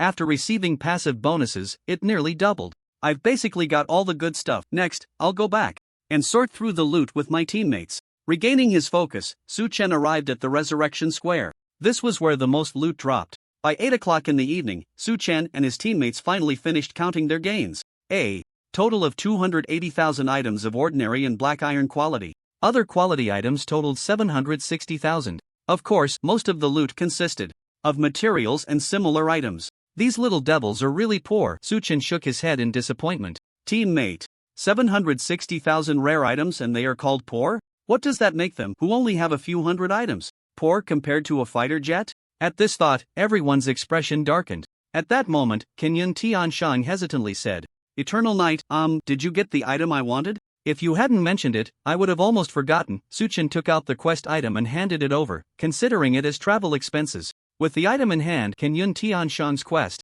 was considered complete. A surge of power enveloped everyone, and they instantly returned to Haijia City in the Eastern Empire of Light. "I'll take my leave. You all continue with your quests," Su Chen said, turning to leave. Before long, he returned to the inn in North Wind City. He looked at the war panel. His merit had risen to over 480,000 points. Plus, his reputation had reached 129,000. This was already enough to exchange for a mythic skill book or divine equipment from the military supply officers at various fortresses. The Empire of Light had a total of 8 military fortresses, among which North Wind Fortress had the best items. He could go there tomorrow. Su Chen noted this in his mind. Then, he fed them more than 5,000 skill books. He had sorted out to the Light of Truth for devouring. The skill quality evolved to Diamond level. Light of Truth, Diamond, level 5 effect temporarily enhances another active skill, allowing it to be used 6 times in succession, with an effect of plus 600%. Evolution progress, 97 out of 100 cooldown, 9 hours 30 minutes.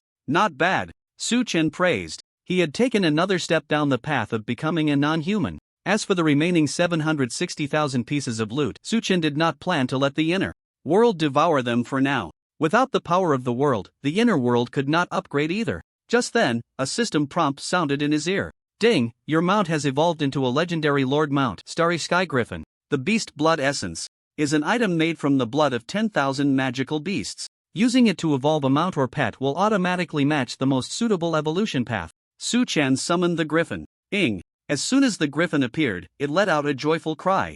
At that moment, its appearance underwent a huge change. It was no longer entirely white but now possessed a touch of the mysterious and profound of the starry sky. As the first legendary mount, it naturally enjoyed the treatment of a world announcement. Ding, world announcement, congratulations to Eternal Knight for becoming the first player to obtain a legendary mount. The announcement repeated 6 times. Goodness, the big shot Eternal Knight really gets 3 world announcements a day. Big shot, we need to discuss something. Your synchronization has reached 100%. Why not let us have the announcement? Bro, up there, you're thinking too much. The remaining world achievements are mostly legendary beginnings. Do you think you have that strength?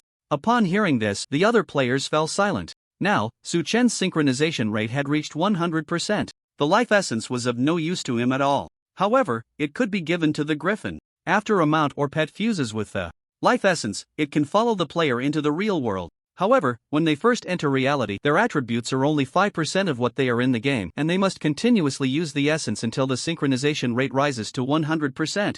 Come on, little guy, eat these. Su Chen took out the life essence and a pile of blood crystals. The griffin swallowed them in one gulp. If the players saw this scene, they would probably be envious to the point of tears. Humans can't compare to griffins. Immediately, Su Chen opened his character attribute panel and allocated 60 free attribute points to strength. ID, Eternal Knight level 36, 12.5%. Health, 1,810,000 mana, 220,000 attributes, Strength 3861, Constitution 4862, Agility 3635, Spirit 4376 attack speed, 11.93/S physical defense, 22,100 magic defense, 17,578 mount panel. If he told other players that this was a boss's attribute panel, no one would doubt it. After all, the health value had already exceeded the understanding of Blue Star players. If my attributes double again, I should be able to defeat the Void Guardian of the Holy Dragon World, right? Su Chen murmured. Don't be fooled by the fact that he could instantly kill a level 40 diamond boss.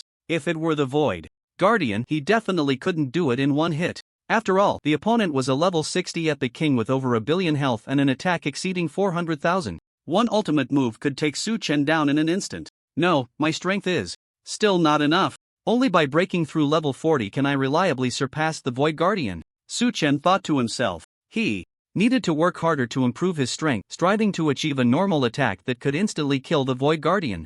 After that, he logged off to rest. Tomorrow morning, he would receive an incredibly powerful legendary skill. Su Chen was very much looking forward to it. Angel Tower in Lighthouse Country. Today, the video from Divine Realm surpassed 8 billion views, which means that most players around the world have seen this video. The content was the scene of Blood Wolf City's destruction. The shooter was a player from Sakura Country. He was outside Blood Wolf City, having just avoided the ice and snow disaster summoned by Su Chen. After watching the video, President Lofite seemed to be completely drained, weakly leaning against his chair, his eyes filled with despair and disbelief. As players, how can Eternal Knight be so strong? How can? Lofite kept repeating one phrase. He had lost all confidence. Could someone as powerful as Eternal Knight be defeated by mere mortals like them? The expressions of the other high-ranking members were also grim. However, 3 of the high-ranking members exchanged glances, a flicker of unusual light in their eyes.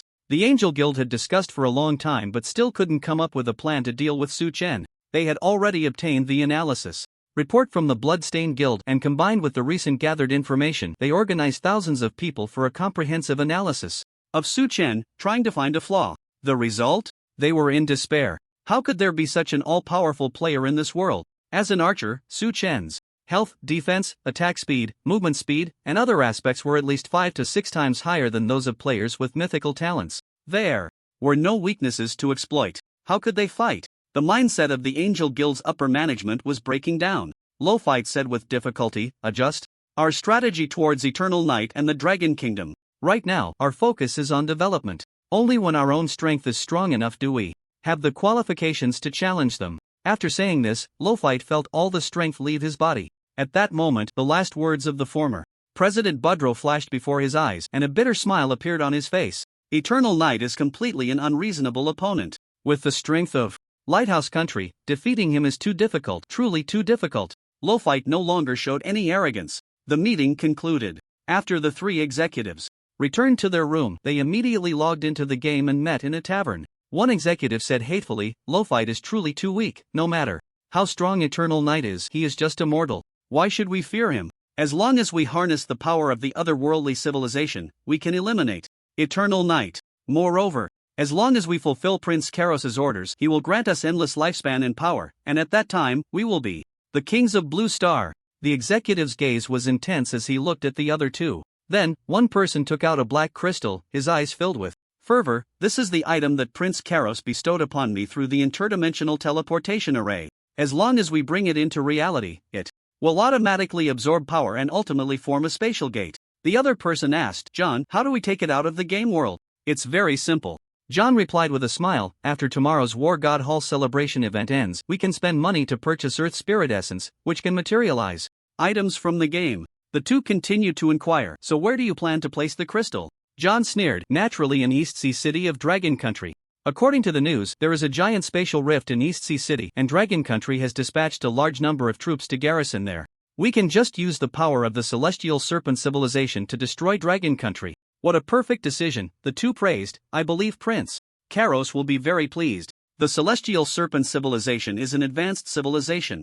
This means they have a legendary class holder, at least 10 epic class holders, and 1,000 advanced class holders. Moreover, the main race of this civilization is the Celestial Poison Serpent people who are born with diamond quality poison attributes. Their strength is extremely formidable. Throughout history, they have enslaved more than a dozen primary and lesser civilizations. Of course, the three executives were unaware of this information. At that moment, the black crystal in John's hand released a surge of energy that merged into the bodies of the three. They exchanged glances, their faces filled with fervor.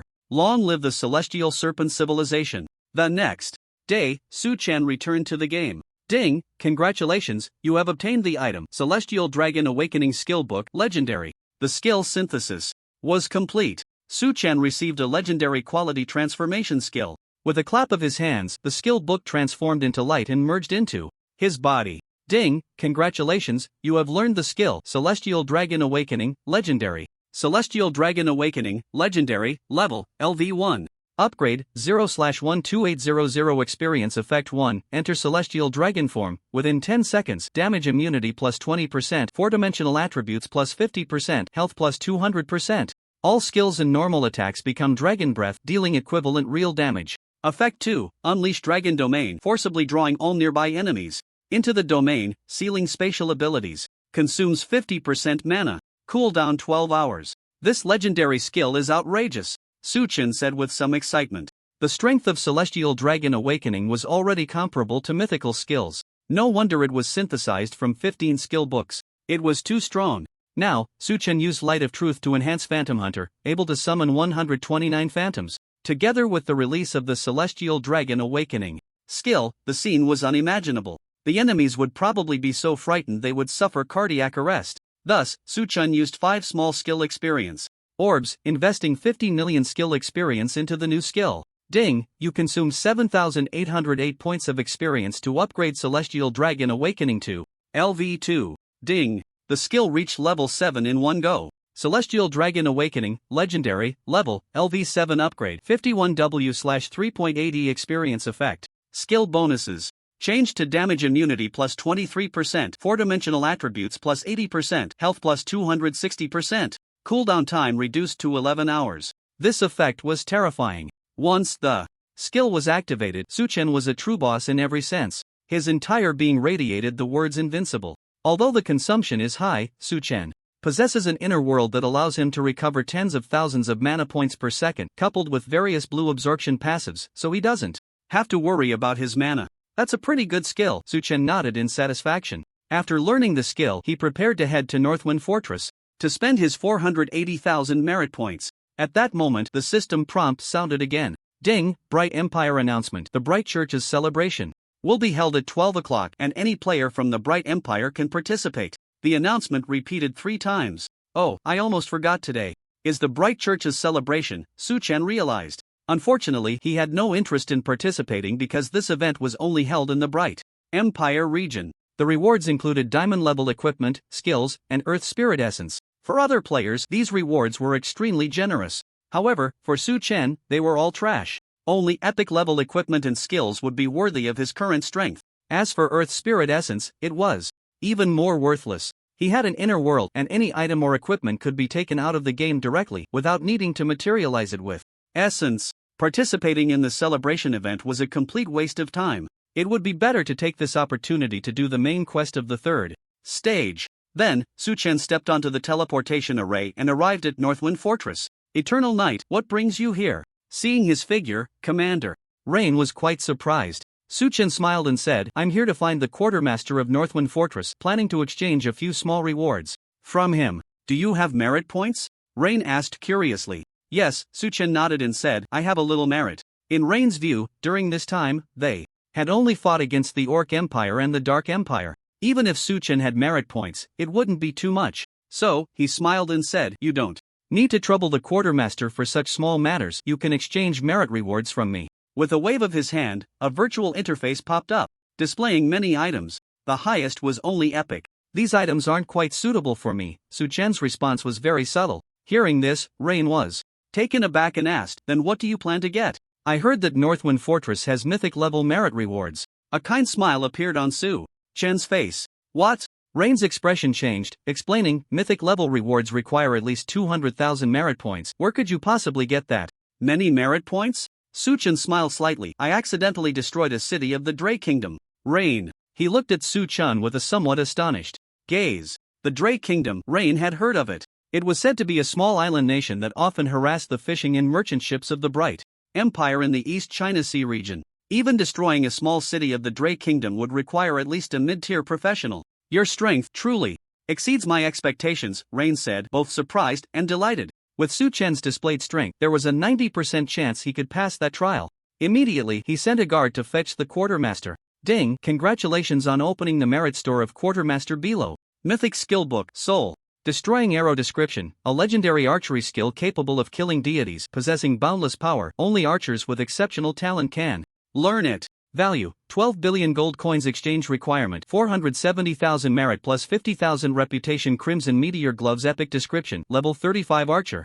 Equipment that significantly enhances strength and critical hit rate. Value, 8 million gold coins. Exchange requirement, 10,000 merit plus 1,000 reputation. Su Chen selected two items, exactly spending 480,000 merit points. Looking at his choices, Rain sighed. This skill book is said to have been created by the Arrow God, Annals. Since his death, no one has been able to master its power for thousands of years. I hope it can shine again in your hands. Don't worry, I will definitely learn it. Su Chen smiled slightly. The learning requirements for the skill book were very strict. The level must be below 40. The 4 primary attributes must be at least 2,000 points. Among them, agility and spirit must exceed 3,000 points. In the Holy Dragon world, only Su Chen meets the requirements. Such strict limitations also prove the power of this skill. Ding, congratulations, you have learned the skill Absolute Soul Destruction Arrow, Mythical. Absolute Soul Destruction Arrow, Mythical. Level, no effect 1, condenses into an arrow using soul power, guaranteed to hit the target's soul, dealing spirit value x 2000% points of soul damage, ignoring block effects. Effect 2, attacks divine units, dealing double damage. Effect 3, when killing a unit, the resurrection effect of invalid mythicals takes priority. Consumes 30% mana. Cooldown 90 seconds. This skill is stronger than other mythical skills. Locking the head plus soul damage plus sealing resurrection. Moreover, the guaranteed hit effect of Effect 1 is at the rule level. No spatial ability can evade it. It can be considered a cheat-like skill. Not bad. Su Chen was very satisfied. At this moment, the system announcement rang out. Ding, world announcement. Congratulations to Eternal Knight for becoming the first player to possess a mythical skill. Players preparing to participate in the celebration event were stunned upon hearing this announcement. No way? Mythical level skill? Where did the boss of Eternal Knight get so many good things? I suspect the boss has awakened a precognitive talent. Look at the skill leaderboard. The great God of Eternal Knight has once again occupied half of the territory. Players were envious to the point of tears. The gap between people is truly vast. Now, the equipment leaderboard has been monopolized by Su Chen. He occupies the top 7 spots on the skill leaderboard. In other rankings, Su Chen is basically in first place, with the remaining spots also taken by players from the Dragon Kingdom. As for the level leaderboard, there are only 35 foreign players among the top 1,000. This is the current state of Divine Domain, influenced by Su Chen. The strength of Dragon Kingdom players will only grow stronger. Gathering his thoughts, Su Chen's gaze fell on the equipment. Crimson Meteor Gloves, Epic, Slot, Hand Strength plus 300. Constitution plus 100 Agility plus 100 Defense plus 150 Trait, Critical Rate plus 18% Skill. Crimson Meteor Shield, gain a layer of shield that can absorb 25,000 points of damage. Cooldown 45 seconds. Equipment requirement, level 35 Archer. Among epic equipment, this is considered average. It can barely be used. The main issue is that the equipment in the merit store is too high level. Only this one meets the requirements. Su Chen replaced the original Conqueror's gloves. The effective attack speed plus 10% was removed. At this moment, Su Chen still had 3 diamond pieces left. He needed to find an opportunity to quickly switch to epic equipment. After exchanging the rewards, Su Chen bid farewell to Commander Rain and headed to the Crystal Song Forest in Haijia City to investigate the origin of the demons. Today, the Hellgate has fully formed, and the demon army is being continuously transported to the Holy Dragon world. In his previous life, players discovered the location of the Hellgate after 10 days. By that time, the Crystal Song Forest had already gathered a large number of demons. It took the combined strength of players nationwide in 3 weeks to kill all the demons. The reason it took so long was that there was a terrifying epic boss guarding the Hellgate. After killing the boss, the Hellgate would become visible. I remember the boss has a skill that, once hit, permanently reduces the maximum health, which is very annoying. A benevolent smile appeared on Su Chen's face. This skill, he must have it. Immediately, Su Chen summoned the starry sky griffin, sat on its back, and said, "Let's go, fly this way." Caw! The griffin screeched and soared through the sky like a meteor. After evolving into a legendary level Lord Mount, the griffin's movement speed exceeded 200,000 points, which translates to a real-world speed of 7,184 meters per second, over 21 times the speed of sound. Truly fast as lightning. In no time, they arrived above the Crystal Song Forest. Dark magic surged between the trees. Roar! More than a dozen little demons howled at the sky. Little Demon Bronze Elite Level, 35 Health, 300,000/300,000 Attack, 4,350 Skills, Charge, Dark Strike. These monsters were too weak. Su Chen couldn't muster any interest. Moreover, he had already plundered the same skills as the little demons. Little one, go ahead and attack them. Su Chen rubbed the griffin's head. Caw! The starry sky griffin happily flapped its wings, and brilliant starlight cascaded down like a waterfall, forming a tornado that wreaked havoc in the forest. It was its skill, Starlight Storm. Minus 350,000. Minus 350,000. Minus 350,000. All the little demons were instantly killed. Ding! The starry sky griffin killed a little demon, gaining 32,400 experience. Ding! The griffin immediately leveled up from 25 to 26. Feeling the change in power, the griffin was overjoyed. In reality, Su Chen discreetly allocated 50% of the experience to himself. The griffin, as a mount, should provide some benefits to its master. That wasn't too much to ask, right? Since Su Chen's level reached 36, surpassing the little demons, he wouldn't receive experience rewards for killing monsters. So he had been holding back. In contrast, the starry sky griffin transformed into a bomber, continuously summoning starlight to obliterate wave after wave of little demons. A few minutes later, Su Chen arrived deep in the Crystal Song Forest. As he looked around, he saw a group of robust demons, armed with various weapons, exuding a chilling aura. Frost Demon Bronze Elite Level, 40 Health, 370,000/370,000 Attack, 5,040 Skills, Frost Freeze, Ice Shield. Finally, a group of higher level monsters has arrived. I can take action now. As long as I kill all the nearby demons, that epic boss will be attracted out. Su Chen thought to himself. The epic boss and the Hellgate were located in a demiplane attached to the Crystal Song Forest area. He couldn't enter at all. He could only wait for the boss to leave the demiplane on its own. Little one, hover in midair. Don't attack, Su Chen instructed. The griffin nodded slightly. Roar! The frost demons huddled together, roaring angrily at the sky and continuously waving their weapons. I'll send you a grand gift. A smile appeared on Su Chen's face. He raised his longbow and casually cast the skill, Flame Arrow Rain. A rain of fire arrows fell to the ground. Boom! Boom! Boom! Minus 96,360. Critical hit, minus 5,000. Lightning! The sounds of explosions echoed. Due to the passive effect of sweeping thousands of troops, each arrow that hit an enemy would also create a shockwave, dealing damage equal to the arrow to nearby enemies. In the blink of an eye, the monster group was wiped out. Ding! You killed a frost demon, gaining 50,529. Experience, plus 10%. Quest progress, plus 0.3%. Ding, congratulations, you plundered 10 points of spirit. Ding, congratulations, you plundered the frost freeze skill, rare. Instantly. Killing 150 monsters. The plundered rewards reached the limit. A total of 100 points of spirit and 10 layers of passive. Since he and the griffin split the experience, he didn't level up. Additionally, the passive Blood Devour was triggered, permanently increasing health by 7,500 points. Su-Chen looked at the information for the new passive. Frost Freeze passive.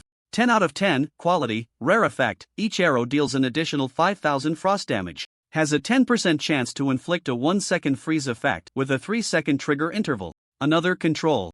Passive in hand. Now, as long as Su-Chen's arrows hit an enemy, he could apply fear, paralysis, and freeze, along with a host of negative effects. Once the enemy was hit, they would definitely be overjoyed to the point of tears. Of course, if it were players, they wouldn't cry. Because they were too weak, they would be instantly killed and completely miss out on the exquisite experience of being controlled to the brink of death. What a pity. Su-Chen sighed with regret. He pulled back his thoughts. He ran to a nearby open space and dealt with another 150 frost demons. The mission progress reached 90%. Ding, congratulations, you have reached level 37, gaining 4-dimensional attributes plus 20, free attributes plus 20. Ding, your mount, the Starry Lion Griffin, has reached level 28. In just a few minutes, Su-Chen's health increased by 15,000 points. Coupled with passive enhancements, it was directly more than the maximum health of a normal player. The peerless quality of the passive skill was indeed impressive. However, the peerless passive could only unleash its full potential when paired with a player as formidable as Su-Chen. Just then, an unexpected change occurred. Buzzing. Intense energy fluctuations resonated in the air. A pale chill surged like a waterfall from a crack in the sky, freezing all plants within 1,000 meters. Su-Chen's attack speed dropped by 30% from 16.6/s to 11.62/s. Damn bug, you dare to kill my kin? I will tear your soul apart. A furious voice echoed through the sky. A towering figure, 100 meters tall, stood on the ground, wielding a giant ice axe. Frost Demon King Epic Lord level. 40 health, 35,400,000/35,400,000 attack, 100,000 skills, bone-chilling cold, summons extreme cold to attack enemies, converting damage into a reduction of maximum health. Snowstorm, releases a snowstorm to freeze enemies. Ice Shatter Slash, swings the weapon to strike the area in front.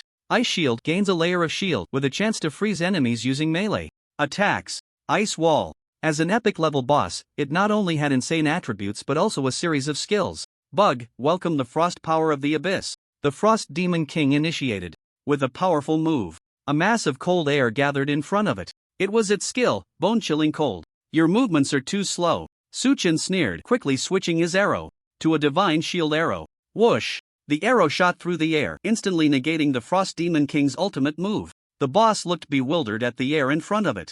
Where's my ultimate move? Bug, you've done something. The Frost Demon King was about to question when suddenly, with a pop, an arrow pierced its eye. Moreover, the Frost Demon King was not very lucky. This arrow triggered a freezing effect, turning it into an ice sculpture while also reducing its defense and damage by 40%. Seizing the opportunity, Su-Chen launched an attack. His hand speed was at maximum. The arrow shot out in a near straight line, continuously hitting the boss's body. Minus 21,053. Critical hit, minus 21,073. Critical hit, minus 8,266. The boss's freeze resistance reached 50%.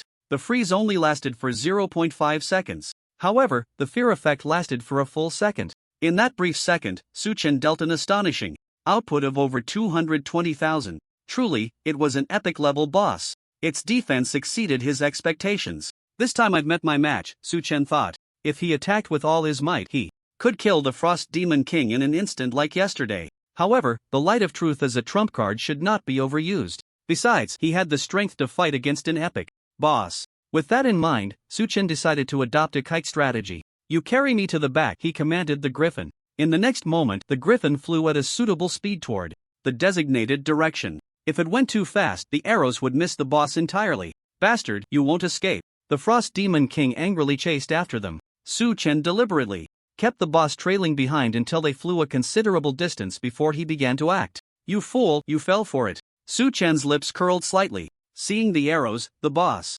immediately summoned a 100-meter-high ice wall, trying to block the attack. However, in the boss's incredulous gaze, the arrows pierced through the thick ice wall. Why can this arrow go through walls? The remaining eyeball of the Frost Demon King bulged in disbelief. With no other choice, it had to abandon the ice wall and continue the pursuit. Seeing this, Su Chen immediately flew far away, then stopped and shot arrows at the boss. Until he was at the edge of the boss's attack range, he began to retreat again. The Frost Demon King couldn't even touch the corner of Su Chen's clothes. The only skill that could hit him, bone-chilling cold, was always countered by the Divine Shield arrow.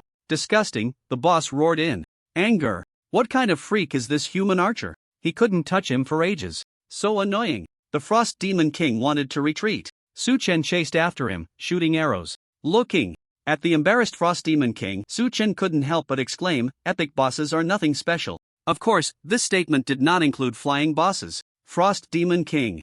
You bastard, let me touch you once. As its health dropped to 500,000, the boss began to panic. It said sternly, "Human, if you dare to kill me, the Frost Demon Lord will never let you go." "Oh really? I don't believe it," Su Chen replied calmly. "You?"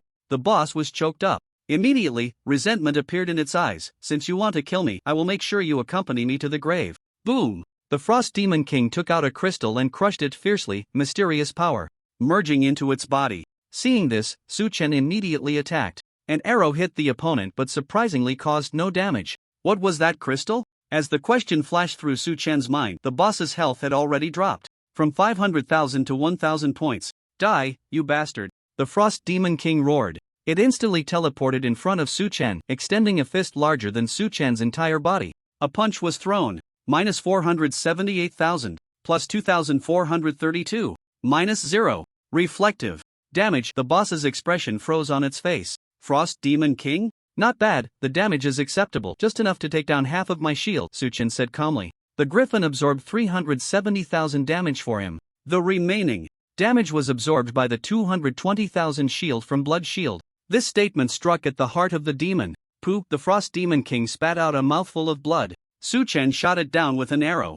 The light in the boss's eyes dimmed, its body crashing to the ground, turning into a corpse. Ding! You have killed the Frost Demon King, gaining 8,080,000 experience plus 10%, task progress plus 10%. Ding! Congratulations, you have plundered the skill Bone-Chilling Cold. Holy! This was Su Chen's first time killing an epic quality boss. The experience bar suddenly rose to 89%. At this special moment, he, as the master, enjoyed the boss's experience alone. No problem, right? As for the griffin's share of the experience, he would definitely not forget it next time. Meanwhile, the system prompt sounded. Ding! World announcement. Congratulations to Eternal Knight for becoming the first player to kill an epic boss. The rewards finally increased. Reputation turned into 20,000 and the system box became legendary quality. Su Chen handed the essence to the Starry Sky Griffin to devour. Its synchronization rate reached 15%. Immediately after, Su Chen opened the box. Congratulations, you have obtained 40,000 gold coins. Congratulations, you have obtained Skill Experience Orbs, Medium, X3. Skill Experience Orb. Medium, quality, legendary effect, after use, converts to 100 million skill experience. Quantity 3. Now I should be able to level up the skill to max. Glancing at the skill panel, Su Chen immediately used 1 medium and 6 small experience orbs, pouring 160 million experience into his professional skill. Ding! You consumed 19,200,000 experience to level up Phantom Hunter to LV7. Ding! Phantom Hunter, Epic, Level, LV10 effect, summons 5 Phantom Hunters to assist in battle, possessing 65% of the summoner's attributes, inheriting the summoner's skills except for summoning and clone skills. Lasts up to 20 seconds. Consumes 18% mana. Cooldown time 26 seconds. The skill cooldown of Phantom Hunters is calculated separately.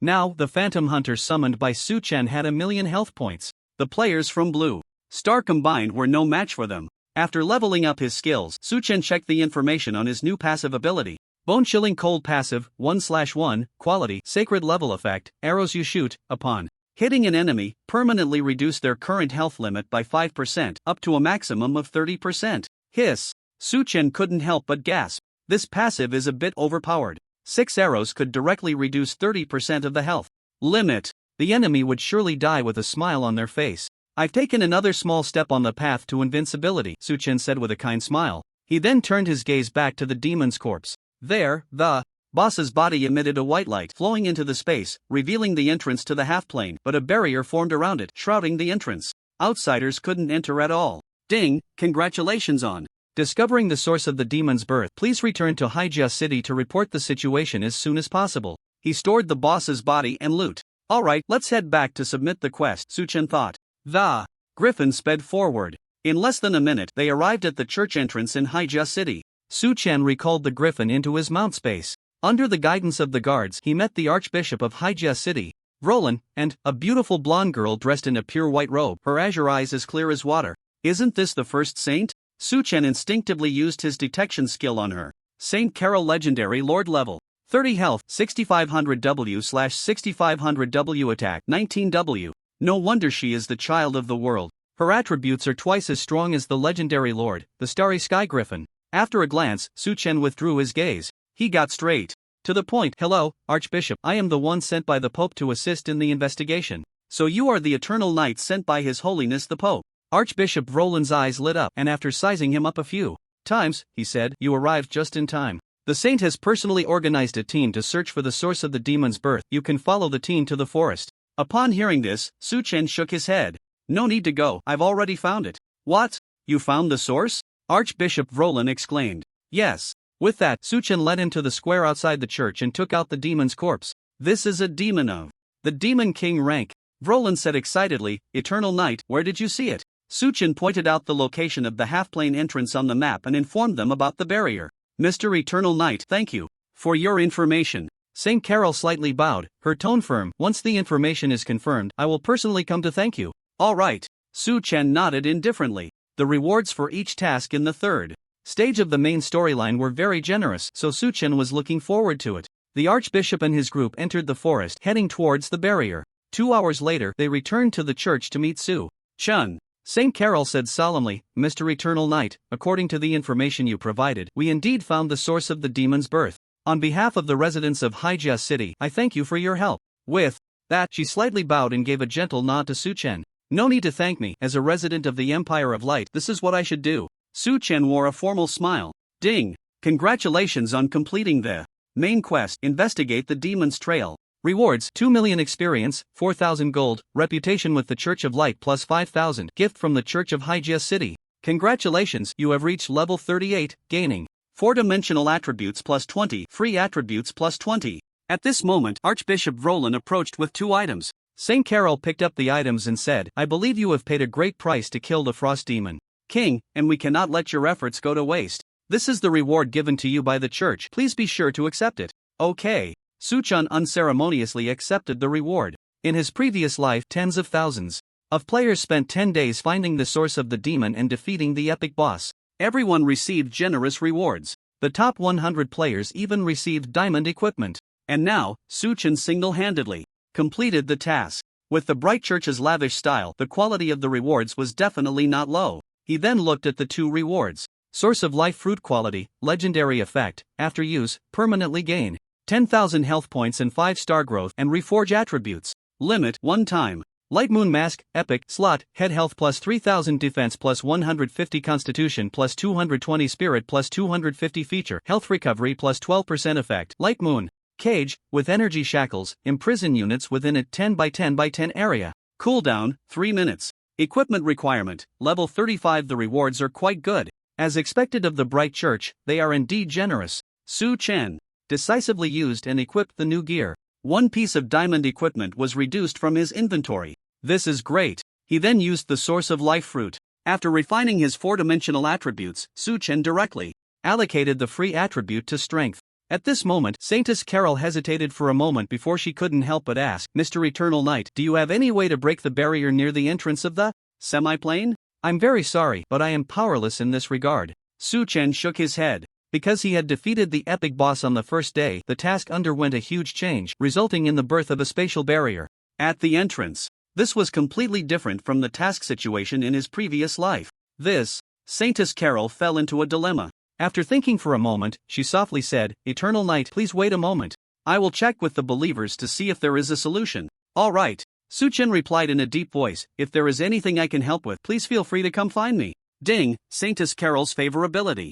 Towards you plus 15, current, 70 points. Ding, Bishop Volong. The system panel kept refreshing with notifications. Because of Su-chen's words, the believers of the Haijia City Church had their favorability towards him rise rapidly. Then, Su-chen turned and left the hall. Watching his back, the believers said one after another, "Lord Eternal Knight is truly a kind person. I heard he single-handedly defeated the Black Moon Legion of the Dark Empire, saving millions of residents near Northwind City." Really? Then Mr. Eternal Knight is truly great. A benevolent powerhouse joining the church must be the blessing of the great God of light. The believers looked pious. Hearing everyone's words, Saintess Carol's impression of Suchen deepened. The favorability rose to 75 points. Half an hour later, the church finally discovered a way to break the spatial barrier. They hurriedly sent someone to find Su Chen. "Bishop, have you found a solution?" Su Chen asked. "Yes." Bishop Volong nodded. "We found two methods. One is to have a legendary powerhouse take action. After all, they possess the power of space. However, for hundreds of years, no new legendary powerhouses have appeared in any human countries. So we can only adopt the second method, seeking help from Silver Dragon Island." Upon hearing this, Su Chen's expression revealed that he had expected this. The method he thought of was also to go to Silver Dragon Island, because the Silver Dragon clan is one of the direct descendants of the sacred dragon god, inheriting the power of space. However, there is a problem, Volong said helplessly. Since the Dragon Wars thousands of years ago, the Dragon clan has hidden in the sea and no longer communicates with humans. Until hundreds of years ago, a Silver Dragon princess established the Silver Dragon Kingdom with the legendary Night Gran. But, with the destruction of the Silver Dragon Kingdom, the connection was severed again. If our church sends people over, they will be directly driven away, or even killed. At this point, Volong's expression became somewhat serious. After the Silver Dragon Kingdom was destroyed by Noah's, it was the Light Empire that annexed their lands. Therefore, the Silver Dragon clan harbors a deep hatred for the Church of Light. "Leave this to me," Su Chen said with a slight smile at the corner of his mouth. "I guarantee the Silver Dragon clan will agree to help us." "This, Mr. Eternal Knight, are you sure?" Bishop Roland asked, puzzled. "Absolutely," Su Chen replied firmly. "For the tens of millions of residents of Haijia City and the glory of the Church of Light, even if there is a danger of death, I must make a trip to Silver Dragon Island," Su Chen declared with righteous fervor. Ding, Bishop Roland's favorability towards you plus 10, current, 85. Ding. After this statement, he harvested another round of favorability from the church followers. Some were even moved to tears by his words. In reality, Su Chen planned to take advantage of the opportunity to complete the main quest and finish the hidden task assigned by the Skeleton King. Previously, he had not gone to Silver Dragon Island because his strength was insufficient and the island was too far from the mainland, lacking a teleportation array, requiring a ship to set sail. Just the journey alone would take a month. Now it was different. Su Chen possessed the legendary mount, the Starry Sky Griffin. He could reach Silver Dragon Island in no time. Of course, Su Chen had another purpose. That was to stop by the ranch owner's family to establish the Holy Land Kingdom and take away the treasures accumulated in the treasury for 10 years. He wanted to give the ranch owner a little shock. Moreover, he might even have the chance to annihilate the Holy Land Kingdom. Ahem. This thought made Su Chen feel like a great person. "Mr. Eternal Knight, this matter is entrusted to you," the Saintess Carol said seriously. "Ding, congratulations on receiving the main quest, seeking the help of the Silver Dragon clan." With the quest in hand, Su Chen couldn't wait to leave. "We can't be idle either." The Saintess Carol looked at the followers and said, "You all go monitor the changes at the half-plane entrance, and I will return to the main church's treasury. See if we can find treasures to destroy the barrier." "Yes, Your Highness Saintess," the followers replied in unison. After bidding farewell to the church, Su Chen arrived at the port of Haijia City. He opened the system map. Silver Dragon Island, Holy Land Kingdom, and the ancient dungeon had all been marked long ago. The distance between the Holy Land Kingdom and the Haijia City port was relatively short. By boat, it would only take about a week. After thinking for a moment, Su Chen thought to himself, it's better to go to Silver Dragon Island first. The main quest and hidden quest are more important. As for the Holy Land Kingdom and the ancient dungeon, I can go there later. After all, the treasures are just sitting there and won't run away on there. Oh, he had already planned the route in his mind. Immediately, Su Chen summoned his mount. Amid the astonished exclamations of nearby players, he flew towards the sea. At the same time, a merchant ship was docked at the port, bearing the emblem of the ranch owner's family. A group of people disembarked and happened to hear the commotion caused by the griffin. They turned their heads and were immediately dazzled by the magnificent Starry Sky Griffin. Oh my! This griffin's quality is outstanding. Even the sky griffin raised by the ranch owner can't compare to it. Why do I feel like it resembles the griffin raised by the ranch owner a bit? Yeah, and I think the person on the griffin's back looks like our assassination target. One of them scrutinized Su Chen closely. His eyes suddenly widened in shock as he exclaimed, "Wait, this guy is Eternal Knight."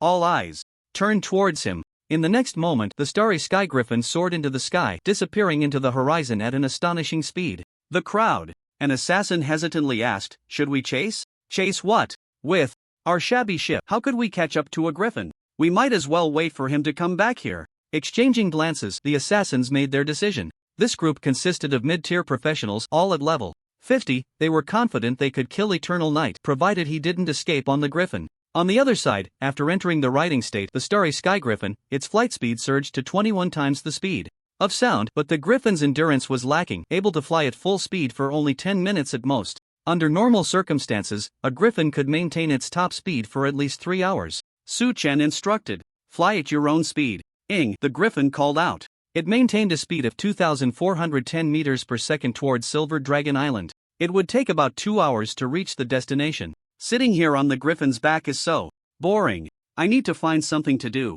With that thought, Su Chen looked around the ocean until he spotted low-level fish-type magical beasts in the water, and his eyes lit up. These fish-type magical beasts were between levels 1 and 5. Killing them wouldn't yield experience points, but it could trigger Blood Devour, continuously increasing his health. Su Chen decisively launched an attack. Flame Arrow Rain. Frost Hunting Ground.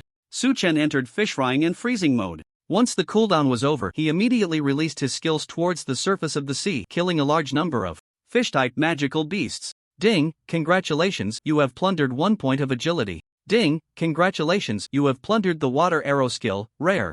Low-level fish-type magical beasts basically had no attack skills. At most, they had one water arrow. Water arrow passive, 100-100, quality, rare effect, arrows are imbued with water elements, dealing an additional 1,000 points of water damage. For Su Chen, he had already looked down on rare quality passives. The effect was too poor. It could only serve as a filler passive. Now, Su Chen's arrows were infused with 5 types of elemental damage: frost, darkness, fire, lightning, and water. Closing the passive panel, he continued to attack. In 10 minutes, Su Chen's health directly rose to 2.81 million. A level 38 player having over 2 million health? Who would believe that? Su Chen could only describe his health bar with the word invincible. The saying that the ocean is a treasure is indeed true. A smile appeared on his face. Frying fish was truly joyful. An hour and a half later, Su Chen arrived at the edge of Dragon Island. Nearby islands were inhabited by low-level bloodline dragons, subdragons, and dragons that were not favored by the dragon race.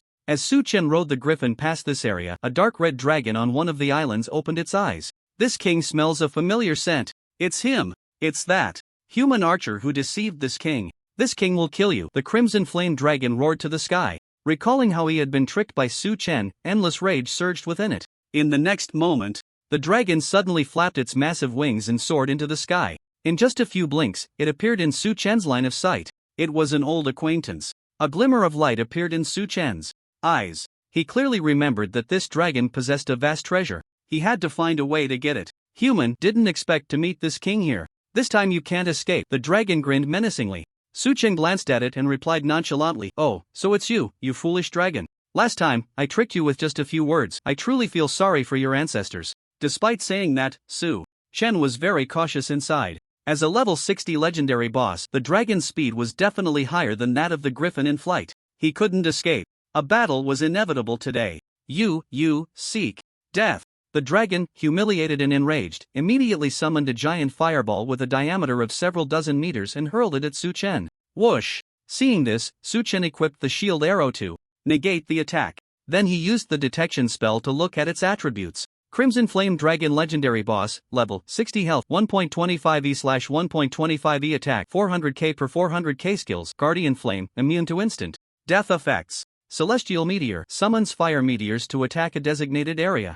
Explosive Fireball deals massive fire damage and stuns enemies. Inferno Prison forms a prison of extreme fire, trapping enemies and inflicting burn damage. Raging Flame Shield. TSK, truly a legendary boss. These attributes and skills are indeed monstrous. Immediately, Su Chen picked up his longbow and shot 6 arrows at the boss in quick succession. The opponent's size was so massive that it was like a moving target. None of the normal attacks broke through its defenses. The boss only suffered true damage, poison, and bleeding damage. Low damage didn't matter. After all, Su Chen's real killing move lay in the passive skill Bone Chilling Cold, which had directly reduced the magic dragon's maximum health by 30% with those 6 arrows. The boss's health dropped to 85 million. "What a weak attack," the magic dragon said proudly. "Let this king show you what a powerful attack really is." Is that so? Then I hope you can withstand. My next move, Suchen said with a slight smile. He waved his hand to summon 5 phantom hunters. Hearing Suchen's words, the magic dragon scoffed. What a joke! How could this king not withstand a mere move? Then we shall see, Suchen replied cheerfully. He decisively used the light of truth to enhance the phantom hunters, increasing the skill effect by 600% and used it 6 times in a row, summoning a total of 210 phantom hunters out of thin air. These enhanced summons possessed 100% of Suchen's attributes. Crimson Flame Dragon. Humans are indeed untrustworthy liars. You call this a move? The dragon sneered. Suchen waved his hand and said with a smile, when did I ever say I would only use one move? It seems you not only lack brains but also ears. The magic dragon felt incredibly frustrated. Let's get started, Suchen commanded coldly. However, considering the vast treasures hidden on the magic dragon, Suchen couldn't kill it outright. Instead, he ordered the phantom hunters to use the ordinary state of the soul destruction arrow, aiming to reduce the crimson flame dragon's health as much as possible. Over 200 soul arrows shot through the air. The magic dragon immediately released the raging flame shield, flames surging all over its body in an attempt to resist the attack. But the soul destruction arrow locked onto the enemy's soul. The blocking skill had no effect. Minus 300,000. Critical hit, minus 300,000. Critical hit, minus 300,000. Critical hit. The phantom hunters had Suchen's passive skill. The first arrow was guaranteed to be a critical hit. The accumulated damage exceeded 64 million. Roar as the soul was torn apart. The excruciating pain made the magic dragon let out a tragic wail. Impossible. Absolutely impossible. You're just a beginner archer. How could you possibly kill this king? Seeing this, Suchen sneered a few times and had the phantom hunters unleash a round of fire arrows. Minus 65,946. Minus 65,946. In the blink of an eye, the crimson flame dragon's health dropped to over 6 million. Little lizard, how do you like this move? Suchen laughed. Of course, the move he referred to was the phantom hunter. Hearing Suchen call it that, the crimson flame dragon gritted its teeth. In anger, no one in this world has ever dared to call this king a little lizard. Let me tell you, dragons can be killed, dragons can be humiliated. Its voice suddenly trailed off. Before them, 215 phantom hunters drew their bows, aiming at the head of the crimson flame dragon. A sense of deadly crisis filled its mind. The dragon was so frightened it froze. Little lizard, Suchen called out. The dragon quickly nodded. Let me ask you, do you want to live or die? Suchen asked with a smile. This king, I want to live. The dragon stuttered a bit. Suchen replied indifferently, hand over all the treasures you have obtained, and I can spare your life. No way. The dragon's voice suddenly rose several degrees. However, seeing the look in Suchen's eyes, it whispered, you must be planning to deceive me. Even if I hand over the treasures, you will still kill me. I fell for it once, I will never fall for it a second time. Oh, this little lizard is quite clever. It completely guessed his thoughts. However, Suchen had countless tricks up his sleeve. Don't worry, I am an honest person now. I will definitely not trick you. If you don't believe me, then I can swear to the rules. Suchen wore a kind smile on his face. Human, are you sure you will swear to the rules? The magic dragon seemed somewhat moved. Compared to treasures, it felt that its own life was more important. As the saying goes, as long as the green mountains remain, one need not worry about firewood. One day, it would wash away today's humiliation. Absolutely. Suchen smiled. Then, he said loudly, I, Yangya, swear to the rules that as long as the crimson flame dragon hands over all its treasures, I will not attack it, otherwise, I will fall into eternal slumber. Ding, the oath is established. This was a new system oath routine that Suchen had recently figured out. It involved a proactive approach combined with a punishment for breaking the oath, replacing the system's punishment. Suchen had already conducted several tests. Any negative mental effects imposed by the world rules would be immune to his passive ability. Because the priority of the world rules was higher than that of the highest level but lower than that of the supreme level. Immediately, 2 strands of white light merged into Suchen and the magic dragon's bodies. Human, I will now hand over all my treasures to you. The magic dragon breathed a sigh of relief. It finally didn't have to die. It spat out a spatial ring, lifted the soul mark and then handed it over. Suchen took a glance. Inside were at least thousands of treasures. Additionally, there was a massive amount of gold coins. Not bad. A satisfied smile appeared on Suchen's face. Human, I've given you the items, can you let this king leave now? The crimson flame dragon looked around at the phantom hunters, feeling a mix of fear and anger. A legendary dragon like itself was actually being bullied by summoned creatures. It would be utterly embarrassing to admit that. Suchen smiled and said, of course. No way. In the incredulous gaze of the Crimson Flame Dragon, some phantom hunters used their skills to reduce the dragon to a sliver of health, and Su Chen followed up with a soul-destroying arrow, emptying the dragon's health bar. You tricked me. The Crimson Flame Dragon's eyes widened. Dang, you have killed the Crimson Flame Dragon, gaining 138 million experience plus 110%. Ding, congratulations, you have reached level 40, gaining 4-dimensional attributes plus 25, free attributes plus 25. Ding, congratulations, you have plundered the skill Guardian Flame, legendary. Su Chen's actions violated the system's oath. Punishment was imminent. As a result, a flash of light occurred. Su Chen was unaffected. No way. The dragon died with its eyes wide open. This time, Su Chen generously allocated half of the experience to the Starry Sky Griffin. The Griffin directly leveled up to 35. After all, with the mount's level increased, its flying speed would naturally rise, allowing it to reach Silver Dragon Island faster. Moreover, due to the realm restrictions, even with over 40 million experience remaining, Su Chen could not level up. He had to complete the tier breakthrough trial. Looking at the over 400,000 sin points contained in the Eye of Extreme Evil, Su Chen smiled slightly. He wondered which lucky ones would be matched with him in this trial. Su Chen believed that the extraordinary players from other worlds would be very pleased to see him. Meanwhile, the system notification rang out. Ding, world announcement, congratulations to Yang Ye for becoming the first player to kill a legendary boss. The announcement rang 6 times. Su Chen received 20,000 reputation, a life essence, and a legendary treasure chest. Goodness, I can't even defeat a silver boss, and Yang Ye can solo a legendary boss. This is ridiculous. Killing an epic boss in the morning, a legendary boss at noon. What is the boss planning to kill tonight? Yang Ye has single-handedly raised the world achievement threshold to the mythical level.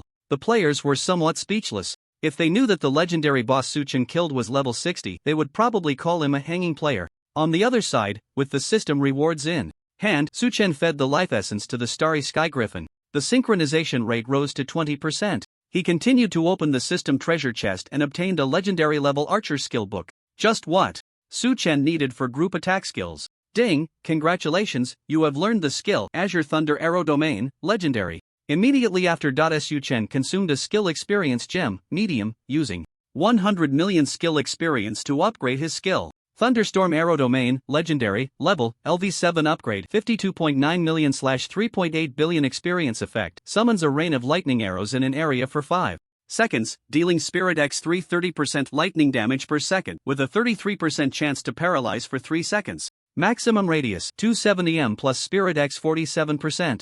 Consumes 8,000 mana. Cooldown 54 seconds. Another spot on the skill leaderboard now belonged to Su Chen, easily securing a place in the top 8. After upgrading the skill, Su Chen began to tally the spoils from killing the demon dragon. First up was a new passive. Blessing of Demon Flame passive, 1/1, quality, peerless effect. When subjected to a death effect, immune to this effect and deal Spirit X 500% fire damage to the enemy. In Divine Realm, at least a mythical level ability or item is required to possess a death effect. This effect is bizarre and unreasonable. As long as the death judgment is passed, it can instantly kill the enemy. Now, with the blessing of Demon Flame passive, Su Chen had one less weakness. This passive is not bad, Su Chen thought to himself. Retracting his gaze, Su Chen continued to examine the vast treasures collected from the demon dragon. 3 legendary quality items, 15 epic items, and the rest ranged from bronze to diamond quality treasures. Notably, among the treasures was a legendary resurrection item. Unfortunately, the Crimson Flame Demon Dragon encountered Su Chen, its natural enemy. With a single shot of the soul-destroying arrow, it could never be resurrected. Su Chen glanced at his backpack. The various resurrection items added up to 86. Too few. How could he justify a mythical level backpack without at least 10 or 18,000 resurrection items? Of course, Su Chen's behavior stemmed purely from his inner caution. The loot is sorted, let's continue to Silver Dragon Island. Little one, speed up to the destination, Su Chen said to his mount. Screech. The griffin nodded, flapping its wings, creating a fierce gale that stirred up towering waves on the sea. He continued to regenerate health. With the learning of a new group attack skill, the rate of health increase had improved. Frost Hunting Grounds, Thunderstorm Arrow Domain. Su Chen was completely absorbed in electrocuting and blowing up fish. Before long, his health rose to 4.6 million. At the same time, he reached the edge of Silver Dragon Island. Roar! The roar of a giant dragon echoed. In the blink of an eye, several Silver Dragon Guards flew into Su Chen's view. Silver Dragon Guard Epic Elite Level, 80. Truly, they were the direct descendants of the Holy Dragon God. Even the most ordinary silver dragons were epic elite units. Human, please leave. Silver Dragon Island, we do not welcome you, the largest silver dragon said coldly. Rest assured, I am not a bad person, Suchen smiled, and replied, I am here to fulfill the last wish of the legendary Knight Gran. Gran? Isn't he the contractee of Princess Mira from hundreds of years ago? The attitude of the 3 silver dragon guards immediately softened. Human, wait here. I will report to His Majesty the Silver Dragon King. The silver dragon guard flew towards the center of the island, leaving 2 dragons to watch Su Chen. A minute later, it called from a distance, Human, His Majesty the Silver Dragon King wishes to see you. All right, Su Chen replied calmly. Under the guidance of the 3 silver dragons, Su Chen met the Silver Dragon King, a silver giant dragon over 10,000 meters long, and this was not even its true form. Silver Dragon King Anza's legendary monarch level, 120 realm, legendary domain divinity, 9 health, 20.04 billion/20.04 billion attack, unknown. The Silver Dragon King's strength had reached the pinnacle of legend. It was only a step away from the true divine realm. As long as the divinity reached 10 points and a law was mastered, one could ignite divine fire and ascend to the true divine domain. Beside the Silver Dragon King were 10 silver dragon elders, all level 120 legendary lords. This was the power of the dragons. Thousands of years ago, during the dragon slaying war, the dragon clan could never have been defeated without the help of a foreign deity. At this moment, the Silver Dragon King opened his eyes and spoke. With authority, Eternal Knight, you have finally arrived. Do you know me? Su Chen asked in astonishment. The Silver Dragon King replied calmly, I do not know you, but fate has revealed to me that you would come to Silver Dragon Island today. Before Su Chen could respond, it continued, as for your purpose, I am already aware. If you fulfill my conditions, I can provide you with the tools to destroy the spatial barrier and the treasures of the Father God. Another hidden quest? Su Chen's eyes suddenly lit up. Please, go ahead. This is a time-space crystal left by the Father God. If you pass the trials within, you can reverse the past and resurrect my daughter and that brat Gran. With a thought, the Silver Dragon King summoned a crystal shimmering with brilliant light floating before Su Chen. Su Chen frowned and asked, why choose me? With your strength, can't you pass the trials yourself? This crystal can only be used by you, the Silver Dragon King said calmly. Upon hearing this, Su Chen glanced at the crystal. Time-space crystal quality, main god effect, a divine object condensed from the power of time and space, containing special trials. Upon completion, it can resurrect 2 units with a realm lower than true god. Only those with reincarnation power can use this item. I see, Su Chen understood. It must be because he had used the heart of reincarnation, granting him reincarnation power within. I agree to this condition, Su Chen decisively replied. Ding! Congratulations, you have obtained the myth-level hidden quest, Reverse the Past. Quest content, pass the trials of the time-space crystal to resurrect the Silver Dragon Princess and the legendary knight. Wow, a myth-level quest. This difficulty is a bit high. After some thought, Su Chen used the time-space crystal, and a mysterious power enveloped his body. Ding! Time-space trial task, defeat the legendary undead mage, Noah's, and prevent him from destroying the Silver Dragon Kingdom. Time-space trial task, stop Gran from drawing the Sword of Destruction. The trial monster levels have been adjusted according to your level. A time-space gate appeared ahead. Su Chen resolutely stepped inside. The next moment, he arrived in the capital of the Silver Dragon Kingdom 300 years ago. Kill. For our loved ones, we must repel the undead legion. The battle cries echoed through the skies. Su Chen turned to look outside the city walls. Silver Dragon soldiers were fighting fiercely against millions of undead. At this moment, Noah's was positioned behind the army. I didn't expect to kill you again. I wonder what skills I can plunder from you this time. Su Chen's lips curled slightly. ? Noah seemed to sense a chill and couldn't help but glance towards the city wall just in time to see Su Chen. At that moment, Su Chen summoned a starry griffin and directly sat on its back. Noah's eyes lit up at this sight. This must be a griffin with legendary bloodline. I must seize it and refine it into an undead mount. He. Noah's wore a sinister smile. As for Su Chen, a mere archer, how could he possibly be his opponent? Kill them. Noah's commanded the skeleton archers. Whoosh, whoosh, whoosh. A rain of arrows struck Su Chen and the griffin. He ignored it completely. The Undead Legion consisted of a group of level 40 Black Iron elite monsters, with health reaching 200,000 and an attack of around 3,000, which couldn't break their defenses at all. Roar! The griffin let out a long cry, flapping its wings to summon a starlight storm that swept across the ground, instantly killing a large number of undead. The experience from the kills was evenly distributed among them. Su Chen then looked towards Noah's, who was 10 kilometers away. Noah's legendary Lord level 40 health 54,000,000/54,000,000 attack 168,000. Skills, Cold Bloodline, greatly increases mana. Undead Catastrophe opens the Gate of Death, summoning an Undead Legion. Bone Wall blocks ranged attacks, with 5 million durability. Frost Nova.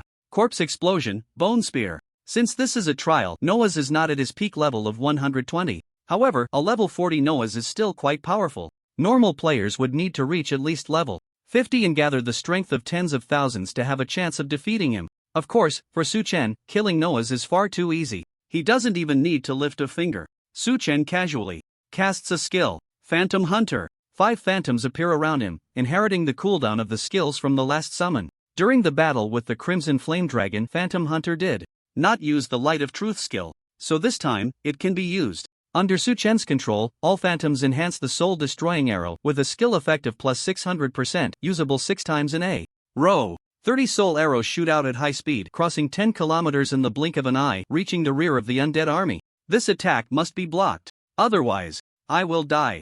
Noah's eyes widen. He actually sensed a deadly crisis from the soul arrows. Unfortunately, reality left him no time to be shocked. Boom! Noah's decisively casts a skill, and after a tremor, in the ground, a skeletal city wall rises, 100 meters high and 10 meters thick. Not to mention Su Chen's wall-piercing passive. The soul-destroying arrow itself has an effect that ignores blocks. This city wall is like air. The arrows instantly hit Noah's. 1.93 m. Critical hit. 1.93 m. Critical hit. 1.93 m. Critical hit. A series of damage numbers erupted from above Noah's head. The accumulated damage exceeded 58 m. Moreover, Noah's maximum health was reduced by 30%. His health bar was completely emptied. A hint of confusion flashed in Su Chen's eyes. Why? Didn't the kill notification sound? Let's go, fly over. The starry sky griffin immediately carried him to the back of the skeletal city wall. At this moment, a gray soul shadow emerged from the robe. It was Noah's soul. Damn, where did this archer come from? Fortunately, I have the magic seed granted by His Majesty the Death Demon God, allowing me to escape a calamity. The human body is indeed too fragile. I hope Prince Miroz can help me reincarnate as an undead lich. Numerous thoughts floated in Noah's mind. The Death Demon God he mentioned is the ruler of the third layer of the abyss, the supreme deity who masters the rules of death. At the same time, Noah's began to flee, instantly covering dozens of kilometers. Just as Su Chen was flying in the sky on the griffin. You can't escape. A slight smile appeared on his lips. Soul-destroying arrow. Su Chen personally took action, locking onto Noah's soul. One arrow chased out for hundreds of kilometers. Noah's inadvertently glanced back and was nearly scared to death on the spot. No, he shouted, his eyes wide with terror. The next moment, the soul arrow pierced through his soul. Minus 319k. Critical hit. Noah's dead. Ding, you have killed Noah's, gaining 16.16 m experience plus 10%. Ding, congratulations, you have plundered the Cold Bloodline skill, Supreme. Ding, you have completed the time-space trial task. Defeat the legendary undead mage Noah's. This time, the griffin played a small role, so Su Chen allocated 50% of the experience to it. Additionally, with Noah's death, the entire time-space froze and a time-space gate appeared before him again. Su Chen was not in a hurry to go through. Instead, he glanced at the new passive panel. Cold Bloodline passive. 1/1, quality, supreme effect, permanently increases your maximum mana by plus 80%.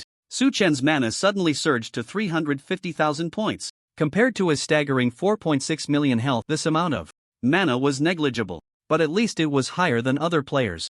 Not bad at all. Recalling his thoughts, Su Chen directly had the griffin carry him into the time-space gate, entering the second scene, Cold Abyss Mountains. Hundreds of years ago, this was a forbidden area in the Holy Dragon World. Ordinary people would not dare to step foot here. Inside, there was a divine artifact known as the Sword of Annihilation. As long as one gains the recognition of the spirit of the artifact, they can unleash terrifying power. However, each person who uses it will have their life force drained. King Gran of the Silver Dragon used the artifact to kill Noah's. He died as well. Later, Noah's was resurrected and took Gran's corpse, and the furious Silver Dragon Princess used the Sword of Annihilation to slay Noah's. However, he was resurrected again thanks to the blessing of the Death Demon God. To stop Gran from drawing the Sword of Annihilation, I must find his location and that of the artifact, Su Chen pondered. In his previous life, no one had completed this task, so he didn't know the exact coordinates. At that moment, a system prompt sounded. Ding! Time-space trial task begins. You have 3 chances, each limited to 6 hours. Su Chen immediately set off. Half an hour later, he discovered the Sword of Annihilation. An hour later, he encountered Gran. Next, think about how to complete the task, he thought during his flight. Su Chen had already come up with 2 plans. The first was to draw the artifact himself in advance. The second was to deceive Gran, telling him that Noah's was already dead. After some thought, Su Chen decided to go with the second method. With his award-winning acting skills, he managed to confuse Gran completely. The other party turned back to the Silver Dragon Kingdom. As a result, the task failed, with 2 chances remaining. It seems the 2 trials are not in the same timespace. Su Chen mused. Immediately, he ran to a valley. There, he saw a black longsword embedded in an altar, its surface swirling with endless malevolence. He rushed over to draw the sword. The Sword of Annihilation did not budge. Kee-kak. A strange laughter emanated from the sword, and the spirit of the artifact mocked, "Foolish human, this sword is protected by the rules, a mere ordinary human has no right to wield me." Su Chen raised an eyebrow. A broken sword dares to mock me? It must be smashed. Wait. Smash? Su Chen's eyes suddenly lit up. He recalled a passive ability he had once acquired, Corrosive Claw. When an arrow hits an item, it removes 1 point of attribute. When the attribute reaches 0, the item will automatically be destroyed. Su Chen turned to the Sword of Annihilation, a friendly smile on his face. The spirit of the artifact sensed a hint of danger. What do you lowly human want? Its tone became tense. Don't worry.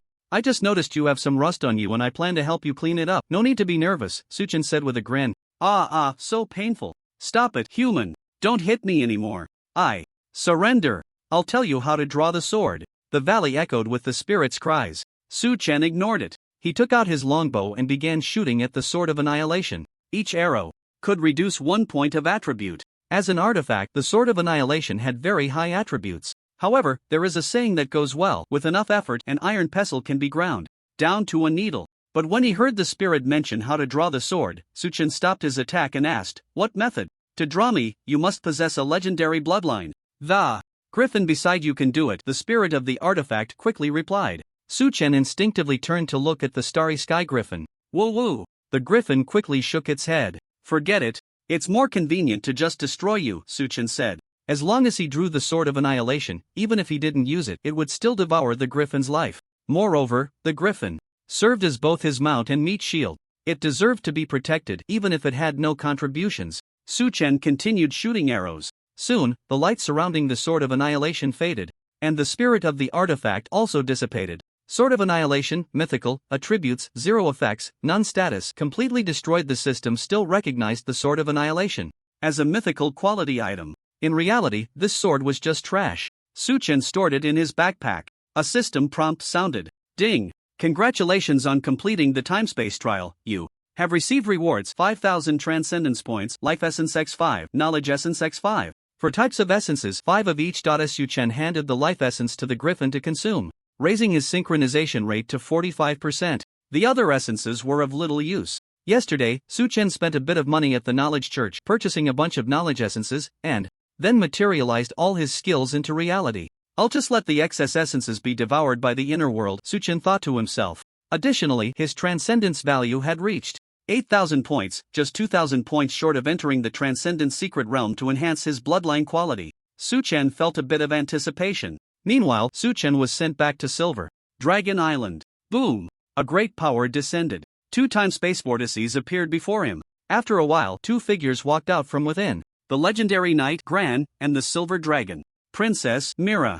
"Hello, Mr. Eternal Knight, we meet again," a deep voice reached Su Chen's ears. Gran smiled gently. "Thank you for saving me and my wife." As he spoke, he tightened his grip on his wife Mira's hand. The two exchanged a glance, both revealing radiant smiles. Su Chen. This display of affection nearly overwhelmed him. Ahem. Su Chen cleared his throat and asked, "Now that you've been resurrected, what do you plan to do next?" "I might spend the rest of my life on Dragon Island accompanying Mira," Gran sighed. "If Mr. Eternal Knight encounters any difficulties, you can let me know. I will definitely come to help." After saying that, the panel refreshed with several notifications. Ding! Dragon Knight Gran's favorability towards you plus 30. Current, 90. Congratulations, you have completed the King's Last Wish. Rewards, 10 million experience, 10,000 gold, Silver Dragon Clan reputation plus 5,000, Silver Dragon Island gift. Congratulations!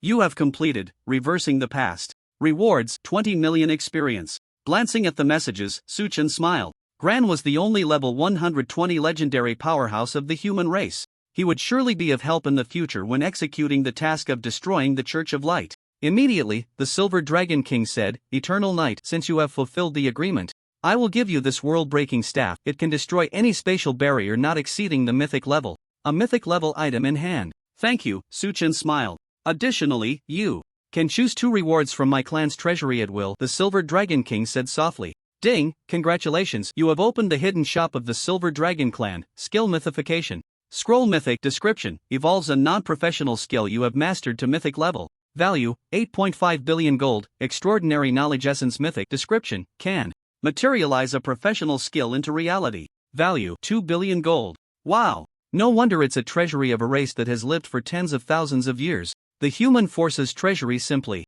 cannot compare. Su Chen's eyes were filled with envy. The first 10 pages were all mythic level treasures. There were even 3 world sacred artifacts. Unfortunately, he could only choose 2. Therefore, Su Chen selected the rewards most beneficial to him, the Skill Mythification Scroll and the Extraordinary Knowledge Essence. Without hesitation, he materialized the Phantom Hunter skill into reality. Once the skill was materialized, even if Su Chen changed to another profession, the Phantom Hunter would not disappear.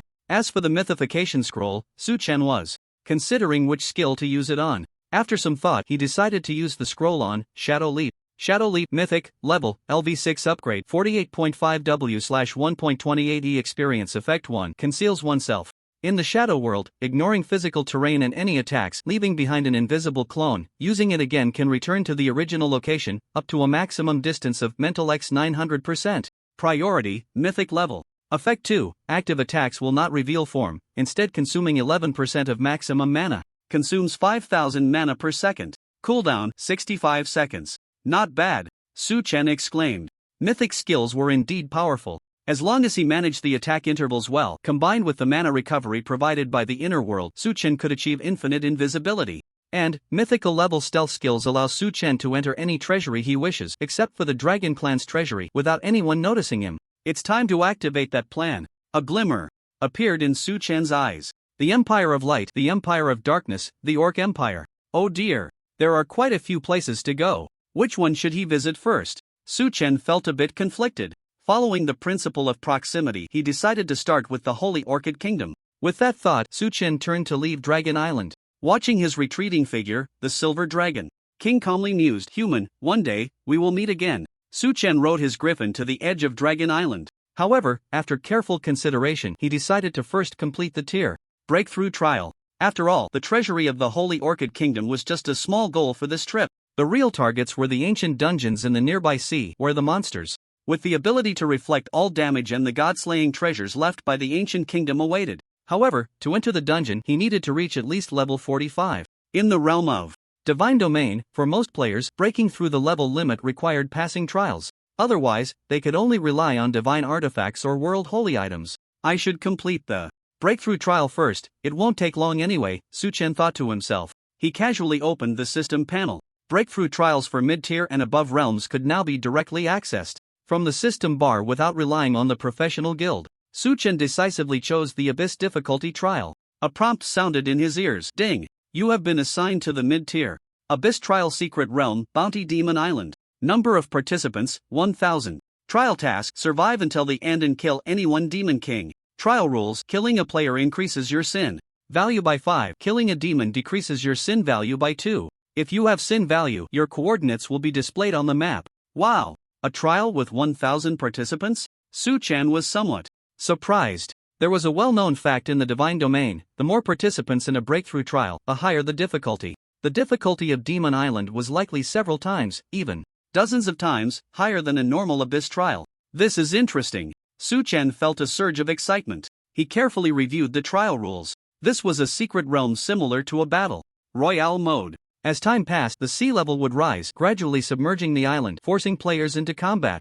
Moreover, there was a special rule for this trial: bounty participants could place bounties on themselves with treasures. If someone killed you, they would receive the bounty. Similarly, when you killed an enemy, you could claim their bounty. Additionally, the higher the bounty value of a participant, the stronger the opponents matched by the system would be. After all, players in the lower tier world didn't have anything valuable. Seeing this, a smile appeared on Su Chen's face. This trial was tailor-made for him. After thinking for a moment, he placed the Sword of Annihilation, a broken artifact, into the bounty slot, and a score of 12,000 appeared before him. Hiss! Su Chen couldn't help but gasp. No way? The bounty is actually set based on the quality of the item? He tried placing a bronze item in. The score increased by 0.1. This confirmed it. Su Chen decisively went all in. He took out a pile of useless junk and tossed it into the bounty slot. The next moment, the bounty score rose to 100,000. He couldn't add any more items beyond that. Well, 100,000 it is, Su Chen sighed. Ding, you have been matched with opponents in the 90,000 to 100,000 bounty range. You have 3 days to prepare. He didn't have much to prepare, so he directly entered the trial space. After waiting a few minutes, a portal appeared out of thin air. Stepping through the door, Su Chen was randomly placed in a forest on Demon Island. Su Chen glanced to the right. In his perception, several demons were rushing in from various directions. The frost hunting ground, a cold, icy snow swept across a 1,000-meter radius, rendering stealth skills ineffective. Suddenly, several black tiger demons appeared, their bodies covered in a layer of frost. Shadow Tiger Demon Golden Elite Level 40 Health 1-171-000/1-200-000 Attack 16,500 Skills Shadow Technique Demonic Claw. The small monsters were all golden elites. The difficulty of this trial was indeed a bit extreme. It's important to note that the small monsters in a normal abyss trial are merely silver elites. This kid's spells are quite interesting. With such tender flesh, he looks delicious. Don't you dare steal him from me. The tiger demon's eyes sparkled with greed. Seeing this, Su Chen immediately retreated until 3 tiger demons were very close, then casually threw out a thunder arrow domain. Boom! Brilliant lightning shattered the dimness of the small forest. Minus 51,383. Critical hit. Minus 58,243. Critical hit. Since the arrows hit the enemies, they released shockwaves, causing the tiger demons to suffer an additional 2 equal amounts of arrow damage. The damage from just the first round of attacks exceeded 200,000. Moreover, the 3 tiger demons were affected by various control effects, unable to move, their faces filled with terror as they awaited the subsequent 4 rounds of attacks. Then, Su Chen turned and left, not even glancing at them. Soon, the panel refreshed with kill notifications. Ding, congratulations, you have plundered the Shadow Technique skill, perfect. Ding, congratulations, you have plundered 10 points of strength. Ding, congratulations, you have plundered 10 points of constitution. In this trial, Su Chen hoped to encounter hostile players rather than monsters. That way, he could let them taste the flavor of the eye of extreme evil. Before participating in the trial, Su Chen had made a decision. As soon as he encountered a player, he would immediately transfer 1,000 points of evil value to them. If they looked relatively wealthy, he would transfer 10,000 points. Now, Su Chen only regretted that he had too little evil value on him. Otherwise, he would transfer 10,000 evil value to every player. What a pity, Su Chen sighed, shaking his head. Recalling his thoughts, he continued forward, casually killing any demons he encountered. The strength of the golden elite monsters was stronger than those he had faced before, inevitably taking a bit more time. Soon, the plundered gains from the tiger demons reached their limit. A total of 80 points of constitution, 80 points of strength, and 10 levels of passive skill. Shadow Technique passive, 10 out of 10, quality, perfect effect. The arrows you shoot have a flight speed plus 30% and within the first 100 seconds, they are completely invisible and cannot be perceived. Awesome! The arrows Su Chen shot now had functions like invisibility, wall penetration, and target locking. It was simply as if he was cheating. System prompt, a player with evil value has appeared near you. Finally, an enemy had arrived. A smile appeared on Su Chen's face. He opened the map and quickened his pace towards the enemy. In the nearby woods, a dwarf player stood still, with 2 player corpses lying on the ground. You two were quite strong, but mere myth level. Talents are nothing in front of this prince. The dwarf, Bamel, wore a proud expression. He hailed from the Baros civilization, a legendary civilization that had been passed down through hundreds of generations of players in Divine Realm, ruled by 3 main gods. Bamel was the 4th player in their civilization to awaken a main god level talent. Any enemy that attacked him would suffer a real damage rebound of Constitution asterisk 500%. Coupled with a bunch of life and defense related talents, his health reached 600,000. His defense exceeded 20,000. In the Baros world, players of the same level were all his defeated foes. Faced with Bamel's unbeatable talent, players referred to him as a cheater. This prince has used 20 divine artifacts as a bounty. I doubt anyone can claim them. After all, my rebound talent is invincible. A smirk curled at the corner of Bamel's mouth. Just then, he sensed the presence of a player. Bamel turned his head to the left woods.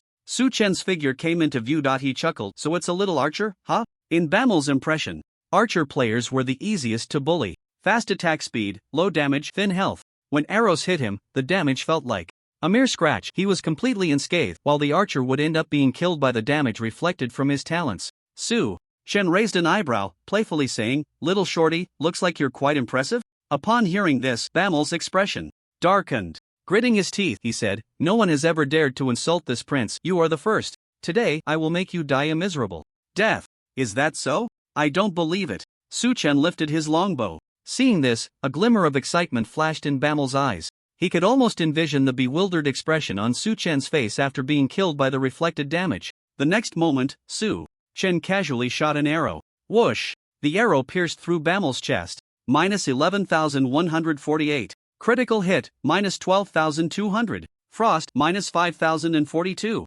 Poison, minus 0. Reflected damage, just from this one arrow. A flurry of damage numbers appeared above the dwarf's head, while Su Chen's health remained completely unchanged. "Ha ha, you fell for it," Bamel exclaimed happily. "The damage is quite high, but unfortunately, it can't kill this prince. Instead, you're the one who's doomed." But when he saw Su Chen's health bar, his voice abruptly stopped. Bamel's eyes widened in disbelief. "This is impossible? My talent deals true damage. Why haven't you lost any health?" He looked utterly confused. At this moment, Su Chen was examining the dwarf's equipment. He was shocked to discover that the dwarf was fully equipped with mythic level gear. Incredible! The civilization this dwarf belonged to must be exceptionally skilled in blacksmithing. "Since you're such a wealthy guy, then I'll transfer you 10,000 points of sin value. In the trial, items couldn't be used, but holy artifacts could." The dwarf's ID instantly turned black. "Bayou, Bayou, Bayou." Su Chen unleashed a storm of arrows. Each arrow pierced through the dwarf's body.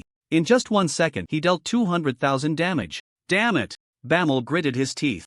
Against the excruciating pain, his eyes fixed on Su Chen. And the result? Su Chen's health bar didn't budge an inch. This could only mean that Su Chen had the ability to immunize against reflected damage. However, he possessed a god-level reflection talent. Bamel had once asked a senior god to help him test it. Even with an immunity to reflected damage at a high priority, it could only reduce the damage by half, not like Su Chen, whose reflected damage was reduced to 0. "Little shorty, your talent doesn't seem that great," Su Chen said with a smile. "Bastard! This prince will definitely kill you today."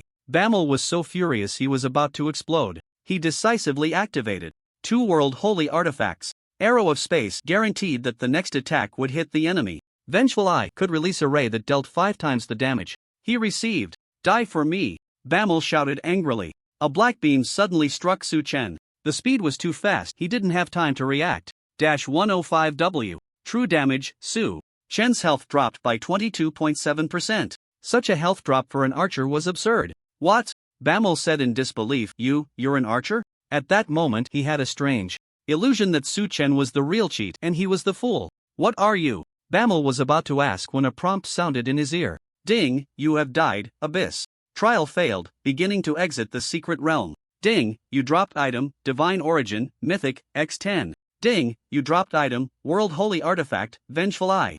The panel refreshed with thousands of messages. Bamel returned to the game world, puzzled. Another prompt sounded. "Ding, world announcement, a notorious villain, Bamir, has been born in the Lantu world. The god of flames has issued a bounty to assist the armies of various nations in killing the villain Bamir. Current coordinates of the villain 0.6595 3361. This is the treatment for reaching a sin value of 10,000 points. Immediately after, a level 120 legendary powerhouse descended and slapped Bamir to death. Each time he died, his sin value decreased by 10%. His level quickly dropped to 30. Bamir wanted to cry but had no tears. In the forest of Demon Island, looking at the rewards scattered all over the ground, Su Chen felt very pleased. As expected of the proud players of an ancient civilization, each one is a treasure. It was too extravagant. Including the bounty rewards, there were a total of 97 pieces of warrior-class artifacts, with levels ranging from 1 to 40, likely all equipment discarded by dwarves. 2 world relics were also dropped. One was of intermediate quality and the other of high quality. World Relic Vengeful Eye level, high effect, summons a vengeful ray to attack enemies, dealing 500% of the damage taken in the last 3 seconds as true damage. Cooldown 30 minutes. This relic had a decent effect. Next were various essence items. There were a full 8 life essences, As a new generation player of an ancient civilization, when they turned 18, they would be sent by the system to a beginner world possessing the main god talent.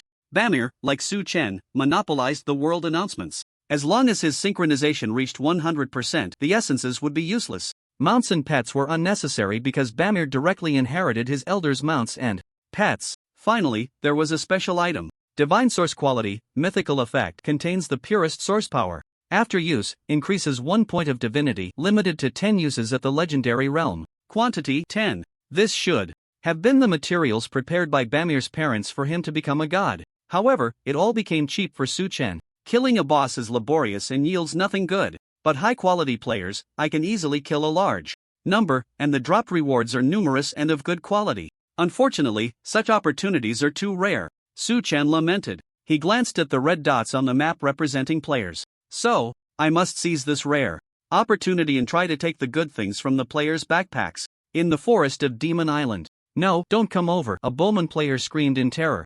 There was no one behind him. Suddenly, a blood hole appeared in his chest, and his health instantly dropped to 0. Ding, you have died. Abyss trial failed, beginning to exit the secret realm. Ding, you dropped the item Caller of the Night, mythical. With the death of this player, 100 pieces of loot scattered on the ground. In the air, Su Chen's figure gradually emerged. The 86th person. He muttered a number. After killing the dwarf, Su Chen found 85 other fortunate players from another world and kindly sent them out of the secret realm. This group of players possessed at least one mythical level talent. Moreover, many, with the help of their elders, obtained multiple mythical level talents, making them very powerful compared to normal players. Of course, in front of Su Chen, all beings were equal. Killing mythical level talent players was as easy as cutting vegetables. It's time to sort out the rewards. Su Chen stopped. He looked at his large backpack. He had obtained over 1,000 pure artifacts, more than 300 mythical items, over 4,000 legendary items, and the rest were epic items.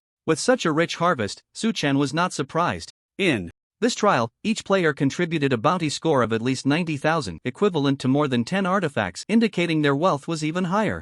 However, based on the rewards collected, most players treated the essences as bounties. Therefore, just the life essences alone, Su Chen had 368 pieces in hand. It was simply a blood profit. The only cost was a reduction of 100,000 points in the evil value stored in the Eye of Extreme Evil. Anyway, Su Chen wasn't losing out. After all, the evil value was all obtained for free. Immediately after, Su Chen took out a piece of cloak equipment. Caller of the Night, mythical, position, cloak life plus 10,000 defense plus 450 constitution plus 600. Agility plus 200 traits, life recovery plus 20% traits, mana recovery plus 20% skill, nightfall, blinds nearby units for 5 seconds, cooldown 2 minutes. Equipment requirement, level 40 universal. The attributes of this cloak were quite decent, though the traits didn't match. It could barely be used for a while. Su Chen equipped the item. At this moment, he had only 1 diamond piece left. After changing his gear, Su Chen glanced at the trial panel. 2 hours had passed, and the number of surviving players was less than 300.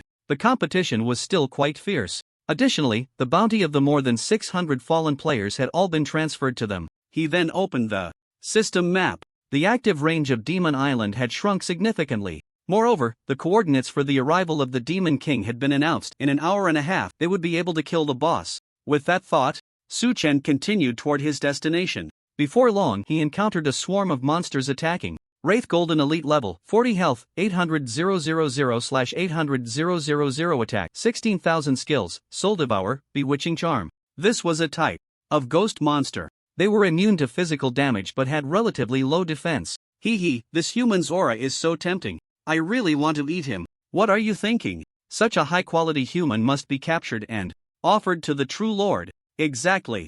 Everyone, let's go together and catch him. The wraiths howled as they rushed in, all using Bewitching Charm in an attempt to confuse Su Chen's soul. Thanks to his passive ability, Su Chen was immune to control. Thunderstorm Arrow Domain. He casually unleashed a powerful move. Endless thunder roamed the sky, transforming into thousands of lightning arrows that rained down. Boom, 52,823. Critical hit, minus 52,823. Critical hit. Even a tiger demon with 1,000,000 health was killed in 1 hit. How could a wraith with only 800,000 health withstand it? They all turned to ashes. Ding, congratulations, you have plundered the Soul Devour skill, Peerless. Ding, congratulations, you have plundered 10 points of spirit. The plundered rewards directly reached the limit. 160 points of spirit and a fully stacked passive. Soul Devour passive 10 out of 10, quality peerless. Effect: killing a unit permanently increases mana by 100 points up to a maximum of level X 20,000 points of mana. This is great. With this Soul Devour passive, mana would no longer be a hindrance. Su Chen estimated that his mana would soon break through the million mark.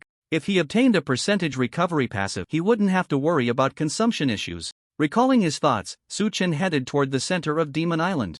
Time passed quickly. Su Chen noticed 3 red dots gathering together on the map. Clearly, players had encountered each other. His eyes lit up, and he immediately quickened his pace to see if he could snag a few kills. However, he hadn't gone far when 2 red dots disappeared. So fast? It seems the surviving players have some strength. Su Chen decided to be more cautious. Shadow Leap. He entered a stealth state. Soon, an assassin player named Purple Mountain came into view. Purple Mountain suddenly turned around, looking in Su Chen's direction, a slight smile on his lips. Brother, you don't need to hide. A mere mythical level stealth ability is simply pathetic. He took out an object resembling an oil lamp.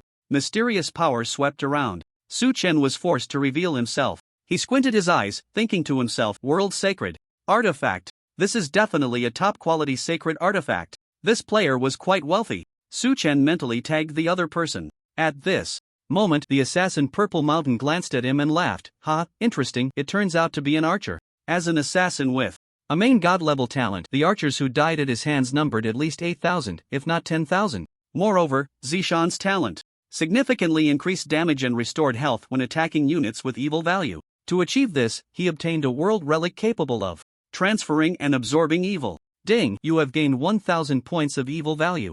The Eye of Extreme Evil suddenly provided a notification. Su Chen's expression froze. Flashing dagger blade. The assassin Zishan instantly appeared in front of Su Chen, his dagger radiating a cold gleam. Die. Little crispy skin, he sneered. 1,000 points of evil value were enough to amplify all damage by 10 times. The talent cap was 50 times damage. However, in Zishan's eyes, Su Chen was merely an archer, with not much health. 10 times the damage was sufficient to kill him in one hit. Minus 200,000. Critical hit, minus 6,285. Reflect damage, after deducting over 40,000 shield points, Su Chen's health dropped by about 3%. Why is the damage so low? The assassin Zishan was dumbfounded. His voice abruptly cut off. Boom! Su Chen delivered a thunderous shot that silenced the assassin. He swiftly transferred 20,000 points of evil value, followed by a few normal attacks, instantly killing Zishan. Notifications continuously rang in the opponent's ears. Ding, you dropped the item World Relic Eternal Lamp. Ding, you dropped the item World Relic Book of Sin. The panel displayed a total of 2,000 notifications. The ground erupted with several piles of loot, along with more than 10 piles of gold coins, all shimmering with a buling glow. At the same time, before the assassin Zishan's body vanished, a few strands of white light floated out, merging into Su Chen's body. No wonder my damage is so high, it turns out. The assassin had the power of the world. Su Chen thought to himself. The power of the world within Su Chen surged to 300 points. He selected some unimportant items for his inner world to devour. The progress increased to 30,000 points. Ding, your inner world has reached level 150. The world enhancement effect changed to mana recovery plus 15,000/S, 4-dimensional attributes plus 1,500, luck plus 6 points. This effect was incredibly powerful. Immediately after, Su Chen looked at the 2 world relics dropped by the assassin. World Relic Eternal Lamp level Ultimate Effect. Contains the Supreme Shadow Rule, can nullify all concealment effects on other units. World Relic Book of Sin level Ultimate Effect. Contains the Supreme Sin Rule, killing any unit will absorb all evil value from them, which can be transferred to player units. Current evil value, 21,365 points. This assassin named Zishan is truly a good person. A broad smile spread across Su Chen's face. He had received a massive wave of rewards. Whatever he wanted, he got. After obtaining the Book of Sin, Su Chen could transfer evil value to enemies, and as long as he killed them, he could absorb it all back. Plus, with the Eye of Extreme Evil, he could earn an additional point of evil value. It was simply delightful. Su Chen was very pleased. He hoped there would be more players like Zishan because these people were all precious treasures. Alright, the Demon King is about to descend, I should hurry over. He quickly gathered his loot. Su Chen's figure vanished into the air. At the center of Demon Island, over 100 players had gathered. As the elites of their respective worlds, they were all incredibly powerful. After some discussion, everyone was temporarily safe, but all were on high alert. As the countdown reached 0, a notification sounded. Ding, trial announcement. The Demon King has descended. Boom. A giant tiger, several thousand meters in size, appeared in the sky. In the next moment, the giant tiger's body rapidly shrank, transforming into a figure clad in a robe, with a tiger's head and a human body. True Monarch of Tiger Hill, Legendary Monarch, Child of the World, level 40 health, 70/70 attack, 410,000 skills, life reflux, continuously absorbs health from nearby units. 9 Heaven's Thunder Curse manipulates heavenly thunder to attack nearby enemies. Metal Protection Technique greatly enhances damage reduction and reduces ranged damage. Thunderclaw Golden Thunder Technique. Status, Child of the World, all attributes plus 50%. It's actually the Child of the World. A gasp echoed through the player group. Immediately, their gazes turned greedy. One player said solemnly, "This boss is so terrifyingly powerful, none of us can defeat it alone. If we start fighting among ourselves, no one will clear the trial. If we attack together, everyone will have a chance to slay the boss." I believe no one has any objections, right? Agreed. The others nodded. Let's do as you say. The players turned to look at the boss, who had an ethereal and immortal appearance. Sensing the intense killing intent from the crowd, Master Hucho smiled calmly. "It seems you foreign folks harbor ill intentions towards me. Then let me teach you a good lesson." With that, golden malevolent energy surged around him. The boss formed a hand seal, and 10 bolts of golden lightning, as thick as water barrels, descended from the sky. Boom!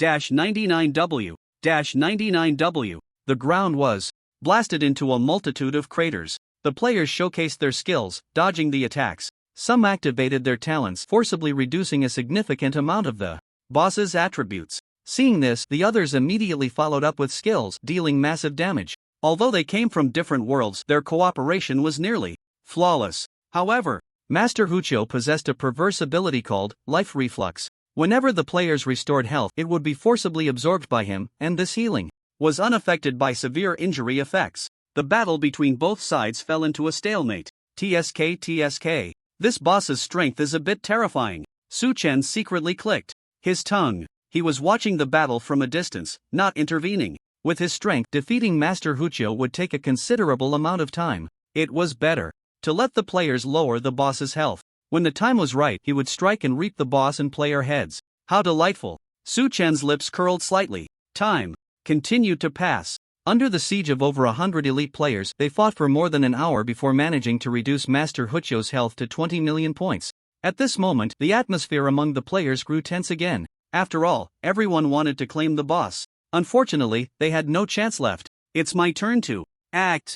Su Chen smiled slightly, and 5 phantom hunters appeared beside him. Rain of fire arrows, Azure Thunder Arrow Domain. A total of 12 skills enveloped everyone and the boss. Hearing the strange noise behind them, the players turned to look. What happened? The brilliance of fire and thunder intertwined. The blinding light made them involuntarily close their eyes. Boom! Boom! Boom! Each arrow that hit its target released a shockwave, sweeping through the surrounding area. Damn old schemer. A thought flashed through everyone's minds, and then they died in frustration. Because when Su Chen dealt damage, he would recover a large amount of health. Master Hucho would absorb this healing. Bloodsteel Fong couldn't stop it either. So Su Chen kept his distance, preventing him from transferring the sin value to the players. What a pity. But this was unavoidable. Human, thank you for killing them. Master Hucho sneered. As a reward, I will personally send you to the underworld. 9 Heaven's Thunder Curse. -39W. -39W. 10 bolts of thunder struck Su Chen. As a result, his health bar only dropped by a quarter. After all, the previous round of attacks had earned him over 3 million shield points. Thank you for your damage. Su Chen smiled, pulling out a great treasure. Vengeful Demon Eye, a ray suddenly struck the boss's body. -1950W. What? Master Hucho's face changed drastically, and he suddenly turned to flee. The next moment, Su Chen and the Phantom Hunters unleashed the soul-destroying arrow. -87,575. -132,557. No. The boss stared wide-eyed, his body crashing to the ground, then transforming back into a form thousands of meters long. A white glow emanated from the corpse. Many powers of the world dissipated into the air, with only a small portion absorbed by Su Chen. Ding! You have killed the true monarch of Hucho, completing the tier trial task, and have become a mid-tier phantom archer. Congratulations, you have acquired the life reflux skill, Immortal. Congratulations, you have received Abyss difficulty rewards, growth plus 12 stars. Reputation plus 10,000 points, Transcendence plus 1,000. Finally, it was over. This trial battle was a bit tough, Suchen sighed. Immediately he picked up a large amount of loot, dropped by the players. The harvest was quite substantial. After breaking through to a mid-tier profession, Suchen was able to level up. Ding, congratulations, you have reached level 44, gaining 4-dimensional attributes plus 37, free attributes plus 37. Unfortunately, the experience was a bit low.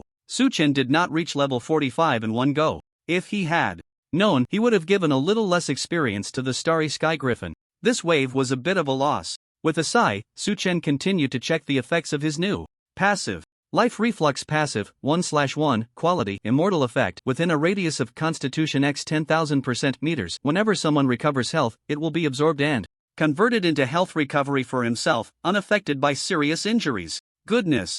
No wonder it was the highest quality passive.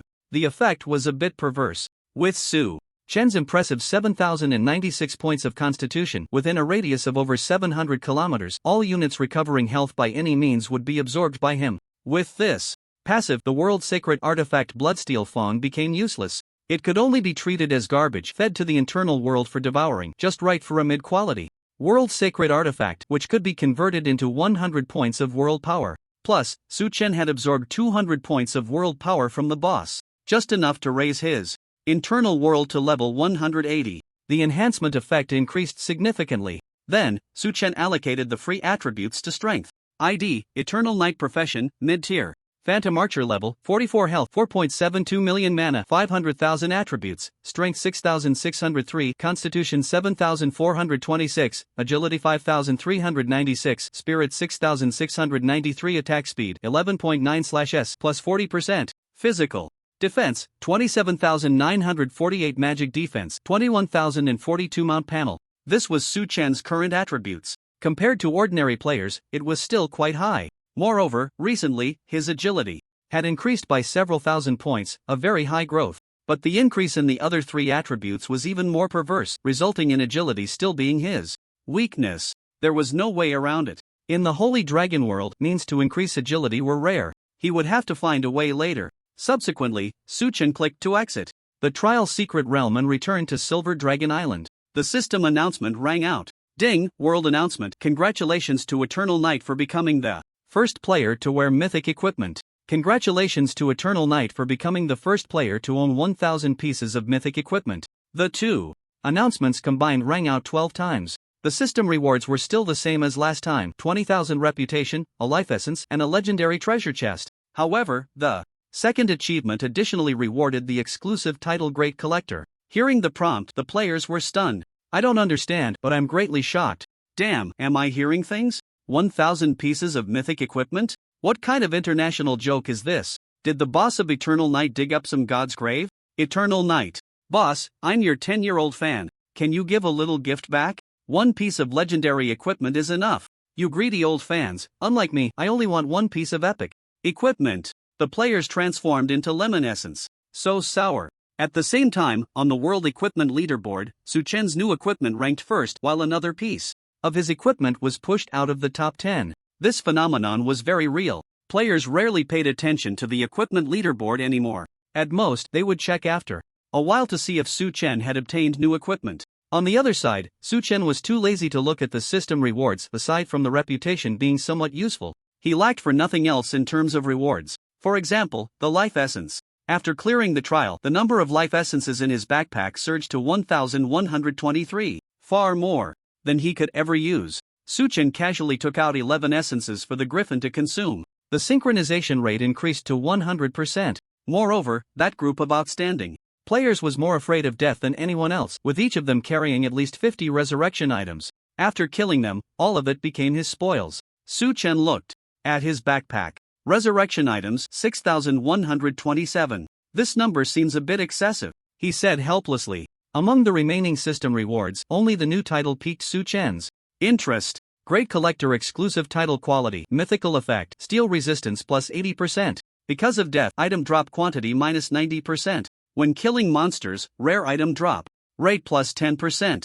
Description: the wearer must have at least 1,000 mythical items in their backpack. The title's effect was quite good. He decisively equipped the title. Next, it's time to pay a visit to the Holy Orchid Kingdom. My current strength is strong enough, I might as well wipe out the Holy Orchid Kingdom in one go. Su Chen wore a kind smile. The strength of the Holy Orchid Kingdom was even worse than that of the Dray Kingdom. The average strength of their army did not exceed level 30. The strongest among them came from a rancher family, reaching level 55, which was only 11 levels higher than Su Chen. Killing a level 55 boss? Wasn't that just a matter of having hands? Although it was quite late, resolving the Holy Orchid Kingdom wouldn't take long. Let's go, Su Chen commanded. The griffin carried him flying towards the other side of the sea. East Sea City of Dragon Country. Using their invisibility skills, 3 special personnel from Lighthouse Country successfully reached the coast. They were dispatched by the higher-ups of the Angel Guild. After the activities of the War God Hall concluded, the high-ranking John immediately purchased Earth Essence to materialize what the Sky Serpent civilization had granted into the real world. Dragon Country is very dangerous now. Let's secure what Lord John has given us and retreat immediately, one person said. All right. They took out a black crystal and placed it on the ground. The surface of the crystal shimmered. Then, an invisible barrier automatically formed. All right, the word go had yet to leave the mouths of the lighthouse personnel. The crystal suddenly transformed into a green vertical pupil, releasing a force that engulfed the 3 individuals, their mouths emitting piercing screams. However, the barrier muffled the sound. Thump, thump. After devouring their life force, the serpent pupil throbbed like a heart. Moments later, the serpent pupil seemed to sense some information, abruptly stopping its pulsation and instead absorbing spatial power, slowly forming the prototype of a spatial gate. Elder Council of the Sky Serpent Civilization. The ruler Rail and other elders of the Sky Serpent gathered here. After the black crystal activated, everyone's eyes lit up. Ruler Rail said softly, "The spatial anchor has been locked. Begin inputting energy to create the spatial gate and prepare to control the 15th world." After saying this, he looked at the first elder Carlos and asked, "What is the strength of the opposing Blue Star world?" Carlos respectfully replied, "According to the information provided by the 3 I have enslaved, the opposing world is currently just a primitive technological civilization. However, they are favored by the will of the world and possess the potential to become a divine civilization. The strongest among them is called Eternal Knight, with strength roughly between high tier and epic tier." Upon hearing this, all the elders nodded. Only the 9th elder spoke. With a hint of jealousy, "I really don't understand why the will of the world would favor such a trash world. Clearly, our Sky Serpent civilization is stronger. What does it matter to be favored? Without strong power, they only deserve to be prisoners." The 5th elder replied with a cold laugh. "All right, elders, begin gathering the army," Ruler Rail said indifferently. "In 6 hours, when the spatial gate is fully formed, it will be our time to march." Yes, all the elders responded in unison. Half an hour later, Su Chen arrived at the waters near the kingdom of St. Lon. As a small nation, St. Lon had a population of just over 500,000 and a legion of 5,000 soldiers.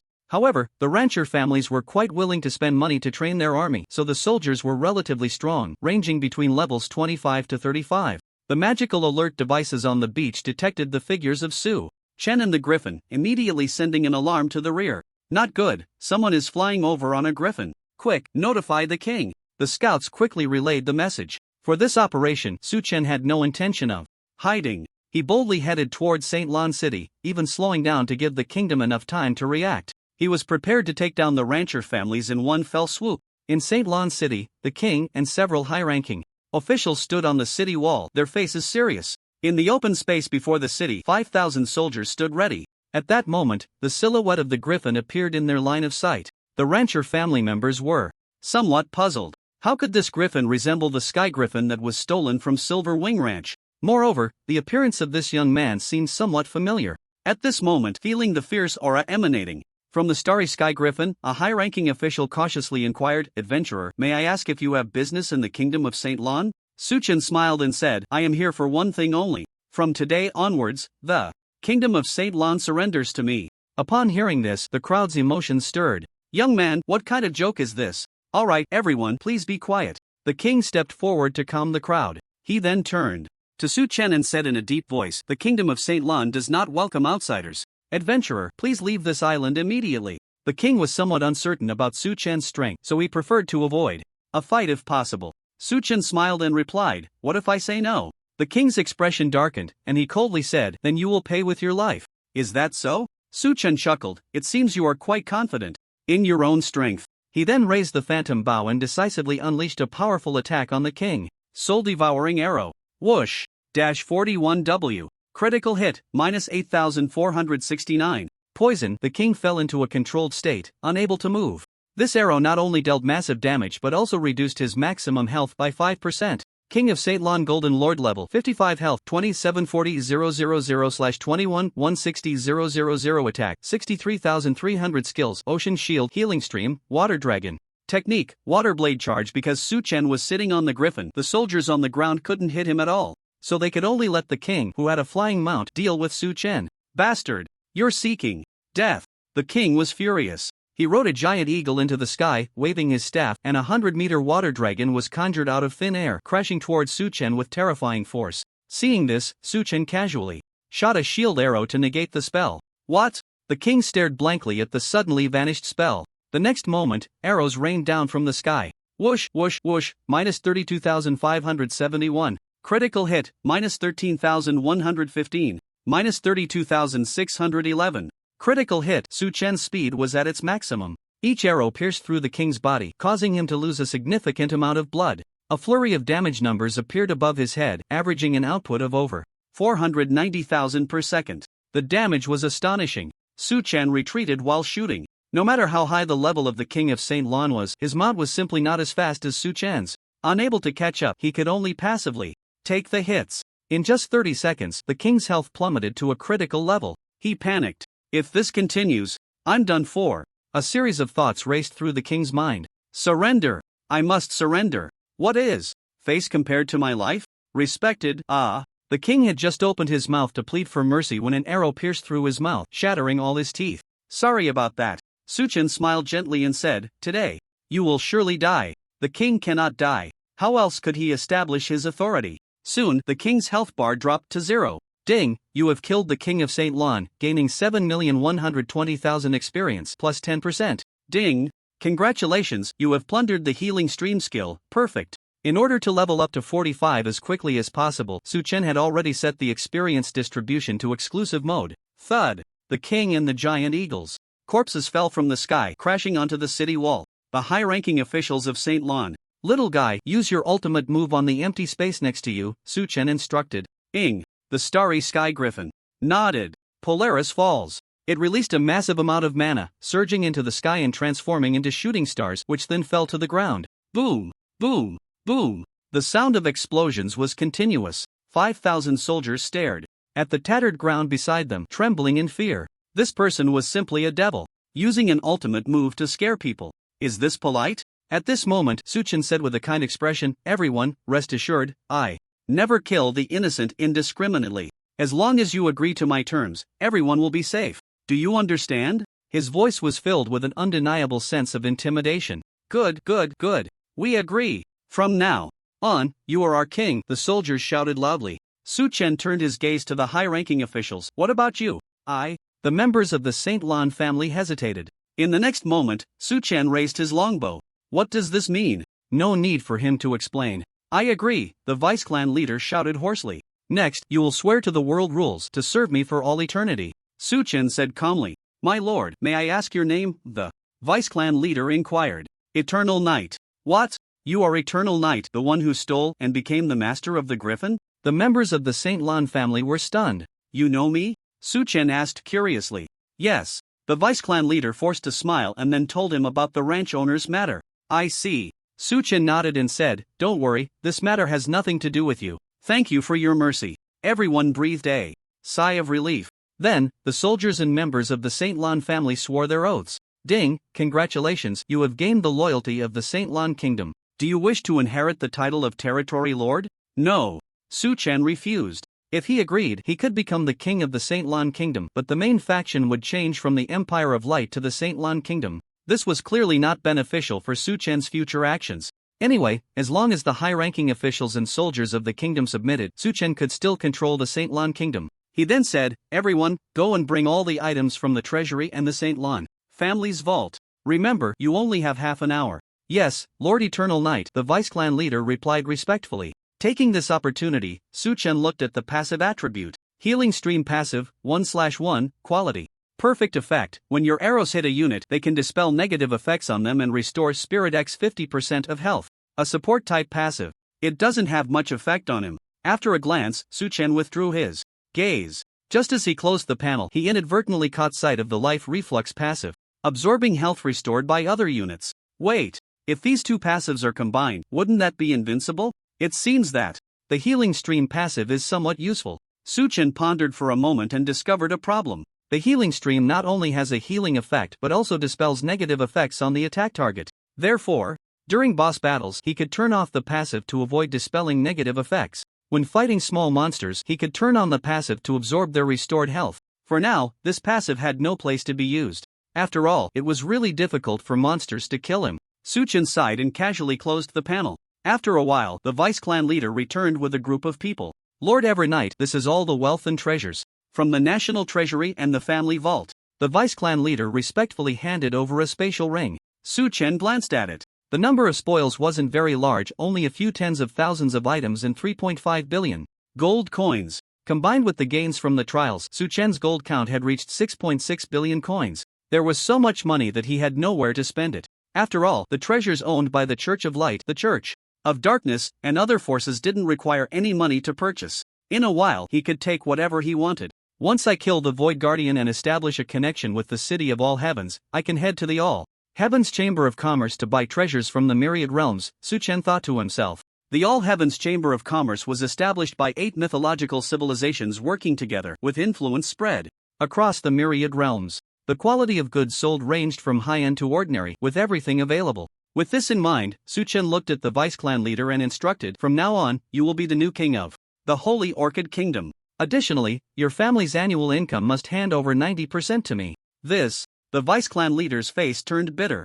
"Is there a problem?" Su Chen asked, narrowing his eyes. No, please don't misunderstand, my lord." He quickly explained, "What I mean is that the Holy Orchid Kingdom often faces pirate attacks and the Chamber of Commerce needs military protection when going to sea. If we don't have enough money, we can't maintain or enhance the military strength." "Don't worry," Su Chen smiled, "I'll take care of this." He took out the world's sacred artifact, the blood source Holy Grail. In the past few days, the Holy Grail had absorbed a large amount of blood from bosses and minions, even including 2 legendary bosses. Su Chen estimated he could create 1,000 epic boss-level bloodlines. Thinking of this, he got to work. Using the Frost Demon Kings and the human bloodline as the main components, supplemented by the Crimson Flame Dragon bloodline, he created 1,000 Frost Dragon bloodlines. "All soldiers at level 35, step forward," Su Chen said calmly. Upon hearing this, 500 soldiers stepped out from the army. "Absorb them," Su Chen commanded. The soldiers immediately fused with the bloodlines, experiencing a tremendous boost in strength. Frost Magic Rider Epic Boss, level 40. Health 12 million attack, 61,000 skills, Extreme Cold Shield, Snowflow Stab, Ice Step Flash. Oh my gosh. I feel so strong now. I could definitely defeat 100 of my former selves. This is truly incredible power.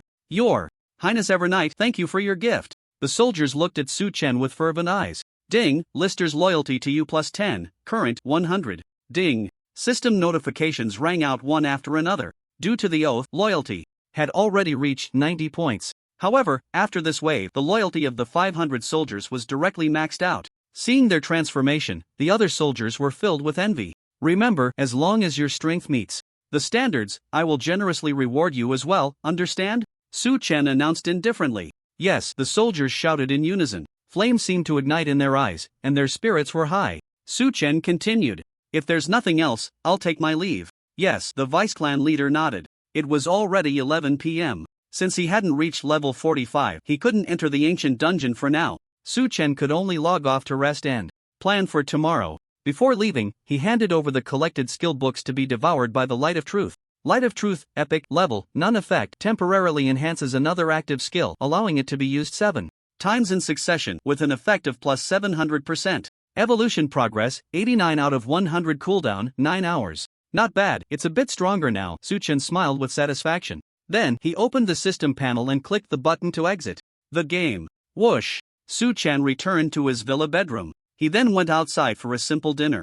In fact, with his current physical condition, he would never need to eat or drink again. It was equivalent to fasting. Now eating is entirely for the sake of satisfying one's appetite. After all, delicious food brings joy to both body and mind. After returning home and browsing through the popular posts on the Divine Realm forum, Su Chen went to rest. The next morning, in the bedroom, Su Chen suddenly opened his eyes. Intense spatial fluctuations came from the direction of the East Sea. How could this happen? A hint of confusion flashed in his eyes. The second round of world anomalies should still be a long way off. In Su Chen's memory, there were 5 world anomalies in total. The second anomaly occurred when the number of level 30 players worldwide reached 1 million. Currently, there were only a little over 10,000 level 30 players, all of whom were from the Dragon Kingdom. But why did anomalies always occur in East Sea City? Could it be because he was here? Su Chen felt a bit speechless. I want to see which civilization is causing trouble. A dangerous glint appeared in his eyes. The coast was only over 30 kilometers from Su Chen's residence, and at his speed, he could reach the destination in just a few seconds. On the other side, a spatial gate, over 1,000 meters high and several hundred meters wide, stood on the surface of the sea. Splash! A torrential rain began to pour from the sky, like a cataclysmic flood. The rainwater was green, containing astonishing toxicity and corrosiveness. Once the fish in the ocean came into contact with the venom, they would instantly dissolve. Boom! The spatial gate rippled. A group of serpent people continuously emerged from the gate. The estimated number exceeded 1 million. They were the elite legion of the celestial serpent civilization, with strength reaching the mid-tier realm, between levels 40 and 60. This time, the dimensional war was led by the ruler Rail and 10 elders. Is this the Blue Star world? Rail released its mental power, instantly scanning the entire East Sea City area, finding no strong individuals among the millions. Its face was filled with disappointment. At the same time, Elder 9 sneered, "These humans are truly too weak. If it weren't for their technological weapons, their strength wouldn't even match that of an ant from our world. With such fragile bodies, I could kill thousands with just a breath. Hee, our celestial serpent civilization is truly fortunate. We always discover weak worlds. This must be the supreme serpent god blessing us. Refining the life essence of 15 worlds, the ruler will surely step into the realm of true gods." The other elders laughed. In agreement. Only Elder 3 calmly said, "Don't be too arrogant. The strongest in Blue Star, Eternal Night, has yet to show himself, and we don't know his true strength." Elder 3, you're overthinking it. No matter how strong Eternal Night is, can he surpass the ruler? They don't even have epic level strong ones. Where would they find legendary ones? Elder 5 scoffed. Just then, a sonic boom echoed through the sky. They turned to see hundreds of missiles. Boom, boom. The moment the missiles touched the rainwater, a violent explosion occurred. The rain seemed to contain a special power, instantly absorbing the energy released by the explosion. Why do technological civilizations always resort to such means? Elder 9 disdainfully remarked, "A few missiles can't even breach the realm of heavenly poison." "Ruler, please allow us to launch an attack." "Sure." Ruler Rail calmly agreed to the request. "Elders, begin your actions." "Yes." The elders nodded. Elder Carlos looked at the soldiers and coldly commanded, "Kill all humans, and win victory for our great ruler. Kill, kill, kill." The atmosphere among the celestial serpent army instantly became fervent. The soldiers rushed towards the city without hesitation. The rain moved along with them. At the military base in East Sea City, through satellite surveillance, a group of generals and the head of the Special Operations Bureau saw the situation on the ground. Their faces turned extremely grim. Damn. As long as that layer of rain exists, the missiles are completely ineffective. What should we do? Are we going to rely on Eternal Night again? The safety of the Dragon Kingdom cannot depend solely on one person's strength. If Eternal Night is trapped in the game and cannot escape, then who will save the Dragon Kingdom? It seems it's time to activate the Super Soldier program, gathering the full strength of the army to help soldiers with awakened mythical talents grow stronger. Additionally, the rare dungeons controlled by the military can be opened to the public to enhance the national strength as much as possible. The high-ranking officials finally made up their minds. Soon, a familiar figure appeared on the screen, and they breathed a sigh of relief. On the beach of Donghai City, 1,000,000 soldiers from the Serpent Legion passed through the spatial gate, advancing towards the city. At that moment, a figure appeared on their path. It was Su Chen. He had already picked up the phantom bow. Where did this human come from? The words of the serpent soldier were not finished. An arrow whizzed by, piercing through its head and that of a serpent behind it. Instant kill. The ruler, Rail, narrowed his eyes. The vitality of this human archer is abnormal, 6,000 times higher than others, nearly reaching the peak of high-tier strength. So he is the so-called strongest of Blue Star, Eternal Night? Elder 9 said excitedly, "Ruler, let me take action this time. I want him to know what true strength is." "All right." Rail nodded in agreement. "Thank you, Ruler." Elder 9 smiled with excitement and then flew towards Suchan from the sky. "Die, you weak human," it sneered, waving its staff. Venomous ghost. Vines. Hundreds of dark green vines covered in venom suddenly burst from the ground, shooting out like arrows, attempting to entangle Suchan's body. What was the result? The moment the vines touched his skin, they instantly turned to ashes. Why did my spell fail? Elder 9 was completely bewildered. Is that all? Su Chen glanced at it. Elder 9 felt humiliated. It angrily unleashed one poison spell after another. However, Su Chen was not affected in the slightest. This doesn't make sense. Why can he, a high-tier professional, ignore the spells of an epic powerhouse?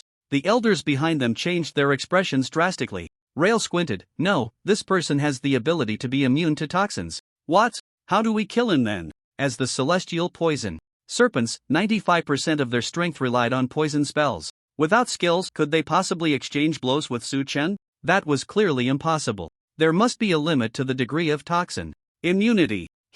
This human has piqued my interest. Rail's lips curled slightly. Elder 9, come back. Next, I will take action personally. Yes. Elder 9 shot a resentful glance at Su Chen, and then left in embarrassment. Seeing this, Su Chen shifted his gaze to Ruler Rail. Using his probing ability, information about the opponent surfaced in his mind. Rail, Diamond Lord level, 102.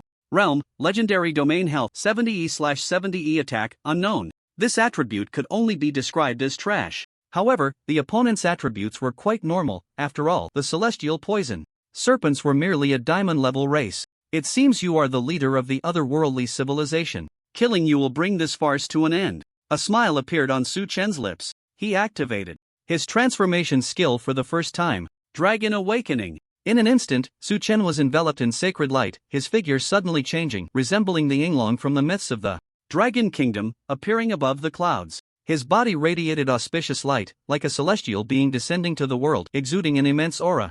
At that moment, his four-dimensional attributes broke 10,000, and his health even surpassed 10 million. Dragon Domain activated. All enemies were sucked into the domain. You have some means, but you are far from being my match. A cold, proud expression appeared on Rail's face. Su Chen ignored him. He casually summoned 5 phantoms, then decisively enhanced the Phantom Hunter skill with Light of Truth, effect plus 700%. With a wave of his hand, 280 Phantom Hunters appeared beside him. They all inherited Su Chen's 100% attributes at this moment. Open your eyes and witness your own death, Su Chen calmly announced. Attack!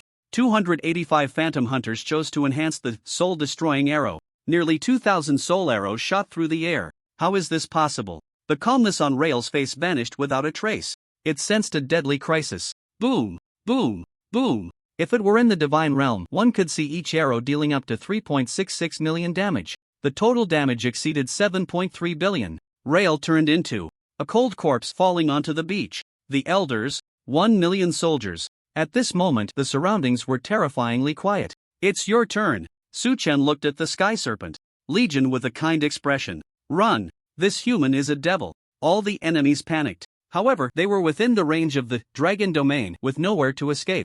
The Phantom Hunters continuously unleashed their skills. 1 million soldiers were instantly killed. Blood Devour passively absorbed a large amount of blood. Their health was instantly maxed out. However, the elders of the Sky Serpent civilization, being epic powerhouses, still had quite a bit of health. 10 seconds was not enough to kill them. After Su Chen transformed back into human form, they fled Blue Star at an incredible speed and immediately closed the spatial gate, fearing that Su Chen would chase after them. Consider yourselves lucky. Su Chen retracted his gaze and turned to look at Rail's corpse. Next to it lay a blood-colored jar. Is this a world sacred object? Su Chen picked it up. Because the talent had already manifested in reality, killing non-player units allowed one to plunder attributes or passives. However, in the real world, there was no system prompt. In the Sky Serpent world, the 10 elders scrambled into the spatial gate. Hurry! Close the gate, the Grand Elder Carlos shouted loudly. Boom! They destroyed the energy transmission array, and the spatial gate gradually disappeared into the air.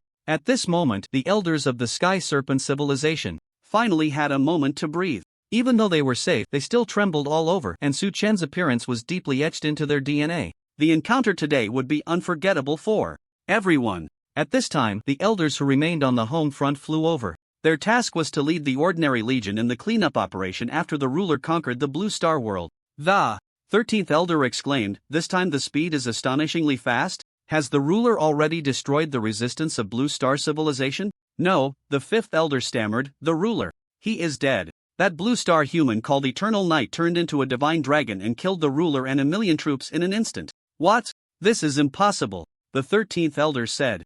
In disbelief, the ruler is a legendary powerhouse, while Blue Star is just a primary technology civilization. Who could kill the ruler? Then we were all deceived. The 5th elder looked at Carlos. Gritting his teeth, Grand Elder, didn't the three you controlled say that Blue Star is a primary technology civilization? Why would a terrifying powerhouse like Eternal Night appear? Please, give us an explanation. Under the influence of the mind control technique, those three definitely did not lie, Carlos said solemnly. I believe that the Dragon Kingdom is an incredibly powerful nation. But for some reason, they deliberately concealed their identity and feigned weakness, leading other countries in Blue Star to mistakenly believe that the Dragon Kingdom is very weak. Upon hearing this, the other elders expressed their agreement. It seems that the Dragon Kingdom secretly has people stronger than Eternal Night. Phew, luckily we escaped quickly, or we would have lost our lives there. I think we should refrain from invading other worlds in the future. The risks are simply too high. The resources of 14 worlds completely meet the development needs of our sky.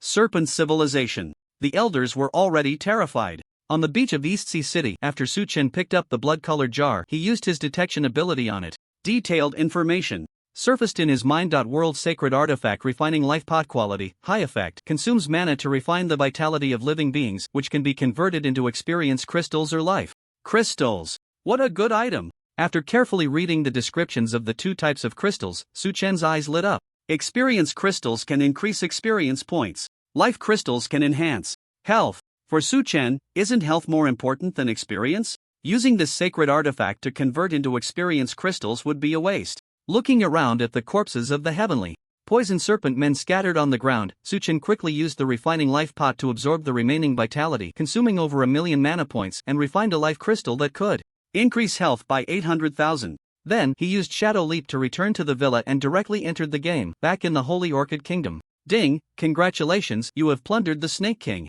Shadow skill, perfect. Ding, congratulations, you have plundered the Venom Slash skill, exquisite. The system panel refreshed with a large number of notifications. All were plundered. Gains. A total of 400 agility points and 2 fully leveled passives. Snake King Shadow passive 1/1, quality, perfect effect, every 60 seconds you have one chance to absolutely evade an attack and mark the enemy with a snake shadow, reducing their movement speed by 50% for 3 seconds. Venom Slash passive 10/10, quality, exquisite effect, adds Spirit X 50% points of poison damage to your arrows. These two passives are not bad, Su Chen thought to himself. His gaze swept over the other passives. Due to killing a large number of enemies, Blood Devour and Soul Devour passives were directly maxed out. Mana increased to 2.72 million. Health became 9.41 million, just 590,000 health points away from the small target. In addition, the sin value stored in Evil Eye also grew to 1.33 million. In the future, when encountering players who are not careful, he could start by transferring 1 million sin value to them, then take them down, ensuring that everything in their backpack drops cleanly. Ahem. Su Chen cleared his throat, suppressing his inner thoughts. This kind of behavior was a bit cruel. But used on enemies, he felt no psychological burden at all. Next, let's head to the ancient dungeon in the nearby sea area and get the treasure as soon as possible. Then go back to Haijia City to submit the quest. Su Chen's plan for the day floated in his mind.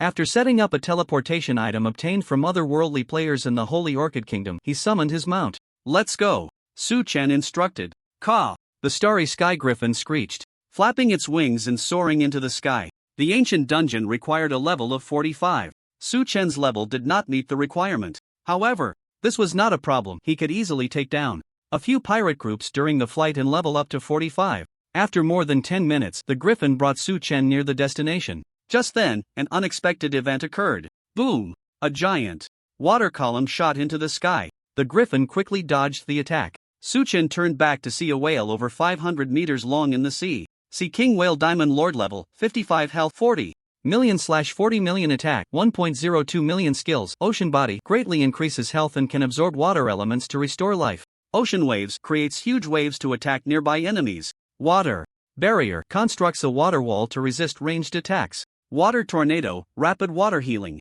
Just what I need for experience, and you come knocking on my door, how can I refuse? Su Chen chuckled. This kind of ocean beast is best to kill. It was basically a live target. Moreover, with the griffin's flying speed, the Sea King Whale's attacks couldn't hit them at all. Frost Hunting Ground. A lair of frost appeared on the water's surface. Su Chen casually summoned 5 phantom clones while simultaneously casting Soul Destroying Arrow to attack the boss. Whoosh! Minus 410,000. Critical hit.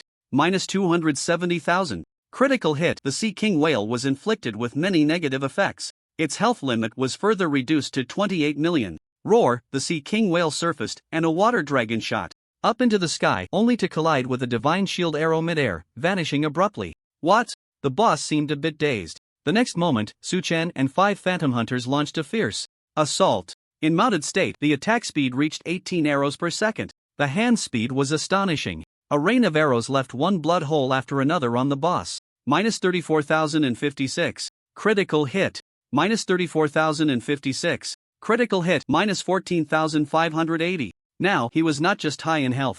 The damage was equally explosive. In just 1 second, Su-chan and the phantoms dealt over 1.3 million damage. In less than half a minute, they killed a level 55 diamond boss. This was his strength. Ding, you have killed the Sea King Whale, gaining 14.24 million experience plus 10%. Ding, congratulations on reaching level 45, gaining 4-dimensional attributes plus 37, free attributes plus 37. Ding, congratulations on acquiring the oceanic body skill, unmatched. Since Su-chan urgently needed to level up, he did not distribute the experience to the griffin this time. He decisively kept it all for himself. Su-chan immediately used the life refining pot, refining the vitality from the Sea King Whale's corpse into a life crystal. After swallowing it, his health permanently increased by 15,000. This increase in health could only be considered barely acceptable. After collecting the scattered loot from the sea, Su-chan checked his passive information. Oceanic body passive, 1/1, quality, unmatched effect, permanently plus 40% health, 50% of water damage taken is converted to health recovery. With the new passive enhancement, his maximum health instantly broke through to 11.73 million. The small target was exceeded. Su-chan's next goal was 100 million health. Today is really lucky. Su-chan exclaimed with a smile. Early in the morning, I got a world relic and an unmatched passive, and both were delivered right to my door by the enemies. This deserved a 5-star review. At this point, he had already reached level 45, so there was no need to trouble the pirates anymore. To avoid wasting time, Su-chan headed straight to the ancient dungeon. Soon, the griffin carried him to a certain sea area. Finally arrived. A smile appeared on Su-chan's face. He took out a large amount of gold coins and scattered them into the ocean. Gurgled, the surface of the sea suddenly erupted with numerous white bubbles. Under Su-chan's gaze, the sea gradually bulged, revealing a small island with a golden statue standing in the center. Thousands of years ago, this was the territory of an alchemical empire. The alchemists possessed the power to change the world. Even dragons were merely their experimental materials. Their power made them extremely arrogant. Later, they even renamed their country to the Golden Divine Kingdom, meaning the immortal realm. The alchemists believed their power was greater than that of the gods, so they began to develop god-slaying tools, intending to use the bones of deities to construct the foundation of their divine kingdom. In the end, they found an otherworldly deity and tried every means to bring him to the holy dragon world, then executed their plan to slay the god. What was the result? The alchemists underestimated the deity's strength. Even relying on god-slaying tools to severely injure the deity, the invincible Golden Divine Kingdom also collapsed and perished overnight. In the final moment, the founder of the alchemical empire sacrificed himself, unleashing boundless power to bury the god-slaying treasure underground, waiting for a fated person to take it away. Buzzing. A dungeon portal appeared before the golden statue. Dungeon, Golden Divine Kingdom type, team optional difficulty, Hell, Abyss number of players, 0/1000000 entry requirement, level 45 clearance condition, defeat the final dungeon boss, Illusion of the Lord of Gold. The dungeon has 2 difficulties. To obtain all rewards, one must choose Abyss. Ding, do you wish to enter the Abyss difficulty of the Golden Divine Kingdom dungeon? Yes. Su-chan decisively agreed, and his entire being vanished from the spot. He arrived inside the dungeon. Ahead was a 100-meter-tall city wall made of gold, and looking to the sides, there was no end or corner in sight. This was the former royal capital of the alchemical empire. The size of the city was almost unimaginable. Enemy spotted. Prepare to attack. A cold voice echoed from the sky. Figures gleaming with a metallic sheen appeared on the city walls, their bodies covered in magical array inscriptions. Magic Puppet, Flame Guardian Golden Elite, Abyss, level, 45 health, 3640-000/3640000 attack, 56,700 skills, Explosive Shell, Flame Cannon, Holy Iron Magic. Armor status, Abyss Enhancement, 4-dimensional attributes plus 100%. Truly, these were the minions of the Abyss dungeon. Their attributes were off the charts. Their health exceeded 3 million. This dungeon is going to be tough. Su-chan glanced at the map and thought it might take 8 or 9 hours to push to the center of the city. In his previous life, players took at least a day to conquer a dungeon of Abyss difficulty. If it were a true god-level abyss dungeon, it could take months or even years to clear. Focus fire. The guardian magic puppet raised the cannon in its hand. Hundreds of fireballs rained down from the sky. Minus 93,520. Minus 93,520. The damage was indeed very high. With his high movement speed, Suchin kept dodging but still got hit by over 10 fireballs. Thanks to the fire-devouring technique, 20% of the damage was converted into health recovery. However, his health still dropped by nearly 1 million. Su Chen immediately counterattacked, summoning 5 phantom hunters to unleash skills alongside him. Thunderstorm Arrow Domain. Endless thunder transformed into arrows, launching a carpet bombing against the alchemical magic puppets on the city wall. Minus 48,366. Critical hit, minus 36,898. Clone critical hit. After 5 waves of attacks, the cumulative damage reached 1,810,000. All the magic puppets within a radius of several thousand meters were reduced to half health. Normally, being attacked would trigger the Holy Iron Magic Armor's health recovery effect. However, Su Chen forcibly deprived them of their recovery, filling his own health bar to the brim. What a thieving passive. Completely unreasonable. Following that, Su Chen and his clones focused their fire, and in less than 2 seconds, they could take down a guardian magic puppet. After all, minions were just minions. Even with their attributes doubled, they couldn't compare to a boss like the Sea King Whale. Ding, you have killed the magic puppet, Flame Guardian.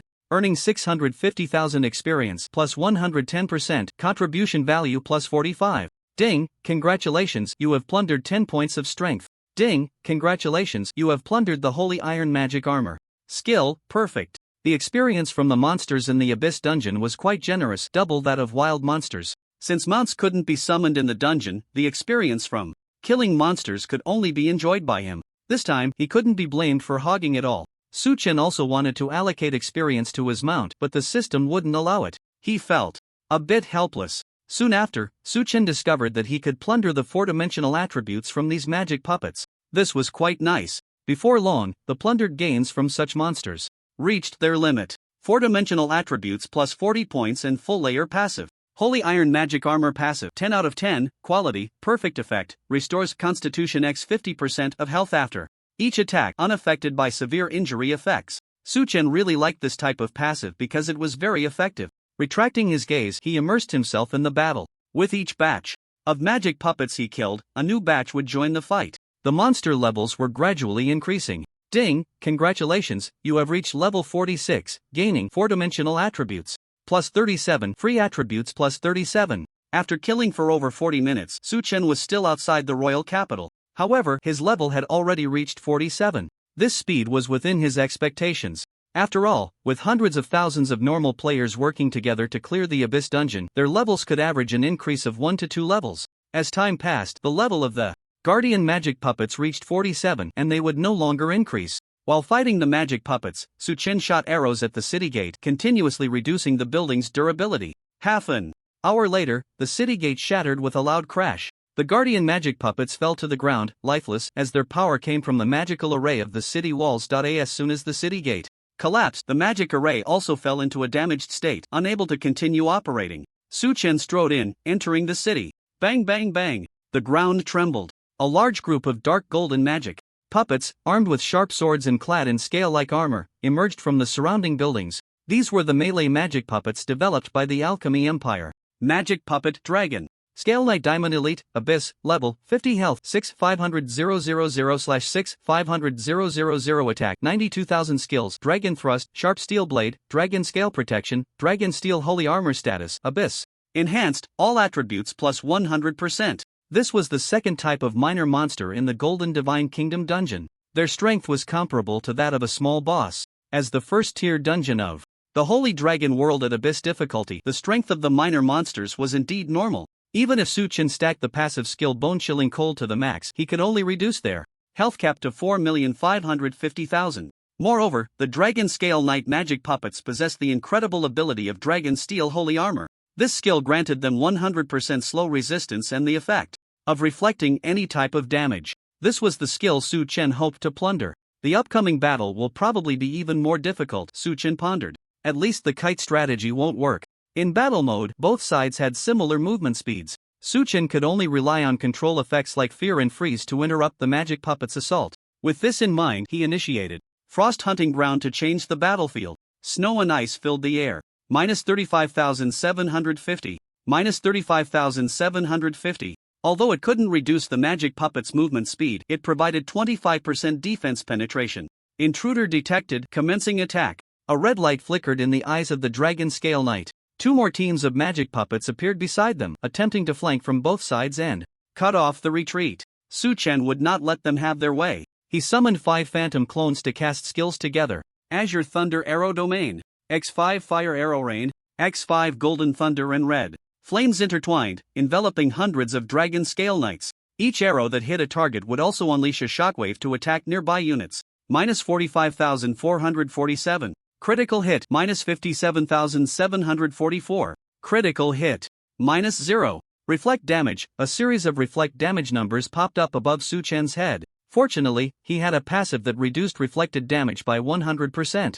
Otherwise, even with over 10 million health, he wouldn't be able to withstand it. However, due to the concentrated positioning of the magic puppets, each puppet would take damage from the shockwave at least 10 times. A single combo unexpectedly wiped out 200 magic puppets. Ding, you have killed the magic puppet Dragon Scale Knight, gaining 1,750,000 experience plus 110% contribution value plus 100. Ding, congratulations on reaching level 51, gaining all attributes plus 37, free attributes plus 37. Ding, congratulations on plundering the Dragon Steel Holy Armor skill, Holy. The massive experience allowed Su Chen to level up 3 times. Since his level exceeded that of the magic puppets, he could no longer gain experience from them. It was a bit of a pity. Looking at the shattered magic puppets all around, Su Chen felt a bit dazed. Goodness. Clearly diamond monsters. Why did they feel easier to kill than the golden monsters? On the city wall? Su Chen had not anticipated this situation at all. After pondering for a moment, a new battle plan emerged in his mind. Among the combos he executed, aside from Frost Hunting Ground, the skill with the longest cooldown was Azure Thunder Arrow Domain at 54 seconds. So Su Chen could spend a minute pulling the monsters, luring the magic puppets into a narrow space. Finally, he could take them all out in one go. Oh wow! This plan was simply perfect. A smile appeared on Su Chen's face. Immediately after, his gaze fell on the passive panel. Dragon Steel Holy Armor passive, 1/1, quality, holy effect, permanent plus 30% defense plus 100% movement speed resistance, and when receiving any type of attack, reflect Constitution X 100% of the same type of damage back to the enemy. For this passive, Su Chen could only describe it with the word invincible. Not bad, he chuckled. Then, Su Chen delved deep into the capital of the Alchemy Empire, executing his battle plan. Wave after wave of Dragon Scale Knights and magic puppets fell beneath his arrows. In the hall of Wizard Haman, the corpse slave mom urgently inquired, "Your Majesty the Demon King, when will I be able to take action?" He could no longer contain his desire for revenge for his master. The demon. King Mirose replied softly, "Wait until the Frost Legion of the 72nd Abyss descends upon the Holy Dragon World. The Light Empire will have no time to concern itself with you, and that will be the best opportunity. Moreover, a legendary powerhouse is about to be born in my hands." A legendary powerhouse? Mom asked in confusion, "Are you referring to those otherworldly humans?" No, Mirose's lips curled slightly. "This legendary powerhouse is someone you know well." He waved his hand. A figure with closed eyes appeared before them. Mom's eyes widened in surprise. "Isn't my master's body sealed in the Holy Light Temple?" "Your Majesty, the Demon King, are you planning to resurrect my old master?" "No, Haman's soul has been destroyed by eternal night. He cannot be resurrected," Mirose said indifferently. "However, Haman's body contains legendary power. As long as the corresponding soul is fused, a legendary powerhouse can be created." Upon hearing this, Mom's expression changed drastically. He exclaimed excitedly, "Your Majesty the Demon King, you cannot do this. It is an insult to Lord Haman, and I absolutely do not agree." As soon as he finished speaking, a whip of dark energy lashed out. Boom! Mom was flung against the wall. This strike not only attacked his body but also his soul. Mom's head throbbed painfully. Struggling, he propped himself up with one hand on the ground, pleading desperately, "Your Majesty, I beg you, please spare Lord Haman's body. This is the last remnant left by the master." Mom's voice abruptly stopped. A dark tentacle pierced through Mom's body, instantly absorbing all his life force. Thud! Mom fell to the ground, his gaze never leaving Haman's body. What a foolish creature. The great Demon King can use Haman's body. It is his supreme honor. A familiar voice emanated from Haman's body. Mirose glanced over and said calmly, "Enough, Noahs. Stop the nonsense and fuse with Haman's body as soon as possible to take revenge on Eternal Night." "Yes, Your Majesty the Demon King." Immediately, Noah gritted his teeth and said, "This time you can rest assured, Eternal Night will undoubtedly die." His voice was filled with resentment.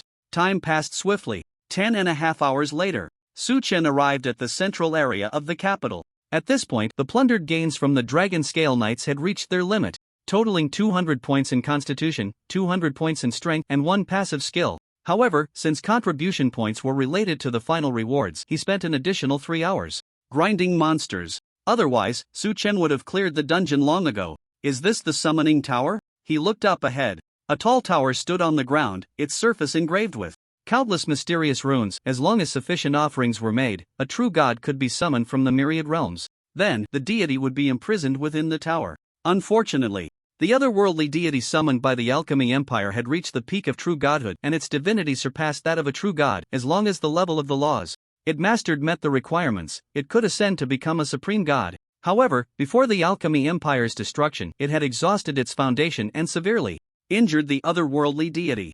I must take this building with me. A glimmer of light appeared in Su Chen's eyes. Under normal circumstances, players could not take buildings from dungeons because the summoning tower could not be stored in their backpacks. But Su Chen was different. He possessed the inner world, a super bag. First, let's clear the soil from the ground. Su Chen took out a divine sword and began to dig out the soil beneath the summoning tower. At that moment, he greatly missed the starry sky. Griffin. Its sharp claws would surely dig at an incredible speed. Su Chen sighed. After more than 10 minutes, the digging project finally came to an end.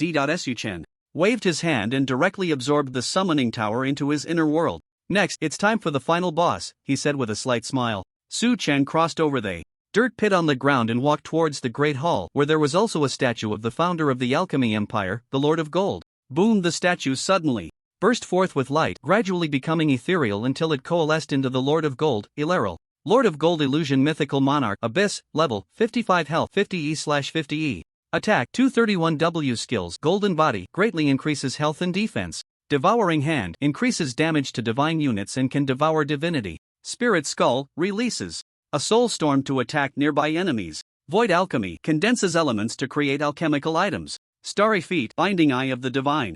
At this moment, the Lord of Gold opened his eyes and stared directly at Su Chen. I didn't expect that after tens of thousands of years, the first fated one to arrive would actually be a weak human.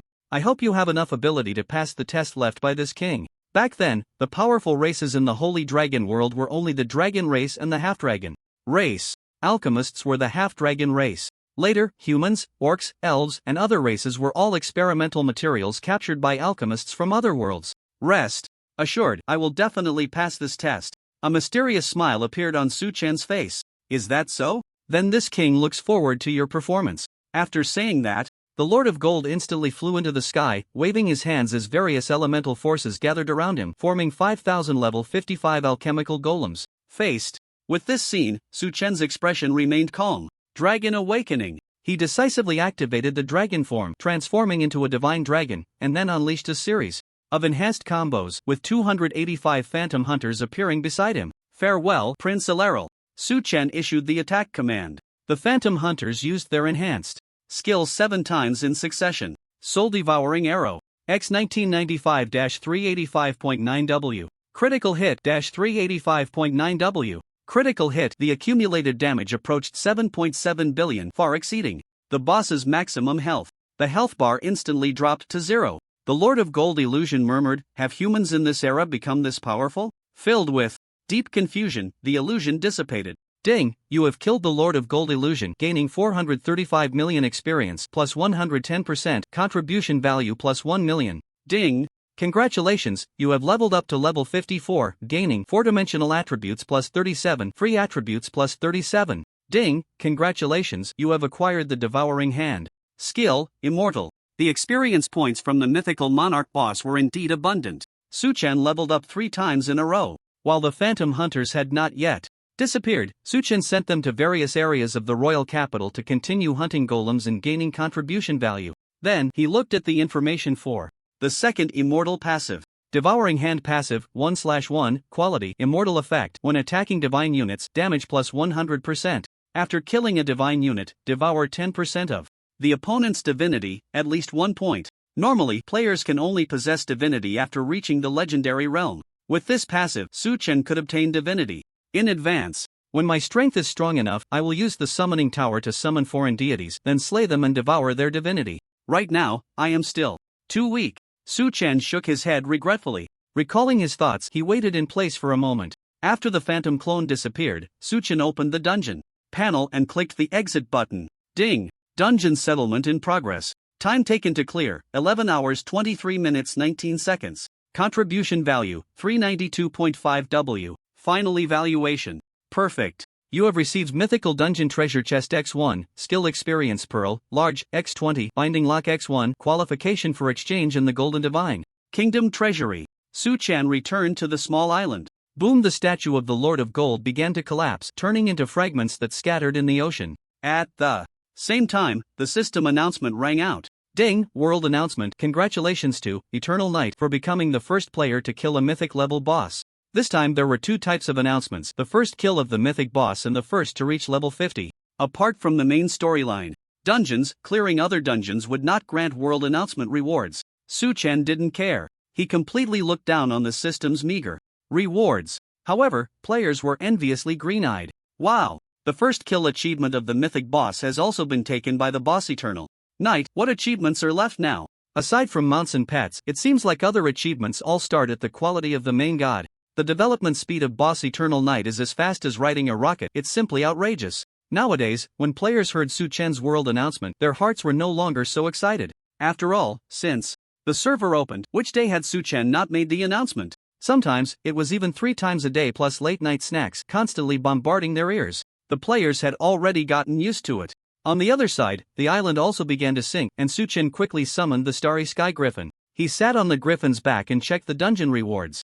The first was the God-slaying item. God Binding Lock quality, mythic effect, bans a true god, reducing their attributes by 1% to 80% with the specific value related to the number of divinities the true god possesses. Good stuff. Su Chen directly put it away. After browsing the effects of the God-slaying item, Su Chen began to exchange items from the Golden Divine Kingdom's treasury. With 3,925,000 contribution points, he could almost take away nearly 80% of the treasures and gold coins in the treasury. All good items. The lowest quality was at least golden. This wave was simply a blood profit. However, most of the items, Su Chen planned to use as sacrifices to summon deities, while the remaining items were skill books and 12 pieces of low-quality world relics. Higher quality relics were carried by the alchemists. After the defeat, all the world relics were taken away by foreign deities. What a pity. After a few sighs, Su Chen looked at the 12 pieces of low-quality relics in his hand. His expression changed slightly. What garbage effects are these? Is this even worthy of being called a relic? Su Chen's face was full of disdain. Of course, this situation was quite normal. Many world relics effects were like the phrase "a person gets killed, they will die," which was purely nonsense. Since they were all garbage, they naturally had to be dealt with by the inner world. Just right, the 12 pieces of low-quality world relics could be converted into 120 points of world power. Su Chen raised the inner world to level 192. The enhanced attributes became Mana Recovery plus 19, 200/S 4-dimensional. Attributes plus 1920, Luck plus 10. Overall, it was acceptable. However, Su Chen was still not satisfied with this mana recovery. After all, his mana value reached 3,120,000. Even with a 20% increase, it would only recover 23,040 points of mana per second. It would take over 100 seconds to fully recover mana. Too slow. It seems that a bishop from the Dark Church has a world relic for mana recovery. I need to find an opportunity to get it back, Su Chen thought to himself. He noted this down. Immediately, Su Chen tossed the skill book to be devoured by the Light of Truth. Light of Truth, legendary, level, none effect, temporarily. Enhances another active skill, allowing this skill to be used 8 times in succession, with an effect increase of plus 800%. Evolution progress, 79 out of 100 cooldown, 8 hours 30 minutes. Not bad, not bad. The effect has increased a bit. A satisfied look appeared on Su Chen's face. If all states were activated, the single target burst damage would be at least 20 billion. If the enemy possessed divinity, this damage would be multiplied by 3. If my strength increases a few more times, casually, I could use low-level deities to farm divinity. Su Chen glanced at the inner world. With the previous gains plus the treasury of the Golden Divine Kingdom, he should be able to summon 40 deities. The main issue was that the Holy Dragon World could not accommodate true gods, so they had to be imprisoned in the summoning tower, which consumed a lot of energy. Finally, Su-Chen opened the treasure chest from the dungeon in system rewards, obtaining a nice artifact ring. Divine. Essence ring, mythical, location, finger strength plus 350 constitution plus 350 agility plus 350 spirit plus 350 trait, experience gain plus 25% trait, lifesteal plus 15% skill.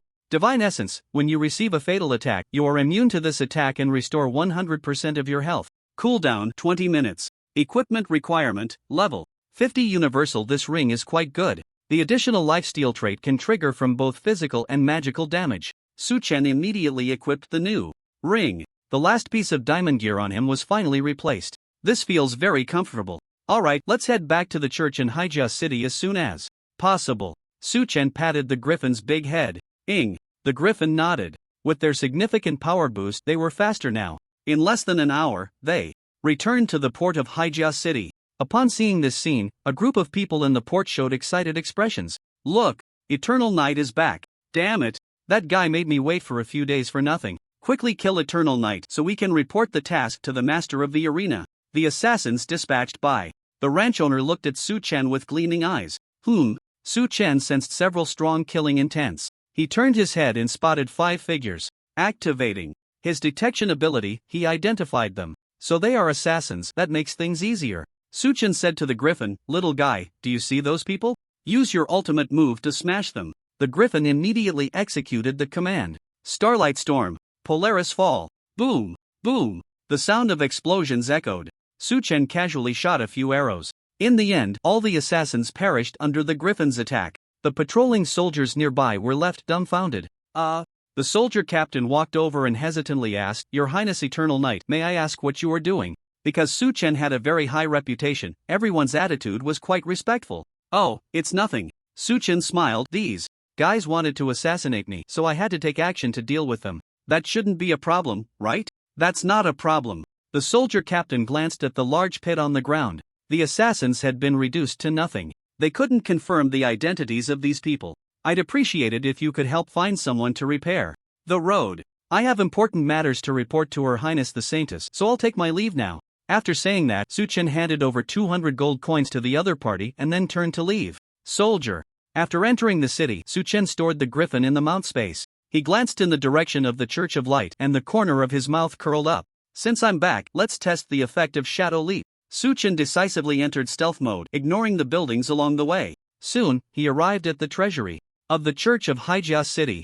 This was the most heavily guarded place. Inside, there were not only a large number of treasures but also items related to the foundation of the Church of Light, the Light Foundation Stones. The mission to destroy the church required shattering 72 Light Foundation Stones. However, Su-Chen could not destroy the Light Foundation Stones right now. That would attract the attention of the God of Light. So, he could only store the treasures in his internal world. In total, there were 15 legendary items, 109 epic items, and over 10,000 treasures of other qualities. The haul wasn't too much, considering it was just a branch church. After finishing all this, Su-Chen returned to his original spot and then entered the Church of Light through the main door. Before long, Bishop Volong and Saintess Carol personally came out to greet him. Mr. Eternal Knight, why have you returned? Did you encounter difficulties on the way? Saintess Carol asked in confusion. In their impression, it would take at least half a month to travel to Silver Dragon Island and return to Haijia City. Su-Chen smiled and said, Your Highness the Saintess, I did not fail my mission.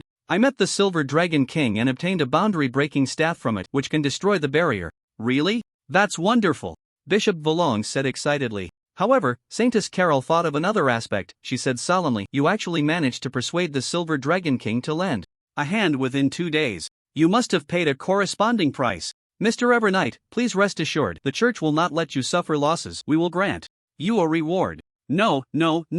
Su-Chen hurriedly replied, Your Highness the Saintess, it is my great honor to serve the Empire. I would prefer to forego the reward, as I am not interested in such things. His sincere tone moved everyone. You, Saintess Carol was somewhat troubled. She exchanged a glance with Bishop Roland. Su-Chen's words were too eloquent. The nearby believers felt a deep admiration for Su-Chen. Ding, Bishop Roland's favorability towards you +5, current, 90.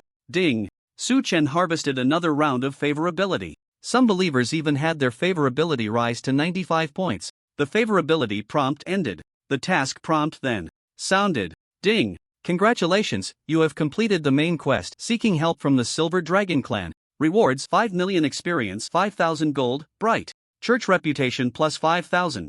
Immediately after, Su Chen continued seriously, our most important task right now is to deal with the demons in the half-plane. If their numbers grow to a certain extent, it will be a disaster for Haijia City. Yes, Your Highness the Saintess, we can give the rewards later, but the demons must be eliminated as soon as possible. Bishop Vrolan also urged. After a moment of hesitation, Saintess Carol said, all right, we will act immediately. Ding, Bright Empire.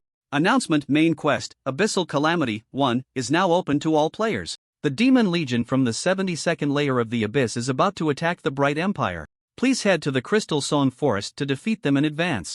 Notice, players who reach level 40 can participate in the Nightmare difficulty dungeon, Demon Camp. Notice, the enemy consists of Abyss faction players and the Demon Legion. Thus, the calamity of the Holy Dragon World began. The Bright Empire was the first stop. However, this time only Su Chen could participate in the dungeon. The other players were at most level 36, with only a few dozen of them, all of whom were heavily nurtured by the official, enjoying the highest resource treatment. Therefore, their leveling speed was very fast, yet they were still 18 levels lower than Su Chen.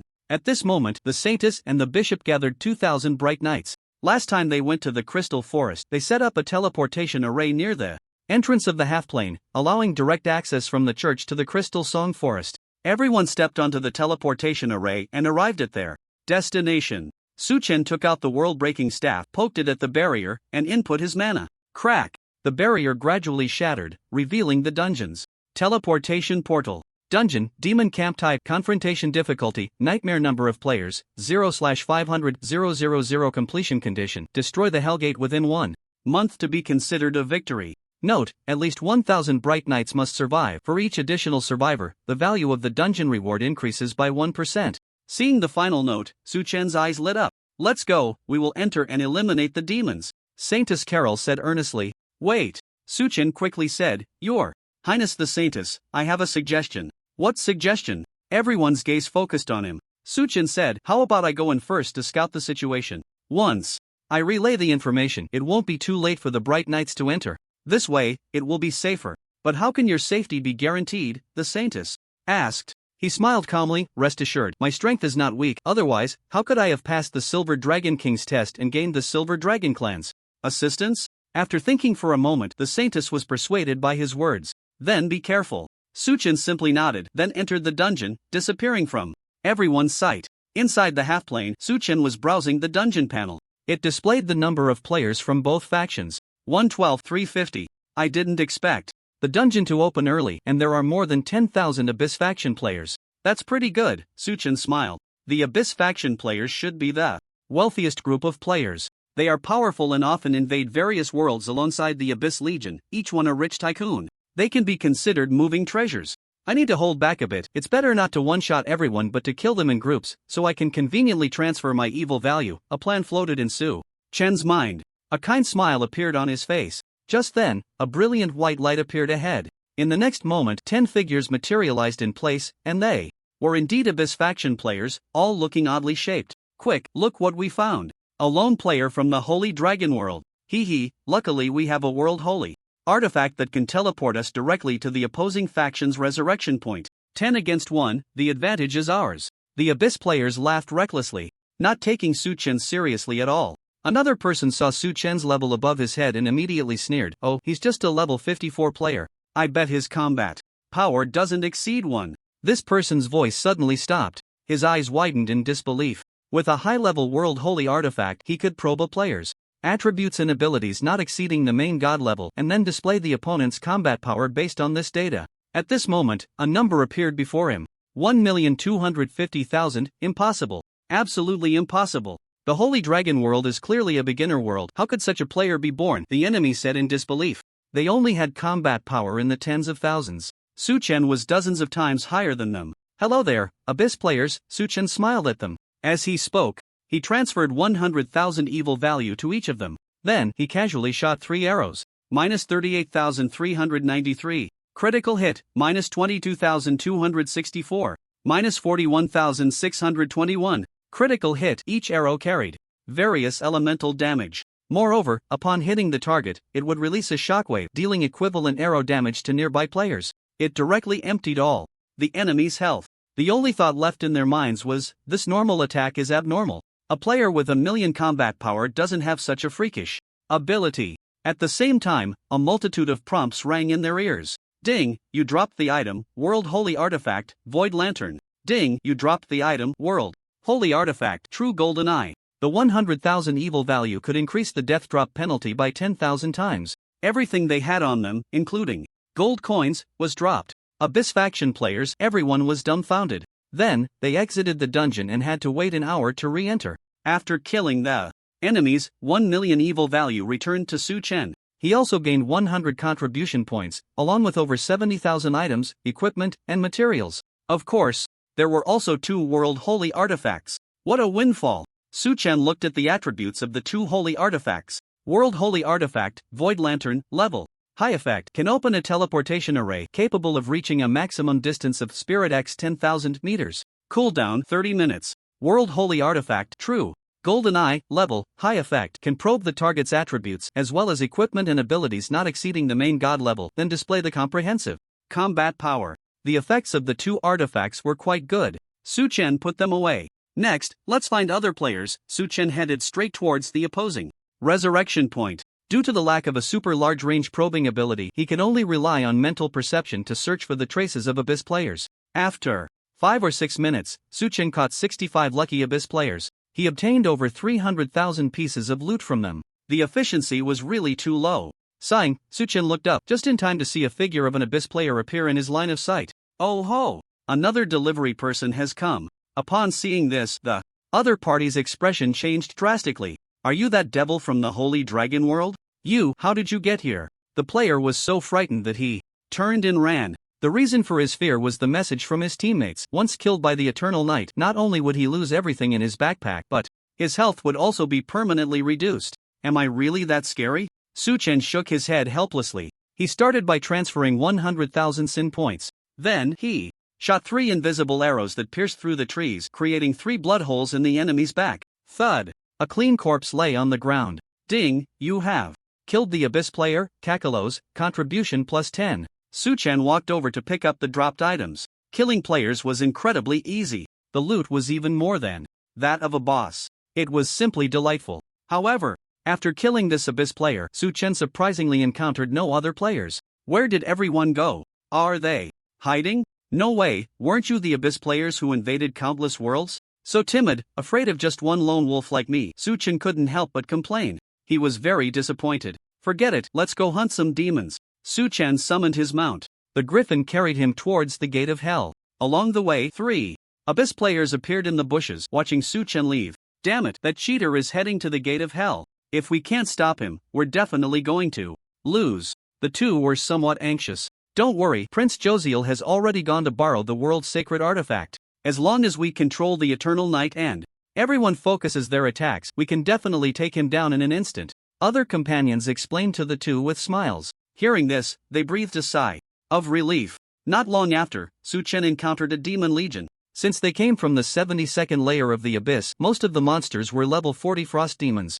However, the plunder yield from frost demons had long reached its limit. Su Chen shifted his gaze to another type of demon. Frost Demon Hound Bronze Elite, Nightmare.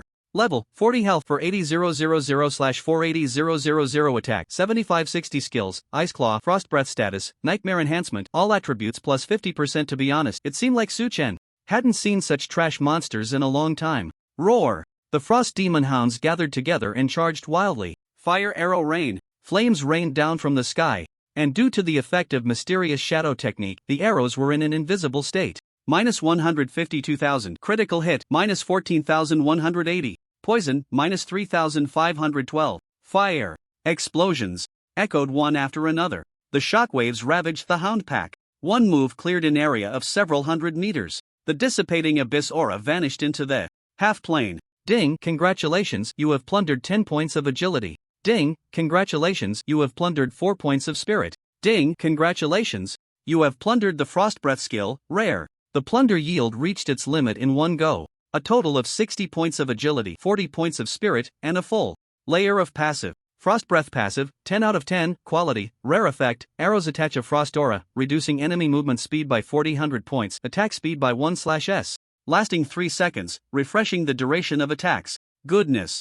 Another slowing passive. Now, the fixed slow alone reached 9,000 points. If a player accidentally got hit by an arrow, they would be stuck in place until they died. This kind of disgusting passive was something Su Chen really liked. It would be best to have hundreds or thousands of them, guaranteed to make players laugh until they cried. Recalling his thoughts, Su Chen and the Griffin continued to farm monsters. Since the gate of hell had only been open for 2 days, there were only 60,000 monsters in the dungeon, all at level 40. He summoned 5 phantom hunters, standing on the back of the Griffin, mindlessly casting skills at the ground. Just 5 minutes later, all the demons were killed. So easy, Su Chen sighed. Then, he looked towards the gate of hell. Boom! Accompanied by a strange sound, an extremely cold power from the abyss emerged, quickly condensing into a figure hundreds of meters tall. Floating in midair. Frost Demon Avatar Legendary Lord, Nightmare, level, 50 health, 1.51e/1.51e attack, 47W skills, body of extreme cold, immune to frost damage, and freezing control. Glacier arrival, icebergs erupt from the ground, instantly freezing enemies and continuously dealing damage. Bitter cold frozen earth, summons endless ice, permanently altering the terrain, reducing the attack speed and movement speed of enemies within range. Divine Ice Shield, Frosty Hand, Ice Wind Frenzy. A hint of confusion flickered in Su Chen's eyes. Something was off. In the dungeons of his past life, this demon's avatar had never appeared. Once again, an unexpected event had occurred. At that moment, the Frost Demon avatar spoke in a detached voice. Human, your strength is impressive. I offer you a chance to join my Frost Legion, and I may spare your life. The system prompt sounded. Ding! Frost Demon Carmitus invites you to join the Abyss faction. Do you agree? No. Su Chen refused. The Abyss had no future. Moreover, once he became a player of the Abyss, he would be eternally bound to the Frost Demon, with no hope of rising. Su Chen had grown accustomed to standing. He had no interest in kneeling and being treated like a dog. In the next moment, Su Chen decisively drew his bow and shot an arrow. Whoosh! The arrow pierced through the Frost Demon's eye at an unbelievable speed. This technique was called eye poking. The damage was average, but the insult was severe. Insignificant insect, you have made the wrong choice. A hint of anger seeped into the Frost Demon's words. It was clear. He was angry. Feel my frost power. The Frost Demon slammed his spear into the ground, causing the temperature of the entire half-plane to plummet, and the ground was covered with a layer of pristine white snow. Attack speed and movement speed minus 30%. Thanks to the passive of the Dragon Steel Holy Armor, Su Chen's movement speed was unaffected. However, his attack speed dropped from 18.57/s to 13/s. This number wasn't too low. Little one, fall back a bit, Su Chen commanded. The Griffin immediately complied. The Frost Demon Avatar had several ranged skills. As long as he utilized his advantage as well, defeating a nightmare-enhanced legendary boss wouldn't be too difficult. Want to run? Too late. The Frost Demon chased after him, decisively casting spells. Glacier arrival. In front of Su Chen, several hundreds of meters tall icebergs erupted, attempting to block the Griffin's flight path. Whoosh! He switched to a divine shield arrow, negating the icebergs. Then, Su Chen raised his longbow and continuously shot arrows at the Frost Demon behind him. The arrows formed a straight line, hitting the boss's body in succession. Minus 829. Critical hit. Minus 14,468. Poison, minus 150. True damage. The Frost Demon's defense was too high. Su Chen could only deal damage when triggering a critical hit, otherwise he couldn't break through the defense at all. However, in just 1 second he still dealt over 200k damage. Most of it came from poison. The remaining damage was from true damage and bleeding effects. After this wave of attacks, the boss's health was reduced to 106 million. Su Chen positioned himself at the farthest attack range of the Frost Demon. The boss used all his might but couldn't hit him, instead continuously losing health. His health steadily decreased. Although Su Chen's damage this time wasn't high, the Frost Demon didn't have much health left. In less than 10 minutes he could kill him. At that moment the Frost Demon's mindset shifted slightly. A surge of anger welled up inside him, but he didn't show it due to pride. Insect, you better stop, or when my true form descends, it will be your end. The Frost Demon gritted his teeth and said, a dignified demon from the 72nd layer of the Abyss actually threatened a mortal. What did this indicate? He was anxious. Goodbye, Your Highness Frost Demon. A slight smile appeared on Su Chen's lips. Soul-devouring arrow. One shot cleared the boss's health bar. My legion will soon conquer the holy dragon world. Foolish humans, prepare to face my divine punishment. The voice abruptly stopped. The Frost Demon avatar vanished into the air. Ding! Congratulations on acquiring the skill Frozen Earth, Immortal. The third type of immortal quality passive was obtained. Frozen Earth passive, 1/1, effect, every 60 seconds generate an extreme cold arrow that strikes the ground, turning a radius of spirit x 100 into permanent frozen earth, reducing the attack speed and movement speed of other targets by 30%. Repeated attacks can restore the ground. With Su Chen's spirit, at most, he could turn an area within a radius of 772 kilometers into frozen earth. As a support type passive, the effect was quite good. After collecting the loot dropped by the boss, Su Chen said to the griffin, "Let's go, take me back to the gate of hell." Ing. The griffin flew at full speed. After several dozen seconds, Su Chen returned to his destination. He sensed a large number of life forces approaching him. It was the Abyss faction players. Aren't they hiding in the corners? Why are they coming to find me now? Su Chen was quite surprised. After pondering for a moment, he recalled the griffin to the Mount Space. On the other side, the new generation leader of the Abyss players, Josiel, borrowed a supreme world relic called Night Bell. My goodness! Prince Josiel actually managed to borrow the Night Bell from the Demon Lord? Great! It is said that this relic can put enemies into a permanent sleep, and when we control eternal night, he will be like a fish on the chopping board. No wonder he is known as the one with connections to the heavens, Prince Josiel. The Abyss players praised. Hearing this, a smile crept onto Josiel's face and he felt particularly pleased inside. However, his expression remained very calm. Josiel said softly, "Alright, everyone, get ready to act. I will control eternal night first and you all attack immediately." Yes. Everyone nodded. Then, Josiel entered a state of invisibility and quickly approached the gate of hell, unaware that within the range of non-gray lamp, all concealment abilities were ineffective. Su Chen watched his movements closely. However, Josiel was completely oblivious. Just as the distance between the two sides was less than 1,000 meters, Josiel's eyes suddenly lit up. The moment had come. He immediately rang the night bell, and the sound imbued with mysterious energy reached Su Chen's ears. It worked! Josiel quickly shouted, "Attack!" Over 10,000 Abyss players emerged from all directions, unleashing various skills at Su Chen.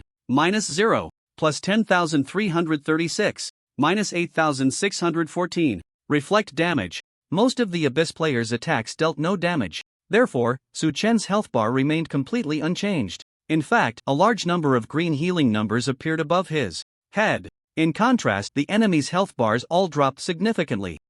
How is this possible? The Abyss players stared blankly. What a joke! Their skills hitting an epic boss would deal damage, so why did they not break through Su Chen's defenses? Could it be that Su Chen's defense was higher than that of the boss? This was simply absurd.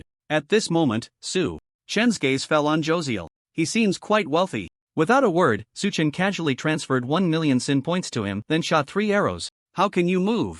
Josiel's words were swallowed back. The arrows pierced through his body. Thud! A very clean corpse appeared on the ground. Over 20,000 items scattered nearby. With a wave of his hand, Su Chen absorbed the loot, including the world relic, into his inner world. Josiel's soul floated out from the corpse, screaming as it vanished between heaven and earth. Impossible! Prince Josiel is permanently dead? The Abyss players found it hard to believe. This devil not only kills but also makes us drop our items and takes our lives. At this moment, the crowd looked at Su Chen with eyes full of fear. However, they did not know the reason Josiel's soul dissipated was that it had signed a contract with the original owner of the Black Night Bell. If the sacred object could not be returned, it would face system punishment. Seeing the enemy trying to escape, Su Chen could not let this group of moving treasures get away. He decisively transferred 10,000 sin points to the enemies, aiming to extract the 1,000 most valuable items from them. One clean corpse after another fell to the ground. In just a few minutes, Su Chen killed over 1,000 Abyss players, collecting more than 1 million pieces of loot. The remaining enemies, once out of combat, immediately exited the dungeon, preferring to fail the mission than die under Su Chen's arrows. "Sai, I just wanted to take a few of your things. Is it really necessary to be this afraid of me?" Su Chen sighed helplessly. Then, he began to check the world sacred object he had picked up. World sacred object Black Night Bell quality, ultimate effect, contains supreme mental rules. When the bell tolls, nearby enemies are forced into a coma for 1 minute. For every point your mental strength exceeds that of the enemy, the duration is extended by 10%. Cooldown 30 minutes. This sacred object is very powerful. If the enemy has no corresponding resistance, they will be comatose for at least 1 minute. A great treasure. I'll take it. Not long after, Su Chen finished counting the loot. The enemies had all fled, and he had no reason to stay in the dungeon any longer. Su Chen ran to destroy the Hellgate. Ding! Dungeon settlement in progress. Time taken to clear 26 minutes 14 seconds. Contribution points 3,440,000. Final evaluation, perfect. You have received a mythical dungeon treasure. Chest, skill experience orb, large, x10, free attribute points x200. Since no one from the Light Knights had died, the final reward value increased tenfold.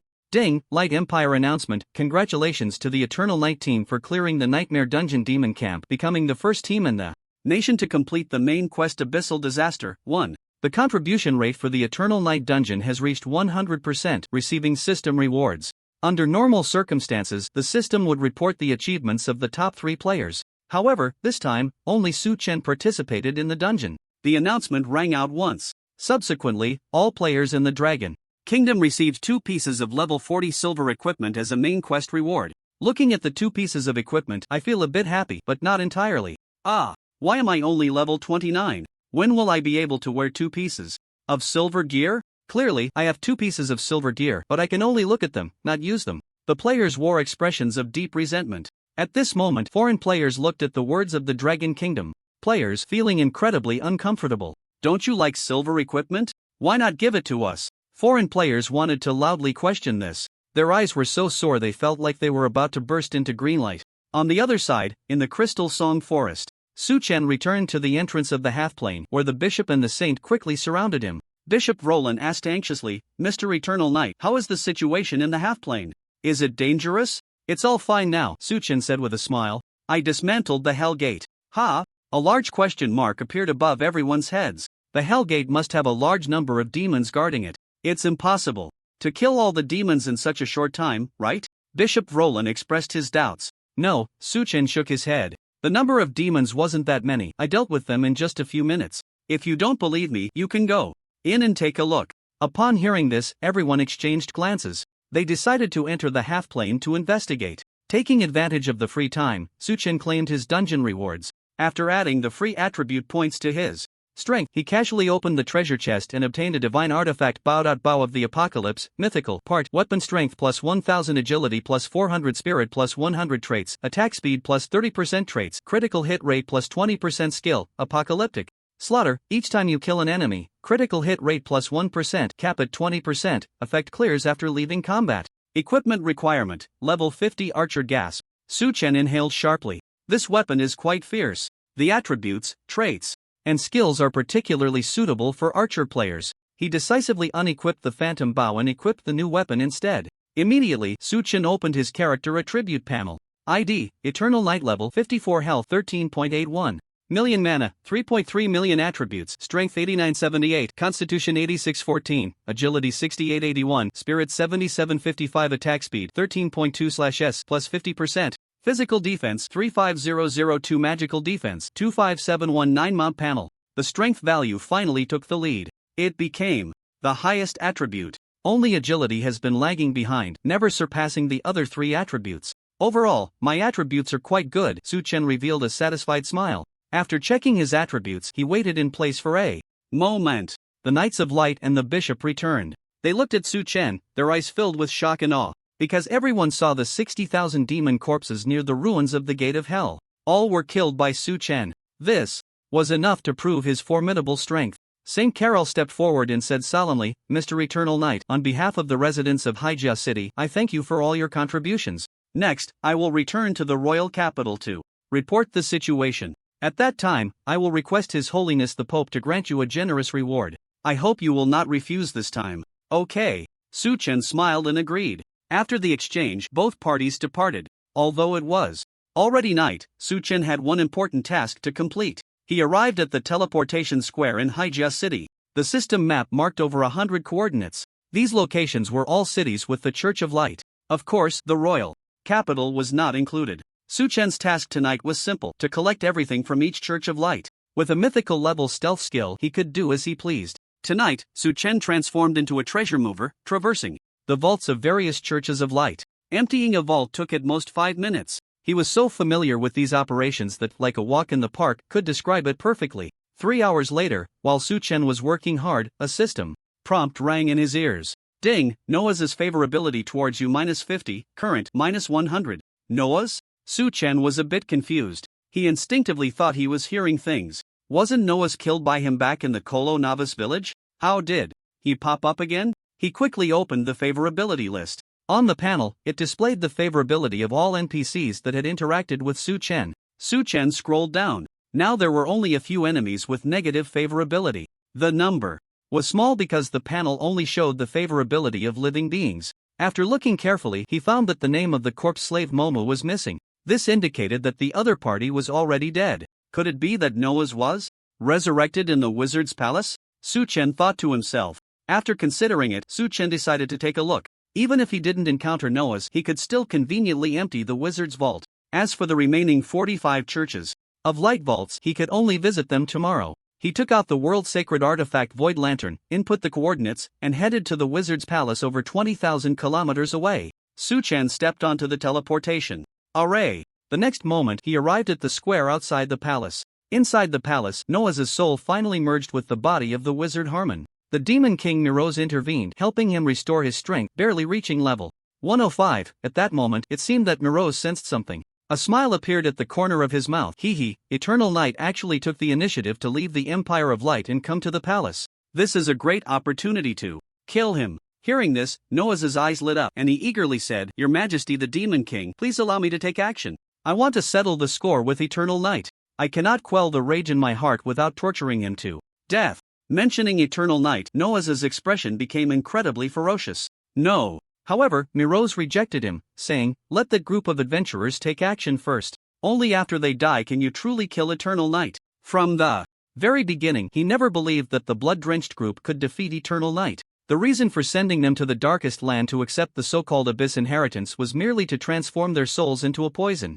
A poison that could permanently kill players. Immediately, Miroz waved his hand, and dozens of players appeared in the hall, all at level 70. "Eternal Night has arrived at the palace, it's your turn to take action." "Yes," the players shouted excitedly. "My Lord Demon King, please rest assured, we will definitely kill Eternal Night." Bloodstained Cold said grimly. "Go," Miroz said calmly. The players left the main hall and headed towards the outer hall. This time, they were fully confident in defeating Eternal Night. The Abyss inheritance not only raised their levels to 70 but also granted them a mythic level talent, Soul Poison. With this powerful talent, all attacks would convert into poison damage and could also inflict negative effects targeting the soul.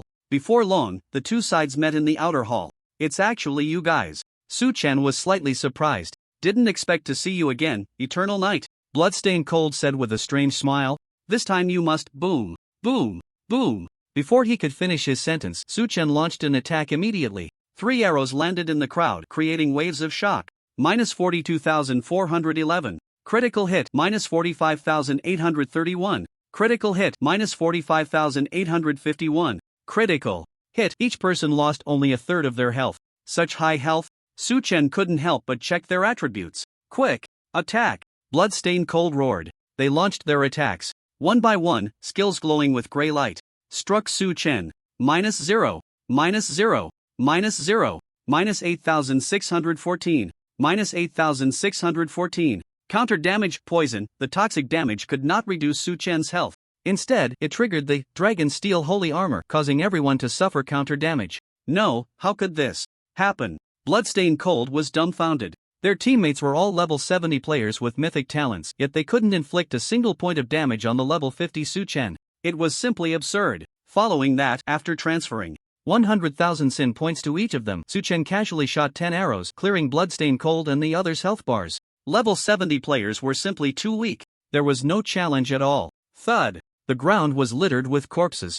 In the next moment, a strange change occurred. The bodies of Bloodstained Cold and the others began to decay, releasing souls that exuded a dark aura, which in an instant flew to Su Chen's side, attempting to burrow into his body. Ding! Undead body, passive triggered, you are immune to the soul loss effect. A series of prompts sounded. He was not affected in the slightest. Su Chen. He wanted to say, is that it? Su Chen was well aware of the specific effects of soul loss. The simplest way to kill players in Divine Domain was to destroy their souls. Soul loss was one of them. After being affected by this, as long as the player was killed, both the soul and body would be destroyed. Unfortunately, they encountered him. Collecting the loot that fell to the ground, Su Chen walked towards the inner hall. Even upon seeing Miroz sitting on the throne, his expression remained calm. Eternal Night, it seems you are not surprised by my existence.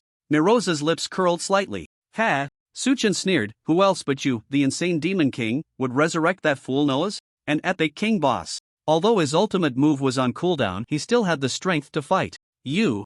Mirosa's forehead creased with several lines, suppressing his anger. He summoned Noah's to his side. Wizard Haman? Su Chen's expression finally changed. Clearly, Haman's soul had been destroyed by him. Why was he resurrected? Are you surprised to see me? Don't worry, I will use the most brutal methods to torment your body and soul. Noah's laughed maniacally. So it's you. Su Chen couldn't help but glance at the other's attributes. Noah's epic lord level 105 realm. Legendary domain health 153E/153E attack 158W skills. Unknown, this battle is going to be tough. An epic powerhouse and a legendary powerhouse, 2 against 1, I can't possibly be their match, Su Chen thought to himself. At this moment, Noah's made a move to seal the space. This was a necessary ability for every legendary powerhouse. Eternal Night, this time you can't escape, Noah sneered. Oh really? Do you think only you can summon people? Su Chen decisively used the teleportation device gifted by Gran. Closed the door and let Gran in. Boom! A portal formed. Dragon Knight Gran stepped out from inside. He happened to see Noah's and asked in confusion, Haman? No, Su Chen explained, he is Noah's, just occupying the body of Wizard Haman. Mr. Gran, I'll leave him and the Demon King's avatar to you. Noah's. A killing intent surfaced in Gran's eyes. After all, he and his wife had once died at the hands of the other. As the saying goes, when enemies meet, their eyes turn red. Rest assured, Your Highness Eternal Knight, they are dead for sure today, Gran said coldly. He was a level 120 legendary powerhouse. Moreover, he had formed a contract with the Silver Dragon Princess, possessing some of the bloodline abilities of the Silver Dragon clan. His strength was formidable. Unless Noah's regained his peak power, he was no match for Gran. Subsequently, Su Chen hid in a corner to watch the battle. Boom! Boom! Boom! Flames soared into the night sky. Along the way, Gran summoned the Silver Dragon Princess and several Silver Dragon Elders to help. It was a direct 5 against 2. Even Gran's side was filled with legendary powerhouses. They pinned Noah's and the Demon King's avatar to the ground and beat them mercilessly. Seeing their health bars turn to a sliver, Su Chen quickly shouted, Wait! What is it? Everyone turned to look at him. Su Chen smiled and said, Can I kill them myself? The others exchanged glances and agreed to the request. Then please stack them on top of each other, Su Chen said to Gran. Sure. Gran nodded. The Demon King Miros was nearly spitting blood in anger. How could a dignified Demon King be treated like this? It was an immense humiliation. Damn Silver Dragon Clan, damn Eternal Night, just wait, I will not let you go. Noah screamed hysterically. Don't worry, you won't have the chance. Su Chen smiled slightly. He picked up his bow and arrow, shooting continuously, and finally finished with a soul-destroying arrow, emptying their remaining health. Ding, you have killed Noah's. Your damage contribution is 5%. You gain 37.5 experience points plus 335%. Ding, congratulations. You have plundered immovable body unparalleled. Ding, you have killed the Miro's avatar. Your damage contribution is 7%. You gain 14 experience points plus 235%. Ding, congratulations. You have plundered the skill of the Realm of Wrath. Immortal. The feeling of holding onto a big leg is just so comfortable. Su Chen instantly leveled up to 60. He still had an additional 3.68 billion experience points left. At this moment, Gran said, Mr. Eternal Knight, since the matter has been resolved, we will take our leave.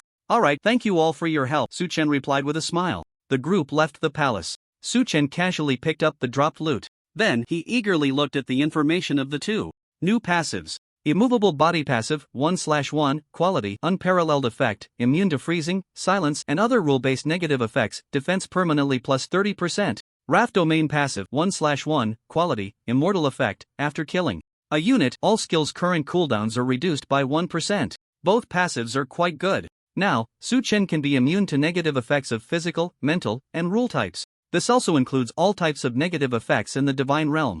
As for the Wrath domain, it is the divine power of the main god Miros, and it is his signature skill with incredibly strong effects. As long as the number of enemies is sufficient, Su Chen can even use the combo of Light of Truth plus Phantom Hunter infinitely, summoning thousands or even tens of thousands of Phantom Hunters. That scene must be extremely thrilling. If in this life there were to be a planar war with other civilizations, with Su Chen holding the fort, the Blue Star civilization would definitely not lose. TSK, if I go blow up some fish in the ocean, the cooldown for my ultimate should reset pretty quickly, Su Chen couldn't help but think. Of course, he had more important matters at hand. Closing the passive panel, Su Chen immediately headed towards the wizard's treasury. He absorbed all treasures in gold into his inner world. The skill books were tossed to be devoured by the Light of Truth. Light of Truth, mythical.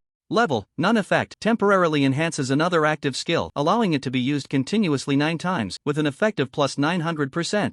Evolution progress, 11 out of 100 cooldown, 8 hours. When the skill quality reaches mythical level, skill books below legendary quality can no longer increase progress. Even legendary skill books only increase progress by 0.1. To reach the level of a main god is simply unattainable in the Holy Dragon world. After all, the total number of legendary skill books in the world is less than 1,000, and some have already been devoured. Thinking of this, Suchen felt a bit helpless. He turned and left the wizard palace. After returning to Northwind City, he directly logged off to rest. On the other side, in the bright church of the royal capital, the saintess and her group had reported the news from Hyjia City to Pope Elsis. Elsis's expression was slightly grave as he sighed. Alas, this is truly a troublesome autumn. Just resolved the issues with the Dark Empire, and now the Abyss demons are making a comeback. When will the citizens of the Empire obtain true peace? The more he spoke, the more agitated he became. Your Holiness, please don't be anxious. Bishop Vron said respectfully, our church is filled with experts, and with powerful adventurers like Eternal Knight assisting us, what are a few demons to worry about? You are right, Elsis nodded in agreement. After discussing their strategies, the bishop and the saintess left the main church. Only the Pope remained in the Grand Hall. Eternal Knight, I truly need to thank you for your contributions. I originally intended to incite chaos among the nations, opening all the gates of hell with blood, to summon the demon legions. I didn't expect that due to your presence, Prince Miroz would actually be willing to help me open the gates of hell, and the price was just a wizard's corpse. A pleased smile appeared on Elsis's face.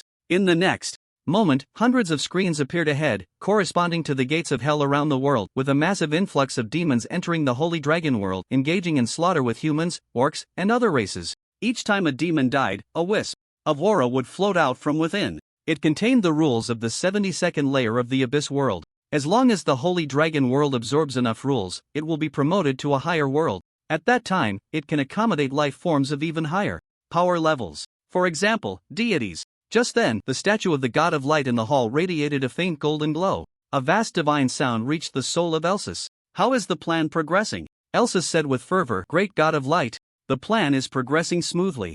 In 7 days, this world will be promoted to a higher world, ensuring the arrival of the Frost Demon God. The Holy Dragon God, hidden in this realm as a rule avatar, will certainly not stand by and watch the Frost Demon God slaughter the living. He will definitely make an appearance. Well done. After the deed is accomplished, I grant you a position among the gods. The God of Light spoke softly. To serve you is the highest honor of a servant. Elsis replied with utmost humility. I have notified the Dark Church to act in conjunction with the Church of Light. You all should prepare. With that, the radiance of the God of Light's statue gradually faded. Yes. Elsis responded respectfully. The next morning, Suchen had a simple breakfast and then returned to the Divine Realm. Ding, world announcement, the final main quest, Abyssal Calamity, 2, is now fully open. Please assist the National Defense Forces in stopping the invasion of the Abyssal Legion until they withdraw from the Holy Dragon world. The last main quest had arrived. Suchen suddenly felt something unusual in his backpack. He glanced a few times and then took out a diamond-shaped crystal full of cracks. The crystal was emitting a white light. Suchen recalled the reminder from Legion Commander Rain. If the crystal shone, he should find him and participate in his special trial. The power to change the world. I'm quite looking forward to it, Suchen smiled. Thus, he set off for Northwind Fortress. He arrived at the Legion Commander's tent with ease. And what did he find? Suchen discovered an unexpected person. Standing next to Rain was a robust middle-aged man. The two had the same hair color, but their appearances were vastly different. Uncle Blacksmith? Suchen exclaimed, could it be that you are? Indeed. This middle-aged man was the blacksmith from Kolo village and also the biological father of the knight protector, Kaidan. Eternal Knight, let me introduce you. This is my fourth brother, Rain said with a smile. Suchen. Goodness. How many sons does the village chief have? Ahem. Suchen cleared his throat and said, putting that aside, Commander Rain, what trial do you intend for me to participate in? Rain's smile faded and he said seriously, the primordial trial. What? Suchen was stunned. He had heard of the primordial trial. It was a rule-level trial that could help players quickly break through their realms without needing to participate in tier breakthrough trials. However, the difficulty was extremely high. Seeing Suchen's expression, Rain was somewhat surprised and asked, you know about the primordial trial?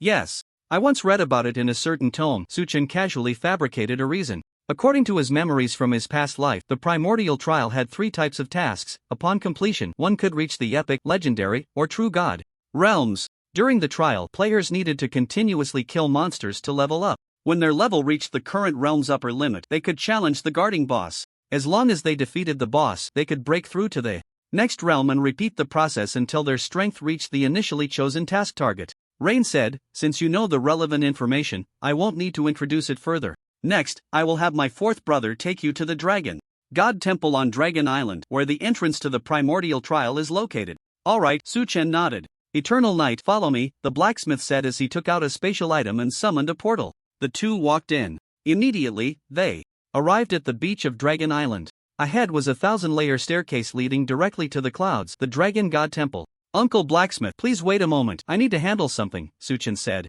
With that, he rode his griffin towards the sea. He found an area where fish were gathering and waved his hand to cast Thunderstorm Arrow Domain. Boom! Countless lightning arrows shot towards the sea, killing large numbers of fish. All his major skills cooldowns dropped to below 1 second, and in the blink of an eye, they were ready again. This passive is quite impressive, he couldn't help but praise. Then, Su-Chen stored a large number of fish in his inner world. Their purpose was simple: at the right moment, they would be killed by Su-Chen to reduce skill cooldown times. After doing this, Su-Chen returned to the beach. "Let's go," the blacksmith said.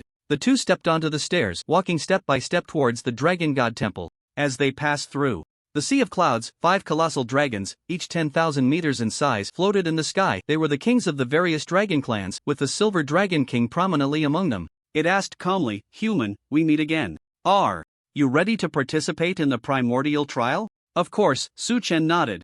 "Then let's open the primordial gate." The Silver Dragon King waved its claw, and the crystal in Su-Chen's hand floated into the air, transforming into a mass of mysterious energy. The other 4 Dragon Kings immediately infused a large amount of magical power into the energy. Boom! The energy gradually solidified into a large door. Su-Chen chose the target of the True God realm only by advancing to True God. Could he be considered to have completed the trial? In the next moment, he was teleported to the first layer of the primordial world.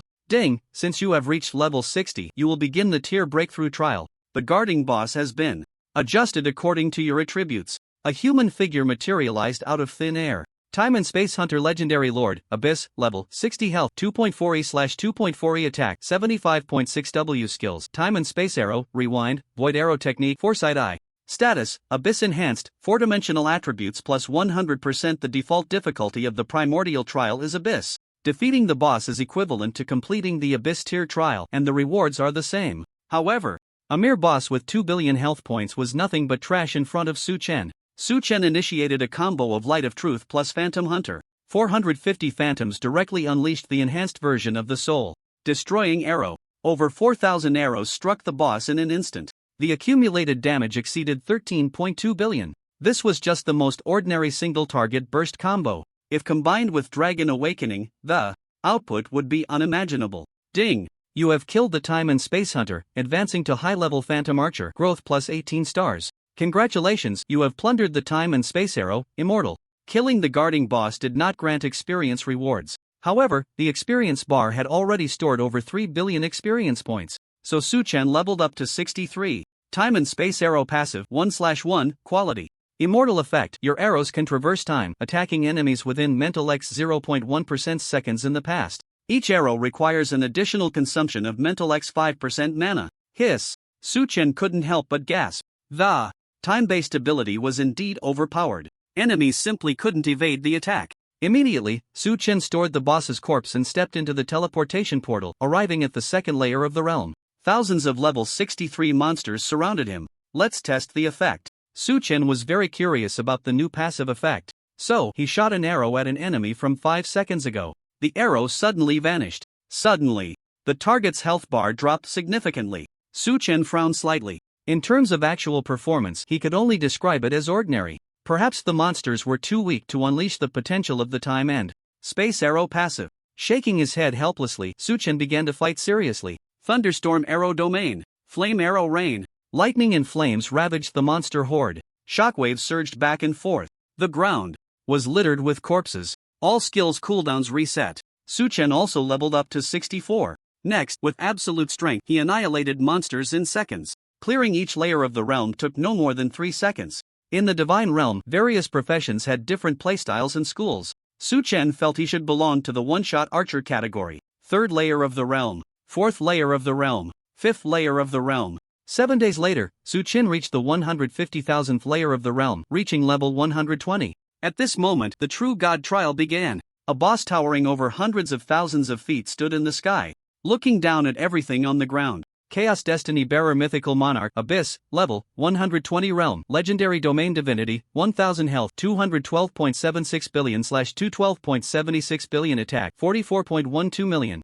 As a legendary realm boss, it actually possessed 1000 points of divinity. Who would believe that? One must know that one of the thresholds for the main god realm is 1000 points of divinity. 100 times higher than the threshold of true divinity. In the world of divine realm, such legendary powers could never exist. However, this also indirectly proves just how extraordinary Su Chen's strength is. After all, the boss in the trial is enhanced to a certain degree based on the player's attributes. Finally reached the last level, Su Chen sighed in relief. He casually executed a classic combo, 40-50 soul arrows, tearing apart the boss's soul. 26E. Critical hit. 26E. Critical hit. When attacking divine units, the total damage has already exceeded 1 trillion. Ding. Congratulations, you have gained 10 points of divinity, blank rule x1. Congratulations, you have plundered the destiny law, immortal. You triggered God-eating hand, devouring 100 points of divinity. Then, Su Chen chose to fuse the blank rule with his innate characteristics, awakening the devouring rule LV1, which can enhance the effects of devouring abilities by 10%. Ding, you have met the awakening requirements for the true divine realm. Do you wish to ignite the divine fire and break through your current realm? Yes. Su Chen decisively agreed. Whoosh! In an instant, a massive rift appeared in the void, and the primal power spread throughout the world. Su Chen closed his eyes tightly. His aura surged, and the pressure in the space became unbearable, resulting in countless cracks. His body and soul greedily absorbed vast amounts of primal power and divinity, transforming every drop of blood and every bone within him. Ultimately, the soul and body united, reaching the other shore of the world, and he became an immortal deity. Ding, congratulations. On awakening the true divine realm, all attributes plus 1000%, health x 20,000%, when attacked by units below the true divine realm, damage reduction 99.9%. Su Chen looked at his own panel. Health 24.44 billion attack, 52.17 million attack speed, 100/S physical defense, 140 million magic defense, 70.81 million divinity, 252 points, base 4-dimensional attributes plus 252W. Divine power plus 252 points, health and mana recovery plus 2.52 E/S, damage plus 252%. His attributes were lower than the main god but higher than the true god. However, with countless passive abilities. From plundering, Su Chen could injure the main god with a single arrow and severely wound the supreme god. If he used a combo, he could even kill the main god in an instant. Moreover, within Su Chen's inner world, there were over 100 million monster corpses he had slain. Paired with the god summoning tower, he could summon thousands of powerful deities. This would be a massive source of divinity and rules. Unfortunately, there was still a main quest waiting for him to resolve. Let's head back first. Su Chen left the primal world, the capital of the Light Empire. Pope Elsis looked up at the sky, a cruel smile on his lips. A hellish gate thousands of meters tall gradually formed. Boom! Endless abyssal power surged forth, and the frost demon god passed through the gate, arriving in the holy dragon world. I have finally arrived. That mortal named Eternal Night, I will torment your soul for 10,000 years. A cold glint flashed in the frost demon god's eyes as he recalled the scene of being toyed with by Su Chen. Anger inevitably welled up within him. Demon god, this world is not a place for you. An ancient voice echoed from the horizon. This is? Pope Elsis's expression turned suspicious. He was all too familiar with this voice. They turned to look. The figure of village chief Kolo appeared in their sight. Lawrence? Elsis realized, grinning wickedly, hee. I never expected it. You are actually the rule avatar of the holy dragon god. No wonder your family's talents are so outstanding. As soon as he finished speaking, the sky changed dramatically. An angel with black and white wings stood proudly in the sky. The god of light and darkness, Anaxesis. Welcome my god's descent. Elsis knelt with fervor on his face. At this moment, village chief Kolo's expression was grave. So it was you, this foreign deity, plotting everything behind the scenes. Of course, Anaxerxes said softly. If I hadn't been severely injured tens of thousands of years ago, how could I have let you escape? This time, I will surely devour you to complete the rules and achieve the position of the supreme god. Boom! At that moment, an extremely terrifying aura suppressed the void. Su Chen traversed space and arrived at the capital of the Light Empire. Eternal Night? The frost demon god's eyes widened in disbelief as he exclaimed, You are a deity? This is impossible. Just 7 days ago, you were merely a mid-tier practitioner. What? Do you think becoming a god is difficult? Su Chen replied with a playful smile. As he spoke, hundreds of phantom hunters had already appeared beside him. Light of truth.